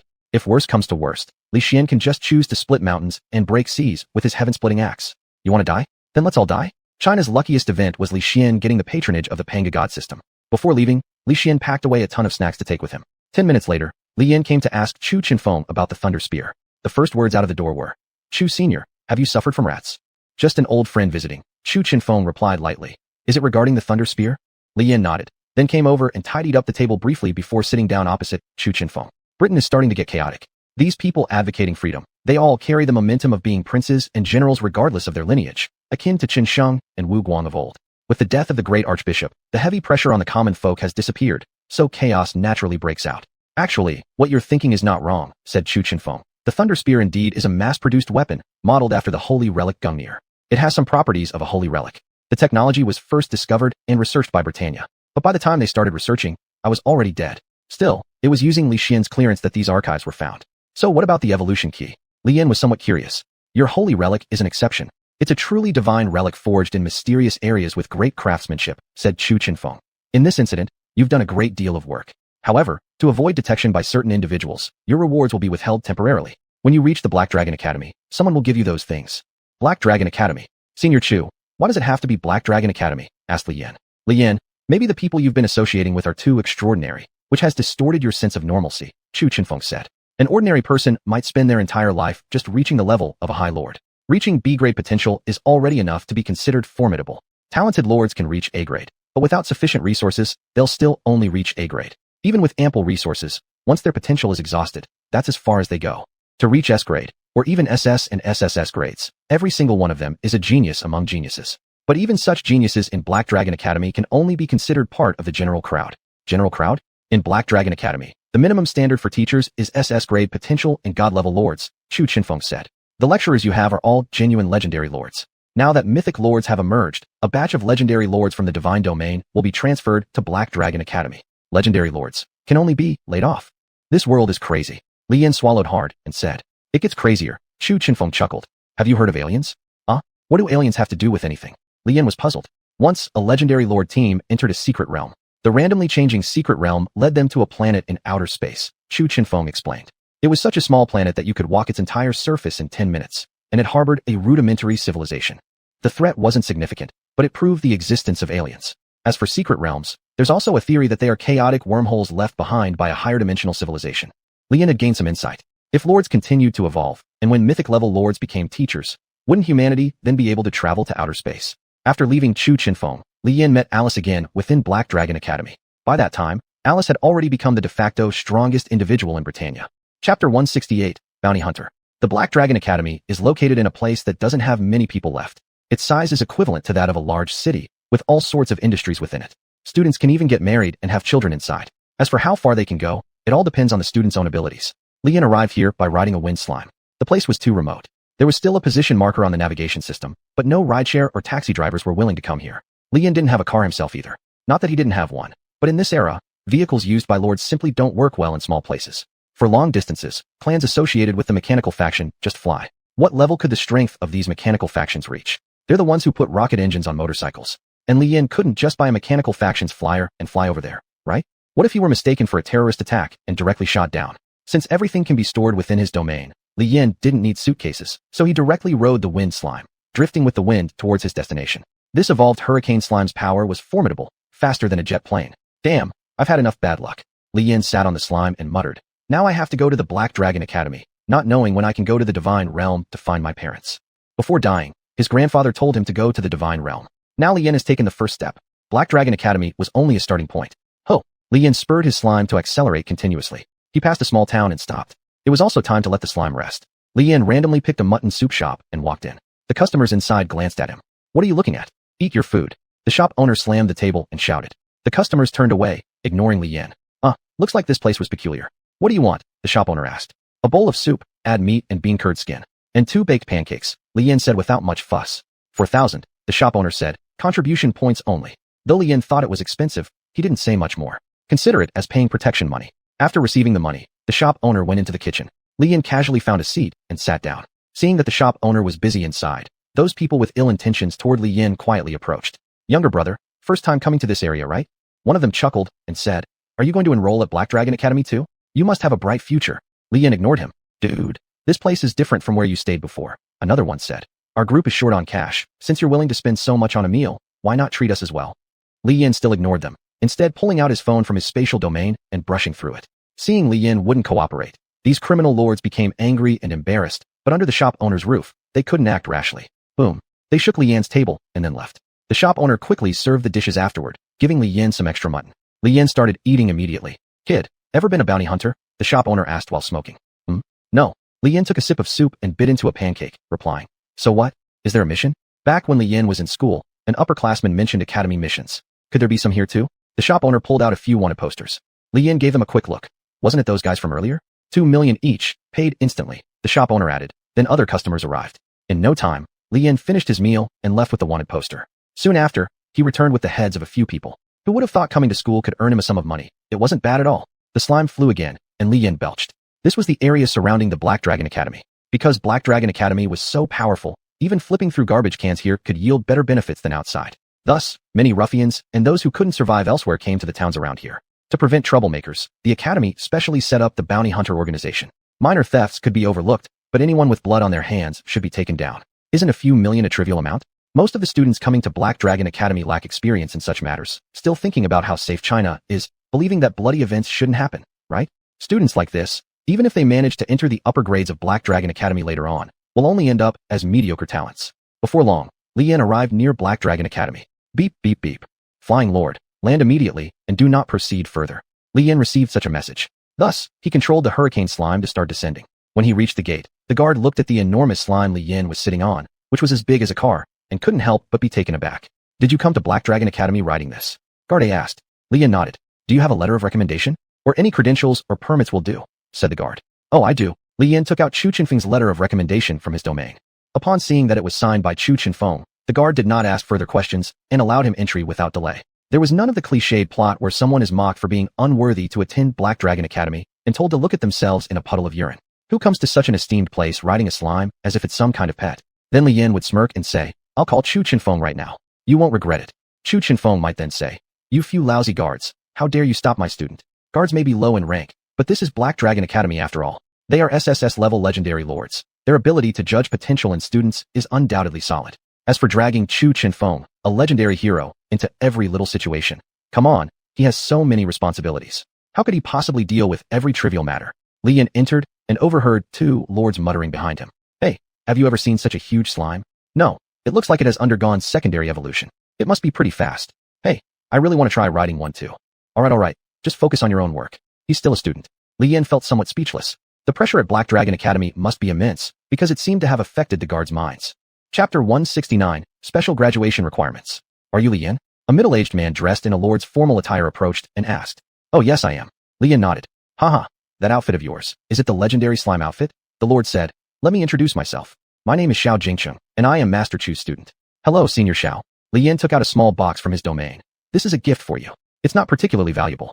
Xiao Jingcheng picked up the box, then felt surprised. It was a piece of mithril casting material. Though not extremely valuable, it wasn't something easily given away as a gift. This is too precious, I can't accept it, Xiao Jingcheng said. Li Yin, you saved Master Chu. It's me who should thank you. Afterward, Xiao Jingcheng led Li Yin into the Black Dragon Academy. Is it vacation time now? Yet there were still students all over the academy training. Some students gathered together, shouting about seeing whose strength was greater and such. Li Yin, coming here to study, there aren't actually many rules here, Xiao Jingcheng said. Ordinary academies might set up a ranking list where only the top few receive extra resources. In Black Dragon Academy, we don't have these kinds of rules. Is there enough resources? Li Yin asked. You don't need to worry about that, Xiao Jingcheng said. Black Dragon Academy has a chaotic secret realm. Apart from students going in for training, the academy also has dedicated personnel for restocking. Besides, these resources are not just handed out without reason. Only when the Lord's students meet the requirements and pass the exams will they be distributed. This is much better than surviving by jungle law. However, it significantly increases the workload on educators. You should have learned about Black Dragon Academy online already, so I won't say more, Xiao Jingcheng said. There's detailed information about the academy in the Lord's bracelet. With its massive size, one needs navigation software every year just to find places. Li Yan looked at this near-futuristic science fiction city campus and truly liked it. It was completely different from his previous high school, being much more comfortable and beneficial for personal improvement. At this moment, a boy ran past Li Yan and Xiao Jingqing. Unlike regular students, he wore an upperclassman uniform but had a freshman emblem on it. What's going on? Isn't it confusing? Xiao Jingqing sighed. The Black Dragon Academy accepts investments from powerful families in Huagua and naturally gives them some conveniences. An additional person is no burden, especially since his strength is indeed adequate. However, he doesn't meet the criteria to move up a grade. Originally, that slot should have been for you. Li Yan suddenly understood. Wasn't that back then? But why is he still a freshman after so long? He's from Yijing. His name is Chun Tianyu. Xiao Jingqing said. There are 7 or 8 legendary lords in his family, their power quite formidable. However, though his own talent isn't bad, his mindset is very poor. The Black Dragon Academy demands not only excellent talent, but also great mental resilience. Like Master Chu Chenfeng, who is similar to you, rising from F class. What carried him was a resilient mentality. The school recommended he transfer to another academy, where he could continue practicing, but he refused. Li Yan became even more confused. But, doesn't his family have abundant cultivation resources? If he went to another academy, with less competition pressure, shouldn't he improve faster? No, you're oversimplifying it. Xiao Jingqing said, since the establishment of Black Dragon Academy, even if we still stick to teaching based on each individual's talent and fairness towards everyone, people from those wealthy families don't see it that way. Oh, is it like Peking University and Tsinghua University in ordinary schools? Yes, you're right. For them, graduating from the Black Dragon Academy has become a kind of status symbol. So it's because of this reason. But why can't he advance grades? It seems someone discovered that he usurped someone else's place to get into Black Dragon Academy. Xiao Jingqing said, don't pay too much attention to him. Come on, I'll take you to the training room. As they walked, Xiao Jingqing introduced various things along the way, giving Li Yan a basic understanding of Black Dragon Academy. All students here are much more talented predecessors compared to Li Yan, the type that could directly lead a team down into the chaotic secret realm after graduation. Only newly enrolled students needed further honing. Moreover, not everyone is like Li Yan, specially admitted under extraordinary circumstances. Once inside the training room, the equipment here was entirely different from what he saw in high school. There were even inhibitors used by the interrogation group. Someone must have put this on you before, right? Xiao Jingqing asked. Here, this is just a basic training aid. I heard you broke quite a few things in your high school back then. Now here, you can unleash yourself fully. Really? Is that true? Li Yan seemed skeptical. Come on, let's check this out. Xiao Jingqing led Li Yan to a metal wall. On the wall were many impressions and even footprints, all deeply indented. The material of this metal wall is specially made. Even a divine-level lord may not be able to leave their punch mark on it, Xiao Jingqing said. Many students training take leaving their own mark on it as their ultimate goal. If you can leave your mark on it, then graduation won't be far for you.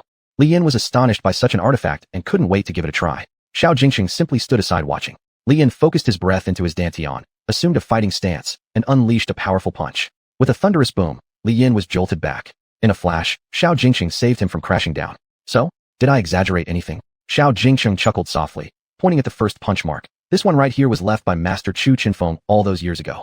It almost shattered through. Unfortunately, Master Chu, he was truly so formidable. Actually, there had always been questions about how Master Chu Chenfeng passed away back in the day. His power was immense. Apart from those legendary lords of his time, no one could ever harm him. It's regrettable that after Chu Chenfeng resurrected, he lost part of his memory. Otherwise, if we could find the person who killed Chu Chenfeng, this cold case would be solved. Alright, let me show you around some other places, Xiao Jingqing said. The place where you'll stay is all ready. There are a few other students there who just arrived like you. You should all get along well. Chapter 170, New Team. Li Yan soon met his 2 roommates. Li Yan, long time no see. Liana came up and hugged one of Li Yan's hands. The other roommate was a blonde beauty with blue eyes. How did you end up here, Anna? Li Yan was somewhat surprised. After graduating from high school, I wanted to save some money, said Liana. So I transported supplies to Black Dragon Academy, and they noticed my talent, so they kept me as a student. What do you need the money for? Asked Li Yan. Mechanical studies are very costly, and I am in the dark mechanical field, Liana said. But after studying at Black Dragon Academy, my expenses have decreased significantly. It seemed that Liana intended to start working right after high school graduation. In the era of lords, such students were not uncommon. Rather than wasting time on self-improvement, it would be better to find a decent job to prepare for the future. Lords like Liana doing this kind of work could also maintain the strength of their domain clans. And who is this blonde beauty? Hi, my name is Linda. Linda stepped forward and extended her hand. I didn't expect the third roommate to be such a handsome guy. Hello, I'm Li Yan. Li Yan shook her hand. Teacher Xiao left after finishing all the arrangements. In the 3-person dormitory, Li Yan asked Anna some details. Xuanhuan is now a treasure in the reconnaissance department. Many seniors share their experience with her, and they always take her along when descending into the secret realms. As for the current situation in the dormitory, Black Dragon Academy doesn't oppose boys and girls living together, Linda said. Anna and I just arrived a few days ago, and now you've come. Then, how do we usually have classes here? Asked Li Yan. No classes, said Anna. Only teachers come to guide us in cultivation. The teachers are very professional, even one might say sharp. For instance, Leanna's mechanical cultivation classroom was a large laboratory. Several mechanical lords gathered to discuss ways to enhance firepower, along with different factions. One faction believed that pure mechanics were romantic, another claimed that mechanical life was the way to go. Leanna, with both kinds of clans, could be said to displease both sides. Then what type of lord was Linda? Me? Linda hummed twice and showcased her clan. It was a penguin. Penguin? Quack. The penguin chirped and shot out a beam of freezing light. Linda, an ice elemental beast taming lord. This was quite a coincidence. Lian summoned ice slime. When Linda saw it, she was startled and then immediately captivated by the ice slime. She understood why Leanna liked slimes. Who wouldn't love a slime that could transform like this? On the first day there, apart from touring the campus, Lian visited the dormitory. The 3-person dormitory was quite large, with many rooms, and basically had no difference. It just depended on how the people living inside utilized it. The 3 of them went to the cafeteria to eat dinner first, and then started discussing their next strategy. The old team from high school couldn't be gathered anymore, so they could only look for some cooperative teammates within the academy. I will still be up front dealing with pressure, providing support anytime, said Lian. Anna, your mechanical combat power is very formidable, so you can focus on range support. By the way, does your mechanical system have any healing functions? Yes. Leanna summoned a treatment cart, saying, but my clan can only handle the stitching and treating of wounds that regular surgeons can do. Anything beyond that is out of reach. Unless Leanna researched more alchemy, the healing effect of the mechanical system would never match that of specialized healing lords. Then, what about you, Linda? Lian asked. My clan's exploration abilities are very formidable, so I can act as the scout of the team, Linda said. Moreover, my realm contains a lot of livestock and food. With me around, none of us will starve. Never thought he'd end up having hot pot in the secret realm again in university. What we need now are mages and healers, said Lian. Preferably those with ample experience and powerful clans among mages. As for healers, they should at least have the ability to protect themselves. A 5-member team would suffice to deal with most unknown risks. I remember Ba Chonghe was also a good lord. Why didn't Black Dragon Academy recruit her? Liana questioned. Healing lords are naturally rare, and every academy cherishes their own healing lords. Although Black Dragon Academy is powerful, it is rather weak in terms of training healing lords, Lian said. Thus, preparing some healing potions would be safer. Liana hugged the ice slime, feeling a bit melancholy. She felt for the first time that perhaps advancing to higher education wasn't as good as staying put. At least if she hadn't advanced, she'd still have a fixed team. But reality was not so kind. Judging from your 2 cases, it seems like neither of you has experienced the trials of the Chaos Secret Realm? Linda asked. Black Dragon Academy is different from high school. In high school, entering a secret realm was difficult and could be dangerous, but now, in college, the Chaos Secret Realm demands teamwork, specifically between powerful lords. I've even seen teams composed entirely of offensive lords explore the secret realms. Lian chuckled and said, their logistics must be in absolute chaos, right? Not necessarily, Linda replied. They are fully aware of their situation, so they just pass all the logistical responsibilities onto their clans. Sometimes the clans do an even better job than the lords themselves. After much deliberation, they were still unable to decide exactly what kind of people should join their team. Still, they had just arrived at the academy, and diving straight into the secret realm with some random group would be ridiculous. A more measured approach seemed preferable.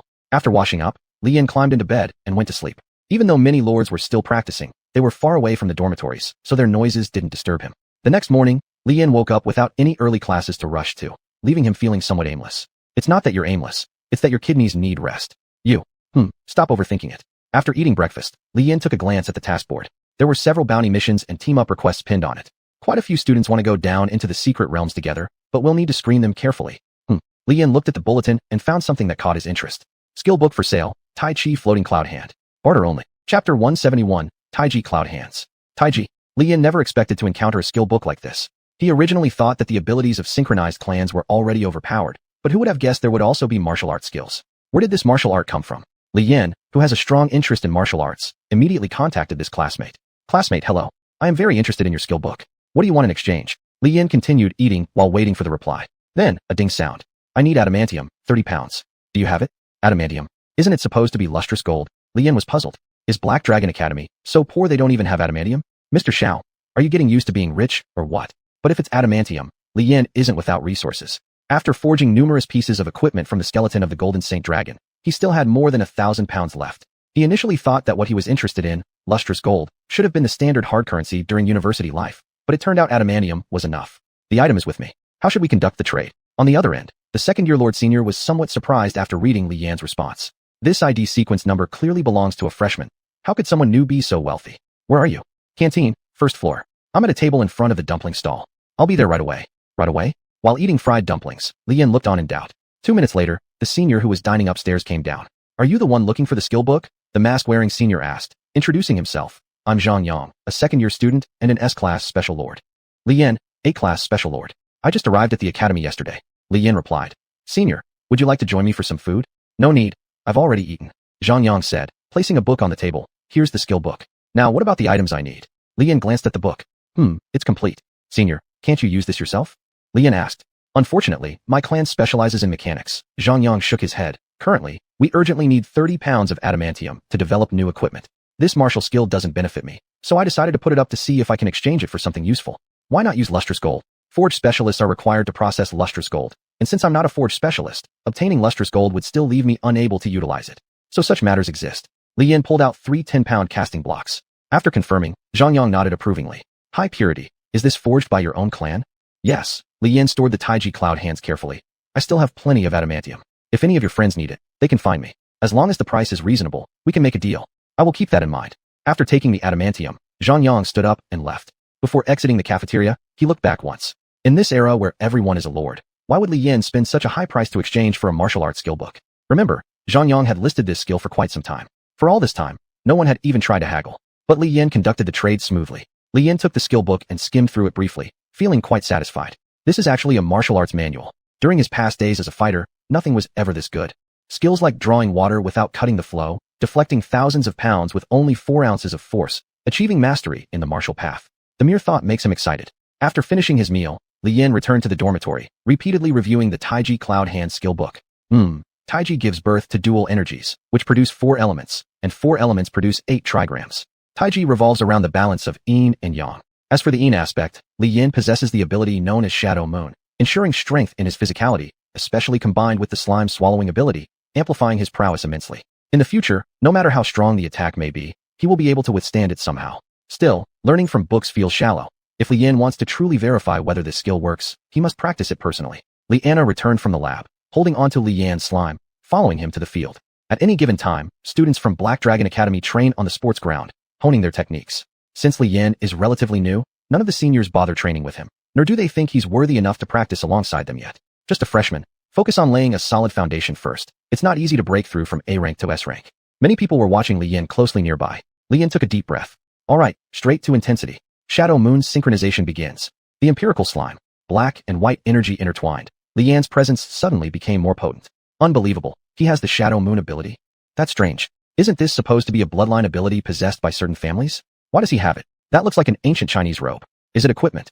For ease of movement, Li Yin replaced the slime coat with traditional martial arts training clothes. Taiji Cloud Hands. Li Yin started to combine the ancient martial arts with the abilities of a lord, beginning to practice Taiji. The energy, dyed in colors and made tangible, swirled, attracted, and collided. Huff, huff, huff. This is strange. Shit. My hat. Suddenly, the onlooking lords were in trouble. What was going on? Why such strong attraction? Damn you. One of the other lords couldn't bear it and summoned a large fireball, hurling it directly at Li Yin. And then, bang. The fireball was nullified. What kind of move was that? Li Yin performed a full set of Tai Chi with exhilaration, feeling incredibly refreshed inside. He retracted his energy and stood still, displaying the demeanor of a grandmaster. And those items from his seniors were placed neatly in front of him, without any damage whatsoever. Realizing he had drawn too much attention, Li Yin scratched his cheek and ran off directly with Anna. On the Black Dragon Academy forum. What happened at the playground today? Our academy has produced a martial arts grandmaster. Wow, this is the first time I've seen someone turn traditional martial arts into something spectacular. Spectacular? That guy has the Shadow Moon ability. Do you have that? Wow, these freshmen are so powerful this time. With Shadow Moon, won't there be countless beautiful upper-class women chasing after him? That kid used a skill that seems like the one Zhang Yang from the second year posted online for half a month now, called Taiji Cloud Hands. Originally, all the lords in this world trained solely to hone themselves. Only when reaching the level of legendary lords would they gain insights into specific skills, and even then, this understanding would be difficult to come by. Li Yin didn't care about all that. In his previous life, he was a fighter and a martial artist, and in this life, he remained a martial artist. The Grandmaster level in novels is something he wanted to experience as well. In the dormitory, Li Yin explained his insights to Linda and Anna, with a small ball of swirling black and white energy continuously fluctuating in his hands. Chapter 172, Martial Arts Craze. A black and white energy sphere. Half of it was Ying's energy, the other half was the Slime King's. These two incompatible types of energy were made controllable under the control force brought by Tai Chi Cloud Hand.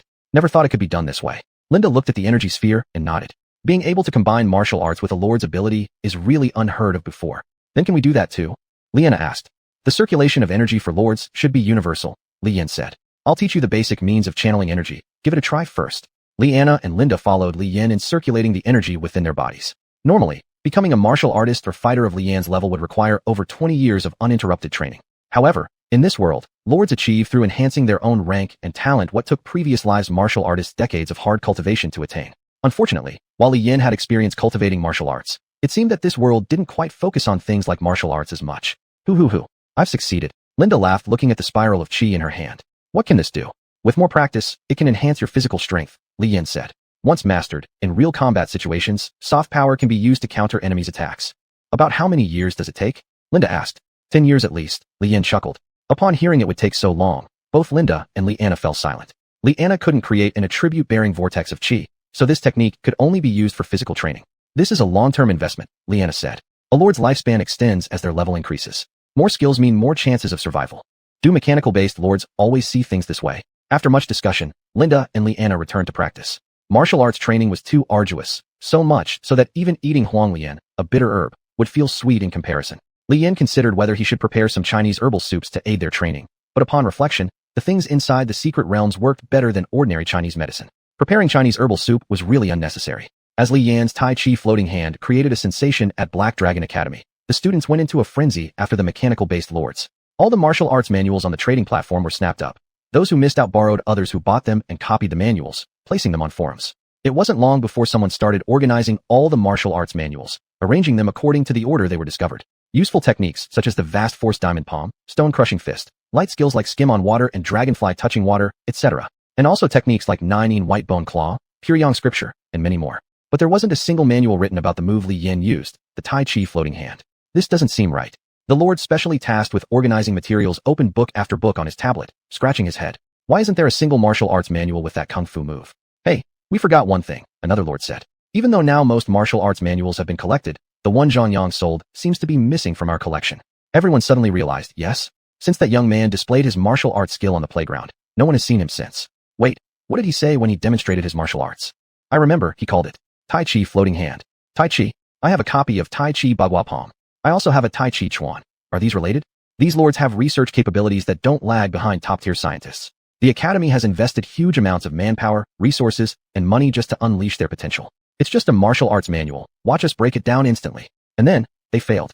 Without Li Yan's martial arts foundation, understanding how these things resonate with the innate abilities of lords was basically impossible. Seniors stayed up all night researching this, while Li Yan, the main instigator of the whole matter, was sound asleep in his dormitory. Inside the teacher's office, younger brother of yours has caused quite a stir on his first day, said the academic affairs director of the Black Dragon Academy, looking at Xiao Jingxing.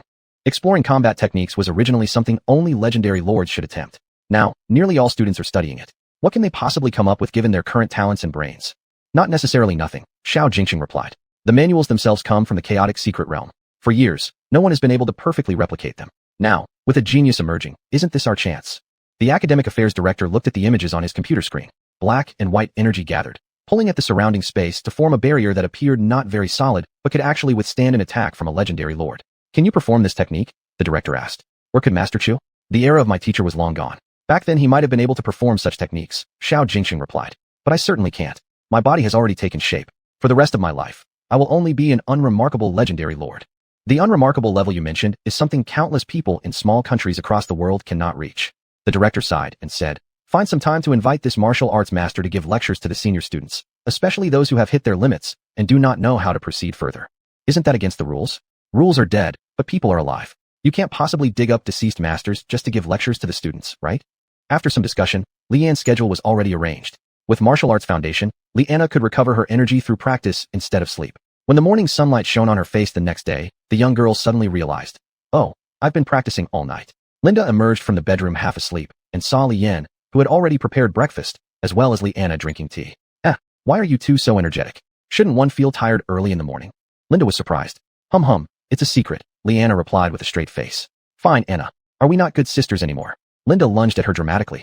As the two girls were playing around, Li Yan glanced at his phone. Chapter 173, The School's Request. Ding dong, ding dong, ding ding ding ding. What's going on here? Li Yan looked at the continuous notifications popping up on his phone and couldn't help but feel a bit dazed. They were all requests from unknown people asking to be added as friends. How could this happen? Where had they found his social media account? But it wasn't strange. In the internet age, just going online left traces, and following these clues led straight to Li Yan's account. With so many applications flooding in, it almost crashed Li Yan's phone. Li Yan changed his settings to not accept any friend requests from anyone. The world became much quieter. Li Yan prepared a hearty breakfast. As the three of them ate, they discussed where to go to recruit new members, unaware that people were already beginning to track Li Yan down based on photos shared online. The person who showed up earlier than the students was Xiao Jingqing. Teacher Xiao, why are you here? Li Yan asked curiously. Did I do something wrong? It is indeed related to you, Xiao Jingqing chuckled bitterly, but it's not a bad thing. No wonder even Master Chu looks favorably upon you as a lord. Huh, what did he mean by that? Have you checked the academy forum? Xiao Jingqing asked. Seeing Li Yan's confusion, Li Yan handed him a tablet. There were discussions everywhere about various martial arts manuals. One thread continued to heat up as more people joined in, asking Li Yan to explain what exactly the Tai Chi floating cloud hand was all about. They want me to? Li Yan blinked and then pulled out the skill book for Tai Chi floating cloud hand. Teacher, you're not here to ask for this, right? I spent 30 pounds of fine gold buying it. You're quite famous now. Why would I take advantage of you? Xiao Jingqing said. However, the academy does indeed need your help. The study of martial arts has never stopped, but most lords' insights aren't deep enough. Currently, only the lords within the divine realm possess some degree of martial arts mastery. So, what does that have to do with me? Li Yan felt confused. What exactly were they after? Weren't you practicing martial arts since childhood? Xiao Jingqing questioned. I saw your records. In school, although you didn't cause much trouble, if someone dared to offend you, you'd explode in rage and beat them up until their faces were unrecognizable. Not even those lords who initially awakened their favored clans can stand against you. Is your strength really that abnormal because of your early training in martial arts? Realizing how thoroughly teacher Xiao had investigated him, Li Yan started to feel a bit embarrassed. Was it a bit excessive to claim that his strength all stemmed from his martial arts foundation? After all, if it were purely physical combat against high-level lords, Li Yan would have no chance either. Teacher Xiao, please just tell me what's the matter, Li Yan said. Oh, the academy hopes that you can guide some senior students in the practice of martial arts, Xiao Jingqing said. Of course, we wouldn't make you do this for free. We will pay you according to class hours and also give you additional resources that would be useful for lords. How does that sound? Upon hearing this, Li Yan hesitated. Linda and Liana also seemed uneasy. What's wrong? Are you unavailable? Xiao Jingqing asked. It's not that we're unavailable, Linda awkwardly said. We were planning to form a team to venture into secret realms. Teacher, if you pull our frontline member away like this, isn't it a bit inconvenient? In a team, without a tank holding the front lines, the backline members would collapse quickly. Moreover, the best way to score high points and graduate smoothly from the Lord Academy, ensuring a bright future, was frequent expeditions into secret realms. That's what Li Yan had done during high school. And now in college, this method still worked perfectly. Xiao Jingqing frowned slightly. He naturally understood that venturing into secret realms could train lords' comprehensive abilities, and there were countless opportunities waiting to be discovered for explorers. Teaching higher-grade students would raise these students' combat capabilities by another notch. But this would certainly waste Li Yan's time. A genius like Li Yan, with unparalleled talent and techniques that no one else could master, would become unstoppable once promoted to an S-class lord. Even challenging legendary lords would not be impossible. Such a genius, if his time was wasted, it would truly be a loss. More importantly, there was hardly anyone else who could manipulate Shadow Moon abilities like Li Yan. Not even his mother played with these powers like he did. Alright then, Xiao Jingsheng came up with a compromise. You can record videos of your martial arts training insights or write them down in a booklet. On the academy side, specialized teachers will explain them to the students. The effect won't be as great, but at least it won't take up too much of your time. What do you think? If there were basic martial arts guidance books, the students would at least have a direction to strive for. A strong foundation would help them feel more confident when practicing various martial arts later on. They might even be able to achieve integration among different martial skills. Once they reached a state of mastery, they could fuse their lord abilities with martial arts like Li Yan. And there was one more crucial matter. The Tai Chi floating cloud hand. Give me this secret manual, Xiao Jingqing said. Those students are almost driven mad by your display, and they've turned countless pages of Tai Chi books trying to understand it. How could a group of brutish fighters possibly comprehend things like the harmony and balance of yin and yang? Li Yan had no choice but to hand over the Tai Chi floating cloud hand manual to Xiao Jingqing. In addition, he also gave Xiao Jingqing the training notes he wrote in his early years while studying martial arts. Why did he have such detailed notes? It was because Li Yan wanted to figure out whether the martial arts techniques of this world had any influence based on gender differences. It seemed these notes saved him quite some effort now. On one side, the freshman Li Yan shone brightly, while on the other side, Chun Tianyu, who had taken Li Yan's place, felt increasingly resentful. Chun Tianyu belonged to the Dracolored clan. These weren't the scaly draconians from Western game worlds. They were the pure-blooded descendants of dragons themselves. In theory, given the high quality of his clan's bloodline, Chun Tianyu should have been quite powerful. But for some reason, he couldn't pass the assessments. Every time, the teachers expressed disappointment. However, due to his noble identity as a young master of the Qin family, no strict punishment could be administered. Time was running out. If he couldn't break through his own limitations soon, the academy would have no choice but to transfer him to another school or expel him to return home. Li Yan, why? Chun Tianyu protested angrily. Why are you so much better than me? Chapter 174, Show Your Face. 1, 2, 3, 4, 2, 2, 3, 4. Again, inside the divine realm, Li Xian was leading his colleagues who had broken through to the mythical lord rank in doing fitness aerobics. If the people of the real world saw this, they'd probably say, Li Xian, you bastard, enjoying our best resources. What are you doing? Why don't you expand the territory of the chaotic abyss? But it wasn't entirely Li Xian's fault. There were still so many mythical lords. The protagonists in novels don't usually face endless humiliation either. In reality, the cliché of showing off or humiliating others doesn't happen as frequently. Since Li Xian broke through to become a mythical lord, things changed in the abyssal secret realm. The monsters used to try attacking human lords whenever they encountered them, even groups of legendary lords. Even if they couldn't kill these lords, they would still bring countless troubles. However, once a mythical lord appeared, the once abundant abyssal monsters fled so thoroughly that not a hair remained. After searching for half a day with nothing gained, the mythical team had no choice but to settle down and build a city, establish communication with the divine realm, and begin expanding the divine realm, especially the controlled area of China. The lords worked much faster than Chinese infrastructure projects. Within a couple of days, they built a city sturdy enough to withstand an 800-level typhoon. It included all kinds of entertainment facilities, from simple bathing areas to full-scale KTVs. After all, lords risk their lives daily, so give them some understanding. But this also caused fewer monsters to dare attack in the secret realm. So few that legendary lords, or even god-level lords were now sufficient to deal with any situation within the city. In order to keep his body from rusting, Li Xian led his colleagues in a fitness routine. You want to do aerobics? Do it yourself. Li Xian, you son of a bitch, you're too scared of your wife to play, and you won't let us go either. Damn it, who the hell is cursing me? Step out here. I'll fight you one-on-one. Li Xian swore loudly. You surnamed son. Was it you? It's me. What are you going to do about it? You're such a henpecked husband. Henpecked husband. Your kid has more guts than you. Bullshit. I just love my wife. Respect my wife. What do you know, you old bachelor? Ah, you bastard. Asking for a beating. The scene descended into chaos, but no one tried to stop it. Though becoming mythical lords made them happy, this situation where there were no fights to be had was indeed boring everyone. Wait, they just had to wait. The expansion of the secret realm was vast, and exploring it alone would take forever. Tangzhe was working inside the new city and felt quite helpless. The chaotic abyss was dangerous, but for characters far surpassing the capabilities required to handle its dangers, any creature weaker than them could only cause minor nuisances like mosquito bites. I feel like going back to teach. Tangzhe muttered, feeling how dull everything had become. If it weren't for the need for fun, China wouldn't have struggled so much forming enough legendary lord squads. In the academy, Li Yin became famous, so he planned to use this fame to complete his squad's recruitment. In the square, Li Yin set up a stall with a sign next to it. Sincere recruiting teammates for descent into secret realms. Guidance in martial arts training available. The sign was eye-catching, the hook strong, but no one showed interest. For no other reason than that Black Dragon Academy was the top academy. Students there were all top-tier learners who were also highly competitive. Things like grandmasters guiding newcomers in martial arts, masters of films techniques such as the Foshan Shadowless Foot, were all brought out. When Li Yin put up his sign, he only received visits from 2 upper-class women. They just took a picture with him before leaving. And before leaving, they praised Li Yin. Your cosplay outfit is pretty good. Screw that, you cosplay. Your whole family cosplay. Who asked you? It shouldn't be this way. Li Yin scratched his head. This is the real deal. Could it be that these seniors prefer something tangible? Should I bring out some refined gold? I suggest you don't. Linda said. Refined gold, though rare, will be unnecessary for most people besides Zhang. If no one needs that much, they can just buy it on the trading platform when they need it. You'd look suspicious instead. This doesn't work, neither does that. There's no other way. Li Yin stood up, cracked his neck, and switched his slime disguise. Changing into combat form, Li Yin arrived at the center of the square. What is he planning to do? Inhale. Exhale. Li Yin took a deep breath and got into position. He synchronized with the storm dragon and began to perform the Tai Chi cloud hands. Whoosh, whoosh, whoosh. At first, the senior students in the square just felt a gentle breeze pass by and didn't pay too much attention. But then, a crackling sound made them realize that this situation might be a bit troublesome. Is it going to rain? One of them looked up at the sky. Dark clouds started gathering, but all of this was too abrupt. It couldn't possibly be naturally formed thunderclouds. So who was the one causing all this? Rumble, rumble, rumble. The cumulonimbus clouds above began producing lightning. The thunder grew louder, and with the falling raindrops, bolts of lightning came straight down toward Li Yin. What's wrong with this underclassman? He actually got struck by lightning.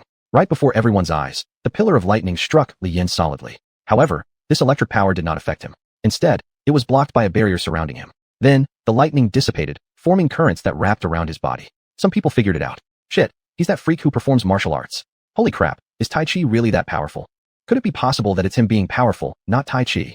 Crack. Rumble, rumble. Rainwater, lightning, were all attracted to Li Yin, then transformed into pure energy streams. This move was indeed risky, but Li Yin had no other way. If you want to make an impression on others, then you have to take some risks. When it was almost at Li Yin's limit, he grunted and shot the energy back into the sky. With a huge boom, the dark clouds dispersed, and the rain stopped. It was as if it had never rained before. Clap, clap, clap. The applause continued. Some seniors took pictures, while others posted on forums, narrating how formidable this martial arts prodigy was. There were also those who wanted to sign up, but Li Yin had used up more than half of his strength and couldn't talk business with these people. Once the video was released, it caused a huge stir around the world. Chapter 175, The Secret Realm of Black Dragon Academy. Take a look, take a look. This son is not at the same level as his father. TSK, TSK, TSK. It's true, it's true. Look at this, Taiji floating cloud hands. How majestic and dominant. And then look at someone. Oh my, look at someone. Someone only knows how to do calisthenics. Ha ha, damn it, that's my son.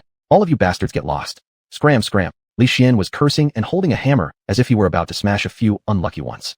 It was originally meant to pass the time, but these old guys happened upon a video of Li Yin practicing martial arts. He looked so handsome while doing it, while we were jumping around like fools doing calisthenics. How come the old Li family father and son are so different? What's going on with your son? One person asked. The martial arts foundation in him is something none of us have become skilled at to such a degree.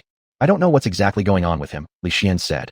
He lived with his grandpa since he was little, exercising even before awakening as a lord. Who would have thought he'd be so powerful now? But, haha, this kid still can't beat his old man, Li Xian proudly said. A group of people gave Li Xian an eye roll. This video served as a reminder to those lords.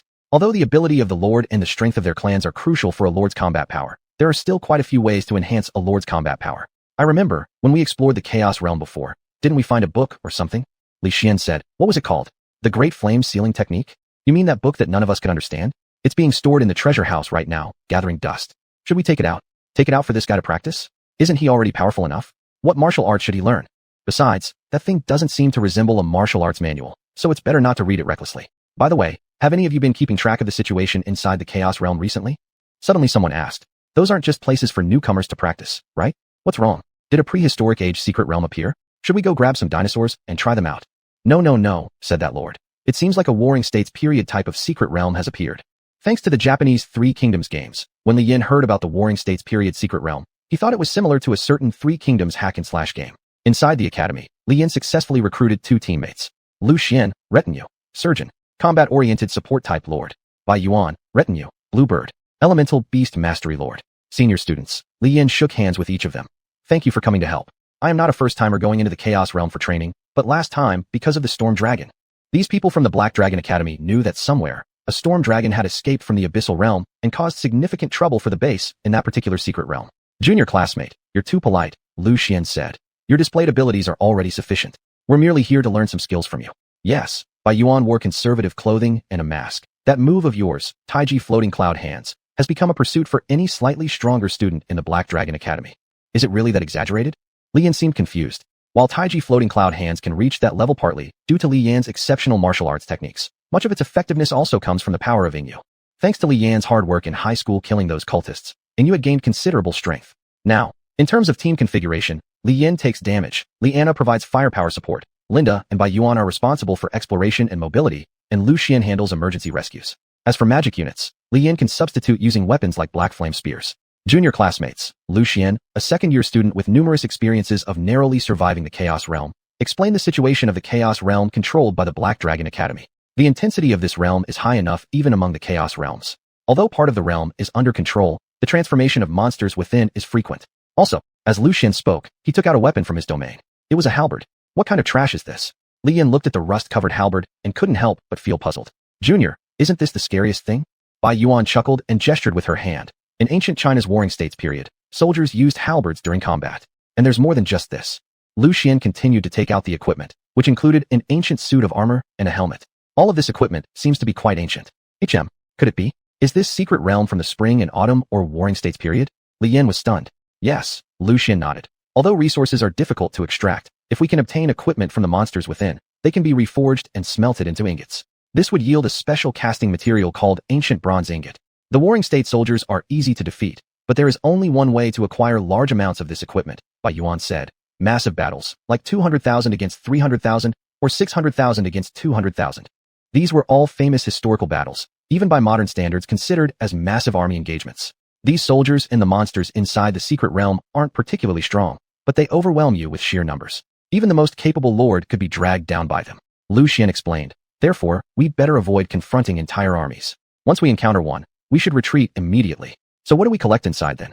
Liana couldn't figure it out. The main things were weapons and armor from the soldiers, yet avoiding encounters with masses of them, not facing whole armies. What else could they possibly gather? This is a secret realm, Lu Xian stated. Since it's a secret realm, it will feature rare treasures, which might include magic gems or perhaps treasure chests that refresh periodically. The items you get from opening them vary each time, Bai Yuan added. I was lucky and acquired an excellent steed as my retainer, top tier in speed and comparable aspects. But aren't these treasure chests very rare? Li Yan asked in confusion. Indeed, While treasure chests were scarce, actually, not many people ventured into this secret realm. Because for Black Dragon Academy students, entering such a realm wasn't about training. It was just a waste of time, better not to go at all. Chapter 176, Various Secret Realms. In short, as long as one doesn't seek death, there won't be any loss. After making the decision, Lu Xian and Bai Yan returned to make preparations. Consulting Li Yan about how to cultivate martial arts proved to have little effect. Martial arts aren't instant remedies. Their effects don't kick in that fast. They could only wait until after this secret realm expedition to properly practice. Anna, Li Yan asked, how far has your faction developed? I've bought a few more demon line mages, said Liana. They can power the warships and deal magical damage. The mechanical exoskeleton armor has evolved too. I upgraded them to withstand your attacks. Being able to withstand Li Yan's attack, that means these exoskeleton armors are indeed powerful. Even if they could just hold for a bit, it's still fine. Well then, Linda, Li Yan looked at Linda. Your faction surely isn't just made up of ice penguins, right? Of course not, Linda said. My faction includes all sorts of elemental creatures, even the 4-element dragons. Different from the theory of 5 elements in the East, another explanation is that the world consists of 4 elements: earth, fire, wind, and water. Elemental dragons are generally of the 4-element type. For Linda to have 4 Dragon King level factions was also quite remarkable. Speaking of Dragon Kings, Li Yan couldn't help but feel furious when he thought about how everyone except himself seemed to have at least one Dragon King level faction. So you guys were acting like me. However, it seems that Dragon Kings are no longer needed now. Though Lords cultivating factions is one aspect, situations requiring large-scale faction combat don't come up often. Now arriving at the Black Dragon Academy, Li Yan didn't need to pursue perfection intentionally. The chaotic secret realms were different from those during high school. No purchases were necessary. On the other hand, safety was not guaranteed. Whether one lived or died upon entering depended entirely on fate. After finalizing the strategy, everything possible had been done. Li Yan returned to his room and entered his domain. You finally decided to return. Lei Qilin, sitting cross-legged with eyes closed, spoke to Li Yan. Li Yan was speechless. All right, since you're an immortal level character, I can't afford to offend you. Predecessor, Li Yan asked, regarding martial ways. You just keep practicing this way, Lei Qilin replied directly. Then, are there any cultivation methods involving immortality? Li Yan pushed his luck further, asking. If I could become immortal, who would I fear? Lei Qilin gave him a look. You're not qualified yet, the Kailan said. Since you know about immortality cultivation, you should also know about the cultivation system. If you take into account the Honghuan cultivation system, among human cultivators, those reaching the stage of Golden Pill, Yuan Baby, crossing Heaven's Tribulation, and transforming God, are nothing more than non-entities in Honghuan. As for now, Li Yan is worth less than nothing compared to them. Kid, remember to get some good wine when you go on the secret realm expedition, Lei Qilin chuckled. Listening to the elder will do you no wrong. Why must I get good wine? Li Yan wondered. Elder, aren't you a Kailan? A sign of auspiciousness? If you're a symbol of auspiciousness, shouldn't my luck be great? Do what you're told, stop complaining so much. Lei Qilin snapped, releasing a bolt of lightning directly onto Li Yan's head, instantly restyling Li Yan's hair. Helplessly, Li Yan went to check his weapons and equipment at the dwarf workshop, then inspected the supplies. Though unsure why good wine was needed, it didn't occupy much space anyway. There wouldn't be any harm in getting more. But if it's the Warring States period, the alcohol certainly can't be Moutai or vodka. These liquors are not meant for heroes to drink freely. Such drinks are purely bothersome. Fruits within the territory, when handed over to the slime for accelerated fermentation, resulted in strongly fragrant fruit wines. That's enough. Li Yan nodded after spending some time on it. Within the secret realm, 2 armies faced off. The lord responsible for recording the secret realm situation found this scene unsurprising. Time matched up, it was still the same secret realm, and this kind of battle was something they couldn't intervene in. Just as they were retreating, they spotted someone in the form of a general. The instrument gave out an alarm, and the lords withdrew instantly. In just a second, countless arrows rained down toward them. A common tactic from the Warring States period, and also the preferred move by the Qin state. Send a wave of arrows before the battle begins. In the divine realm, after finishing official business, Tang Zhe started practicing cultivation. After practicing, he relaxed by drinking. The store clerk, prepared beforehand, mixed his favorite drink. If you were still working at the academy, you'd still be the top one in Class A, the shop assistant smiled. But now that you're in the divine realm, you're just a regular employee. Isn't this pretty good? Tang Zhe didn't seem to care much. I don't have to fight on the front lines, and the work I do is very meaningful. Without me handling official duties, your bar wouldn't even have enough glasses to rotate. First of all, the store clerk said with a sigh. Do you remember what it was like when your favored clan awakened? Back then, Tang Zhe's favored clan was a rare human-shaped one. However, the title of this human-shaped favored clan was a bit. This favored clan was called General Xing Daorong from Lingling. Because of this, Tang Zhe was teased for a long time. Fortunately, he came with a facility called the Command Platform, which could summon other generals. The second summon resulted in General Pan Feng. We all thought the generals you summoned were all trashy types. But then your third general really opened everyone's eyes, the store clerk remarked. Elder General, do you recognize Jiang Wei from Tianshui? I am Zhao Yun from Changshan. Tang Zhe sighed wryly. The Dragon Courage Silver Lance is indeed powerful, and thanks to Zhao Yun, I was able to make it through. Without Zhao Yun, Tang Zhe wouldn't have obtained so many powerful generals later on. Lu Bu came from the command platform. But what about you? Do you remember how Guanxingdi ended up being yours? The store clerk chuckled evilly. Your case is still being studied and investigated within the law enforcement hall. That secret realm was truly disastrous. Tang Jie couldn't laugh anymore. He had trained in a secret realm where minor monsters were supposed to be, until it suddenly turned into a Three Kingdoms battlefield. Don't talk about discrepancies between the official history and the romanticized novel. Why not say that the differences between the Lord clans and the romanticized novel aren't the same either? After participating in the Warlord Chaos, Tang Jie successfully obtained his divine favored clan, Guanxingdi. A Guan Yu who already possessed godhood naturally wasn't an ordinary character, and thus Tang Jie earned the reputation as number one. The chaotic secret realm of Black Dragon Academy seems to have some issues, the store clerk mentioned. Your student is there too. Aren't you worried something might happen? There's no way I can interfere with that much, Tang Jie responded. Besides, his backing is harder than mine.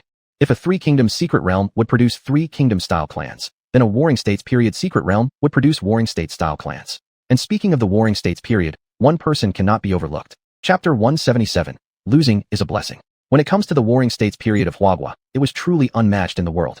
At that time, the small countries around Huagua, well, they should still be called the barbarians back then. Anyway, during the Warring States period, things were incredibly strong, and even the state of Qin had workshops with assembly line operations. Arrowheads could be polished so smooth, showing how prosperous the handicraft industry was at the time. Unfortunately, everything disappeared later.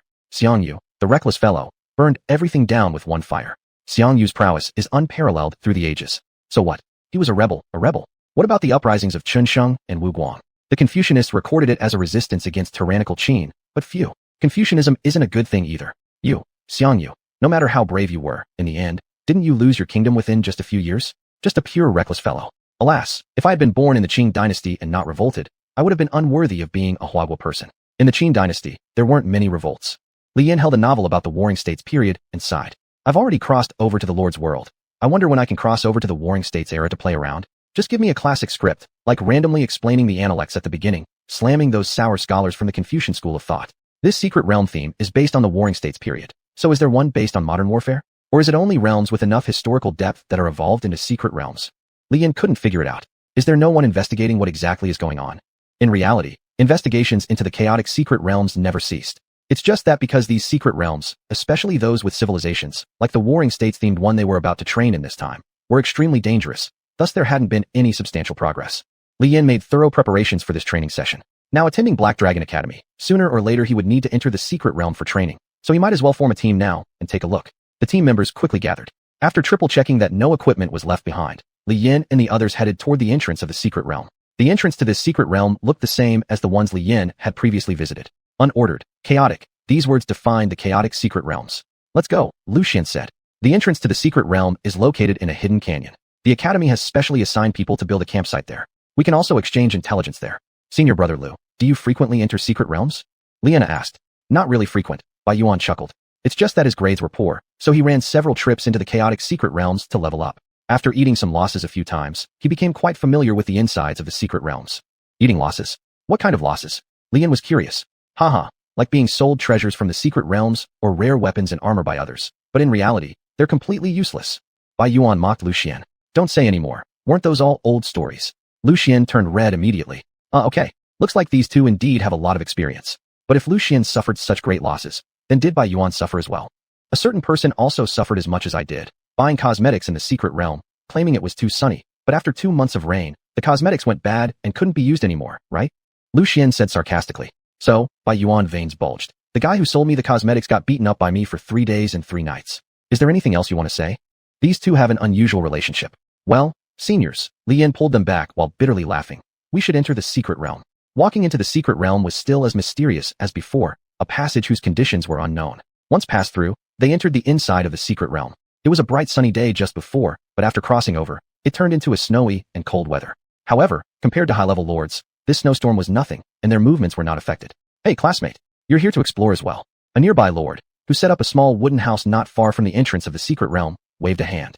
Do you want to buy some necessities? Don't take this snowy weather lightly. Look here, I've got the best anti-freeze lotion. 1 bottle isn't expensive. Bai Yuan. Seeing someone familiar, and more specifically, someone who'd scammed him before, what's that feel like? Fortunately, Bai Yuan didn't bother this dead fraudster this time. Li Yin did pick the right people to lead the way. If there weren't experienced hands leading, the girl beside him would have easily fallen for a scam. Oh, should we try this lotion? Linda asked. Li Yin didn't speak, summoning a slime instead, and weighed it carefully. Plop plop, plop plop. He returned it, and placed his hand on Linda's face.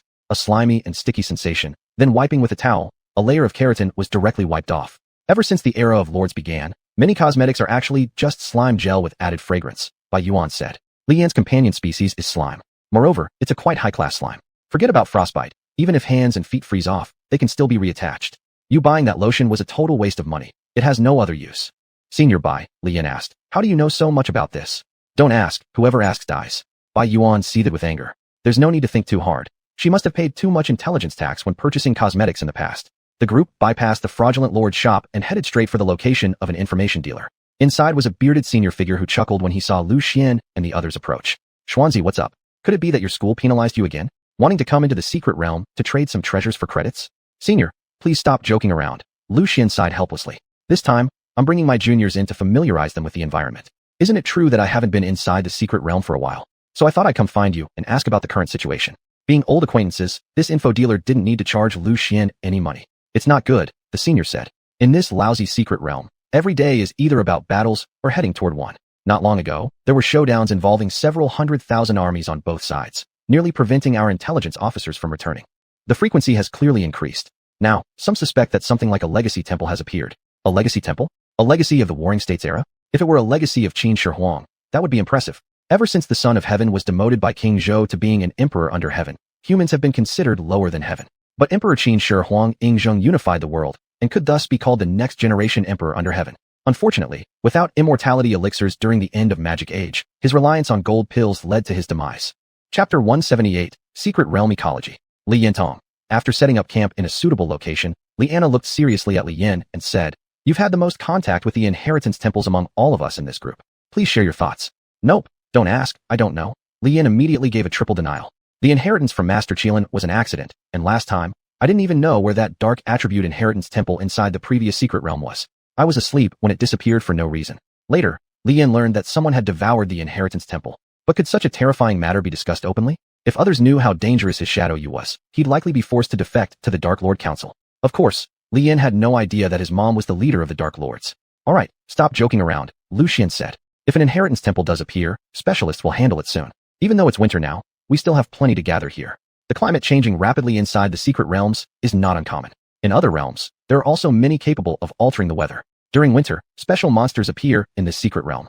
Undead creatures, those drop materials needed by dark attribute lords. Bai Yin yawned out of boredom. What were they called again? Soul orbs. Use dark abilities to kill them, and you can obtain them. Originally, there should have only been one dark attribute lord in the team, Li Anna, and her followers were mechanical types, so these soul orbs would only serve as fuel for them. However, Li Yin also possessed dark abilities, and although these soul orbs weren't urgently required, it wouldn't hurt to collect some if they came across them. So what should we do next? Asked Li Yin. Treasure hunting, replied Lu Xian. This secret realm has quite a few relics from the Warring States period. There's one nearby. Want to check it out? Alright, say it, and let's go? They immediately set off. Such a vast secret realm. It's impossible that they'd encounter certain creatures within it right away. The group moved quickly and reached the ruins in less than half an hour. There were collapsed houses everywhere. Many of them were thatched mud houses, and it was unimaginable how the ancestors had endured living in them. Even the mansions of the aristocracy weren't in good condition, and their decorations were average at best. Nevertheless, in these kinds of houses, there was a probability of treasure chests spawning. Soon, with the help of her mechanical abilities, Li Anna found a chest. Opening it revealed a pile of magical gemstones. Why would there be magical gemstones in a Warring States period-themed secret realm? Li Anna wondered. Because this is a secret realm, Godzilla vs. Ultraman might just happen. Stop overthinking it, and continue looking, Li Yin explained while killing a skeleton soldier within the realm. He then took its sword and shield. Their strength was decent but couldn't compare with his own slime equipment, yet they'd still fetch a good price outside. As for why these chests respawned after being opened, well, that wasn't something Li Yin and the rest should worry about. Laughably, since he'd crossed worlds already, nothing seemed impossible anymore in this world. The squad methodically scoured house after house, and indeed, they discovered quite a lot. The magic gems were valuable finds, along with numerous gold coins, gold beans, and even silver items within the chests. The girls were delighted. This could make quite a few pieces of jewelry. Although in this day and age, common precious metals held little value, who could complain about having too much money? After regrouping and counting their loot, they planned to head toward the next location. At this moment, Bai Yan halted the team members. Lie low, something's coming. Bai Yan's followers included flying birds, so she must have noticed something unusual approaching. In a house, Li Yan used rock slime to excavate a hidden space. A hummingbird drone was left behind while they camouflaged the ground using slime. Inside the hidden space, everyone held their breath, afraid to make any noise. Boom, boom. Footsteps grew closer and heavier. Crash. In one swipe, the monster tore apart the house where Li Yin and his companions were hiding. Holy cow, what the heck is that thing? So violent. Li Yin mentally exclaimed. That creature on the ground, finding nothing inside the house, hesitated for a moment before beginning to recklessly destroy everything around it. Standing 3 meters tall, with thick claws and arms, it clearly didn't possess much intelligence. Fortunately, the drone went unnoticed, otherwise, the monster would have lingered at that spot for a long time. Once it moved further away, Li Yin redug his way out. What was that thing? Linda asked as they emerged safely from danger. Some foreign lords brought over their retainers, Lu Xian replied. Knowing there's a Warring States period secret realm here, they came to check it out and left their retainers behind after their visit. Over time, these retainers have integrated into the secret realm, forming an independent ecosystem with it. While this doesn't affect the original monsters in the secret realm, it sure gives us a tough time. Foreign lords? What were they up to? Senior brother Lu, could they be here for? Li Yin thought of a possibility. If you're thinking what I am, then that's their purpose, Lu Xian grimaced.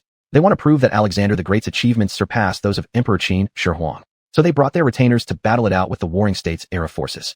The result was a crushing defeat and a shameful retreat. Wow, just wow. As if everyone's gathering to build the Great Wall. So what should we do next? Li Yin asked. Just avoid this round. It's not that we can't fight them. It's just the commotion might summon the Warring States soldiers to our location. Lu Xian explained. Regular soldiers? Yeah, we can handle them. Company leaders? Also manageable. Leaders of hundreds or thousands. We can fight them too. If it comes down to it, we'll just take some injuries. But damn, if we end up facing famous generals from the Warring States era like Lian Pe, Lin Xiangru, Wang Jian, Wang Ben, or Li Mu, that would be troublesome. These are surely elite monsters, and if Yingzheng shows up, ancestor, can we please not cause trouble? There's a large natural forest over there with plenty of resources. We can go check it out. Bai Yin pointed a direction. For safety, Li Yin summoned Hurricane Slime. The group hopped on and soared through the wind towards the forest. On the other side, the battlefield was witnessing a historical war. Qin's general, Bai Qi, the god of death, was about to bury alive 400,000 Zhao soldiers. Such scenes are rare, but this battle was extremely perilous, difficult to escape once nearby. Chapter 179, Lord of Martial Tranquility. The Dark Affinity clans have the ability to conceal themselves. Although Li Yin isn't adept at hiding himself, Shadow Moon's rank is indeed high, and he could always use slime to envelop himself for further concealment. When they arrived in a forested area, just as soon as they landed, Li Yin and the others discovered something good. There stood a fruit tree, covered with bright red fruits. Wow, we're lucky. Bai Yin chuckled as she approached, and started picking the fruits. Junior, come help. These fruits can assist S-rank lords in breaking through to SS.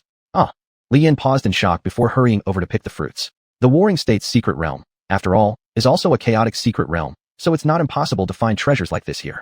However, the presence of these fruits implies there might be some extremely powerful beasts lurking nearby. Li Yin knows all too well the trope of monsters guarding treasures.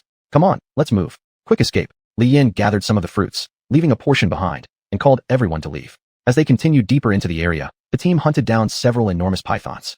Snake gall for medicine, snake meat to eat, snake skin and scales, along with their teeth, could all be used to forge weapons and equipment, or even sold as raw materials for a decent price. The team reaped quite a bounty, but it came at great risk.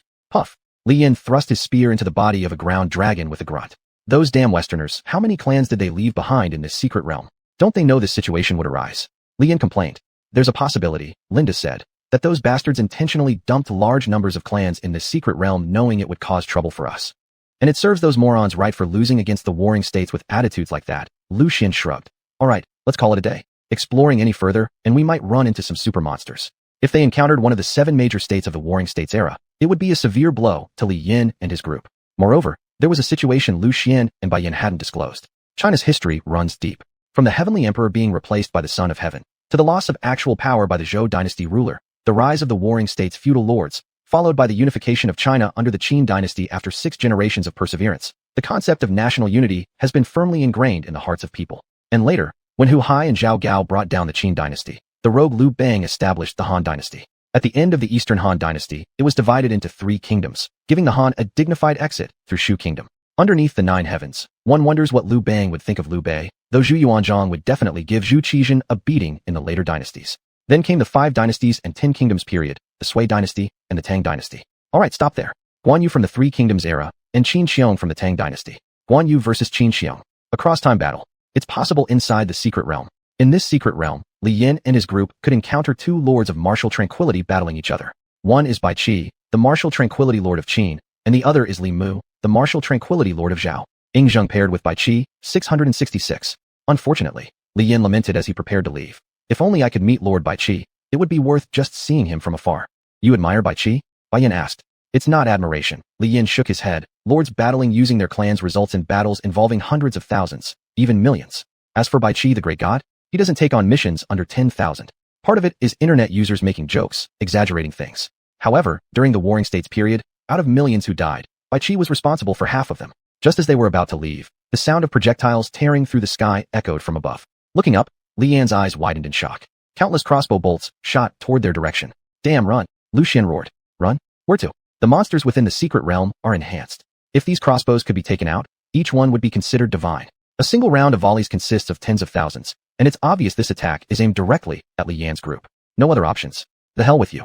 Li Yan took a deep breath and then fully unleashed his strength. Tai Chi cloud hands. Black and white energy filled the area between the squad members. Li Yan redirected this energy to create a defense. Energy shields continually blocked the impact of the crossbow bolts, as well as certain special arrowheads and energies attached to them. Shit. Li Yan was inwardly stunned. This pressure was too immense. He had never experienced such a perilous situation before. Following the crossbow bolts, two additional objects appeared. Bronze balls ablaze with flames, and terracotta jars filled with flammable oil. Synchronization of ice slime's energy. This assault lasted 10 minutes. Li Yan's strength was depleted, and he collapsed onto one knee, unable to get up. The surrounding environment had already been incinerated by raging fires, leaving no escape route for Li Yan and his group. Hundreds of thousands of troops were marching toward them. Can't escape, Lu Xian said coldly, looking at the army before him. It's not certain. Li Anna watched as the troops prepared to fire crossbows again and wanted to summon a warship to counter the attack. Another round of crossbow attacks came. Li Yan struggled to stand up with Shadow Moon's power fully unleashed. Then, a light enveloped Li Yan. Li Yan disappeared. What? Bai Yan was taken aback. No time to be stunned. Let's go. Without another word, Lu Xian ran backward. If a myth-level lord could explore here, they would find something astonishing. The entire secret realm is within the Inheritance Temple. This means that the students of Black Dragon Academy, who keep coming in and out, are actually undergoing an inheritance. However, until Li Yan arrived, there hadn't been a lord who caught the eye of the inheritor. After a moment of dizziness, Li Yan found himself inside a military tent. What is this place? Who are these people in armor? Oh, why is there a white character flag? Seated in the position of general was a general with silver white hair, almost skeletal. Ah, esteemed adults. I apologize for disturbing you. Li Yan chuckled nervously as he backed away. I won't disturb. I'm leaving. Clang. Just as he retreated to the entrance of the tent, two sharp spears crossed each other. With his energy already depleted, how could Li Yan possibly escape? Youngster, come over. The Grand General snorted, saying, Didn't you say you wanted to see me? I'm right here. Why are you running? Li Yan was on the verge of tears. It was just idle talk. Ancestor, idle talk doesn't count.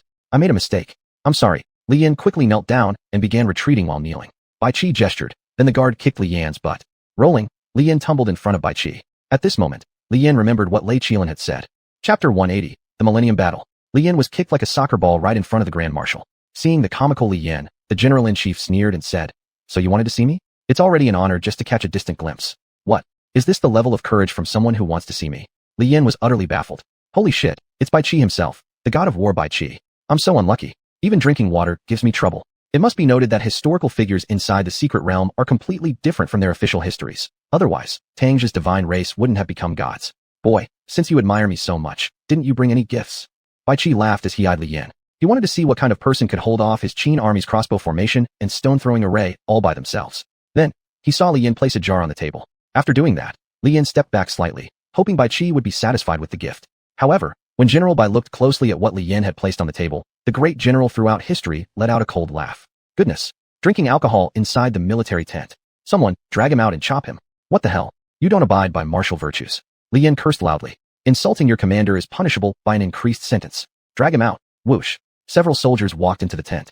Their muscles bulged. Man, they're more built than even Ban Ma Yujiro. Even Yujiro would get slapped twice before leaving. Stop. I give up. Li Yan surrendered immediately. Joking aside, if he were dragged out and whipped, even his strong body wouldn't endure it. Bai Qi sniffed, thinking to himself, Can I discipline you? And then, black shadows appeared around Li Yan. Shadow Moon dash. Damn it, I'm escaping. Moments later. Smack. Smack. You, Bai Qi, don't abide by martial virtues. Li Yan screamed in pain. Inside the tent, Bai Qi drank wine while enjoying some tunes from outside, thoroughly enjoying himself. Keep beating him. The little brat dared to insult me. No one has ever cursed me in years. Whether it was during his time in Qin or now as the master of the inherited divine hall, every soldier under his command revered Bai Qi deeply. But this boy Li Yan not only showed no respect, but also called Bai Qi Laodang. Although Bai Qi didn't understand exactly what Laodang meant, his instincts told him it wasn't anything good. Given that, keep beating him. Bai Qi wanted to see how tough Li Yan's bones really were. For normal people, 30 lashes leave them almost incapacitated. Yet, Li Yan managed 80, delivered by the strengthened troops of the inherited divine hall. Holding his sore buttocks, Li Yan was brought back in again. Kill me or flay me. It doesn't matter, just make it quick. Li Yan was getting angry. Boy, don't carry so much resentment. Bai Qi chuckled lightly and said, I've been like this for over 2,000 years. Day after day, fighting against my old enemies here has become incredibly dull. If you don't want to be beaten, just go along with me, do you understand? Oh, the second dynasty of Qin fell, Li Yin deliberately teased. Our general knows this. Bai Qi responded calmly, waving his hand. Drag him away, and continue beating him. Damn it. Wait till I get my revenge, Bai Qi. A short while later, sitting on a slime and nursing his own behind, Li Yin dared not say another word, fearing more beatings. In the Age of Lords, commanding divine races was considered normal. However, what Bai Qi had seen before were foreign lords abandoning their followers once they became useless. There was no way. Ordinary Chinese lords knew how terrifying the Qin army formations were, too afraid to approach them, let alone summon them. It was only because Li Yin and his group sought more resources that Bai Qi had the chance to use his powers and bring them here. Only those belonging to the inherited divine system can control its divine companions, and each individual can only handle one companion at most. Otherwise, Li Yan's thunder slime would have long split and reproduced itself. Still, Bai Qi sensed something strange about Li Yan. This boy carried two different presences, one of Shadow Moon and one of the slime. Though Bai Qi had a chance to escape from the secret realm, he was uncertain. Is this young man strong enough? What if he dies? Wouldn't that trap Bai Qi inside forever? Moreover, Bai Qi felt that his humanity as a human being was gradually fading away. At present, he still had full control over his subordinates, but should any unexpected situation arise, the entire inherited divine hall might collapse. In the end, the ones who'd suffer the consequences would still be the descendants of China. Boy, Bai Qi snatched 2 more jars of wine from Li Yin and was now drunk. Don't blame me for not giving you a chance. I have a trial for you. If you can pass it, you may leave. But if you fail, don't blame me for being merciless. A trial? What? The trial of the god of war? Could he be undergoing the 9 trials of the god of war to become a deity after 9 tribulations, just like Tang X? That kind of stuff, no way. Being an ordinary cultivator wandering through a mundane realm would be far better than this. Senior, let's make a deal. Enough, go take the trial. With a single command from Bai Qi, Li Yin was teleported into an illusionary world. What? Damn it, where am I? 2 armies faced off. Qin soldiers beat their war drums, and then, wind. Big wind. Holy crap, an ancient battlefield. And what kind of trial is this? That saying, one general's success requires countless bones to rot, wasn't just for fun. This is pushing someone to the brink of death. Lord abilities, great, they still work. Good news, my powers are still here. Bad news, the opposing forces have stepped up their game. They're at the Lord level too. Li Yin charged forward with cries of fury, endured a grueling battle, and emerged victorious. The only one left standing in his team, he got promoted. One fight ends, another begins. The conquest of the 6 kingdoms, non-stop combat. More fighting, more slaughter. 4 Han, 3 kingdoms, chaotic eras, Sui, and Tang dynasties. Li Yin started to feel numb. These weren't the kind of battles he wanted. He needed technical refinement, not endless wars stacked on top of each other. Finally, his consciousness settled on a jade seal, an imperial seal inscribed with 8 grand characters at its base. Arguably the most coveted object by all Chinese people. The news that the imperial jade seal appeared as a divine artifact unique to the godlike races spread throughout the entire country instantly. Black Dragon Academy might have fallen overnight if it weren't already so powerful. As for the instigator himself, he was sound asleep in the school infirmary hugging the big rock. Chapter 181, The 2 Elders. Li Yin woke up half a month later.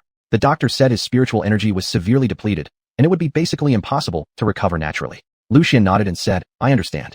Then what? The school doctor suggested. In order to study the legendary imperial seal that was supposedly lost long ago, we might as well saw off Li Yan's hand now. Tang Zhe, who had rushed over from the divine realm, yelled in anger, How dare you? Then Li Yin regained consciousness. As soon as he came to, he saw Uncle Tang Zhe.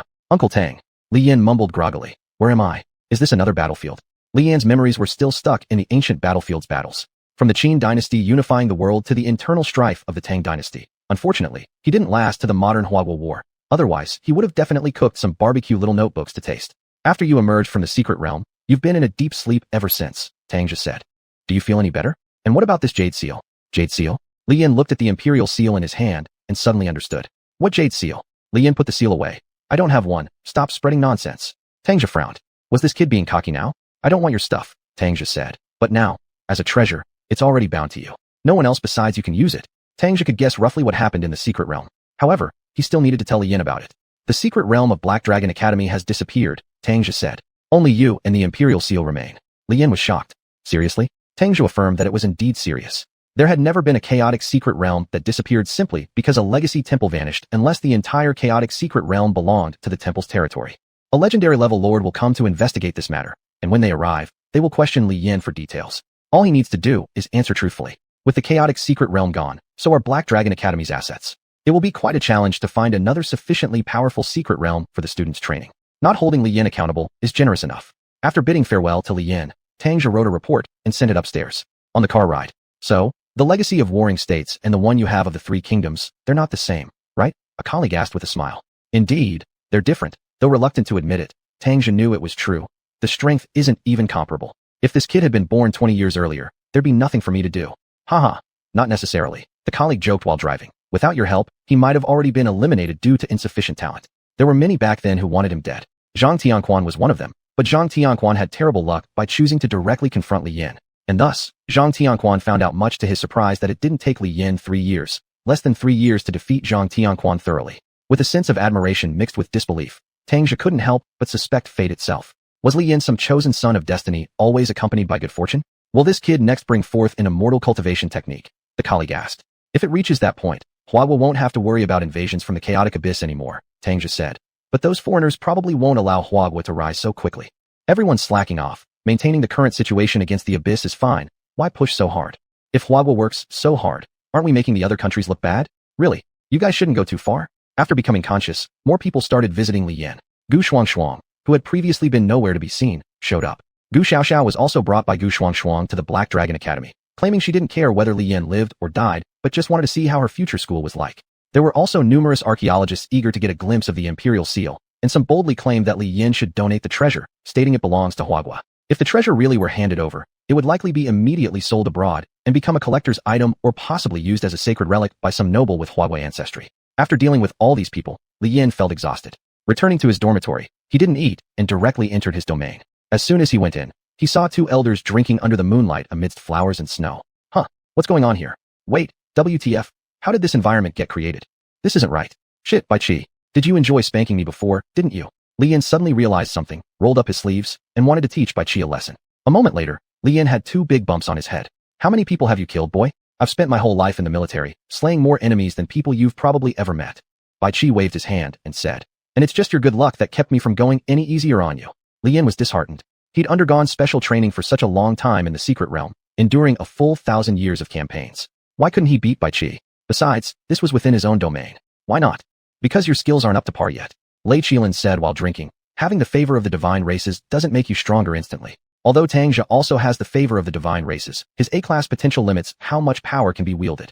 If you want to grow strong enough to command us, aim for SS. SS.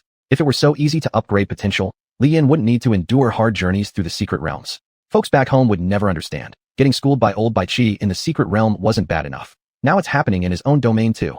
How does an old man like Bai Qi survive for thousands of years without dying? Boy, wait a second. Bai Qi stopped Li Yin who was about to leave, tossing him something. Take this, use it if you're in dire straits. Li Yin took it. It was a military token. Qin Tiger token. Can summon the shadow of 400,000 troops to assist in battle. Shadow replenishment takes time, doubling after every usage. Puffed. With slimes as his minions, let alone 400,000, even 4 billion, he could produce easily. What need did he have for this puny token? But since it was given, there was no reason to refuse. At least it's 400,000 humanoid soldiers. It's not a bad deal at all. Haha. Afterwards, Li Yin stopped laughing when he found out how genuinely useful this thing seemed to be. Chapter 182. Means of restitution. There are some things Li Yin has to sort out slowly. Last time, Li Yin consumed something from the Heritage Temple, which upgraded the Yingyue ability as nutrients. This time, he obtained Bai Qi's heritage. Bai Qi was very generous, providing a large area for military training and allowing the Imperial Seal to be used as a sacred relic in that region. As for management, many of the generals under Bai Qi, after receiving the vitality provided by Li Yan's domain, were no longer just skeletons. They started farming, building cities, and even exchanging with the slime kin that originally belonged to Li Yan. With the support of new materials, the construction of cities progressed rapidly. Even if Li Yan's domain were invaded and its core destroyed, this city could still provide him with functions similar to those of a Lord Core. Yes, this place could be said to be the core of the Shadow Moon Lord. Because there was an extra core, some of Li Yan's talents were also unleashed. However, since the core of the slimes had grown significantly, Li Yan's potential was still at a level. What Li Yan needed to do now was to digest the heritage left behind by Elder Lei Qilin. The Lei School heritage is fierce and overbearing. Those immortals who cultivate it would seclude themselves for hundreds of years. Currently, Li Yan's cultivation period, calculated from the awakening of his Lord domain, has only been a few years. This cultivation method is completely different from the way Lords train. Though one can synchronize abilities with the slimes, it ultimately comes down to oneself in crucial moments. Li Yin sighed. Keep going. He didn't want to encounter any monsters later on, only to have a restricted domain set up right at the beginning, forbidding the use of kin and their abilities. Although Li Yan's own body was quite robust, what if? Much like in the mythological novels of the ancient times, where beings remained ants unless they attained divinity, Li Yin had to grow at least to the legendary level Lord to have the slightest bit of self-preservation capability in this world. With Tai Chi skills in tow, Li Yin successfully cultivated the lightning Kirin technique for an entire night. When he opened his eyes the next day, a streak of flowing light passed through his eyes. Phew, my legs are numb. Li Yin stretched his thighs apart, furrowing his brows slightly. How on earth did those old monks and priests manage to sit cross-legged for such extended periods? Totally unfathomable. Brotherly, are you awake? Bai Yuan entered with breakfast. There's an operation, and the principal sent me to ask if you'd like to participate. Li Yin threw on his coat, then asked, what kind of activity? Why specifically come to ask me? Though Li Yin had taken control of the chaos secret realm within the academy, that merely indicated that he had gained the approval of the divine system Qin. It certainly doesn't mean anyone could demand repayment from him. Come on, making money himself depended heavily on these secret realms. If someone made him compensate for a realm, it might well end up with him owing Black Dragon Academy black labor for 100 years. Bai Yuan's breakfast consisted of soy milk, buns, and oil sticks, all hitting Li Yan's taste spot.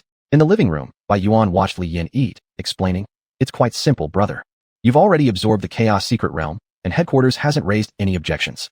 But maintaining regular operations at Black Dragon Academy is already extremely challenging. Finding another chaos secret realm will require a lot of manpower, especially high-end combat strength. Li Yan took a bite out of his bun and thought for a moment. Can chaos secret realms be moved? Li Yan asked. The division among lords is rather complex, Bai Yuan explained. New types can appear every year. Lords capable of handling chaos secret realms are called array masters. Their combat power isn't necessarily strong, but this ability is very important. The principal specially hired a legend-level array master at great expense to help us transfer the chaos secret realm. The secret realm this time is also a chaos type. Li Yan blinked, then asked, why must I go? I'm just an A-level lord, right? There are older students much stronger than me, aren't there? Bai Yuan laughed bitterly and said, there's no choice. You have to go since so many students lost access to the chaos secret realm because of you. It's the principal's exact words. Li Yan pondered for a while and understood. The trouble he'd caused was too huge, and it was already good enough that the principal wasn't trying to kill him. If he didn't cooperate willingly and even refused to show up, not even a full administration could suppress the rage of the students. Tongtian Dai? Hell yeah, we're talking about defeating Tongtian Dai. Men of Hua's country don't fear anything at any time. What's the location of the secret realm being sought out this time? Li Yan asked. It was taken from the open sea. Bai Yuan said. Did you expect that? Our school is really aggressive. Yeah, good job. Worthy of being one of the top academies in Hua country. So, when do we depart? Li Yan asked. The time is in 3 days. You need to be prepared, Bai Yuan said. This time the principal has found a few graduates to go with you on the mission. If you encounter any danger, just run away. Really? Should I just run away? Li Yan was somewhat taken aback. Don't underestimate the graduates of our academy. As long as it's not a legend-level lord, there won't be anyone they can't defeat, Bai Yuan said. Besides, this time the team leader is an all-rounder. All-rounder? What kind of lord can be called an all-rounder? Could it be a lord like himself, who owns multiple initial kin tribes? Wow, that would be incredibly powerful. Li Yan agreed and started organizing supplies, pondering how exactly the tiger tally should be used. An army of 400,000 was simply too large. The academy seemed unable to accommodate so many kin. Alas, the ancestors are truly stingy, giving things without instructions. Li Yan put away the tiger tally and continued cultivating his techniques. In a place unknown to Li Yan. Confirmed? The imperial seal is on that kid. Yes, absolutely no mistake. The person responsible for gathering intelligence said. Our people have entered that chaos secret realm numerous times, and none of them returned with accurate intelligence. Now that the entire secret realm has become private property, it's actually easier to find. As long as they kill Li Yan, all his possessions will naturally end up within Li Yan's domain. At that point, these people can obtain the legendary imperial seal as they wish. The 3 great treasures of Hua country, Great Yu's 9 cauldrons, Flame Yellow Xuanhuan sword, and the imperial seal of the Qin dynasty. With the first 2 unavailable, the imperial seal is the closest treasure to that artifact. If they can get their hands on it, they may peer into the upper world, or even gain eternal life. Isn't this simpler than searching for some fountain of youth? Li Yan, however, knows nothing of this. Chapter 183, Ancient Technology. The passage of time within this domain is much slower than in the normal world. Although practicing inside it makes Li Yan more tired, he can gain more time for cultivation. Now, he has already managed to combine the thunder element with his Tai Chi cloud hands on his own. This was also thanks to the cultivation system. Was it opening the acupoints? The stronger one gets, the deeper one's insight into certain things becomes. Occasionally, Li Yan would also take out the heirloom seal of the realm and observe it carefully. It's hard to imagine how a broken stone could have driven countless men in China Fong for 2,000 years. And this one he has doesn't even have a chip. The chipped one probably can't be found anymore. It's said that an emperor of the Han dynasty also had a replica made, but it was broken. Damn, why did that woman not know the value of firewood, rice, oil, and salt? Replica or not, why destroy it if you don't need to spend money? Hey, if I could bring this seal back to my old world, I wonder how much it would sell for. Li Yan started daydreaming. This is the unbroken heirloom seal of the realm. Oh my, even if it were covered with a piece of toilet paper, it would still be worth quite a bit. It had been so many years since Li Yan had crossed over to this world, and yet he still thought of his family from before from time to time. Not very happy, but not particularly unfortunate either. After coming to this world and losing his parents right at the start, and with his grandfather being such a riddle, it had really been tough. Never mind, Just stay here properly. Don't go anywhere. Li Yin placed the heirloom seal back in its original position and wiped off the dust. A few soldiers who used to beat up Li Yin earlier, even those tougher than Van Mayujiro, were now sweeping the floor. They no longer attacked him on sight.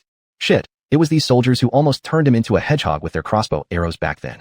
Speaking of which, what kind of crossbow arrows are these, and why do they give me such immense pressure? With this question in mind, Li Yin sought out General Bai Qi. General Bai Qi usually spent his time either playing chess with the Thunder Kirin or drinking tea while training. Upon hearing Li Yan's desire to see the Qin dynasty's crossbows, Bai Qi couldn't help but chuckle. You people these days, aren't you saying that tanks, airplanes, and cannons are super powerful? Why do you want to see my outdated crossbows? Bai Qi asked. The tools used by the Lord and those not used by the Lord are entirely different. Li Yin scratched his head. These things are like props in games. For instance, healing items, buns and fried cakes could heal HP in games, but naturally, it wouldn't work that way in reality. There was something strange about the Qin's crossbow arrows and carriages. Bai Qi hummed dismissively and took Li Yin to the crossbow camp. It was only after arriving here that Li Yin clearly saw what had attacked him earlier. The weapons and equipment taken from soldiers in the previous secret realm could be smelted into special casting blocks, and it was with these that the crossbows and arrows were manufactured. Penetrating power and range have greatly improved.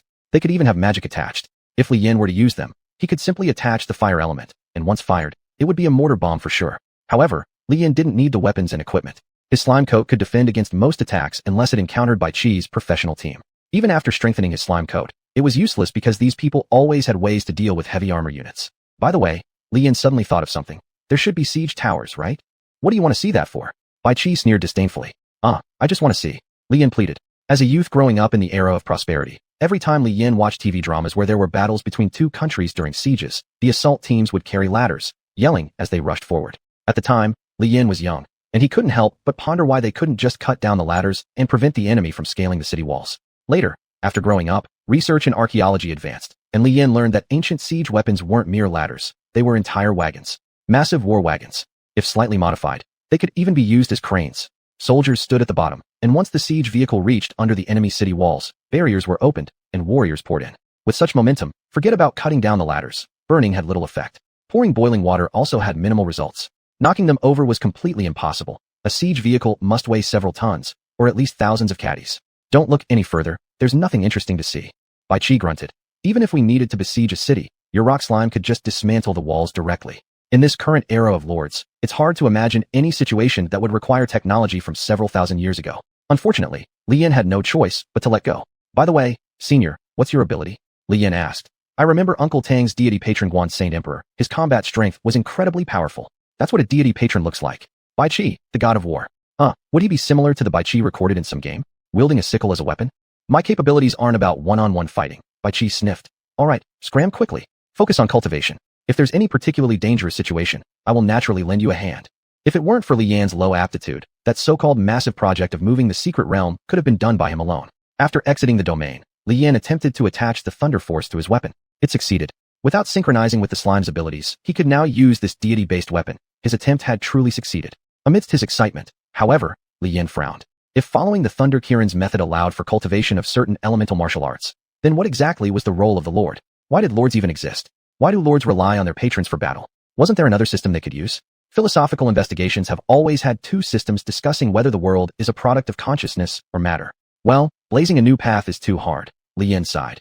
I'll just develop slowly and surely, and I'll definitely get answers to these questions eventually. The secret realms connect to other worlds, perhaps even parallel universes. Time can even be reversed. There is ample reason to believe that certain rules have been erased or hidden by something. Humans might just be livestock in a farmyard, waiting to be slaughtered when chosen by an unknown power above. The activity to relocate the Chaos secret realm soon began. Such a grand event is rarely seen in decades, let alone one involving one of the strongest academies in Huaxia. It naturally drew many spectators. Chapter 184, Array Master. Li Yin arrived with the mechanical clan led by a senior student. Inside the aircraft in the sky before reaching the destination. Junior, let's get acquainted. A lord handed Li Yin a bottle of water. My name is Pei Wang, and I am an SS-level mechanical lord. SS level. Haha. Senior, nice to meet you. Li Yin shook hands with Pei Wang. I'm really sorry, this truly caused you trouble. Truly, if I hadn't planned to enter and collect some supplies, you wouldn't have had to bother yourself. Pei Wang didn't mind at all. Your power is far more terrifying than ours, Pei Wang said. That secret realm, not to mention students, even some teachers dare not explore it. There were once powerful teachers who intended to go inside for inspection, perhaps hoping to find the so-called imperial seal or some records that matched historical accounts. But unfortunately, Bai Qi's crossbow formation was simply too formidable. Even the toughest teachers would run out of stamina from countless crossbow arrows once they entered the core area. After their defenses were breached, melee units went in for a brutal slaughter. If we weren't descendants of the Huaxia, the death toll would have been much higher. Our mission this time involves moving a secret realm. Its difficulty is similar to the previous one our academy faced, but it contains more resources, Pei Wang said. It's a secret realm akin to the Amazon rainforest, populated by large monsters and a tribal civilization. Isn't it somewhat unethical to relocate the secret realm? Lian asked. Ethics? Junior, you need to adjust your mindset, Pei Wang seriously stated. Secret realms on the high seas can be contested by any nation, not to mention being within another country's borders, but in public zones, whoever has the capability to claim it may take it away. Speaking of the last secret realm you explored, a sentence brought back painful memories for Lian. That particular secret realm saw foreign lords sending their best troops to secure strategic advantages against Huagua. The Storm Dragon gave Li Yin no small amount of trouble, yet also provided convenience to Huagua. This secret realm was also located in international waters. So who said what? Isn't everything about targeting Huagua? Will taking the chaotic secret realm cause anyone loss? On the high seas, unmanaged secret realms may harbor countless criminal lords. By relocating it, the safety of cargo ships will be better assured, Pei Wang said. Still, you don't need to worry. We have array masters to manage the secret realm properly, and there are us seniors to ensure everyone's safety. Pei Wang's peers were all capable enough to hold prestigious positions in the divine realm, powerful lords. In the absence of legendary lords sent by major powers, their combat prowess was unmatched. But you should still be cautious, a masked lord warned. This matter is due to you. It's highly possible that there will be people attempting to harm you on sight. Though we're not afraid, any mishap involving you could lead to unknown losses. Li Yin swallowed hard and nodded. What exactly were the other functions of the Imperial Seal? Li Yin did not know. However, it was undoubtedly extraordinary. On the high seas, there was a small island where a massive light screen loomed above. Ships from foreign nations already crowded around, rushing to report on the incident, attempting to smear Huagua. Online, many uninformed individuals criticized how excessive Huagua and Heilong Academy were. Isn't this outright resource theft? Won't the combined organizations intervene? Yet despite such brazenness, no one dared step in. Trained soldiers established a barrier. After Pei Wang's transport plane landed, Li Yin disembarked as well. Bai Yuan had previously mentioned Pei Wang as an all-round type of lord. Where does this all-round come from? Pei Wang, a bearded man, approached. Array masters are too valuable. We must ensure absolute security for them. But this time, we're short-handed since most manpower is busy driving away the rogue lords inside. I understand. Pei Wang nodded and snapped his fingers. Following the snap, Pei Wang summoned dozens of robots. These robots were equipped with specialized weapons and ammunition designed to counter energy wielders. Since cars or any such transportation are impossible on the barren island, there's no chance of someone stealing something and running off. These robots remain stationed here, ready to activate at the slightest movement. Transportation, guarding, and what else? By the way, there's one more thing, the soldier said. To capture the entrance of the secret realm, we'll need a frame. We don't have this frame, so what do you think? I understand. Pei Wang nodded and then went forward, using a metal frame to encase the light screen. Once the array master is fully prepared, they can directly use this frame to collect the light screen. As for the other lords, their role is to stay on standby, guarding against any troublemakers from hostile nations. Don't be deceived by how relaxed things seem now. The reason for this ease is that Li Yin and his group are backed by the powerful Huagua. If it were a country without much military strength, those bandit nations would have already rushed in. But who is this array master? Why are they so difficult to work with? Shouldn't they have made preparations long ago? Preparations were made early, but you're still too inexperienced, Junior, Pei Wang said. The efficient ones are all from state agencies. Our academy is just an academy, and we don't have the ability to seek out specialized people to handle such tasks. Moreover, we've lost our own secret realms, leading to resource shortages. To relocate another secret realm, we naturally need to find ways to convince willing array masters to help. Man, the interest relationships involved here are ridiculous. Even cultivators in the immortal cultivation world aren't so complicated. Isn't giving money enough? And the management at Heilong Academy can surely offer plenty of resources. Those array masters must urgently need some specific materials, right? Well, these arrangements are from the school. We should just focus on guarding this place properly, Pei Wang said, placing a large sniper rifle on his back. Li Yin looked at the light screen and furrowed his brow. Array masters are so powerful. If he could become an array master himself, using Yue and Slime, along with other abilities, he could gather all the secret realms from other countries and truly dominate, right? At that point, just charging admission fees would make him unstoppable. Hehe. Of course, the greater likelihood is that Li Yin would die during his collection mission, surrounded and killed by higher-level lords. So perhaps it's best to be content. Chapter 185, Standing Them Up. With a high-ranking mech lord watching, Li Yin actually didn't need to pay too much attention to the movements of the surrounding crowd. As for those who could even launch warships, it wasn't really that important. If they were lords, they would have directly landed on the island already. These people were just ordinary pawns, commonly referred to as cannon fodder. Li Yin wanted to find out the specifics about array masters, so he looked it up on his phone. After seeing that it required innate talent, Li Yin couldn't help but feel overwhelmed. This damn thing. So a lucrative profession like this also depends on divine favor? Thinking about how to become an array master? A senior approached and chuckled, saying, "It's not impossible to become one with effort after birth. However, It takes over several decades of study to match the basic skills of an average array master. Several decades? Li Yin let out a sound of disapproval. By that time, I'd have already reached the level of a legendary lord. Why would I bother spending several decades practicing this? Once at the rank of a legendary lord, there would be plenty of people eager to curry favor with Li Yin. At that point, a mere array master wouldn't pose much difficulty. Nevertheless, array masters were indeed one of humanity's top combat powers, and Li Yin knew he still had a long way to go before reaching the status of a legendary lord. You will only know how insignificant you once were when you reach the peak of this world. We all understand the principle, but there's no need to be fixated on the present. After all, Li Yin was still young, and while array masters might be rare, they weren't irreplaceable. Moreover, array masters generally possessed weaker combat abilities, a fact that stood true. For this mission, Li Yin didn't need to expend much effort. He just needed to make an appearance in front of the public. Even though Li Yin was a prominent figure, no one at the scene dared to approach and ask for an interview with the lord who obtained the heirloom seal of the realm. Come on now, the heirloom seal of the realm. It was the national seal of Huagua. If interviews were needed, they would have been done long ago back at Black Dragon Academy. Why should they wait for foreign journalists to conduct them?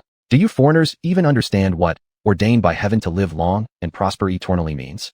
Do you realize why throughout Huagua's history, during every division, there were always fierce figures determined to unify the land? Take your country of eagles, for example. It hasn't even been 500 years since its founding. Does it really think it can overshadow Huagua in archaeology? Still, although this task had little to do with Li Yin, they had waited quite some time without any sign of the so-called array master arriving. Senior, isn't something wrong here? Li Yin asked. Even if an array master has weak combat capabilities, equipped with modern technological weaponry, it shouldn't take this long to arrive. Pei Wang also felt strange. Although he was a high-level superlord, the mech clan transport aircraft he used to get here was just a standard version. The array master, despite moving slowly, should have arrived by now. You wait a moment, let me make a call. Pei Wang said as he dialed a number. Hello? Teacher, here's the situation. Pei Wang made a call to confirm the situation with the school's leadership. After all, their task was simply to ensure the array master completed the task, not escort the secret realm away from this place. No matter how dangerous the situation, they shouldn't have been made to wait this long. The teacher on the other end seemed utterly confused. What nonsense was this? How could they have waited such a long time without even catching a glimpse of the array master? This wasn't right. Are you sure? The teacher asked on the other side. The array master should have arrived 2 hours ago. Did you miss them? Pei Wang glanced around the limited range of tourists present, confirmed there was no array master among them, and replied. Teacher, we confirm that we haven't found any trace of the array master, Pei Wang said. Is the array master hired by the school really standing us up? Impossible. The teacher on the other side groaned. Our academy may be struggling financially, but we wouldn't dare renege on our promise, happily handing over our resources just like that. But we truly haven't discovered anyone. Pei Wang frowned and scanned the area again, still finding no one. The teacher fell silent for a moment before replying. Wait a second, let me check for you. Then another long period of waiting ensued. People are base creatures. All notions of propriety, justice, honesty, benevolence, and trustworthiness. These things exist only as restrictions placed upon good individuals. Thousands of years of Confucianism preached sage wisdoms, and in the end, they themselves were the biggest beneficiaries. They spoke endlessly of righteousness, but everything they did amounted to transactions. The surrounding ships had already departed, and Li Yin had already set up a large pot to start cooking. This time, due to the haste of arrival, the meats and vegetables were simply thrown together into a stew with some salt and wild greens gathered locally. The few legendary lords responsible for transport safety took their bowls and chopsticks, uttering a thank you. Over there, Pei Wang was already growing irritated. They, the elite force of Huagua's Super Academy, certainly weren't in a famine situation where they owed someone food and water. Damn it, they were being stood up. Predecessor, Li Yin approached a bodyguard and asked, do we really have to wait for this array master? Is there any other kind of secret arts master who can help us take this secret realm away? Upon hearing this, the predecessor shook his head and replied, no way. If we tried to find a domestic array master, we'd be waiting in line for several months. But the array master we found isn't very reliable. This happens often. They might be trying to raise their price or something. Don't worry, your safety is guaranteed. Since that was said, Li Yin didn't know what else to do. Walking to the entrance of the secret realm, Li Yin stared at the giant light barrier and the metal structure erected by Brother Pei Wang to enclose it. It should be as simple as helping to fold up the entrance of the secret realm, get paid, and leave. Moreover, this secret realm clearly belonged to no one. Secret realms appearing in international waters wouldn't bring profit to passing ships, but would instead endanger ordinary sailors. Taking such a secret realm wouldn't cause any loss or inconvenience to anyone. The price had been negotiated already. There shouldn't be any reneging now. If everyone acted like this, how would this world function? Are we really supposed to think of Huagua citizens as perfect gentlemen?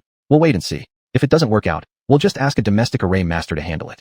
Besides, it's only a secret realm. Worst case scenario, I'll fund an excursion for those who need practice later. There are countless secret realms in the world. Why limit ourselves to just one? Chapter 186, Alternative Solution. Li Yin and the others waited all night, only for the array master to finally arrive at the last minute. At their first meeting, Li Yin was practically blinded by the excessively adorned and utterly tacky man. This guy had an exposed chest, accompanied by 2 gorgeous beauties. Clearly, he'd been indulging in pleasure all night before arriving here. Moreover, he came on a luxury yacht. Mr. Bugongo, could you explain to me what exactly you've done? And why you didn't show up at the agreed time? Pei Wang suppressed his anger and questioned. This name? Korean? What the? Asi Basu Samida Balabala. Listening to the person before him blabber on and on, Li Yin felt awkward as hell. Who knows what's wrong with the Korean language, the pronunciation of it? After the translator faithfully translated everything, Pei Wang suddenly activated all his gear with a snap. Do you really think we wouldn't dare lay a hand on you? Bugongo was shocked. Just as he was about to blurt out another CBA, Pei Wang killed the 2 women right there. Killed. Smashed them into bloody pulp. Right in front of Bugongo. Bugongo instantly wet his pants and confessed everything. What? You still want to fight me? Pei Wang snorted. I've never seen such ridiculous requests. Senior, is he talking about something else? Li Yin gently reminded. I don't understand, Samida. A CBA. Pei Wang dragged the legendary lord over and beat him mercilessly. There are differences among legendary lords too. Take this Mr. Bugongo for example. His title as a legendary lord entirely stemmed from his talent, as an array master's talent. But his actual combat abilities were extremely poor. Normally, even if he partied all night with some tanks, none of us would have any business managing him. However, looking at this fellow's condition, it was clear that trying hard when not needed was a problem. After all, the amount of male vitality stimulants used in South Korea, after a round of so-called friendly exchanges, Pei Wang had thoroughly offended him. Seeing Bugongo leave with a bruised nose and swollen face, muttering about making Hua country pay the price, and ensuring Li Yin and his group would no longer receive any help from array masters, particularly singling out Li Yin. To which, Li Yin was confused. Why did you specifically emphasize me? I just came to tag along. Kid, do you have any grievances with the Japanese royal family? Pei Wang asked. Grievances? Li Yin paused, then said, intercepting the offspring of the Yachi family, teaching a lesson to the xuanhuan people in the secret realm. Does that count? That explains it. Other lords approached and said, this Korean has married into the Japanese royal family, relying on his array master status to bully around. This time causing trouble is probably following instructions from the Japanese side. Are these people that petty? So what do we do now? Li Yin asked. We've beaten them already. Senior Pei Wang directly killed people. Would anyone cause us trouble? The dead are dead. Nothing matters. The Lord replied. However, this secret realm, seems like we can't take it away. Everyone felt melancholy. Just as everyone was thinking about leaving, Bai Chi's voice rang in Li Yan's mind. Kid, use the heirloom jade seal. Li Yan was taken aback. Senior, will this work? Isn't that obvious? The heirloom jade seal may not be outstanding as a sacred relic, but it represents the pinnacle of our historical culture. Didn't someone say? As long as the sun and moon shine, wherever rivers flow, it's Qin land. Senior, that's Han land. I'll hit you if you comment anymore. Alright, stop commenting. Small lives matter. Li Yin took out the heirloom jade seal. Why are you taking this out? Pei Wang and the others were surprised. Li Yin scratched his head, unsure how to proceed. Then, the heirloom jade seal in his hand emitted a white light. This white light shone upon the secret realm that they wanted to move. Then, under everyone's astonished gaze, the light barrier of the secret realm began shrinking, getting absorbed into the heirloom jade seal. My God, Li Yin exclaimed. Can it be used this way? Don't you know your own treasure? Pei Wang was speechless. How should I know? After coming out from that secret realm, I've been sleeping nonstop. Li Yin complained. So what now? There aren't any other forces around. One of the accompanying lords said, since we've already obtained the item, let's escort Li Yin out directly. Seems like there's no other choice now. However, this action was misinterpreted by certain unscrupulous media outlets. People from Huagua are all clowns, after beating the array master. Now see if any other array master would be willing to work for them. Hehe, you deserve it for not having a secret realm to use anymore. Fools. In response to these provocations, Heilong Academy remained silent. After all, there's a saying, make a fortune in silence. Only by keeping quiet can one really strike it rich. After Koreans taunted them with various insults, Heilong Academy simply posted a single picture. It was of the previous secret realm location. Now, there were a few light screens indicating that several chaos realms had already been moved here. We're really sorry, we found a few chaos realms already. No need for your help anymore. I wonder how some countries think, accepting deposits but then refusing to assist. Credit completely collapses this way. I doubt which international organization would still place orders with you guys going forward. This news exploded like thunder on a clear day. As the holder of the heirloom jade seal, Li Yin was also summoned by his teacher to answer some questions. Many domestic secret realms needed relocation and couldn't be moved without an array master. Plus, some were too remote to manage well. So if possible, in the near future, Li Yin would be flying across the entire country. Li Yin sat on his exclusive jet, face stiff the whole way, unsure whether he should feel happy or what. Cheer up. After these secret realms are sealed within the heirloom jade seal, we can seize some resources. Bai Chi chuckled as he said, with these things, your strength will significantly improve. Aren't you excited? Excited my ass, Li Yin retorted. Taking 5 or 6 flights a day, anyone would find it unbearable.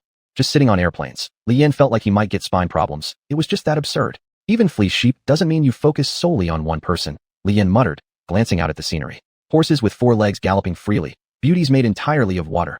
Oh, forget it, composing poetry isn't exactly our forte. What good is beauty anyway? Chapter 187, Arranged Marriage? Rumble. In an uninhabited area within the borders of Huagua, Li Yan used the Imperial Seal to absorb a secret realm.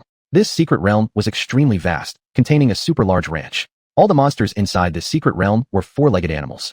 Their meat could be eaten, their hides used for equipment, and there were also large amounts of mineral resources that could be developed.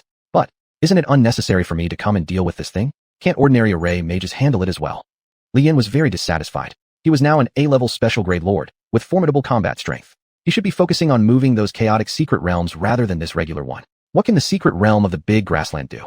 Is it exclusively used for herding? Or is there not enough meat in the market? Indeed, handling this secret realm doesn't require your direct intervention, Tangja, who accompanied him, said. However, the upper levels need to replicate the ability of the Imperial Seal. Analysis isn't impossible, it just requires a large amount of data. How did I not know about this technology? Li Yan asked curiously. After Chu Qinfeng teacher's revival, that machine they built had quite a few additional technologies that could develop independently, Tangju explained. Li Yan was speechless. To be honest, being remembered as a legendary lord these days isn't rare anymore. Building a machine of such level just to replicate a long outdated legend grade lord, wasn't it excessive? Tang uncle, where are we heading next? Li Yan held the Imperial Seal, examining its interior. Bai Qi had completely scraped off the topsoil, seizing 3/10 of cattle, sheep, and water grasses. Naturally, it would take 20 years for the natural recovery. Let's wait a moment, Tangja said. Foreign forces haven't ceased tracking you. Besides, data analysis still needs some time. We'll stay here. Li Yan nodded and put the Imperial Seal away. Now, Li Yan's second city-state was already much larger than his original city. The Qin army was quite fond of bomb slimes, feeding them large amounts of nitrates in a testing ground, and then domesticating the bomb slimes. In the future, this would become the Qin army's offensive weapon. Even Bai Qi wouldn't be effective against it. Previously, if he had possessed treasures like the Imperial Seal earlier, Li Yan wouldn't have needed to explore the secret realms personally. Instead, he could have directly extracted all the materials within, or even secretly invade other secret realms. Though it might be impossible to fully replicate the function of the Imperial Seal, replicating part of its function is still achievable by Huagua's scientific researchers. Now, Li Yan had turned into a guinea pig. I didn't expect that you attending Black Dragon Academy could stir up so much trouble, Tangja said. It seems both your luck and talent are quite good. In the future, when our generation is gone, it will be your turn to protect Huagua. It's not that serious, right? Li Yan said. Didn't they say that the longevity of lords increases along with their strength? Talking about assuming heavy responsibilities now because you guys might die soon feels premature, doesn't it? Tangja just smiled and didn't say much. He knew that although a lord's lifespan could significantly increase, he also knew the high mortality rate within the enforcement hall. Even legend-grade lords cannot ensure absolute safety. To suppress the chaos abyss, Huagua has invested a massive amount of manpower and resources. Moreover, the outside world, due to the propaganda from the old era, has always maintained a hostile attitude towards Huagua. There's no way around it. They're afraid. If there wasn't a great enemy beyond the country, internal unrest would break out within these nations. Thus, Huagua faces enemies from both sides. The combat power of myth-grade lords surpasses that of legend-grade lords by an unknown margin. The god domain has been expanding quite extensively recently. Everyone knows that this is not the limit of humanity. There must be stronger, more difficult things deeper within the chaos abyss. When discovered, even countless legend-grade lords could only serve as cannon fodder, and perhaps even myth-grade lords could merely be slightly bigger ants. The Black Dragon Academy has an exam every half semester to test the students' abilities, Tangja said. I previously wanted to recommend you to train at the enforcement hall, not because it would hone you significantly or greatly improve you, but because I have some authority within the enforcement hall, which could provide you with some security guarantees. So Uncle Tang, what you're saying is, Li Yan suddenly had a bad feeling. Yes, the exams at the Black Dragon Academy are extremely competitive. They are specifically set up to cultivate strong lords. Tangja continued. Although there are clear regulations prohibiting targeting specific students, the valuables on you are simply too many. Gaia's spear, constantly upgrading and evolving after awakening, is already sufficient to make people drool. Not to mention that Li Yan now possessed the Imperial Seal, a treasure that could swiftly absorb secret realms, significantly enhancing the national strength of whoever wielded it. While the information age brought convenience, it also placed considerable pressure on national defense. Could someone possibly be after me for murder and plunder? Li Yan was taken aback. Not quite murder and plunder, but they will deliberately target you, Tangju explained. To replenish the secret realms, didn't we hire an array mage from Korea? Are there foreigners at Black Dragon Academy? Li Yan asked. No, but there are plenty of people who have intricate ties with these noble families. The school can't guarantee your safety all the time. You need to be careful yourself. Li Yan was troubled, not expecting university to be so perilous. If only he had known, he would have repeated a year in high school. There's one more thing. Tangja looked at Li Yan and said, it's about time you found a girlfriend. Li Yan was speechless. Was it a favorite pastime of Chinese elders to push marriage? Tang uncle, that's a bit excessive, Li Yan replied. As long as the abyss has yet to be destroyed, how can I think about family? This isn't me pressuring you to marry. The complications between powerful families are much worse than you imagine. Investigating just one person might implicate over 10 major families, Tangja said. Don't you like reading novels? It's always about the younger generation causing trouble, leading to their elders stepping in, and then even older generations following. What if someone tries to seduce you using a beauty trap, or simply fabricates evidence on the spot? That could be problematic for you. Li Yan bitterly nodded in agreement. That saying was indeed right. Reality is far more absurd than fiction. The further we go into this world, the more bizarre things become. Still, the thought of a girlfriend. He wasn't particularly eager to find one. After all, having lived 2 lifetimes, his total age made him more akin to a middle-aged uncle. Could he really still be attracted to those young and vibrant girls? Tang Zhe continued. Reality is always crazier than novels. But deep down, Li Yan knew that a relationship was not something he was in a rush to pursue. Chapter 188, Clubs. Back at Heilong Academy, Li Yan used Ning Yue's ability to turn his hair white and grow it longer. Then, wearing clothes altered by the slime, he walked in through the main gate. Now, he didn't want to attract too much attention. If there were hostile people inside, it would be troublesome. Huff. Boom. What was that sound? Li Yan looked over in the direction of the noise and saw a group of students practicing martial arts. These students trained hard, and now some could already perform Tai Chi with powerful movements. Among them, one student who usually exercised was performing the most skillfully and even guiding other classmates in their learning. Fellow students, we noble lords have our own development system. This lord said as he instructed a female classmate. We can't just focus on the form of martial arts. You also need to learn how to use your own energy to cooperate and merge. Ow, your legs are too stiff. Following this noble's guidance, the guided female student began to show some resemblance.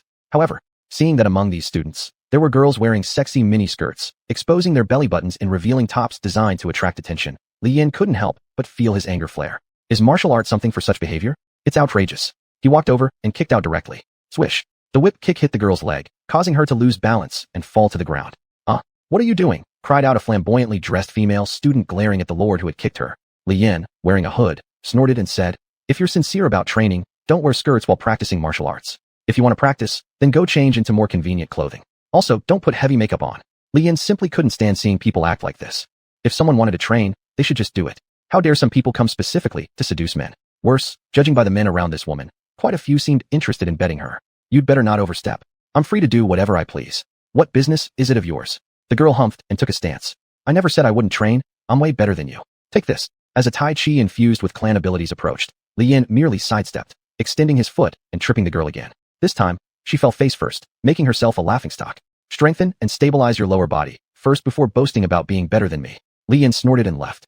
Such an arrogant attitude didn't cause any resentment. There were indeed many girls who tried to rise by relying on their looks, but in Heilong Academy, their targets were mostly stubborn people dedicated solely to cultivation. In the Lord era, what else could you do besides cultivating seriously? Are you asking how they are? Just when Li Yan was planning to return to the dormitory with this disguise, a girl followed from behind. Fellow student, please wait a moment. This girl approached and grabbed Li Yan. Li Yan turned back and asked, is there anything? Hello, fellow student. I am from the Ancient Martial Arts Club at Heilong Academy. The girl said cheerfully, handing Li Yan a business card. Currently, our club is recruiting new members. Would you be interested in joining? Ancient Martial Arts Club? Makes sense. It has been a few hundred years since the start of the Lord era. Due to the appearance of lords, some basic technologies haven't developed much. At least there hasn't been much change in terms of livelihood.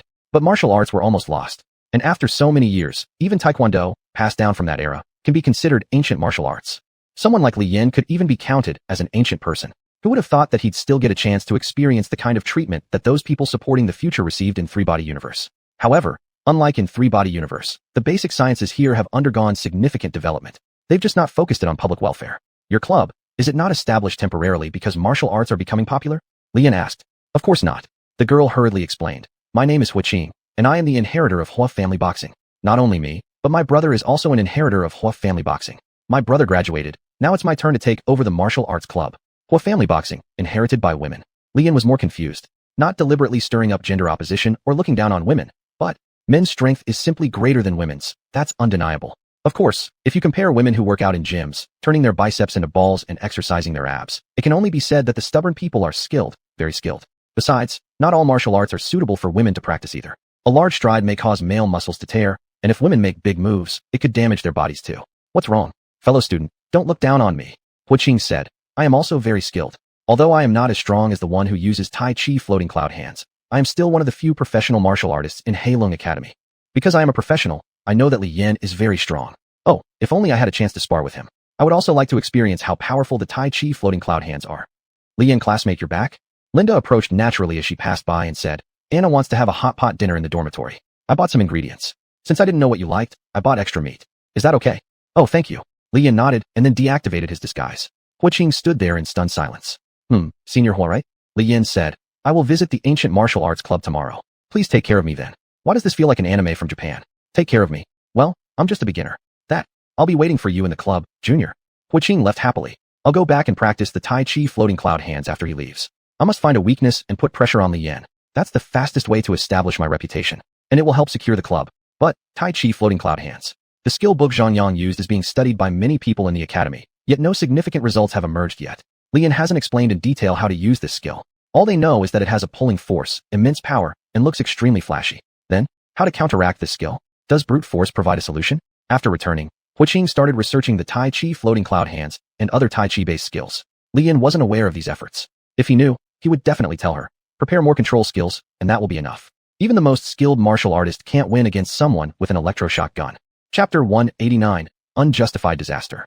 Did anything happen while I was gone? Li Yan asked as he prepared the hot pot base. Did anyone bother you? No, Linda replied. If there was any trouble, it came from some girls who admire you. They wanted to exchange martial arts insights with you. Why would they exchange this?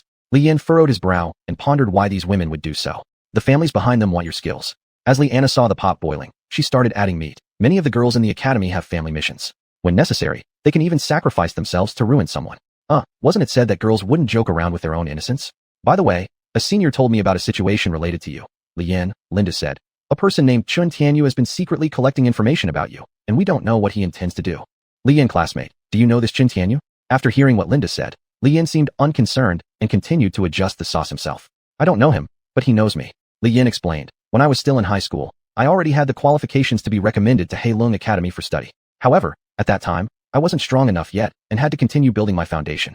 So, I did not accept the recommendation, and this spot went to Chun Tianyu. Now that I've been admitted to the school earlier than planned, it seems like it's triggered some nerves. People are like this. If they're not doing well, then others shouldn't do well either. But when they can't find faults with others, they'll fabricate reasons to create trouble for others. Li Yan hasn't done anything wrong. His only fault is giving up his spot to Chun Tianyu.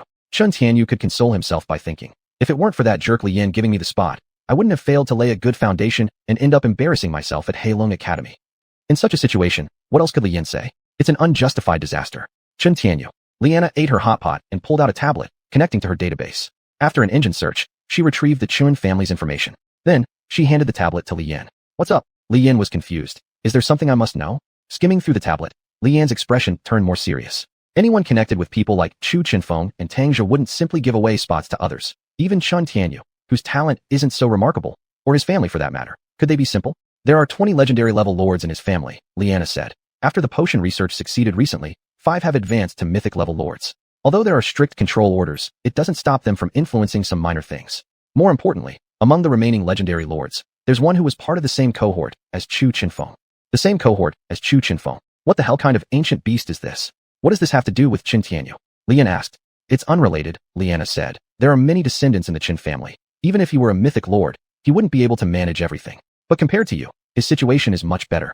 Lian apparently didn't have any powerful backing forces. So if Chun Tianyu caused trouble, he would have plenty of resources to use, whereas Li Yan would have to hold his ground. Would there really be any conflict happening?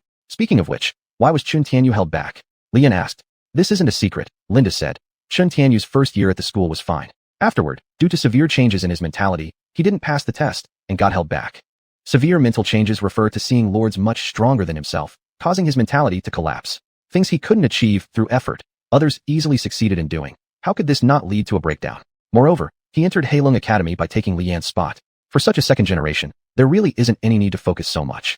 After all, his task is to graduate honestly from Heilong Academy, and should any unforeseen circumstances arise, his family would step into cover for him. But Chun Tianyu has fixated on something strange. What can be done about that? Taoist people would say, if I don't kill a certain Taoist elder, my Tao heart won't stabilize. But Chun Tianyu would say, if I don't kill Li Yan, my Tao heart won't stabilize. Am I really at fault? Li Yan felt he was being attacked while lying down. What had he possibly done to make him hate me so much? The things you did in high school are incredibly rare, even in Heilong Academy. Linda laughed and said. However, you don't need to worry, he wouldn't dare to act rashly within the academy. Come on, Heilong Academy is a solid benchmark for all the major families. No one who comes out of there is weak. Even with just the background of being a graduate of Heilong Academy, who can be sure that during their schooling, they didn't meet some super big shots? Fellow students might even give each other a hand for old time's sake.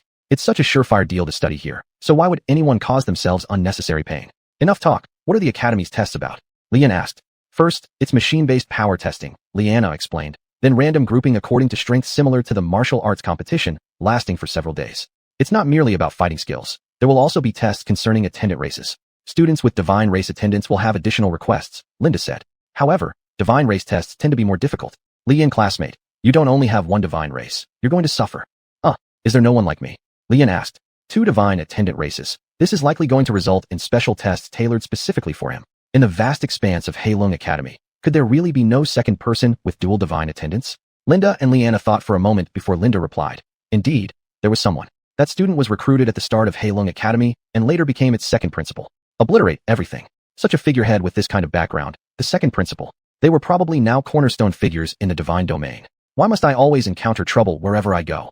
Li Yan sighed, then reflected on how long it had been since he last lived freely and as he pleased. What was he originally like? Chasing people down with a brick, using a steel rod when the brick broke, and shrugging it off if they died. All right, decision made. Li Yan pulled out a crate of thinly sliced beef from his realm. When the tests come, I'm going straight through by fighting. Whoever they are, I'll knock them down. The 2 girls cheered, either celebrating Li Yan's determination or because of the higher quality beef he had brought out. Slime beef, born for a refined lifestyle. Oh yeah, within Li Yan's realm, Bai Qi heard what Li Yan had said. He couldn't help but wonder, which kind of family would dare challenge the historically famous figure that was him? Chapter 190, Bai Qi's strength? It happened when Li Yan was 9 years old. Li Yan, in elementary school, would walk home with his backpack. Though his parents were not around since he was a child, his grandfather worked hard to raise him. Thanks to Li Yan having memories from his past life, he neither picky about food nor interested in toys. Sometimes, he could even go to the back mountain and catch rabbits for additional income. In reality, Li Yan's grandfather was quite wealthy, but he understood that after a lord awakened, if one wanted to achieve something, merely relying on transfers from sons and daughters-in-law who pocketed significant amounts of funds wouldn't be enough. Thus, Li Yan's childhood was fairly impoverished.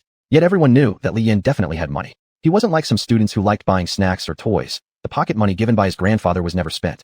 As a result, on the way home from school, there were always people robbing him. That day, before his grandfather brought him home from the police station, inside the police station, Li Yan beat up the classmates who robbed him, as well as those classmates' detestable parents. The police were astonished. Even they, as lords, found it difficult to suppress Li Yan. This kid was too extraordinary. In any case, Li Yan was no ordinary good person from an early age. There was a very high possibility that at that time, the shadow moon within Li Yan had already begun to protect him as a lord. Russell, I can wash myself. You can all step aside, said Li Yan as he looked at the respectful followers of Shadow Moon in the bathroom, feeling a bit exasperated. How can you waste our goodwill? Bai Qi, soaked in the large bathtub, said, to tell the truth, bathing methods now are completely different from ours. At this moment, Bai Qi had long white hair, skin revitalized with vitality, and a strong physique. Of course, he also had the privilege to freely enter and exit the domain without Li Yan's control. Senior, is it really okay for you to just randomly come out? Isn't there a fountain of life in the domain where you can bathe? Asked Li Yan sarcastically. Are we women? As real men, constantly pampering our skin doesn't make any sense. Bai Qi huffed and continued. All right, come in, tell me your plan. Soon after would be the academy tests. It was likely that even the dumb ones would be involved in fights. Li Yan intended to directly show his dominance. Hadn't grandfather said it himself? One punch opens the way, preventing countless more from coming. Of course, quite a few lords in Heilong Academy far surpassed Li Yan in strength, so it was unrealistic for him to fight them to death. Moreover, Shadow Moon's abilities were too bugged. One slip up and a student's followers might be swallowed, which would affect others' cultivation. The offspring of noble families more or less have picked up bad habits. Nowadays, China enjoys peace and stability. You don't need to worry about these clans harming you excessively, said Bai Qi. However, you should know when to stop. If a death happens, it won't be easy to resolve. Senior, are you currently considered my follower? Asked Li Yan. Then, if I synchronize with your abilities, what kind of boost will I gain? Although the killer god Bai Qi only accepted jobs over 10,000 units, his true expertise lay in military strategy and leading troops into battle. The generals of the 3 kingdoms had their combat capabilities fully maxed out. Before battles began, they would duel, and the side whose general wins would see a massive morale boost. But, what do you think of Xuanhuan? Does he truly have the bravery of someone unmatched against 10,000 men? Bai Qi sniffed disdainfully. Indeed, that seemed to be the case.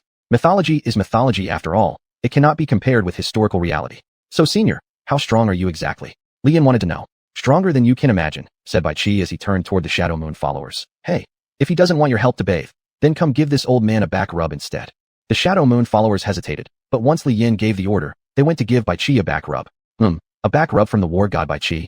That's got to be worth at least 10,000 yuan, right? After resting properly, Li Yan changed into a set of clothes, maintaining his white-haired look, and headed to the ancient martial arts club. Anna followed along. Sister Anna, said Li Yan.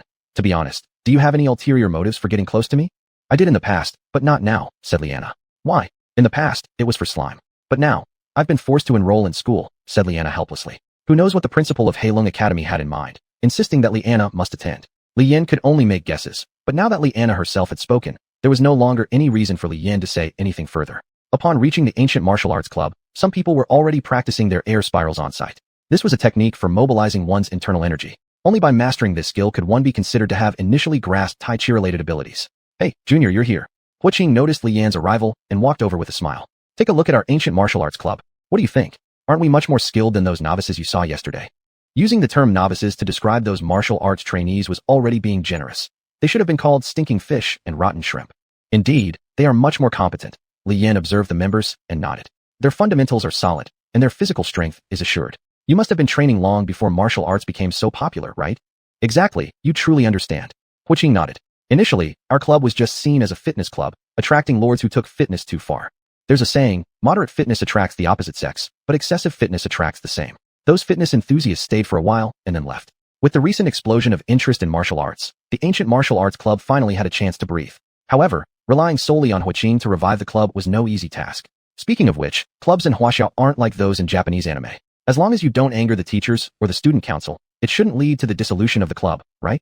Well, Junior, I count on you today, Hu Qing said. I'm eager to see what true Tai Chi cloud hands look like. Please don't hold back. Li Yan frowned slightly, sensing something between Hu Qing's words. What was she planning? Did she really only want to use his strength to elevate the reputation of the ancient martial arts club? Junior, I admit, I do plan to ride on your popularity, Hu Qing apologized first. But I genuinely wish to spar with you. Please proceed. The ancient martial arts club had a specialized training ground, and it wasn't indoors. Chapter 191, Martial Arts Competition. After undergoing the arduous training of his own Dragon People clan, Chen Tianyu's sword skills had significantly improved. Although he couldn't match Li Yan's abnormality in wielding any kind of weapon, his improvement was still notable. Li Yan, I will prove that I am better than you. Chen Tianyu clenched his fists and gritted his teeth as he spoke. However, just when he was about to take a rest. Huge news. Huge news. A certain lord who dreamed of becoming the #1 journalist shouted into a megaphone. Li Yan, the martial arts master of the Black Dragon Academy, is going to teach martial arts at the ancient martial arts club. There will be a showdown between them. Hurry over to watch. Li Yan? Isn't he the one with the Tai Chi floating cloud hands?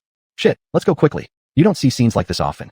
I must check out how these so-called floating cloud hands are used. Chen Tianyu could only watch as large groups of students headed toward the ancient martial arts club, and his reaction was triggered by the name Li Yan. Isn't it ancient martial arts? No one has used that thing for hundreds of years. With the blessings of one's clan, what can't you achieve? Why bother cultivating such things?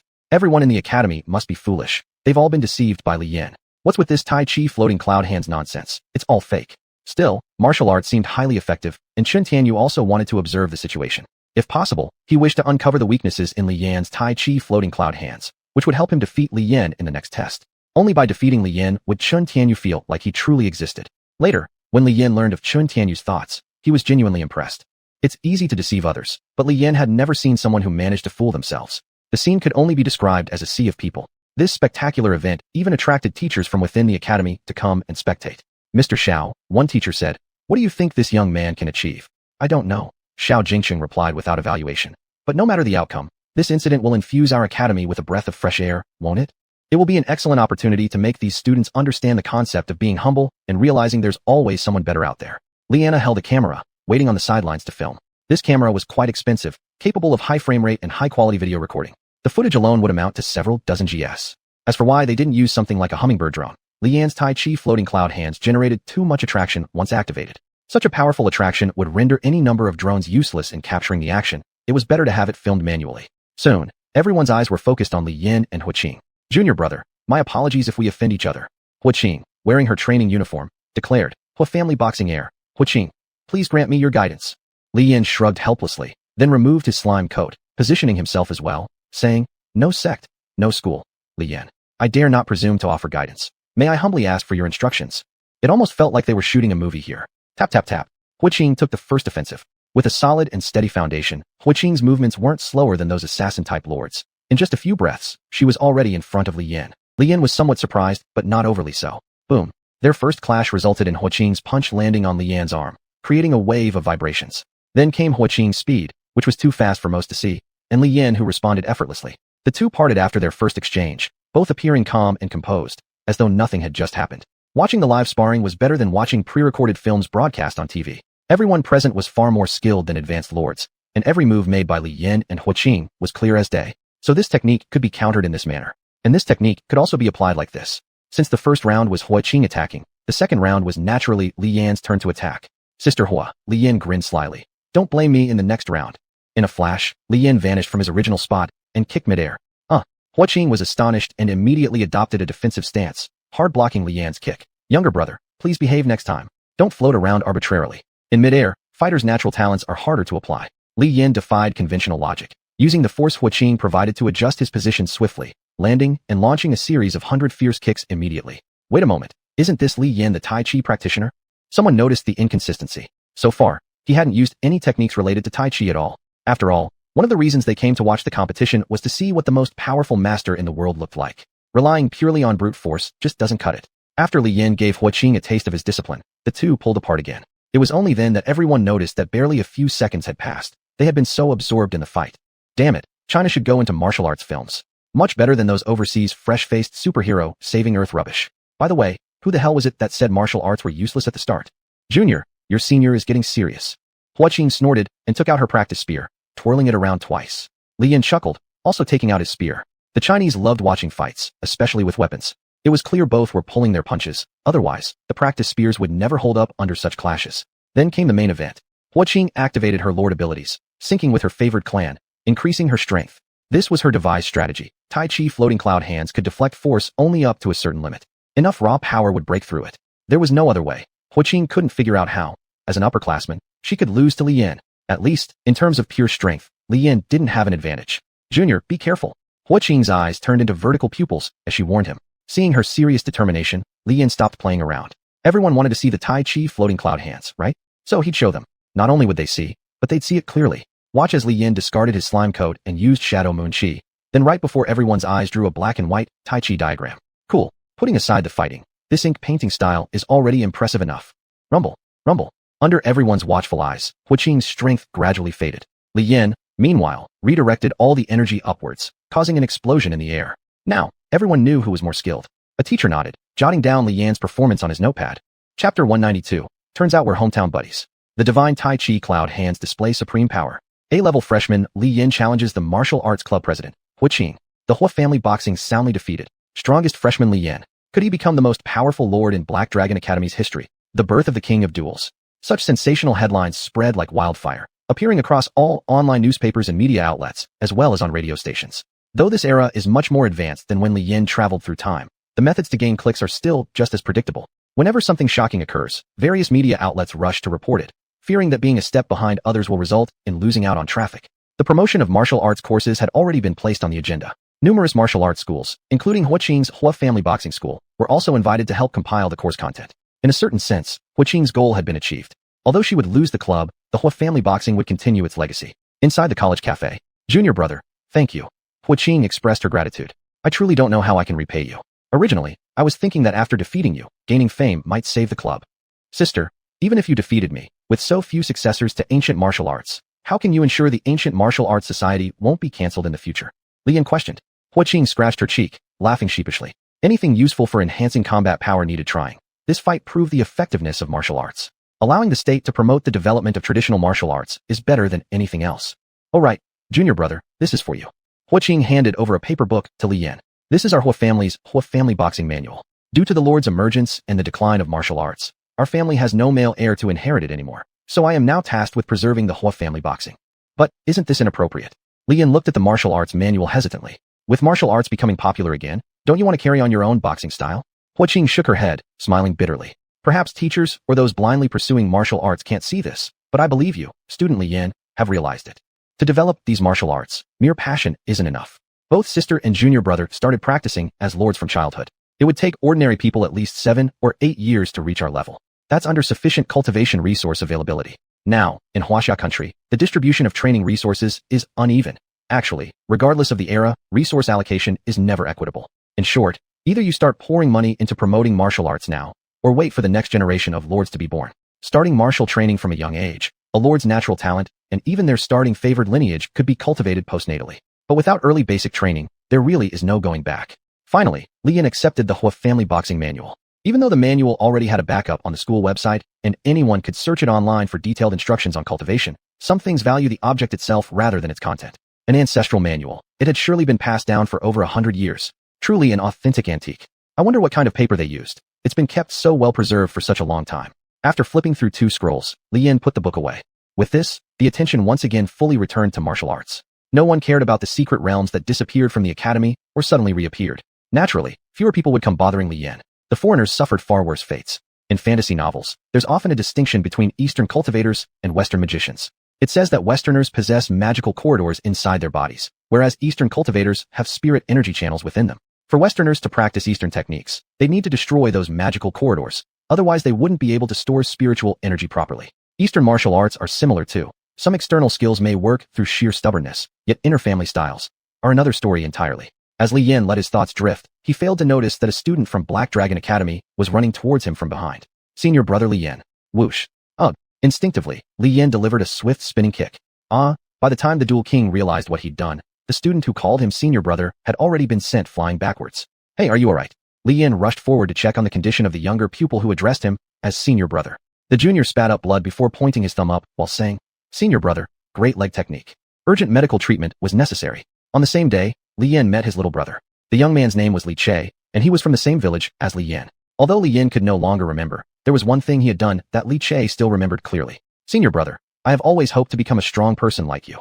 After being treated, though somewhat weakened, Li Che sat on the sofa in Li Yan's dormitory, grinning as he said, I still vividly recall how you stood firm against older bullies when we were little. It seemed like such an event really did happen, but Li Yan couldn't quite place it.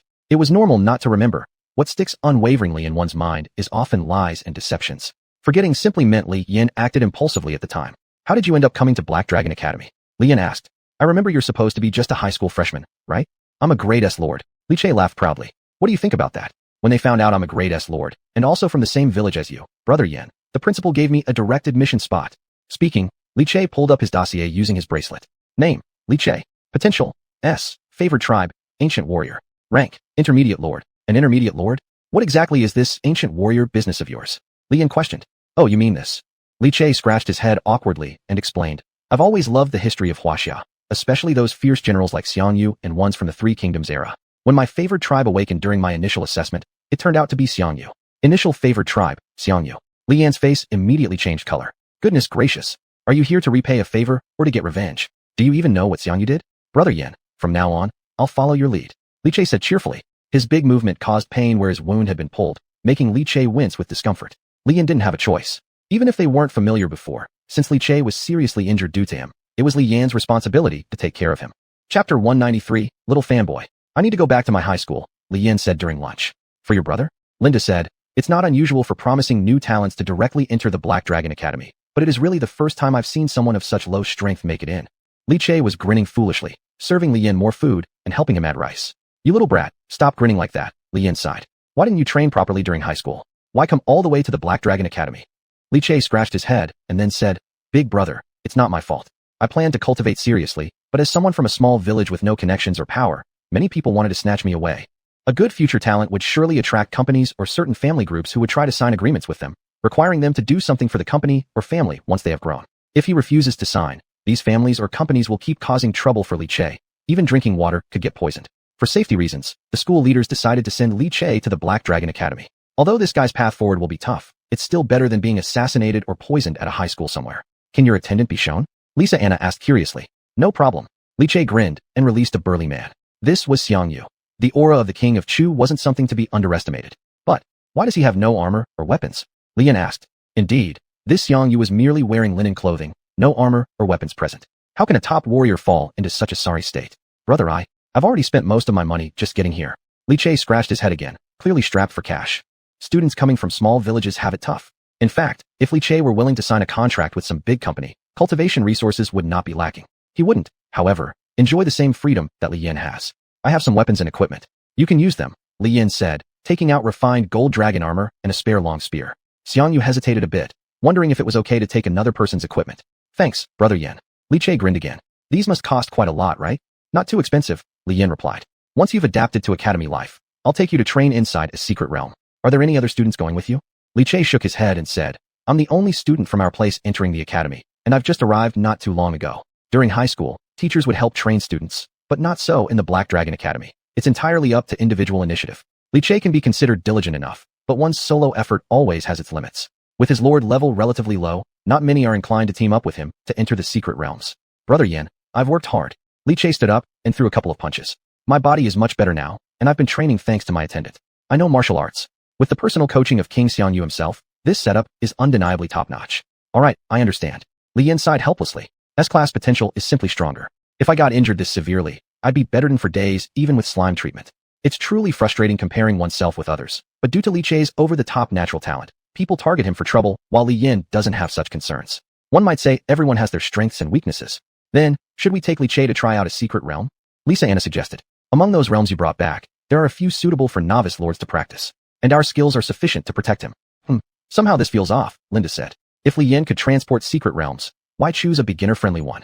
Upon hearing this, Li Yan and the rest also noticed something amiss. There must be plenty of students like Li Chei, Li Yan said. Let's not think about that for now. Let's decide which realm we're going to. Although the realms themselves don't pose threats, choosing an unsuitable one won't yield beneficial treasures for Li Chei. Even though Li Yan was the one transporting these realms, he does not know their specific situations and thus relies on online research. The Academy forum updates quickly, and there's even a dedicated section for beginner realms. After looking around for half a day, they eventually chose a Western fantasy-themed realm filled with flying dragons and monsters typical of fantasy settings like goblins and gnomes. It's not necessary to go to this particular realm to practice, but realms with these kinds of monsters have a significant probability of containing rare minerals, mithril, refined gold, and magical gemstones. Anything like that could be sold for money even if Li Chei doesn't need them. And with Li Yan around to help him out, he's set. Dwarven craftsmanship is always top-notch. Once Li Chei has a batch of equipment and the necessary resources prepared, all he needs to do is train hard himself. Speaking of which, back in his previous high school, bang! At the elite student evaluation competition site, Gu Xiaoxiao sent her opponent flying with teeth scattering everywhere from just one punch. Sorry about that. Gu Xiaoxiao gave a slight sniff, then glanced at the admissions officer. As per your request, I've defeated your predetermined student candidate. So can I go to the Black Dragon Academy now? After exchanging glances among themselves, the few admission teachers smiled and stamped their seals on the document before signing it. Admission candidate changed to Gu Xiaoxiao. Strength assessment passed. After the match was over, Gu Xiaoxiao returned to her residence. Since Li Yan wasn't around to cook for her anymore, she hired herself an attendant, Bayaka Ibeka. The special circumstances afforded Bayaka a chance to study at the Black Dragon Academy as well, but she had no intention of continuing her development in China. Gu Xiaoxiao, are you certain everything's in place? Asked Bayaka. It's fine. Those pretenders were no match for me. Indeed, having seen Li Yan's combat prowess firsthand, Gu Xiaoxiao felt confident saying this. Now I only have to wait for my official admission notice to start at Black Dragon Academy. You're still planning to head back to Japan to restore the Yachong family, aren't you? Why not stay in China? Bayaka shook her head. I still have relatives in Japan, with dangers lurking worldwide. If I don't return, there'll be no one left to bring them through safely, said Bayaka. Though my power may be weak, I can at least contribute a little to repay the family's training. The Chinese academy teachers wouldn't approve, but Bayaka planned to only go back for rescue purposes and then would return to complete her studies. Chapter 194, The Newcomer's Secret Realm. Latest news from Japan. The creatures of the chaotic abyss are growing increasingly powerful, resulting in heavy casualties among Japanese lords. Experts speculate that this may be due to historical reasons, preventing Japan from seeking help from China. The new Eagle Nation has declared it will not take responsibility for anything done by the previous government, nor will it ensure the safety of former colonial allies. Is the news so explosive this early in the morning? In the cafeteria, Li Yan was glued to a video on his phone, stunned. It's exactly like the historical nuclear power plant accident, Linda said while eating a tea egg. They do nothing until it gets out of control and can't be hidden anymore. Then it's almost impossible to act effectively. But isn't there an International Lords Association? Li Chei asked with two baozi stuffed into his mouth, confused. You think the International Lords Association can help handle the abyss? You might as well ask the Dark Lord Council. Liana held a cup filled with 8 treasure porridge, drinking as she spoke.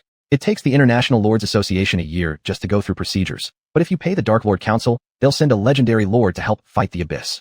But the Japanese lords are dirt poor, with severe internal conflicts. Those who have power, influence, and wealth have already fled, leaving no one who cares about their survival. Can't we? Li Chei was hinting at whether they could seize the opportunity to claim Japan now. There's no need. Linda replied. What would taking over accomplish? There aren't enough Chinese lords to replace them anyway. Plus, why should we bother caring for the Japanese? Ordinary training for young lords still learning, excavating special lords, maintaining local security, apprehending criminal lords, replenishing divine realms. There is a pile of tasks requiring manpower. Though China suffered disasters, its fundamental strength remains. For decades, as population recovers, the demand for personnel in various places only increases. Besides, many lords now raise crops and livestock within their territories. Even these resources fall short. Why cause trouble for ourselves by venturing into Japan? Are you full? Li Yan finished eating and asked. Full. Li Chei burped, patting his stomach. Then let's get ready to go. Li Yan stood up. 3 super-level lords, leading 1 intermediate lord, set off for the secret realm. This configuration is something even some of the scions of major families don't enjoy. Li Chei is getting top-tier treatment. After confirming everyone's identities, the secret realm guardian allowed them to proceed. Li Yan, you've taken up exclusively mentoring newcomers. The guard casually asked. How much do you charge per session? Black Dragon Academy is recently interested in recruiting a batch of students with good potential as special admissions. If you're willing to put in a bit more effort, I can help contact them. Special admissions. That explained how Li Che managed to be admitted here. This is my relative back home, Li Yin explained. With spare time, I figured I'd bring him to train in the secret realm, so he can acquire resources and trade them for money. Ah, I see. The guardian chuckled and then looked at Li Che, smiling. The kid has potential. This time your brother took you down to the secret realm. Next time you'll need to assemble your own team. If you're unsure how to sell treasures obtained from the secret realm, you can approach me. I'll take 10% profit. What do you say? Sure, if the opportunity arises. Li Che nodded foolishly. If someone helps sell treasures, buyers won't trace back to Li Che, ensuring his safety. Moreover, this guard is strong, and having pay protection means he's not completely isolated. Also, who knows if the teammates Li Che recruits will be reliable, who will come to rescue during critical moments. 1/10 profit, and the exclusive enforcer of the Black Dragon Academy serves you. The four entered the secret realm. The passage was still familiar, and Li Che was quite curious. After passing through, they arrived at a desolate hall. What place is this? Li Che looked around curiously. The entrance to the secret realm changes each time. Previously, our entry point was actually in an enormous tree, Liana said. Artificial structures like these imply the possibility of corresponding civilizations, but for Li Yin and his companions, it didn't affect much. Medieval Europe wasn't particularly different, except that magic slightly enhanced combat strength. Those using European stories to shoot TV dramas definitely learned from certain tragic romance authors in Li Yan's past life. Otherwise, why would kings? Those large landowners with followers be regarded as kings? Regardless, if witches were truly that powerful, why wouldn't they cast a devastating spell and wipe out the royal family? If you're so awesome, why don't you fly up to the sky? Why do you have to miserably place curses and then watch others torment each other? Is it fun? Alright, since we are here already, let's start exploring. Li Yin glanced at Anna. The latter retrieved a backpack equipped with what looked like a radio station from her realm and strapped it on, then deployed several hummingbird drones. Preparations are complete, Anna said. If only xuanhuan's little devil were available for exploration, Li Yan's group would find things much easier. But now xuanhuan was serving somewhere unknown, so they shouldn't disturb her. Hey, are we going to explore? Li Che blinked his eyes. Bro Yin, I can help. Li Yin paused in surprise. Your help? What exactly can you contribute? My troops include scouts, all of whom are top professionals. Even their horses resemble those in games. They can level up. Li Che laughed and said, with Overlord present, I just need to wait for the scouts to return with intelligence. Oh come on, they forgot. In ancient China during warfare, especially field battles, tactics were abundant beyond measure, as were countermeasures. Nowadays, if the positioning system is turned off, many countries in the world wouldn't even know where they are. As for Huahua, Huatsubing, where's your house? Give me a direction. I demand a direction. Overlord reappeared, leading over 100 scouts who set off to reconnoiter. Li Yin observed his spirited appearance, then thought about Xiangyu's historical ferocity and considered it deeply. Do you think Xiangyu will bring back some local natives from the secret realm? Or maybe some edible creatures? Li Yin asked. I reckon he could slaughter through a small country and bring back a few beauties, Linda remarked. Well, how come it couldn't also be handsome men? Li Yin burst into laughter. Western European medieval hunks. They're genuinely good looking, but they smell pretty strong too. Yeah, that's a fact. Chapter 195, The World of Power and Game. The hummingbird and scout went out together, one exploring the west and the other the east. Isn't it on the map? Linda asked while sitting in the broken hall. Unfortunately, this secret realm seems to have just formed not long ago, Li Yin said. And then, there are only big shots in the Black Dragon Academy who disdain exploring lower-level realms, so the map only has an approximate outline. Moreover, the secret realms are constantly changing. Who can guarantee that the current realm is identical to the one on the map? Liana was looking at the screen and recording a map based on the information fed back by the hummingbird. Seeing her do this, the reason why Pei Wang was called Universal Type also made sense. Almost finished exploring, Anna said as she turned off the screen and recalled all the family members. I found several mines that may contain mineral deposits. If they can be developed, the daily profits will be unimaginable. Did you find any biological settlements? Linda asked. No. Liana shook her head. Maybe people here are still in the primitive society.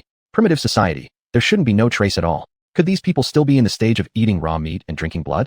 That's too backward. It could also be that the places Anna explored aren't suitable for human habitation. Lian calmly analyzed. We'll know once ACH's family comes back. As he spoke, hoofbeats were heard outside. Thud. A creature emitted a painful scream. More cries followed after that. When they went outside, everyone saw an unbelievable scene. Li Che's companion, Xiangyu, returned with his horsemen and brought back nearly 200 local natives. Walla walla. Walla walla. Seeing Li Yin and others who looked like superior beings, the captured natives rushed over immediately. They suffered so much. How did such mighty cavalry appear suddenly? Little rats, if you keep moving recklessly, your general will kill you right away. Xiangyu fixed his spear into the ground and glared viciously at the native who had fallen from his horse. Splashing sounds. Holy **T. Seeing this scene, Li Yin was genuinely shocked. It was just a small threat from Xiangyu, yet the leading person directly wet themselves. Yes, wet their pants. What exactly did Xiangyu and his group do that made the locals fear them so much? My lord, I didn't let you down. Captured 200 tongues. Xiangyu boasted about his achievements. This plot seems strangely familiar. Bro, Xiangyu, did you mistake yourself for Huitzubing? Even when Li Che acted as Wei Qing, he wouldn't send you to capture tongues. Don't you know how to scout? But now that they've already been captured, let's leave it at that. Looking at these people, they don't seem like pure humans either. Linda carefully examined the tongues Xiangyu brought back. Anna, is there any way we can converse with them? Lian asked. Liana nodded and sent a program to all the Lord's bracelets present. Universal language decipherer. With this, one could understand what other races said and even talk with them. It was an amazing tool, practically a necessity for all lords. Once the program loaded successfully, please don't kill us. So many of our people have died already. Please, our tribe is already empty. The chief knelt on the ground and pleaded repeatedly. It didn't have to come to this, did it? Ayu, what did you do to make them so afraid? Li Che looked somewhat perplexed. Nothing really.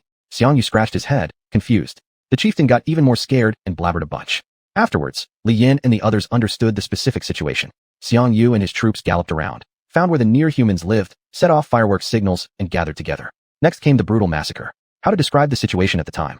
200 men forming a cavalry troop, each 2 meters tall, armed with strong horses and weapons gleaming with cold light. The leader's strength was so great that drawing a bow would pierce a villager straight to the wall. This group was as invincible as entering no man's land. They slaughtered the entire village before bringing the remaining captives back to claim credit. Xiangyu scratched his head and said, My lord, please don't listen to his nonsense. There were just over 200 people in the entire village, and I didn't kill many. Li Che breathed a sigh of relief. All those deaths were due to running too fast and couldn't be caught up in time. I killed them with a throw. If they hadn't run, they would have been fine. Good. My heart, which had just been put down, was suspended again. I must have been mistaken. Li Yin helplessly shook his head. How could he have such a dream? He dreamed of the most prosperous time of Hua's military power, when the army marched into the European continent and then carried out a bloody baptism. Also, in ancient times, scouts took at least a few hours or even several days to gather intelligence before returning. Xiangyu's group managed to arrive so quickly. Just how weak were the opponents on the other side? I won't say much more, said Li Yin. What is your race called? Are there any other forces here? Is there a concept of a nation? The leader of this unknown race dared not omit any details, revealing everything. These people, who were relatively short in stature with rough skin, were called rock people. They were skilled in earth magic, farming, and using stones to build structures. As for kingdoms, the current location was slightly west of the center of the continent. To the north was the extreme north defense line, where warriors sent by the empire guarded. The southeastern areas were under imperial control. To the west also lay a large country, but its power did not match that of the empire. For a long time, both sides had maintained the principle of sporadic warfare over short periods and long-term peace, without ever touching the extreme north defense line. The extreme north defense line that neither of the two countries dare to interfere with. Li Yin frowned. What kind of defense line would make both countries reluctant to interfere? What's there? Chill ghosts, said the rock people leader. These chill ghosts are born from icy lands and feed on the souls of others. They pose a great threat to humans. Then, he looked at Li Yin and the others. Of course, I don't know if these things would be of any use to you. Li Yin thought for a moment and asked again. Is the empire currently still experiencing internal strife? Are members of the royal family killing each other? The rock people leader paused, then nodded. Li Yin smiled knowingly, feeling that the storyline was so predictable. It was just like Game of Thrones. Alas, struggles among the upper echelons result in misfortunes for those below. Without having undergone an enlightenment akin to the Renaissance, the old nobility might even feel that all this is justified. So what's next? Chapter 196, Trickery and Plunder. In ancient warfare, including that of ancient Huagua, it was rare for any army to mobilize tens of thousands of soldiers. Of course, thanks to the meticulous records kept in Huagua, many large-scale battles would result in the annihilation of hundreds of thousands during wars of national extinction. As for Europe, Li Yan's historical grades weren't great, but he knew that if the Qin dynasty and Alexander had clashed, Alexander would have been utterly destroyed. So, a village with only a few hundred inhabitants, how strong could its empire possibly be? Lord, give me 3,000 troops, and I will ensure that this miserable empire is wiped off the face of the earth.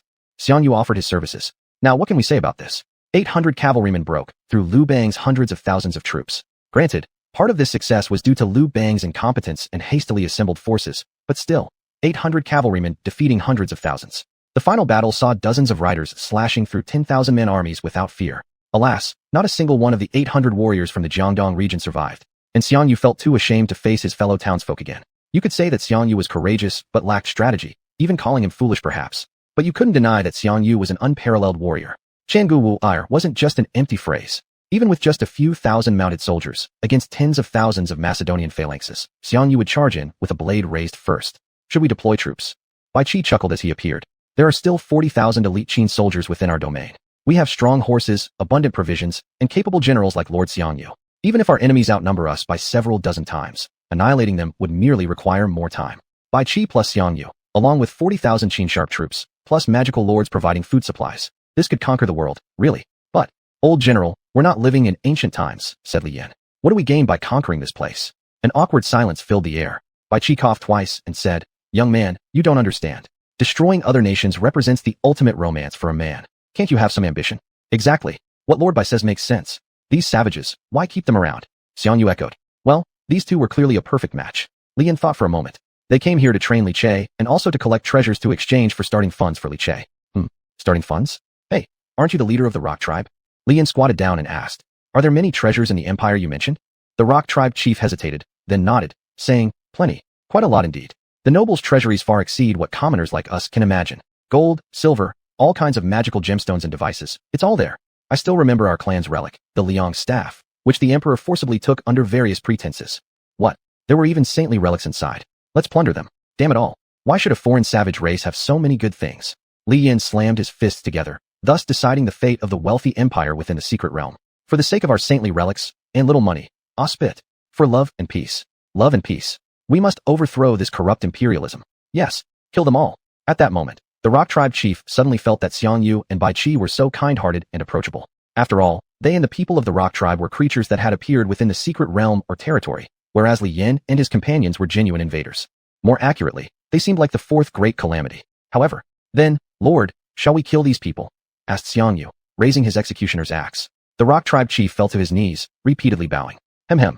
Li Che coughed twice to signal Xuanyu not to be so extreme. Although it wasn't possible to recruit the Rocks into their ranks as loyal subjects, Li Yan and his group could still make them work in other ways. After all, this secret realm wouldn't be destroyed anytime soon, and since there was a civilization present, they could appoint the Rock Tribe as managers of the Black Dragon Academy's outpost. Their main tasks would involve constructing and maintaining the base, managing backup supplies, etc. Still, speaking of these backup resources referred mainly to basic agricultural produce obtained through farming, such as wheat and so on. As for magical gemstones and other valuable items, those would be out of reach for the Rock Tribe. Even if someone did manage to get hold of something, given that they were outnumbered and yet slaughtered one-sidedly by Xuanyu, who possessed only intermediate-level lord abilities, their combat capabilities were laughably poor. Therefore, they'd better submit themselves to servitude honestly. At least the Wagwos wouldn't oppress them to death, unlike Western capitalists who sometimes forced entire populations to starve so they could take their lands for grazing purposes or similar reasons. However, since it had already been decided that they would raid the Empire's treasury, how exactly were they going to proceed? Leave it to me. Linda chuckled confidently. Before I entered the Black Dragon Academy, my dream was to be a big director. As for grand scenes and atmospheres, battles involving hundreds of thousands of soldiers from the ancient warring states could only be described as hell on earth. The overwhelming might of such an army alone could crush the Empire with sheer momentum. Setting up camp at their current location, bonfires were lit in the broken halls while several lords brainstormed on how to lure the Empire's army out. The Rock Tribe possessed some information about this secret realm too. Although they didn't have detailed maps of the Imperial capital's defenses, they were familiar with its general layout. It looked like one of those medieval castles, nothing special. The people of the Empire are a subspecies, Li Yan explained. Their bodily functions don't differ much from humans, and their weapons and equipment styles are all knightly. Xianyu's armor and long spear don't match this world's aesthetic, which actually gives us something to work with. Linda giggled mischievously. Have you heard of Lu Bu shooting a halberd at Yuan's gate? We can do something similar. Linda's overall strategy was to have Li Yan slimes disguise themselves as an imperial citizen before being pursued by Xianyu. Ideally, Xianyu could also fire an attack towards their capital gates during his pursuit. A perfect provocation. Hehe. Once the Empire is placed on high alert, they'd send out 40,000 troops to engage them directly. The troops within this realm could withdraw into it for rest. There was no need to worry about them being easily killed. With 40,000 strong marching under the city walls, what a laughable fate for such a small imperial capital. They could directly chase after their supply convoys, tailing them into the capital, thus taking the opportunity to feed intelligence back. Liana suggested. We shouldn't use Li Yan's slimes as it might expose us. After much chatter and debate, the final plan was agreed upon. The capital was bracing for an incoming storm. Chapter 197, Intimidation. Huali. A heavy rain fell within the secret realm, clashing weapons and armored horses. Xianyu was clad in metal armor, mounted on his warhorse. Such a small downpour would not affect professional soldiers in any way, especially not super warriors like Xianyu. And looking at Xianyu's appearance, it was utterly dashing. Liana carried her 4K camera, directly filming an extended sequence of footage that seemed like something only CG could achieve. Rainy night, Ghost General, the atmosphere was perfect. Brother Yan, did it always happen this way when you entered the secret realms? Li Che asked. Not really, Li Yan shook his head. There are quite a few secret realms with civilizations, but I didn't need to explore too many. So, there was no real necessity. Rain such as this is rarely encountered. If it does rain, Li Yan generally finds a place to rest instead of continuing actions in the rain. Actually, rushing straight in isn't a bad option either. However, doing so would provoke a resistance psychology among the citizens of the imperial capital, and implementing a scorched earth policy would be counterproductive, akin to killing the chicken to take its eggs. Wouldn't it be better to let this hen lay eggs slowly, and then collect them gradually? So, the play of the ghostly general's attack must be made sufficient. Ayu, try shouting a couple of times, said Li Che. Xuanhuan nodded and then gathered his strength, shouting, "Today, I will die alongside my men. But yet still, king of Western Shu." Well, it isn't wrong either since the historical Xuanhuan has been dead for 2,000 years. It was full of power and had enough intimidation. Good, let's go. The sound of rain kept dripping. GG. At the gates of the imperial city, the soldiers guarding the gate braved the rain to inspect passing caravans, ensuring nothing amiss was concealed within. The imperial city was recently offering bounties on royal defectors, rewarding up to 200 gold coins each. Of course, most caravans had no issues, and the guards continued to hold their posts while yawning. Why do I have to be so unlucky? Why am I on duty in this freezing weather? Guard number 1 complained. I just want to get off work quickly. Haha. Aren't you thinking about that prostitute again? Guard number 2 teased. Hey, stop talking nonsense. Guard number 1 retorted irritably. I'll save up enough money to marry her. They exchanged casual banter and resumed checking the wagons going through the gates. Then, grumbling. What sound? The 2 guards looked into the distance and saw a carriage carelessly racing toward the capital, cargo falling off without concern. Upon spotting the guards at the gate, the driver shouted out excitedly, "Hey, help! Enemies!" Puff! An iron arrow pierced right through his head, causing the carriage to lose control and overturn by the side of the road. Clomp, clomp. The guards sounded the alarm. Then over a dozen men appeared, armed and wearing knight armors. They were prepared for battle. If the figure in front, whether human or ghost, attacked, they would die holding him back if necessary. However, Xuanhuan just casually waved his hand. A corpse was tossed before the guards. It was the wife of the previous carriage driver, her eyes wide open in death. Oh damn. This bastard. One guard recognized this person. How dare he treat our citizens like this? Damn it, he's taunting us. Another guard lost patience, immediately leading out a horse, grabbing a knight's spear, and charging towards Xuanhuan. In just one round, this man was impaled through the chest and crashed heavily onto the ground. You vermin, is this all the skill you possess? Xuanhuan laughed loudly. This general can wipe you all out alone. Yield if you know what's good for you. Otherwise, one day, I will surely bring an army of 400,000 elite troops and level your kingdom. Next, Xuanhuan reversed his spear action and hurled the long spear directly onto the city gates. The spear stuck into the wall like a bullet into tofu, making it impossible to remove. Plop plop plop. As the hooves faded into the distance, the imperial capital reacted swiftly. A ghost, clad in iron armor, face masked with iron, towering at 2 meters, came seeking revenge. This became the news within the imperial capital. Though many didn't believe it, the grisly death of the carriage driver left them with no choice but to trust its truth. What kind of monster had to be so powerful to achieve such a feat? The emperor also learned of the situation and then went to examine the scene. Seeing the gruesome state of the carriage driver, the emperor furrowed his brows momentarily, but he quickly calmed down and told the ministers, "No need to panic. That person might have merely used some magic to do so. We don't need to worry. He's only one man. With over 40,000 soldiers ready for battle in our capital, why should we fear him?"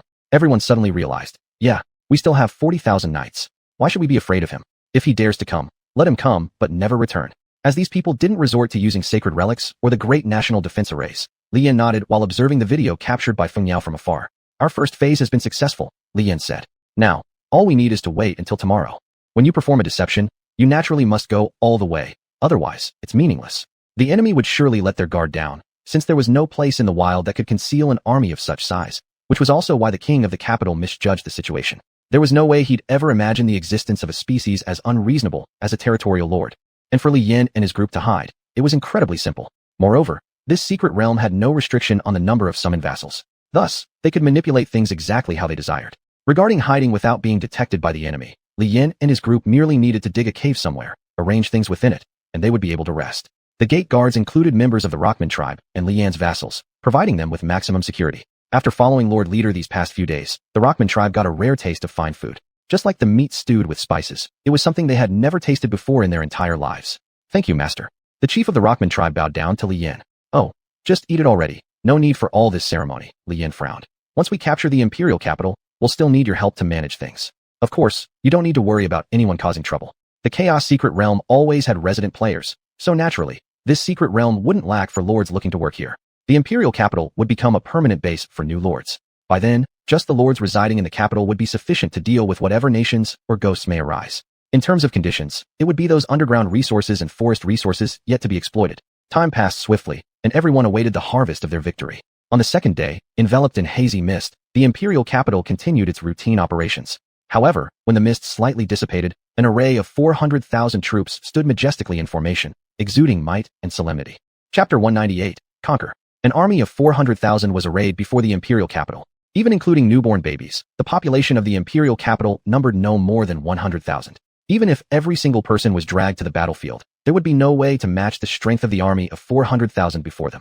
Moreover, this time the imperial capital faced an elite and regular force. These elite soldiers were fully armored and wielded finely forged weapons, far superior to the Qin of Baiqi's era.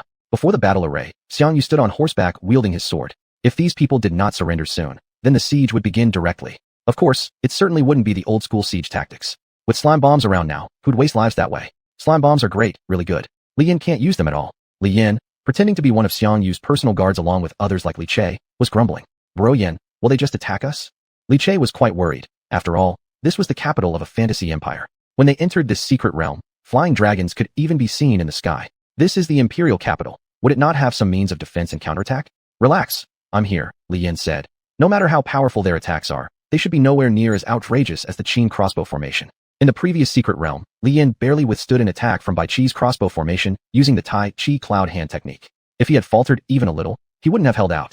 Xiangyu was waiting. Once the time came, he could join the fray. Of course, the ideal scenario in Baiqi's plan would involve the enemy directly surrendering. In that case, Li Yin and his group would only need to kill the royal family without causing further collateral damage. However, clearly these barbarians had no intention of waiting to die. Seeing thousands of soldiers loudly climbing onto the city walls, holding various strange contraptions aimed at their military formation, Li Yin knew these people were courting death. Fire! Burn these heretics! Whoosh! Countless fireballs and lightning arrows rained down upon the army. Why make things difficult? Li Yin dismounted reluctantly, then flashed forward in an instant. Bro Yin, be careful, Li Che warned. All Li Che received as a response was a thumbs up from Li Yin. Then, Tai Chi cloud hand.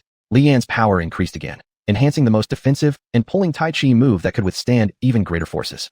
Black and white energy formed a vortex, fusing the fireballs and lightning arrows into one energy mass, which Li Yin flung back.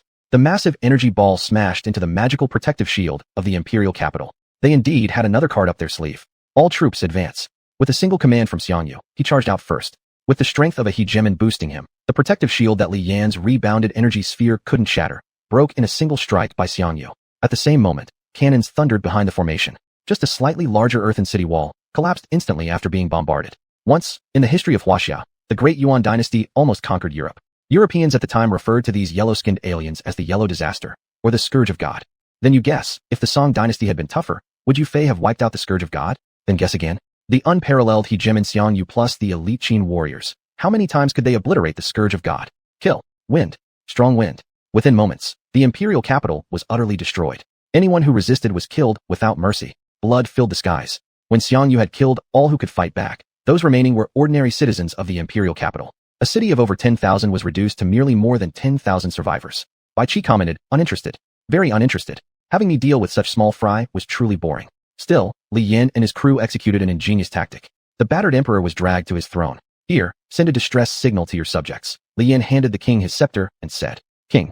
Over the next half-month, Li Yin and his team expanded and fortified the area around the imperial capital. They drove the rock people to bring other races over, set up camps, and used the time to train Li Che. When the loyalist army arrived with cries of war, Xiangyu grinned, tossed the piece of meat in his hand away, shouted loudly for everyone to follow him. Over 100,000 soldiers were slaughtered, then buried under the earth to serve as fertilizer. When the empire was finally completely controlled, envoys from the academy arrived. The royal treasury was given to Li Yan's group. As for the land and remaining resources, those went to the academy, which would subsequently dispatch personnel to manage the area. After feasting on roasted meat for half a month, the final phase had come. The squad members returned to reality, arrived at Li Yan's villa, and entered the domain. All right, everyone. Li Yan grinned. Now comes the fun part of splitting the spoils. The regular gold and silver stuff will just be left here. A pile of gold and silver coins, along with all sorts of jewelry, were heaped together. Even in this era of lords, precious metals remained a hard currency. They could be sold for quite a bit of money and cultivation resources. What was more important were the magic gems and various pieces of equipment. This is the holy relic of the Rock People tribe. Li Yin pulled out a staff. It can be used as a holy relic to enhance both defense and attack power. When used by a mage unit, it can unleash a barrage of rock-melting bombs. Li Che's subordinates did not include any mage units, so it would have to be kept aside for now in case they could find another favored race to make use of it. I like this one. Liana grabbed a hammer. Hammer of Forging, a legendary hammer left behind by the divine race's forging master, adding extra attributes when processing various weapons and equipment. If you like it, then it's yours, said Li Yan. In that case, I'll take this. Linda picked up a piece of golden gauze clothing. Dancer's gauze, an ancient treasure left from prehistoric times, worn by dancers, but due to its age, it's very precious. It can grant the wearer an additional magical aptitude. The remaining items, without any special properties, were all taken away to be sold. However, Li Che still held on to some things, mostly swords and armors. It wasn't because these things had much use. Li Yan had already provided fine gold weapons and armor. The reason Li Che kept them was to leave them as war trophies, planning to set up a display hall. Now, Li Che finally had something to stand on his own 2 feet with. With initial S-class potential, all he needed to do was find a teacher to inquire about how to increase his strength. Whether meditating or consuming spiritual fruits, it all depended on how Li Che chose to proceed. Meanwhile, not long after Li Yan emerged from the secret realm, he was targeted by an old rival. Chapter 199, The Secret Realm of the Tang Dynasty. Son of a turtle, I've come to take revenge on you. Have you missed me? Do you belong to a dog? Let go of me. Gu Xiaoxiao, through her own efforts, finally made it to the Heilong Academy. Upon arriving at Heilong Academy, she rushed straight to Li Yan's dormitory. When Gu Xiaoxiao saw Li Anna and Linda, she became even angrier. Bad guy, you scumbag. Are there always beautiful women living with you wherever you go? I'll bite you to death. Li Yan's arms were left with no good patches of skin. After she calmed down, Li Yan still had to prepare tea and snacks for her. The girls instantly hit it off, leaving the only male in the house rather troubled. After drinking tea and eating snacks, Gu Xiaoxiao's mood improved greatly. Miss me? I'm now an S-level lord. How do you feel about that? Gu Xiaoxiao hummed twice. Who in this room hasn't broken through to a level yet? Who is it? Don't be sarcastic. Li Yan, propping his chin on one hand, said. Can my situation be compared with yours? There are many lords of the beast mastery, light, and mechanical factions, so shortcuts to breakthroughs are available due to countless previous experiences and failures. But Li Yan is different. Slimes are too low level. Not many can achieve significant growth through cultivation. Ye is extremely rare and has little reference material. With both abilities awakened and added together, Li Yan needs more than just treasures obtained from Chaos Abyss training to break through to a level. However, Li Yan isn't worried right now. Students within Heilong Academy, if nothing unexpected happens, will complete their studies within 3 years. Those with outstanding contributions may stay as teachers within the academy, enjoying better resources which benefits their future. In Li Yan's case, he could easily become the founding patriarch of a sect. Alright, let's not talk about these things. Gu Xiaoxiao coughed twice. Have you heard any recent major world news? Li Yan shook his head. Many lords focus on their cultivation and forget time, completely ignoring what's happening in the world. Anyway, if one's abilities don't measure up, bad luck is bound to follow, that's certain. Is it something related to Japan? Linda asked. I know about this, and I have collected quite a bit of data. Girls always dream of being internet sensations. Linda's social media account even has over 100,000 fans. She usually posts matters that lords often overlook, such as news. Since many normal lords need such information, her number of fans grows steadily. Tablet open, module opened. A piece of news about internal conflicts among prominent families in Japan appeared. Yicheng went back to Japan to handle family affairs, Gu Xiaoxiao said. Given her status as a Chinese student, she won't have problems. The key is why did this happen? Struggles between country and family occur in any region, and Japan is especially severe. The Japanese side didn't disclose anything, and they're even sealing off the news, Linda said. I asked a friend working in Japan. They gave me some inside information. Do you want to hear it? According to Linda, the Chaos Abyss in Japan wasn't conquered, and then more abysses appeared. As the danger level continued to increase, it quickly exceeded the handling capacity of Japanese lords. Junior brother Li Yan, Linda grinned. You've been struggling to break through to S level, haven't you? Why not check it out? You might find an opportunity to ascend. It would be too dangerous for me to go alone. Li Yan shook his head. Our country takes the lead in lord strategies. We look like students, but we're soldiers in disguise. If I rashly venture abroad, I won't be under national protection. Conflicts in secret realms could affect relations between countries in reality. If things escalate due to trouble caused by a foreign lord, it might get ugly. Hee, don't worry, Linda smiled. The International Joint Organization has contingency plans for super secret realms. Every capable country will deploy troops to offer support. Junior brother, you should try signing up. If you go, I'm going too, Gu Xiaoxiao hummed. If I don't keep a close eye on you, you'll surely flirt with ladies again. Do you have a prejudice against me? Li Yan was getting angry. Why does everyone think I just chase after girls? I also have male friends around me, alright. Linda looked entertained, while Gu Xiaoxiao and Li Anna showed complex expressions, knowing very well about the stunning beauties who were Li Yan's teammates during high school. Given Li Yan's personality, if someone he knows might be in danger, there's no way he would just sit back and do nothing. Therefore, the few of them from Heilong Academy all signed up one after another. Yinjing. Through a special domain passage, Chu Qinfeng arrived inside a certain skyscraper to attend a meeting with some people. Teacher Chu. Tang Jia handed over a document. We still need your personal attendance for this matter. I've already said it. I'm merely an S-level lord despite rushing as much as possible. In reality, I have little say in such important matters. Chu Qinfeng glanced through a couple of pages and said, There's no help for it. You'll just have to bear with us. Tang Jia responded, After all, your status is well known, and many wish to court you. Chu Qinfeng sighed, and then entered the secret conference room. Those present were all mythic-level lords. As one of Huaguo's strongest lords, Li Xian was naturally also in attendance. Hey, Chu Qinfeng, you finally showed up. Li Xian waved casually. Come on, take a seat. We're all counting on you now. Chu Qinfeng froze for a moment, and immediately sensed something wasn't right. That sly old fox wouldn't show up without ridiculing him, so that definitely wasn't like Li Xian. Now, seeing this overly friendly attitude, something must surely have gone wrong, and they needed his help. Spit it out, Chu Chenfeng said as he sat down. TCH, you're no fun at all, Li Xian huffed, then handed a stack of photos to Chu Chenfeng. Take a look, and then think carefully about whether or not you want to go. Confused, Chu Chenfeng accepted the items and began examining them, only to freeze in place. The monsters shown in the pictures were all warriors dressed in ancient Huaguo armor. It was different from the Warring States period secret realm that Li Yin encountered. These warriors had all been demonized. How about it? Interested, Li Xian grinned. The secret realm of the Tang dynasty has appeared. It's inconvenient for us to intervene directly, so you're the only old-timer left who can explore it. Chapter 200, Happy Times. Chu Chenfeng looked at the photo in his hand, and then at Li Xian. This matter indeed required his personal handling. Once these myth-level lords like Li Xian stepped out, especially going to Japan, they would surely be driven away. Everyone knew that there had been a powerful empire called Tang in this world, and the only one capable of defeating it was himself, so the country must be extraordinarily great. The secret realm abyss contained random elements, possibly future technology or items that existed in history, even things from myths and legends. Otherwise, Li Xian wouldn't have been able to find Pangu.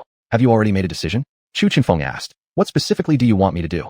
Inside the Tang realm, there must be some valuable treasures to bring back to Huaguo. Since he needed to lend a hand, he might as well give it a try. The reason we invited you here is simply to investigate the situation inside, said a myth-level lord. We don't expect you to conquer the entire secret realm.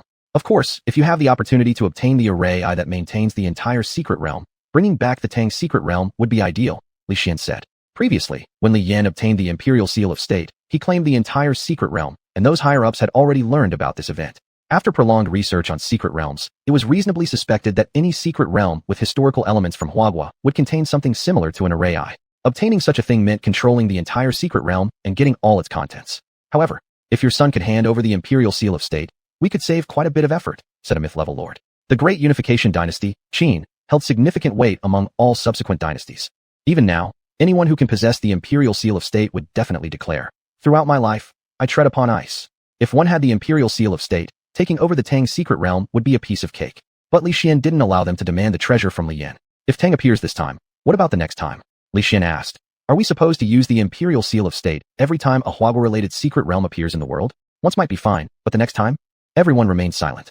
In this region of Asia, Huaguo dominated for thousands of years. Even the last feudal dynasty, although it declined, was still a superpower with immense wealth. If one finds a secret realm related to Huaguo, the treasures inside are countless. Realizing how rich Huaguo was, revealing something like the imperial seal of state will make other countries unlikely to let Huaguo claim anything. Well, stop arguing. Chu Chenfeng roared suddenly. You're all grown adults. Why argue? Everyone instantly quieted down. Teacher Chu was still Teacher Chu. Compared to the cunning bastard Li Xian, many people still respected him more. I understand the situation, Chu Chenfeng sighed. Never thought there would be a day I'd have to show weakness. When should I set off? Oh, in a few days we'll be fine, Li Xian said while handing him something, smiling. If you encounter any dangerous situations, use this. I'll be there in a second. Aren't you worried about causing some international disputes? Chu Chenfeng asked. Last time I cut down foreign territories within the divine realm, no one dared say a word. It's no big deal, Li Xian dismissed carelessly. And so, a male student named Chu Feng joined the Huaguo team heading to support Japan. There was also a list of names, ranging from Li Yin to Li Che. To Japan, everyone had to take a ship to save money. For safety, they were using old-era aircraft carriers. Chu Chenfeng arrived half an hour before the ship started moving. He carried a backpack, wearing a cap and mask, looking somewhat. Brother, you look kind of shady. Li Che scratched his head, grinning stupidly at Chu Chenfeng. Chu Chenfeng glanced at the people behind him. Li Yin, Gu Xiaoxiao, and Liana. Aircraft carrier. Oh, it's the first time I've ever seen one in person. Never thought one in such good condition still exists today. Li Yin looked quite delighted at the sight of the aircraft carrier. Look at your naive face. Now advanced forces all use mechanical clan transports. We're just unlucky to be stuck traveling by ship like this. Gu Xiaoxiao sneered dismissively. But the mechanical clan ones are too powerful, Liana thought. Imagining if she had such a large-scale warship, it would always be a threat wherever she went. Once aboard, Chu Chenfeng informed Li Yan's group of the situation. Upon learning that this mission involved the secret realm of the Tang dynasty, Li Yan was momentarily surprised. Brother Yan, do you think since the surname of the Tang dynasty is Li and we're also from Li village, can we claim some kind of relation? Li Che asked whimsically. You can always try if you want to end up looking like a beehive, Li Yan snarked. So, does that mean you used a fake identity this time, senior? Chu Chenfeng. No, Chu Feng nodded and said, it's just a common trick. With slime abilities, it's pretty simple to disguise into something they can't comprehend. Then, both sides exchanged their intel. Chu Chenfeng was there to investigate the situation, while Li Yan's group was concerned about Yicheng's safety. The trust and care between members of the landlord squad were admirable. The cooperation among landlords of different nationalities is also what organizations like the Landlord Management Association hope to see. Didn't Tangja ask you to find a girlfriend or something? Chu Chinfeng chuckled. If you agreed to marry Xuanhuan, we'd have an excuse to meddle in Japan's affairs. Starting with the family. Even if Li Yin doesn't know how to handle it, Huagua isn't lacking in genius-level figures who could devise strategies for him. At that point, they could bluff and claim that this myth-level landlord is a great descendant of the Tang imperial family and Li Yan's family bodyguard, so they cannot stop him. As for the subsequent legendary landlords numbering in dozens, well, the Li's are a big family. Isn't it normal? Regarding the secret realm of Tang, it's our Li family's secret realm. It's our Huagua's treasure. Having a wife as a daisyo wouldn't be bad either. Gu Xiaoxiao stepped on Li Yan's foot, right? But I didn't agree. Li Yan gritted his teeth. Do you care so much because you like me? If you like me, you can just say it. Put down the bow. Put it down. Whenever there's Gu Xiaoxiao and Li Yan in the team, joy seems never-ending. Chu Feng chuckled and then thought it was a good idea. So he sent a message back home to fabricate some fake identities and information for Xuanhuan and Li Yan. Who knows? These might come in handy at critical moments. Chapter 201. Ocean, you're full of water. If an ordinary noble were to explore a secret realm or move around within their own country, naturally, they would go as fast as possible. Take Chu Chinfeng for instance, who teleported directly to Yanjing via a domain passage. This was already quite fast, and generally not permitted under normal circumstances. As for Li Yan and his group, they took a fast track straight to the port. But once they left the country, things were out of their control. You, and all of you. A person working on the aircraft carrier pointed at Li Yan's group and said, all of you stand up. I've got something to say to you. The group, who had previously just taken random seats, looked at each other and stood up. In the group, there were only 3 males, Li Yan, Chu Chinfeng, and Li Che. The rest were all beautiful women. Just when Li Yan thought a battle was about to ensue, the man grinned. Not bad. Looks like all of you have been training well. The sailor man said. In this era, it is indispensable for lords to train themselves too. Understand? He continued. You guys, this time you're going for voluntary rescue missions. Do you know what voluntary means? They all shook their heads. Hey, how dumb can you be? The man tapped his skull. It's simple. Be smart about it. Voluntary rescue for our allies in Huagua doesn't earn you any rewards. And originally, those bastards didn't even plan on sending us for the rescue. To bleed for your homeland is without question, but going to Dongi to fight for them without any benefit. Who wants to get hurt? Be sharp, understand. Li Yan suddenly understood. It was advice from an old hand to the young generation. Older brother, what you're saying isn't right, Chu Chinfeng chuckled. If we bring back a couple of Dongi women, then what do we get? Oh, those Dongi women. They are spirited ones. The sailor roared with laughter, then patted Li Yan's shoulder. Young man, I see potential in you. Look at those muscles of yours. Surely we'll attract the girls. Li Yan was speechless. Why did Elder Chu have to ask such questions? Looking back, especially at Gu Xiaoxiao, the little devil, her eyes were practically spitting fire. Gosh. The sailor laughed heartily and went elsewhere. He had more important matters to warn those volunteering rescuers about. Some of these nobles were doing it for another exciting entry on their resumes, while others were keen to adventure. As for actually going to rescue, who cares whether the local nobles in Dongi live or die? Most of them hid away in secret realms unwilling to emerge, anyway. Not to say that there weren't organizations truly acting for the survival of humanity, just very few indeed. Anyway, this bunch of nobles going to Dongi at their own expense could help ease some of the frontline pressure over there. What's not to love? Can we contact Yacheng? Chu Chinfeng asked. Senior classmate, what do you intend to do? Gu Xiaoxiao asked. It's rare for us to come all the way to Dongi. Shouldn't we experience proper Dongi tourism attractions? Chu Chinfeng smiled slightly. Li Che was puzzled. Aren't we here to explore treasures? Li Yan covered his mouth and laughed. Ache, what are you talking about? We're here for fun, using the guise of aid to come here for free, got it. Though still confused, Li Che kept quiet after hearing both Li Yan and Chu Chinfeng. With some time left before arrival, Li Yan and the others went to the deck where the salty ocean breeze offered a novel experience. Are you curious why they still maintain these old warships? Chu Chinfeng asked. Yes, why keep these things around? Gu Xiaoxiao wondered. These machines are something mechanical studies no longer cover. There are simply too many monsters beneath the surface. It's too much for one lord to handle. That's just part of it, Chu Chinfeng said. Actually, some worry that the abilities of lords may vanish one day as suddenly as they once appeared. Records show that lords emerged suddenly. By the time the first lord arrived, countless others already existed. They secretly developed their powers intending to dominate through their advantage. However, soon more people awakened, followed quickly by the era of lords. Then came the discovery of secret realms, a wave of exploration, culminating in the Great Abyss Rebellion. Since then, regulations targeting lords have become increasingly strict. If some lords can withstand a nuclear bomb without any issue, what if all the lord abilities fail? We would still have a fighting chance, Chu Chinfeng said. It's like now. It seems we're helping Dongi, which devalues our standing, but they don't dare to move against us because our country is very powerful. Before becoming lords, Li Yan and the others were taught to bear the responsibility of defending their homeland, so naturally they understood what Chu Chinfeng was saying. Never mind that. Gu Xiaoxiao huffed and took out a fishing rod. Hey, we're still sailing, Li Yan reminded her. Although using the ability of a lord could keep them steady on the aircraft carrier deck, fishing seemed to be pushing it, right? How does one fish while moving? You just don't get it, Gu Xiaoxiao grinned. This fishing rod is actually a type of divine artifact. If I want, there's nowhere I can't fish. Li Yan was taken aback. How could there be such a trivial divine artifact? Should he praise the perseverance of fishermen or criticize Gu Xiaoxiao for having such an absurd divine artifact? Chu Chenfeng chuckled, then said, to be honest, at the beginning when we first explored the abyss, all sorts of strange treasures could be dug up from those ruins. This fishing rod that can catch fish anywhere is relatively normal. What about the abnormal ones? Li Che blinked and asked. Barbie dolls. Chu Chenfeng replied. Huh, why are Barbie dolls considered abnormal? They shouldn't be. You'll understand once you look into the development process of the predecessor of Barbie dolls. Chu Chenfeng sighed helplessly. Those reckless, carefree days belonged to Chu Chenfeng's youth, now far behind him. All right, watch me. Gu Xiaoxiao baited the hook, then cast it with great force. The rest looked on curiously, guessing what kind of large fish Gu Xiaoxiao might reel in. Generally, a 10-pound fish would qualify as large. But the moment Gu Xiaoxiao started reeling in, splash, a shark weighing tens of thousands of pounds was pulled up. Shit, Li Yan swore, then threw a spear, pinning the shark down to kill it. Chapter 202, heading to the Yaocheng family. After the unfortunate shark had its skin and bones taken, it was discarded. The remaining meat was utterly inedible and useless, not even fit to be used as fertilizer. The aircraft carrier soon docked at the shore.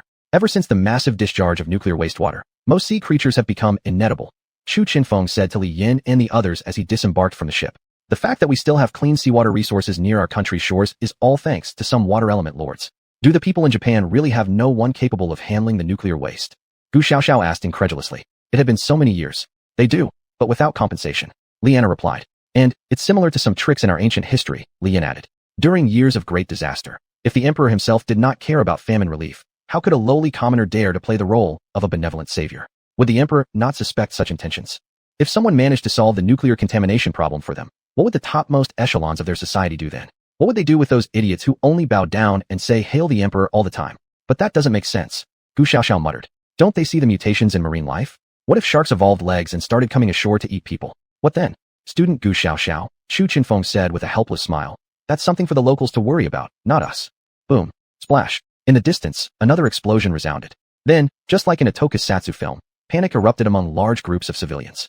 Subsequently, local Japanese lords appeared, starting to exterminate the mutated sea creatures that had washed ashore. Even from afar, Gu Xiaoxiao had only one critique of their actions. This is too clumsy. Hey, look at that range support over there. Didn't even notice the monsters coming from behind. Wow, look at this guy. With a huge shield. Who still uses shields these days? This must mean he has very little confidence in his body. Oh my gosh, I'm dying laughing. Is the reason these people need our rescue because their own combat abilities are so weak? While Gu Xiaoxiao felt quite comfortable watching and criticizing from the sidelines, the others who were specifically waiting for her found it tough. A wandering sea beast that had reached this place was slain by Li Che with one stroke. Not bad skills. Have you practiced before? Chu Chenfeng asked after also killing a sea beast with one slash of his sword.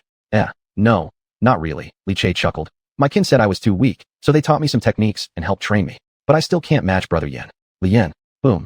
With a black flame spear exploding into a large pit on the ground, Li Yan's fighting style grew increasingly violent. Forget about reasoning with this kid. The Black Dragon Academy has many skilled teachers. If you get the chance, you can learn from them, Chu Chenfeng said, calling Li Yan back. Alright, stop fooling around, let's go. The team members gathered, maintaining vigilance as they moved to other locations. Seeing how an ordinary attack by sea beasts caused pandemonium at the landing site made even the hardened hearts of Li Yan and the others feel sorry for the locals. These people were truly unlucky. Why were they always so unlucky? Just look at how they immediately locked their doors and windows at the sight of sea beasts. It was such a smooth operation that clearly came from much experience. Don't shed tears for these people, Chu Chenfeng said. Do you know where Yaocheng is right now since you're connected with her? Where? I know. Liana raised her hand. She's far away from here. Shall we go? Far away.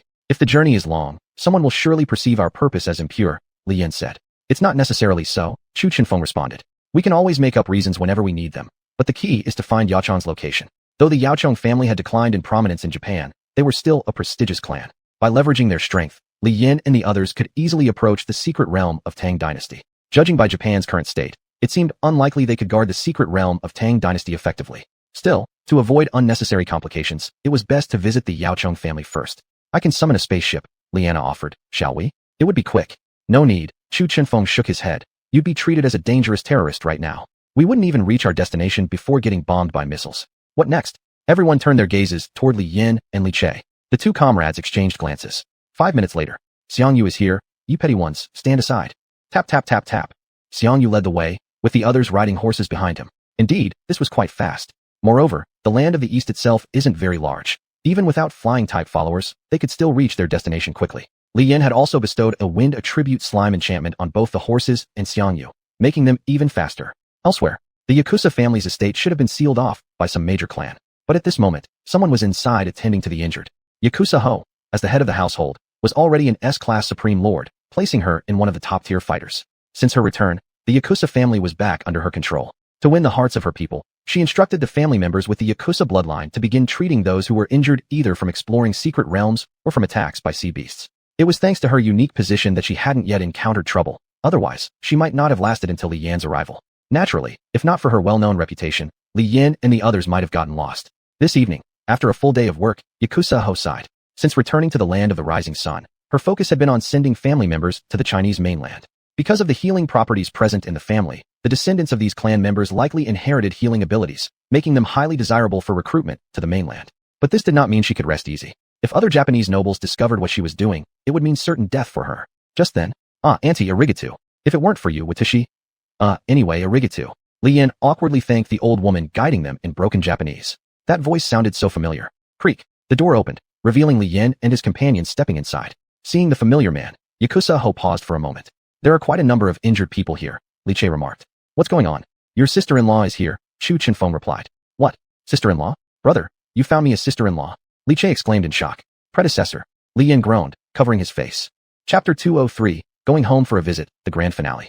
Li Yan could no longer recall exactly how he managed to secure the secret realm of the Tang dynasty from the eastern lands back then. All he remembered was rampaging through the eastern lands, which made certain powerful families uneasy. They decided to intervene against him and his group. Chu Chinfeng summoned the strongest fighting force of Huagua with a mere token, resolving all the issues. After everything was settled, this formidable warrior winked at Li Yan and said, My good son, I missed you so much. Li Yan remained silent for a moment before breaking into a wry smile. Father, I want you dead too. Years of resentment stemming from over a decade of living alone were unleashed onto his father. He threw a punch straight at Li Xian's face. After that decade, Huagua gradually retrieved numerous historical secret realms, analyzing and managing them systematically. Li Yan and his friends parted ways after graduating from university. However, Li Yan could never sit by and do nothing if one of his companions was in danger. From xuanhuan being trapped in a secret realm due to betrayal by a teammate, to Li Anna's high-ranking identity within the Dark Lord Council being exposed, and Gu Xiaoxiao being targeted by a cult because of her nature as a light system lord, to Linda and Alice both falling prey to manipulations. When Anna's situation was revealed, Li Yan unexpectedly learned that the woman who had beaten him back then was actually his mother, leaving him utterly stunned. By the time Li Yan successfully ascended to become an SSS-class legendary lord, his father had already torn through the abyss. The secrets of the abyss were unraveled, treasures left from the previous epoch were discovered, and humanity started its expedition to other planetary dimensions. Later on, Li Yan often talked about a rather fascinating novel. It went like this. Interstellar voyages in the universe are surprisingly simple. Any somewhat intelligent individual from any race can figure it out, yet strangely, humans couldn't. One day, a race of aliens arrived on Earth in a decrepit spaceship. They were supremely confident, armed with flintlock guns, wanting to conquer the entire planet. They thought Earth was incredibly beautiful. Instead, they were nearly obliterated by missiles. Afterward, humans gained the ability for interstellar voyages, and it was like 8 billion mad dogs unleashed. The galaxy was too small. Humanity yearned for a more expansive universe. So, our exploration of secret realms and other places never ceased. Even though he was 40 or 50, still youthful Li Yan spoke this way to his newly born granddaughter. This blonde little girl was somehow related to Alice or Linda, but not much. Father, stop telling these old tales again. The golden-haired girl, inheriting her mother's beauty, cradled her child and expressed dissatisfaction.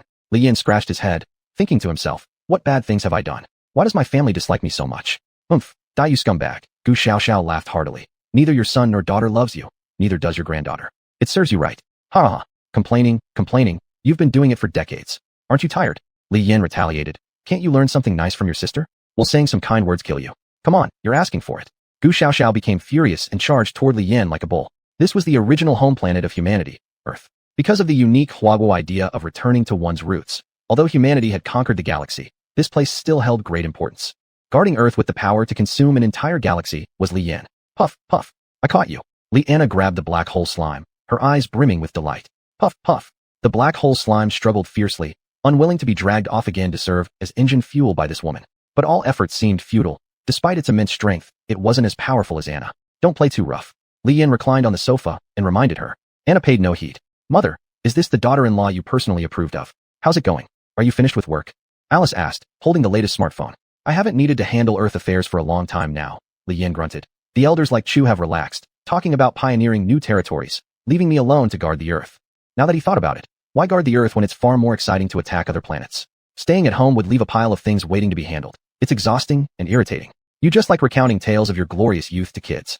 Bai Qi held his wine gourd, watching Li Yin from the second floor with mockery. If you truly had skills, go test yourself in world-creating level secret realms.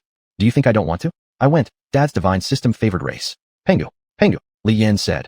After the axe of chaos was restored, that guy chopped down with an axe, and 3,000 demon gods were truly annihilated. With Dad taking care of the front lines, all they had to do was manage their territory.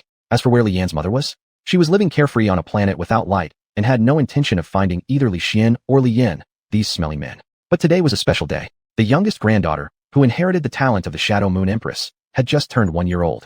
Bajong He was busy in the kitchen, directing the favored clan to prepare the meals needed for the banquet. Li Yin, having nothing to do, felt as if his life seemed complete, yet there was still some void unfilled. Do you remember Xuanhuan? Li Yin suddenly asked. Of course, he always used to bully you back then. Gu Xiaoxiao replied. You didn't have any money to enter the secret realm and had to borrow it from me. You'll never pay me back. Seeing that Gu Xiaoxiao hadn't changed after all these years, Li Yin smiled bitterly. That story collection which recorded all the events that happened after he crossed over to this world. Li Yin closed it, storing it within his domain space. He stood up. The secret that he came from another world, he would bury for a lifetime. Just as the banquet was about to be ready, Li Yin received intelligence from the front line. Apparently, a device leading to another universe was discovered, and upon inspection, it was found that the signals inside were similar to Li Yan's brainwaves. This struck Li Yan's heart like something piercing it. Is there a sign for the parallel universe? Lei Qilin asked, holding a dried fish. Are you still thinking about your mythical age world? Li Yin sighed helplessly. Hey, what are you talking about? If there's a chance to go home, you must check it out. Lei Qilin chuckled strangely. What do you say? Yeah, indeed. Going home to take a look is not bad either. Li Yin stretched his muscles and said, then I'll take a look. When he first arrived in this world, Li Yin was concerned about his parents. Go and see. What could the current him possibly fear now? The end.